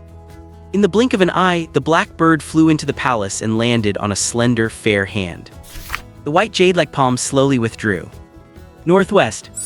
In the main hall there was a faint murmur, lazy and cold, tinged with doubt, even Garland. Is it the Windy City or the Machine City? Could it be? Adams has made a move. After a while, a chilling voice came from the palace. Brandon, you immediately head to the northwest and see what that old guy Adams is up to. Warn him that according to our agreement he should not interfere. Otherwise, I will pay him a visit myself. As you wish. A deep, resonant voice echoed outside the hall, fading away into silence. Ugh. What is meant to come will eventually come. On the morning of the day Lee Sezen was about to leave, he was sitting in the backyard watching Sophia practice shooting when a whistle followed by a cry of surprise reached him. His heart skipped a beat and he immediately bolted. Pushing open the door, there was chaos outside the fence. Women and children ran between the tents, kicking over furniture and pots. Men and wilderness hunters were frantically taking out weapons and putting on armor, some rushing out, some running in, others standing blankly in place. The scene was pure chaos. And the source of the chaos was the dust appearing in the distance. A cloud of dust was rapidly approaching from the north, following the tracks left by the vehicles, coming aggressively. Old Harry was blowing his wooden whistle desperately, running toward the fence. He must have been coming to report the enemy situation to Lee Sezen. Paul, Carl, Lena, and Thor were shouting to remind the residents to crowd toward the fence. In their panic, nearly 20 residents ran into the protective shield, resulting in bloody noses. The courage they had to fight the enemy to the death had vanished along with the harvest of the grain. The people of the Chaos Kingdom had appeared after all. Waiting for the other shoe to drop was also an ordeal. The anticipated enemy had finally found this place, but when the moment came, Lee Sezen actually calmed down, even feeling a bit relieved. Relieved that the drying grain had been collected, and even more relieved that the enemy appeared before he had left. Do not panic, everyone. Lee Sezen took a deep breath and ordered loudly, Paul, take all the women and children into the backyard. Sophia, support them. Old Harry, get your weapons and armor ready, prepare for battle. In the chaos, there was finally a voice telling everyone what to do, and this voice came from Mr. Sezen, acting like a tranquilizer, ending the bewilderment. The dust came closer, and one could vaguely see running beasts and sturdy figures within it. Lee Sezin and Old Harry's group hid behind the defensive line made of vehicles, watching the front intently. The defensive line, composed of 7 or 8 vehicles with cargo boxes, spanned nearly 100 meters, and behind it were hidden all the people, including the wilderness hunters who were forced to join during the trade. There were over 100 people, with dozens of crossbows mounted on the vehicles, though their hands were shaking so much you could not tell where they were aiming. Behind them, Sophia was leading the women and children, holding hands in a line into the protective shield, and then entering the valley along the gap between the house and the cliff. As for those tents and belongings, who had time to care about that now? Fuck, did you all get brain clots? You cannot even hold a bow steady. With Lord Sezin here, what is there to worry about? Carl, who was in charge of the crossbows, roared. Everyone stole a glance this way, only to hear Lee Sezin turn and say sternly, "Sophia, go back." Sophia was struggling to carry the rifle over, and upon hearing this, her eyes reddened instantly and she stood still, refusing to go back. She did not want to hide like the other children. She wanted to help her father. She could fight for her father. The crossbowmen immediately felt their faces burning. Their performance was not even as good as this little girl's. Lee Sezin looked at her and sighed in his heart, saying in Chinese, "Go to the attic, no firing without my orders." Only then did Sophia leave, eyes welling with tears, holding her rifle. Lee Sezin checked the rifle in his hand, the rocket launcher and grenades by his side, and picked up his binoculars. The reason he built the defense line here was that Lee Sezin was not sure if the protective shield could withstand the opponent's attack. That was a last resort option. When he was not there, they could only rely on the strength of the shield. If they could keep the enemy outside, it was naturally better. The tracks of the grain-laden vehicles were clearly visible in the wilderness. The opponent approached rapidly along the ruts, reaching within a few hundred meters in the blink of an eye. Through the binoculars, Lee Sezin saw at least 3 Sphinx warriors driving over 100 tigers, wolves, leopards, and other beasts toward them. The opponent obviously noticed them but had no intention of stopping to observe or guard, nor did they mean to stop and greet them. Instead, they took a stance of crushing everything in their path. In their eyes, these little ants could be stepped on at will, not worthy of any attention. Lee Sezin let out a sigh of relief. Good, compared to Tiger, Ark, and others he met in the Black Pine Forest, the enemies in front of him were much easier to handle. All he needed to do was lead these mobs to leave all the enemies here. He raised his rifle, rested it on the side of the vehicle, and said in a low voice, "Carl, prepare." Yes, Carl's voice trembled, but he tried his best to suppress his inner fear and gave loud orders to the nervous crossbowmen. In fact, it was not just the crossbowmen who were nervous. Old Harry and the others were too. Facing the aggressive enemy, they gripped their weapons so hard they were almost wet. No one present had the experience of fighting head-on against so many enemies. If they had a choice, they would not have done it. Launching sneak attacks was the wilderness hunter's style. But their loved ones were behind them, so they had no choice. Plus, having the powerful Mr. Sezin by their side gave them a bit of courage. "God bless, let us fight them to the death," they silently encouraged themselves. The opponent was fast and entered the 150-meter range. Many could not help but want to pull the trigger, but Lee Sezin's steady voice came into their ears. "Do not panic, wait for my order before firing." 100+ meters was already within the range of crossbow arrows, but few could hit the target accurately. 60 meters was the effective range for small crossbows. The crossbowmen had to hold back their nervousness and confusion, waiting for the order. The enemy was fast, and upon closing within 100 meters they accelerated again, shattering yellow sand and kicking up a cloud of dust. Just as they could see the sharp teeth in the beasts' mouths and almost feel the stench then. "Fire!" Lee Sezin gave the order. The crossbowmen felt their brains go blank, subconsciously moving their stiff fingers. Shoo shoo shoo. The distance was already so close that missing was harder than hitting.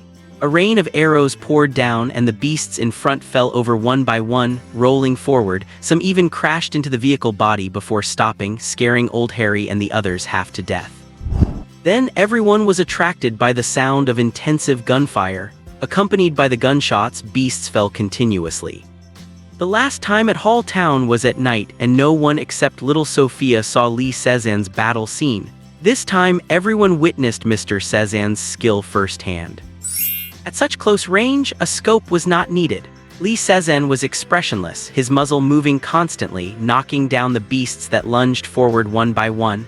Under his muzzle, no beast could get within 30 meters of the defense line, of course, excluding those that were hit and rolled over. Everyone was shocked by this scene.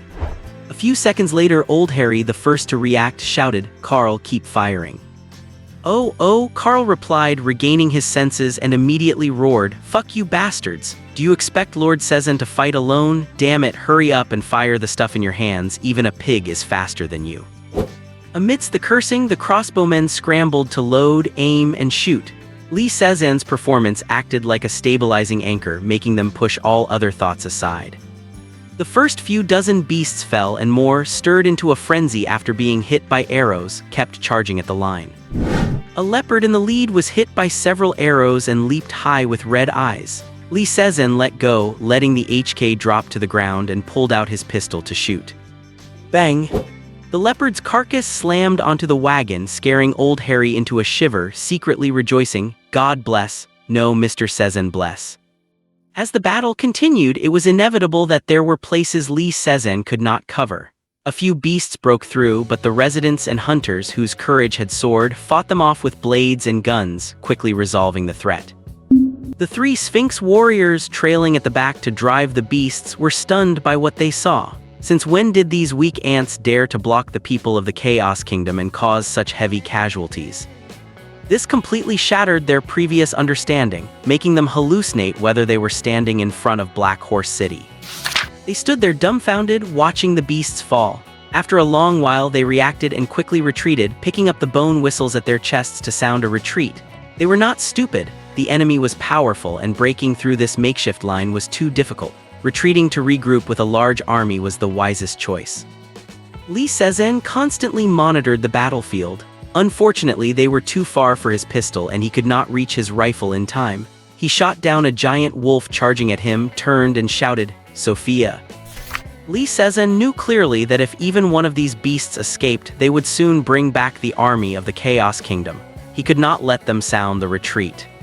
Sophia, who had been waiting for her father's call, responded with actions. Bang, bang, bang. All three Sphinx warriors simultaneously sprouted bullet holes in their foreheads, their bone whistles slipping helplessly as their bodies fell to the ground, kicking up a cloud of dust. Lee Sezin held his gun with his right hand and held his thumb high with his left. Nearly 300 meters in less than 2 seconds, all three shots were hits. Even he could not do that, Sophia had.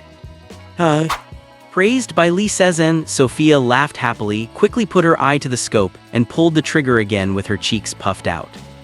Lee Sezin's order was like releasing a long, hungry, roaring young tiger. Sophia's entry brought a quick end to the already dominant battle. The battle ended, and old Harry and the others began to cheer. Hundreds of beasts lay before the defense line, yet not a single one of their own had fallen. Only a few were injured, and none seriously. One man had even twisted his own ankle while dodging a beast's pounce. Under Li Seixing's leadership and command, they had annihilated the enemy in a head-on confrontation, an inspiring victory. The wilderness hunters who had joined the fray cheered along with them, and their estimation of the town and of Mayor Li Seixing rose even higher. Li Seixing smiled at everyone and turned away silently. The battle was over. It was time to leave the rest to old Harry and the others. The hides and furs of these beasts were valuable, and some of the tastier meat would soon grace their tables. Old Harry and his crew were in high spirits as they cleaned up the carcasses, boasting to one another about their heroic feats, the panic and tension from before the battle completely forgotten. Most shameless were the few injured men who boasted while flaunting their trivial wounds as if they were medals of honor. Even the one who had just twisted his own ankle did not blush in the slightest.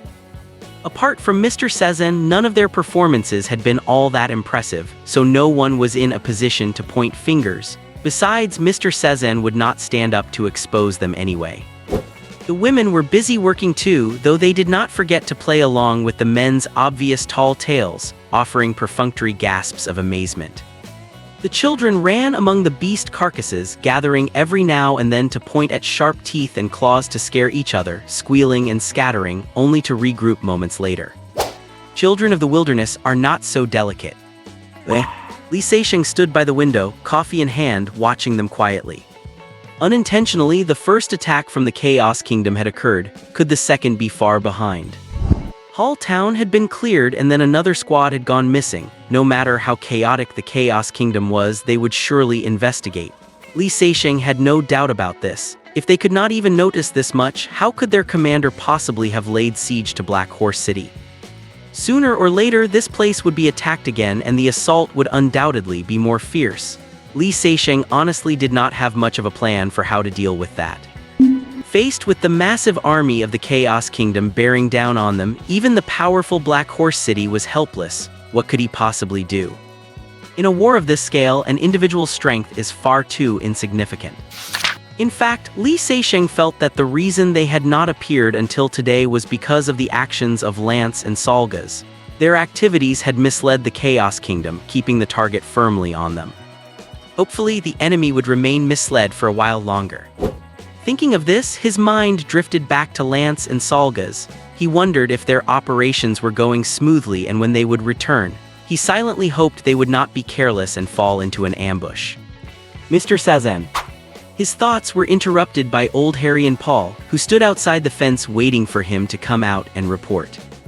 Mr. Mayor, there is something we would like your permission for. We want to store most of our food here with you. That way, the next time the Chaos Kingdom attacks, everyone can hide inside with peace of mind. Li Seixing was not the only smart one.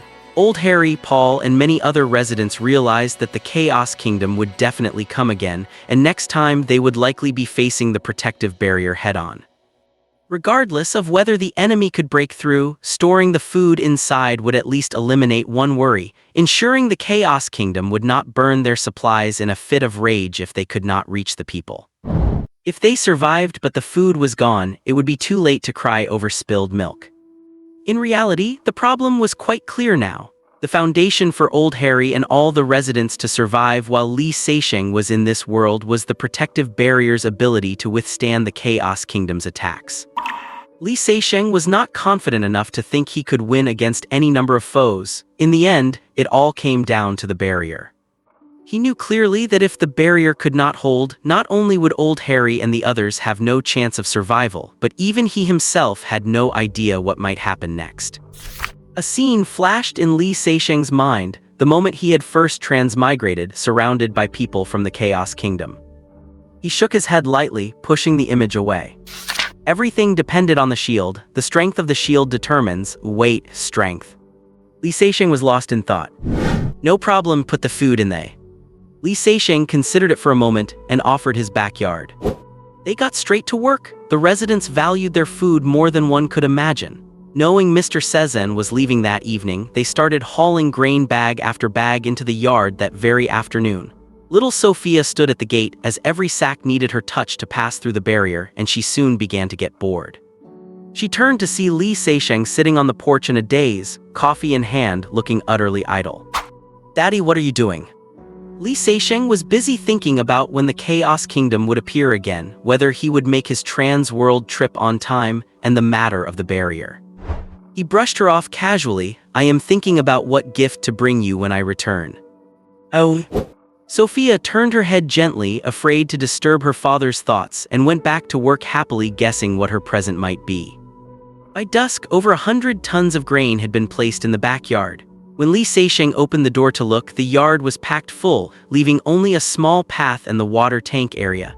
It was stacked all the way to the second-floor window. If he wanted to, he could step right out of his bedroom window onto the grain sacks. After weighing it all, Li Seixing decided to return to the other world on schedule. No one knew when the Chaos Kingdom might show up again, and he could not just wait here indefinitely. As the saying goes, one can stay on guard for 1,000 days, but no thief can keep stealing for 1,000 days. Regarding the barrier, Li Seixing had a theory. The second line of numbers in his mind likely represented its strength, and using demon hearts could strengthen it further. The importance of the demon hearts had shifted to a new level. It involved his survival and that of many others, so they could not be wasted lightly. Perhaps it was just an illusion, but he felt the faint red glow of the barrier had deepened slightly. Unfortunately, no one else could see it, so he could not verify it. If his guess were true, he would be able to feel the changes in the barrier regardless of which world he was in and could return at any moment, so he might as well leave as planned. Before returning, Li Seixing placed 5 demon hearts in the kitchen. 5 days of freedom should be enough. He put the remaining 10 away and specifically called Sophia over to give her instructions. "Sophia, I am going out for a few days. If there is danger, take everyone and hide inside, understand? MMH. You are absolutely not allowed into the basement. The things inside are very dangerous, clear. MMH. Seeing her expectant expression, Li Seixing suddenly realized and added, "Oh, and Daddy will bring you a gift back."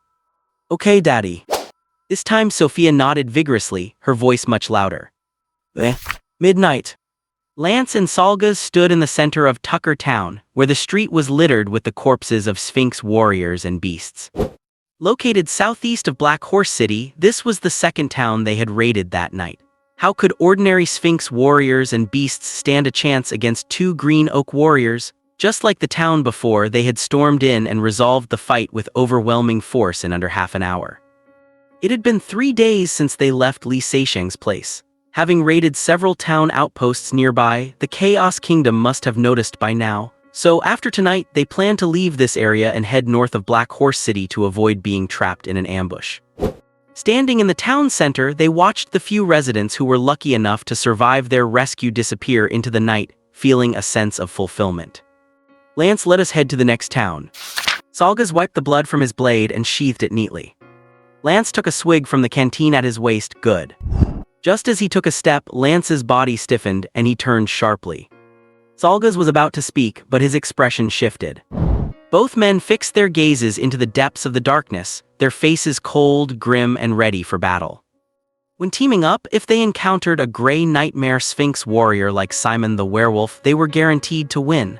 If they faced 2, they had a slight advantage. If they met 3, they could ensure a safe retreat, but if they met 4, they would turn and flee immediately. Lance was exceptionally powerful. Every Sphinx warrior he had crossed paths with knew this, which was why Simon had chosen to ambush him. Salgas was no weakling either. Together, the two had carved out a formidable reputation in the western regions.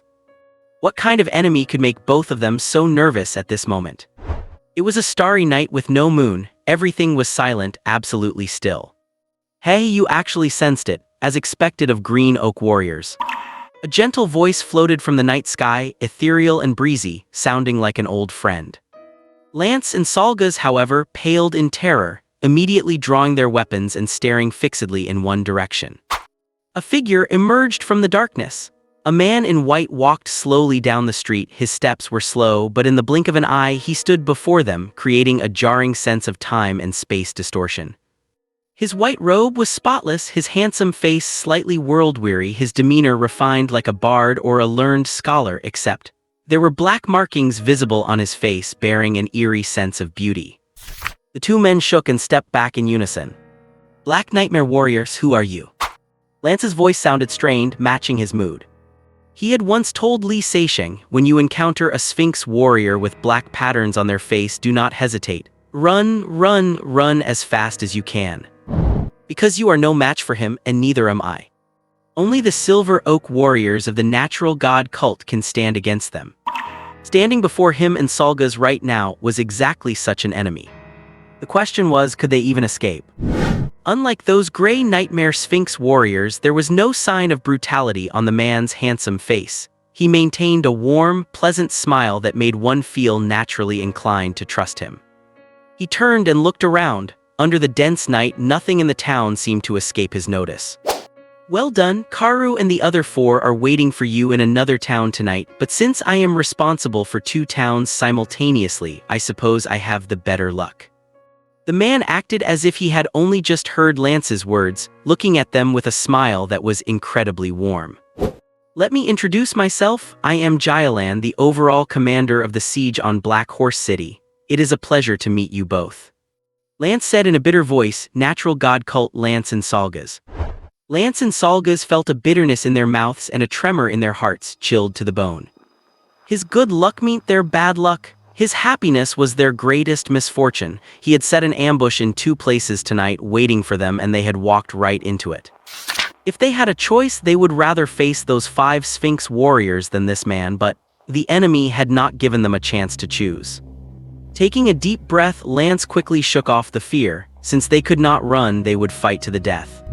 Beside him, Salgas' breathing leveled out from heavy to long and steady, his energy restrained.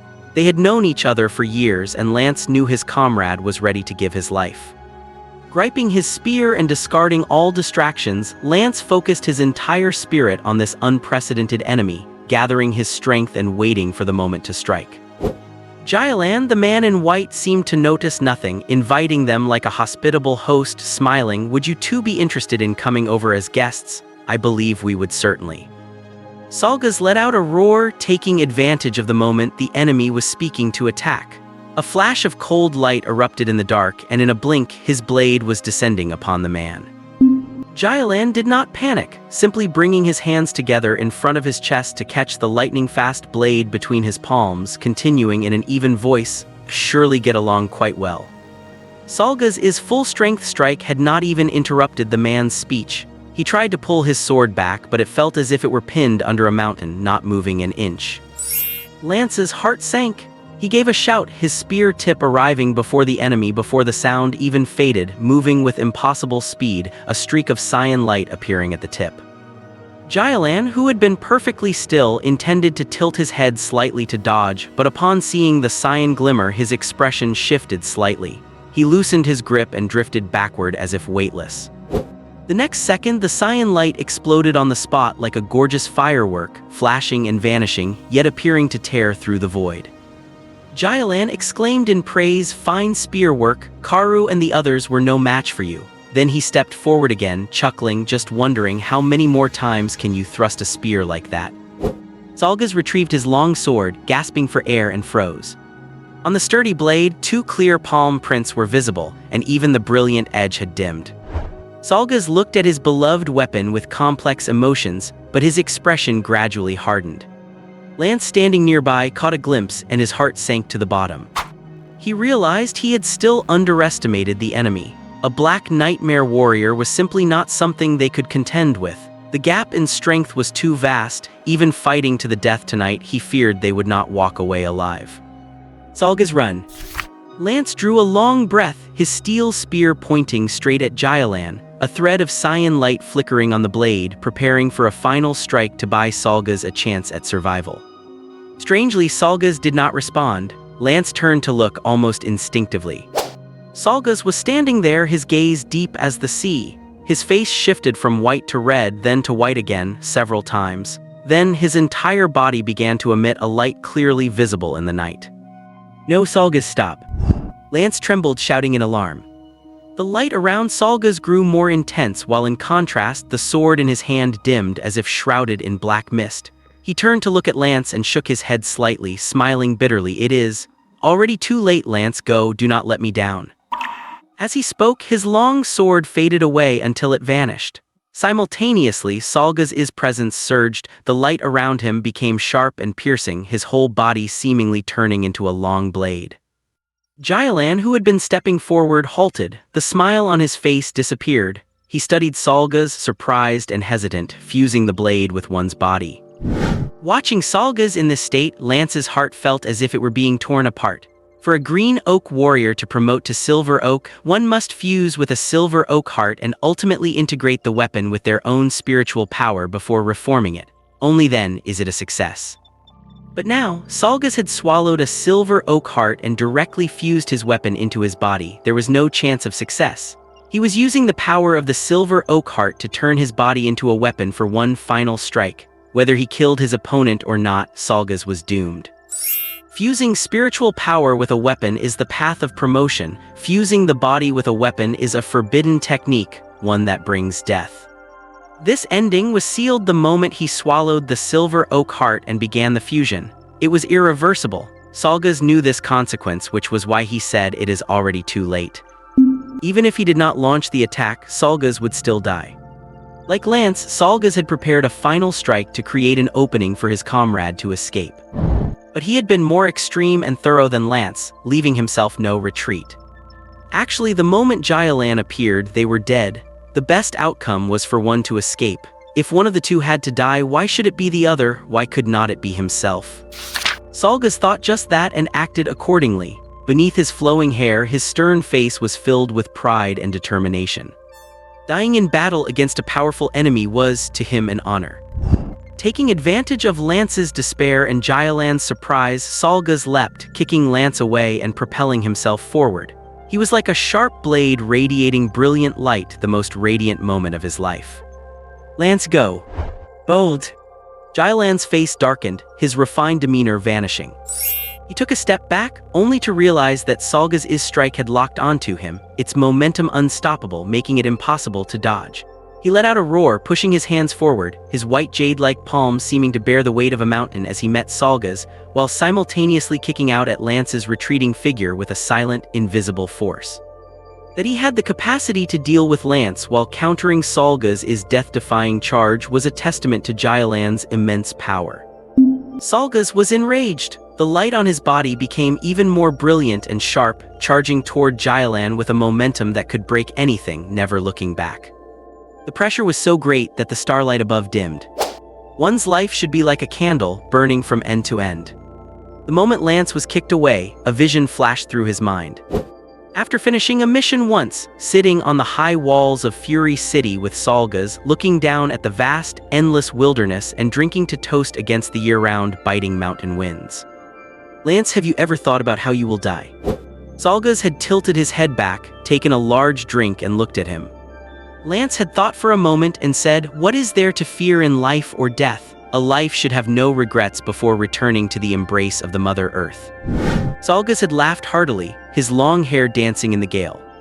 After a long pause, he had said seriously, "When I die, I will be glowing." Lance had looked at him curiously. "Because I do not want to disappear without a sound, I must leave something behind for this world, even if it is just a little light." Salga's had thought that and was doing it now, using the candle of his life to light the way for his comrades' escape. Thinking of this, Lance was pierced by grief.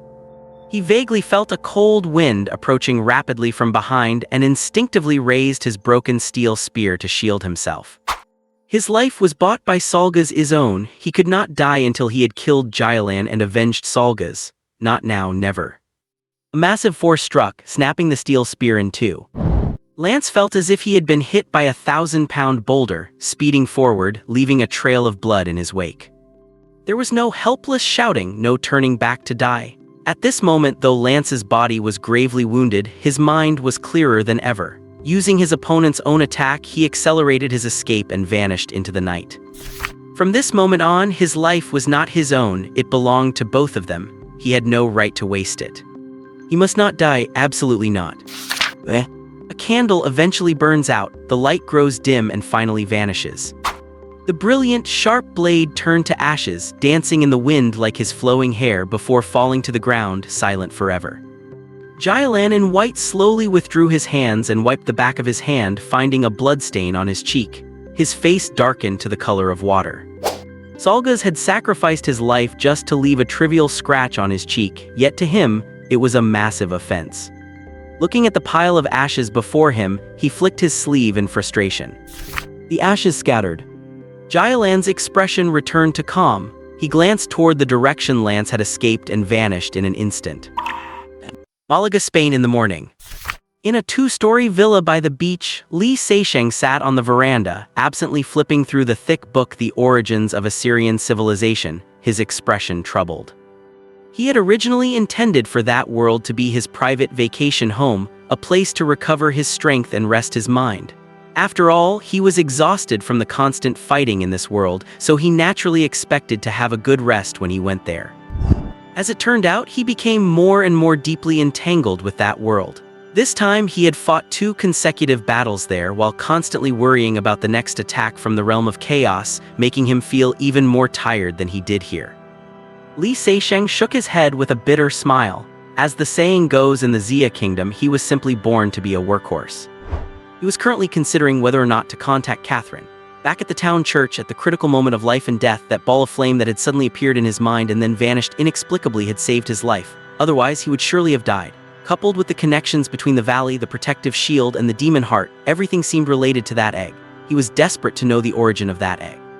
After Professor Dougal passed away, the person most likely to figure this out was undoubtedly Catherine. However, his mind was a mess when it came to how to face Catherine if they were to meet again. It was like a tangled knot that could not be unraveled, no matter how hard he tried.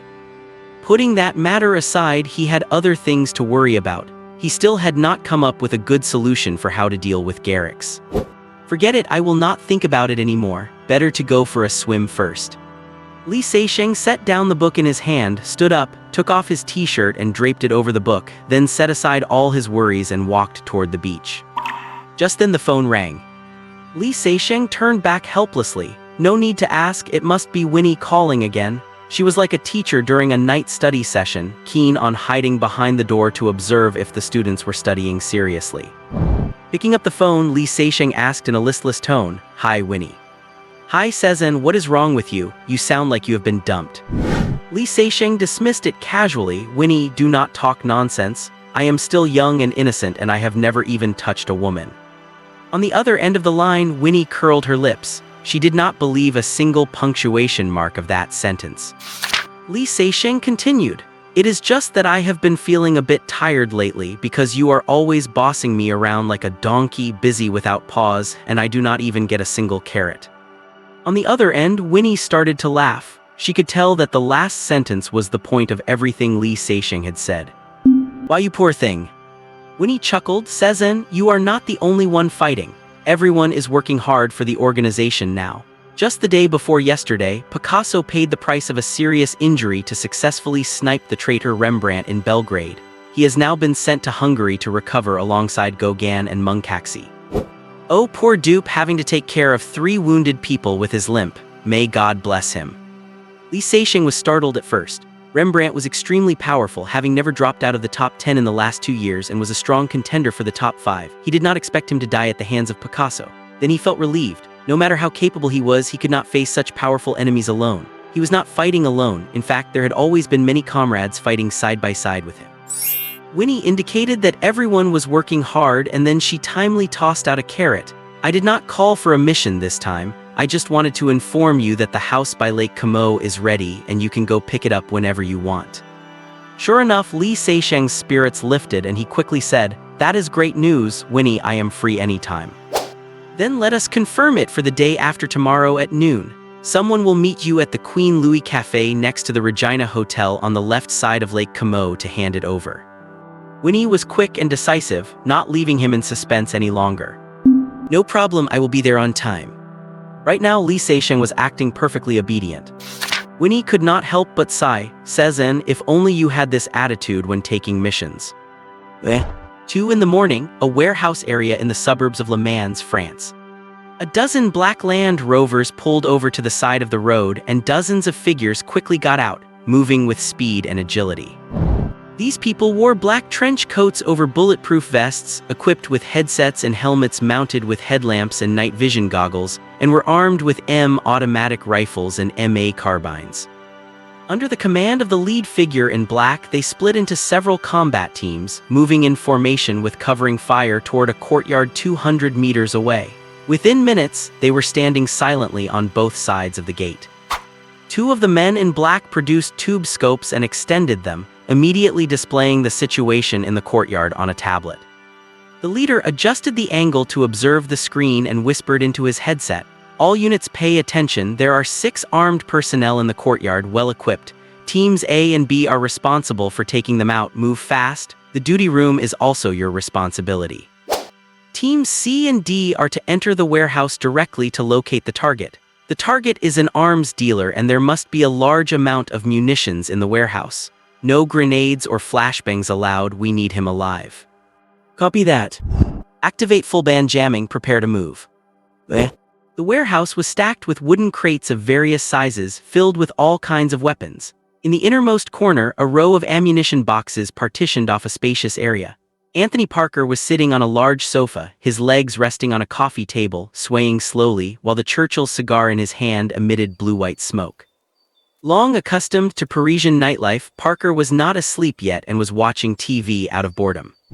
Several long wooden crates were stacked together with a television playing a late-night comedy show on top. The dark green boxes were clearly printed with rocket-propelled grenade in white paint, or RPG-7 for short. The so-called coffee table was just a few ammunition boxes pushed together. In the last few days, Brother Parker had been feeling uneasy, as if someone was watching him in the dark. Yet careful observation revealed nothing unusual. Being cautious in their line of work was always the right choice, so he had specially moved from his luxury mansion in Paris to his own warehouse and spent a fortune hiring 4 retired elites from the French GIGN as his bodyguards. Parker knew that if someone was after him, it must be because of the SS high-velocity rounds. The bullets themselves were fine, but heaven knows how many people that guy Cezanne had taken out with those rounds. The enemies could not find him, so naturally they would come after him instead. It forced him to escape from Paris with its scent of alcohol and perfume to this dumpy warehouse filled with the smell of gunpowder. Damn it, next time this guy buys bullets, I am definitely charging more. Looking at the 4 men in green military t-shirts cleaning their pistols on the opposite sofa, Parker complained to himself, at least I should make them pay for these bodyguards. However, that guy Cezanne was right to remind him, compared to those elitists who looked fully armed on the outside, these guys at least acted very professional and dedicated. Nobody glanced at the TV, they were all carefully maintaining their firearms. With these guys here, he would be able to get some sleep later. Thinking of this, Parker picked up a glass of whiskey with ice, brought it to his lips. The laughter of Elaine Chabot on TV suddenly cut off. Parker turned his head with a blank look on his face, only to see the screen filled with static.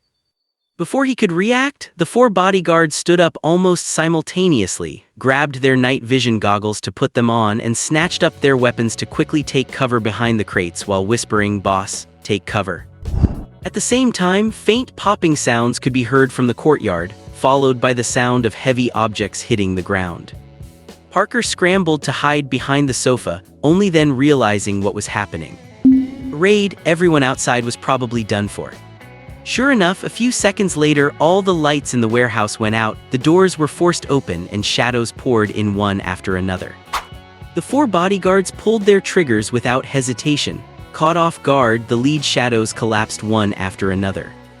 Compared to ordinary French soldiers, the combat skills and professionalism of these 4 bodyguards were commendable and worth every penny. The other side was also wearing night vision goggles. Once they entered, they started returning fire immediately, and deafening gunshots echoed throughout the warehouse. Parker huddled behind the sofa and reached for his phone to call for reinforcements, but unfortunately, due to the communication jamming, he could not get a signal. Damn it! Parker threw the phone aside in anger, took off his suit jacket, crawled a few steps to the left, fumbled to find a pair of night vision goggles from a box and put them on, set his gas mask to the side and pulled out a SIG 552 compact assault rifle. He stuck his arm out and held the trigger down, hearing someone on the other side let out a scream. Everything might be lacking here, but not weapons and ammunition. The other side's return fire was extremely fast, and soon several bursts of bullets sent splinters flying from nearby wooden crates. Parker let out a grunt, his wrist was hit, the rifle fell to the ground, and he broke into a cold sweat from the pain. Then he noticed that the gunfire had suddenly stopped. Clutching his wrist, he peeked out and saw that all 4 bodyguards were lying on the ground, lifeless. With the enemy's fierce firepower and pinpoint accuracy, he was the only one left in less than a minute. Parker clearly heard rustling footsteps approaching rapidly. He immediately grabbed an MDN defensive grenade from a box with his left hand, bit off the pin, and threw it out. He knew exactly where everything was laid out in the warehouse, and he knew this grenade would not cause a secondary detonation. Boom! Several screams came from the other side, and the footsteps stopped. Parker dared to throw the grenade, but the other side did not dare do the same. If an explosion were to be triggered, none of them would survive. Thus, they changed tactics immediately. Someone hidden in the shadows shouted, "Mr. Parker, we mean no harm, we just want to ask you a few questions." "Damn it, you bunch of mother-loving bastards and liars, only an idiot would believe you," Parker yelled back. They had killed over a dozen people and still dared to claim they meant no harm. These people were truly shameless. "Mr. Parker, our target is not you but Cezanne. We all need to sit down and have a proper talk. As long as you can provide enough information, we can leave immediately. Of course, we will take responsibility for this misunderstanding and give you some compensation." Parker had spent half his life in the underworld, and he would not believe a single punctuation mark from this person. If they had not been worried about causing an explosion, they would have rushed him long ago. He bet that if he showed even the slightest carelessness, he would fall into their hands, which would absolutely result in a fate worse than death. The blood dripping from his wrist pooled on the ground. Parker was pale, but his eyes gradually became resolute. He understood that there was no other way for him today, and the life that belonged to him was coming to an end. It was a shame he could not get the phone to work, otherwise he would definitely have called Cezanne to give him a piece of his mind. It was all that guy's fault. Seeing Parker's silence, the other side assumed he was swayed and continued their psychological offensive. "Mr. Parker, you are just a businessman. There is no need to pay such a price for one client. If you agree, we can become your clients. I guarantee that the annual trade volume will be at least 5 million euros. How do I know you're telling the truth?" Parker fumbled inside a box while continuing, "I need to see your sincerity." A cold smile appeared on Parker's lips. He was indeed just a businessman, but businessmen had their principles, and not selling out his clients was his.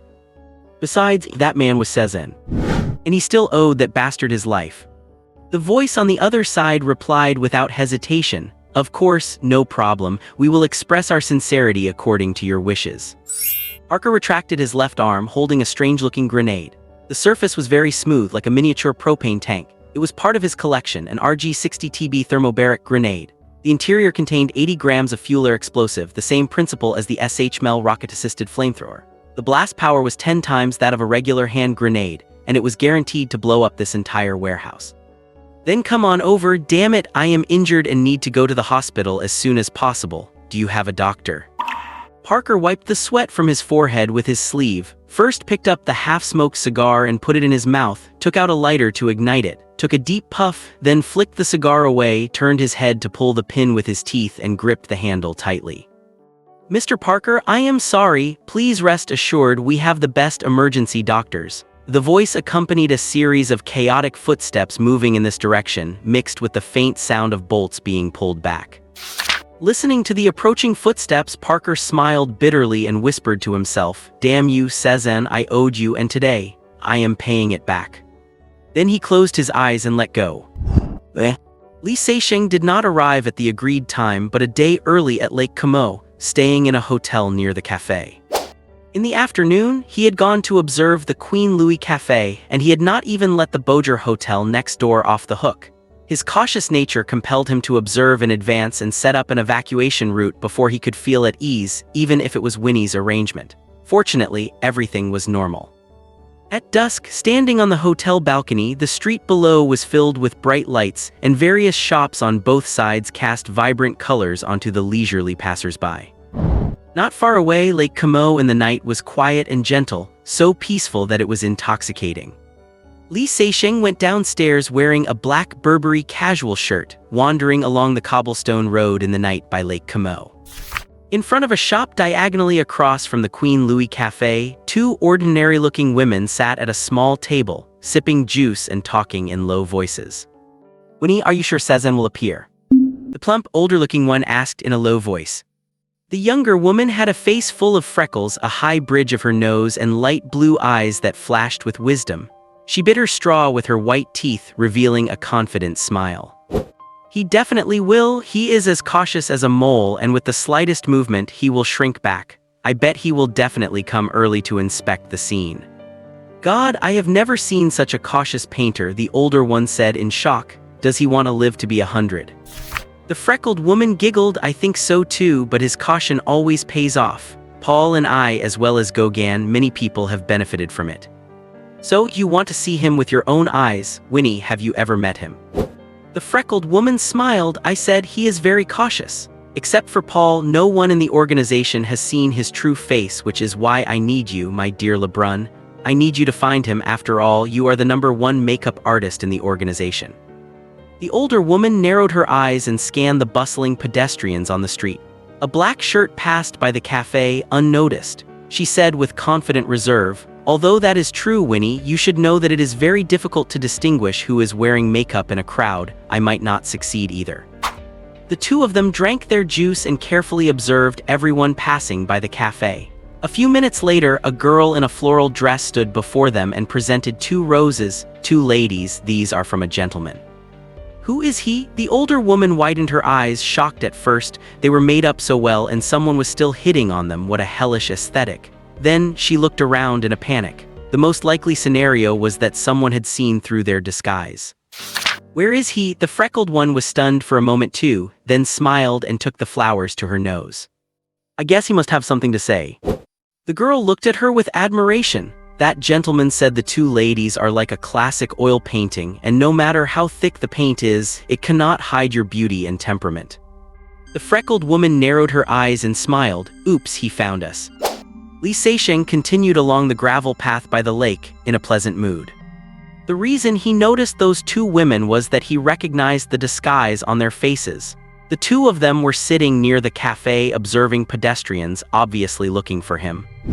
The other party did not mean any harm, as he had not felt any killing intent. That was the advantage of having powerful mental energy. So the answer was obvious. The organization had two female painters, Lebrun and Anguissola, both of whom were dangerous people. It was precisely because of their existence that Li Seisheng remained vigilant against all strange women.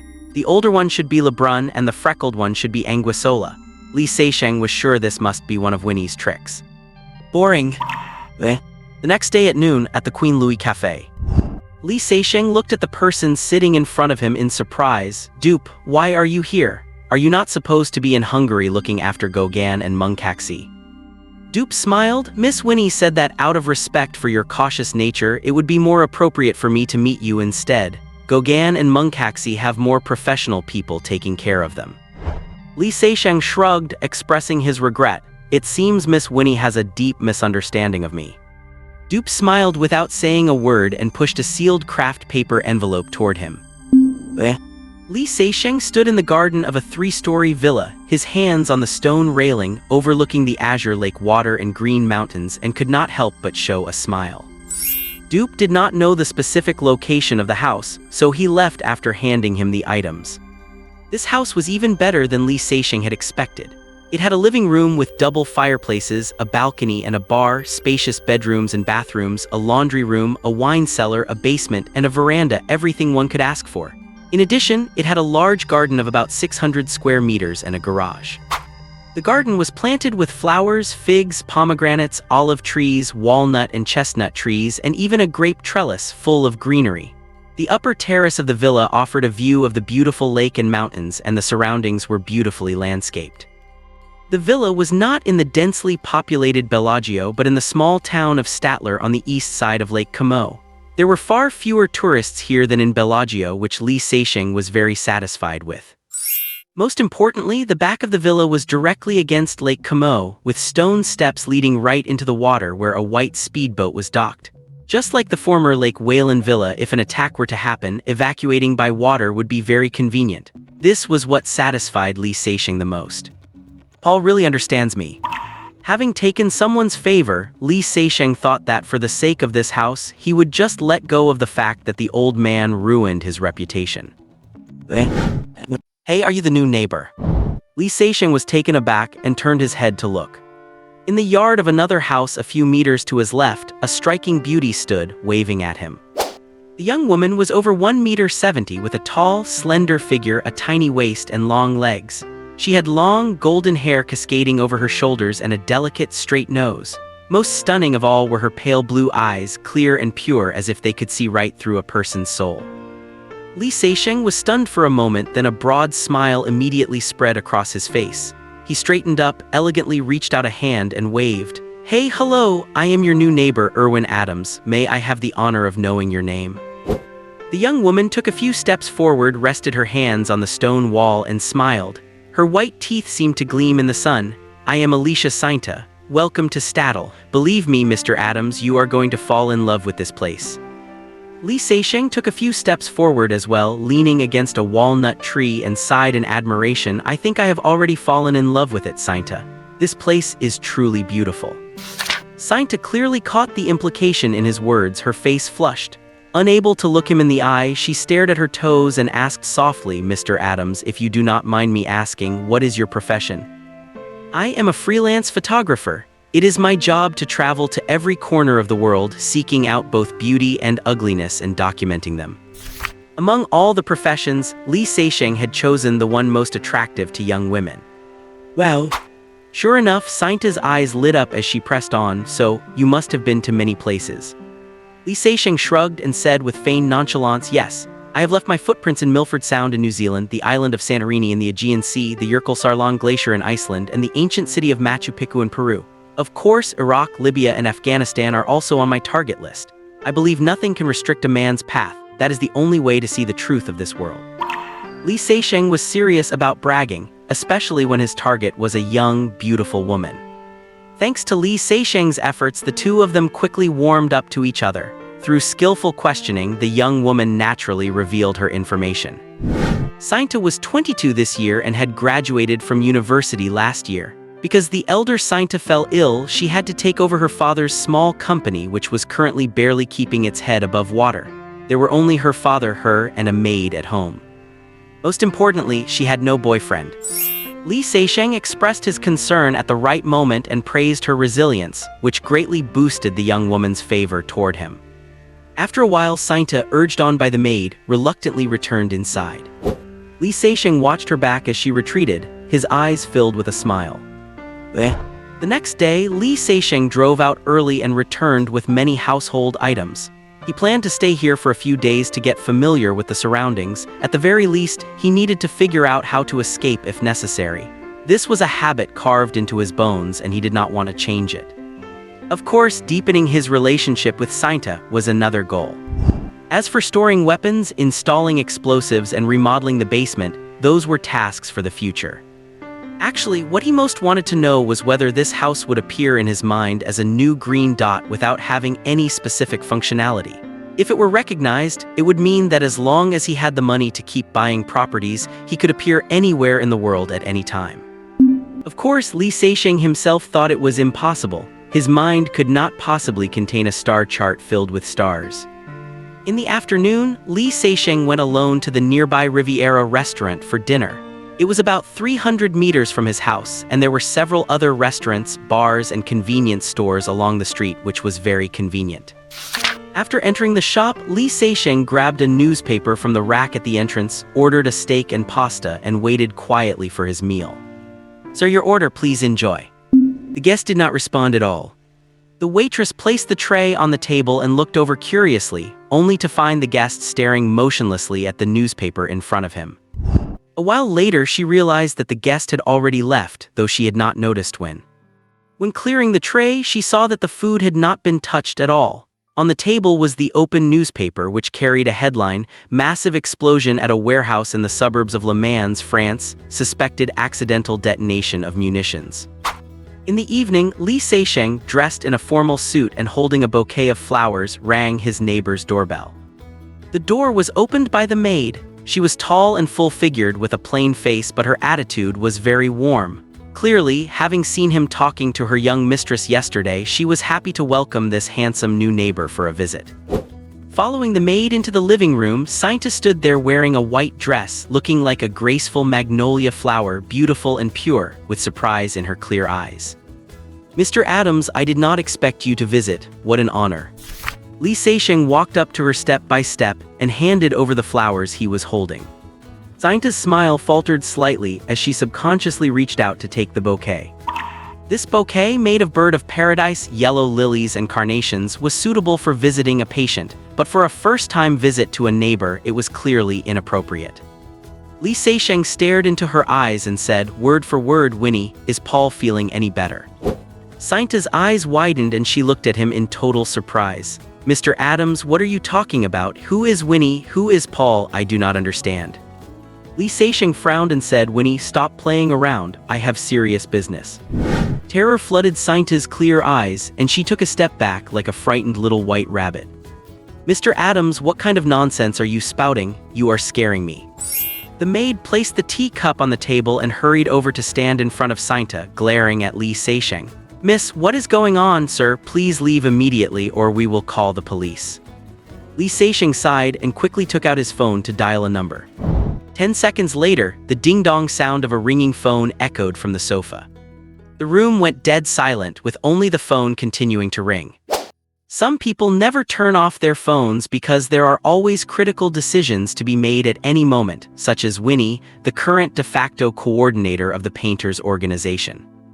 The expression on Sainta's face calmed down and the simplicity in her eyes vanished instantly.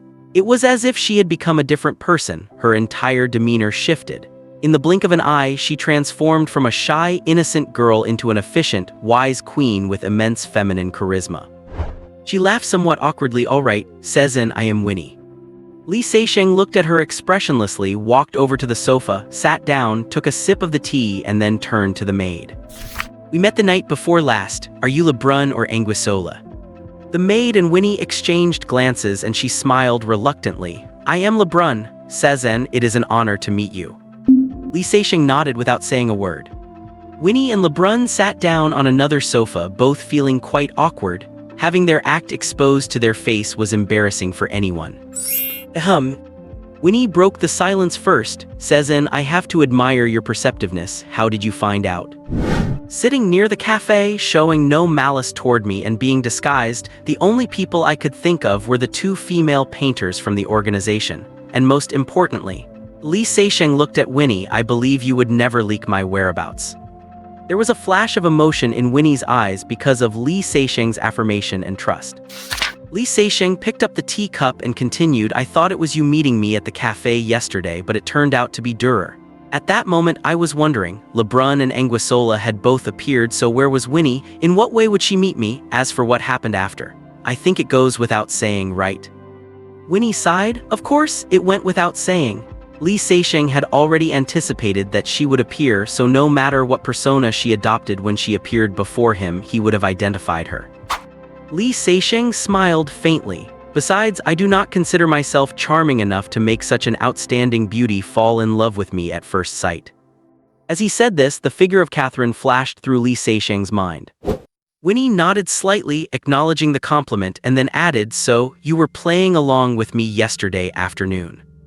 Li Seixing's expression became serious. "I intended to keep playing along to see what exactly you were up to, but an accident occurred that changed my mind. A friend died because of me and I must have your help." Winnie arched her slim, thick eyebrows and looked at him thoughtfully. "You know, whether you played along or not, I would have helped you anyway." Li Seixing nodded in agreement. "I know, but on the other hand, I want to see Paul. I assume that is also what you were preparing to do." "You guessed it." Winnie looked at him in surprise. Li Seixing gave a bitter smile. "Paul has not appeared for so long and his status, dead or alive, is unknown. The organization must be unstable. If I see Paul and then tell Durer, Gauguin, and Munkaxi, they will believe it, right?" He paused and added, "I think that is the reason for your appearance as well." Winnie looked at Li Seixing with admiration. That was indeed her thought. Paul's location was top secret and could not be known by everyone in the organization, so someone specific needed to stand up and prove Paul was still alive. This specific person had to be someone within the organization whom Paul and Winnie could trust absolutely and who also carried public credibility. There might be a few such candidates, but the name Sezen would definitely be at the top of the list.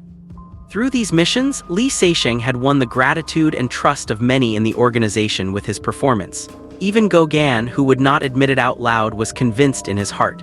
They would believe what Li Seixing said. Then, through these people, the news that Paul was alive could be spread to stabilize morale. Lebrun looked at Winnie and then at Li Seixing, feeling that the two understood and trusted each other and their thought processes were basically aligned, like a tacit team. Winnie asked curiously, "Are not you worried that I am lying to you and that Paul has actually—" "Stop it!" Li Seixing interrupted. "You think I do not know who you are, who talks about their own father like that?" Winnie and Lebrun were both shocked. Winnie was Paul's daughter, his only child, born when he was over 40. Fewer than 6 people in the organization knew this, and that absolutely did not include Li Seixing. Li Seixing said sullenly, "Paul would certainly never tell you that he and that old guy Adams planned to set me up with you. Vinia, back then, I rejected it." Winnie's name was Vinia. When he was buying information in Paris, the old man mentioned it accidentally, and that was when Li Seixing realized that Winnie was the Vinia Paul had spoken of. God, how could Paul do such a thing? Winnie stood up all of a sudden. Lebrun was first stunned and then covered her mouth to hide her laughter. This kind of thing still happening, and with the two parties involved sitting together right now, was just too ridiculous.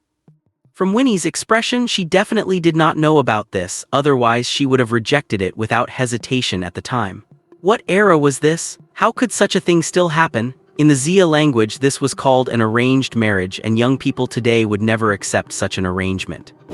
They were not royalty or political families. Two old hitmen trying to arrange a marriage, what was the point? Follow me, we are going to see Paul. Winnie, fuming, marched off in her high heels with a rhythmic clacking sound. Li Seixing hurried to keep up while Lebrun's laughter echoed from behind. In a large bedroom on the second floor, an old man lay on a wide, comfortable bed. The old man had white hair and a plain appearance. His once sharp eyes were now dim, like an aged lion that had lost its teeth. Seeing Winnie enter, the old man's face became kind. This was his daughter, his only family, the person closest to him. Then he saw Li Seixing behind Winnie. He was stunned for a moment, then smiled. "Child, we meet again." This little fellow was really cautious. He still had some disguise on his face, and he had almost failed to recognize him. Li Seixing bowed respectfully before sitting on the chair by the bed and asked with concern, "Uncle Paul, how are you feeling?" Paul's eyes dimmed immediately as he pointed to his chest. "Hit right here by a traitor, God bless, I am still alive." Li Seixing was silent. No matter who it is, being betrayed by someone close to you makes for a terrible feeling. Winnie placed the flowers Li Seixing had brought into a vase, then took a pillow and carefully tucked it behind Paul's head. Paul patted his daughter's hand gently, signaling her to sit by his side. "Sezen, according to Winnie's plan, you were supposed to stand before me in a week. Did something happen that I am unaware of?" Facing Paul's inquiry, Li Seixing was considering how to answer when Winnie jumped in. "Dad, Sezen recognized Lebrun and me and even teased us. He has absolutely no gentlemanly conduct." Winnie was accusing him first, complaining to Paul that Li Seixing was not a gentleman. Li Seixing said teasingly, "So, Miss Sainta, your so-called small family company is actually the world's largest hitman organization, the Painters." Winnie retaliated, "Sezen, you also said you were a freelance photographer who only used your lens to record beauty and sin, but you did not mention it was a telescopic lens." Winnie did not blush. The two had lied to each other, so they were even. No one should mock the other. Li Seixing murmured, "And someone also said they were only 22 years old." Winnie was furious. She was 24, 2 years older than Li Seixing. Li Seixing was mocking her for pretending to be young. How could she tolerate that? "Sezen, you claim to be young and innocent and have never been with a woman. Do you dare swear to that?" Li Seixing kept his expression unchanged. "Winnie, talk requires evidence. Do you have proof that you are slandering my noble character?" Paul's gaze moved back and forth between the two, a smile appearing on the corner of his mouth. Winnie was so angry she was choking, but suddenly she laughed, filling the whole room with the scent of fresh flowers. "Sezen, I think you forgot. You are in such a hurry to find me because you need my help." Li Seixing was dumbfounded for a second and looked at Paul helplessly. "Uncle Paul, you should understand now how wise my decision to reject your proposal back then was." Winnie stood up, pointing at Li Seixing and trembling all over. "Sezen, you." Then she angrily marched out of the room in her long legs and high heels with a rhythmic clack clack clack. As soon as the door closed, the anger on Winnie's face vanished and a hint of a smile appeared on her lips. "Wise, are you sure?" Paul patted Li Seixing's hand. "Little guy, you have done very well, better than I imagined. Both Adams and I are proud of you." Li Seixing said softly, "Uncle Paul, actually, Winnie is the one who deserves the praise. She has done very well. Without her support, many things would have had a different result." Li Seixing spoke the truth.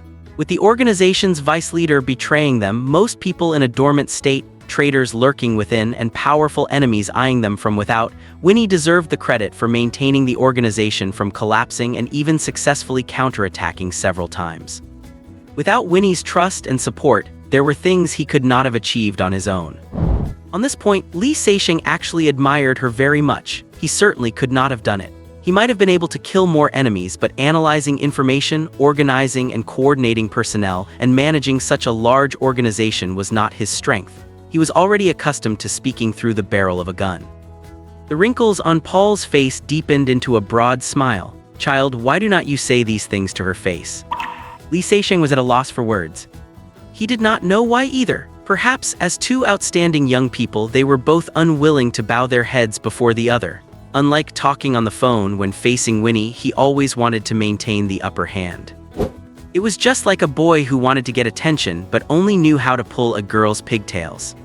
Paul's wrinkles deepened as he laughed. Actually, Winnie is the same. She's always talking about you in front of me. You are the most trustworthy and the most promising. Winnie is my only daughter. She has done very well, even better than me. I know her. She has never admired anyone like this and has never lost her composure in front of others like this.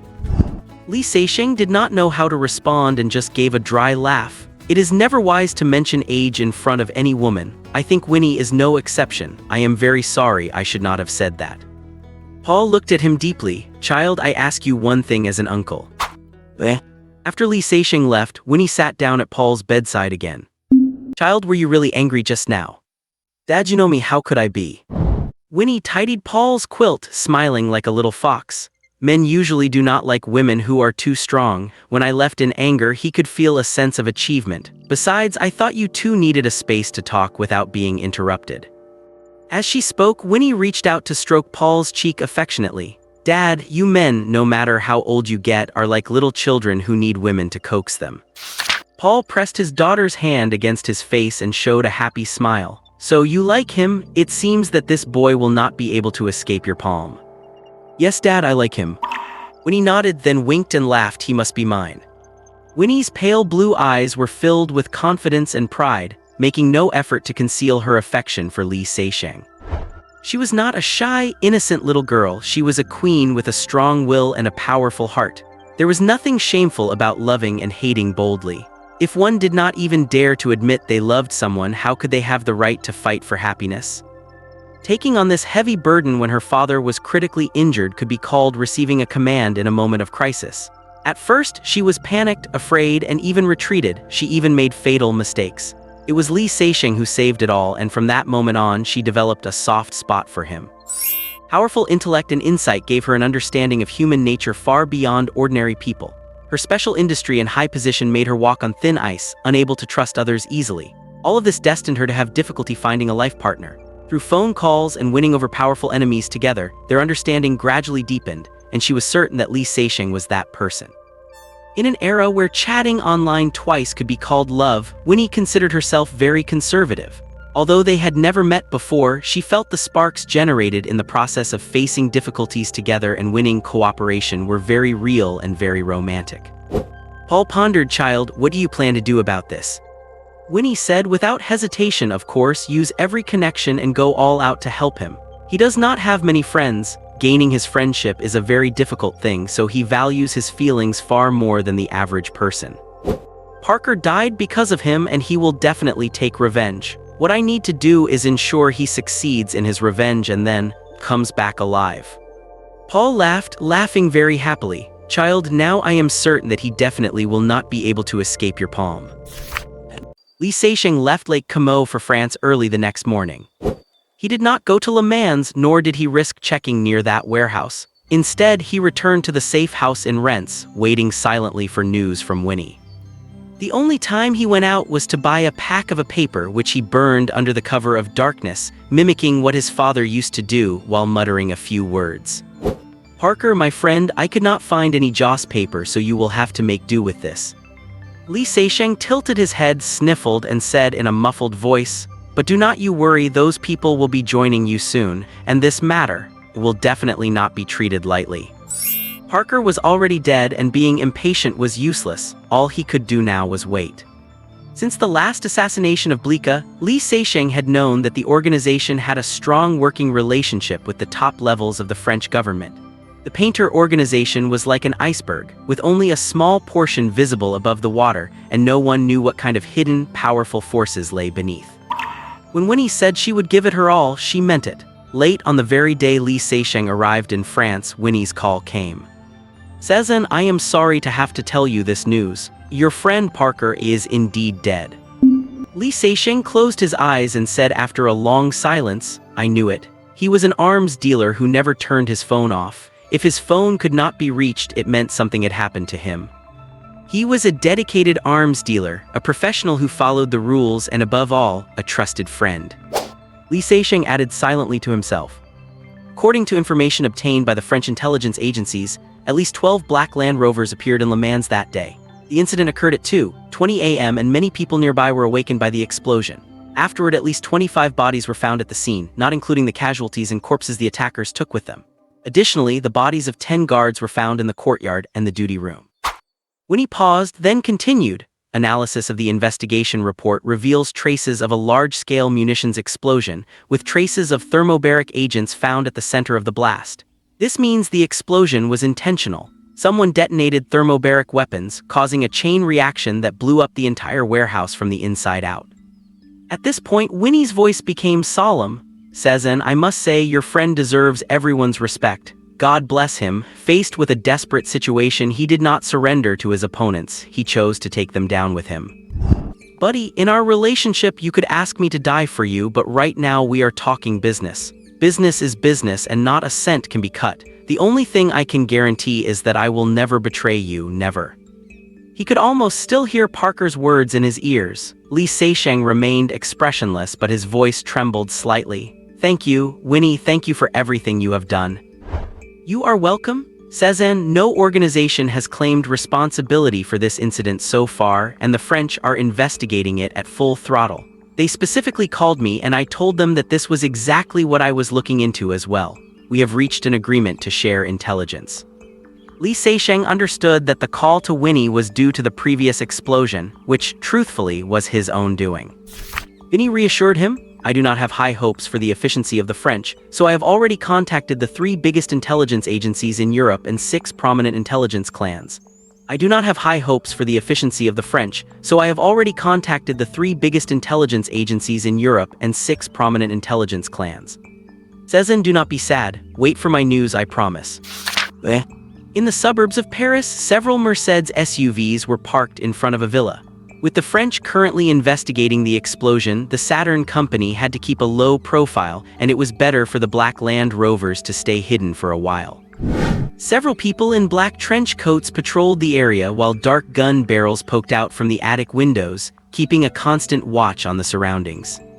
In the briefing room converted from a dining area, Brian sat opposite Sano, his face looking terrible. He had just received a call from Jarrett, the vice chairman of the company's board, who was extremely dissatisfied. Brian believed that if he had not just taken over operational authority from Sothborg, he would have definitely been discarded by the board once again. He himself could not figure out how things turned out like this. Their intelligence gathering and analysis had quickly identified Anthony Parker as the person supplying weapons to Sezen, the target of this mission. Then, using various means, they tracked the target's movements, confirmed the location, and launched the operation. Everything had gone smoothly.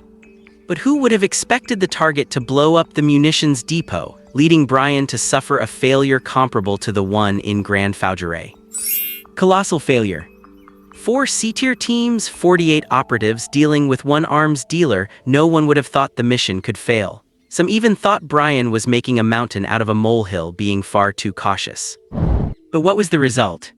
31 members were buried in that armory, with another 7 wounded. The losses were so heavy that they barely had enough men left to drive the vehicles during the retreat. The only silver lining was that Sano had not been cleared to join the operation, and as the commander, he had been stationed outside. He was standing outside the warehouse at the time, listening to every word exchanged through his headset. The team leader in charge of the field operation had not made any mistakes. Shifting to negotiations after the assault failed was the correct call.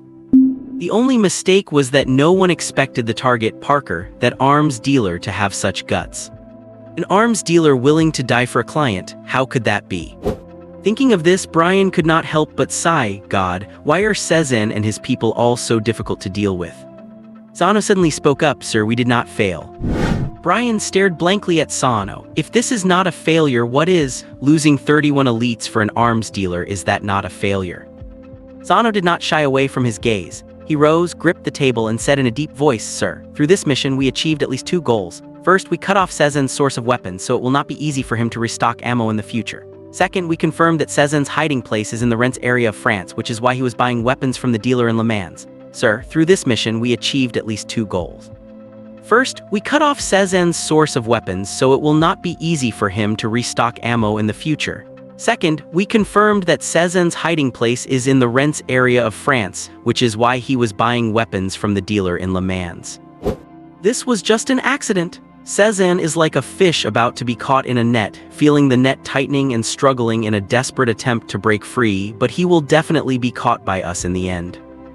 Faced with an agitated San, O'Brien did not actually agree. How could Cezanne be a fish? Even if he were a fish, he would be a shark, the kind that can fight until everyone goes down.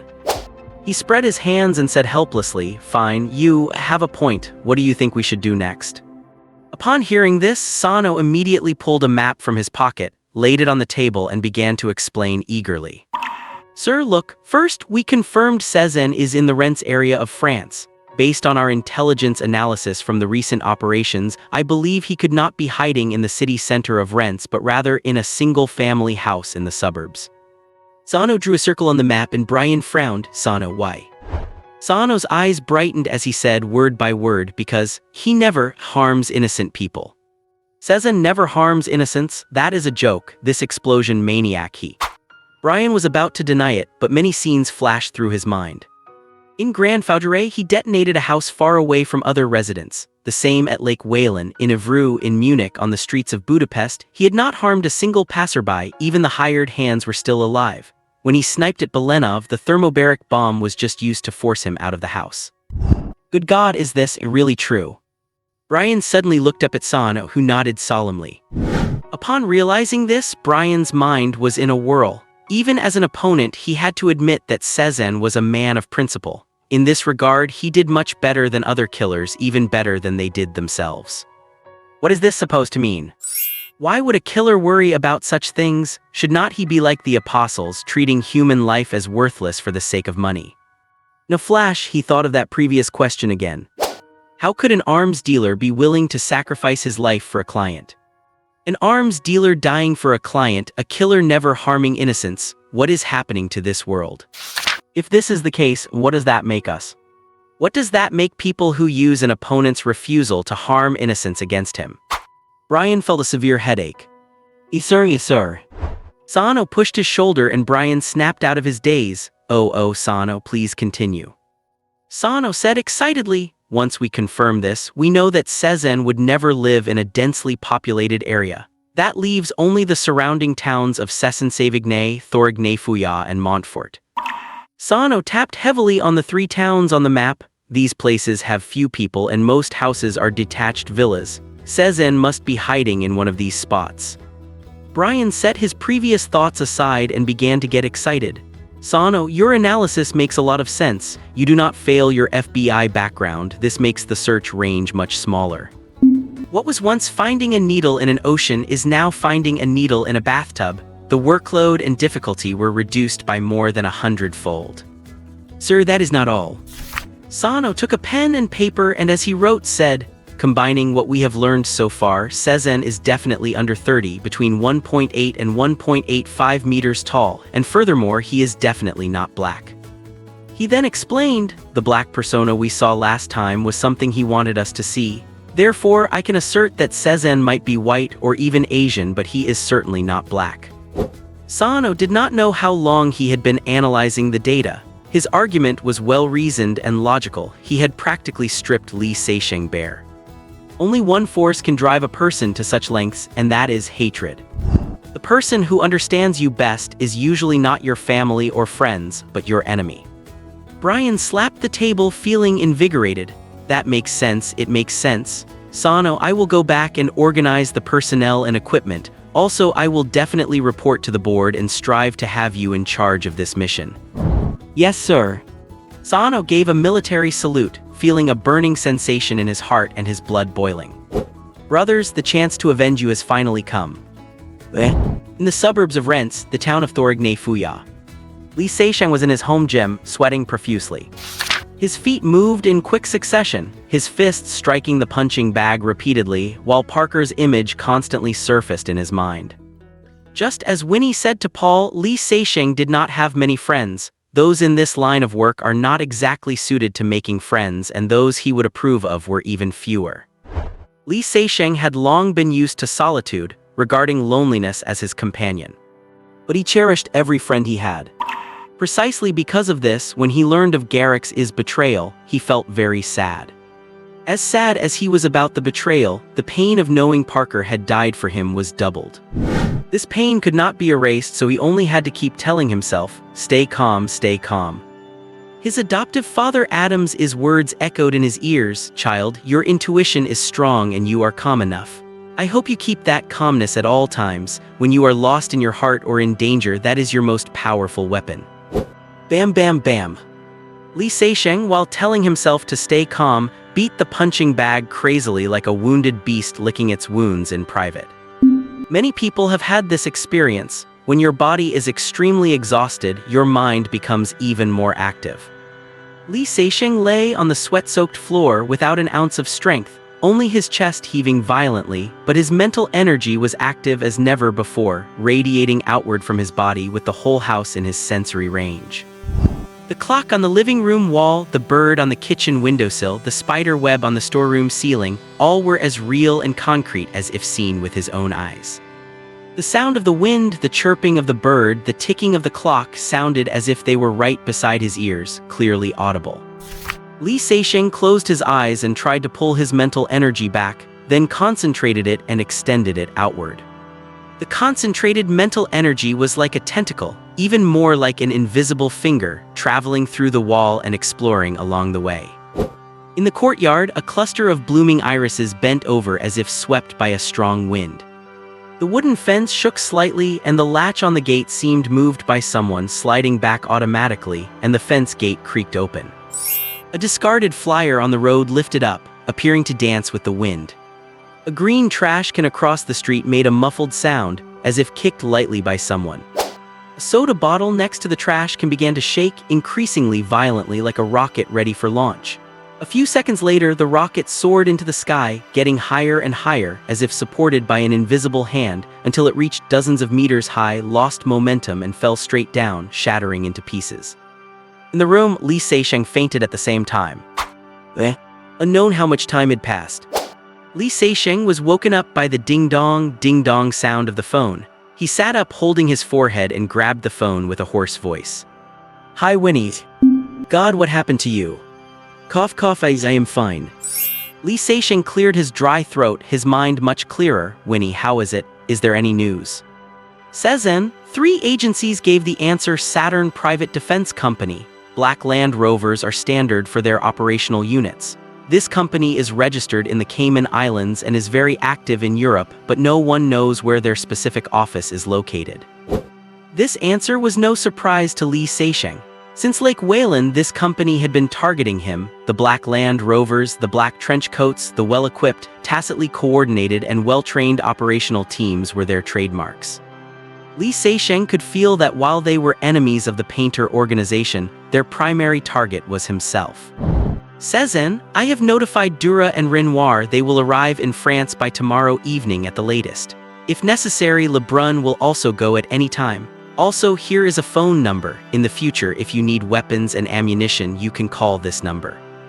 Li Seixing paused and refused. "No, Winnie, you do not need them. This is a personal matter of mine." On the other end of the line, Winnie's attitude was quite firm. "It is not a personal matter, Sezen. This Saturn company has always been standing against us. It is the enemy of all painters and the firmest ally of Thomas. This matter is about the entire painter organization, not some personal grudge." Lebrun was now Winnie's personal bodyguard, and even she was being sent over. Li Seixing was touched. When in need, someone was fully supporting him, and the powerful painter organization was standing behind him without hesitation. "Thank you, Winnie, but Dura and the others do not need to come yet. Let us wait until I find a clue and am ready to act." Li Seixing looked at his watch. It was already the afternoon of the 6th day. This time travel would have to be delayed.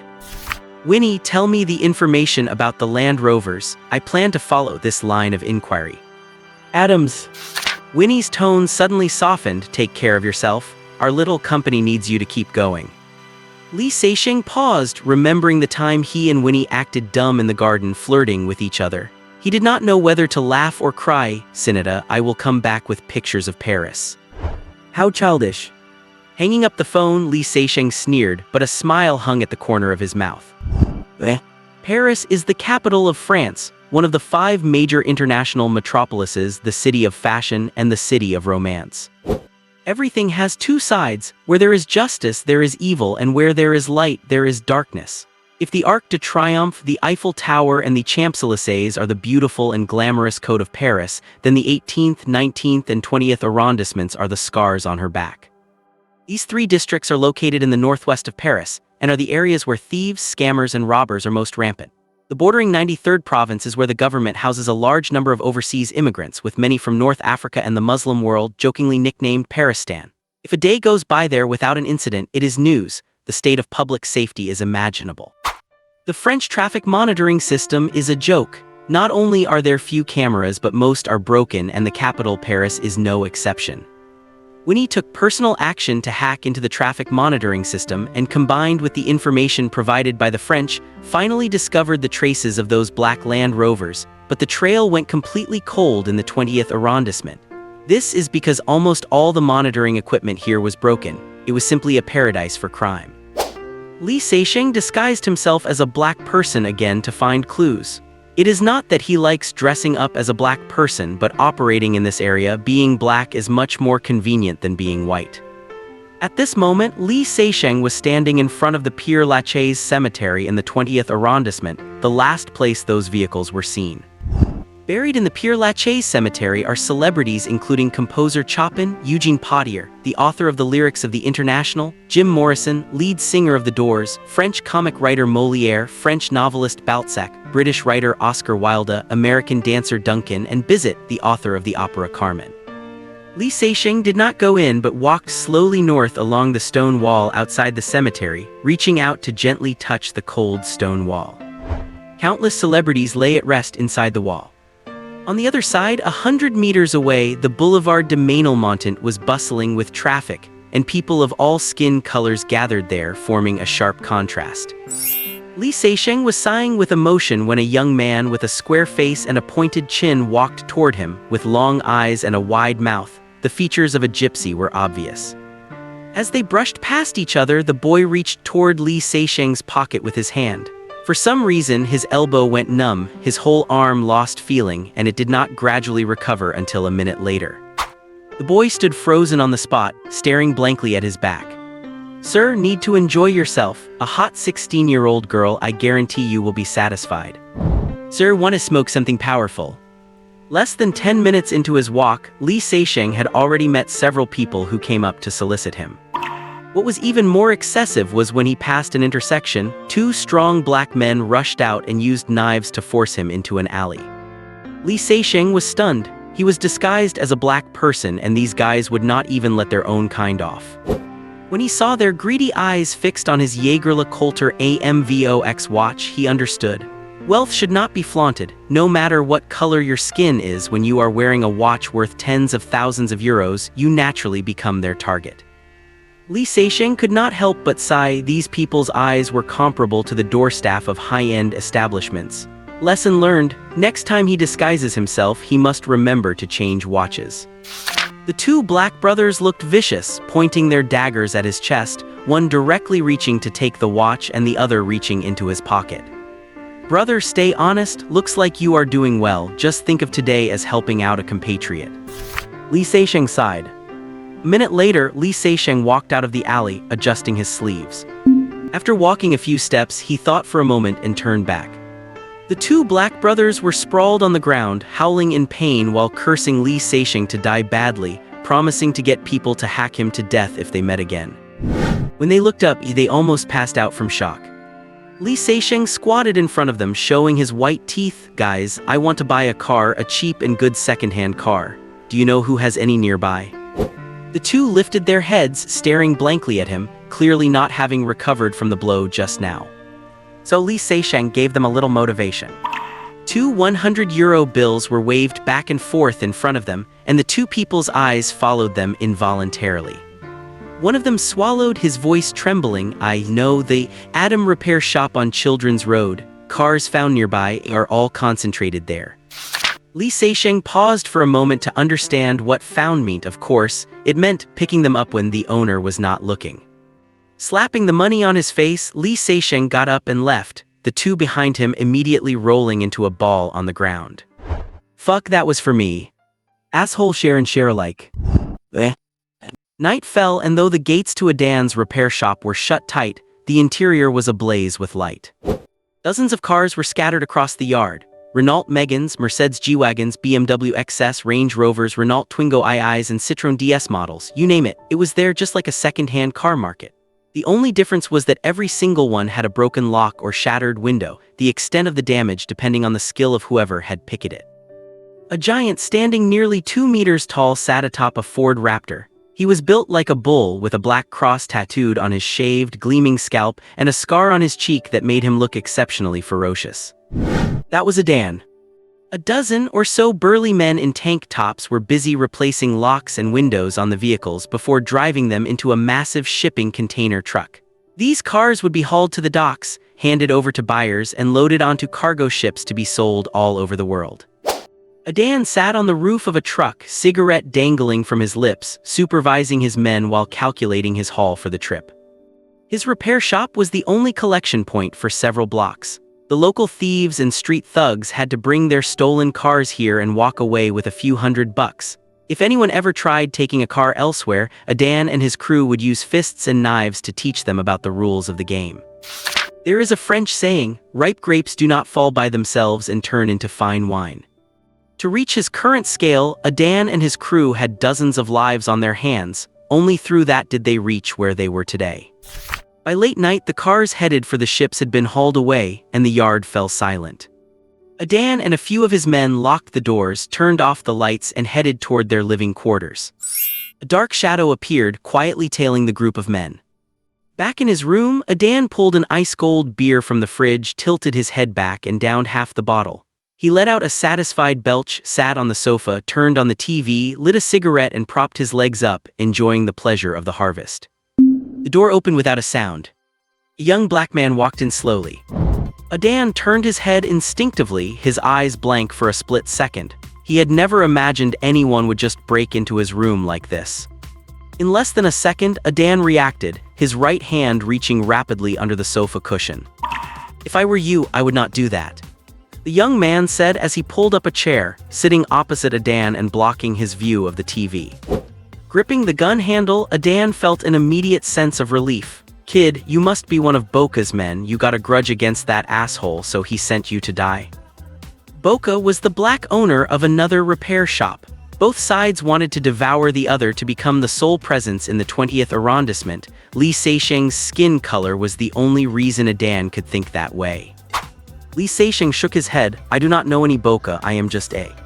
Taking advantage of Li Seisheng's pause, Adan pulled the pistol, pointed it at his head, and pulled the trigger without hesitation, but only a click sounded. Li Seisheng acted as if he had not noticed and continued, "Some unlucky guy who lost his favorite car." He took his hand out of his pocket and let out a clatter. A pile of bullets spilled across the table. Adan's heart went cold. The guy had searched his room in advance and taken the bullets from the gun. Who was he? What exactly did he want? While thinking this, he involuntarily asked aloud, "Who are you? What exactly do you want?" Li Seisheng looked at him calmly. "I said, I am just an ordinary person trying to get his car back." Glancing at him, Li Seisheng seemed to realize something. "Oh, you are hoping those 5 guys can hear you? I am sorry, they cannot hear anything anymore." Adan's heart sank completely. His intentions were seen through instantly and dismissed. No need to ask, the 5 men were definitely finished. To take down 5 men silently, this person was a total badass. "Friend, what on earth do you want?" Adan's voice trembled.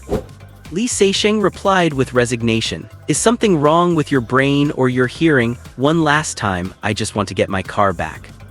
Adan's brain and hearing were perfectly fine, but even if you killed him, he would not believe someone would infiltrate his territory and take out 5 men just for 1 car. Adan really wanted to ask, was it a Koenigsegg Agera or a McLaren P, an Aston Martin 177 or a Bugatti Veyron 16.4? Oh, alright, what kind of car did you lose? Adan wondered, what if the guy actually named those sky-high expensive models? He could not possibly be expected to pay out of his own pocket to buy him one. Land Rover, a black Land Rover. Yes, Adan said, overjoyed. "I have 2 extended range Rovers, you." Li Seisheng cut him off. "A black Land Rover, Discovery." Discovery, Adan felt a headache coming on. Range Rovers are known for comfort, discoveries for off-roading. There are far more Range Rovers in downtown Paris than discoveries, and he truly had not received any black discoveries lately. Adan scratched his tattooed scalp, and after a long moment his eyes lit up. How about, I go pick 'em up for you? Li Seixing said firmly, no, I only want those 8 discoveries of mine. Adan was dumbfounded. 8 Land Rover discoveries, why the hell do not you go rob a bank instead? This guy was clearly trying to make things difficult for me. A surge of anger rushed to his head and he sprang up. In the next second, a fist slammed viciously into his liver. Adan curled into a ball, shaking uncontrollably. His brain was clear, but his body was beyond his control. He felt like he was dying. He was absolutely certain his liver had been ruptured. Li Seixing sat back down, glanced at his watch, and closed his eyes to rest. 5 minutes later, Adan felt like he had just crawled out of hell before Li Seixing grabbed him by the ear, hauled him off the floor, and threw him back onto the sofa. I do not care what method you use, just find my cars otherwise. Adan felt a chill on his scalp. The sensation of a sharp blade dragging across his skin made his heart jump. Blood streamed down his forehead as a demonic voice whispered in his ear, making his hair stand on end. Tusk, I really like your tattoo. Either give me the cars or give it to me.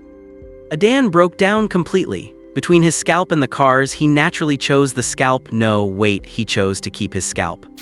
He pleaded with a whimper, sir, please, what do you want me to do? Call immediately and find out where there are 8 Black Land Rover discoveries nearby. Do not reveal my existence. Now, immediately, Li Seixing revealed his intent. The unlucky Adan finally understood his goal. Wiping the blood off his face with his sleeve, he picked up the phone and dialed as fast as he could. Cars, stop sleeping, get the hell up. I lost a few Black Land Rover discoveries, help me find them. Now, immediately. Hi, Brother Leva, sorry to bother you. I lost a few Black Land Rover discoveries. Please check your territory for me. There is a big reward. Hey, is that Eva? Shut up, bitch. I am not in the mood to deal with your business. I need you to. Adan's phone became a hot line, literally burning to the touch, but he dared not relax for even a second, because the young man opposite him had brought out a long, sharp dagger and was casually cleaning his fingernails. He would bet his life that if he did not get the desired answer, that dagger would make the most intimate contact with him. And so Adan, who never believed in God, prayed with the most devout attitude he could muster, begging God to let him find them. Fortunately, perhaps God received his request, or perhaps his luck was just that good. An hour and a half later, Adan finally got the information he wanted. Hanging up the phone, Adan suppressed his internal joy and reported immediately, Sir, someone saw those cars at a Parsons travel agency yard on Patlant Road, but it is not 8 cars, it is 12. Damn it, why were there more? Adan looked carefully at the young man opposite, worried he might be displeased. Li Seixing was certainly pleased. His target was those 12 Black Land Rovers. Adan, your crew is not dead. The man was expressionless. He stood up and stared coldly at him. If I do not find the cars, I will come back for you. If you call the police, I will come back for you. If anyone else finds out about this, I will come back for you. You are a smart man. We never met. I hope we never see each other again. Adan was ecstatic. Yes, please rest assured. Before he could finish, the other man pulled his pistol and pulled the trigger repeatedly. The gunshots were very soft but dense, forming a straight line. Adan was scared out of his wits and closed his eyes in despair. When he realized he was not dead, the other man was already gone. Adan turned his head and broke into a cold sweat. There was now a cross on the wall, a cross formed by bullet holes as neat as if it had been drawn with a ruler and pen. It was exactly the same as the one tattooed on his scalp. He would swear on his grandmother's name that he had never seen such marksmanship. He had not even heard of it. Too busy to wipe his sweat or even the blood on his head, Adan frantically flipped out a poster and stuck it on the wall to cover the cross that made his heart race, only then letting out a long sigh of relief. The poster was a print of a painting, one of the representative works by the French master Paul Cézanne, The House of the Hanged Man. Adan and his crew deserved their fate, and Li Seixing felt no psychological pressure killing them. Choosing to let them off was because he did not want to alert his opponents and ruin his mission. Adan was a smart man. He knew who could be provoked and who could not, so he trusted Adan would swallow this matter down. In the underground world, smart people like Adan lived long, so there were many smart people. Hard-headed guys like Parker were as rare as endangered species. In the late-night streets of Patlant Road, Li Seixing walked along, carefully dodging trash and puddles. He could vaguely hear swearing, laughter, and pleas for mercy echoing from the alleys. Li Seixing sneered, "What a beautiful Paris." No wonder the Japanese have Paris syndrome. The gap between ideal and reality is too large. The Paris in one's imagination is not the same city as the one seen in person. In imagination, Paris is like a romantic, elegant oil painting. In reality, it is like a foul-smelling rag. Many Japanese tourists have fragile psyches. When they see the noble, charming beauty of their dreams turn into a gaudy streetwalker on the roadside, they cannot accept the huge drop, resulting in nausea, insomnia, tremors, indescribable fear, feelings of inferiority, shame, persecution mania, and even suicidal tendencies. This is known as Paris syndrome. Who told them to imagine Paris so beautifully? Under the dim streetlights, 3 black youths sauntered toward him. They hesitated upon seeing his skin color but still reached into their coats. To people like them, the word robbery had shifted from an action to an instinct regardless of the target's skin color. Li Seixing moved quickly to meet them. Seconds later, the 3 were unconscious on the ground, a pistol and 2 daggers lying beside them. Li Seixing picked up the pistol and checked it. A Beretta 92, not bad but poorly maintained. There was a lot of gunpowder residue in the barrel. God knows if it would accidentally discharge. He stripped the gun into pieces, threw them on the ground, patted his gloves, and strode past the men. An ordinary 4-story building with a backyard sat at the intersection of the 20th and 19th arrondissements. To the left of the corner, a sign hung for Parsons Travel Agency with a cartoon greeter doll standing by the door. At this moment, the gate was locked and the windows were pitch black. Li Seixing hid in the darkness, squinting to observe carefully. It was normal for a medium-sized agency to have its own vehicles, but 12 Land Rover Discoveries was excessive. Citroën Picassos or Renault mid-size buses were standard for that type of agency. Li Seixing soon noticed several cameras installed on the roof and the perimeter walls. Light leaked from the yard gate, meaning there were definitely guards on duty inside. This place was indeed suspicious, just cloaked as a travel agency. Li Seixing stroked his chin, wondering. He was not sure if it was an operational team base, a logistics unit, or simply the headquarters of Saturn Corporation. Without confirming that, Li Seixing dared not infiltrate easily. Once the grass was startled, the snake would escape and all his efforts would be in vain. After observing for a while, Li Seixing turned and left. He had to figure out a way to be sure. Half an hour later, a black man stumbled toward the area, walking with a heavy, unsteady gait. He clutched a liquor bottle, taking swigs periodically. Anyone could see at a glance that the guy was obviously a drunk. The drunk swayed, looking like he might fall at any moment. That he had managed to walk all the way here was a miracle. As he passed the yard, he tripped and fell flat onto the road, soon starting to snore. Above the gate, a camera followed the drunk, locking him in the center of the frame. In the security room, several strong, sharp-looking men surrounded the monitor, carefully observing the drunk fall in at the gate. "Captain, should I go drag this asshole away?" The man in the chair thought for a moment and said, "Leave him for now, but watch him like a hawk if you spot anything abnormal." The captain's meaning was clear. The men behind him drew their weapons, checked them, and prepared to handle contingencies with high tactical professionalism. The room fell quiet, their eyes never leaving the monitor. 10 minutes later, the captain exhaled. "Should be fine, stand down. Wesson, take your team and rest. 2 teams are coming tomorrow morning to swap cars. You are in charge. Any problems?" "No problem, Captain." Wesson asked carefully, "By the way, Captain, will our team be participating in the operation?" The captain shook his head. "Until we get the notice, our mission is to watch this place." "Why? Do you want the combat bonus or are you trying to avoid fighting?" "I want the money, Captain." Wesson raised his voice. "I joined the company to make more, otherwise my wife will not be able to afford new clothes and will divorce me." The others laughed, though the captain did not. He stared at the screen and sighed softly. "Wesson, actually for people like us, divorce might be the right choice." The room went silent. The captain's words stung. In this line of work, you never know when you will die. Sometimes you even implicate your family, but as retired soldiers, what else could they do? Movement. The captain and two teammates whispered simultaneously. Two passers-by had spotted the drunk, looked around, and hurried toward him. In the monitor room, all eyes focused on the screen. Li Seixing, who had been lying on the ground listening intently via his spiritual perception, pulled back immediately and cursed silently. Money was irrelevant, but he had a gun and a dagger on him. If those two assholes found them, everything would be exposed. In this situation, he had only one choice: kill all the guards, which would break the trail. What to do? Li Seixing's brain raced. The two thugs returning home had spotted a fat, passed-out lamb. Seeing no one around, they quickened their pace, hoping to make a killing off the drunk. The thug in front stepped over a bottle, but it suddenly rolled forward, landing just beneath his foot. Ow! Watching him step on the bottle and perform a clean, gymnast-style split, the captain and his crew could feel the pain through the screen, instinctively crossing their legs. The buddy behind him was caught off guard, tripped over him, and his face slammed directly into the raised concrete curb. God, those two are unlucky as hell. Before the monitor, the men gloated over the dude's bad luck. At that moment, the drunk seemed jolted awake by the wailing. He sat on the ground, looking around blankly without noticing the unlucky pair moaning beside him, got up, took a swig, and staggered onward. God, that guy is truly lucky.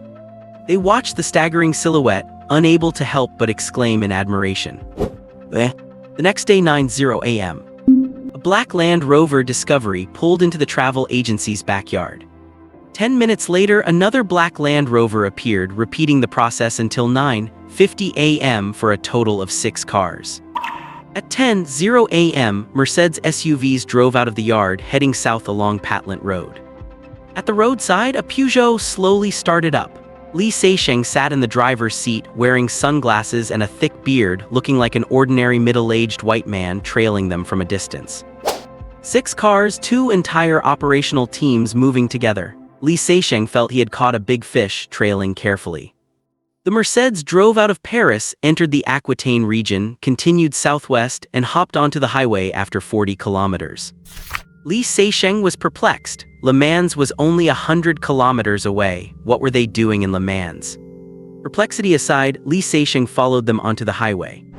The speed limit on French highways is 130 km/h, but the French seemed to treat it as the minimum speed.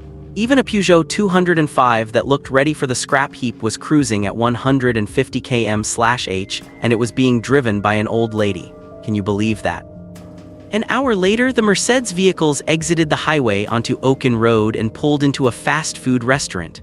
A burly man stepped out of each car, obviously grabbing food for the road. Li Seixing passed them, parked at another fast food place a kilometer away, and waited quietly. These guys had not just swapped cars, they had changed their black windbreakers for military green ones. Clearly, Saturn Corporation did not want to burn bridges with the French government just yet.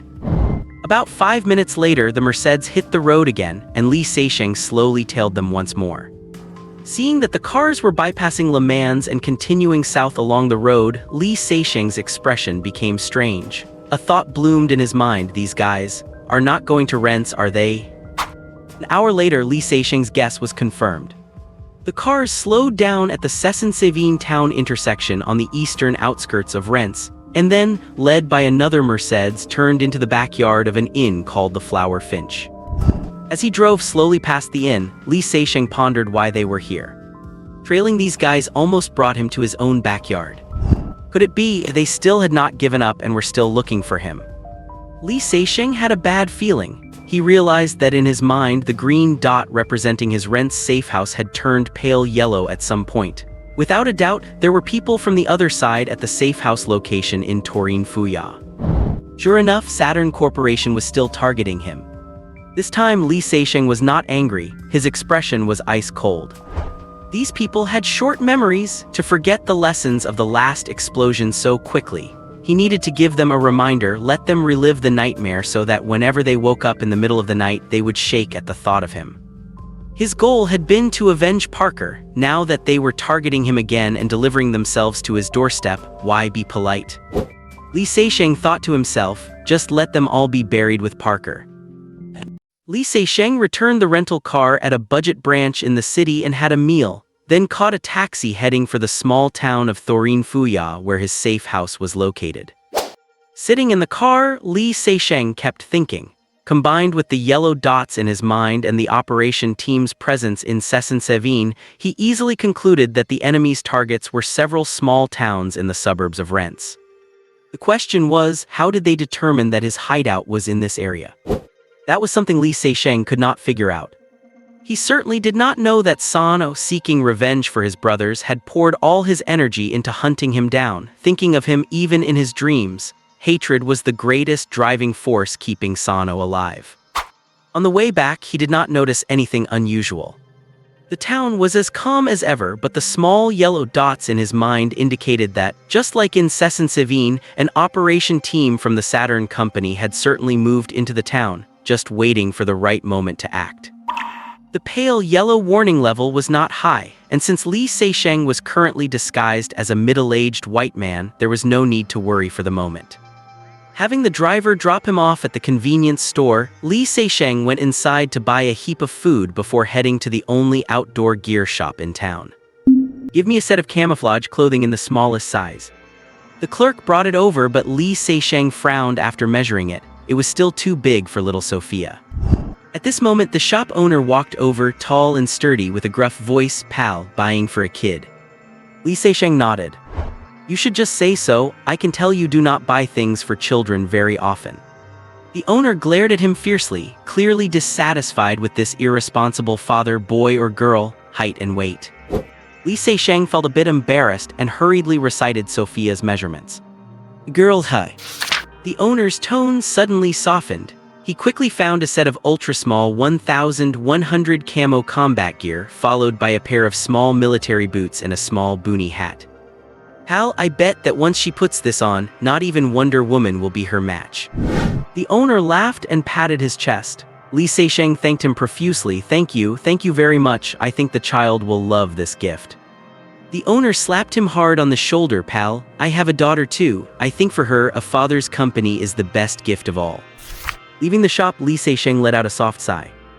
As an unmarried young man, he had never had experience with children, let alone knowing how to take care of one.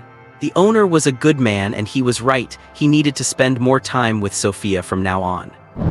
Just then, Li Seisheng stopped in his tracks. The second line of numbers in his mind, which he guessed represented the strength of the protective shield, had suddenly dropped from 111 to 110. "Damn it, the Chaos Kingdom is attacking the shield. I must get there as soon as possible." Li Seisheng walked quickly toward the safe house. Passing by a pet shop, he saw some cages on display outside and stopped again. At the villa on the shores of Lake Como. Winnie sat in front of the computer, looking at the screen and muttering to herself, "Strange, why did this guy disappear again?" Her computer was running software connected to a supercomputer, providing protection for important phone numbers within the organization while tracking their real-time location. Now the computer signaled that Cezanne's phone was not only powered off, but the signal had vanished, making it impossible to locate. Winnie sat in her chair, crossing her long legs and cradling a cup of water, lost in thought.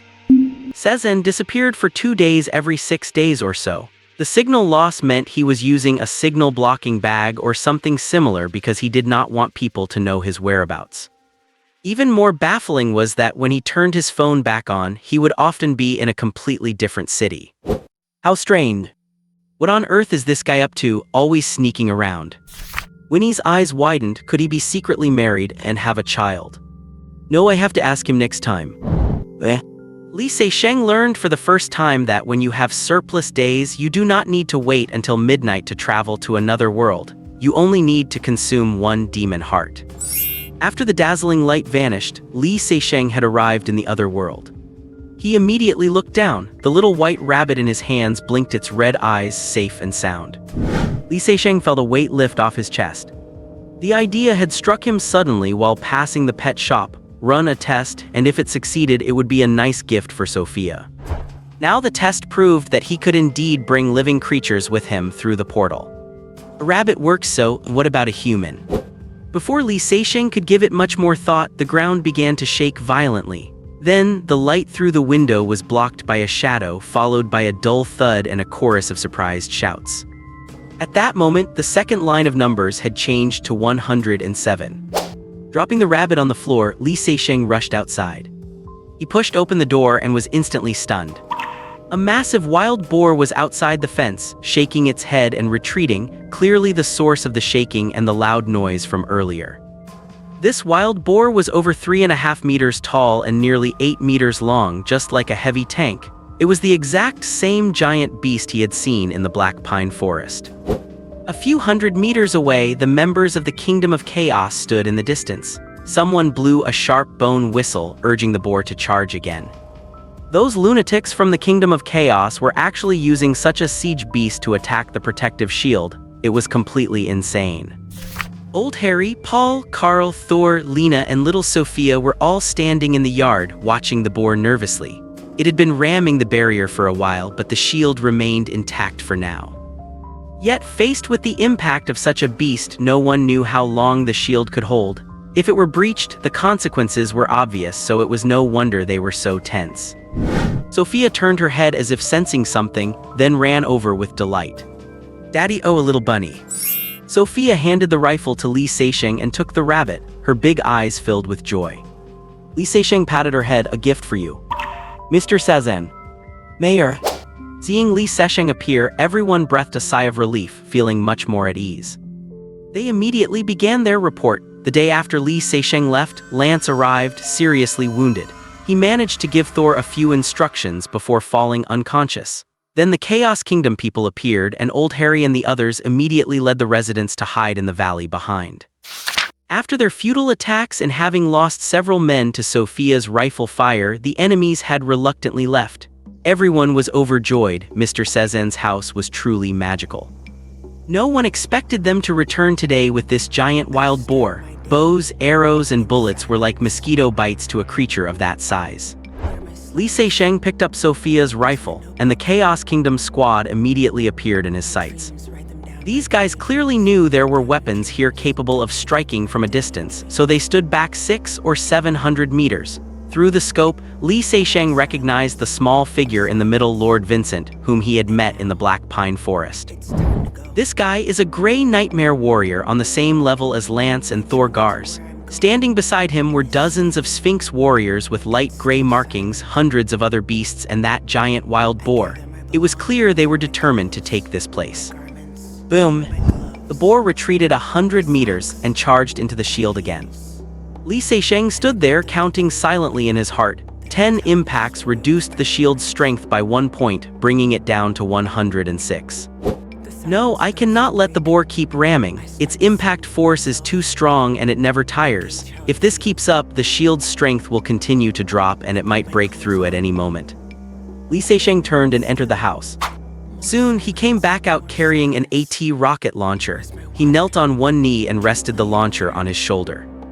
Old Harry, Carl, and Lena grew excited. They had seen Mr. Sezan use this thing to blow up a car with ease. Its power was terrifying, and now he was going to use it against this giant beast. They wondered what the outcome would be. Li Seixing told everyone to step back and stood motionless with the rocket launcher, as steady as a statue. His target was locked on the point of impact. The giant wild boar dug a hole in the ground 100 meters away and started running, accelerating again, faster and faster. The ground began to tremble, and the heavy tank-like body charged forward with oppressive force. Seconds later, it rammed into the shield. At the same time, a rocket shell shot out, trailing a scorching plume of smoke, and slammed hard into the boar's head. Boom! With a deafening explosion, flames and smoke filled the air. The boar's head suffered a direct hit, and it immediately lost balance, collapsing like a small hill, twitching a few times before going still. Old Harry and the others were left wide-eyed and dumbstruck. The Chaos Kingdom group stood frozen, like a set of wooden statues. What a terrifying weapon! One shot was all it took to kill the giant beast instantly. The explosion and flames were like the wrath of God. What kind of weapon was this?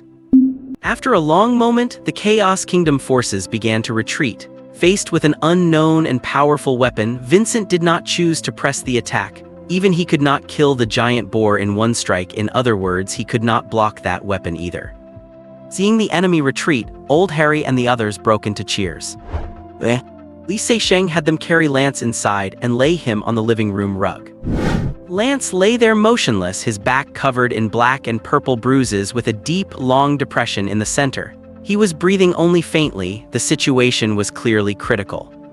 Li Seixing held 2 pieces of a broken gun, his eyes staring blankly. What kind of force could snap a steel rifle body and critically wound Lance? And where was Salgaz? What kind of powerful enemy had they encountered? Mayor, Lance passed outright after telling me to send the distress signal. You must save him. Li Seixing was stunned for a long time, looking at Thor's hopeful expression with a bit of a headache. Old Harry, Lena, and Thor all thought his medical skills were superb, but they did not know that his medical knowledge was basically limited to anti-inflammatories, antibiotics, and, hemostatic tape. Lance's condition was clearly beyond these basics. As they say in the Xia Kingdom, he had internal injuries. Forget it, there is no choice. I will just follow the protocol and treat him like a living horse. Hope Lance can pull through. Li Seixing injected him with antibiotics and after thinking it over, applied indomethacin ointment to his back. That was all he could do. Covering Lance gently with a blanket, Li Seixing pushed the door open and went out. Outside, hundreds of people were gathered around the boar. The scene was spectacular. Old Harry was recounting how the mayor had used his mighty powers to strike down the giant beast. Carl and Thor were struggling to skin and cut the meat, while the residents listened to Old Harry's bragging and drooled over the boar. The full name of the AT is the AT anti-tank weapon. It uses a shaped charge armor-piercing projectile. The main charge in the warhead is HMX, using a copper-aluminum composite liner. Upon impact, the cone-shaped liner melts into a high-temperature, high-pressure, high-speed metal jet capable of penetrating up to 400 m of armor. In other words, this thing is for taking out tanks. If the metal jet can pierce tank armor, the boar's head is certainly no problem. He had bought these from Parker. It is a pity he only had 2 left. Thinking of Parker, Li Seixing's mood instantly darkened. Daddy, the little rabbit is gone. Sophia ran over, looking anxious. Li Seixing comforted her. Do not worry, where did you lose it? Sophia pointed toward the valley in the back, while it was eating grass, it just vanished. Li Seixing looked at her speechlessly. Letting a rabbit loose in a valley is like throwing a fish into a river. How are you ever going to find it? Sophia tugged at his hand. Daddy, help me look for it. How are we supposed to search such a big valley? Li Seixing was just about to refuse when he remembered the owner's words. A father's company is the best gift of all. So holding Sophia's hand, he smiled, showing his teeth. All right, let us go find it. That evening, the tents outside the fence that had been trampled by the boar were put back up. Campfires were lit between the tents, with metal grills set up on them and large chunks of wild boar meat roasting over the fire. The rich, savory aroma hung thick over the entire campsite. Those who had eaten their fill sat around the campfires drinking, then started singing and dancing. The scene was quite lively. Li Seixing sat in the camp as well, using a small knife to slice the roasted meat into pieces for himself and Sophia, eating as he watched them dance. Someone offered him a drink which he refused. Alcohol is a sniper's enemy and a taboo for hitmen. People like them, who need to keep a clear head at all times, rarely touched anything that dulled their senses. To his surprise, the best dancer in the group was not Carl or Thor, but Old Harry. The old man had a great sense of rhythm. Moving to the beat of the hand drums, his body twisted with surprising grace. No wonder he was flirting with Mary from the bar and the widow Delis.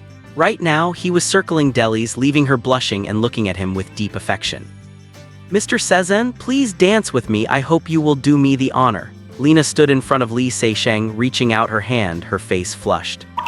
Ever since Li Seixing became mayor and showed more of his capabilities, Lena had not been as clingy. But that did not mean her feelings for him had faded. She just understood one thing: there was too big a gap between them and it would not lead anywhere. In truth, she also knew that Mr. Sezan had never been interested in her. Today, Lena had been drinking and felt a surge of courage. She summoned the nerve to ask Li Seixing to dance but regretted it the moment she spoke, waiting nervously for his reaction. Li Seixing sighed inwardly, took her hand and stood up, leading her toward the campfire. Seeing Li Seixing join in, everyone cheered and gathered around to dance, expressing their love and respect for their mayor. Lena pulled Li Seixing into the dance, swaying her waist and spinning her skirt to the drum beat. The dancing firelight reflected on her face, her eyes shifting with emotion, wishing this moment would never end. Li Seixing watched the happy crowd sighing in his heart. Everyone knew that against the colossal Chaos Kingdom they had no hope of winning. A city as powerful as Black Horse City was in danger. What chance did they have? They might be crushed like ants at any moment, but where else could they go? So while the mayor could still protect them, they might as well enjoy themselves. The next morning, Lance's breathing had stabilized, but he remained unconscious. Li Seixing gave him 2 more injections and applied more ointment. Pushing open the door, he saw that Sophia was already awake, clutching the little rabbit and sitting on the porch, lost in thought. "Sophia, time to eat." "Got it, Daddy." Sophia rubbed her eyes and followed Li Seixing inside. After eating, Li Seixing took Sophia to her bedroom, where the camo gear, military boots, and little cap were laid out on the bed. "Sophia, this is also a gift for you. Do you like it?" "Well." Sophia's eyes lit up. She handed him the rabbit and pounced on the clothes. Her father was the most amazing person in her eyes, and she had always wanted to be as impressive as him. This gift was perfect. Li Seixing smiled and closed the door.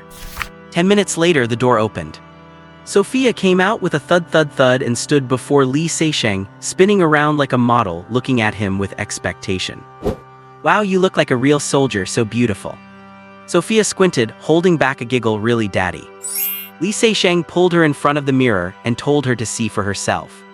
Seeing her reflection in the camo gear, little combat boots, boonie hat, and a leather belt at her waist, she looked majestic and spirited. Sophia could not help but laugh happily. Then she said with a serious expression, "Daddy, I am going out on patrol." Li Seixing knew she wanted to show off, so he did not refuse. Sophia left with her rifle, and soon, sounds of praise and admiration could be heard from outside.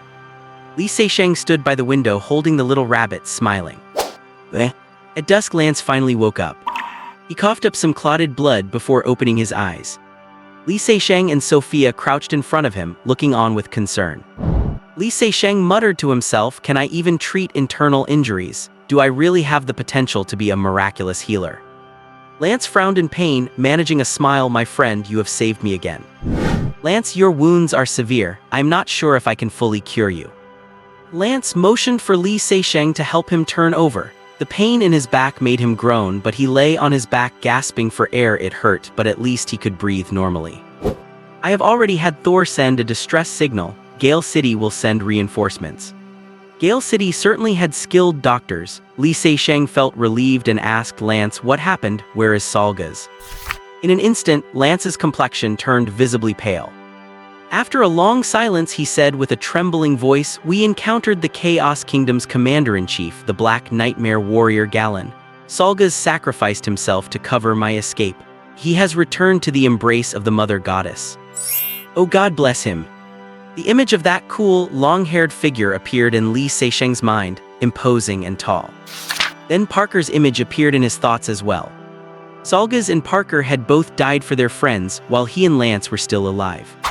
Thank God, how lucky he and Lance were to have had friends like them. Li Seixing understood exactly how Lance felt. He said with empathy, "Lance, do not be sad. What you need to do now is survive and then take revenge." "Yes, revenge." Lance's chest heaved. "So Cezanne, my friend, please make sure I survive. I cannot die." He passed out after saying that, and Li Seixing hurriedly gave him medicine. It was deep in the night when Lance woke up again. Li Seixing immediately opened his eyes, got up from the sofa, and fed him water and medicine. Lance's spirit was better than it had been at dusk, but he still could not move. Li Seixing wondered if he should hire a temporary nurse. He did not want to play caregiver to a man. They chatted for a bit, then Lance suddenly asked Cezanne, "Has Sophia not used the Heart of the Oak yet?" Li Seixing shook his head. "She is still a child. I do not want her involved in this war. Fighting is our business. It has nothing to do with her." "I agree with you," Lance said, then changed his tone, "but I believe that given the current situation, it is more important for her to have the ability to protect herself." Li Seixing understood this logic. The Chaos Kingdom's army might descend upon them tomorrow. The shield was not an impregnable fortress. Once breached, no one would be spared, not even him. He had used the rabbit for a test with a purpose, so that if the situation became unsalvageable, he could take Sophia back with him. But he was not sure it would work, and even if it did, could Sophia stay on the other side forever? He was not sure. Instead of pinning his hopes on that, it was better to improve her strength. If things turned for the worse, even if they had to run, she would be able to run faster and further.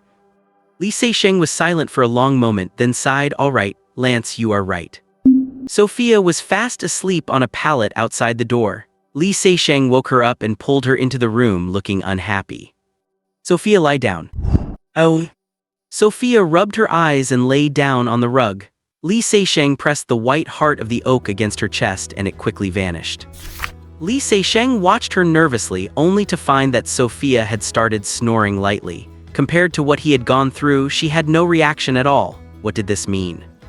Li Seixing could not help but look at Lance, only to see that Lance also looked baffled. Both of them could not tell if Sophia had succeeded or not. Pain is so persistent, moving as patiently as a snail. Joy is so fleeting, like a rabbit's tail brushing across the autumn meadow. The enemies that are meant to come will come eventually. The next morning, when Sophia woke up, she felt confused for a long while about why she was sleeping in that bedroom, though the answer was obviously that Li Seixing had carried her there. Seeing she was awake, he quickly asked how she felt, to which Sophia thought for a moment and said, "I am hungry." This left the expectant Li Seixing and Lance greatly disappointed.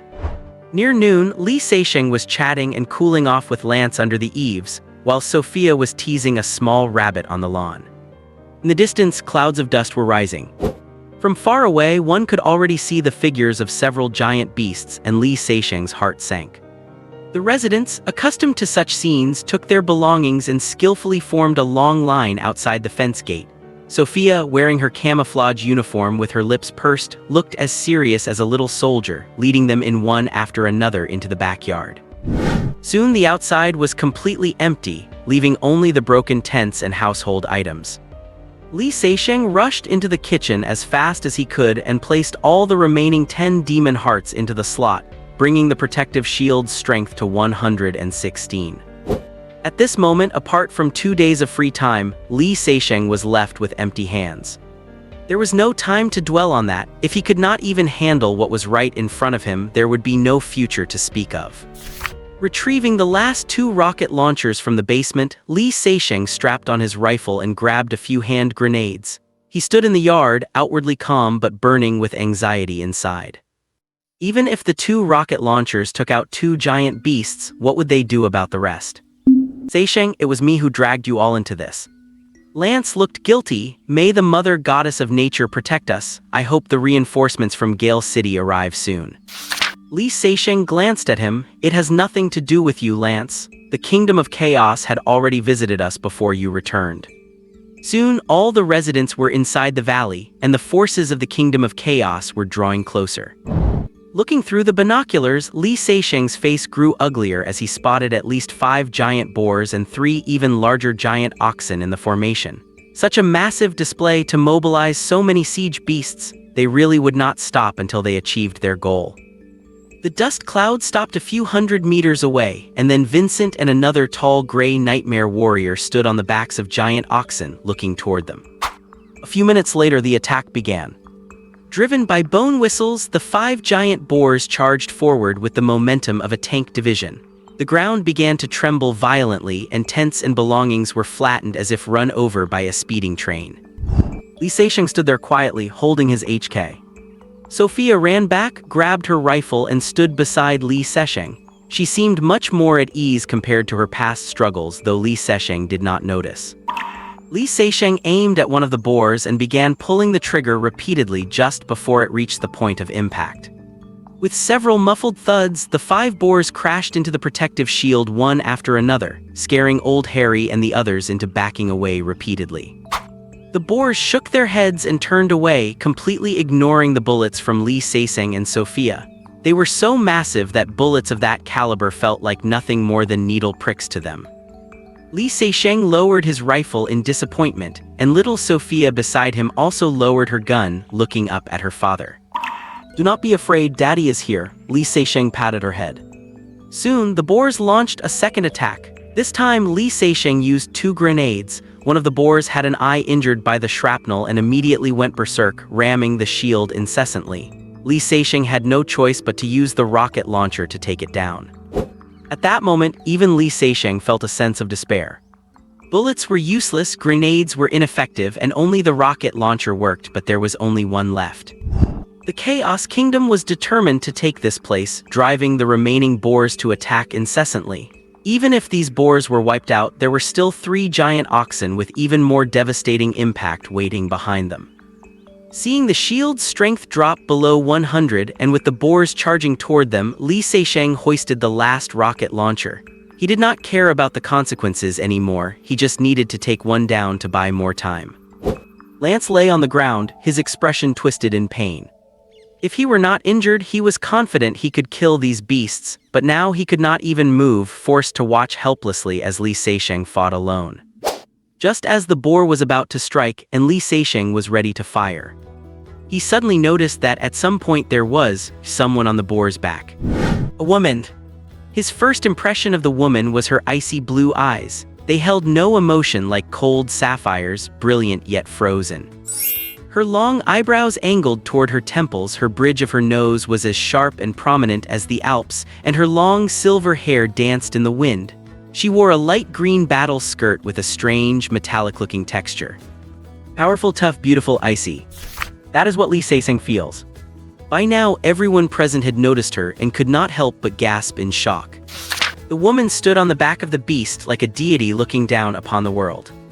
With a single glance, everyone felt as if they had been swept by the bitter, howling Siberian wind, instantly falling silent in terror. The beast beneath her feet had no idea she was even there, still charging fiercely toward the protective shield. Just as they were about to collide, the silver-haired woman raised her foot and stomped down. In an instant, as if crushed by a mountain, the wild boar collapsed to the ground with a thud, half of its body sinking into the earth, motionless. Blood flowed from its mouth and nose. It was dead. Li Seixing was stunned. How is stomping a charging giant boar to death any different from stopping a speeding tank in its tracks? What kind of power is this? Is this something a human is capable of? Who is this woman? Her Highness Ambrosio. Everyone turned to look. Lance was leaning against the veranda, tears of excitement welling up in his eyes. His voice was filled with joy, yet tinged with a hint of trepidation. The silver-haired woman cast her gaze upon him. You are Lance, you were the one who sent the distress signal. Yes.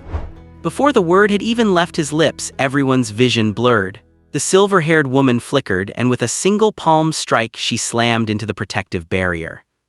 A deafening bang echoed through the air. The barrier lost 2 points of durability instantly, and Li Seixing's face darkened at once. It took 10 wild boars to knock off 1 point, yet this woman just swiped 2 points away with a single blow. How much raw power does she have? No, Your Highness. Lance hurried to say, he is on our side, he saved me. Realizing Ambrosia had misunderstood, Lance quickly explained, Salgas and I encountered the Black Nightmare warriors in Kalin. I was severely wounded and escaped, but Salgas, he was killed in action. Jalin. Ambrosia raised an eyebrow and her silver hair stirred without a breeze, as if a cold wind were sweeping over ancient glaciers, and she turned sharply. The people from the Kingdom of Chaos were frantically herding the boars and giant oxen to retreat. The moment Ambrosio appeared, they realized things had taken a turn for the worse. This woman was terrifying, someone only Lord Galen could handle, and they had to run for their lives. Ambrosio watched them coldly without giving chase, instead reaching out with her slender, fair arm to grab at the air. An emerald green short bow appeared in her hand, and then 3 small green arrows were suddenly knocked onto the string, as if pulled from the void into reality. Ambrosio drew the bow and released the arrows with effortless ease. Swish! The 3 small arrows vanished into thin air, reappearing only when they pierced the tops of the giant cattle's heads. The 3 giant oxen collapsed instantly, sending Vincent and his men tumbling from their backs. Whoosh! 3 giant wild boars fell to the ground in unison. Whoosh! Vincent and another Sphinx warrior swung their weapons desperately in defense, but the 2 small green arrows pierced straight through their weapons and then through their bodies. Vincent and his companion fell backward. They never imagined that as powerful gray nightmare warriors they would die so easily. This woman was terrifying. Li Seixing, Old Harry, and the others were completely stunned. Lying there, Lance's eyes burned red with excitement as he thought, merging spiritual power with weapons and manifesting them from nothing. This is the hallmark of a silver oak warrior of the nature cult. And the person before them was none other than the strongest silver oak warrior of the nature cult, Lady Ambrosia. No one could escape Ambrosia's arrows. In the blink of an eye, the entire squad lay dead on the ground. The bow and arrows vanished as mysteriously as they had appeared. Ambrose turned and stood outside the fence, expressionless. Old Harry and his men shivered as if hit by a biting cold wind. This woman was just too terrifying. Li Seiseng marveled to himself, unable to believe that an earth warrior of the natural religion could be this powerful. He felt as if he had stepped into a world of fantasy. Sophia looked up, her big eyes sparkling. This pretty sister is so amazing. Lance, where is Garland? Facing Ambrosia's inquiry, Lance hurriedly replied, he is the commander-in-chief for the assault on Black Horse City, I think. Before he could finish, Ambrosia turned and left, her feet barely touching the ground, covering dozens of meters with every step like a gust of wind, moving at an incredible speed. Lady Ambrosio, Lance shouted, his face turning red with anxiety, but in the blink of an eye she had become a mere black dot in the distance, heading straight toward Black Horse City. Li Seisheng walked over and asked Lance, is she a princess of your nature sect?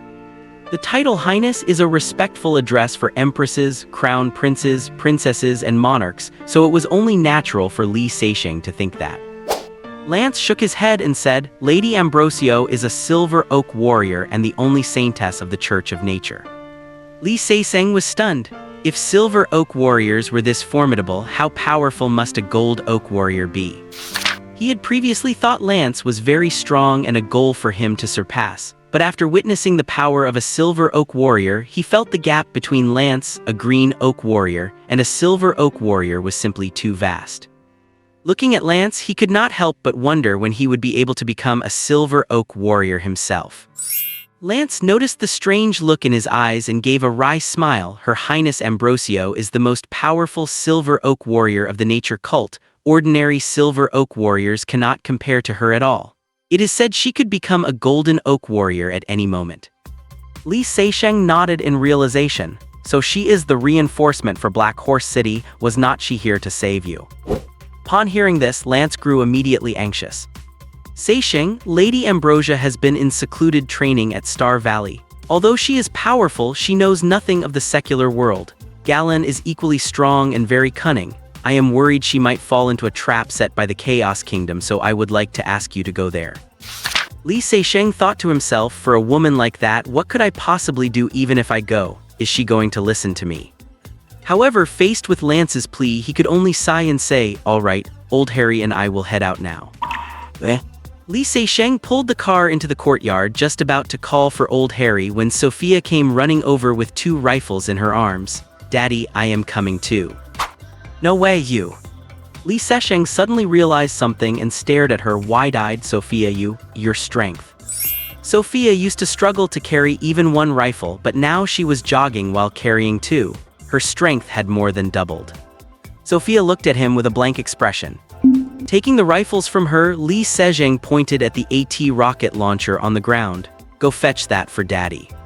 Sophia sprinted off and in the blink of an eye appeared before him clutching the rocket launcher. Li Seisheng stared at her, dumbfounded. Lance, who had been watching, said to Li Seisheng, Seisheng, no need to test her further, Sophia's fusion was a success. Li Seisheng affectionately patted Sophia's head, took the rocket launcher from her and put it in the trunk. It is too dangerous, wait for Dad at home. Sophia grabbed the hem of his pants, you promised me.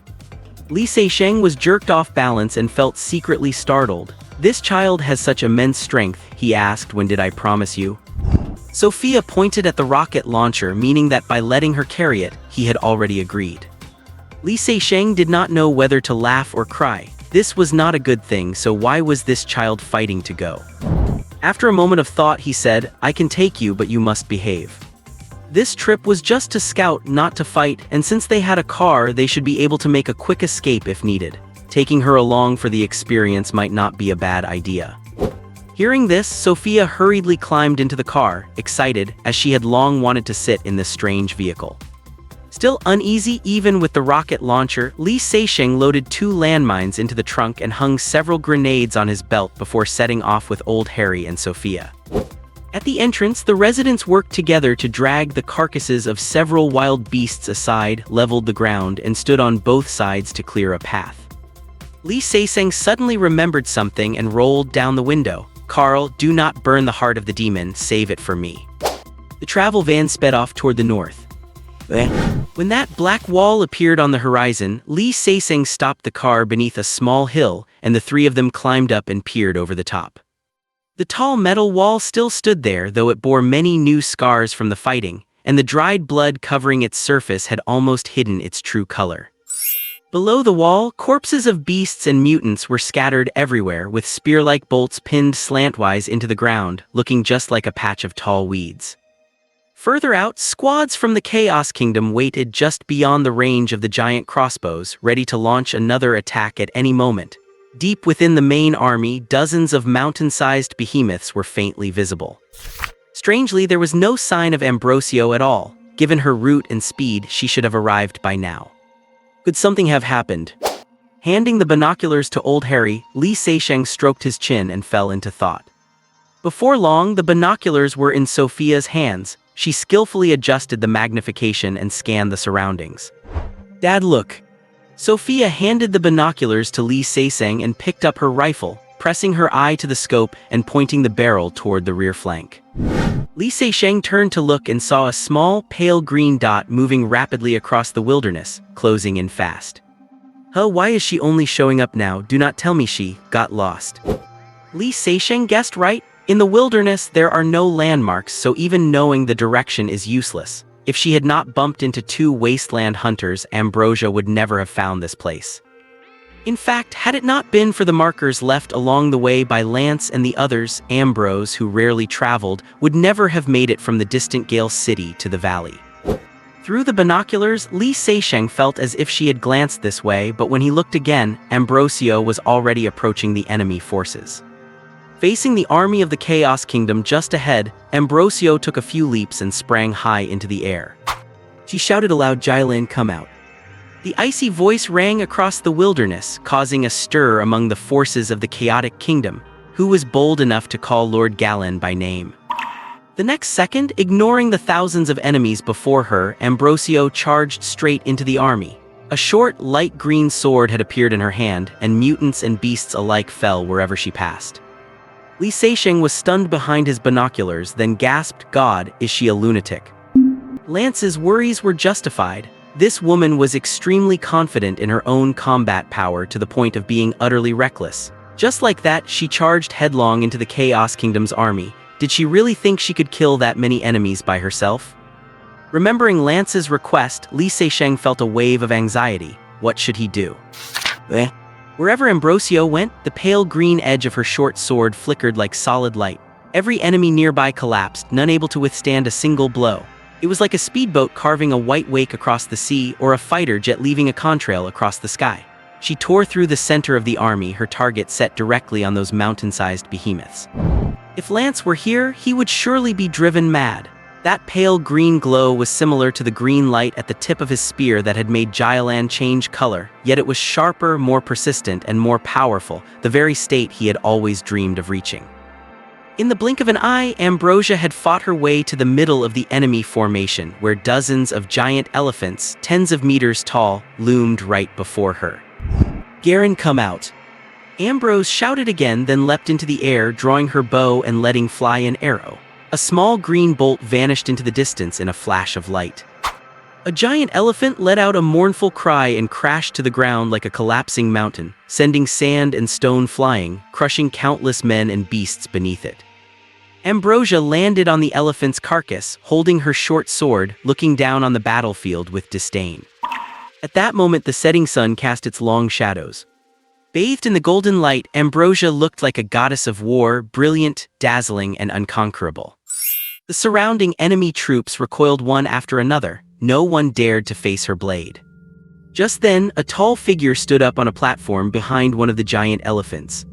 The man was nearly 2 meters tall with bulging muscles, standing there like an iron tower, his face covered in ominous black markings. Ambrosio. Ambrosio looked up, staring at him coldly with an expressionless face. With a roar, the man leaped from the platform, his legs curled in midair before he lunged out with incredible force. His body dove like a sharp arrow and his fist became the spearhead. In the setting sun, his fist shimmered with a metallic luster, striking toward Ambrose with an unstoppable momentum. Ambrosia crouched slightly like a panther ready to spring. A second later, she leapt into the air, holding her short sword at an angle, its cold blade gleaming as it pointed directly at her opponent. An unbreakable fist. A sword that could pierce everything. Just at the moment of impact, a small, lean shadow suddenly leapt high from the army of the chaotic realm, wielding a giant bow longer than himself, his face also marked with black patterns. The figure drew the bow and released an arrow in midair. In an instant, a meter-long shaft tore through the air with a piercing whistle, fast as lightning, aimed directly at Ambrosio. Facing the pincer attack of the two Dark Nightmare warriors, Ambrosio showed no fear. Her icy blue eyes turned even colder, her silver hair fluttering as her right hand held the short sword steady. At the very moment of impact with the fist, a brilliant flash of light suddenly erupted from the blade. At the same time, she reached out her left hand, which now held a small emerald arrow. With no time to use a bow, she arched her body like a bowstring and snapped it straight. Using her own body as a bow, she fired the arrow, targeting the incoming projectile. The fist and the sword collided with a metallic clang that made everyone nearby feel as if their heads would burst. The giant man was sent flying and Ambrosio plummeted downward. That flash of light ignored the fist entirely, manifesting from thin air to pierce the giant's chest. The giant let out a cry as his body slumped, falling lifelessly. The small arrow met the enemy's long arrow. The long arrow shattered piece by piece, melting away like snow under a scorching sun, while the small arrow kept its momentum, striking the archer square in the forehead. The man fell straight into the crowd like a bird shot from the sky. Facing two Black Nightmare warriors at once, Ambrosia defeated both simultaneously. Her ability was terrifying and her presence dominated the entire field. Just then, the giant elephant's corpse suddenly heaved and a pale hand burst through the flesh. Then, a figure that had once been dressed in white but now soaked in blood red leaped from within the beast. Meeting Ambrosio as she descended, the figure struck her back with a single palm. The blood-stained figure was Galen. Just as Ambrosio was busy killing two powerful enemies at once, Galen had appeared to launch a surprise attack, succeeding in one fell swoop. No one knew when he had managed to crawl inside the giant elephant's body. Having achieved the surprise attack at the cost of his two companions' lives, Garland stood atop the elephant's carcass with a triumphant smile. Ambrosio was hit as if by a 10,000-pound hammer, blood spraying from her mouth as she was sent flying high into the air like a kite with a broken string. In the final moment before plummeting, Ambrosia forced herself to turn in midair, drawing her bow and nocking an arrow, launching both the arrow and a spray of blood simultaneously. The blood turned into a red mist that danced in the air while the small arrow vanished, only to reappear a split second later in front of Jailan's chest. Jailan let out a muffled groan and tumbled backward. Seeing her opponent hit, Ambrosio's icy blue eyes finally closed like falling stars. Her body fell limply, and her long silver hair fluttered with the last trace of the sunset, shielding her peerless face. From the appearance of the giant to the pincer attack of the archers, then Garen's strike and Ambrosio's counterattack, the lightning-fast sequence was incredibly thrilling, yet it all happened in just a few seconds. The people of the chaotic nation stared at the scene unfolding before them, frozen in place as if under a paralysis spell. The crowd retreated, keeping a wide distance around Ambrose, with no one daring to step closer. A fallen god of war is still a god of war. At that moment, a roaring sound shattered the silence, approaching rapidly from the distance. The crowd turned to look as a strange, white vehicle they had never seen before barreled toward them, tearing into the mass of people within seconds and forcing everyone in its path to instinctively scramble out of the way. The vehicle lunged in, then jerked to a stop with a sharp lateral drift, positioning itself right beside Ambrosio, kicking up a cloud of dust. Li Seixing rushed out of the car, tossed all his grenades as fast as he could, and hopped back in just as the wheels began to spin. Sophia leaned her slender frame out of the sunroof, firing her rifle in rapid bursts at both sides of the path. Old Harry got out, hoisted Ambrosio into the back seat, and hopped like a rabbit into the moving passenger seat. The tires screeched against the ground as the vehicle sped off along the path it had arrived on. A series of explosions erupted behind them. Summer sunlight is intense enough as it is. The sun in the wilderness is like a fiery beauty, already radiating its passion impatiently by mid-morning. Outside the fence, the wild grass is scorched and listless. The heat waves rising from the wasteland distort the light, making it shimmer like a lake. Li Seixing sits on the porch in front of the door, looking out at the wilderness in the distance, and heaves a low sigh. Sigh. Li Seixing is sighing because Lance is severely injured and bedridden, and Ambrose is still unconscious. Suddenly, he has two critical patients at home, both of whom are very important. Out of necessity, Li Seixing has hired two nurses, with the commission being that they get to dine with Mr. Cezanne. This recruitment condition, which would be laughed at in the other world, is considered a dream job by the local residents. Old Harry and the others always boast about the various delicacies they have eaten at Mr. Cezanne's house. Among them is a food called instant noodles, which is simply a world-class delight. Therefore, in the eyes of the residents, the best food in the world is on the mayor's dining table, and everyone wants this golden opportunity. After a fair and open selection, this sweet job ultimately fell to Lena and Deli's, both being connections. Right now, these two nurses are in the room taking care of the patients. The army of the Chaos Kingdom might visit his humble abode at any moment, yet his two strongest fighters cannot even move. How could he not sigh? Sigh. Who would have thought that little Sophia nearby would sigh along with him? Li Seixing looks at her curiously. Why are you sighing? Little Sophia is sighing because her private playground is gone. The night Ambrose was rescued, Li Seixing feared the Chaos Kingdom would launch a massive manhunt, so he ordered everyone to move into the valley behind the house. The residents had long coveted the fairyland-like backyard of the mayor's house, though it was only accessible when enemies appeared. There, one could fetch water from the crystal-clear pool, pick wild vegetables and fruits at will, and most importantly, sleep without worrying that the Chaos Kingdom might attack. At Li Seixing's command, everyone packed up their children and belongings and moved in with great joy. Speaking of which, I must mention the Devil Hearts. More than 30 Sphinx warriors died under Ambrose's arrows, including two Grey Chinese letter warriors like Vincent. To Li Seixing's delight, the Devil Heart inside a Grey Chinese letter warrior provides 20 points, which is 20 times that of an ordinary Devil Heart. This success makes him wonder about the Black Chinese letter warriors. Li Seixing used them to increase the strength of the defensive shield from 96 to an unprecedented 140, and expanded the valley area from 40,100 to 40,310, adding 200 square meters. He used the remaining 7 Devil Hearts to adjust the time travel interval, leaving Li Seixing feeling more well-off. Moreover, he instructed Old Harry to notify all wilderness hunters to purchase Devil Hearts. Inside the valley, dozens of ragged, colorful tents have appeared on the newly formed black soil along the cliffs. Children run and roll on the grass, leaving their footprints everywhere in the valley except for the strictly prohibited area around the water pool. Outside the valley, to the left of the fence, is the newly reclaimed land where next year's harvest is pinned. Paul is busy working there with the residents. To the right of the fence is the reception area where nearby wilderness hunters come to rest, trade, and purchase supplies. Old Harry is in charge while Carl and Thor maintain order. So, the only territory left for little Sophia is that small patch of grass in front of the house, and anyone entering needs her to extend a hand to pass through the defensive shield. Her private playground was gone and she still had chores to do. How could she not sigh? Little Sophia points to the garage. Dad, let us go out and play. She is now very interested in that fast-running vehicle, second only to her beloved rifle. Li Seixing stares blankly, saying, Sophia, it is too dangerous outside, we cannot beat them.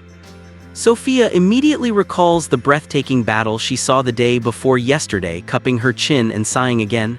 Her dad is right, the people outside are too terrifying. And so, father and daughter sit on the porch, cupping their chins, lost in thought together. Lena pushes the door open and walks out. Mr. Cezanne, Lady Ambrose, has woken up. Li Seixing runs into the house immediately. Lance, lying on the living room carpet, is so excited that tears fall. Great, this is really great. Lady Ambrose came after receiving his distress signal. If she were to die in battle at Black Horse City, he would not be able to bear the consequences, nor would Gale City. His friend Salgas died shielding him. If Lady Ambrose died because of him as well, how could he ever have the face to live on? The empty bedroom next to Sophia's on the first floor has now become a hospital ward. Ambrose lies on the large, soft bed, her face as pale as snow, her ice blue eyes dim. She feels as if her entire body no longer belongs to her. She cannot even move a pinky finger. Only her thoughts and her head are still under her brain's control. She has become a cripple.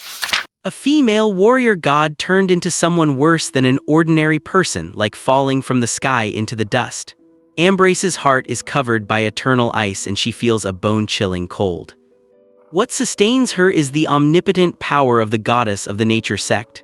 Perhaps there are experts in the sect who can help her. This is her only hope. At this moment, Li Seixing walks in. Ambrose vaguely remembers seeing them outside Black Horse City, so how she returned is obvious. Thank you. Ambrose utters these two words coldly. They seem to have never appeared in her life before. But this does not mean she does not understand what the other party sacrificed to bring her back from the thousands of troops. Hearing the words thank you, Li Seixing immediately confirms one thing. Ambrose did indeed see him at that time. Li Seixing smiles. You are welcome. I am powerless to heal your wounds, lady. Getting you to wake up is already my limit. I hope the nature sect sends someone soon. Ambrose stares at the ceiling, saying nothing. Li Seixing took Sophia away and gently pulled the door shut behind them. Ambrose is the most beautiful woman he has ever seen, surpassing even those celebrities. Catherine and Vinny are slightly inferior. Unfortunately, her personality is too cold. Dealing with her is like facing a block of ice. Li Seixing can only keep his distance. Thinking of beautiful women, Catherine's shadow appears in his mind, only to soon blur and gradually turn into Vinny. He shakes his head. What is wrong with him? Spring is clearly already over. Cezanne, is Lady Ambrose feeling better? Back in the living room, Lance asks impatiently. Li Seixing sits on the sofa and shrugs. Lance, Ambrose's situation is very similar to yours. The injury on her back may have damaged her spine and nerves. I am sorry, I cannot help you both. Lance is stunned for a moment and immediately asks Li Seixing to find Thor. Li Seixing gestures to the side and Sophia trots out. Soon, Thor is brought in. Lance anxiously tells him to send a distress signal, far more nervous than he was when he himself was injured, which shows the status Ambrose holds in his heart. Li Seixing is also anxious inside. He has a great hand with the big king Ambrose and the small king Lance, but cannot play it. If just one of them recovered, his situation would be much better. Especially Ambrose, facing the sneak attack of 3 black Chinese letter warriors. She killed 2 on the spot and Galen's fate is unknown. Her combat power is off the charts. Once she recovers, it is not him who should be worried but the Chaos Kingdom. Unfortunately, he is powerless. Hopefully the nature sect sends someone soon. After chatting with Lance, Li Seixing turns around and says, Sophia, Dad will take you to play a game. Sophia's eyes light up and she follows him eagerly. The first floor bedroom door is tightly closed. Hearing faint voices and people moving things outside, Ambrose frowns slightly. She likes quiet and practicing alone in Star Valley was her favorite thing. Lena explains from the side. Lady Ambrose, Mr. Cezanne is having people move the grain from outside. He says sunlight and fresh air are good for your health. A while later, it gets brighter outside. Lena draws the curtains and opens the window and light and fresh air pour into the room. Ambrose squints, seemingly unaccustomed to it. The light is gentle and the breeze carries the scent of grass and trees, with the faint sound of children laughing in the valley. Ambrose's furrowed brow slowly relaxes and she gradually loosens up. Outside the fence, a line is drawn on the ground. Sophia stands there, head raised, waist bent, ready to go. Li Seixing stands 100 meters away and starts the timer. Run! Sophia's little boots kick the ground hard as she sprints, kicking up a trail of dust. Her 2 little short legs blur, running with lightning speed. In the sunroom, Li Seixing holds the punching bag as Sophia puffs out her cheeks and throws her little fists hard against it. Sophia, your technique is wrong, Li Seixing says, adjusting her posture and explaining the force-generating mechanics. Dad, this is not fun, Sophia complains with a long face.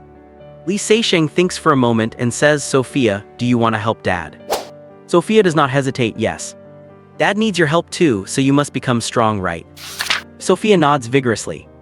Watching Sophia punch the bag fist by fist with such seriousness, Li Seisheng sits on the floor and smiles with satisfaction. After testing, Sophia's punching power reached 200 kg and her 100-meter speed was 12.5 seconds. These values already exceed the standards for an average adult male. The oak heart enhances physical fitness and gradually develops potential, but it is not a magic pill. Considering Sophia is still a child under 10, Li Seisheng is already satisfied with her current physical quality. What Li Seisheng needs to do now is help her become familiar with and adapt to her strength, clear on what she can do and where her limits lie. Combined with her talent for marksmanship, he wants the child to at least have the ability to protect herself in this world. When danger comes, she will have more choices and will not be left just sitting on the ground, crying in vain. For future improvements, both for himself and Sophia, it will naturally be the yellow oak hearts. But with Lance and Ambroise here, Li Seisheng feels he does not need to worry about that at all. Thinking of the oak heart, Li Seisheng recalls the matter of spiritual power and decides to ask Lance when he has a chance. That was his plan, but an accident changed his mind. Coming out of the sunroom with Sophia, Li Seisheng sees Lance sitting at the door of Ambroise's room, saying something. One lying on the bed inside, the other on the living room floor. It is quite a scene. Li Seisheng assumes they are talking about nature sect internal matters, so he calls Delis to take Sophia to bathe and actively avoids them, walking outside. But as soon as Lance sees him, he says, Cezanne, do not leave. Lady Ambroise has yellow oak hearts and has agreed to gift them to you and Sophia. Li Seisheng is stunned. He was just thinking about yellow oak hearts and they are going to be in his hands so soon. On second thought for Lance, requesting a yellow oak heart requires an application. But for Ambroise, maybe even a green oak heart would be no problem. After all, she is the strongest silver oak warrior and the only saint of the nature sect. Lena hands him the 2 yellow oak hearts and Li Seisheng bows slightly to Ambroise. Thank you for your generosity, lady. Ambroise spits out 2 cold words, no need. Lance lies to the side, smiling and happy for Li Seisheng. Cezanne, Sophia's physical fitness is still improving, so I suggest waiting at least half a year before using it. As for you, you can try it anytime. Of course, I will teach you how to meditate later. Lance is so eager to get the yellow oak hearts for Li Seisheng because of the pressing circumstances.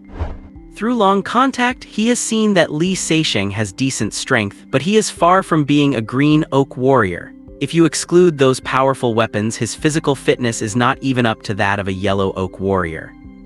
There is no doubt that the weapon used to kill Simon was this kind, but such weapons are not invincible. At the very least, they are powerless against those giant beasts.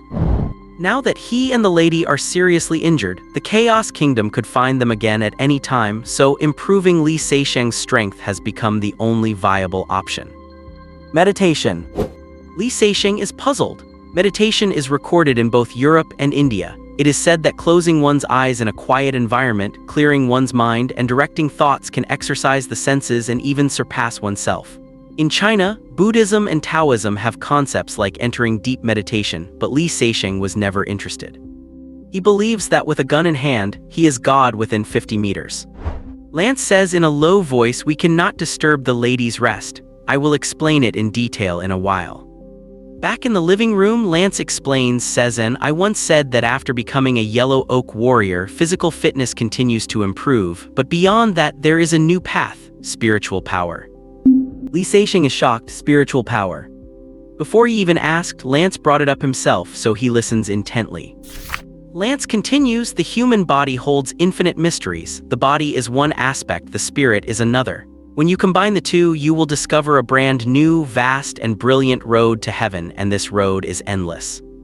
Lance's words cause a storm in Li Seisheng's mind. Before he can react, Lance continues, the first step is to sense spiritual power. The yellow oak warrior's body is strong enough to use meditation to sense its existence. This step is very important. Spiritual power is like a seed. Once sensed, it is like planting it in soil. Through training, you nurture it until it grows into a towering tree. Lance smiles at him. Of course, this is the ideal state. In fact, many people do not sense spiritual power before becoming a green oak warrior. But that is fine. After becoming a green oak warrior, the body communicates better with nature, making it very easy to sense. Li Seixing cannot help but ask, if everyone eventually senses it, what is the difference? Lance thinks for a moment. A wise person once said, "The best time to plant a tree was 10 years ago, the second best time is now." But how could a tree planted 10 years ago be the same as one planted now? The earlier you plant the seed, the better, so you can nurture it into a large tree sooner. Some yellow oak warriors gain special abilities related to strong spiritual power.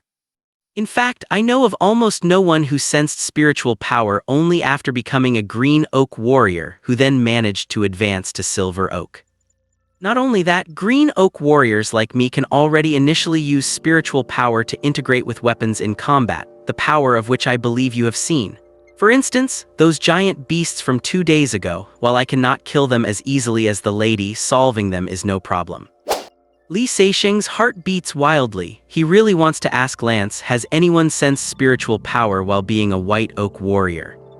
But he does not dare. He is not from this world after all, and there are many strange things about him. It is best not to let anyone know. Lance says with shame, spiritual power is vital for advancing to silver oak. I failed once because my spiritual power was not strong enough. Li Seixing encourages him, Lance, you will succeed. You must avenge Salgas yourself. Lance composes himself and nods solemnly, yes, I will succeed. Ambrace was the first to be injured and Galen is likely not dead, just severely wounded. Salgas' revenge still falls to him. After a long while, Lance says, I will teach you how to meditate now. Meditate immediately after fusing with the yellow oak heart. The sooner you sense spiritual power, the better.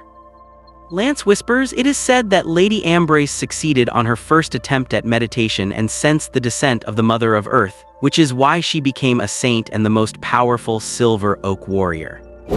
When Li Seixing hears this, a thunderclap goes off in his brain with only one thought, so what he sensed was truly the Mother of Earth. Not only him, but Ambrace sensed it too. The Mother of Earth is actually real.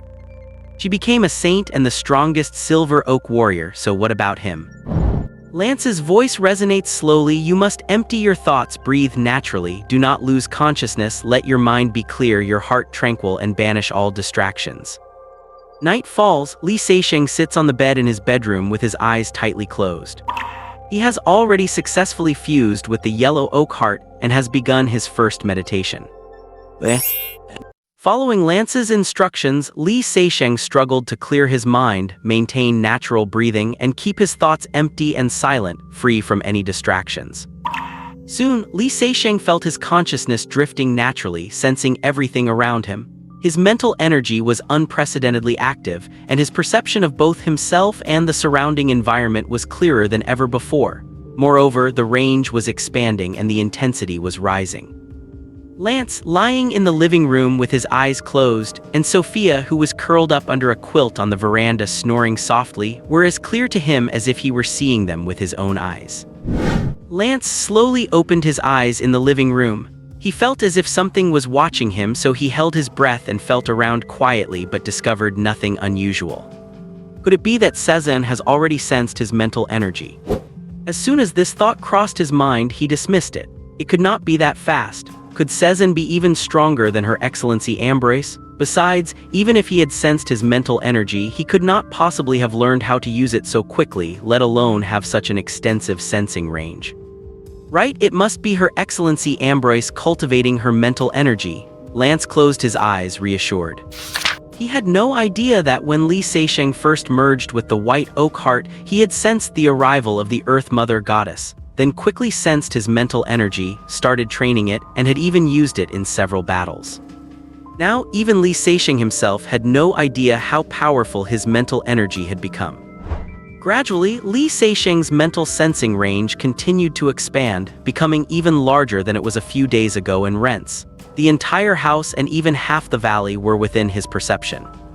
At this moment, Li Seixing felt as if his soul had left his body, flying high into the sky like a deity, looking down upon all living things. Within the range of his mental energy, nothing could escape his notice. Except for one place. Right below him, at an angle less than 10 meters away, was Ambrace's bedroom. That area seemed to be shrouded in a thick fog. After trying several times and failing to break through the obstruction, he stopped trying. Inside that bedroom, Ambrace suddenly opened her eyes, her ice blue pupils shifting slightly. Although her body could not move and her mental energy had been severely damaged by Jailan's strike, she was still far more powerful than the others. It was the difference between a bucket full of water and a leaking pond. She was busy nourishing her mental energy when she suddenly felt an external force gently probing outside her mental barrier. This energy felt strangely familiar, as if it had some mysterious connection to her own. Who is this?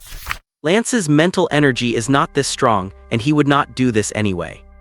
Ambrace was slightly startled. Had an expert from the Order arrived? But she immediately thought that if a high-ranking member of the Order knew she was injured, why would they quietly probe with mental energy instead of coming to see her and healing her immediately?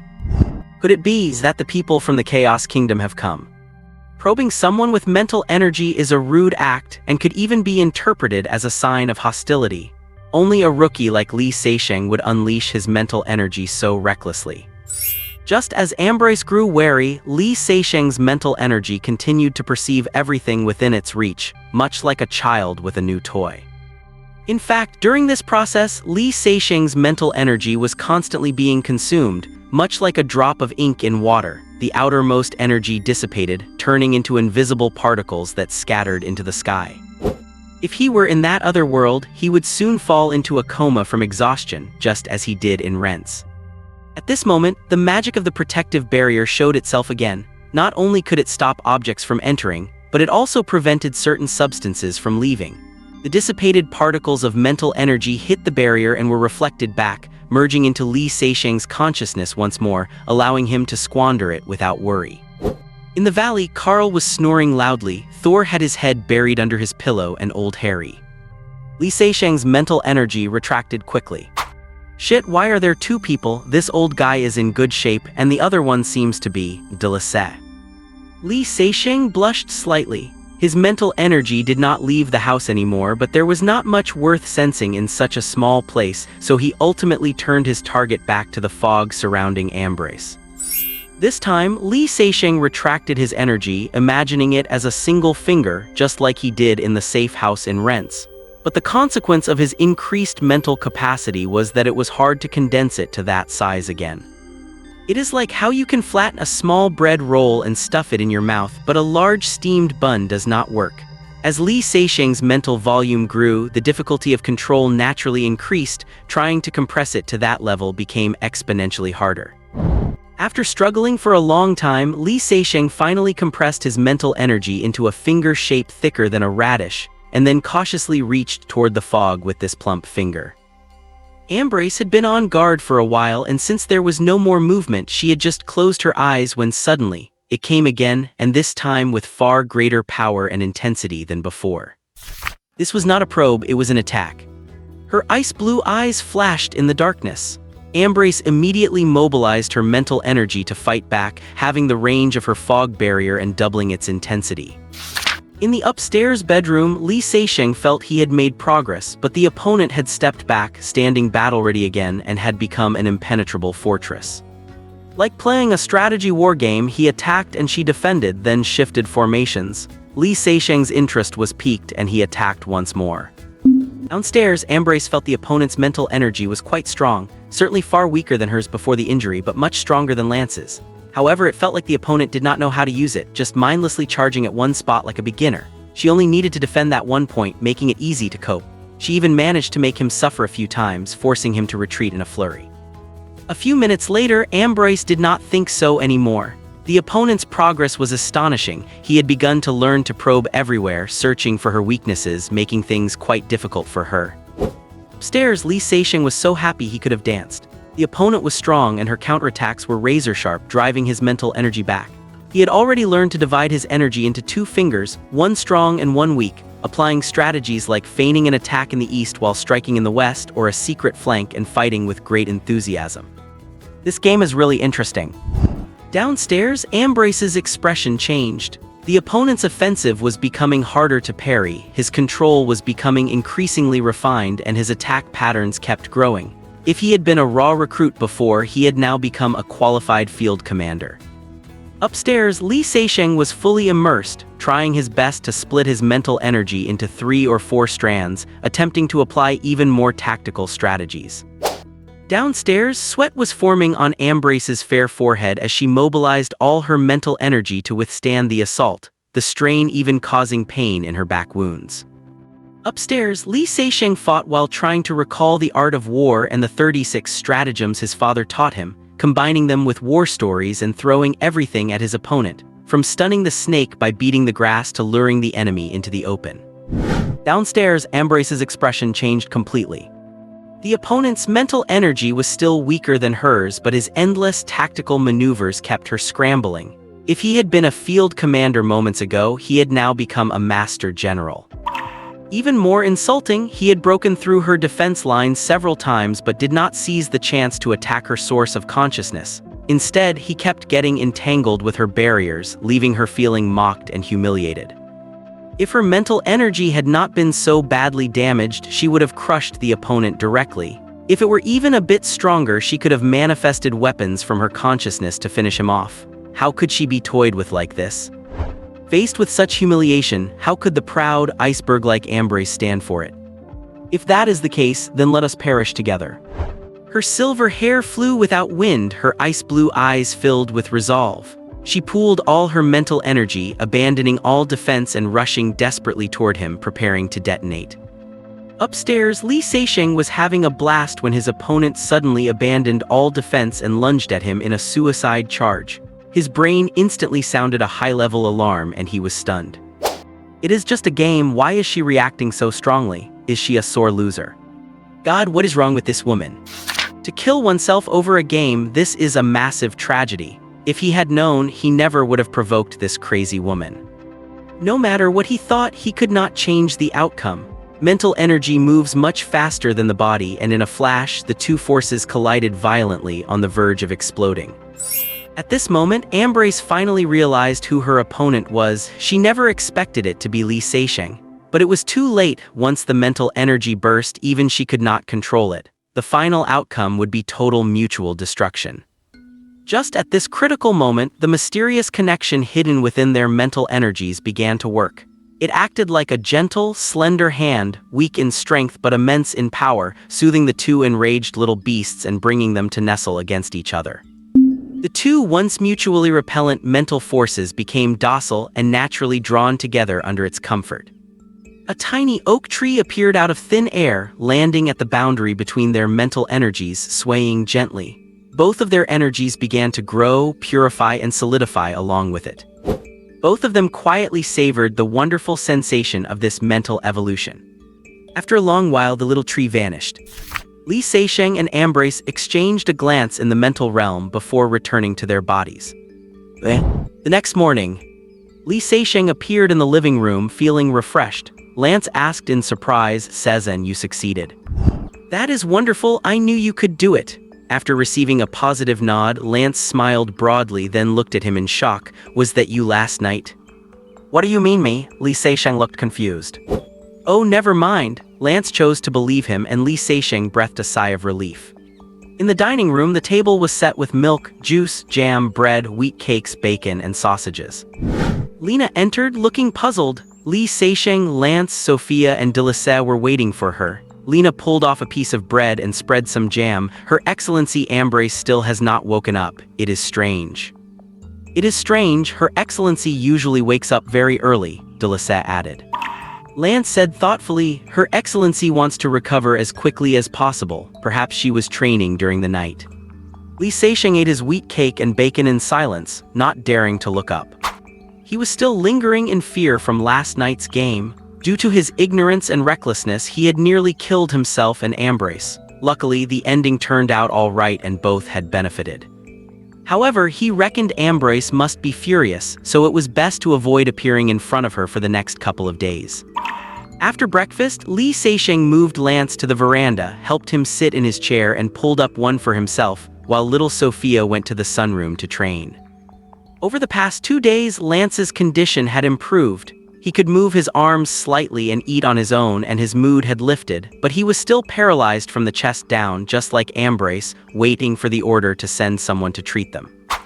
Sezen, I did not expect you to sense your mental energy on your first try. It shows you have great talent. You have a good chance of becoming a silver oak warrior in the future. Li Seixing thought to himself, would you believe me if I said I almost fought the strongest silver oak warrior to the death last night? Instead, he asked, Lance, what are the requirements to advance from a green oak warrior to a silver oak warrior? Physical fitness and mental energy are both indispensable, but mental energy is even more important, Lance said without hesitation. You need to fuse your weapon with your own mental energy, store it in your mental sea, the consciousness, and then manifest it again. Only then can you call it a success. At this, remembering how Thorgaz had fused his blade into his body and died covering his retreat, Lance became despondent. Li Seixing listened, both startled and delighted. Even though Lance's words were unbelievable, he had seen Ambrace manifest a bow and a short sword out of thin air, so there was no room for doubt. It suddenly dawned on him why he had not seen any weapons left behind when he rescued her. They were stored in her consciousness. That such large weapons could be hidden inside a brain was incredible. This world was truly magical. He then could not help but think how great it would be if he could store a pistol inside. He would never have to worry when taking a flight or going through high-security checkpoints. To be unarmed and yet have a weapon ready at any time, that ability would be incredibly useful for an assassin. Thinking of this, Li Seixing could not help but ask, only weapons, how many can you fuse? Lance looked at him strangely. If you could only choose one item to fuse, what would you choose? A weapon, of course. Then with a look of envy, he said, the stronger your mental energy, the more weapons you can fuse. A silver oak warrior can only fuse one. Her Excellency Ambrace deserves the title of strongest silver oak warrior. Her mental energy is exceptionally powerful, allowing her to fuse two. Maybe I will have a chance to fuse 2 pistols in the future, Li Seixing thought, continuing his questions. In what state does a fused weapon exist in the consciousness? Solid or gaseous? Does manifesting it affect the weapon's performance? Lance shook his head with a bitter smile. Sezen, honestly, I do not know either. Once I become a silver oak warrior, I will be able to tell you the answer. Li Seixing chuckled to himself, wondering who would get there first. Right, Sezen, does your mental energy have any unique characteristics? Lance asked, as if just remembering. Li Seixing did not understand. What do you mean by unique characteristics? Well, for example, the unique aspect of my mental energy is that I can steer my weapon in midair, and I can attach it to the tip of my gun, making it sharper. Her Excellency Ambrace can project her mental energy onto her sword to kill from a distance, or make her fired arrows cross through the void and appear directly in front of her opponents. Lance summarized, in short, everyone's mental energy has different unique traits. This relates to the strength and purity of your energy, but primarily to your own conviction. In short, everyone's mental energy has different unique traits. This relates to the strength and purity of your energy, but primarily to your own conviction. Sezen, think carefully about what you need most in your heart.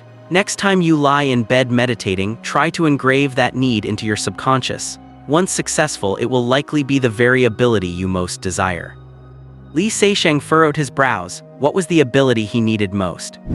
After a moment, Lance laughed. Perhaps this will give you some inspiration. A friend in the order was always terrified of hunger because he grew up starving. His unique ability turned out to be eating. He can eat exceptionally large amounts, a single meal equal to dozens of others, and then go without eating for a month.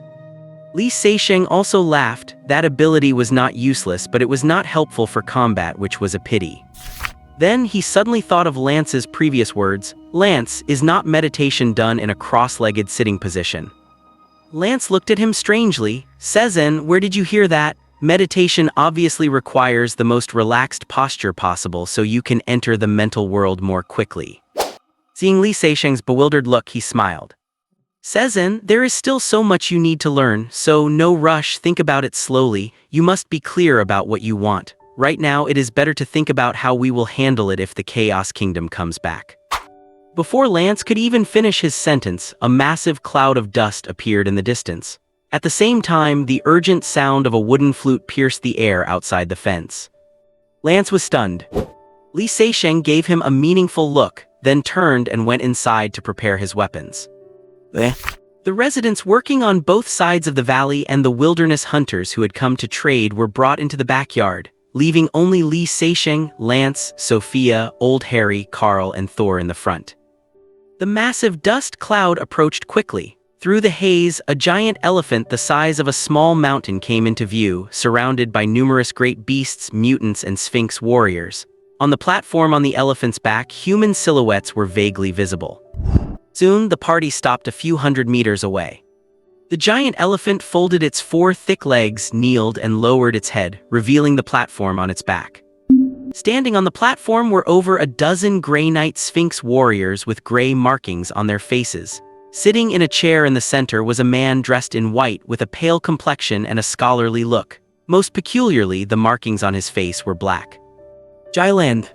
Before Li Seixing could examine him closely, Lance, beside him, shouted with wide-open eyes. Li Seixing's heart skipped a beat. So this is Jailan. He had been too far away when rescuing Ambrace to see the man's face, noting only his blood-red robe. Seeing him now, he looked just like a refined scholar. But looks can be deceiving. Recalling how he had hidden in the giant elephant's belly and held back until 2 companions were dead before ambushing Ambrace, one could tell just how insidious and ruthless this guy was. Enemies meeting face to face, the hatred was intense. Seeing Jailan, Lance trembled with excitement, desperate to stand up from his chair. Jailan in white sat high on the elephant, a gentle smile on his face. Lance, we meet again. How is your health lately? Lance had been nearly kicked to death by him and was still paralyzed in bed, needing help just to use the toilet. Hearing him ask about his health, he was so angry his eyes bulged and he nearly vomited blood. Li Seixing pressed down on his shoulder. Lance, stay calm, he is intentionally provoking you, do not let him have the satisfaction. Li Seixing's voice was very soft, but Jailan's gaze shifted to him instantly. You must be the mayor of Hall Town, Sezen. Li Seixing's expression shifted slightly. No need to ask, some wilderness hunter trading here must have betrayed him, or else how would Jailan know who he was? That is right, I am Sezen. Welcome to my town, Mr. Jailan. Jailan was momentarily stunned, then quickly smiled. You are not a member of the Order of Nature, nor do you belong to the City of Machines or Black Horse City. Why would you appear in such a barren place? Li Seixing spoke loudly. Mr. Jailan, you consider it barren, but I think the scenery here is excellent, which is why I came. I believe where I appear is my own freedom. Jailan coughed softly, tapping his fingers on the armrest of his chair, seemingly in thought. After a long while he spoke, Very well, hand over Ambrace and Lance and you will gain the freedom you seek. I promise in the name of the Supreme Commander that the Chaos Kingdom will never appear here again. Upon hearing this, Old Harry and Carl were tempted. If the Chaos Kingdom would never return, that would be fantastic. Li Seixing was slightly surprised. He did not expect Jailan to offer such a guarantee, but he could not agree to the terms. On one hand, the Chaos Kingdom's word was hardly trustworthy. On the other, it violated Li Seixing's own moral principles. So he smiled. Mr. Jailan, the freedom I speak of includes the freedom to make friends. What you demand is exactly what I would risk my life to protect. So I am sorry, I refuse. Li Seixing's words moved Lance, shamed Old Harry and Carl, and infuriated Jailan. The gentle smile on his face faded. Sezen, I admire your attitude toward friendship. Since that is the case, I will grant you. Jailan raised his arm as he spoke. The moment his arm fell would be the signal for the attack to begin. He raised his arm high, then lowered it gently, his gaze falling behind Li Seixing. Li Seixing turned around to see Lina and Delisse carrying a chair out, upon which sat a woman with blue eyes and silver hair, beautiful enough to make one's heart skip and cold enough to suffocate. It was Ambrace. Ambrace had appeared. Seeing Ambrace, Jailan could not help but clutch his chest and cough violently. That arrow had pierced right through that spot, and he had nearly died on the spot. If it were not for Ambrace being gravely injured first, he would have certainly died. Terrifying archery. Terrifying Ambrace. Jailan put on a fresh smile and asked cordially, Her Excellency Ambrace, I trust you have been well. Ambrace sat in her chair, staring at him coldly with ice-blue eyes. Jailan touched his chest and smiled deeply. Your Excellency's arrow nearly killed me. Unfortunately, I am still alive, however. Jailan coughed twice more before continuing. However, Her Excellency must not be having an easy time right now, are you? He knew exactly how powerful his palm strike had been. It was a miracle Ambrace was still alive at all. Ambrace continued to stare at him coldly, without a word. Jialan did not mind her attitude at all, a confident smirk on his lips. Her Excellency Ambrace, why force yourself? You surely do not have the strength to shoot an arrow like that again, do you? After finishing, Jialan looked up and laughed, then began to cough violently again. After a while, he stopped and sneered, "Never mind that arrow. If you can even lift your hand now, I will leave immediately. If not, then forgive my rudeness, Jialan, in inviting you to visit the Chaos Kingdom." While Jialan was speaking, Ambrace's mouth seemed to move slightly, but no sound came out. Ambrace kept staring at Jialan coldly, giving no reaction at all. Jialan gave a cold laugh and raised his arm again. Li Seixing suddenly turned and walked to Ambrace's side. Hesitating for a moment, he grabbed her right hand as Lena, Delisse, Lance, and others watched in shock. God, what is Cezanne doing? Lance and the others had their jaws on the floor. How could he do such a thing at a time like this? Everyone's eyes focused on Ambrace, wondering how she would react in her rage. Unexpectedly, Ambrace seemed not to notice, letting Li Seixing hold her hand. Her ice-blue eyes shone with brilliant light and her silver hair drifted upward. An icy, frigid wind began to spread from her center as her aura surged. Jialan stood up abruptly, his complexion changing as he stared at Ambrace's movements. Ambrace remained motionless, but a bright green short bow gradually manifested in front of her, and then a small green arrow was slowly notched onto the bow. Jialan let out a cry and fell back into his seat, the front of his white robes quickly staining red. Retreat, retreat quickly. At a single command from Galan, the army of the Chaotic Kingdom turned and left immediately, without a moment of hesitation. In the blink of an eye, the enemy had moved far away, leaving behind rolling clouds of dust.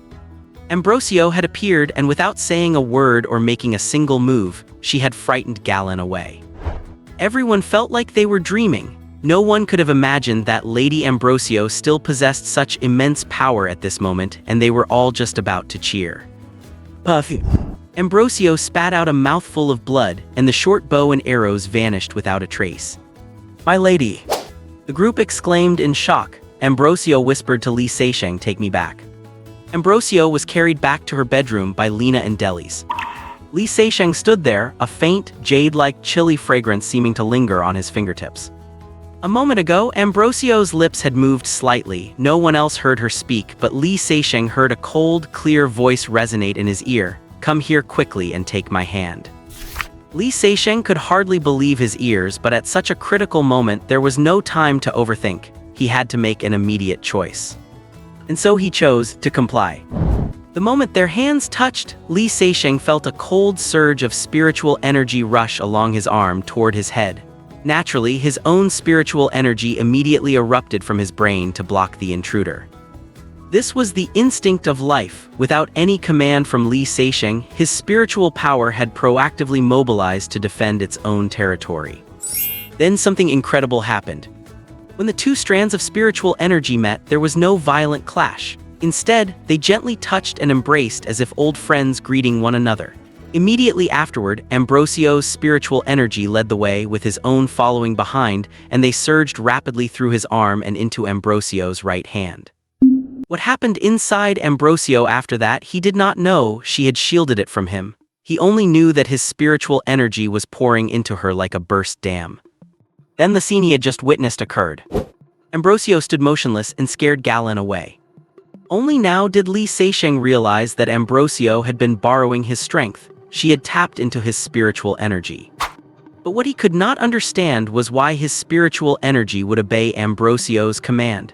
It was like a foolish boy seeing a pretty girl. It ran off with her without a moment's hesitation, doing exactly as she asked without even consulting its master.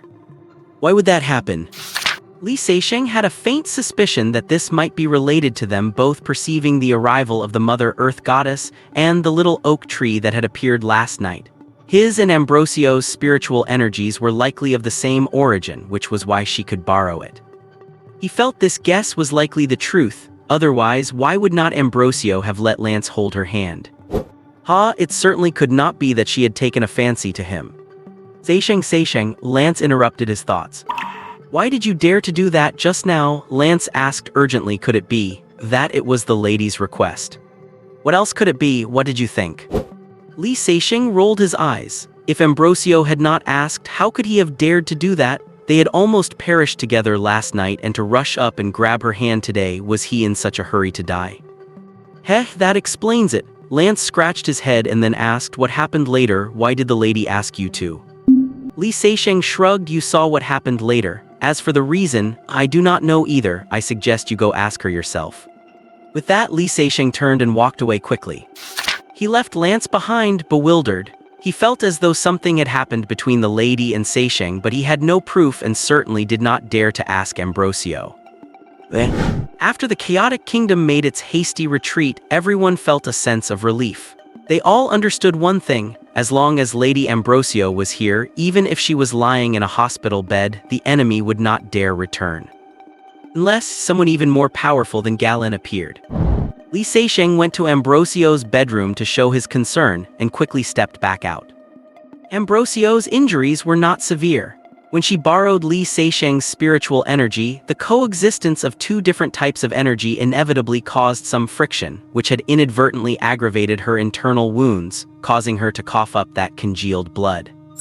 However, Li Seixing felt that the way Lena, Delis, and Lance were looking at him and Ambrosio was strange, as if they were silently exclaiming, how did these two manage to get together? Li Seixing felt rather helpless. This matter was impossible to explain. What did his and Ambrosio's experience last night even count as? Was it dual cultivation or a spiritual communion? Was this something he could explain? Setting that aside, Li Seixing was actually in quite a good mood. The chaotic kingdom certainly would not dare to come back in the short term, and as for old Harry, he had finally received the first demon heart. Of course, it was just an ordinary demon heart. Li Seixing would not even dream of getting hearts from Grey Nightmare Warriors, let alone Black Nightmare Warriors. Those wild hunters did not have the capability. Ordinary Sphinx warriors were their limit. One demon heart for one sausage, the price could not be lower. But the wild hunter did not think so. He was as happy as if he had just found it for free. When they occasionally hunted Sphinx warriors, they would usually take out the demon heart, burn it, or chop it up and bury it. Now, bringing it back to exchange for a delicious sausage meant extra income. It really was like found money. Both sides were happy, a win-win situation. Li Seixing felt this was a good start. What made Li Seixing even happier was that when Lance asked about it, Li Seixing vaguely hinted that it had to do with the strength of the defensive shields. Consequently, Lance took the initiative to promise that whenever he killed Sphinx warriors in the future, he would bring their demon hearts back. Li Seixing was overjoyed. Once Lance started, his efficiency would be far beyond that of those wild hunters. Never mind mowing down ordinary Sphinx warriors like grass, even Grey Nightmare warriors were no match for him. Perhaps in the future he might even get that black heart from Galen. So in his joy, Li Seixing gave Lance an extra meal that night, serving the last of the Iberian ham and Black Sea caviar, which left Lance beaming with delight. As for Ambrosio, at her level, eating food was no longer that important. Li Seixing had never seen her eat, though of course she still had to drink water. Night fell. Li Seixing sat in the living room chatting with Lance. Both were used to being loners, and they both had friends who had died because of them, so they had plenty to talk about. They chatted until they both felt downhearted, then went to rest. Returning to his room, Li Seixing immediately lay on the bed and began to meditate. Spiritual energy possessed all kinds of incredible properties. It was a wonderful new world. Li Seixing had only just realized a fraction of its mysteries, and like a child with a new toy, he could not help himself. This time, having learned his lesson, he did not dare to scan a large area. Instead, following Ambrosio's example, he only cast a veil-like spiritual barrier inside his room, repeatedly experimenting with its density and form, analyzing its pros and cons. To his surprise, after a while he felt a strand of spiritual energy probing outside his barrier. Curious, Li Seixing extended his own feeler to touch it, and the two strands of energy immediately grew intimate. Li Seixing understood at once. It could not be anyone else, it had to be Ambrosio. He did not dare to probe around, but she had come to find him proactively. What was she after? Could it be for that duel? Just as he had anticipated, when Ambrosio's spiritual energy drew close to his, that little tree appeared again at the junction of their two minds. As its branches swayed, he once again experienced the wonderful sensation of his spiritual energy growing and transforming. In the bedroom on the first floor, Ambrosio let out a breath and closed her eyes, feeling her spiritual energy growing pure and solidified. The natural order religion worshipped Mother Earth and used oak hearts to enhance their power. The oak tree held a special status in the religion. In the sect's holy land, the Jalxella Valley, stood a holy oak, 1,000 feet tall, sacred and solemn and ancient.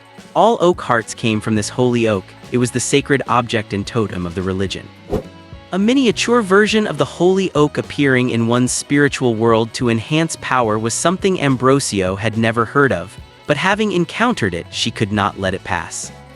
She knew that at her level, increasing one's strength was extremely difficult. Every step forward was like climbing a 10,000-foot peak with a heavy burden. Spiritual growth could only be nurtured slowly, bit by bit, almost imperceptibly. An opportunity as rare as last night was something that could be met by chance but not sought. Li Seixing did not understand it and did not care, but she could not afford to be so careless. That was why she had come looking for him tonight.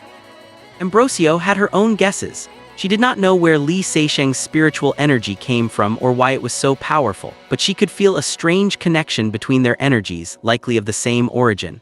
In other words, he had also received the favor of Mother Earth, which was why this strange phenomenon occurred when their energies met. Moreover, Ambrosio discovered that this valley was magical. There was almost no loss when projecting spiritual energy. It was a holy land for spiritual cultivation. She did not know why, but she knew it was a rare opportunity. As someone who only cared about cultivation, Ambrosio thought to herself that no matter what, she had to seize this chance. Only then would she have the opportunity to reach the pinnacle and witness even more magnificent sights. As the sun rises, a new day begins. This was the 6th day, the day Li Seixing was set to travel back. In the morning, he settled everything with old Harry, Lena, and Sophia, and also said goodbye to Lance. Having spent so much time together, Lance had grown accustomed to the various oddities of Li Seixing and this house. He felt Li was mysterious. His house, weapons, food, and even his music did not seem to be products of the vast western wilderness. Sometimes he secretly wondered where could he possibly go in just a few days without an airship. But after all, this was Sessin's private matter. He did not want to say, so he could not ask. Everyone had their secrets, but that did not affect their friendship. So he just gave a friendly reminder, "Sessin, I suggest you go and say goodbye to His Highness." Li Seixing hesitated for a moment but agreed. "Your Highness Ambrosio, I have some matters to attend to and need to leave for a few days." It was just a matter of courtesy for a host to notify a temporary guest before leaving. Given Ambrosio's cold demeanor, it would be lucky if he just gave a nod to acknowledge it. Unexpectedly, however, Ambrosio actually spoke, "Must you leave?"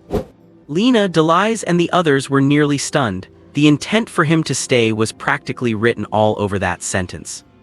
Li Seixing expressed that he had to go. Cooperating to cultivate mental energy was certainly great, but he was not an ascetic monk. He could not focus on training all the time, and there were many things waiting for him in that other world. Ambrosio nodded, his icy blue eyes seemingly filled with a hint of resentment, as if he were on the verge of saying, "Come back soon." Having finally found a way to improve his strength, Ambrosio certainly did not want Li Seixing to leave just as they started training, but he had no standing to stop him, so he only hoped for his quick return. Lena and Delise looked at Li Seixing with eyes full of amazement and questions. "Mr. Sessin, and you still claim that you are innocent?" At midnight, a formless white light flashed, and Li Seixing appeared in the living room. He had returned to the Rent's safe house once again. He checked the changes in his mind every day. The dot representing Rents had turned yellow, proving the other party had started their move, and perhaps they would find this place soon. If it turned deep yellow, it would mean it had been exposed, just like the Plymouth safe house. As expected, the house on Lake Como did not appear in his mind. It seemed that would not happen until he had finished the remodeling. Pushing open the door, Li Seixing stood in the yard, looking at the starry sky and breathing in the air of this world. Compared to that other world, the stars here were not as bright, the air was not as pure, and there were not as many strange and mysterious things, let alone non-humans like Ambrosio. However, the living environment was safe and better suited for ordinary people. If little Sophia lived in this world, carrying her school bag to class every day, he wondered if she would be happy. A few minutes later, Li Seixing did not think so anymore. A faint, sudden sense of crisis surged over him. He immediately turned back into the house, hid behind a window, and peered outside quietly. He wondered to himself, had they already locked onto him so quickly? There was nothing unusual outside, and the sense of crisis soon vanished. He did not know where that feeling of crisis had come from. It came fast and left fast. Li Seixing stroked his chin in thought, then sat on the sofa, closed his eyes, and released his mental energy to scan the surrounding environment, constantly expanding his perception range. Everything inside the house was normal. Everything in the yard was normal. Everything within 100 meters was normal. Everything within 150 meters was normal. Everything within 200 meters. This was already Li Seixing's limit. Without a protective shield, the mental energy was constantly dissipating. The further it spread, the faster it leaked. Just as he could not hold on anymore and was about to retract it, the sense of crisis surged again and a black shadow appeared abruptly in the sky. Fuck. Li Seixing withdrew his mental energy, panting heavily. He understood immediately there was a drone in the sky. The opposition was using drones to monitor the airspace over the town, never slacking off even at night. It must be 24-hour non-stop surveillance. Needless to say, it was not just here. The other two towns must be in the same situation. What a wealthy and powerful Saturn company. Poverty limited his imagination. He did not know how many drones it took to monitor 3 towns at once, but he knew that in monetary terms it must be an astronomical figure. Fortunately, his intuition was sharp enough to sense the danger in advance. Otherwise, his true image might have unknowingly appeared in their cameras. If their technology was advanced enough, they could compare it with the images captured when he assassinated Neville in Evreux and Munich, and there was a high probability they would identify him. Li Seixing's expression darkened. What to do? Half an hour later, beating the drones to their next sweep, Li Seixing drove away from the town quickly. In the northern part of Rennes City, Kankel Street, it was adjacent to Jora's Park, a quiet environment with fresh air. Checking into a hotel, Li Seixing turned on his phone for the first time since returning, and it rang within a minute. Hi Winnie, how are you? Winnie said anxiously. Sessin, you finally turned your phone on. Where have you been these past 2 days? You have not traveled to another world, have you? Winnie's first sentence made Li Seixing stand up from the sofa. Feeling his heartbeat accelerate, he managed a forced smile. Winnie, watch fewer science fiction movies. It will affect your IQ. Then you must be with a gorgeous beauty, maybe even have a child. With the images of Ambrogio and Sophia appearing in his mind, Li Seixing broke into a sweat. Haha, Winnie, your imagination is too rich. I suggest you change careers to become a director or a screenwriter. It could not be that you went to some place I do not know, acting as a local tyrant and throwing your weight around. This time, even with Li Seixing's constitution, he felt his blood pressure rising sharply. He replied stiffly, Winnie, thanks for your concern, but this is my private business. Winnie ended her nerve-wracking guesses and said, Fine, I hope your private business will not put you in danger. Sessin, do not make me worry. Li Seixing breathed a sigh of relief, feeling warmth in his heart. I know, Winnie, you have to have faith in me. Then, Li Seixing told Winnie about the information he had gathered and the Saturn company's current operations against him. Winnie immediately wanted to send Dura and the others to France to assist, but after some thought, Li Seixing declined. Winnie, not for now. I have a plan, and if I fail, I will ask for reinforcements. Winnie said seriously, Sessin, I can agree to your request and not ask about the details of your plan, but you must guarantee your own safety. Know that this is a common enemy we share. Hanging up the phone, Li Seixing sighed in relief, lingering fears remaining. Is this the intuition of a woman? It is terrifying. Half an hour later, disguised as a middle-aged white man of about 40 and wearing sunglasses, Li Seixing left the hotel and went to a nearby budget car rental branch to rent an ordinary silver-gray Peugeot sedan. As the vehicle drove into the small town of Cesson-Sévigné on the eastern outskirts of Rennes, Li Seixing saw strong men in plain clothes appearing all over the town. They held mobile phones and pens, taking photos and notes of houses and residents from time to time. Obviously, they were conducting a house-by-house and resident-by-resident sweep of the town. There were also several drones in the sky, flying automatically along pre-planned routes, monitoring the entire town. Li Seixing carefully avoided the direct view of the drones, his heart sinking. The 3 towns were not large. At this rate, they might fish him out within a week. Driving slowly past the front of the Flower Finch Hotel and noticing those Mercedes SUVs still parked in the yard, Li Seixing accelerated and left. In the afternoon, Li Seixing appeared in the small town of Thorignafuya where the safe house was located, like a foreign tourist interested in pastoral life, slowly admiring the quiet and leisurely atmosphere of the town. Of course, in the process, he happened to find their stronghold.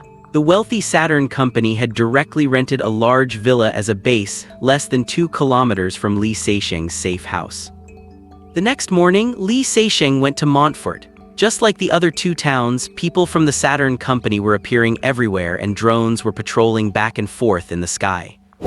Li Seixing drove slowly along the town's road, paying attention to avoiding the drones while observing the buildings on both sides.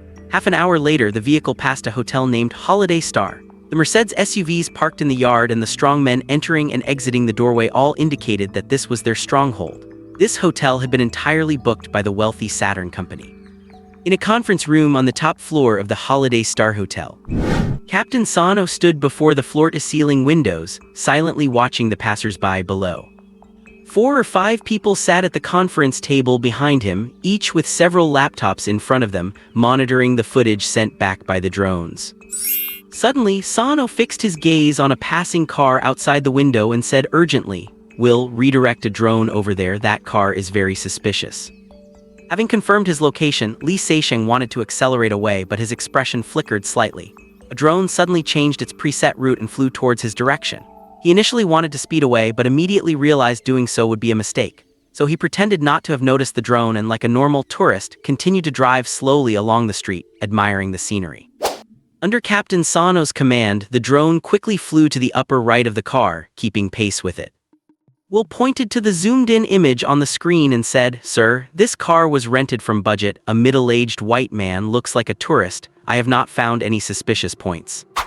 Sano turned around and looked closely at the screen, then folded his arms and analyzed. A middle-aged man of this age traveling alone, renting a car, no wife or children in the vehicle. I cannot think of anyone else except me. Will, I need to see his face.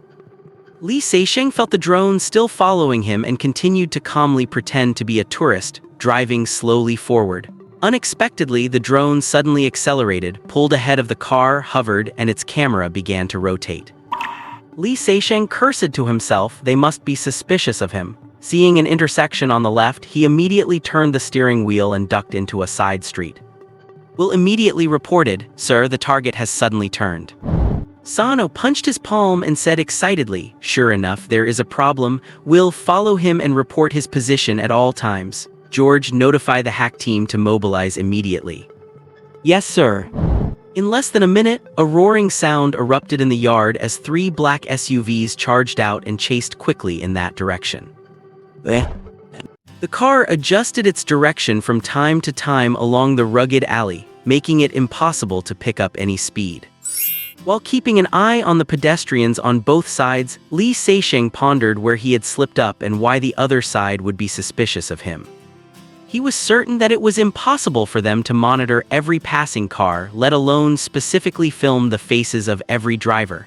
Therefore, if they were doing so, it meant they must have discovered something suspicious. Li Seixing had absolute confidence in his disguise techniques and was certain he had acted like a genuine tourist, handling the discovery of the drone perfectly. So the question remained, why would they be suspicious of him? Unfortunately, they did not give him any time to think. The drone had already caught up and the roar of a car could be faintly heard behind him. They were tailing him. He was still about 300 meters from the end of the alley. With pursuers close on his tail and a drone overhead tracking his position, it would be difficult to shake them off even after leaving the alley. While he was lost in thought, the drone sped past and hovered silently above the mouth of the alley, its camera slowly rotating. Damn that drone. Li Seixing had never hated this piece of equipment he used to use so often as he did at this moment, wishing he could just shoot it down. At this thought, his eyes lit up. Sir, the drone has crashed. Will stared blankly at the screen that had lost its signal. Sano, who was in the middle of a phone call, immediately stood behind him. Crashed? What is the reason? I cannot be sure, sir. Will shook his head, looking bewildered. God, I was controlling it to overtake him and film his face when it suddenly lost signal. Sano did not speak, but Will could clearly feel the rapid breathing behind him. 10 minutes later, Sano's phone rang. It was Hack. Captain, I am sorry, we have lost the target. Sano hung up the phone, sat back in his chair out of habit, and stared straight at the ceiling. After a long while he muttered, it must be him, it must be Sezen, he has discovered us. Sano jumped up. Will, pack your things and prepare to move. George, no matter what it takes, rent the house across the street as quickly as possible. Leave only one squad here and everyone else pull out. We will wait for him on the other side. Li Seixing finally shook off his pursuers, immediately returned to Rents to return the car, and then circled around for a while before heading back to the hotel. He sat on the sofa by the window, holding a cup of coffee, his brow tightly furrowed.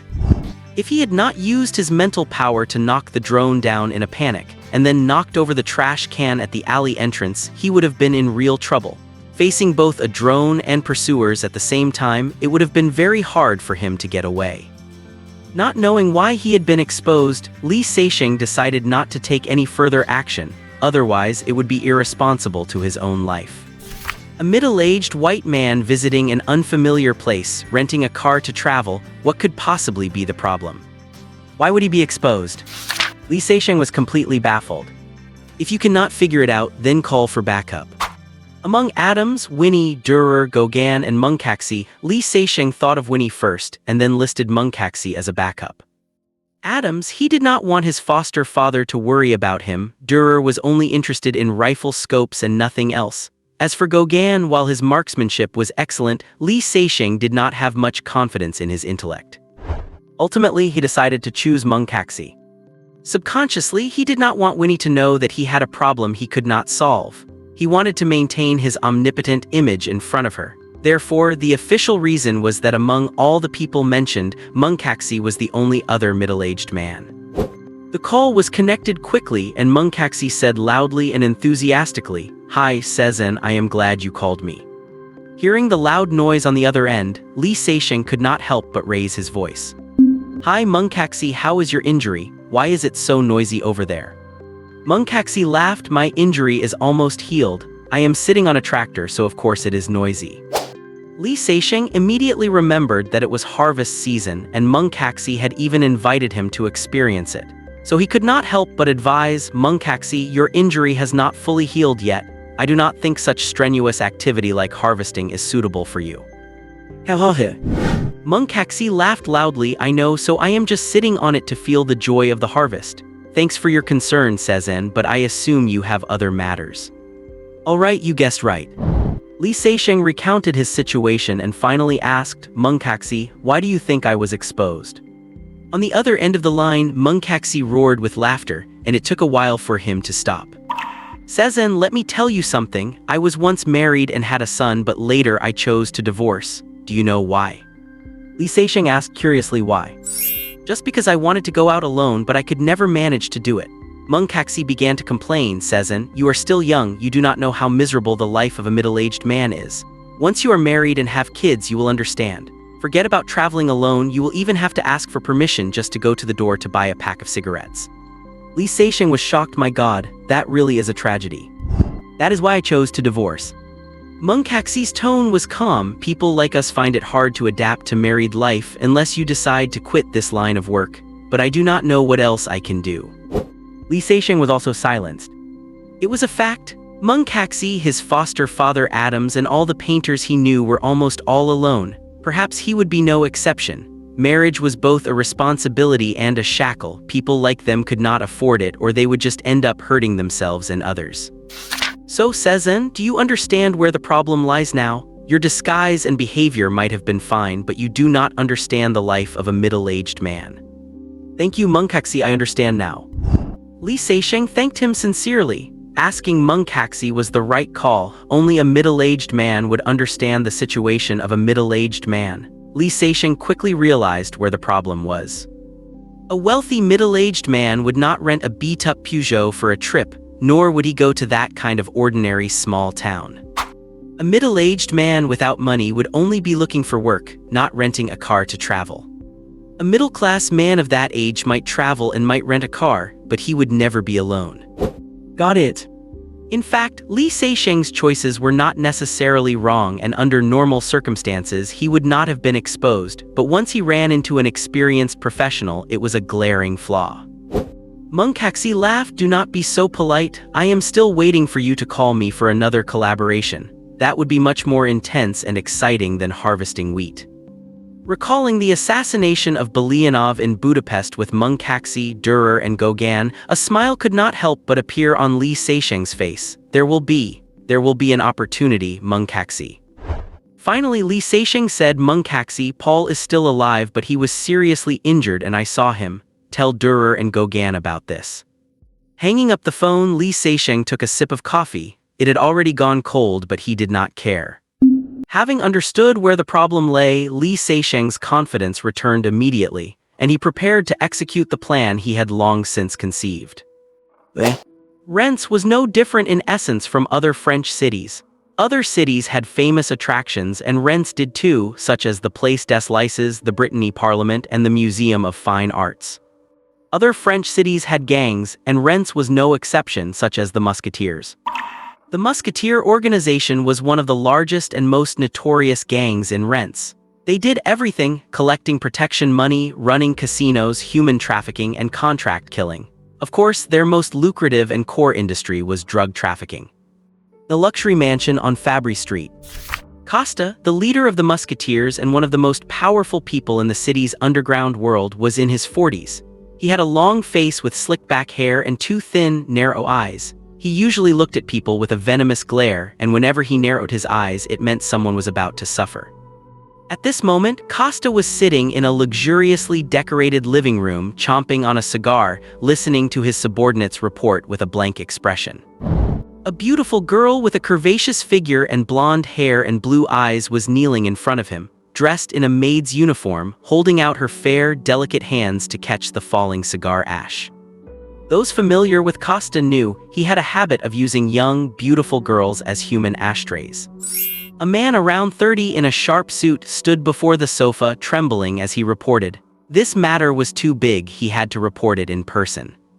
"Boss, that batch of goods last night ran into a bit of an accident."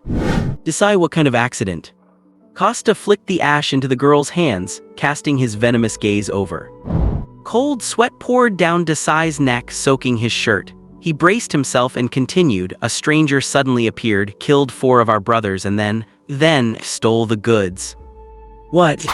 Costa pressed the cigar into the woman's hands and narrowed his eyes. Desai's legs instantly turned to jelly. When the boss narrows his eyes, he was finished. The woman shrieked in pain from the burn, instinctively pulling back her hands. Costa turned his head to look at her with an expression of disgust and said coldly, "You cried out." "I am sorry, I am sorry, I am sorry." The woman shook her head continuously, tears of terror streaming down her face. "You cried out," Costa's voice grew colder.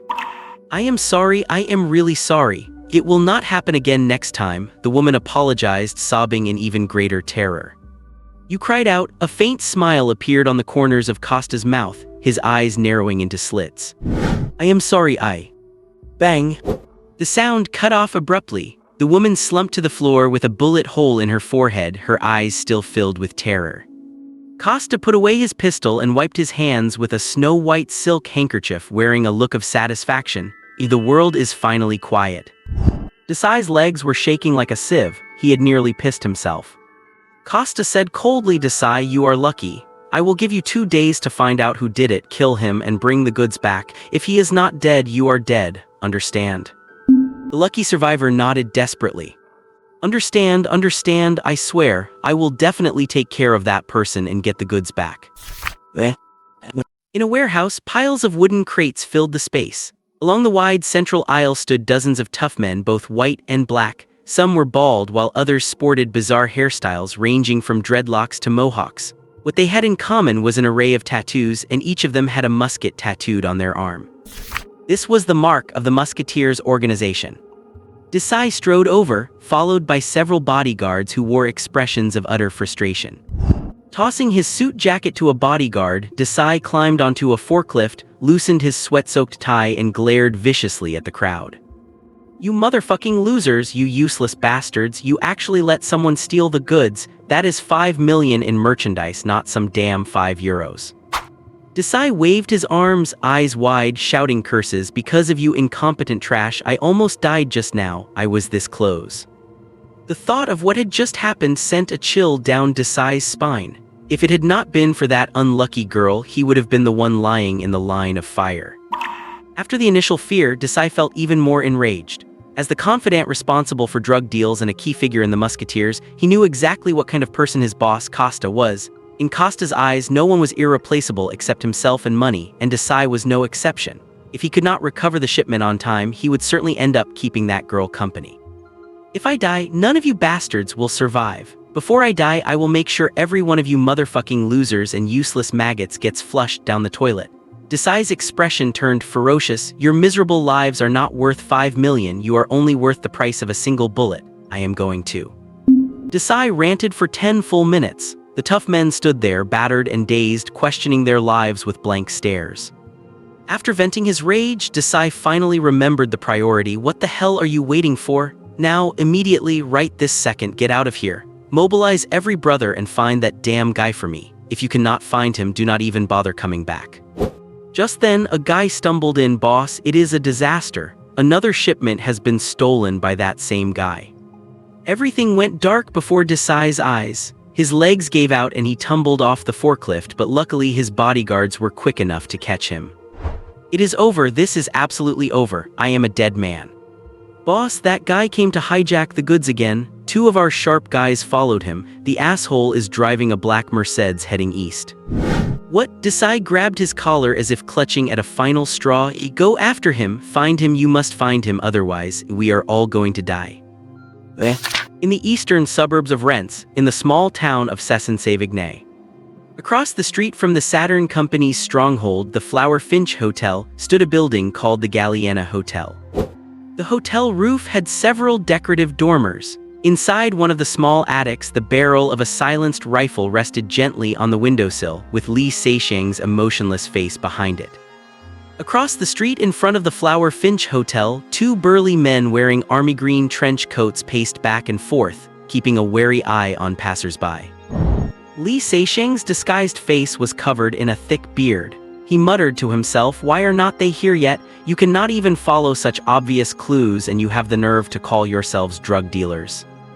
Since he chose to set up a safe house in Rennes, given Li Seixing's cautious personality, he had naturally already mapped out the local gangs. The reason he did not mess with them was, on one hand, to avoid exposing himself, and most importantly, nobody was paying him to do it. However, whenever necessary, Li Seixing would never show mercy. For instance, this time he had thought of them and assigned them the value of being exploited. Dragging the most notorious organization in Rennes, the Musketeers, into the mud, making them clash with the Saturn Company, and then looting the chaos for himself, this was Li Seixing's plan. To this end, he had hijacked 2 shipments of drugs from the Musketeers and dumped them into the sewers, then deliberately left clues, letting a few gangsters trail him all the way to Assassination before shaking them off. If they could not find the Flower Finch Hotel even after that, Li Seixing would have to suspect they were not gangsters but a charity organization. Just then, a drone flew by. Li Seixing resisted the urge to shoot it down and pulled his body back. Damn drones. He had suffered enough from them over the past 2 days. He had to be mindful of drone flight paths no matter what he did, and he was completely fed up with these little things. Waiting from noon until the afternoon and still no sign of them, Li Seixing was getting frustrated. A bunch of idiots. Is the trail not obvious enough? Why are not they here yet? Finally, a convoy in the distance sped toward his direction, looking aggressive. Li Seixing's eyes lit up. Fuck, they are finally here. A convoy of over a dozen SUVs, pickups, and vans pulled over at the side of the road. A crowd of tough men jumped out, hands tucked into their jackets, surrounding Desai as they marched aggressively toward the entrance of the Flower Finch Hotel. The drone had noticed them long ago. At this moment, a sea-level operation team was quickly heading downstairs. 2 members guarding the entrance stepped forward to greet them. Stop, who are you people? This place has been rented out and is now private property. The Saturn Company and the Musketeers had once had a brief cooperation. Some time ago, when searching for Li Seixing in Rennes, the Saturn Company had paid them a large sum to work for them. But times had changed. They had changed their cars and their clothes. Who would recognize them now? On the contrary, the clothes and the cars in the courtyard looked identical to the ones the people who stole their drugs had been using. "Boss, these are the guys." One man in front of Desai pointed at them and shouted, "I saw it with my own eyes. The cars are right there in the yard." He was extremely excited. If he found this place and the shipment, he would have performed a great service. It would be inexcusable not to get a reward of at least a few €100. The two guards sensed that this group was coming for trouble, so they immediately pulled their pistols from their waists, pointed them at the crowd, and shouted a warning, "Everyone back off." Just as they raised their hands, a faint gunshot rang out and the man in front of Desai collapsed to the ground, his face still full of anticipation for the money. Desai watched with his own eyes as a hole suddenly appeared in the back of the man's head and blood splashed across his own face. Desai was shocked, then pure rage filled him. They robbed them and still had the nerve to open fire. He roared, "Take them down." After their teammate fell, the two guards looked at each other. Their first thought was that it was an accidental discharge by their own side, but then they realized something was wrong. The shot and the bullet had come from behind their attackers from the hotel across the street. However, before they could call out, the people opposite had already drawn their weapons and started firing. There was no time to think. The two men immediately pulled their own triggers while retreating. A few seconds later, 3 of the attackers had fallen, and the 2 guards were also hit by a hail of bullets, collapsing to the ground. The operation team that rushed out witnessed their teammates fall in pools of blood and did not hesitate at all, immediately drawing their weapons and opening fire. Covered by several bodyguards, Desai ducked behind a pickup, fired his pistol, and screamed, "Fuck! Kill these motherfuckers. If they do not die, we will." The streets of the small town suddenly erupted with the sounds of gunfire. The operation team was composed of retired soldiers, and their combat skills were far superior to those of their opponents. They dropped a dozen men as soon as the firefight started, but there were simply too many people on the other side, and soon several team members fell, prompting an immediate call for reinforcements. In fact, they did not even need to ask for help. Upstairs, watching the scene on the drone's monitor, the team had already notified the other squads scattered around the town to return as backup immediately. At the same time, Sano, located in Montfort, received the news that an unidentified armed group was attacking their base, and immediately brought men to reinforce them. Desai was terrified by his opponent's combat level. Within minutes, over 20 of his brothers had fallen, and more of the enemy kept returning to the scene from both sides of the street, with casualties continuing to mount. No wonder they dared to rob their goods. Their strength was so immense. They must be planning to take advantage of this to wipe out the musketeers and seize their territory. In an instant, this incident elevated in Desai's mind to a matter of organizational survival. Hiding behind a truck that was being pummeled by gunfire, he immediately took out his phone to report to his boss, Costa. Hearing Desai's report and the gunfire through the phone, Costa flew into a rage. They stole the goods and now they want to take the territory too. He immediately gathered all his men to form a rescue force and ordered Desai to hold his position at all costs, under no circumstances allowing the enemy to escape. Expecting the few dozen men Desai brought to hold out until reinforcements arrived was a total fantasy. After all, they were facing 3 sea-level operation teams, all made up of retired Special Forces soldiers from various countries. Fortunately, they were not fighting alone. Li Seixing first secretly shot and killed the musketeers' men to trigger the clash between the two sides. Then he took out 2 snipers who had just climbed to the roof of the hotel, and followed up by taking down a guard coming from the side to alert the musketeers that the enemy had reinforcements. He then began monitoring the whole situation, stepping in periodically to wipe out the most threatening fire points. With his strong support, the musketeers were kept from collapsing and managed to barely hold their ground against the enemy. Li Seixing felt like he was the most competent babysitter in existence. Unfortunately, it did not last long. As time went on, it was inevitable that someone would discover his presence.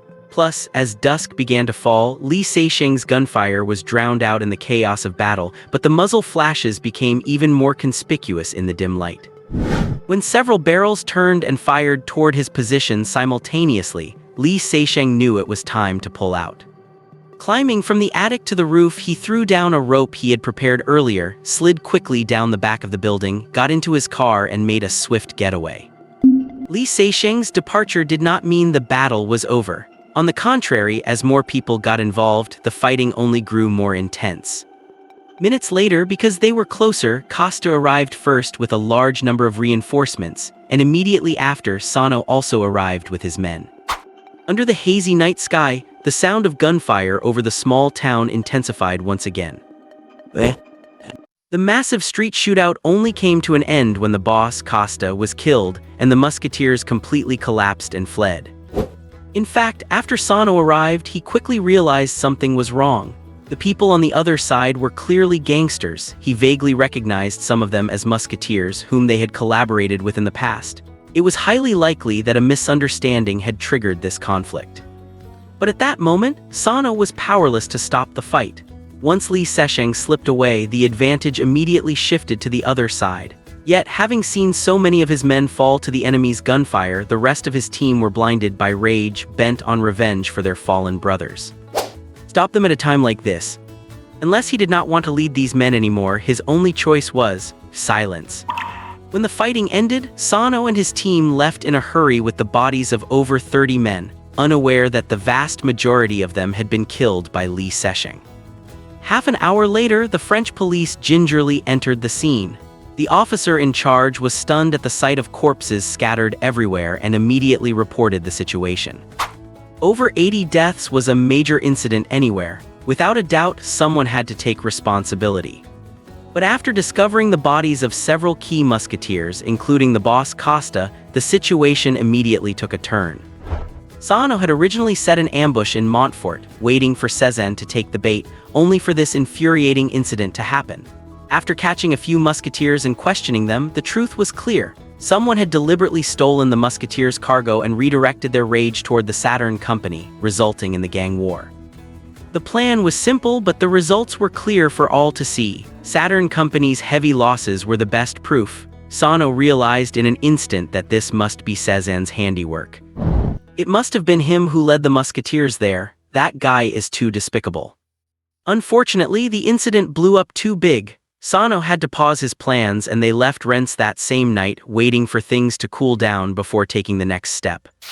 The next day, Li Seixing could not help but laugh when he saw the newspaper headline, "Rennes Police Strike Hard, Musketeer Group Wiped Out," and read that the French were even preparing to commend the local police.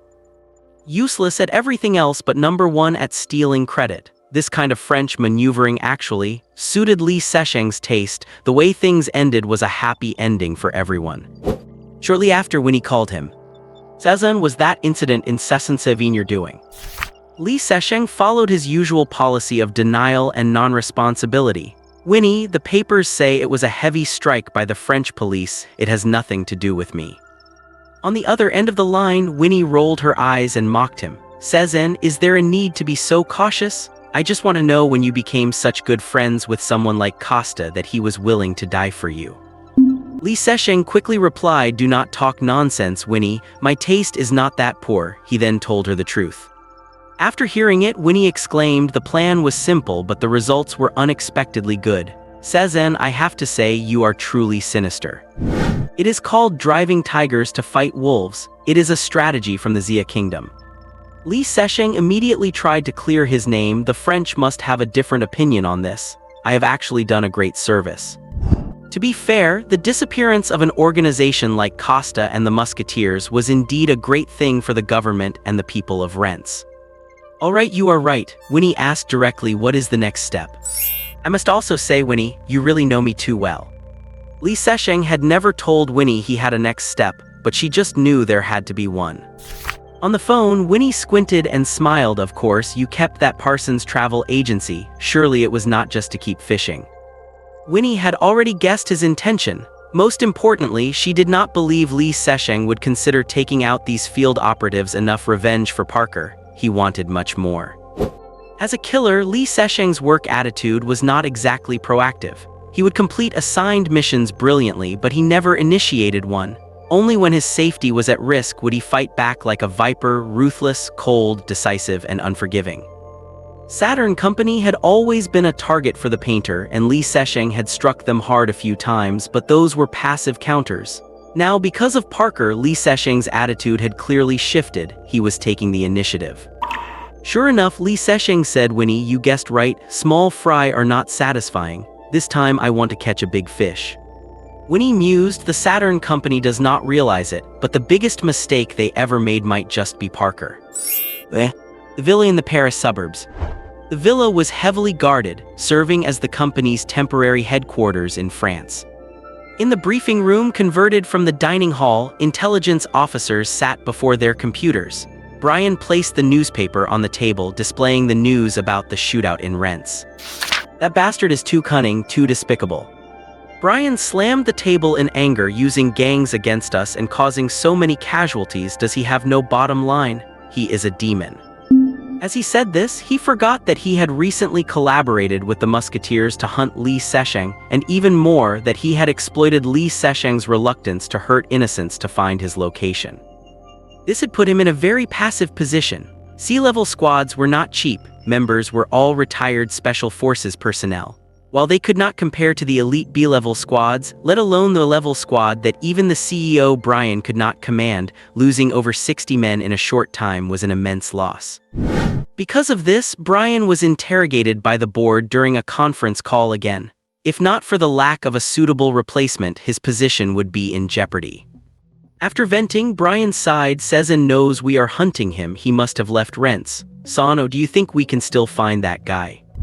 Before the company and the board, Brian always projected confidence. Only in front of Sano, his old subordinate, did he reveal a hint of helplessness. Cezanne was too slippery. He had lost the confidence to catch him. Sano leaned back in his chair, head tilted up, motionless. After a long while, he rolled his neck and analyzed calmly. Sir, when he ambushed us with explosives in Rennes last time, he already knew we were there, but he did not choose to leave, right? I checked the bodies at the scene. Most had fatal wounds to the head, which is Cezanne's style. He must have been there. This time, I do not think he has left either, sir. He must still be there. Brian spread his hands. Sano, I admit your logic holds, but this incident is huge. I do not think we can operate in Rennes for a while, or the French will go crazy. Sir, I do not need many people. Give me a few capable hands and I will take them and hark back. Now is the best time. Cezanne will not expect us to do this. Brian paused, then urged Sano, I know you want to kill Cezanne, but what can you do with so few people? Sano grabbed the map from the table and explained, Sir, the scope has narrowed further. I just need to focus on Montfort and Thorin Fouillard to finish the remaining search. Brian looked at him, confused. Yesterday's battle was in Cesson-Sévigné, yet Sano excluded it and targeted the other two places. What was the reasoning? Sano explained further, Sir, Cezanne is daring, arrogant, and confident, sometimes to the point of madness. Remembering the huge explosion at Grand Fougeray, Brian nodded repeatedly. That is true, the guy is a madman. But he is also extremely cautious and good at hiding, always vigilant of danger, Sano continued. From what I know of him, he would never let blood spill in his own backyard, so just like in Grand Fougeray, Cezanne is deliberately leading us away. If Li Sesheng were there, he would have been shocked. As Sano said, that was exactly what he thought, so he deliberately avoided Thorin Fouillard when choosing the battlefield, never thinking Sano would guess it. Brian had to admit, Sano's analysis made sense. He tapped the table, pondering for a moment before deciding, all right, Sano, you can take Hark and 6 others, plus vehicles, gear, weapons, and funds I can provide. That is all I can do for now until you find Cezanne. Thank you, sir. Sano stood up and saluted. He knew Brian had it rough in the company, so this was no small favor, but he believed that once he found Cezanne, everything would change. A black Bentley pulled up slowly at the entrance of the restaurant. The driver quickly opened the door and an elderly man of about 60 stepped out. He was of medium build, looking somewhat thin in a black suit. Although his hair had turned gray, his eyes were firm and sharp, and he had a high, prominent nose with a slightly drooping tip. It was these specific features that made this otherwise unremarkable old man stand out. Generals and soldiers might both wear camouflage, but they are easy to distinguish. Some people, just by standing there, naturally become the center of attention. He was none other than the former deputy leader of the painter organization, Christopher Thomas. A man in black stood silently behind him, quietly observing the surroundings. He was clearly a bodyguard. Thomas stood there, straightened his clothes slightly, and walked into the restaurant. This three-star Michelin restaurant was elegant and usually impossible to get a seat in, with reservations booked out for half a month. Yet, at this moment, there was only one guest. It had clearly been reserved for a private party. A man in his 40s with a slender figure and polished manners rose from the table to welcome him, wearing an elegant smile. His face was slightly long, and his pale complexion and brownish-green eyes carried a sense of aristocratic breeding. "Uncle Thomas, long time no see." Thomas smiled slightly. "Ilya, you are as handsome as ever, but I have grown old." The middle-aged man called Ilya gestured for Thomas to take a seat and said humbly, "Uncle Thomas, compared to you, I still have a long way to go. I hope to learn more from you in the future." Thomas gave him a nonchalant look and focused his attention on the menu. Ilya was not discouraged by his failed probe. After Thomas finished ordering, he waved the waiter away and personally poured him a glass of champagne. "Uncle Thomas, I must apologize to you. I am very sorry about what happened to Belianov earlier. Please forgive my mistake." "That matter is in the past, Ilya." Thomas took a sip of his wine and said calmly, "Besides, I agreed to it at the time. I just hope you will be more cautious when making decisions next time." The killing of Belianov was a significant loss for Thomas's side. As the person in charge of Eastern European operations and someone Thomas had earmarked to oversee most of Europe, his death due to the failed Saturn Company project made Thomas quite annoyed. Ilya immediately defended himself. "Uncle Thomas, I am just as unhappy as you to see this happen. But it is like fishing. No one knows whether it is a salmon or a shark that will take the bait. I have to admit that the painter organization is still powerful and Cezanne is a shark." As the chairman of the Saturn Company board and its actual owner, Ilya bore a deep grudge against Cezanne. Due to him alone, the Saturn Company had lost at least 8 tactical teams and over 100 elites. Hearing Ilya's words, Thomas looked out the window with a nostalgic expression, and a faint smile played on his lips. "Paul has a good daughter. Winnie is doing quite well." Then Thomas turned his head and said calmly, "As for Cezanne, Ilya, you are being too impatient." "Uncle Thomas, Ilya began, then hesitated. Thomas smiled faintly, staring at him with deep, penetrating eyes. "Is it because of Lee and William?" Ilya's expression shifted slightly, but he quickly calmed down. "Uncle Thomas, they are my brothers. I do not understand what you mean."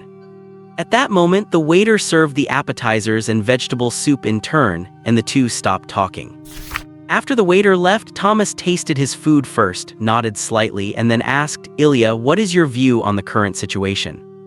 Ilya naturally understood that Thomas was not referring to the international situation, but the conflict between their side and the painters. He thought for a moment and said, "Uncle Thomas, I believe that most of the painter organization's personnel are still in a dormant state. Coupled with the fact that they have a top assassin like Cezanne, it would be difficult for us to handle a full-scale counterattack. The Saturn Company has suffered heavy losses, and without more support, I have a cautious and pessimistic view of the situation in the coming period." Thomas shook his head and laughed. "Ilya, your viewpoint is wrong." Ilya did not get angry and said respectfully, "Please share your perspective, Uncle Thomas." Thomas swallowed his food, wiped the corner of his mouth with a napkin, and said confidently, "The painter organization would never dare to launch a full-scale counterattack because they know I am here." Watching Ilya's thoughtful expression, he explained, "Once their dormant personnel are activated, the agents I have planted internally will gain access to a wealth of intelligence. They would never dare to take that risk." Ilya immediately realized, so the painter organization currently has only a small number of active personnel, which means small targets and high secrecy, making it hard for us to find a flaw.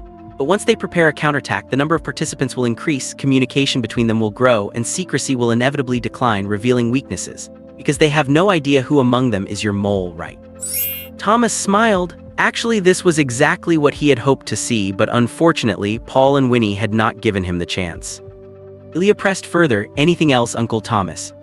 Thomas looked up at him and said slowly, "Of course, Ilya. In reality, the ones who have the upper hand are us." Ilya was taken aback. He quickly put down his knife and fork and assumed a listening posture. Thomas sighed inwardly. The young man before him appeared gentle and humble on the surface, but he was actually extremely arrogant and headstrong. Sadly, his abilities did not match his pride. He was far inferior to his father, old Charles. Thinking this to himself, Thomas said aloud, "In an assassin organization, 2 things are most important. First, the assassins themselves. That is their most precious resource. Paul understands this well, which is why he has always maintained personal control and refused to let anyone interfere. There are not many opportunities for us to exploit here. The second, however, is money. Under our threats and attacks, the Painter organization has completely lost all business. Without a source of funding, they can only use their internal reserves to resist us. But how long can they sustain that? Over time, those assassins and support staff who were originally on their side will begin to have second thoughts because of money and reconsider their stance. Just like in any company, it is hard to maintain loyalty from unpaid employees based on emotion alone. Thomas said meaningfully, Ilya Napoleon once said that the moment of greatest difficulty is the moment closest to success. This time, it finally dawned on Ilya. No wonder Thomas had said he was too impatient. In truth, as long as they kept the pressure on, the advantage lay with them, and as time passed, it would only grow. In fact, Thomas had omitted one important detail: the betrayal by a former deputy leader and operations director. This was the primary reason the Painter organization had lost its funding sources. Thomas intentionally left this out, perhaps to downplay his own history as a traitor. After Thomas's guidance, Ilya's mood improved considerably. He took the opportunity to say, "Uncle Thomas, thank you for your advice, but I still have a small problem that requires your help." As he spoke, his gaze swept over the man in black as if by accident. The man in black stood behind Thomas, motionless and speechless as if he did not exist. Thomas was who he was. He saw through Ilya's thoughts at a glance. "Ilya, Michelangelo is my personal bodyguard now. If you want him to deal with Cezanne, I can only express my regret." The man in black's cold eyes shifted slightly. He had clearly heard Thomas and was tempted. In the underworld and the world of assassins, Cezanne's fame was currently unrivaled. He was at the height of his career. Any assassin with confidence who wanted to stand at the top of the industry would mark him as a target. As a top assassin who was once ranked #1 in the Painter organization before Cezanne, Michelangelo was no exception. An assassin's nature is to attack, and Michelangelo secretly longed to fight Cezanne to let everyone know who was truly the best. Unfortunately, he was Thomas's bodyguard now, and his duties would not allow it. Michelangelo's eyes gradually dimmed. Being rejected by Thomas before he could even finish his request made Ilya anxious. "Uncle Thomas, you know clearly that Lee is now focused on studying Assyrian civilization, which my father appreciates. William is the youngest, gets the most affection, and he has his own leads. Although I control Saturn Company and other businesses in this regard, I have fallen far behind." Ilya pleaded sincerely, "Uncle Thomas, you know what my father values most. Please, you must help me." Ilya had denied this earlier, but in his desperation, he now voluntarily admitted that his insecurity stemmed from his two brothers. The vast wealth and massive connections of the Royce family were worth anything for anyone to fight for. The most crucial point was that old Charles had never shown any inclination in public as to who the future heir of the family would be. As a close collaborator, Thomas certainly knew what old Charles valued most, but his own goals were already set. With most of his energy focused elsewhere, how could he possibly get involved in someone else's family business? Besides, Ilya was not worth the effort. Thomas smiled and said, "Ilya, then why do not you use that A-class team?" Ilya was at a loss for words. He, Lee, and William, the three brothers, each possessed an A-class team. Every member of these teams was an elite special operations veteran from Delta Force or SEAL Team 6. They were gifts from their father, Old Charles, and the strongest force of the Royce family. To build these three teams, Old Charles had spent vast amounts of money and influence, which had also caused strong dissatisfaction among the Americans. No one would be happy to see the elites they had worked so hard to train being poached by someone else. Had the Royce family not been wealthy beyond compare, with connections spanning Europe and the United States, it would have been impossible to pull off. Now, the three brothers treated these A-class teams like precious treasures, and none of them was willing to use them. He certainly wanted to deploy the team, but if they suffered losses while fighting the Painter organization, what would he have left to compete against the other two? In Ilya's mind, this was his trump card for self-preservation. Seeing Ilya's expression, Thomas could not help but laugh.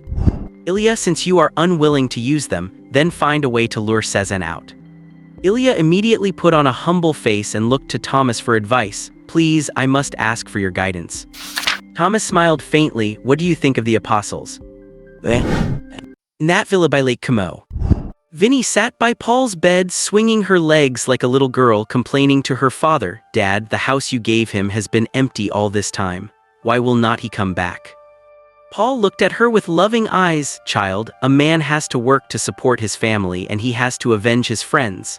If he just hung around your skirts all day, I believe you would be even more disappointed. I know, Dad, Vinny said softly, but this guy is always on his own. He disappears every few days and then suddenly shows up again. I have no idea what he is up to. Paul frowned slightly, thought for a moment and said, that is not normal. I could call Adams. Dad. Vinny interrupted, this is between him and me. You and Uncle Adams just need to give us your blessing. Paul could not help but smile. She was the one complaining to him, yet she was also the one forbidding him from interfering. Only in front of him would his daughter act like a normal little girl, willful and spoiled. Vinny smiled too. Dad, I just have a hunch that this guy is hiding something from us. Let us not talk about him anymore. There are some things I need your advice on. As she spoke, Vinny's expression sharpened, and she transformed from a girl into a strong business leader. Dad, Saturn Private Defense is clearly Thomas's partner. They are well-funded and highly skilled, yet a company like that just appeared out of thin air. The strange thing is, even top intelligence brokers cannot find out their background. Dad, this is very unusual. Paul narrowed his eyes, a sharp gleam appearing. Child, it is not that they cannot find it, but that they will not reveal it. Do you know about the mutual silence principle? Vinny was thoughtful. You mean they are blocking information from both sides to both the painter organization and Saturn? Paul nodded slightly. Exactly. As top intelligence brokers, when both opposing sides exceed the threshold they can bear, and from their own standpoint they do not want to risk opposition from either side, they initiate a mutual silence strategy, simultaneously blocking all information related to both parties. It is a way they protect themselves. I suspect there is a major conglomerate behind Saturn. The painters rely on a century of heritage and unwavering principles, while the other side has powerful connections and money. I guess there might be a big conglomerate behind Saturn. The painters rely on century-old traditions and unchangeable principles, while the opposition has powerful connections and money. Dad, so you are saying I should be happy about the current situation? Vinny did not agree. The painters had put in a lot of effort to maintain those relationships, and now the other side was getting the same treatment, just with money. Paul sighed. Child, you have to acknowledge the power of money. From now on, we have to rely on ourselves for intelligence. Speaking of money, Vinny immediately thought of something else. Dad, the organization has no business now and has lost its funding source. We cannot last long unless we fully thaw and rebuild our business network, but Thomas has many moles hidden and this is exactly what they want. Do you have any suggestions? Paul showed a gratified smile. Child, I am glad you think this way. You do not have to worry about this. I will give you a phone number. He will provide the business you need.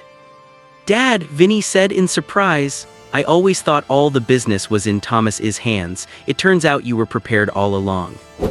Paul shook his head with a bitter smile. This was your grandfather Bercy's move. He always said, do not put all your eggs in one basket, so he laid out this hidden line. Honestly, in this respect, I am far worse than your grandfather. Vinny quickly comforted him. Dad, it is under your leadership that the painters have reached their current scale. I think grandfather would be proud of you.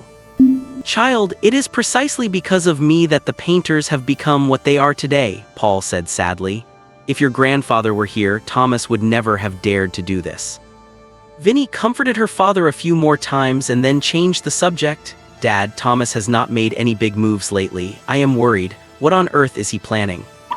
Child, Thomas knows very well that we have lost our funding and cannot hold out for long, so he is probably putting most of his energy into realizing his ideals. Vinny pondered for a moment and looked at Paul in shock. Dad, you mean? He is planning to overthrow a small country.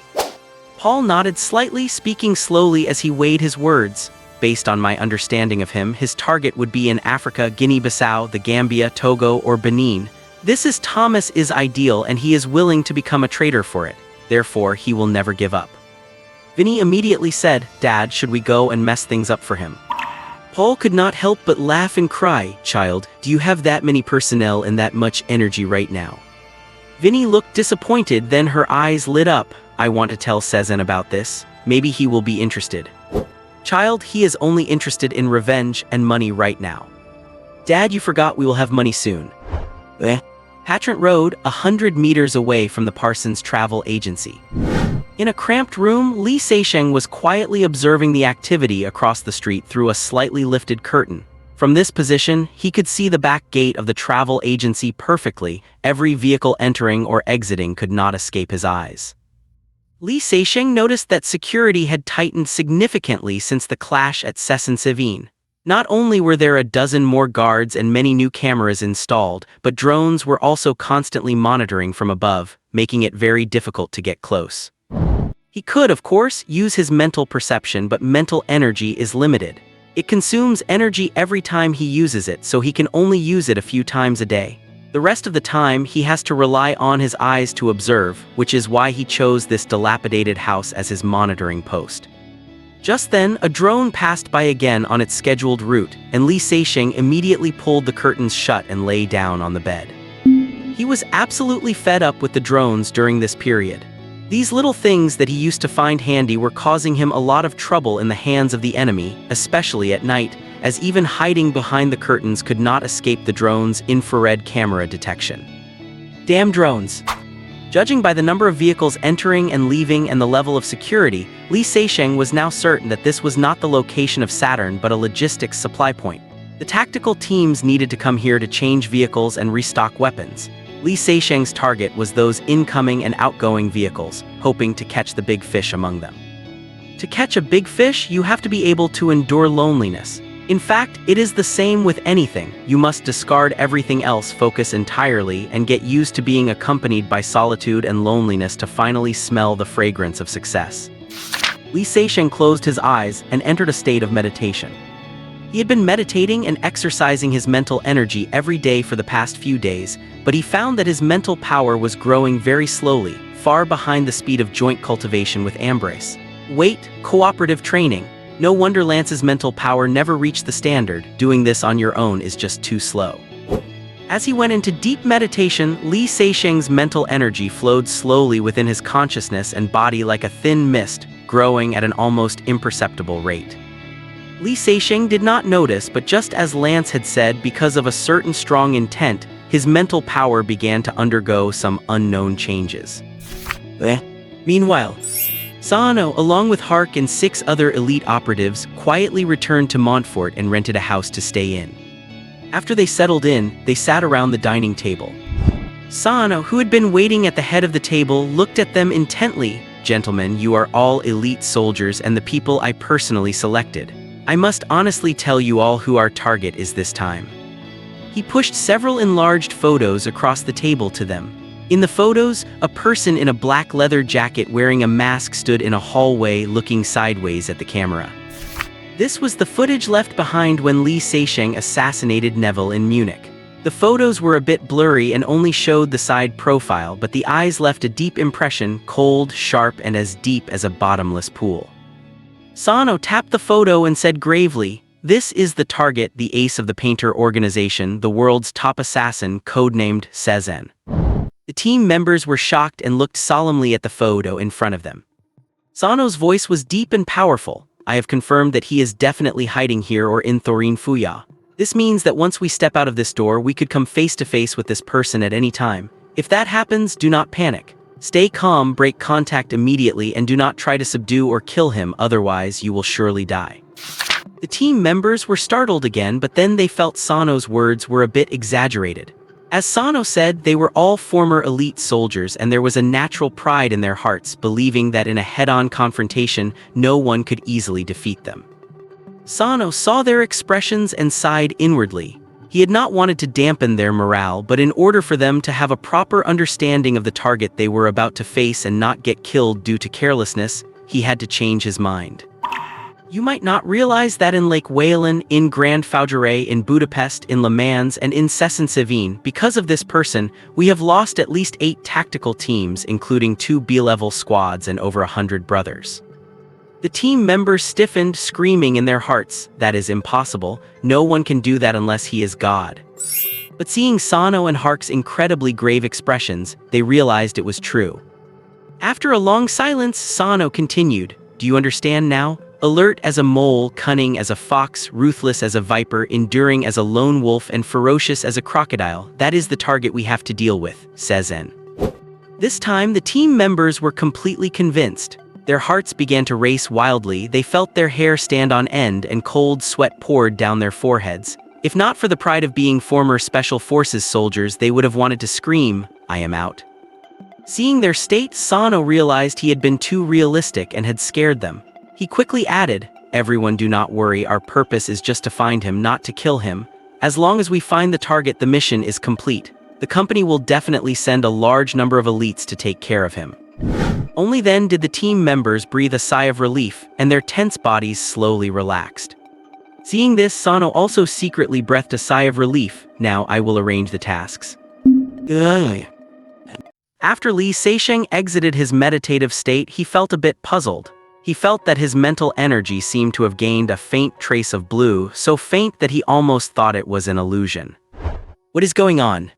He tried projecting his mental energy outward. He could still push over the chairs he could push over before, and the tables he could not move remained unmoved. Feeling no change at all, he could not help but frown. What is the use of this kind of change? Lee Seixing only stayed here for 2 days before he had to leave. He had to travel through tonight, so he needed to go back and prepare. More and more people were eating here, including the muscular Lance, and they were all counting on him to provide for them. Back in Rents, seeing that the little dot in his mind was still green, Lee Seixing greeted Winnie and then confidently traveled to the other world. Meanwhile, Sano and his team had carefully disguised themselves in different professions, created background stories, and split up, cautiously searching for his trail in Montfort. Sano and his team only had 8 people, so they concentrated all their energy on Montfort. That was why the little dot in Lee Seixing's mind remained green. Of course, he could never have imagined that anyone would be so persistent in hunting him down. Early morning, a new day begins. With an invisible flash of white light, Lee Seixing appeared in the bedroom. He was holding a gasoline canister in each hand, a large backpack full of food on his back, and an extra-large shopping bag hanging in front of his chest, stuffed full of vegetables, fruits, meat, medicine, and daily necessities. He looked just like a mobile supermarket. Unloading the cargo with great effort, then wincing as he stretched his neck, shoulders, and arms, Lee Seixing felt like a porter at a dock, or perhaps a mule smuggling goods across the border, only he was carrying much more than they were. When Lee Seixing pushed the door and went downstairs, his expression had returned to calm. Sezen, Lance, lying on the sofa, propped himself up with his arm and said in surprise, "When did you get back?" Lee Seixing glanced at the kitchen and said calmly, "I got back last night, right when you were sleep-talking and calling out Lena's name." "Impossible, you are making that up." Lance looked toward the kitchen with a guilty conscience. He was not even sure if he had called it out, but he actually had a bit of a crush on Lena, who had been taking care of him recently. This guy Lance had been living in the living room and refused to change rooms, saying he was used to sleeping anywhere in the wilderness, and compared to that, the sofa was already quite comfortable. Lee Seixing thought to himself, was that what I meant? I just do not want to see someone lying in the living room all the time. Actually, Lee Seixing understood him. Lance loved listening to music. Falling asleep in the living room to that melodic, beautiful music was the greatest enjoyment for him, but to avoid disturbing His Highness Ambrosio's rest and recovery, he had not had that luxury for a while. Lee Seixing felt that he slept here probably just to be closer to the music. At this moment, Lena heard the voices and came out of the kitchen, smiling and greeting Lee Seixing. "Mr. Sezen, you are back." Lee Seixing nodded and handed her the food in his hands. "Thank you for your hard work, Lena. We have fruit to eat today." "Well..." Lena and Delis, who came out shortly after, took the bags with faces full of surprise. "Papa." Sophia rubbed her eyes and stood barefoot at the bedroom door. She was now willing to sleep inside the house. Seeing Lee Seixing, she immediately ran over and hugged him tightly as if afraid he would leave again.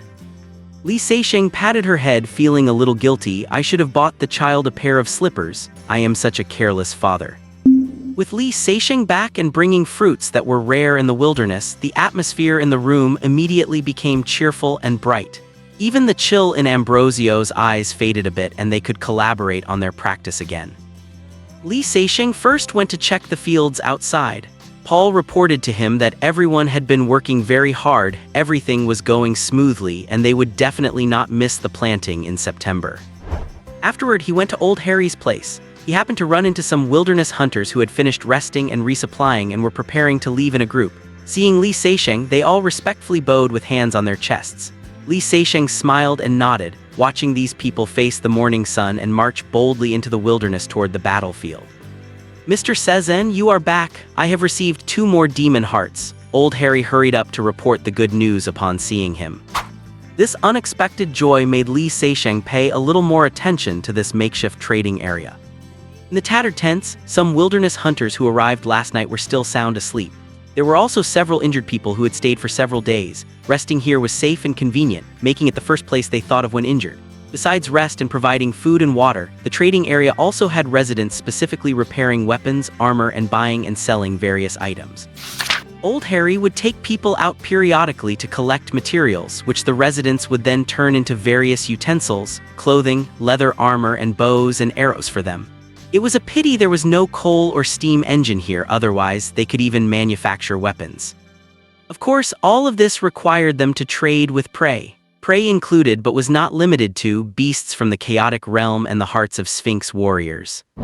Everything was moving in a positive direction. Li Seixing left with a satisfied smile. When he got back, he saw Ambrosio actually sitting under the veranda, with Lance nearby asking for advice on his training with a respectful look. Ambrosio stared at the wilderness expressionlessly, only spitting out a few words occasionally, yet Lance would immediately have an epiphany and look pleasantly surprised as if to say, "So that is how it is." Seeing Li Seixing, Ambrosio's ice-blue eyes flickered slightly, and the biting chill seemed to show signs of melting, which made Lena and the others who had been secretly observing them feel it was unbelievable. Li Seixing greeted them and hurried into the house to put away the items he brought back into the storage room, almost like a thief. He placed the 2 demon hearts into the slots on the kitchen counter, and his free time turned into 9 days. Having so much free time gave him a sense of security. Later, Li Seixing also came out with a cup of coffee and sat directly on the wooden steps in front of the house. Lena and Delis were playing with the little rabbit on the grass with Sophia, and crisp laughter could be heard from time to time. The atmosphere was peaceful and serene. At night, Li Seixing projected his mental energy and sensed that Lance was meditating alone. He was hesitating whether to go find Ambrosio when her mental energy reached out to him first. The 2 people's mental energies merged tacitly, and that little tree appeared once again, gently swaying its branches and leaves. Both of them felt that wonderful sensation of their mental energy growing and changing once more. In the downstairs bedroom, Ambrosio opened her ice-blue eyes with a hint of confusion.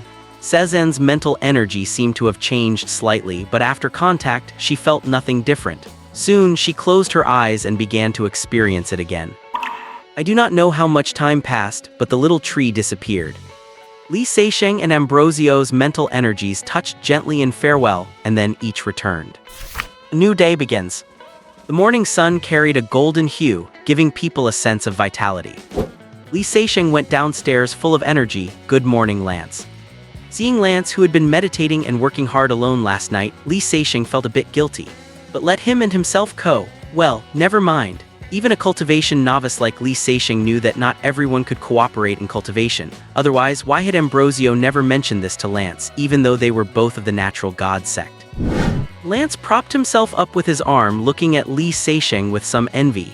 Seeing his glowing appearance, he knew that this guy's mental energy had improved again. Sigh, if only I had that kind of speed.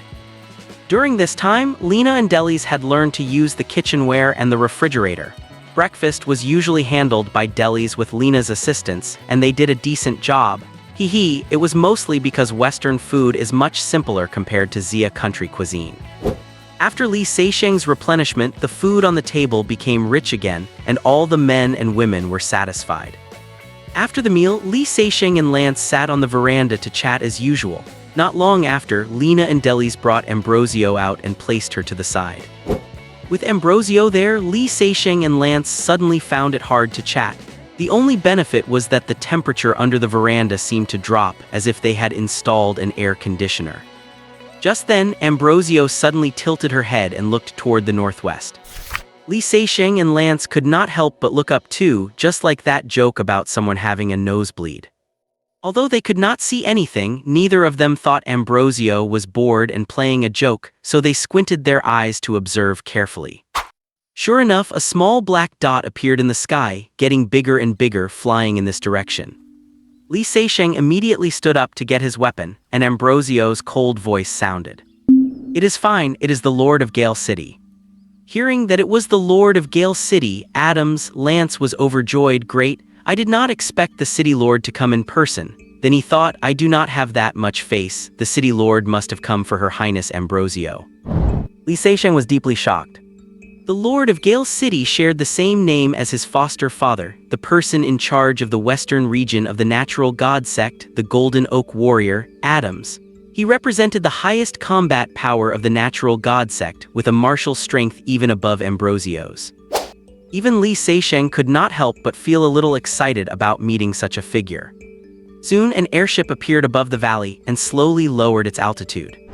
By now, everyone inside and outside the fence had noticed the airship. Although they knew it was unlikely to be an attack from the chaotic realm, they were still a bit nervous and rushed toward the fence. Li Seixing said a few words to reassure them loudly. Hearing that it was the Lord of Gale City from the natural god sect, the residents became excited, gathering around the fence, waiting to see him in person. Li Seixing and Lena and the others helped Ambrosio and Lance stand at the door to welcome them. Seeing everyone's expressions, they deeply realized the status of the natural god sect in their hearts.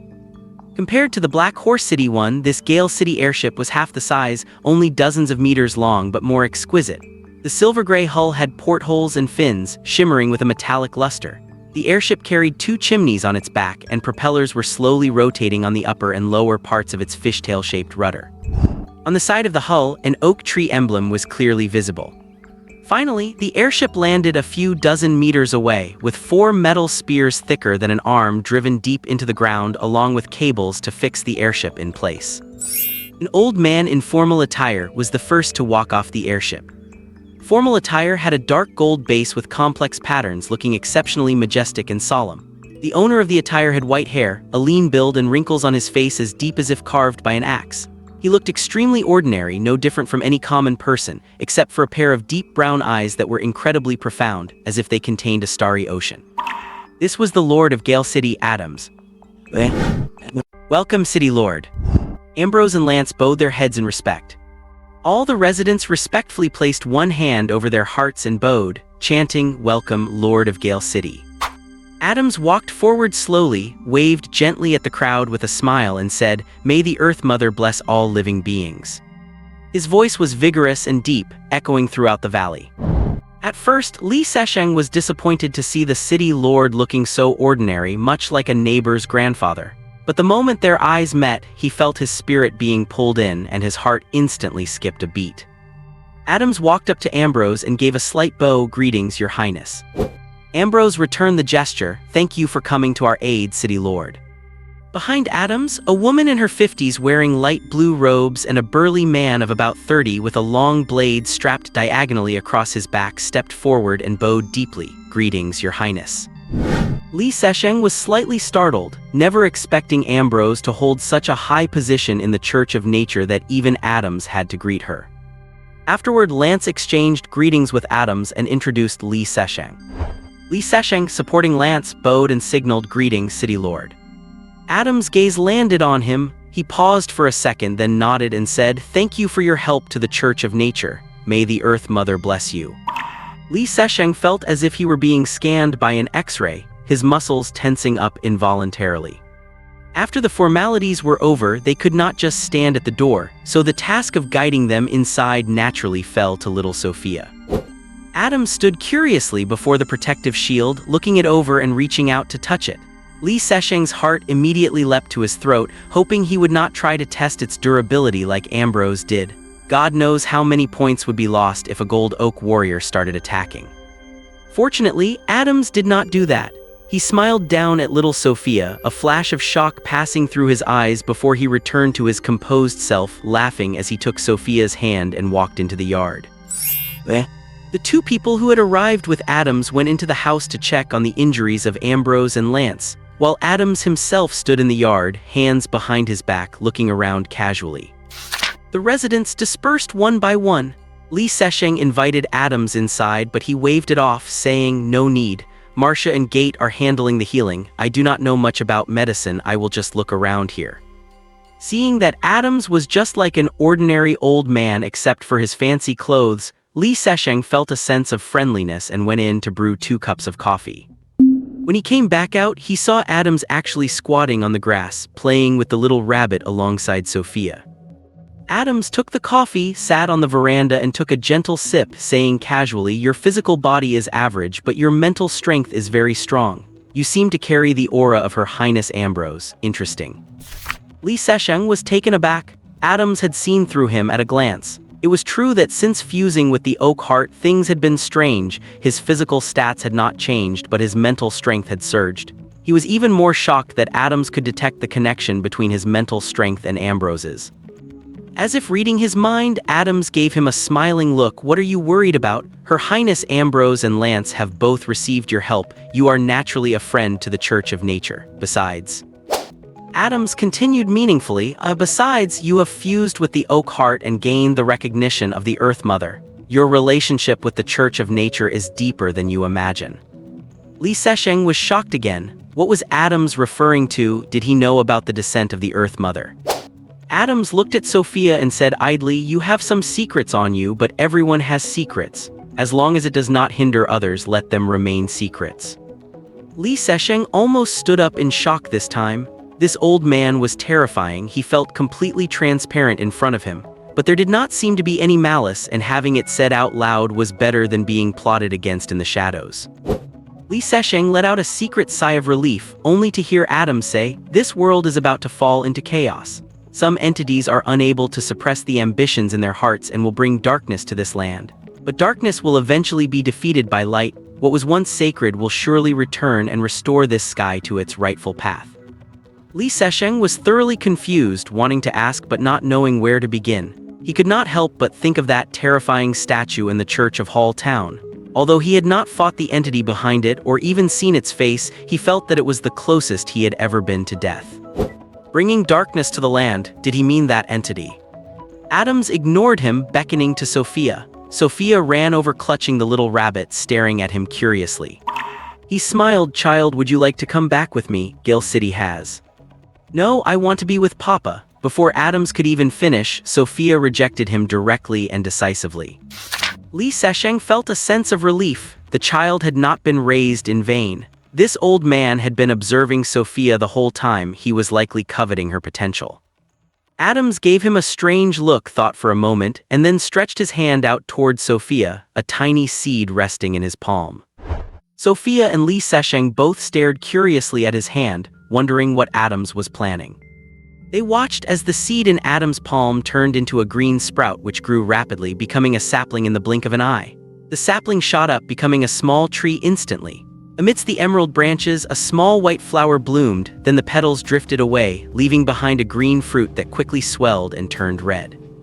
In the end, a deep red fruit hung on the branch, trembling slightly, with a bead of dew still clinging to its surface. Lee Sesheng and Sophia's eyes went wide, jaws dropping in complete shock. For a seed to grow into a tree in just a few minutes, this was nothing short of a miracle. Adams chuckled triumphantly and picked the fruit, handing it to Sophia. "Do you want to learn?" Sophia popped the fruit into her mouth, then shook her head vigorously, her mouth full as she mumbled, "You want to, but you do not want to leave Papa." It seemed she was afraid that if she refused too early, he would take the fruit back. Adams looked at her, laughing and crying at the same time. Lee Sesheng could not help but smile, reaching out to pat her head and telling her to go play. Seeing that even a miraculous display of power could not change Sophia's mind, Adams sighed and stopped talking. It was only then that Lee Sesheng realized he had not managed to get a word in during their long conversation. He thought for a moment and said, "City Lord, Sophia is an orphan. While she has great talent, I do not want her to face the cruelty of this world so soon. If she has the ability to protect herself, that is enough. I think I would rather let her have a happy childhood." Adams did not show any surprise about Sophia being an orphan. He simply pointed to the protective shield and said faintly, "Your understanding of this world is too limited. With just this, I am afraid you cannot protect anything." Lee Sesheng was horrified. Adams must know something, that a crisis was imminent, and he wanted to take Sophia away to protect her. Just as he was about to speak, Adams waved his hand. "Forget it, do not worry, someone will come to help you solve it." As he spoke, he stood up, hands behind his back, and began to stroll slowly around the yard. Who would help him? Li Sesheng immediately thought of his big guns, Ambrose and Lance. That must be who Adams meant. If one of them stayed after recovering, that would be great. If both stayed, it would be perfect. Besides them, Li Sesheng did not know any other experts and could not think of anyone else who would help him. Just then, the man and woman Adams had brought came out of the house to report something to him in low voices. He nodded, then said to Ambrose and Lance, who had followed, "Do not worry about your injuries. Healers capable of curing you will arrive soon. It is time for me to return." Li Sesheng, Ambrose, and Lance stood outside the fence, seeing off the Lord of Gale City, Adams. Adams looked at them, and Li Sesheng clearly saw his gaze linger on Sophia one last time. Adams nodded, turned, and started walking. Suddenly, the sky darkened and a beam of intense light rose from the horizon, streaking across the vast wilderness toward its target, Adams. The light was so searingly bright that it eclipsed the sun. The light was incredibly fast. By the time you felt its presence, it was already too late. In a split second, the light reached Adams. That was when Adams moved. He raised his arm slowly, and with him at the center, time itself seemed to slow down, shifting into slow motion. He stretched out his palm, and everything around them stilled as if a pause button had been pressed, freezing the entire world at that exact moment. Only that aged, lean hand kept moving, not with speed, but just enough to swat the blindingly fast beam of light. Snap! The light shattered, turning into a shower of shimmering dust that reflected 7-colored rays, like a rainbow hanging in the clear blue sky. Without anyone noticing, the world returned to its normal speed. From far, far away came a muffled groan, followed by a man's voice transmitted with bitter resentment. "Adams, the Lord of God commands me to tell you, do not interfere with Black Horse City or she will come to see you in person." Adams, with his small frame, remained poised. He laughed, hands behind his back. "Brandon, is not it your people who specialize in breaking oaths and sneak attacks? As long as the chaotic realm does not act out of turn, I will naturally honor our agreement." There was silence from the distance. Clearly, that terrifying fellow had retreated. Only then did the crowd react, stunned beyond measure by the miraculous power displayed in the clash between the two. Adams took one last look at everyone and turned to leave. Li Sesheng clearly saw that the hand Adams had behind his back was trembling slightly, and a drop of blood fell from his fingertip. Even someone as powerful as the Gale City Lord had not walked away unscathed from a long-distance duel with someone named Brandon from the chaotic realm. The opponent was clearly on his level. It had all happened so fast and ended just as quickly. Adams' back disappeared into the airship. The group stood there, watching the airship slowly rise and drift away into the distance. As they watched the Lord of Gales depart, the group began whispering among themselves about what had just transpired. Li Sesheng's heart was in turmoil. Judging by the seed's rapid transformation into a small tree and the method used to repel the enemy, Adams could accelerate plant growth and even slow or stop an opponent's attacks. What did that mean? It meant he seemed capable of manipulating time. Could a human truly be that strong? Could someone actually manipulate time? Li Sesheng could not be sure. Once the crowd dispersed, Lance pulled him to sit under the eaves, excitedly recounting the brief clash from a distance. Naturally, Ambrose and Lance were the happiest about Adams' arrival. Although the healer who came this time could not cure them, Adams had promised that someone who could would arrive soon. One certainly did not need to doubt the word of the Lord of Gales. What normal person would want to spend their days lying in bed being cared for, let alone experts like them? With the hope of recovery, Lance would not stop talking in his excitement, and Ambrose was surely just as happy inside. Brandon is a nightmare warrior from the Chaos Kingdom. I never expected the Lord would defeat him in a single move. Lance's words confirmed Li Sesheng's guess. The opponent was indeed on the same level as Adams. However, Lance had not seen Adams' hand dripping with blood. While Adams had won the exchange, it was not a total victory. The opponent's strength was terrifying. At the very least, Li Sesheng felt his protective shield would not be able to stop an enemy of that caliber. I know about the pact Brandon mentioned. It is said that the Chaos Kingdom, our natural god sect, and the Mechanical City have a mutual agreement. Nightmare Warriors, Golden Oak Warriors, and Super Fortresses are not allowed to participate in the war.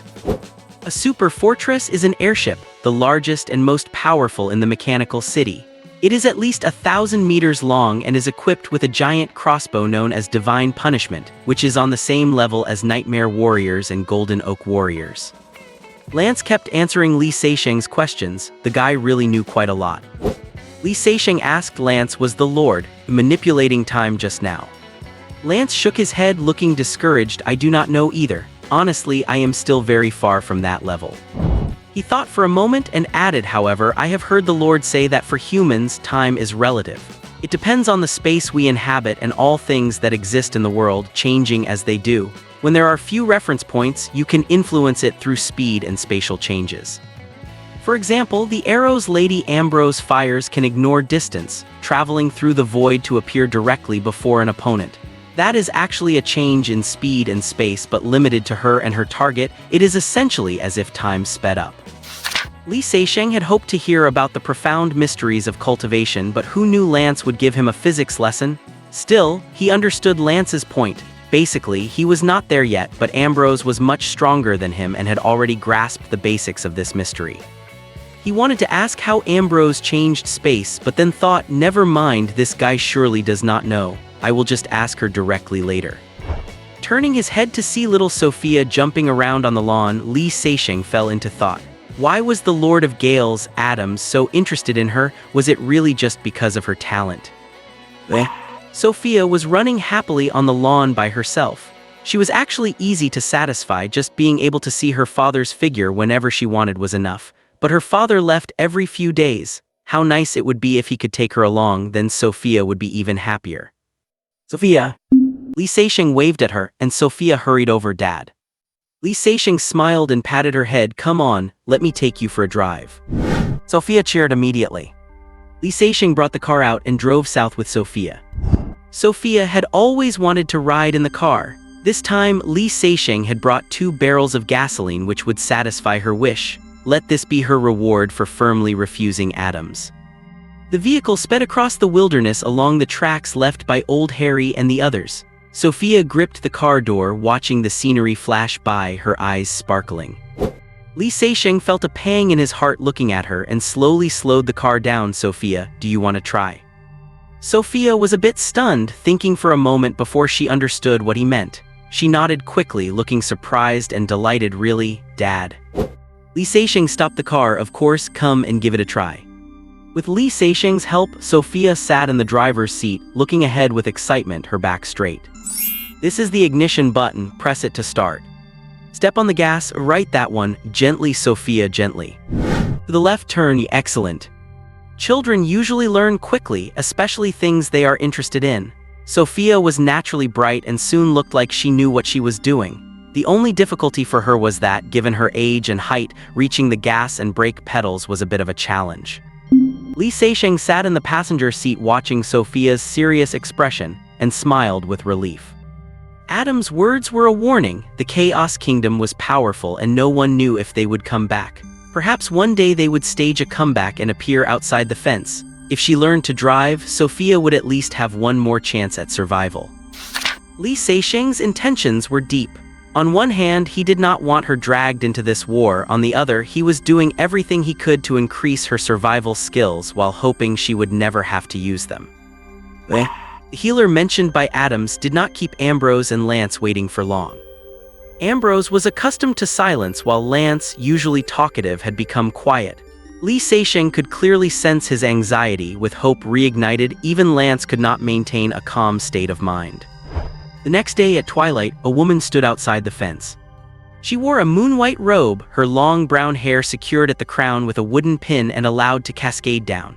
She appeared elegant and composed, with a faint smile on her lips, like a spring breeze blowing across the wilderness, smoothing out every ripple and making people feel an instinctive sense of closeness.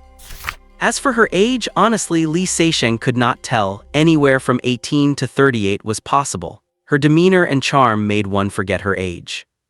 Lena stood at the doorway and gasped, "My God, how could another one arrive, besides Lady Ambrose, to think there is another woman this outstanding?" Originally, Lena had been quite confident in herself enough to dare to flirt with Li Seixing, but Ambrose had crushed that confidence. Now it seemed that by just being a nurse in this house, she was the one lowering the overall standard. "Is this Mr. Cezanne? I am Roland from the Natural God sect sent at the request of the Lord of Gales. I will be treating Lady Ambrose and Lord Lance." Her voice was gentle, soft, warm, and carried a touch of magnetism that was intoxicating. Without waiting for Li Seixing to speak, little Sophia ran over and reached out to her. Roland looked at Sophia with eyes full of countless emotions. Upon closer inspection, only affection remained. Roland crouched down, meeting Sophia at eye level, and whispered, "You must be Sophia. It is a pleasure to meet you." Sophia nodded solemnly, "The pleasure is mine." The moment her hand was held by Sophia, her body shuddered before returning to normal. The bedroom door was gently closed, leaving only Roland and Ambrose inside. An hour later, Roland walked out, her expression a bit weary. "Lady Ambrose has shown some improvement. With a few more days of treatment, she will regain sensation." Everyone was overjoyed. Even from the most selfish perspective, if Ambrose recovered, who would still need to worry about the Chaos Kingdom? Lance was so excited he became incoherent. "That is wonderful, my lady. That is wonderful." This time, Li Seixing and the others watched the treatment process. Roland inserted dozens of thin, long silver needles into Lance's back. Under the manipulation of her fingers, the needles hummed, creating a wondrous melody. During this process, black matter and stagnant blood kept emerging from the tips of the needles, and the bruises on Lance's back faded visibly. The needles were actually hollow. Li Seixing muttered to himself, "Is this bloodletting therapy or acupuncture?" Afterward, Roland took out a thin needle, fully 50 centimeters long, held it with her slender, fair fingers, and moved it imperceptibly within Lance's spine as if searching for something. Finally, she applied an ink green ointment to his back. Compared to Ambrose, Lance's injuries were much lighter. Before this, he could move his arms, and after Roland's treatment, his legs regained sensation on the spot. Lance said excitedly, "I can finally feel my legs. Thank you, Dr. Roland." Roland wiped the sweat from her forehead and smiled slightly. "You are welcome. From now on, you will need to rely on your own rehabilitation, Mr. Lance." Li Seixing naturally wanted to treat such a divine doctor with the utmost care, preparing a table of dishes for dinner. Surprisingly, Roland only tasted the other dishes briefly, but showed great interest in the tomato and scrambled eggs and the smashed cucumber salad that Li Seixing had made himself. This gave Li Seixing a sense of having found a kindred spirit. Originally, apart from himself, no one in the house was interested in these two dishes. Even little Sophia preferred meat, and as for Lance, he would not touch vegetables at all. Now, someone finally appreciated his cooking. There were two bedrooms downstairs, one for Sophia and one for Ambrose, while the living room was Lance's space. Li Seixing offered to arrange a room upstairs for Roland, but she politely declined. She crouched in front of Sophia and said gently, "Sophia, I am afraid of being alone at night. Can you help me?" Sophia thought about it and nodded seriously. "Sister Roland, I will protect you." "Sophia, not sister, you should call me aunt." Roland's smile was as warm as a spring breeze. Sophia was led into the bedroom by Roland. Watching the door slowly close, Li Seixing felt an inexplicable sense of loss. Back in his bedroom, Li Seixing felt a bit uneasy.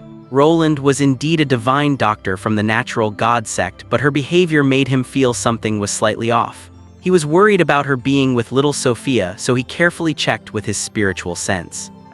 Sensing that she and little Sophia had already fallen asleep, he felt relieved enough to enter a meditative state, practicing in coordination with Ambrose. The moment Li Seixing retracted his spiritual sense, Roland opened her eyes and glanced toward his bedroom, then turned on her side, resting her cheek in one hand, and watched Sophia quietly. Sophia was sleeping soundly, letting out little snores, her long eyelashes covering her eyes with a faint smile on her lips.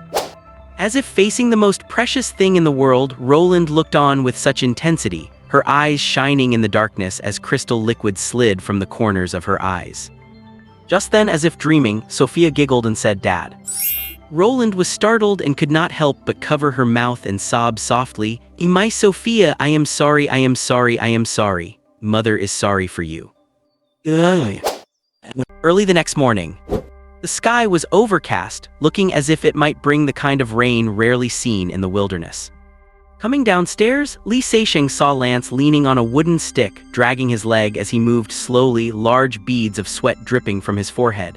Seeing Li Seixing, he forced a smile and said, "Dr. Roland says that to recover as quickly as possible, I must persist with my exercises." Li Seixing was immediately filled with respect. "Lance, I believe you will definitely get better soon." Lance was like a tiger trapped in a cage, desperate to shake the mountains and forests once released, provided he worked hard enough, of course. Walking into the kitchen, he was surprised to see Roland there, helping Lena and Delis prepare breakfast. Her every gesture was filled with grace. Watching her cook was simply a pleasure. "Dr. Roland, I did not expect you to know how to cook." "Mr. Seixing, your tomato scrambled eggs and cucumber salad yesterday were delicious," Roland said with a pursed-lip smile. "I also love Zia-style cuisine. I can make a dish of shredded potatoes with vinegar and chili at noon, and I would love for you to give me some pointers." Li Seixing was taken aback, because Roland had actually used the Chinese terms for tomato scrambled eggs, cucumber salad, and shredded potatoes with vinegar and chili. "Dr. Roland, you know, Chinese." Roland paused in her work, a look of sorrow in her eyes, and said softly, "I had a very, very good friend who came from another distant continent, and he was the one who taught me." Li Seixing nodded without saying anything further. Now, besides himself and little Sophia, there was another person who spoke Chinese, and Li Seixing's feelings became complicated once more. It felt as if something precious was about to be lost. After breakfast, Roland went to treat Ambrosio. Lance practiced moving slowly around the courtyard with his stick, and Li Seixing took Sophia to patrol the territory. Both were dressed in 1,100 camouflage combat uniforms and combat boots, one tall and one short, one big and one small, forming a scenic sight in the camp. By the time they returned, Ambrosio had finished her treatment and was sitting under the eaves in a great mood. She nodded slightly when she saw Li Seixing. The two of them worked together seamlessly at night to cultivate their mental energy, but during the day, neither knew how to face the other. It was like a pair of the most familiar strangers. At lunch, there were 2 extra dishes on the table: shredded potatoes with vinegar and chili and beef stewed with potatoes. After one bite, Li Seixing knew that Roland's praise of his cooking in the morning had been purely flattery. Her own cooking was truly excellent, at least on par with his father's. And the flavor of the shredded potatoes was very similar to his father's. Everyone else praised the beef stew, but their reaction to the shredded potatoes was quite perfunctory. Only Li Seixing held a special place for it. Memories inside him were so distant that he thought he had forgotten them.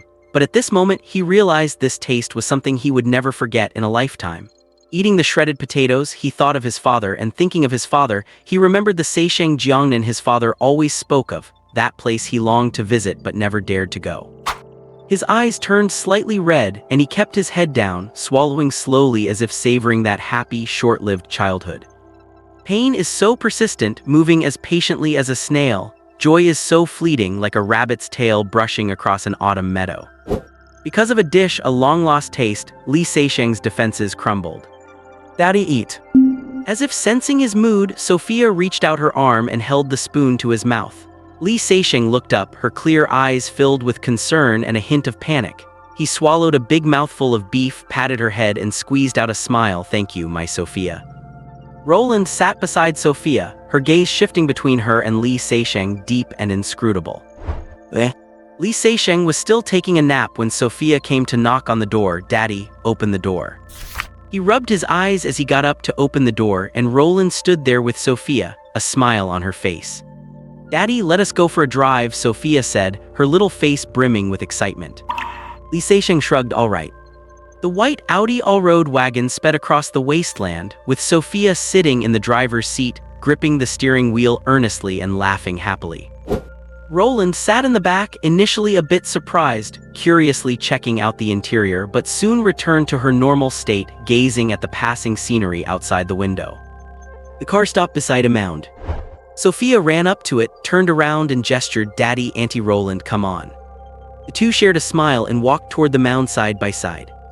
Under the overcast sky, across the vast and boundless wilderness, shrubs and weeds struggled tenaciously out of the gritty sand and stones, swaying in the breeze, longing for the rain to fall upon this dry and barren land.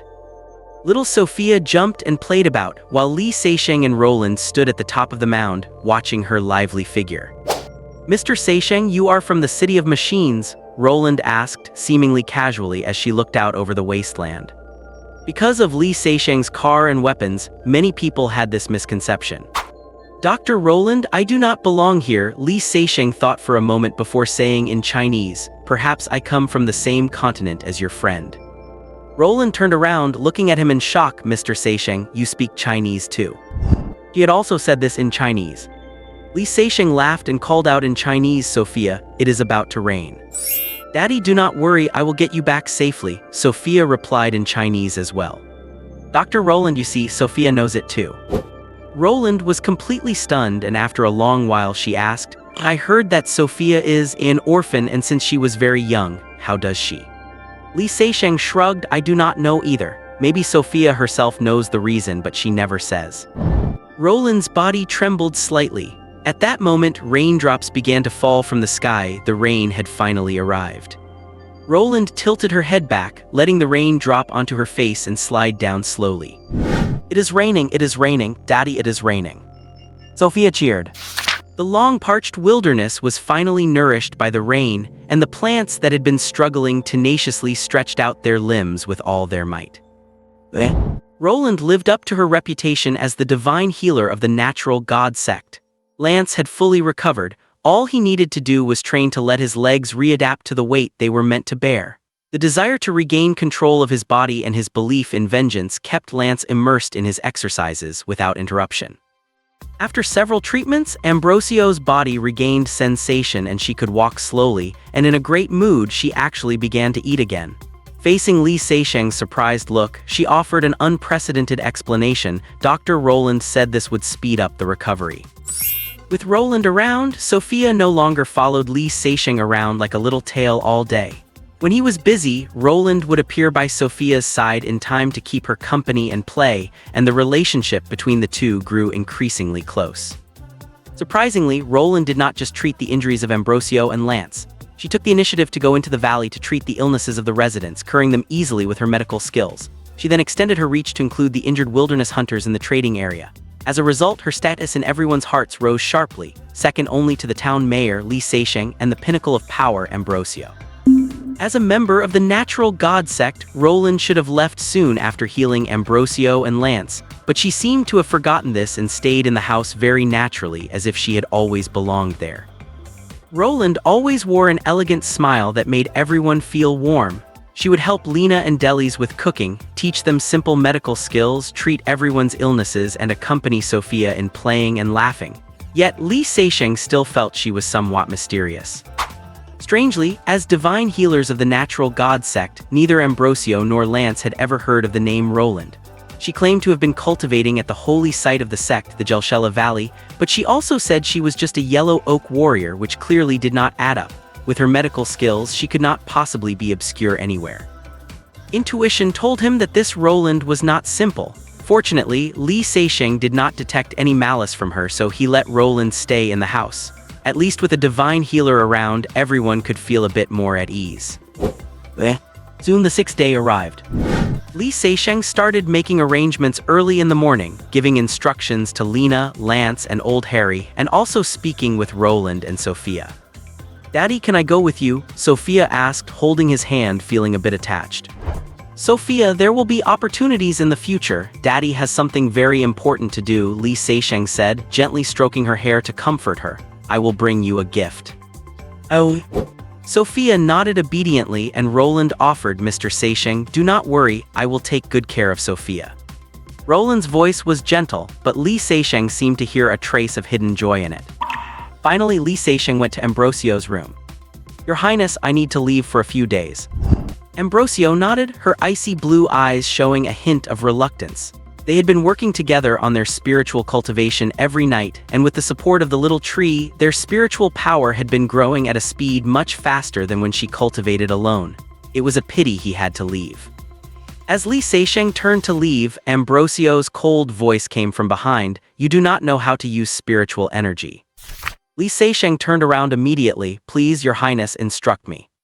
Li Seixing had no reservations. He truly did not know how to use it. Apart from using it to eavesdrop on intelligence or knock something over, he had only played that one game with Ambrosio, which almost ended in mutual destruction. Now that a master of Ambrosio's caliber offered to speak, why would he hesitate? Since Ambrosio had brought it up, she intended to teach him. If such an excellent partner were to encounter any accidents, how would she be able to cultivate quickly? If not for her body not being fully recovered, she would have wanted to follow Li Seixing to protect him.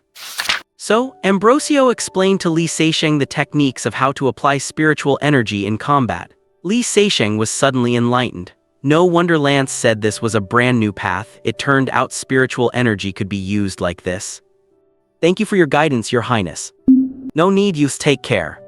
Ambrosio's voice was still cold, but Li Seixing heard the concern and he promised, do not worry, Your Highness, I will be back as soon as possible.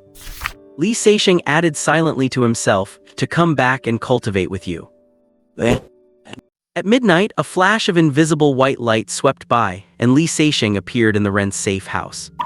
What he did not know was that the moment he crossed over, Roland sat up abruptly from her bed, her beautiful face filled with shock. The very day Li Seixing traveled back, he rushed to the rented cabin on Patronte Road in Paris to resume his surveillance of the Parsanska travel agency.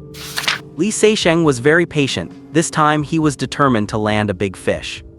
After turning on his phone, Winnie called immediately.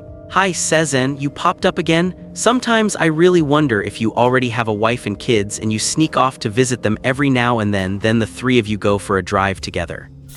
With the images of Roland and Sophia appearing in his mind, Li Seixing clutched his chest, feeling as if he had developed heart disease. Winnie's intuition was terrifying. Winnie, do you always like prying into other people's privacy like this? No, I have never had that thought about anyone but you, Winnie blurted out. Then the air suddenly went quiet. It was so quiet that one could almost hear the other person's heartbeat. After a long while, Li Seixing said softly, Winnie, I swear in this world I have neither a wife nor have I ever had children. Please believe me. Cezanne, do not swear, I believe you. Winnie's IQ instantly dropped to that of a primary schooler. I am just too worried about you. Li Seixing did not have much IQ left either, but at least he knew to add a prerequisite when making a vow. Both were taken aback, tacitly changed the subject, talked about a few serious matters and then ended the call. After hanging up, Li Seixing sat there quietly, a smile appearing on his lips involuntarily. When did it start? The two of them had never said anything like I love you, you love me, yet they felt this affection came so naturally. Through call after call, time and again of tacit cooperation, she gave her trust and he never let her down. Without realizing it, they had become as familiar as old friends. If there is any woman in this world who understands him best, it is undoubtedly Winnie. Of course, Li Seixing considered himself to know Winnie quite well too. This kind of relationship was different from the past, making Li Seixing feel a sense of inner peace. Some say love is like a fire, but Li Seixing felt that such a natural, flowing affection was the only kind worth savoring. Perhaps it has something to do with his Xia heritage. It is said that the way Xia people express themselves is very subtle. Compared to the fiery, firework-like intensity of Europeans, such a relationship might be even more enduring.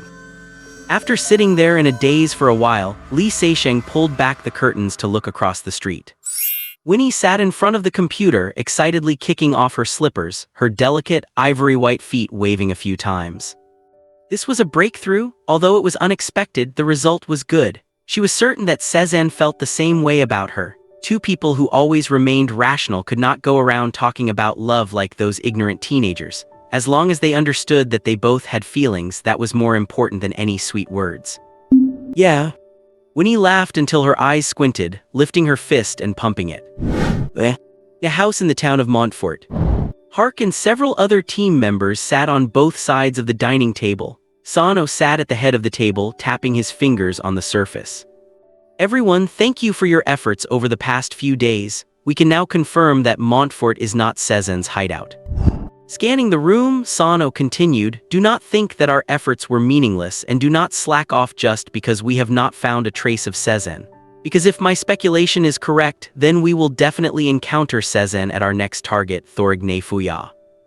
The team members felt a chill in their hearts.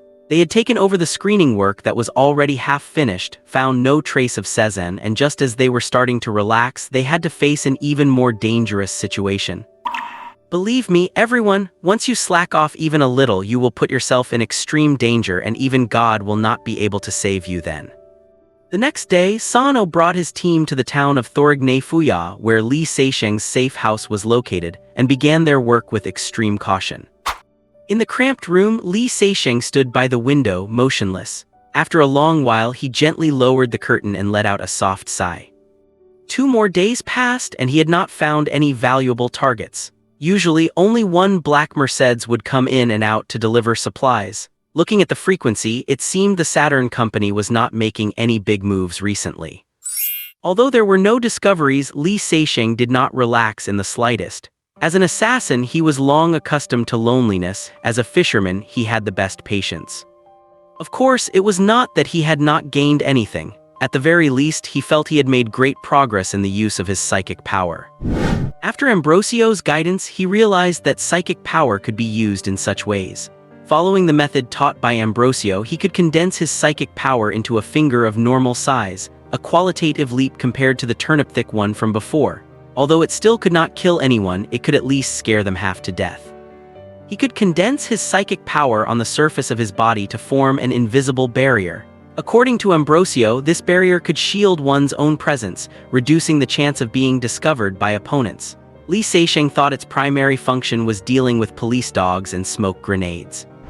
What surprised Li Seisheng the most was that Ambrosio could attach psychic power to an arrow to increase its power and even bypass distance by traversing the void. His own psychic power was not quite that magical, but attaching it to a gun or a bullet would surely increase power and range. Perhaps his much-criticized 250-meter range could finally be broken.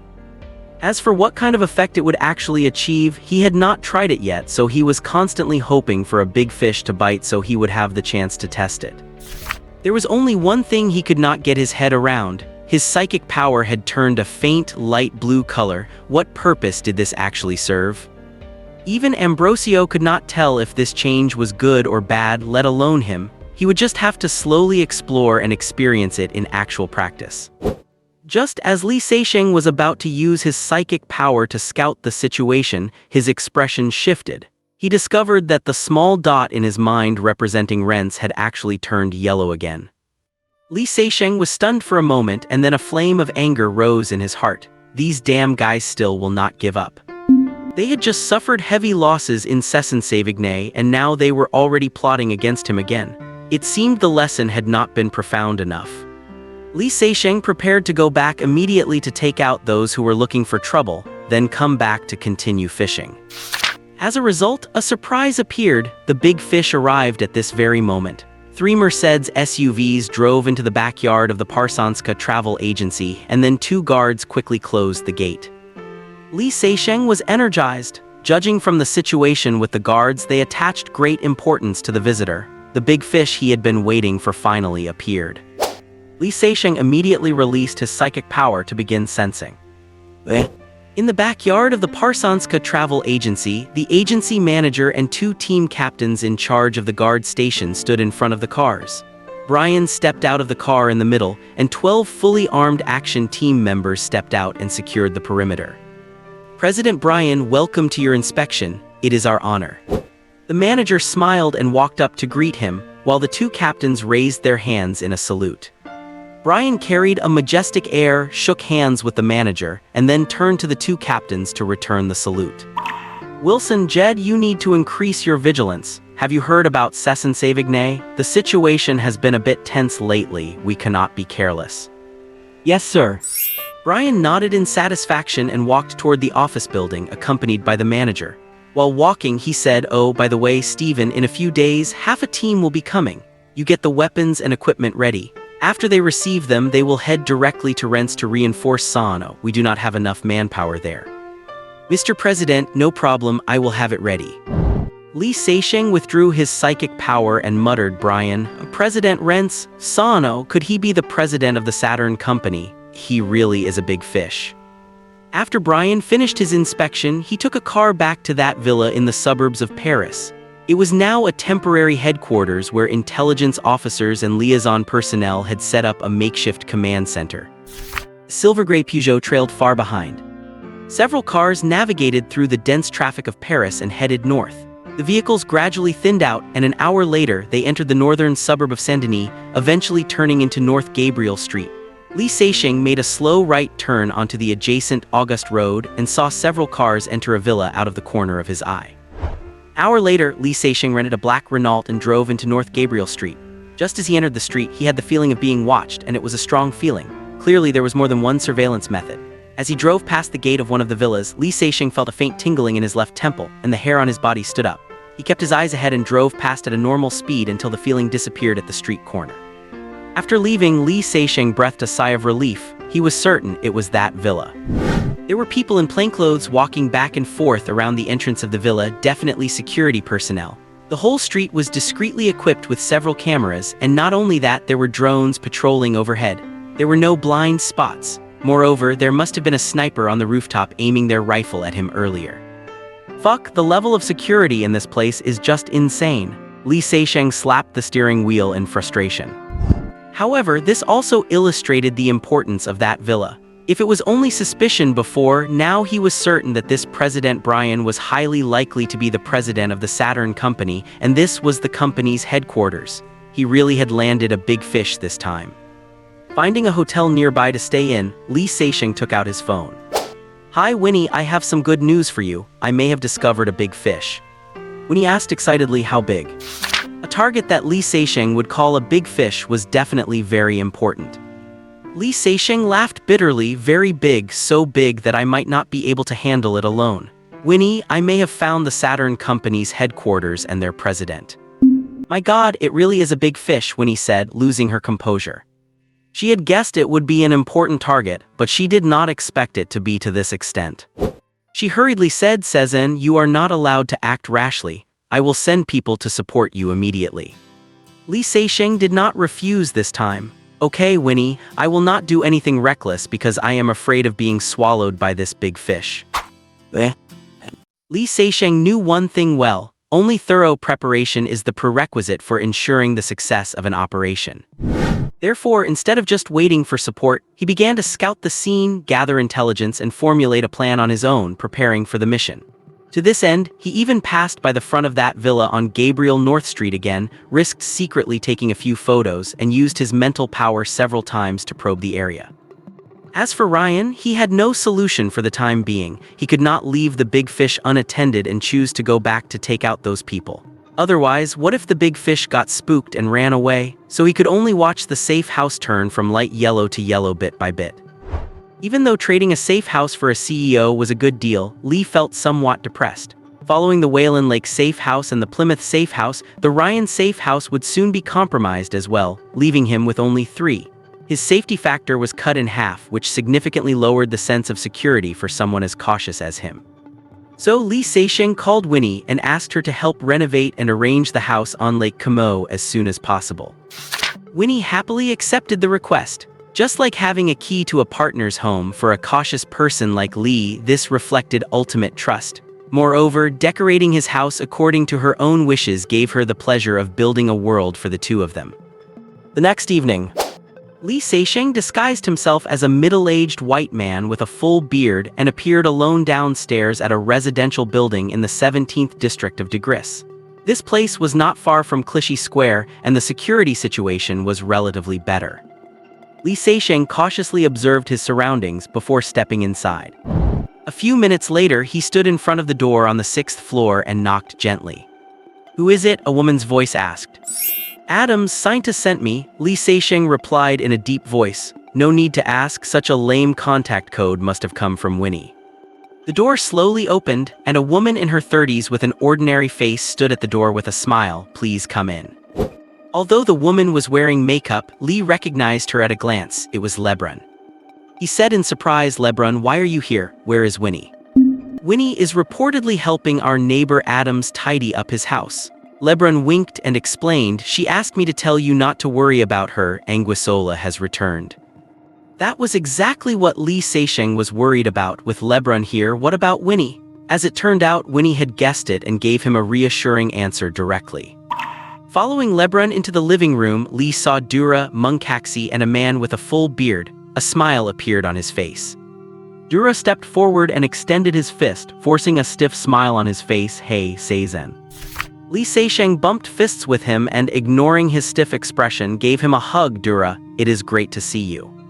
Dura was stunned for a moment, then his body slowly relaxed. He patted him on the back and whispered, "Same here." Then Munkaxi came over, and the two embraced, laughing out loud. "Seizen, it is wonderful that you thought of finding me."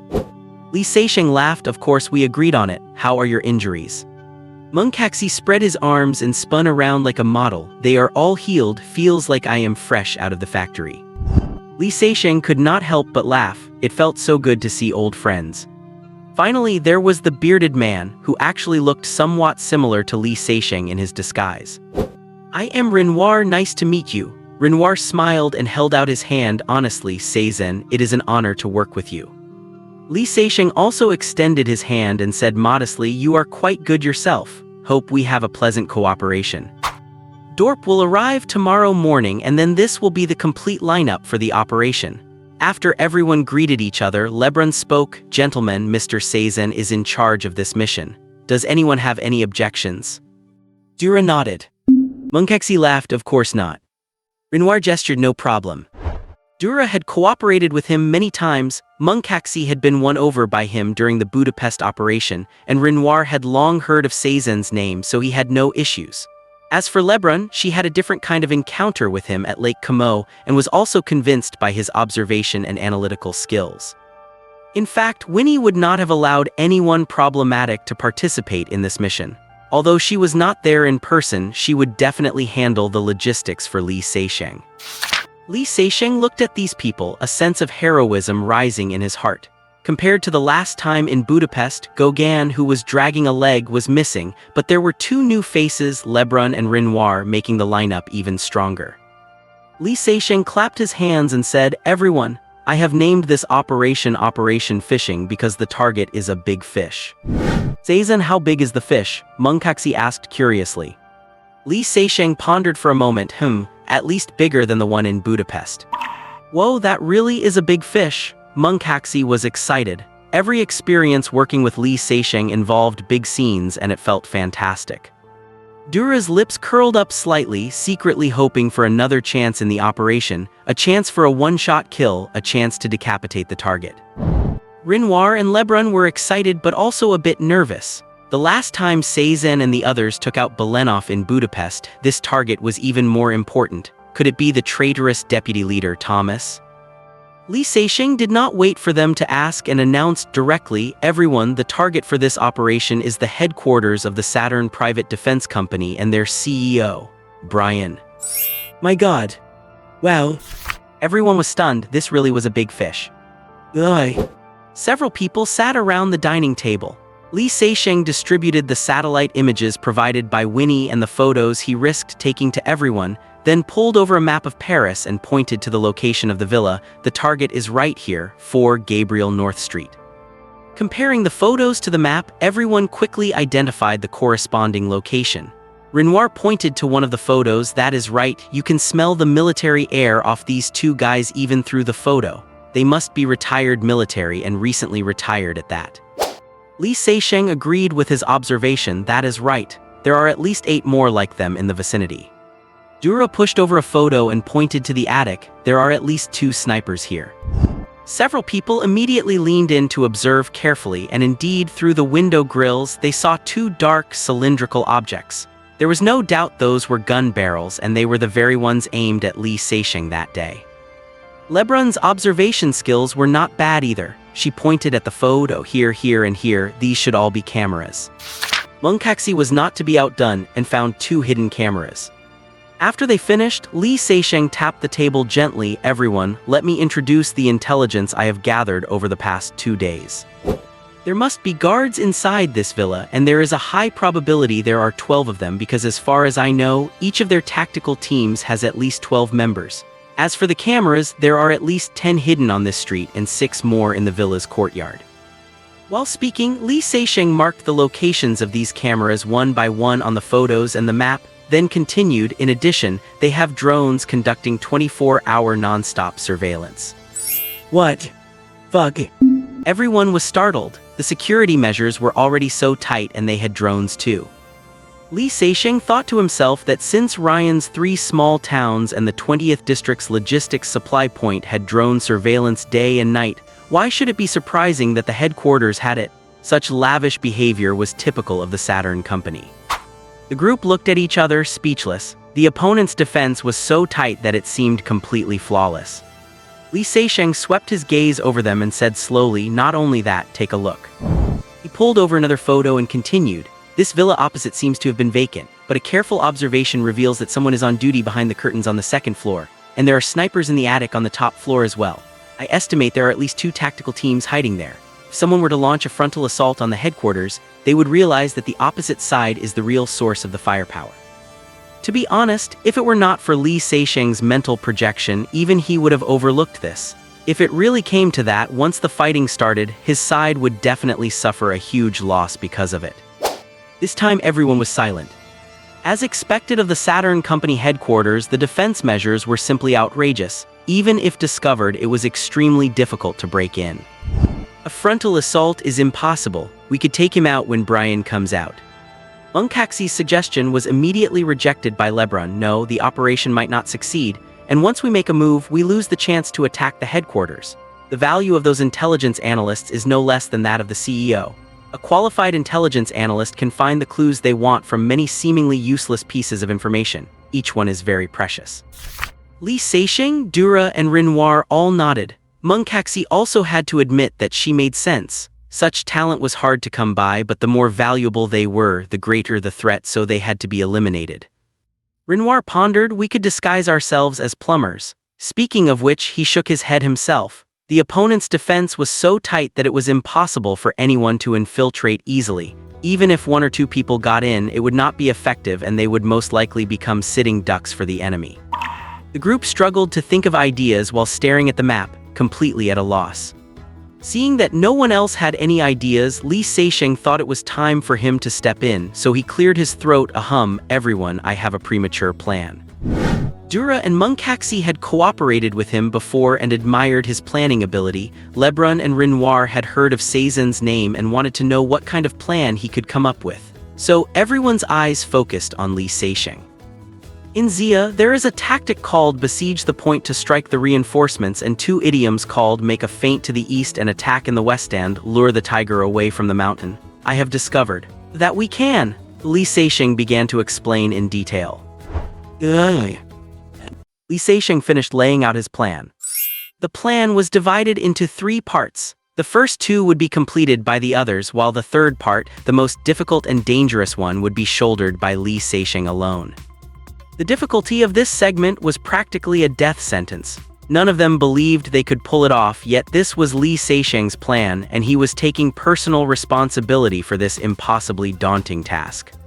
The group exchanged glances. After a long pause, Munkachi asked cautiously, "Seizen, I do not mean anything by this, but are you sure you can really do it?" "I am sure," Li Seixing nodded firmly, adding with confidence, "I would not joke about something like this. I value my life just as much as you do." "Phew, then I have no objections." "Agreed. I think it is doable." Dura and the others all voiced their agreement. If Li Seixing's part went smoothly, the plan was highly feasible.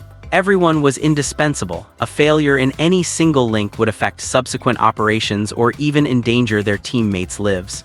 But given the tight security, there was no better way. "I have to say, Seizen, your intelligence is beyond my expectations," Lebrun praised. Renoir was also touched. "No wonder Seizen's combat record is so impressive. I finally understand today that even if he did not know how to fire a gun, he would still succeed."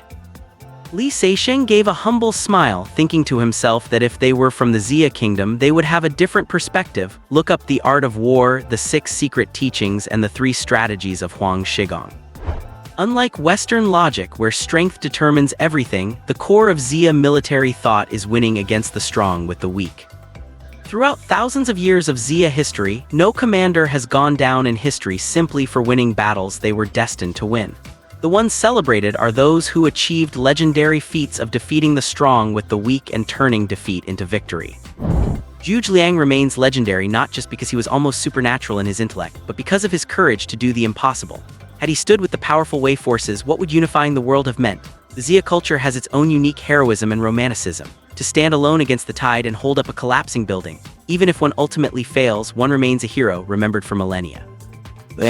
Over the next 2 days, accompanied by Li Seixing, everyone went to the vicinity of North Gabriel Street to familiarize themselves with the terrain, prepared the vehicles and ammunition needed for the operation, and then split up to practice their assigned roles according to Li Seixing's plan.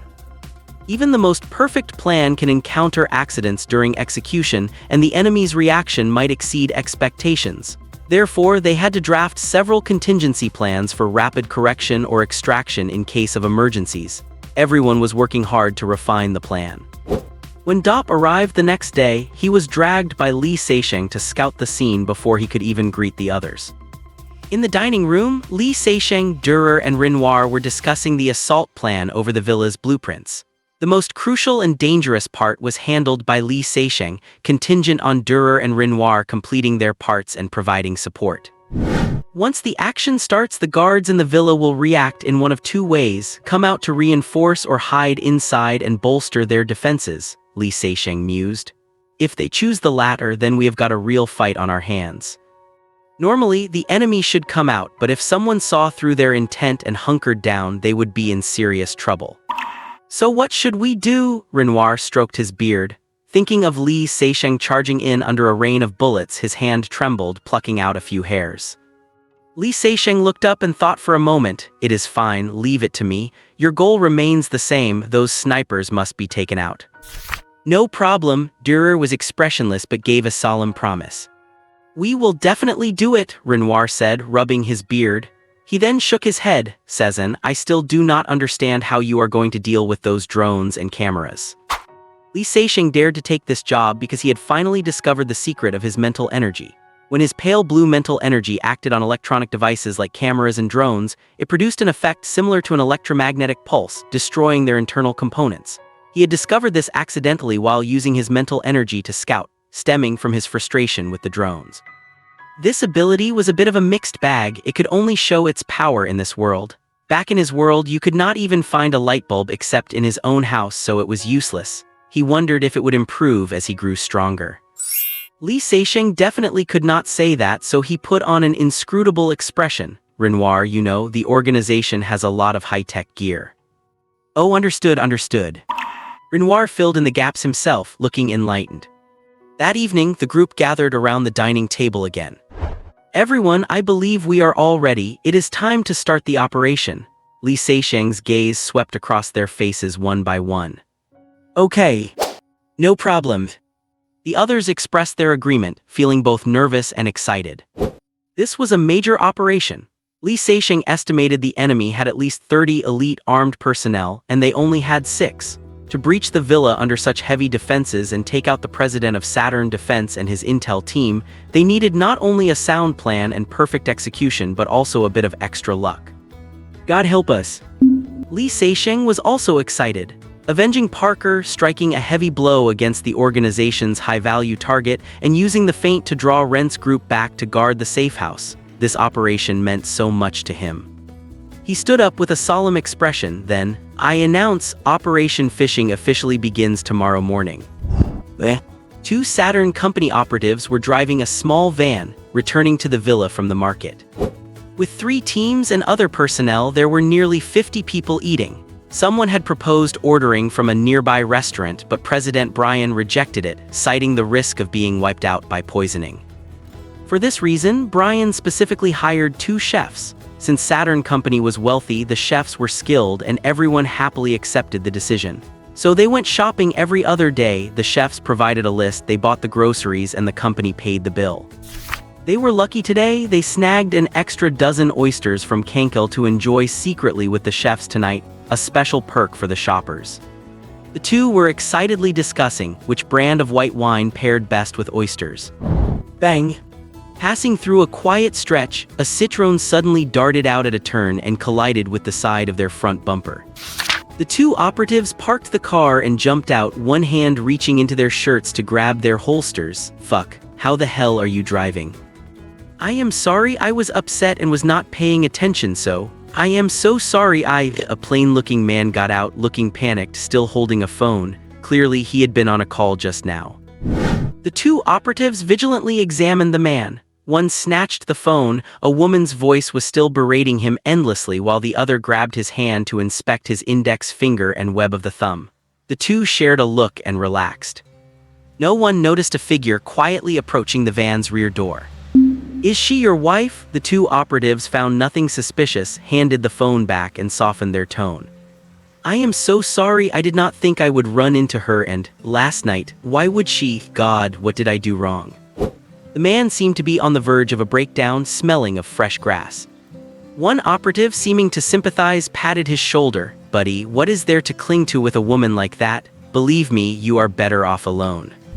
The other operative felt a bit of schadenfreude. Hey man, got kids? Heh, I suggest you get a paternity test. The accident was not serious and liability was clear. They filled out the insurance forms, exchanged numbers, and went their separate ways. The two got back in the car, still talking about the unlucky guy. Look out! A silver-gray Peugeot sped through the intersection from the side. Both drivers braked hard and swerved, but they still scraped each other. Damn it, today is absolutely cursed. This was the intersection of North Bree Street and August. They were inches from the villa, and after discussing the previous guy's bad luck, they never expected to be the unlucky ones crashing right at their doorstep. Oh my gods, look at what you have done. A middle-aged woman got out of the driver's seat and stood in front of the car, clutching her head and screaming. Judging by the tone, she sounded like the victim. Fuck.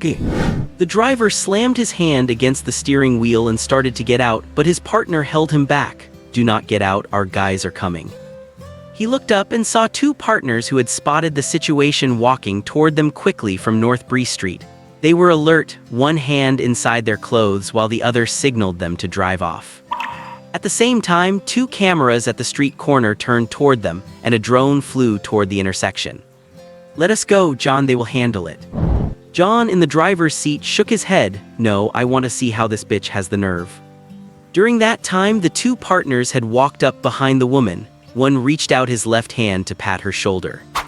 The woman spun around to face them. Her movements were normal, but then her hands, previously clutching her head, suddenly swung out.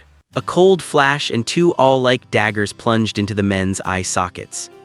Fuck, drive! The passenger was stunned for a second, then warned his partner, reaching for his gun.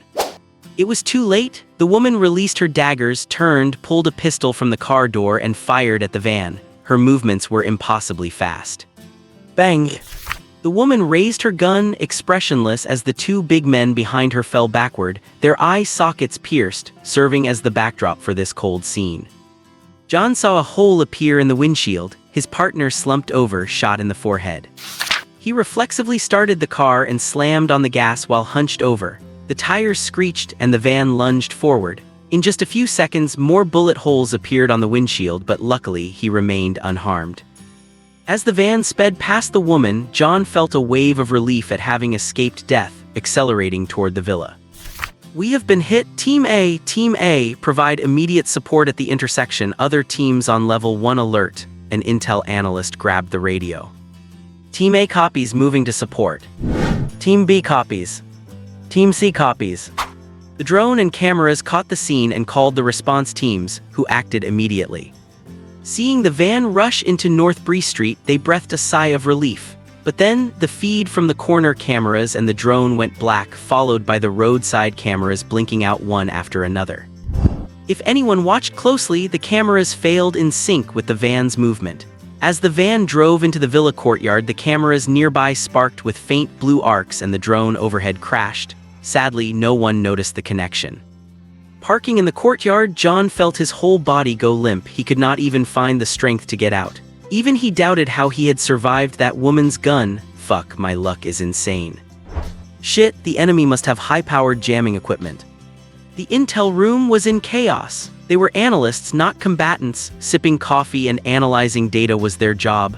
No one had experienced anything like this, and the current situation was far from friendly. Can someone tell me what the hell is happening? Brian strode in. After hearing the report, he grabbed the radio. "Attention all units. Team C, backup Team A, Team B, stay hidden and do not engage. Snipers take free shots at any suspicious targets. The rest of you hold the other intersection and let no vehicles in. Intel team, launch another drone. Their target is me." As a former major in the U.S. Joint Special Operations Command, Brian had personally directed and participated in numerous special missions. With his extensive combat experience, he sensed immediate danger upon hearing the report. The woman at the street corner was definitely bait. The goal was to draw their attention away before launching a sudden attack, and the target was undoubtedly himself. Realizing this, he decided to turn the tables. He kept his only B-tier squad and sent out both C-tier squads to make the enemy believe their ruse had succeeded. A decapitation tactic? That was an old game he used to play. He did not believe anyone could charge in and take him out while protected by a B-tier squad and 4 snipers. As long as they could withstand the initial minutes of the assault, the 2 C-tier squads would quickly return after taking care of that woman. Once they were back, it would be a pincer attack and the enemy's fate would be sealed. Brian drew the Colt MA from his holster and performed a quick check. As a former Special Forces elite himself, he was prepared to join the fray if necessary.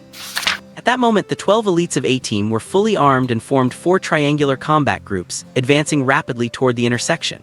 When the lead members were 250 meters from the target, they knelt and raised their rifles to provide cover fire while the others continued to advance from the sides. Their alternation and coordination were incredibly smooth. The middle-aged woman hid behind the vehicle, calmly retrieved a SCAR automatic rifle, rested it on the car roof, and suppressed the enemy with 3 consecutive bursts.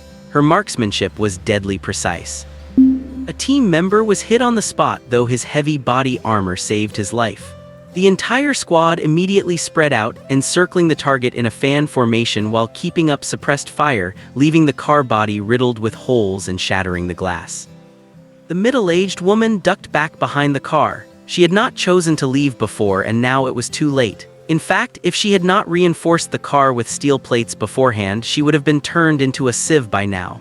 No one knew what she intended to achieve by staying.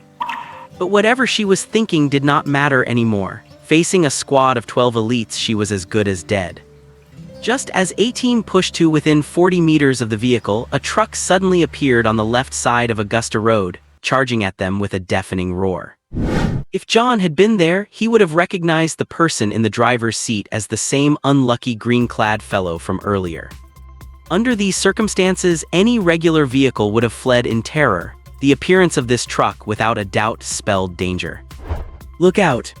The captain shouted a warning to his team, and a second later the truck roared past him.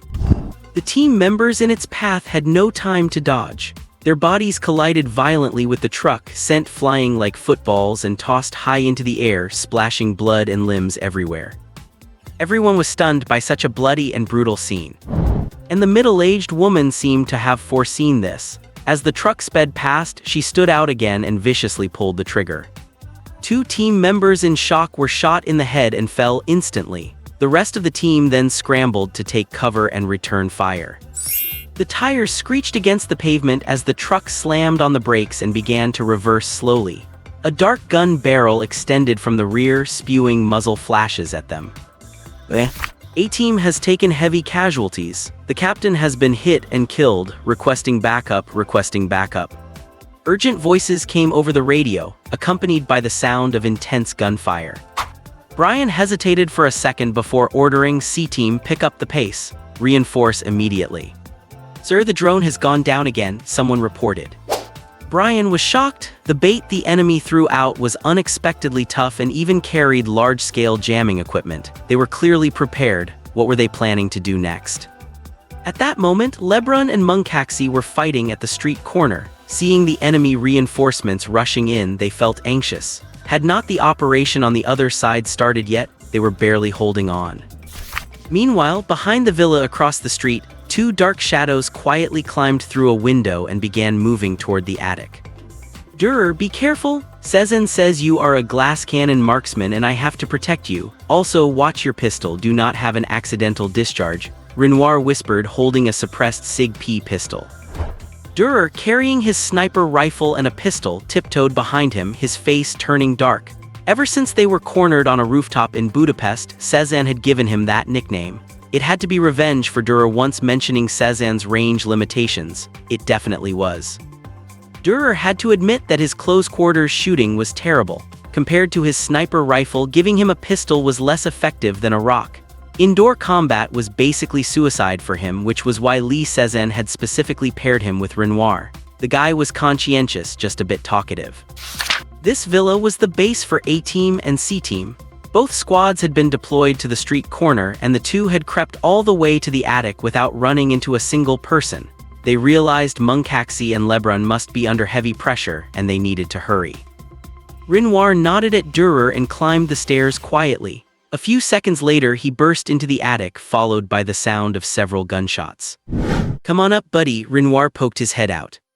Pushing the two bodies aside, Dürer rested his G sniper rifle on the window. His aura shifted instantly, like a fallen prince ascending to his throne, or Cinderella finally putting on her glass slipper, radiating immense confidence and intensity.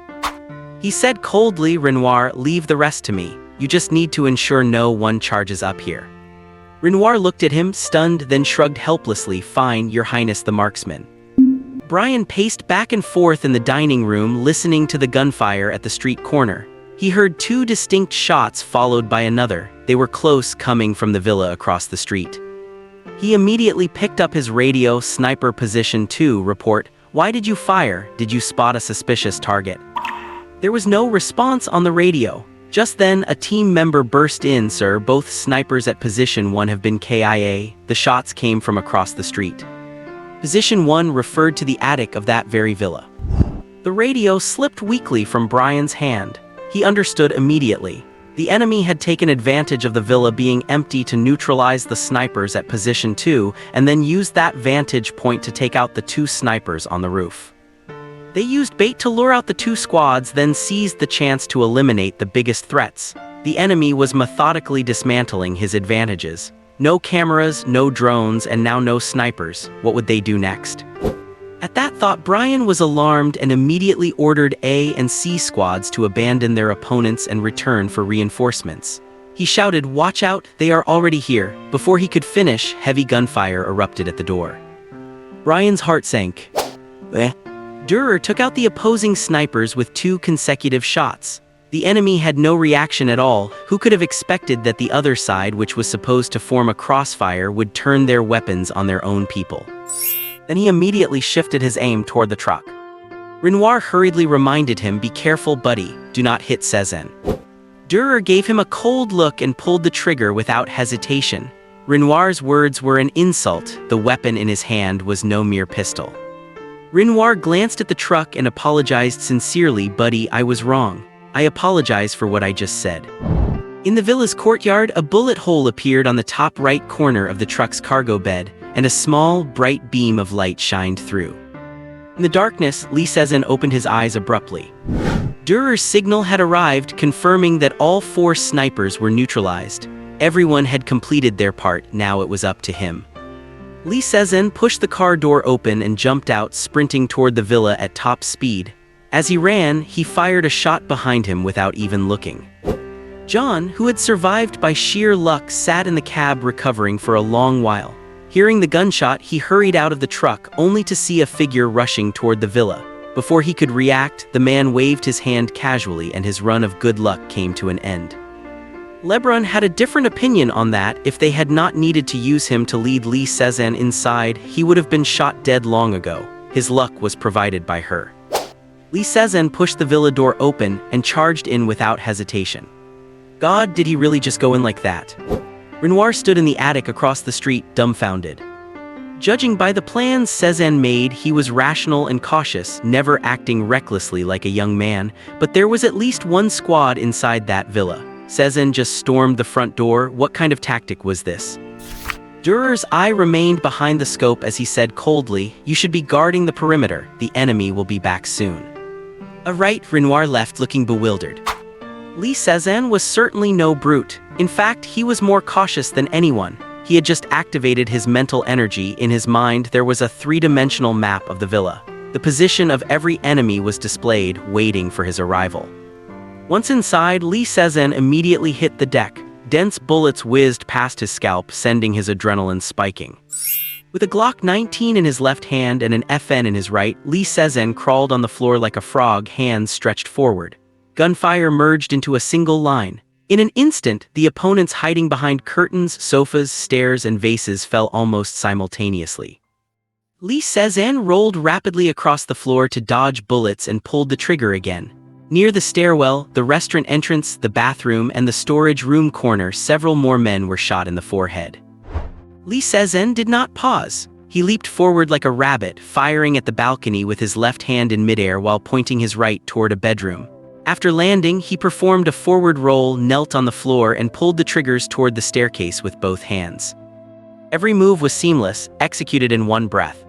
The room fell silent. The sounds of bodies hitting the floor and shell casings dropping were crystal clear. From the moment he stepped in until now, it had not even been 5 seconds. 12 retired elites, a fully armed B-tier squad, had all fallen under his gun, with no survivors. It was a miracle. If it were the Lee Se-zhen of half a year ago, he would have been hit during the first movement. If it were the one from 3 months ago, he would never have had the chance to leap from the floor.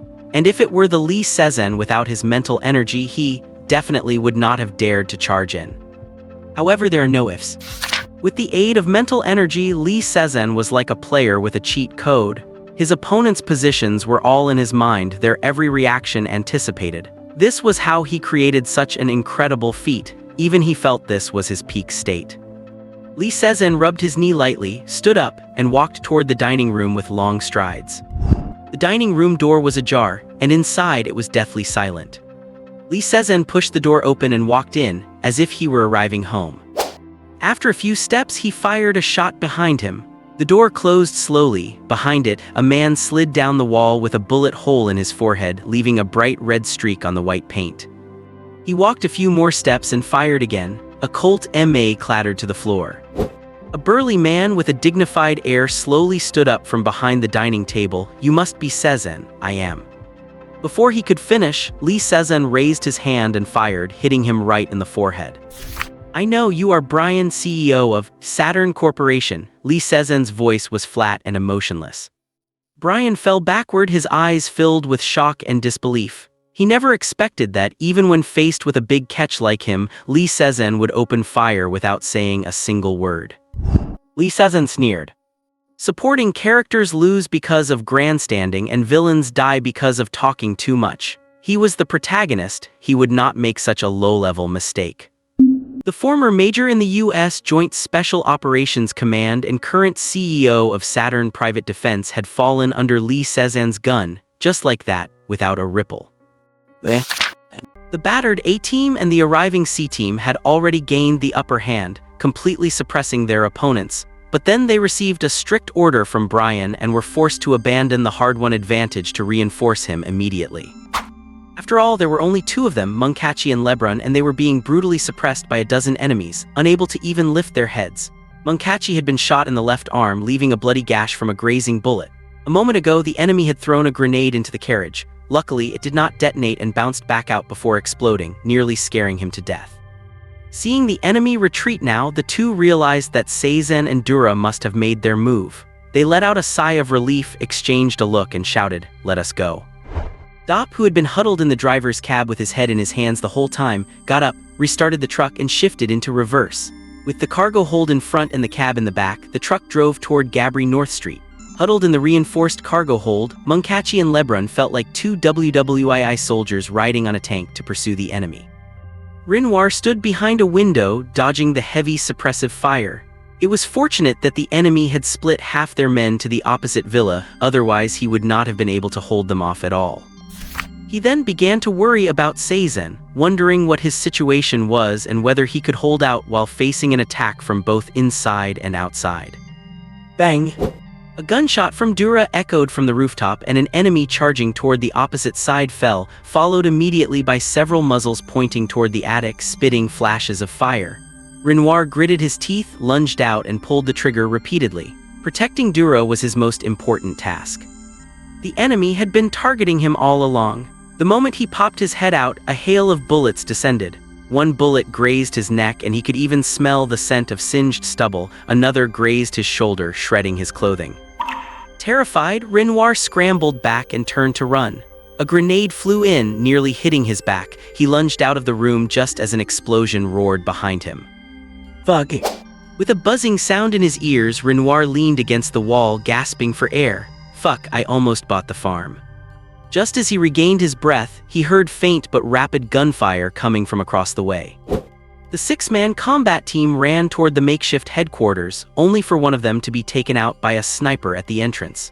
The remaining men dived behind pillars. Realizing the sniper was being suppressed by their own side, they immediately rushed toward the villa gate. On the way, they saw the cargo truck's tail door hanging wide open and a teammate's body lying beside it, which explained why Brian had been so urgent about them returning. It was clear someone had sneaked in hidden in the truck and had already broken into the villa. However, with an entire B-level squad hidden inside, they did not think a few intruders could do much. But why was the house so quiet? Could the intruders have already been dealt with? Two team members hid by the door while three others crouched at the entrance. Exchanging glances, one of them suddenly turned the knob and another kicked the door open. They quickly swarmed in, their guns aimed in different directions. A burst of intense gunfire erupted inside the house. A dozen seconds later, Li Xisheng walked out of the house, his expression calm. With Li Xisheng's appearance, Meng Kachi and Lebrun arrived, and the rest of the battle was a foregone conclusion. After the operation, they quickly evacuated the scene, wished each other well, and disappeared back into the crowd. As for celebrating, that did not exist. For a hitman, the greatest luck is completing a mission successfully without losing anyone. Having participated in such a large-scale operation and achieving the goal perfectly without a single casualty, they all had one thought in their minds: working with Seizen is truly great. Li Xisheng had just returned to his hotel to pack when Winnie called. It was clear Lebrun had notified her. "Hi Winnie, are you calling to commend me?" "Of course, I did not expect you all to do so well." Winnie sounded excited on the phone. "Your performance is certainly worth praise, especially yours. You deserve every word of it. Seizen, I think your command and planning abilities are just amazing." "It is not really worth all that, Winnie." Li Xisheng's voice was calm. "I just realized there were only 3 analysts and 2 liaisons there, which does not match the scale of the Saturn Corporation. I suspect that was just a temporary headquarters." "Regardless, their president Brian was taken out by you, right?" Winnie paused before comforting him. She did not realize Li Xisheng had such high standards for himself. Did he really need to wipe out their entire headquarters to be happy? Li Xisheng gave a faint smile. "All right, Winnie, you are right. I was being greedy. I declare this fishing operation a complete success. Using Brian's death to console Parker, I think he would forgive me." At this, Li Xisheng's voice grew heavy.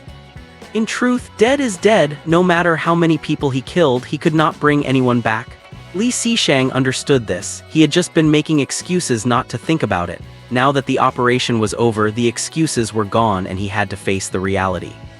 "Seizen, no one will blame you, and I do not think Parker would either," Winnie said softly. "Everyone chooses their own path, whether by choice or by force. When you choose this path, you know what you're facing. We are the same as Parker. In the underground world, countless people die every day, most of them nameless and soon forgot. I think if Parker knew everything you did for him, he would surely be proud to have a friend like you." Li Xisheng stared up, motionless, as if a cultured, carefree figure was nodding at him with a smile. "Buddy, you did well."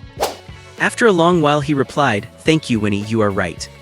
Winnie took the opportunity to say, "Then when are you coming to see your house? I think you will be in for a big surprise."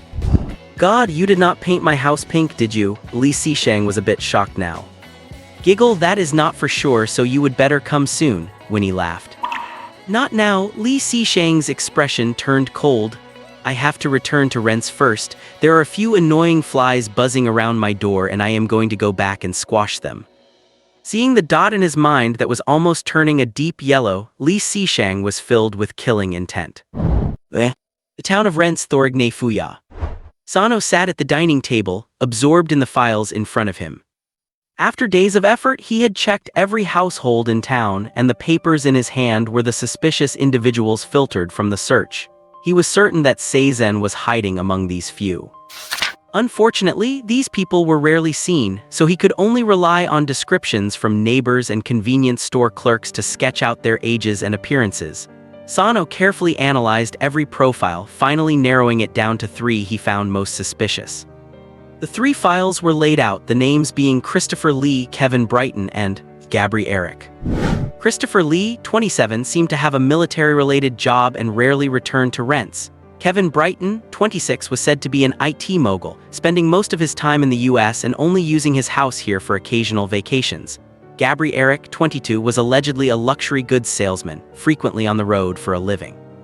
Sano's gaze shifted back and forth between the 3 files, unable to be sure. Rubbing the stubble on his chin, he pondered, thinking it best to sneak into these 3 houses tonight to search them. Sorry. Sano's old subordinate, Hark, rushed in looking panicked. Sir, I just got word that there was a fierce shootout on North Gabri Street this morning and the Paris temporary headquarters was attacked. What? Sano stood up immediately. Is the report reliable? Will saw it online by chance and I called Kevin from the intelligence department. The news is true. Sano immediately asked, what about Commander Brian? Hark stammered, Commander Brian, he was killed in action. Sano's head buzzed and he sat down helplessly. Commander Brian was actually dead? How could this be? He always had a B-level squad for protection, the temporary headquarters had 2 C-level squads on guard and the defense measures were extremely tight. The entire street was under surveillance, making it hard for strangers to get close. How could it be? Sano's mind was in turmoil as he thought back to his time with Commander Brian. They met in the Marines. Back then he was just a private and Brian was only a 2nd lieutenant. From then on, Brian had appreciated him and they had fought side by side many times, sharing the joy of victory and the bitter experience of being surrounded. Later, Brian transferred to the Joint Special Operations Command under the U.S. Special Operations Command to serve as a major, while he himself became a Force Recon platoon leader due to several citations. Then, after offending a superior for being too blunt, he chose to retire in a fit of anger. Brian had tried to persuade him to stay, but he left the military and joined the FBI. After a long period of silence, one day Commander Brian called him. Sano, how are you doing at the FBI? Any interest in joining me? And so, he joined the Saturn Private Defense Company as a B-level combat squad leader. At this thought, Sano's vision blurred. Hark left quietly, closing the door to let the captain be alone for a while. Sano suddenly tilted his head back. Whether they succeeded or failed, Brian always stood behind him, giving him maximum support. Even after the heavy losses from the explosion incident, he had never abandoned him. Now, Seizen had not been found yet, but Sano felt lost. The commander was gone, the man who appreciated him was gone, and no one had even notified him of such a big incident should he continue to investigate. Ugh. Thorgne Fuya near Rents. In that rented house, several team members were already sitting at the dining table early in the morning, leaving Sano's seat at the head of the table empty. They were all aware of the attack on the temporary headquarters. Now the internet was flooded with news and speculation about it. Coming so soon after the street shootout in Cesson-Sévigné, another large-scale gunfight in Saint-Denis, on the northern outskirts of Paris, had left many French citizens extremely dissatisfied with the current state of public security. Of course, these matters had little to do with them, but the on-site death of President Brian directly involved them. As a temporary unit formed under Brian's orders, no one knew whether they should continue to carry out orders, whether they needed to return to headquarters immediately, or what their future held. So they all sat there waiting for an answer. 10 minutes later, Sano walked into the dining room. His eyes were bloodshot and his face looked haggard. Clearly, he had not slept well last night. Sano sat in his seat, his head hanging low for several minutes without saying a word. Sir, what should we do? One of the team members could not help but ask. Sano raised his head and swept his gaze over each of them. Everyone, you all know about what happened yesterday, but there is one thing I am certain you do not know. Sano stood up abruptly, leaning over the table to stare at them, emphasizing every word. This incident was done by Seizen. What? That is impossible. Several of them exclaimed in shock. I called the company's intelligence department last night. At the scene, at least 20 people died from a single shot to the forehead, and more than half of them were killed by SS high-velocity rounds. I think you all know what that means. The men felt a chill run through them. They had been tracking Seizen's hideout. How could they not know this? A Glock 19 in the left hand, an FN in the right, fast and accurate, every shot hitting the forehead, never missing. This was exactly Cezanne's style. Several of them stood there dazed as Sano's low voice rang in their ears. 46 bodies were found at the scene. I believe some of them might have been your friends or brothers in arms. I do not know what you plan to do, whether you intend to seek revenge or turn a blind eye. But I will pursue this to the end, even if it kills me. I will drag that damn devil out and avenge them. Sano looked at them like a wounded lion, his expression fierce. Now I am giving you a choice. You have 10 minutes. Those who are willing to work with me stay, those who are not can leave. After 10 minutes I will lead those who remain to continue the hunt. Even if I am the only one left, I will eventually stand face to face with this devil. After finishing, Sano checked his watch, sat back down, tilted his head and closed his eyes, his arms folded across his chest, perfectly still. The room was dead silent, the breathing of the men becoming rapid. Was it really necessary to keep chasing? What choice should they make?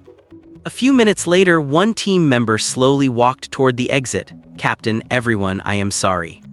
Sano did not move, his eyes remaining tightly shut. Another person headed for the door. Sorry, I think I am going back. Sano still remained motionless. In his mind, it was like a clock ticking. When 10 minutes passed, Sano opened his eyes. His old subordinate Hark had of course stayed, along with 4 others. The result was better than he had anticipated. Will had also chosen to stay. He shrugged, pretending to be relaxed. Sir, I wanted to leave, but I realized my team is already gone, so I will stay on behalf of the guys who died. Sano nodded heavily, then stood up to embrace each of those who stayed. Guys, we are now just one step away from catching him. Believe me, you will never regret today's decision. An unknown city, a conference room. 6 or 7 men and women in formal attire were sitting on both sides of an oval conference table, including Sothborg. Gellet, vice chairman of the Saturn Private Defense Company board, sat at the head of the table. The French temporary headquarters has suffered a devastating blow and Mr. Bryan has unfortunately passed away. Gellet scanned the room. Everyone, this is a catastrophe. We must take a firm stance on this matter. The crowd remained silent in deep thought. Gellet turned his sharp gaze. Mr. Sothborg, what is your suggestion? Sothborg adjusted his tie, striving to maintain his gentlemanly demeanor, though his raspy voice betrayed him. Gellet, sir, I suggest we immediately consolidate our forces and recall all operation teams from France. Mr. Sothborg, do you want us to admit defeat in front of everyone? Do not forget, you are the vice president of the company. Before Sothborg could finish, he was interrupted by a woman. If they really did this, Saturn Company would become the laughingstock of the underworld. This woman in her 40s was the only female present, but she was tougher than any of the men. Everyone, I do not know much about combat, but I know that running away is not a solution. I suggest we put all operations on hold, deploy 3 B-level teams and 6 C-level teams to France immediately, and authorize them to use all heavy weapons. We must strike back immediately. Gellet also frowned. Sothborg's suggestion was perhaps too weak. Saturn Company had suffered a major blow, they had to retaliate immediately. He was leaning toward the second suggestion. Sothborg's face flushed red. Ms. Verna, I do not disagree with retaliation, but we have no target to strike, acting rashly might. If you cannot find a target, then buy one. We have used money to block our own intelligence. Now I believe money can just as easily buy intelligence on the other side. The woman looked at him with a sharp gaze, clearly regarding him as a coward. Ms. Verna, you do not understand the underworld at all. Sothborg could not help but stand up. Money is not omnipotent. Two-way information blocking is the limit. Those intelligence brokers would not risk being wiped out by the painter just to support us. Verna is right. A man adjusted his glasses and echoed, Mr. Sothborg, I have heard that in the underworld, an eye for an eye and blood for blood is the only law of survival. Exactly, what we achieved with money should yield more returns with even more money. Another man stood up. I believe the power of money is as omnipotent as God. Sothborg looked at Gellet in desperation, hoping to get his support. Unfortunately, Gellet only glanced at him coldly, ready to announce his support for Verna's proposal. Just then, a secretary knocked and entered, leaning over to whisper into Gellet's ear, Boss, a call from Mr. Ilya. Gellet immediately got up and left the conference room. Ilya was the owner of Saturn Company, the man behind the scenes, and he himself was merely a tool to carry out his will. Soon, Gellet re-entered the conference room. "Gentlemen and ladies, I support Mr. Sothborg's suggestion, and I propose that he be appointed as the company's new president." Everyone looked at him in shock, dying to ask what happened. He had not held this attitude just a moment ago. Gellet thought for a moment and said in a low voice, "This is Mr. Ilya's decision." The group was struck with awe. It turned out the big boss had spoken. Agreed. Agreed. Gellet looked at Sothborg gently. "Mr. Sothborg, congratulations on becoming the new president." Sothborg did not look happy at all, asking cautiously, "Mr. Gellet, what should I do?" Gellet paused for a moment, wondering if he had pressured him too much, and said soothingly, "Of course, proceed according to your own wishes, however." Here it comes, as expected. Sothborg knew his task would not be that simple. However, the boss has already negotiated with the apostles. They will launch an operation soon. This action will inevitably provoke the painter and trigger a powerful counterstrike. The boss requires us to take this opportunity to deal a heavy blow to the painter and capture Szczecin. The location is Ljubljana. Thorgne Fuya is located northeast of Rents, less than 10 kilometers from the city center, adjacent to the Argame Forest Park. The town is lined with lush trees, has a beautiful environment, and is full of pastoral charm. The pace of life in town is very slow, so slow that after 9 o'clock in the morning, the streets are still sparsely populated. Will sat by the side of a street with a sketchbook in front of him, drawing with a charcoal pencil. The subject was a blooming iris, and he glanced from time to time at the house across the street. Following Sano's plan, they were monitoring the residences of 3 suspects separately. If there were no results, they would sneak in tonight to look for clues. The house Will was responsible for belonged to someone named Gabriel Eric, the least suspicious of the 3. As for the house of Christopher Lee, who was considered the most suspicious, Sano was handling that personally. According to the neighbors, this Gabriel Eric was only 22, very young. If it were not for the fact that he was away from home year-round and that his height and build matched the targets to some extent, he would not even have been on the list. The rest of the squad had died in Paris, leaving only him. Will felt that Sano, as a temporary leader, was not bad. He took good care of his subordinates, though he had a bad temper, which was said to be the reason he left the army. Anyway, he had not received any other orders, so he would stick with him for now. Maybe he really could find that bastard Szczecin and avenge his brothers. Will was 24, having just retired from the Green Berets, and sketching was his specialty. The Green Berets promised $100,000 for 10 years of service, but almost no one wanted that money. Usually, 5 years was the limit. Who would want to stay that long for $100,000? For instance, he had joined a C-level team at Saturn where the annual salary was close to that, and with combat bonuses he easily exceeded that in a year. If he could join a B-level team, the salary would double. That was his goal. While he thought, the charcoal in Will's hand moved quickly, and the iris soon came to life on the paper. "Nice drawing," a man's voice praised. Will turned to see a man around 30 wearing a suit and glasses with the elegant demeanor of an intellectual standing behind him. His gentle eyes were appreciating Will's work. "Thanks you." Will's pupils contracted. They say people who paint have eyes that excel at finding beauty, referring to their keen observation. He had never seen this man before, but those gentle eyes perfectly overlapped in his mind with the devil from the photos. My God. Will felt like he had been struck by lightning. His hair stood on end, his muscles tensed immediately, and his heart began to pound violently. "Are you a professional painter?" The man's voice was deep and magnetic, very pleasant, but in Will's ears it sounded like a devil's whisper. It is just a hobby. I am a company employee here on vacation." Will spouted his preset cover story without hesitation, struggling to keep his voice from trembling. "You seem a bit nervous." The man's gaze fell on his hands. Will instinctively twisted his wrists, pressing the webbing between his thumb and index finger against his trousers. The man smiled and shifted his gaze away, and Will breathed a quiet sigh of relief. The man pointed to a cluster of flowers not far away, I think drawing it as a subject. "Stand up!" The man suddenly barked in a shout. Yes, sir. Will stood up immediately, his body rigid. P.S. If you enjoy the book, please leave a rating. Too few people have rated it, so the score is quite low. Thank you. Li Seixing smiled. The little dot in his mind was incredibly helpful. The moment anyone posed a threat to his safe house, it would warn him immediately. Knowing in advance that someone was looking for his lair, he was naturally extra sensitive to those nearby, which made it easy to track down this guy, a rookie who had just retired from service. One bluff from him and the guy completely gave himself away. Will stood there blankly, his head buzzing. Only one thought echoed in his mind. It is over, it is all over.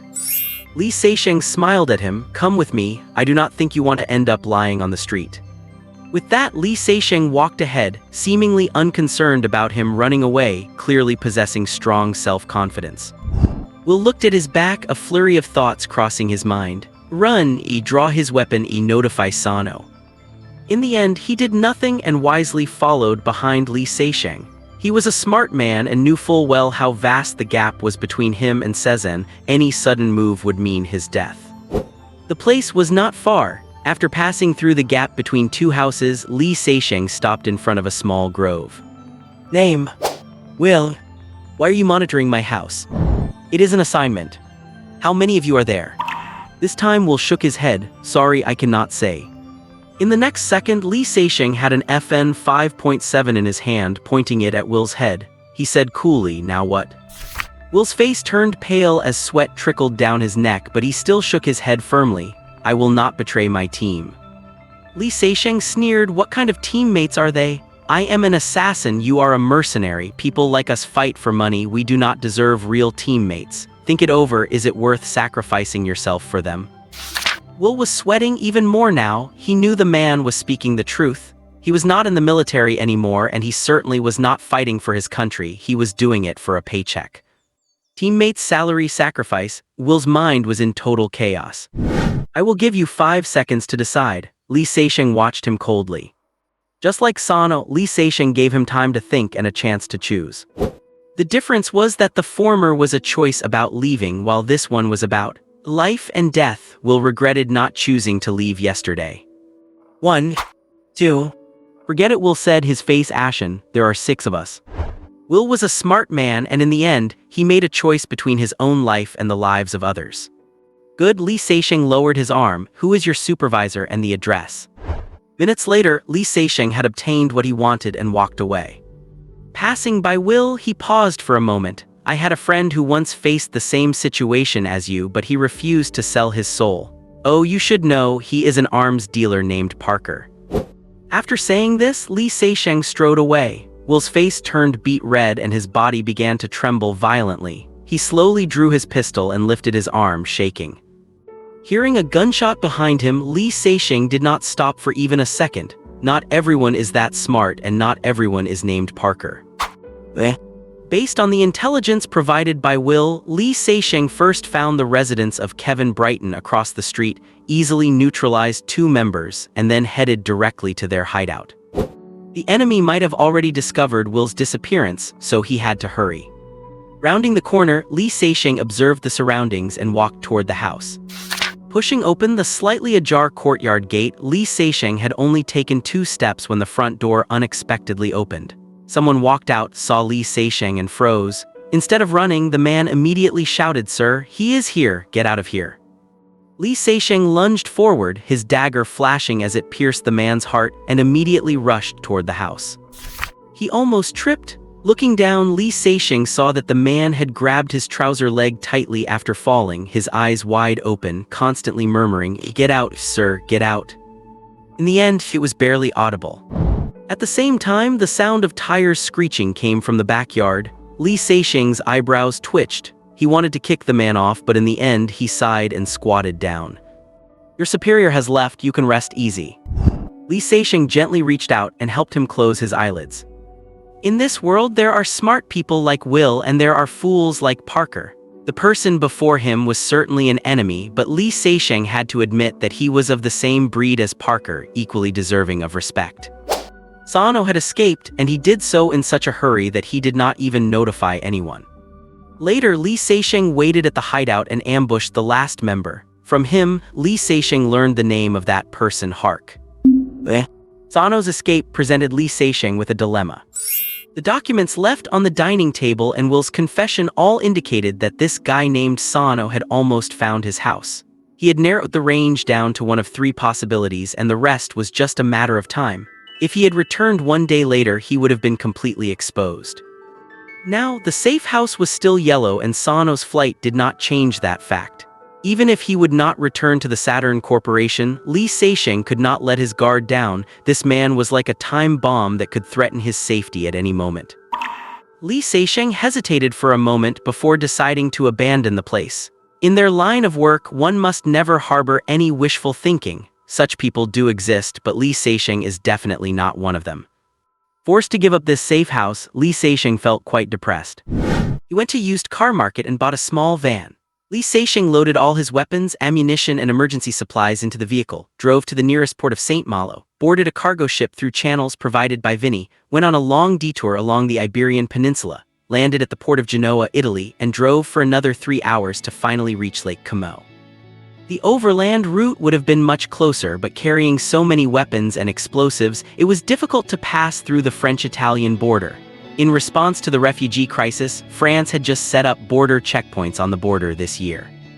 While Li Seixing and his van were adrift at sea, news of the shootout in Saint-Denis, Paris, began to spread rapidly through the underground world. More and more people learned that the Saturn Private Defense Corporation had suffered heavy losses in France.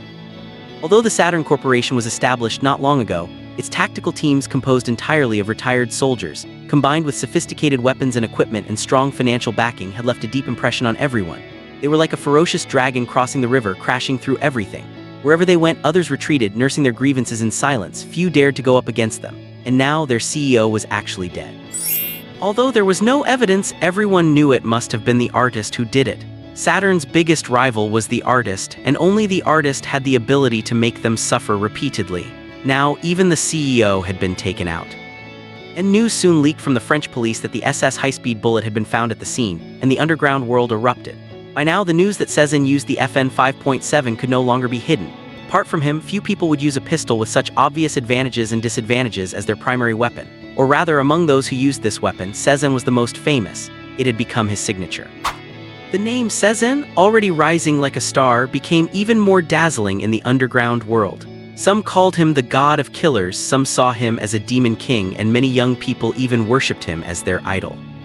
In the underground world, might makes right, this sort of thing is perfectly normal. What was shocking was that even the FN 5.7, a pistol with tremendous noise and a muzzle flash that could spit out a meter, had become a hot commodity. Many were studying its secrets. Others, with the gun in hand, felt as if they were possessed by Cezanne, killing anything that blocked their path. In a short period, the FN 5.7 and the SS were sold out across Europe, with black market prices more than doubling. It was a modern, overseas version of the phrase "paper is worth its weight in gold." Guns are expensive in Europe. Some jokingly remarked that FN should be paying Cezanne a commission. There were also rumors that major companies like Glock from Austria, HK from Germany, and Beretta from Italy were searching for Cezanne, inviting him to try out their own weapons to see if they were to his liking.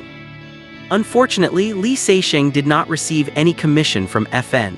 He drove his van along the lakeside road toward the town of Stadel. Seeing Li Seixing park a van in the courtyard, Vinny was overjoyed. "Wonderful, Adams, you finally decided to move in." Li Seixing gave her a light hug and smiled bitterly. "Those damn flies dirtied my house and I was left homeless." Vinny rolled her eyes at him. "Give me a break. You at least have a house in Malaga, Spain, maybe even a little lover." Vinny had been monitoring his satellite phone the whole time, so his frequent locations could not be hidden from her. Li Seixing stiffened and immediately complained, "Vinny, I have been through life and death for the organization, fighting bloody battles, and I have even lost my house. How can you sully my innocence like this?" Vinny laughed heartily, patting his shoulder. "Fine, fine, you are innocent. To make up for your losses, I have prepared a mission for you. It is paid, of course." Vinny smartly changed the subject. Li Seixing was delighted. "Vinny, are you saying the organization is starting to take on business again?" During this time, Li Seixing had been fighting for free with no income. Last time he had paid for the intelligence himself, and coupled with buying weapons and ammunition, plus feeding several people in that world, his savings had plummeted. He felt he did not even qualify for the middle-class standard anymore. "Pack your things first, we will talk in detail tonight." Vinny whetted his appetite. Li Seixing took a walk around the house first. Thankfully, Vinny had not painted the place pink, just placed some dolls and flowers around. The house had been repapered, damaged wall panels and floorboards had been replaced, and according to his requirements she had someone renovate the wine cellar and basement. Getting it done so quickly must have cost quite a bit. Vinny also conveniently installed several hidden cameras in the yard, with the feed going directly to her house next door, claiming it was to help him watch the house.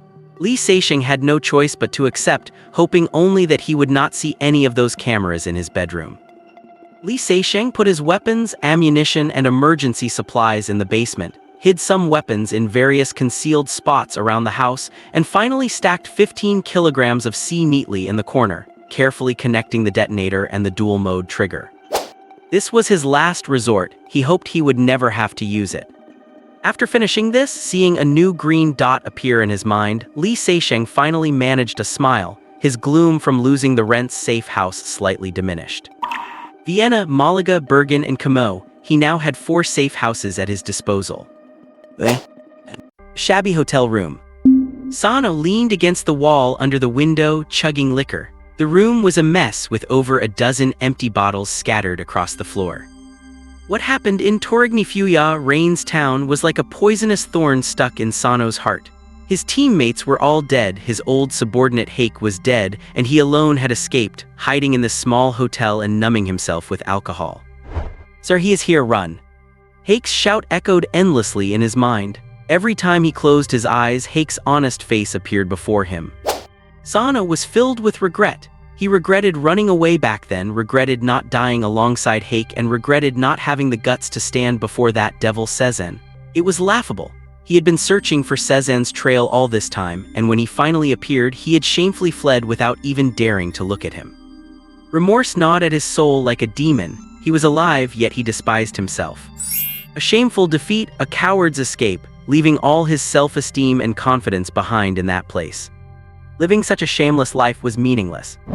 Hake was dead, his teammates were dead, and his commander Brian, who had supported him, was also dead. Saturn Corp had never valued him, and he had no way to explain things back home. Everyone else is dead, why are you still alive? Sano took a heavy gulp of alcohol, feeling like a homeless stray dog. Hech, I do not deserve to live. What is the point of living? Point. He slammed the back of his head against the wall as if to jolt himself awake. I am alive. The point? Yes, the point.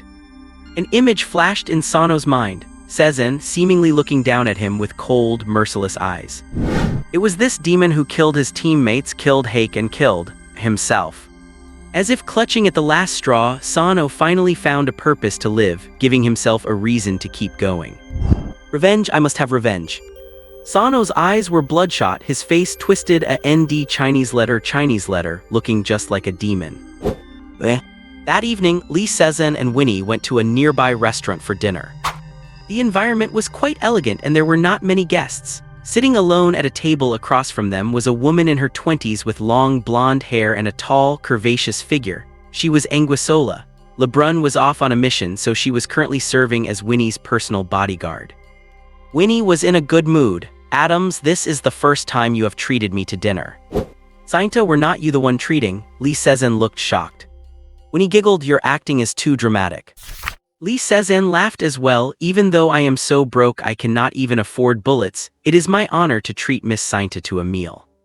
Winnie rolled her eyes at him. If you want to ask about the mission, just say so. No playing the poverty card. Alright then, Lee Sezen said sincerely, honestly, I cannot wait. There are 3 missions suitable for you right now, you can pick one. Winnie held up a slim, pale finger. The first mission is in Africa. According to my intelligence, Thomas is likely planning an operation in Togo or Benin with the goal of toppling the current regime. That has always been his ideal, and we need someone to wake him up. Africa. Lee Sezen fell into deep thought. He had only been to Africa twice, both for missions, chasing targets all the way from Europe. The poverty and backwardness there had left a deep impression, and the most memorable part was a friend from Zia, though he did not know if he was still in Africa. After a moment, Lee Sezen asked, what is the second mission? Information indicates that several members of the Apostle organization appeared in Slovenia recently. We do not know their purpose yet, but many people would prefer they stay there forever. Lee Sezen was intrigued. He had zero love for the Apostles and would not mind taking out those lunatics. What is the last one? Lee Sezen asked. There is a damn mercenary group in Norway called Iron Blood Vikings. These bastards killed a few of our people for the Saturn Corporation bounty and also captured an agent and his assistant. Vinny said with a murderous tone, I do not want them to remain in this world anymore. Lee Sezen's expression changed. Besides the lunatics in the Apostles, someone actually dared to touch the painter's people. The Saturn Corp bounty is out there tempting everyone, but everyone needs to weigh the consequences of taking that money. The strength the painter has demonstrated is enough to intimidate anyone in the underground world who knows the score. Winnie, I agree with your assessment. This matter must be dealt with immediately, Lee Sezen said expressionlessly. We cannot let people get the wrong idea that they can antagonize the painter and suffer no repercussions. I will take this mission, Lee Sezen accepted solemnly. Just as I thought, Sezen, I knew you would support me. Winnie was happy now. Stop calculating me all the time, Winnie, Lee Sezen complained. These tasks are just part of the job, there is no payment for them. Taking out traitors and enemies for the organization is a duty. When you are resting under a big tree, you stop someone from chopping it down instead of just walking away. Actually, there is, Sezen. Winnie smiled with her eyes narrowed. Besides us, many others want Iron Blood Viking to disappear. So, congratulations, you have chosen the only mission with a reward. How much? 2 million. Lee Sezen was overjoyed. No problem, Winnie. Wait for my good news. After thinking for a second, Lee Sezen asked Winnie, are we taking on business again? Winnie nodded. I have already received a few contracts which I have assigned to Gauguin, Lebrun, and the others. I do not think those simple tasks with clear locations and targets are worth the great Sezen's time. Do not be like that, Winnie, Lee Sezen hurried to say. I do not care about the size of the mission, I do not mind. Winnie looked at him with a smile, but I do. I have noticed you have excellent planning and command abilities. The battles in Budapest and Saint-Denis were usually situations where we would have to retreat, but under your planning we achieved results that shocked everyone with 0 casualties. Do you know, Lebrun cannot stop praising you. Durer specifically asked for you to be there for the next situation like that. Munkaxi accepted immediately as soon as he heard your name, and Renoir always mentions you in the same breath as God these days.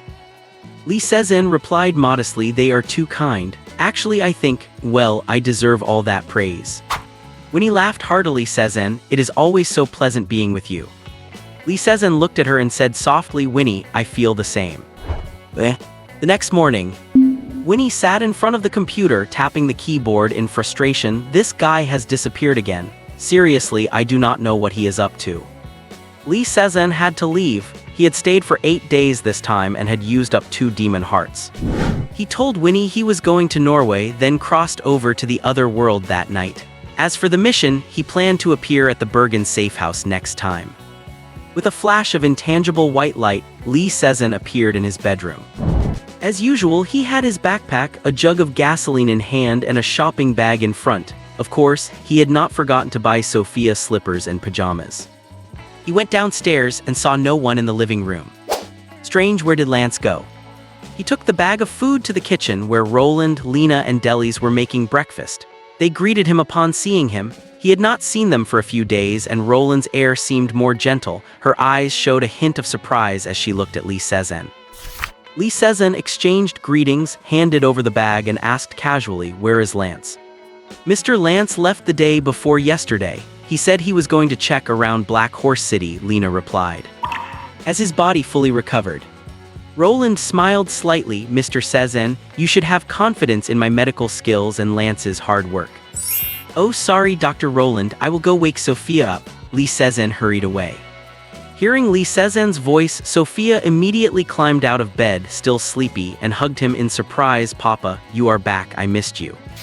Lee Sezen stroked her little head and handed her the pajamas and slippers. Sophia, I missed you too. Go and try on Daddy's gift. Just then, the door opened and Ambrosius walked in from outside. The temperature in the room dropped a few degrees immediately. Lee Sezen looked at her in surprise. Your Highness Ambrosius, you have recovered. Ambrosius nodded gently, a hint of pleasant surprise in her eyes. They could practice together again. During breakfast, Sophia wore the pajamas with a big Winnie the Pooh on them. She looked incredibly cute. Everyone praised her. Roland's gaze was somewhat complex, similar to what Lee Sezen's had been before. After breakfast, Sophia reluctantly took off the pajamas, put on her camouflage uniform, and took Li Sezen's hand to patrol the territory. Both of them were wearing the same style of tactical gear and boots, walking out of the fence towards the morning sun. Roland stood by the window, silently watching Sophia's cheerful back. In the days Li Sezen had been gone, Roland and Sophia's relationship had become extremely close, but Sophia was always mentioning her father. Now that he was back, Sophia immediately followed him like a little tail while she could only stand here feeling envy, jealousy, regret, and guilt. Li Sezen's patrol had both good and bad results. Paul and the others were going to sow seeds in a few days, and the residents were in high spirits. Having moved here from Hall Town and persevered through several crises in the Kingdom of Chaos, they were eager to sow new hope. Old Harry had received 2 more demon hearts, which just happened to cover the recent losses. But one problem caught everyone's attention. According to the wilderness hunters, the Kingdom of Chaos had changed its strategy. They were no longer forcefully attacking Black Horse City, but had switched to a full siege while dispatching troops to sweep the surrounding towns. Li Sezen thought this might be related to the commander, Galen, being wounded. The Kingdom of Chaos changing strategy was certainly good for Black Horse City, allowing them to hold out for longer. However, the consequence was that the towns around Black Horse City suffered. Many residents were forced to flee into the wilderness, and dozens of them had run here. Paul and Old Harry estimated that even more people would come here to seek refuge. There was probably no other safe place nearby. Paul made the sign of the cross with a solemn expression, "God have mercy on the world. This might be the only pure land for 100 miles around." Dozens of people who came seeking refuge were temporarily crowded into the trading area, disheveled and looking at them with eyes full of hope. Li Seisheng was not there, and Paul and Old Harry did not dare make any decisions, so these people all remained in the trading area. Li Seisheng gathered the management committee of Hall Town to discuss, finally deciding that women and children could enter the valley, while the men would stay in the trading area for a while to be observed. The character of these people needed to be vetted. Hall Town did not need any freeloaders. Besides, according to Lance, the Chaos Realm had a special type of nightmareless warrior. These warriors were rare, lacked markings on their faces, were insidious and cunning, and were impossible to guard against with combat power at least equal to Lance. It would be terrible if someone like that were let in. Ambrosio was still recovering from severe injuries, and given Garland's vicious and insidious nature, she might very well try to target her. If anything happened to Ambrosio, it would be a disaster. Li Seisheng privately instructed Old Harry, Thor, and Carl to observe them carefully. They must not let anyone from the Chaos Realm slip in. After handling these matters on the way back, Li Seisheng did not forget to warn Sophia, "Do not come over to play lately." Sophia scratched her head. "Daddy, cannot I even come if Aunt Roland brings me?" "No, Sophia," Li Seisheng shook his head. "There are bad people here, and Aunt Roland cannot beat them." Roland was only a yellow oak warrior and could not handle such strong enemies. "All right."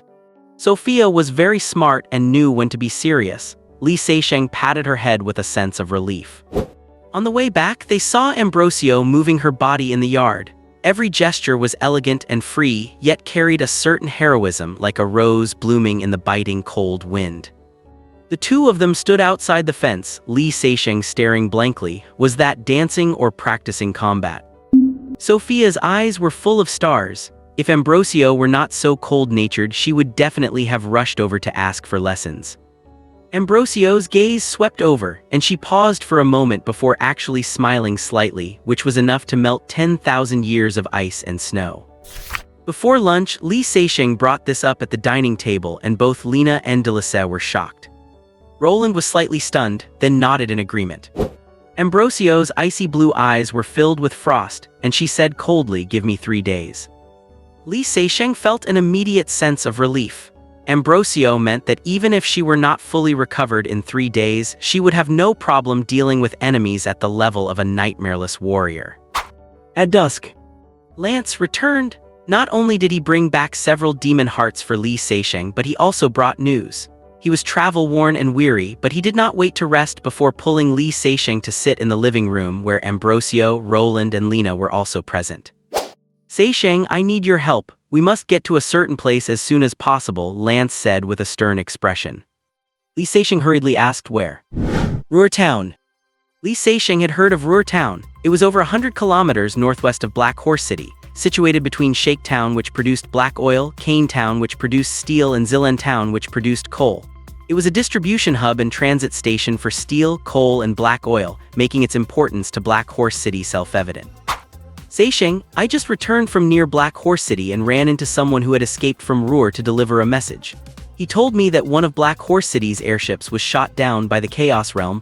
Master Gata of the Machine Mother Church is trapped in Ruhr Town, and the Chaos Realm is currently massing troops to launch a fierce attack. At this point, Lance became anxious. Seisheng, we absolutely cannot let Master Gata fall into the hands of the Chaos Realm. Once they possess the machinery, you understand, not only will Black Horse City be lost, but many more people will die. My god. Lena and Delisa were stunned. Roland could not help but tighten her grip on Sophia's hand. Frost overflowed from Ambrosio's eyes. Li Seisheng felt a deep shock in his heart. Lance was right. The Chaos Realm was already strong and heavily populated, and if they gained control of machinery, the consequences would be unimaginable. Master Gata was someone capable of creating blue steel hearts. As for their power, one only had to look at Li Seisheng's FN, which only incorporated the lowest level machine heart. Perhaps Master Gata would rather die than help the Chaos Realm, but such a matter affecting everyone could not be left to one person's conviction.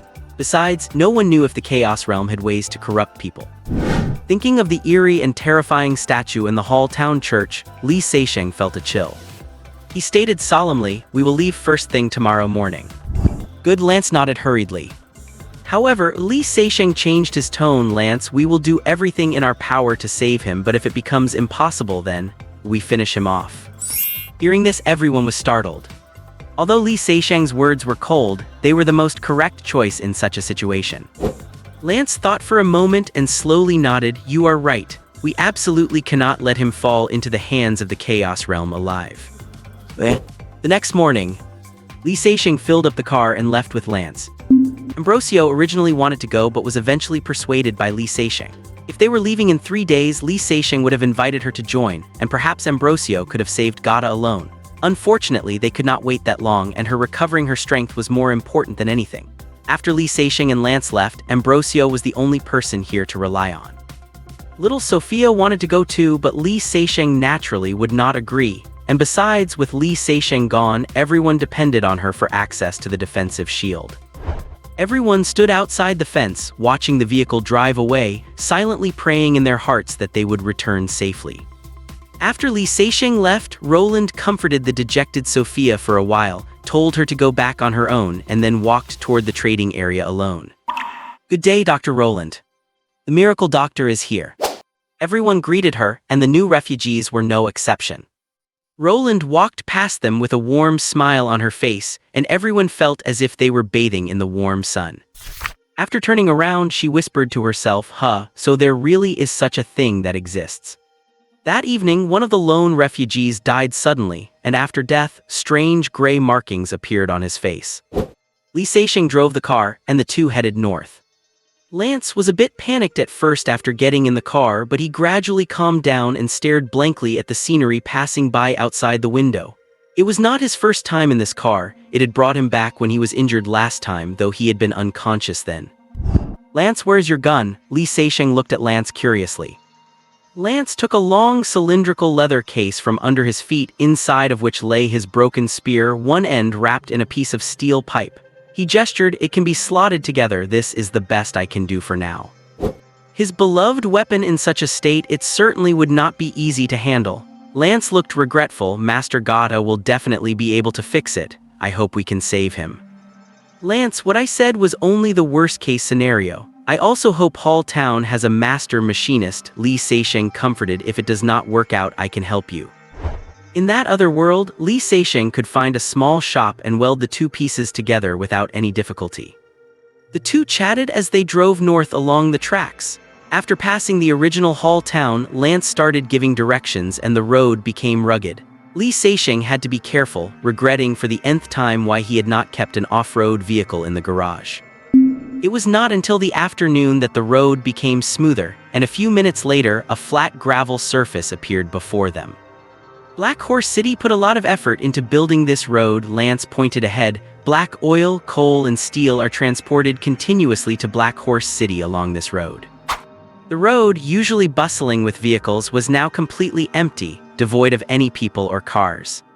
"Sit tight, I am going to speed up," Li Seixing said as he slowly stepped on the gas. Before the sun went down, the two arrived near Ruhr town. Parking the car next to a rocky beach filled with strange stones, the two carried their weapons and equipment, trekking laboriously among the rocks. Climbing atop a massive boulder, a town appeared before their eyes. Compared to Hall Town, this Ruhr town was much larger, with long metal walls surrounding rows of houses. The roads between the houses were paved with steel plates, and the roofs reflected light, obviously made of metal. A shining church stood in the center of the town, supported by 4 massive steel columns at the base. Except for a river shimmering through the town, the entire city had a metallic luster, looking like a city of steel. As if guessing his thoughts, Lance said, "Shocking, right? Kane Town, where steel is produced, is even more shocking. It is a pity the Chaos Realm wants to destroy all of this." Li Seixing sighed inwardly and picked up his binoculars.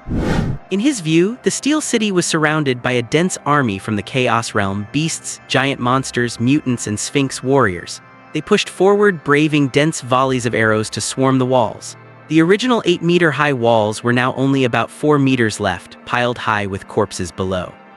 Successive waves of frogmen and werewolves stepped on the bodies of their companions to leap onto the walls, engaging the defenders in bloody hand-to-hand combat. The defenders fired incessantly with giant crossbows and repeating crossbows. Whenever an enemy climbed the wall, warriors clad in iron armor, wielding broadswords and short axes, would rush up desperately to block them. Some even hugged their opponents and jumped down together, choosing death over letting the defense line be breached. The scene was cruel and tragic in the extreme. Li Seixing clearly saw women and teenagers standing on the walls, picking up weapons to protect their homes. While the battle raged on the walls, the town itself was far from peaceful. A flock of giant birds flapped their wings and soared high, flying over the range of the giant crossbows to hover over the town. Residents below hurriedly ran into their houses, though some stood in their doorways, raising bows and crossbows to fire at the sky. The flock, provoked, dove rapidly. Those below immediately retreated, and the birds' sharp claws raked the roofs, leaving only shiny scratches on the steel plates.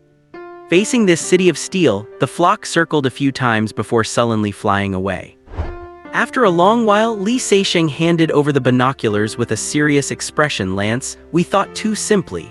Do not count on saving Gata. We will not even have a chance to kill him if we wanted to." Lance took the binoculars, observed silently for a while, and handed them back, sitting down on a rock in defeat.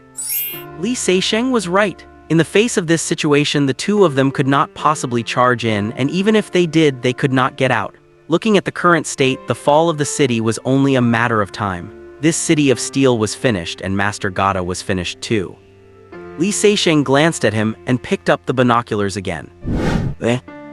Li Seixing watched for a long time, then suddenly shouted, "Lance, look, what is that?" Lance looked up and saw several strange-looking objects slowly rising above the town. He leapt up, snatched the binoculars from Li Seixing to take a closer look, and then became excited. "Sezen, they are hot air balloons. They remade them from the wreckage of the fallen airship. Master Gata must be on one of them." Upon hearing this, Li Seixing also began to feel hopeful. If they could not get in, it would be just as well if Master Gata found a way to get out himself. The hot air balloons flew higher and higher and then drifted slowly away from the town, with 2 of them heading right in their direction. Just as the 2 were full of hope, those giant birds appeared again. They pounced on the balloons aggressively. If they could not deal with the steel plate roofs, surely they could handle these things. Under the sharp claws and beaks of the giant birds, the hot air balloons were damaged one after another and had to rapidly descend. The birds pursued relentlessly, tearing at the balloons desperately. One of them, severely damaged, crashed outside the wall on the spot and was quickly swallowed by the Kingdom of Chaos. The rest, under the cover of the defenders, managed to land safely inside the wall without any further mishaps. Li Seixing and Lance sighed in unison. As the sun set, the Kingdom of Chaos retreated for the time being. Perhaps tomorrow or the day after, they would be able to break through this town. The 2 hid behind a large rock, lighting a small campfire with a small pot set over it, where meat soup was bubbling and giving off a fragrant scent. Li Seixing used a tree branch to toast a wheat cake, while Lance stared blankly at the flickering flames. Compared to Li Seixing, a transmigrator, Lance, a native born and raised here, was much more concerned about the fate of this land and felt much more despondent.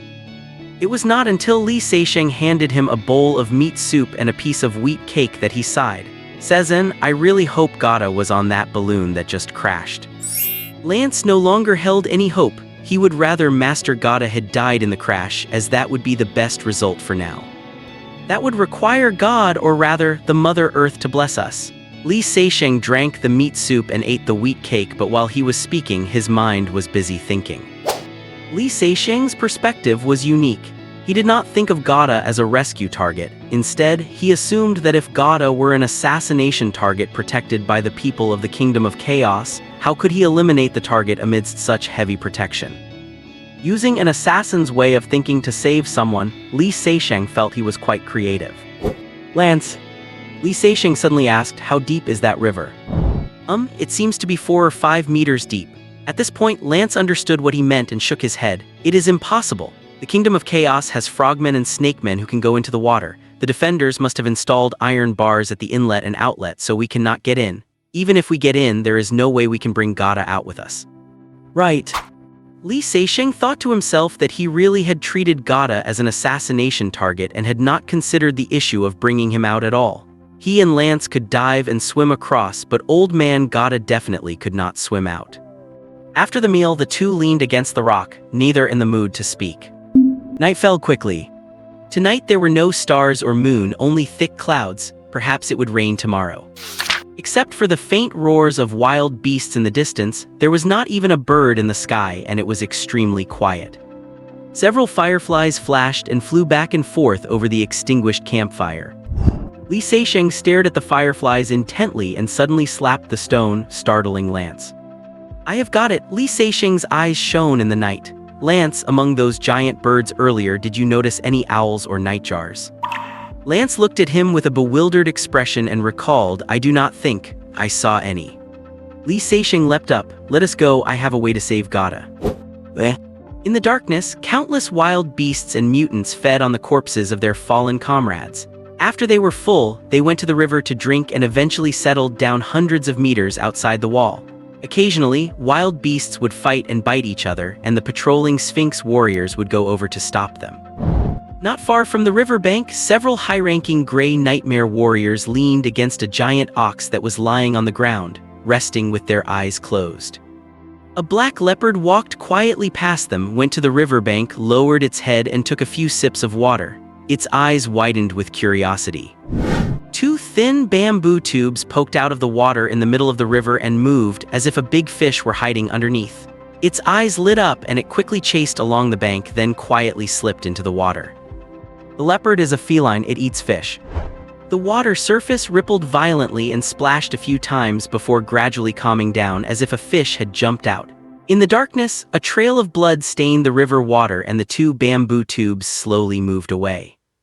A gray nightmare warrior opened his eyes and sniffed quickly. He smelled the scent of fresh blood nearby. He stood up, paced back and forth, and followed the smell to the riverbank where the corpse of a leopard was floating on the water. He immediately woke his companions and ordered a large number of frogmen and snakemen to search in the water, breaking the silent night.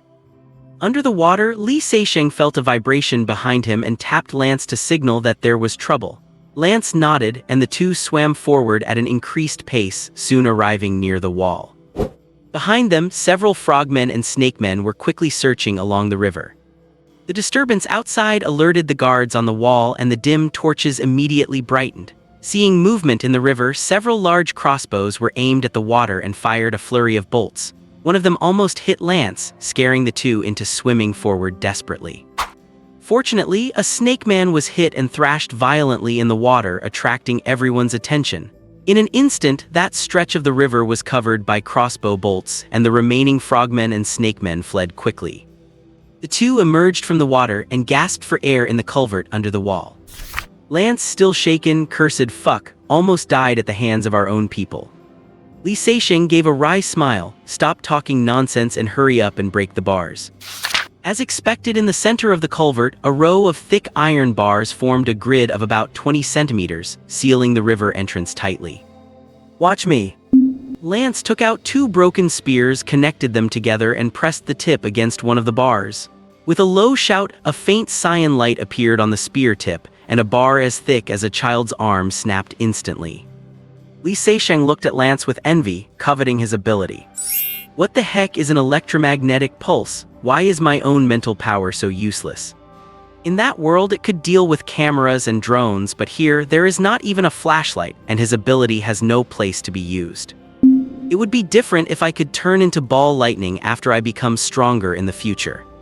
At the thought of this, Li Seixing shuddered. If he released ball lightning in the water, he was not sure if the bars would break, but he would definitely be cooked first. While Li Seixing was letting his mind wander, Lance had already broken several of them, creating a gap of about half a meter. Without resting, they scrambled through and climbed onto the shore. Lance sat on the ground, panting heavily. Continuously using his ability had left him almost exhausted. Li Seixing took off his clothes to wring them out and observed the surroundings before looking at the torches on the wall. Lance, actually, we could have just had them pull us up the city wall earlier. Lance stared at him blankly. Why did not you say so sooner? I just thought of it, Li Seixing said awkwardly, patting Lance on the shoulder. You need to tell the defenders about the bars as soon as possible so the Kingdom of Chaos does not take advantage of it to sneak in. I know, Lance gave him a helpless glare. They did not have to go looking for the defenders specially. After they wrung out their clothes and rested, they had only walked a few steps when they encountered a patrol carrying torches coming their way. Several crossbows were immediately aimed at them. Who are you? Lance stepped forward and said in a deep voice, the Church of Natural Theology, Lance. You are Lord Lance? The officer in charge immediately came forward with his torch. God, it really is Lord Lance. The officer clearly knew Lance and said with a pleasantly surprised face, Lord Lance, did you come to reinforce us? Lance hesitated for a second and replied, I have important business with Master Gata. Take me to him quickly. Yes, please follow me. The officer glanced at Li Seixing and led the way. As they walked, Li Seixing said in a low voice, Lance, you are quite famous. Lance puffed out his chest and smiled proudly. Of course, I am the Western Inspector. Li Seixing hee. Along the road paved with thick iron plates, they kept running into patrols carrying torches. Half of them were soldiers and the other half were women and teenagers. With a great enemy at the gates, everyone was contributing to the defense of their homeland. The officer led them toward the town center, getting closer and closer to the towering church. Only then did Li Seixing realize that the style of this church was very strange. The patterns and designs on it were completely different from ordinary churches. 4 steel pillars as thick as one could embrace were over 20 meters high, etched with various mechanical patterns, airships, vehicles, steam engines, and even something like mechs. Lance, what kind of church is this? Li Seixing could not help but ask in a low voice. This is the Church of the Machine Mother. It worships the Machine Mother. We call it the Mechanical Church for short, Lance answered in a low voice. The church was brightly lit with torches. The officer went up to speak with the guards and soon another officer strode over, his iron armor clanking. Lord Lance, please follow me. Following a wide steel staircase, the officer led them to the ground floor of the church. Entering the giant iron door, a spacious and empty hall appeared before them. The floor of the hall was entirely paved with iron plates, and many iron barrels were placed around it, burning with black oil, keeping the entire hall bright. Scattered about the hall were machines of various sizes. In the center of the hall, several people were bowing their heads and working around a machine. On the massive high platform at the end of the hall, a metal idol over 2 meters tall, resembling a mech, reflected the light. Li Seixing was secretly astonished as he walked. Is this thing an idol or an actual mech? Lance went forward and said, Master Gata, are you all right? A lean old man in a filthy white robe straightened his back. Lance, is it you? How did you get here? The old man's hair and beard were gray and there was a black grease stain on his face. He did not look like a master at all. Li Seixing truly could not believe that this disheveled old man in front of him was Master Gata, who could create a blue steel-level mechanical heart. When Gata saw Lance, he was pleasantly surprised and rushed over, spreading his oil-stained hands and giving Lance a big hug. Li Seixing looked at the 2 black handprints on Lance's back and quietly took a step back.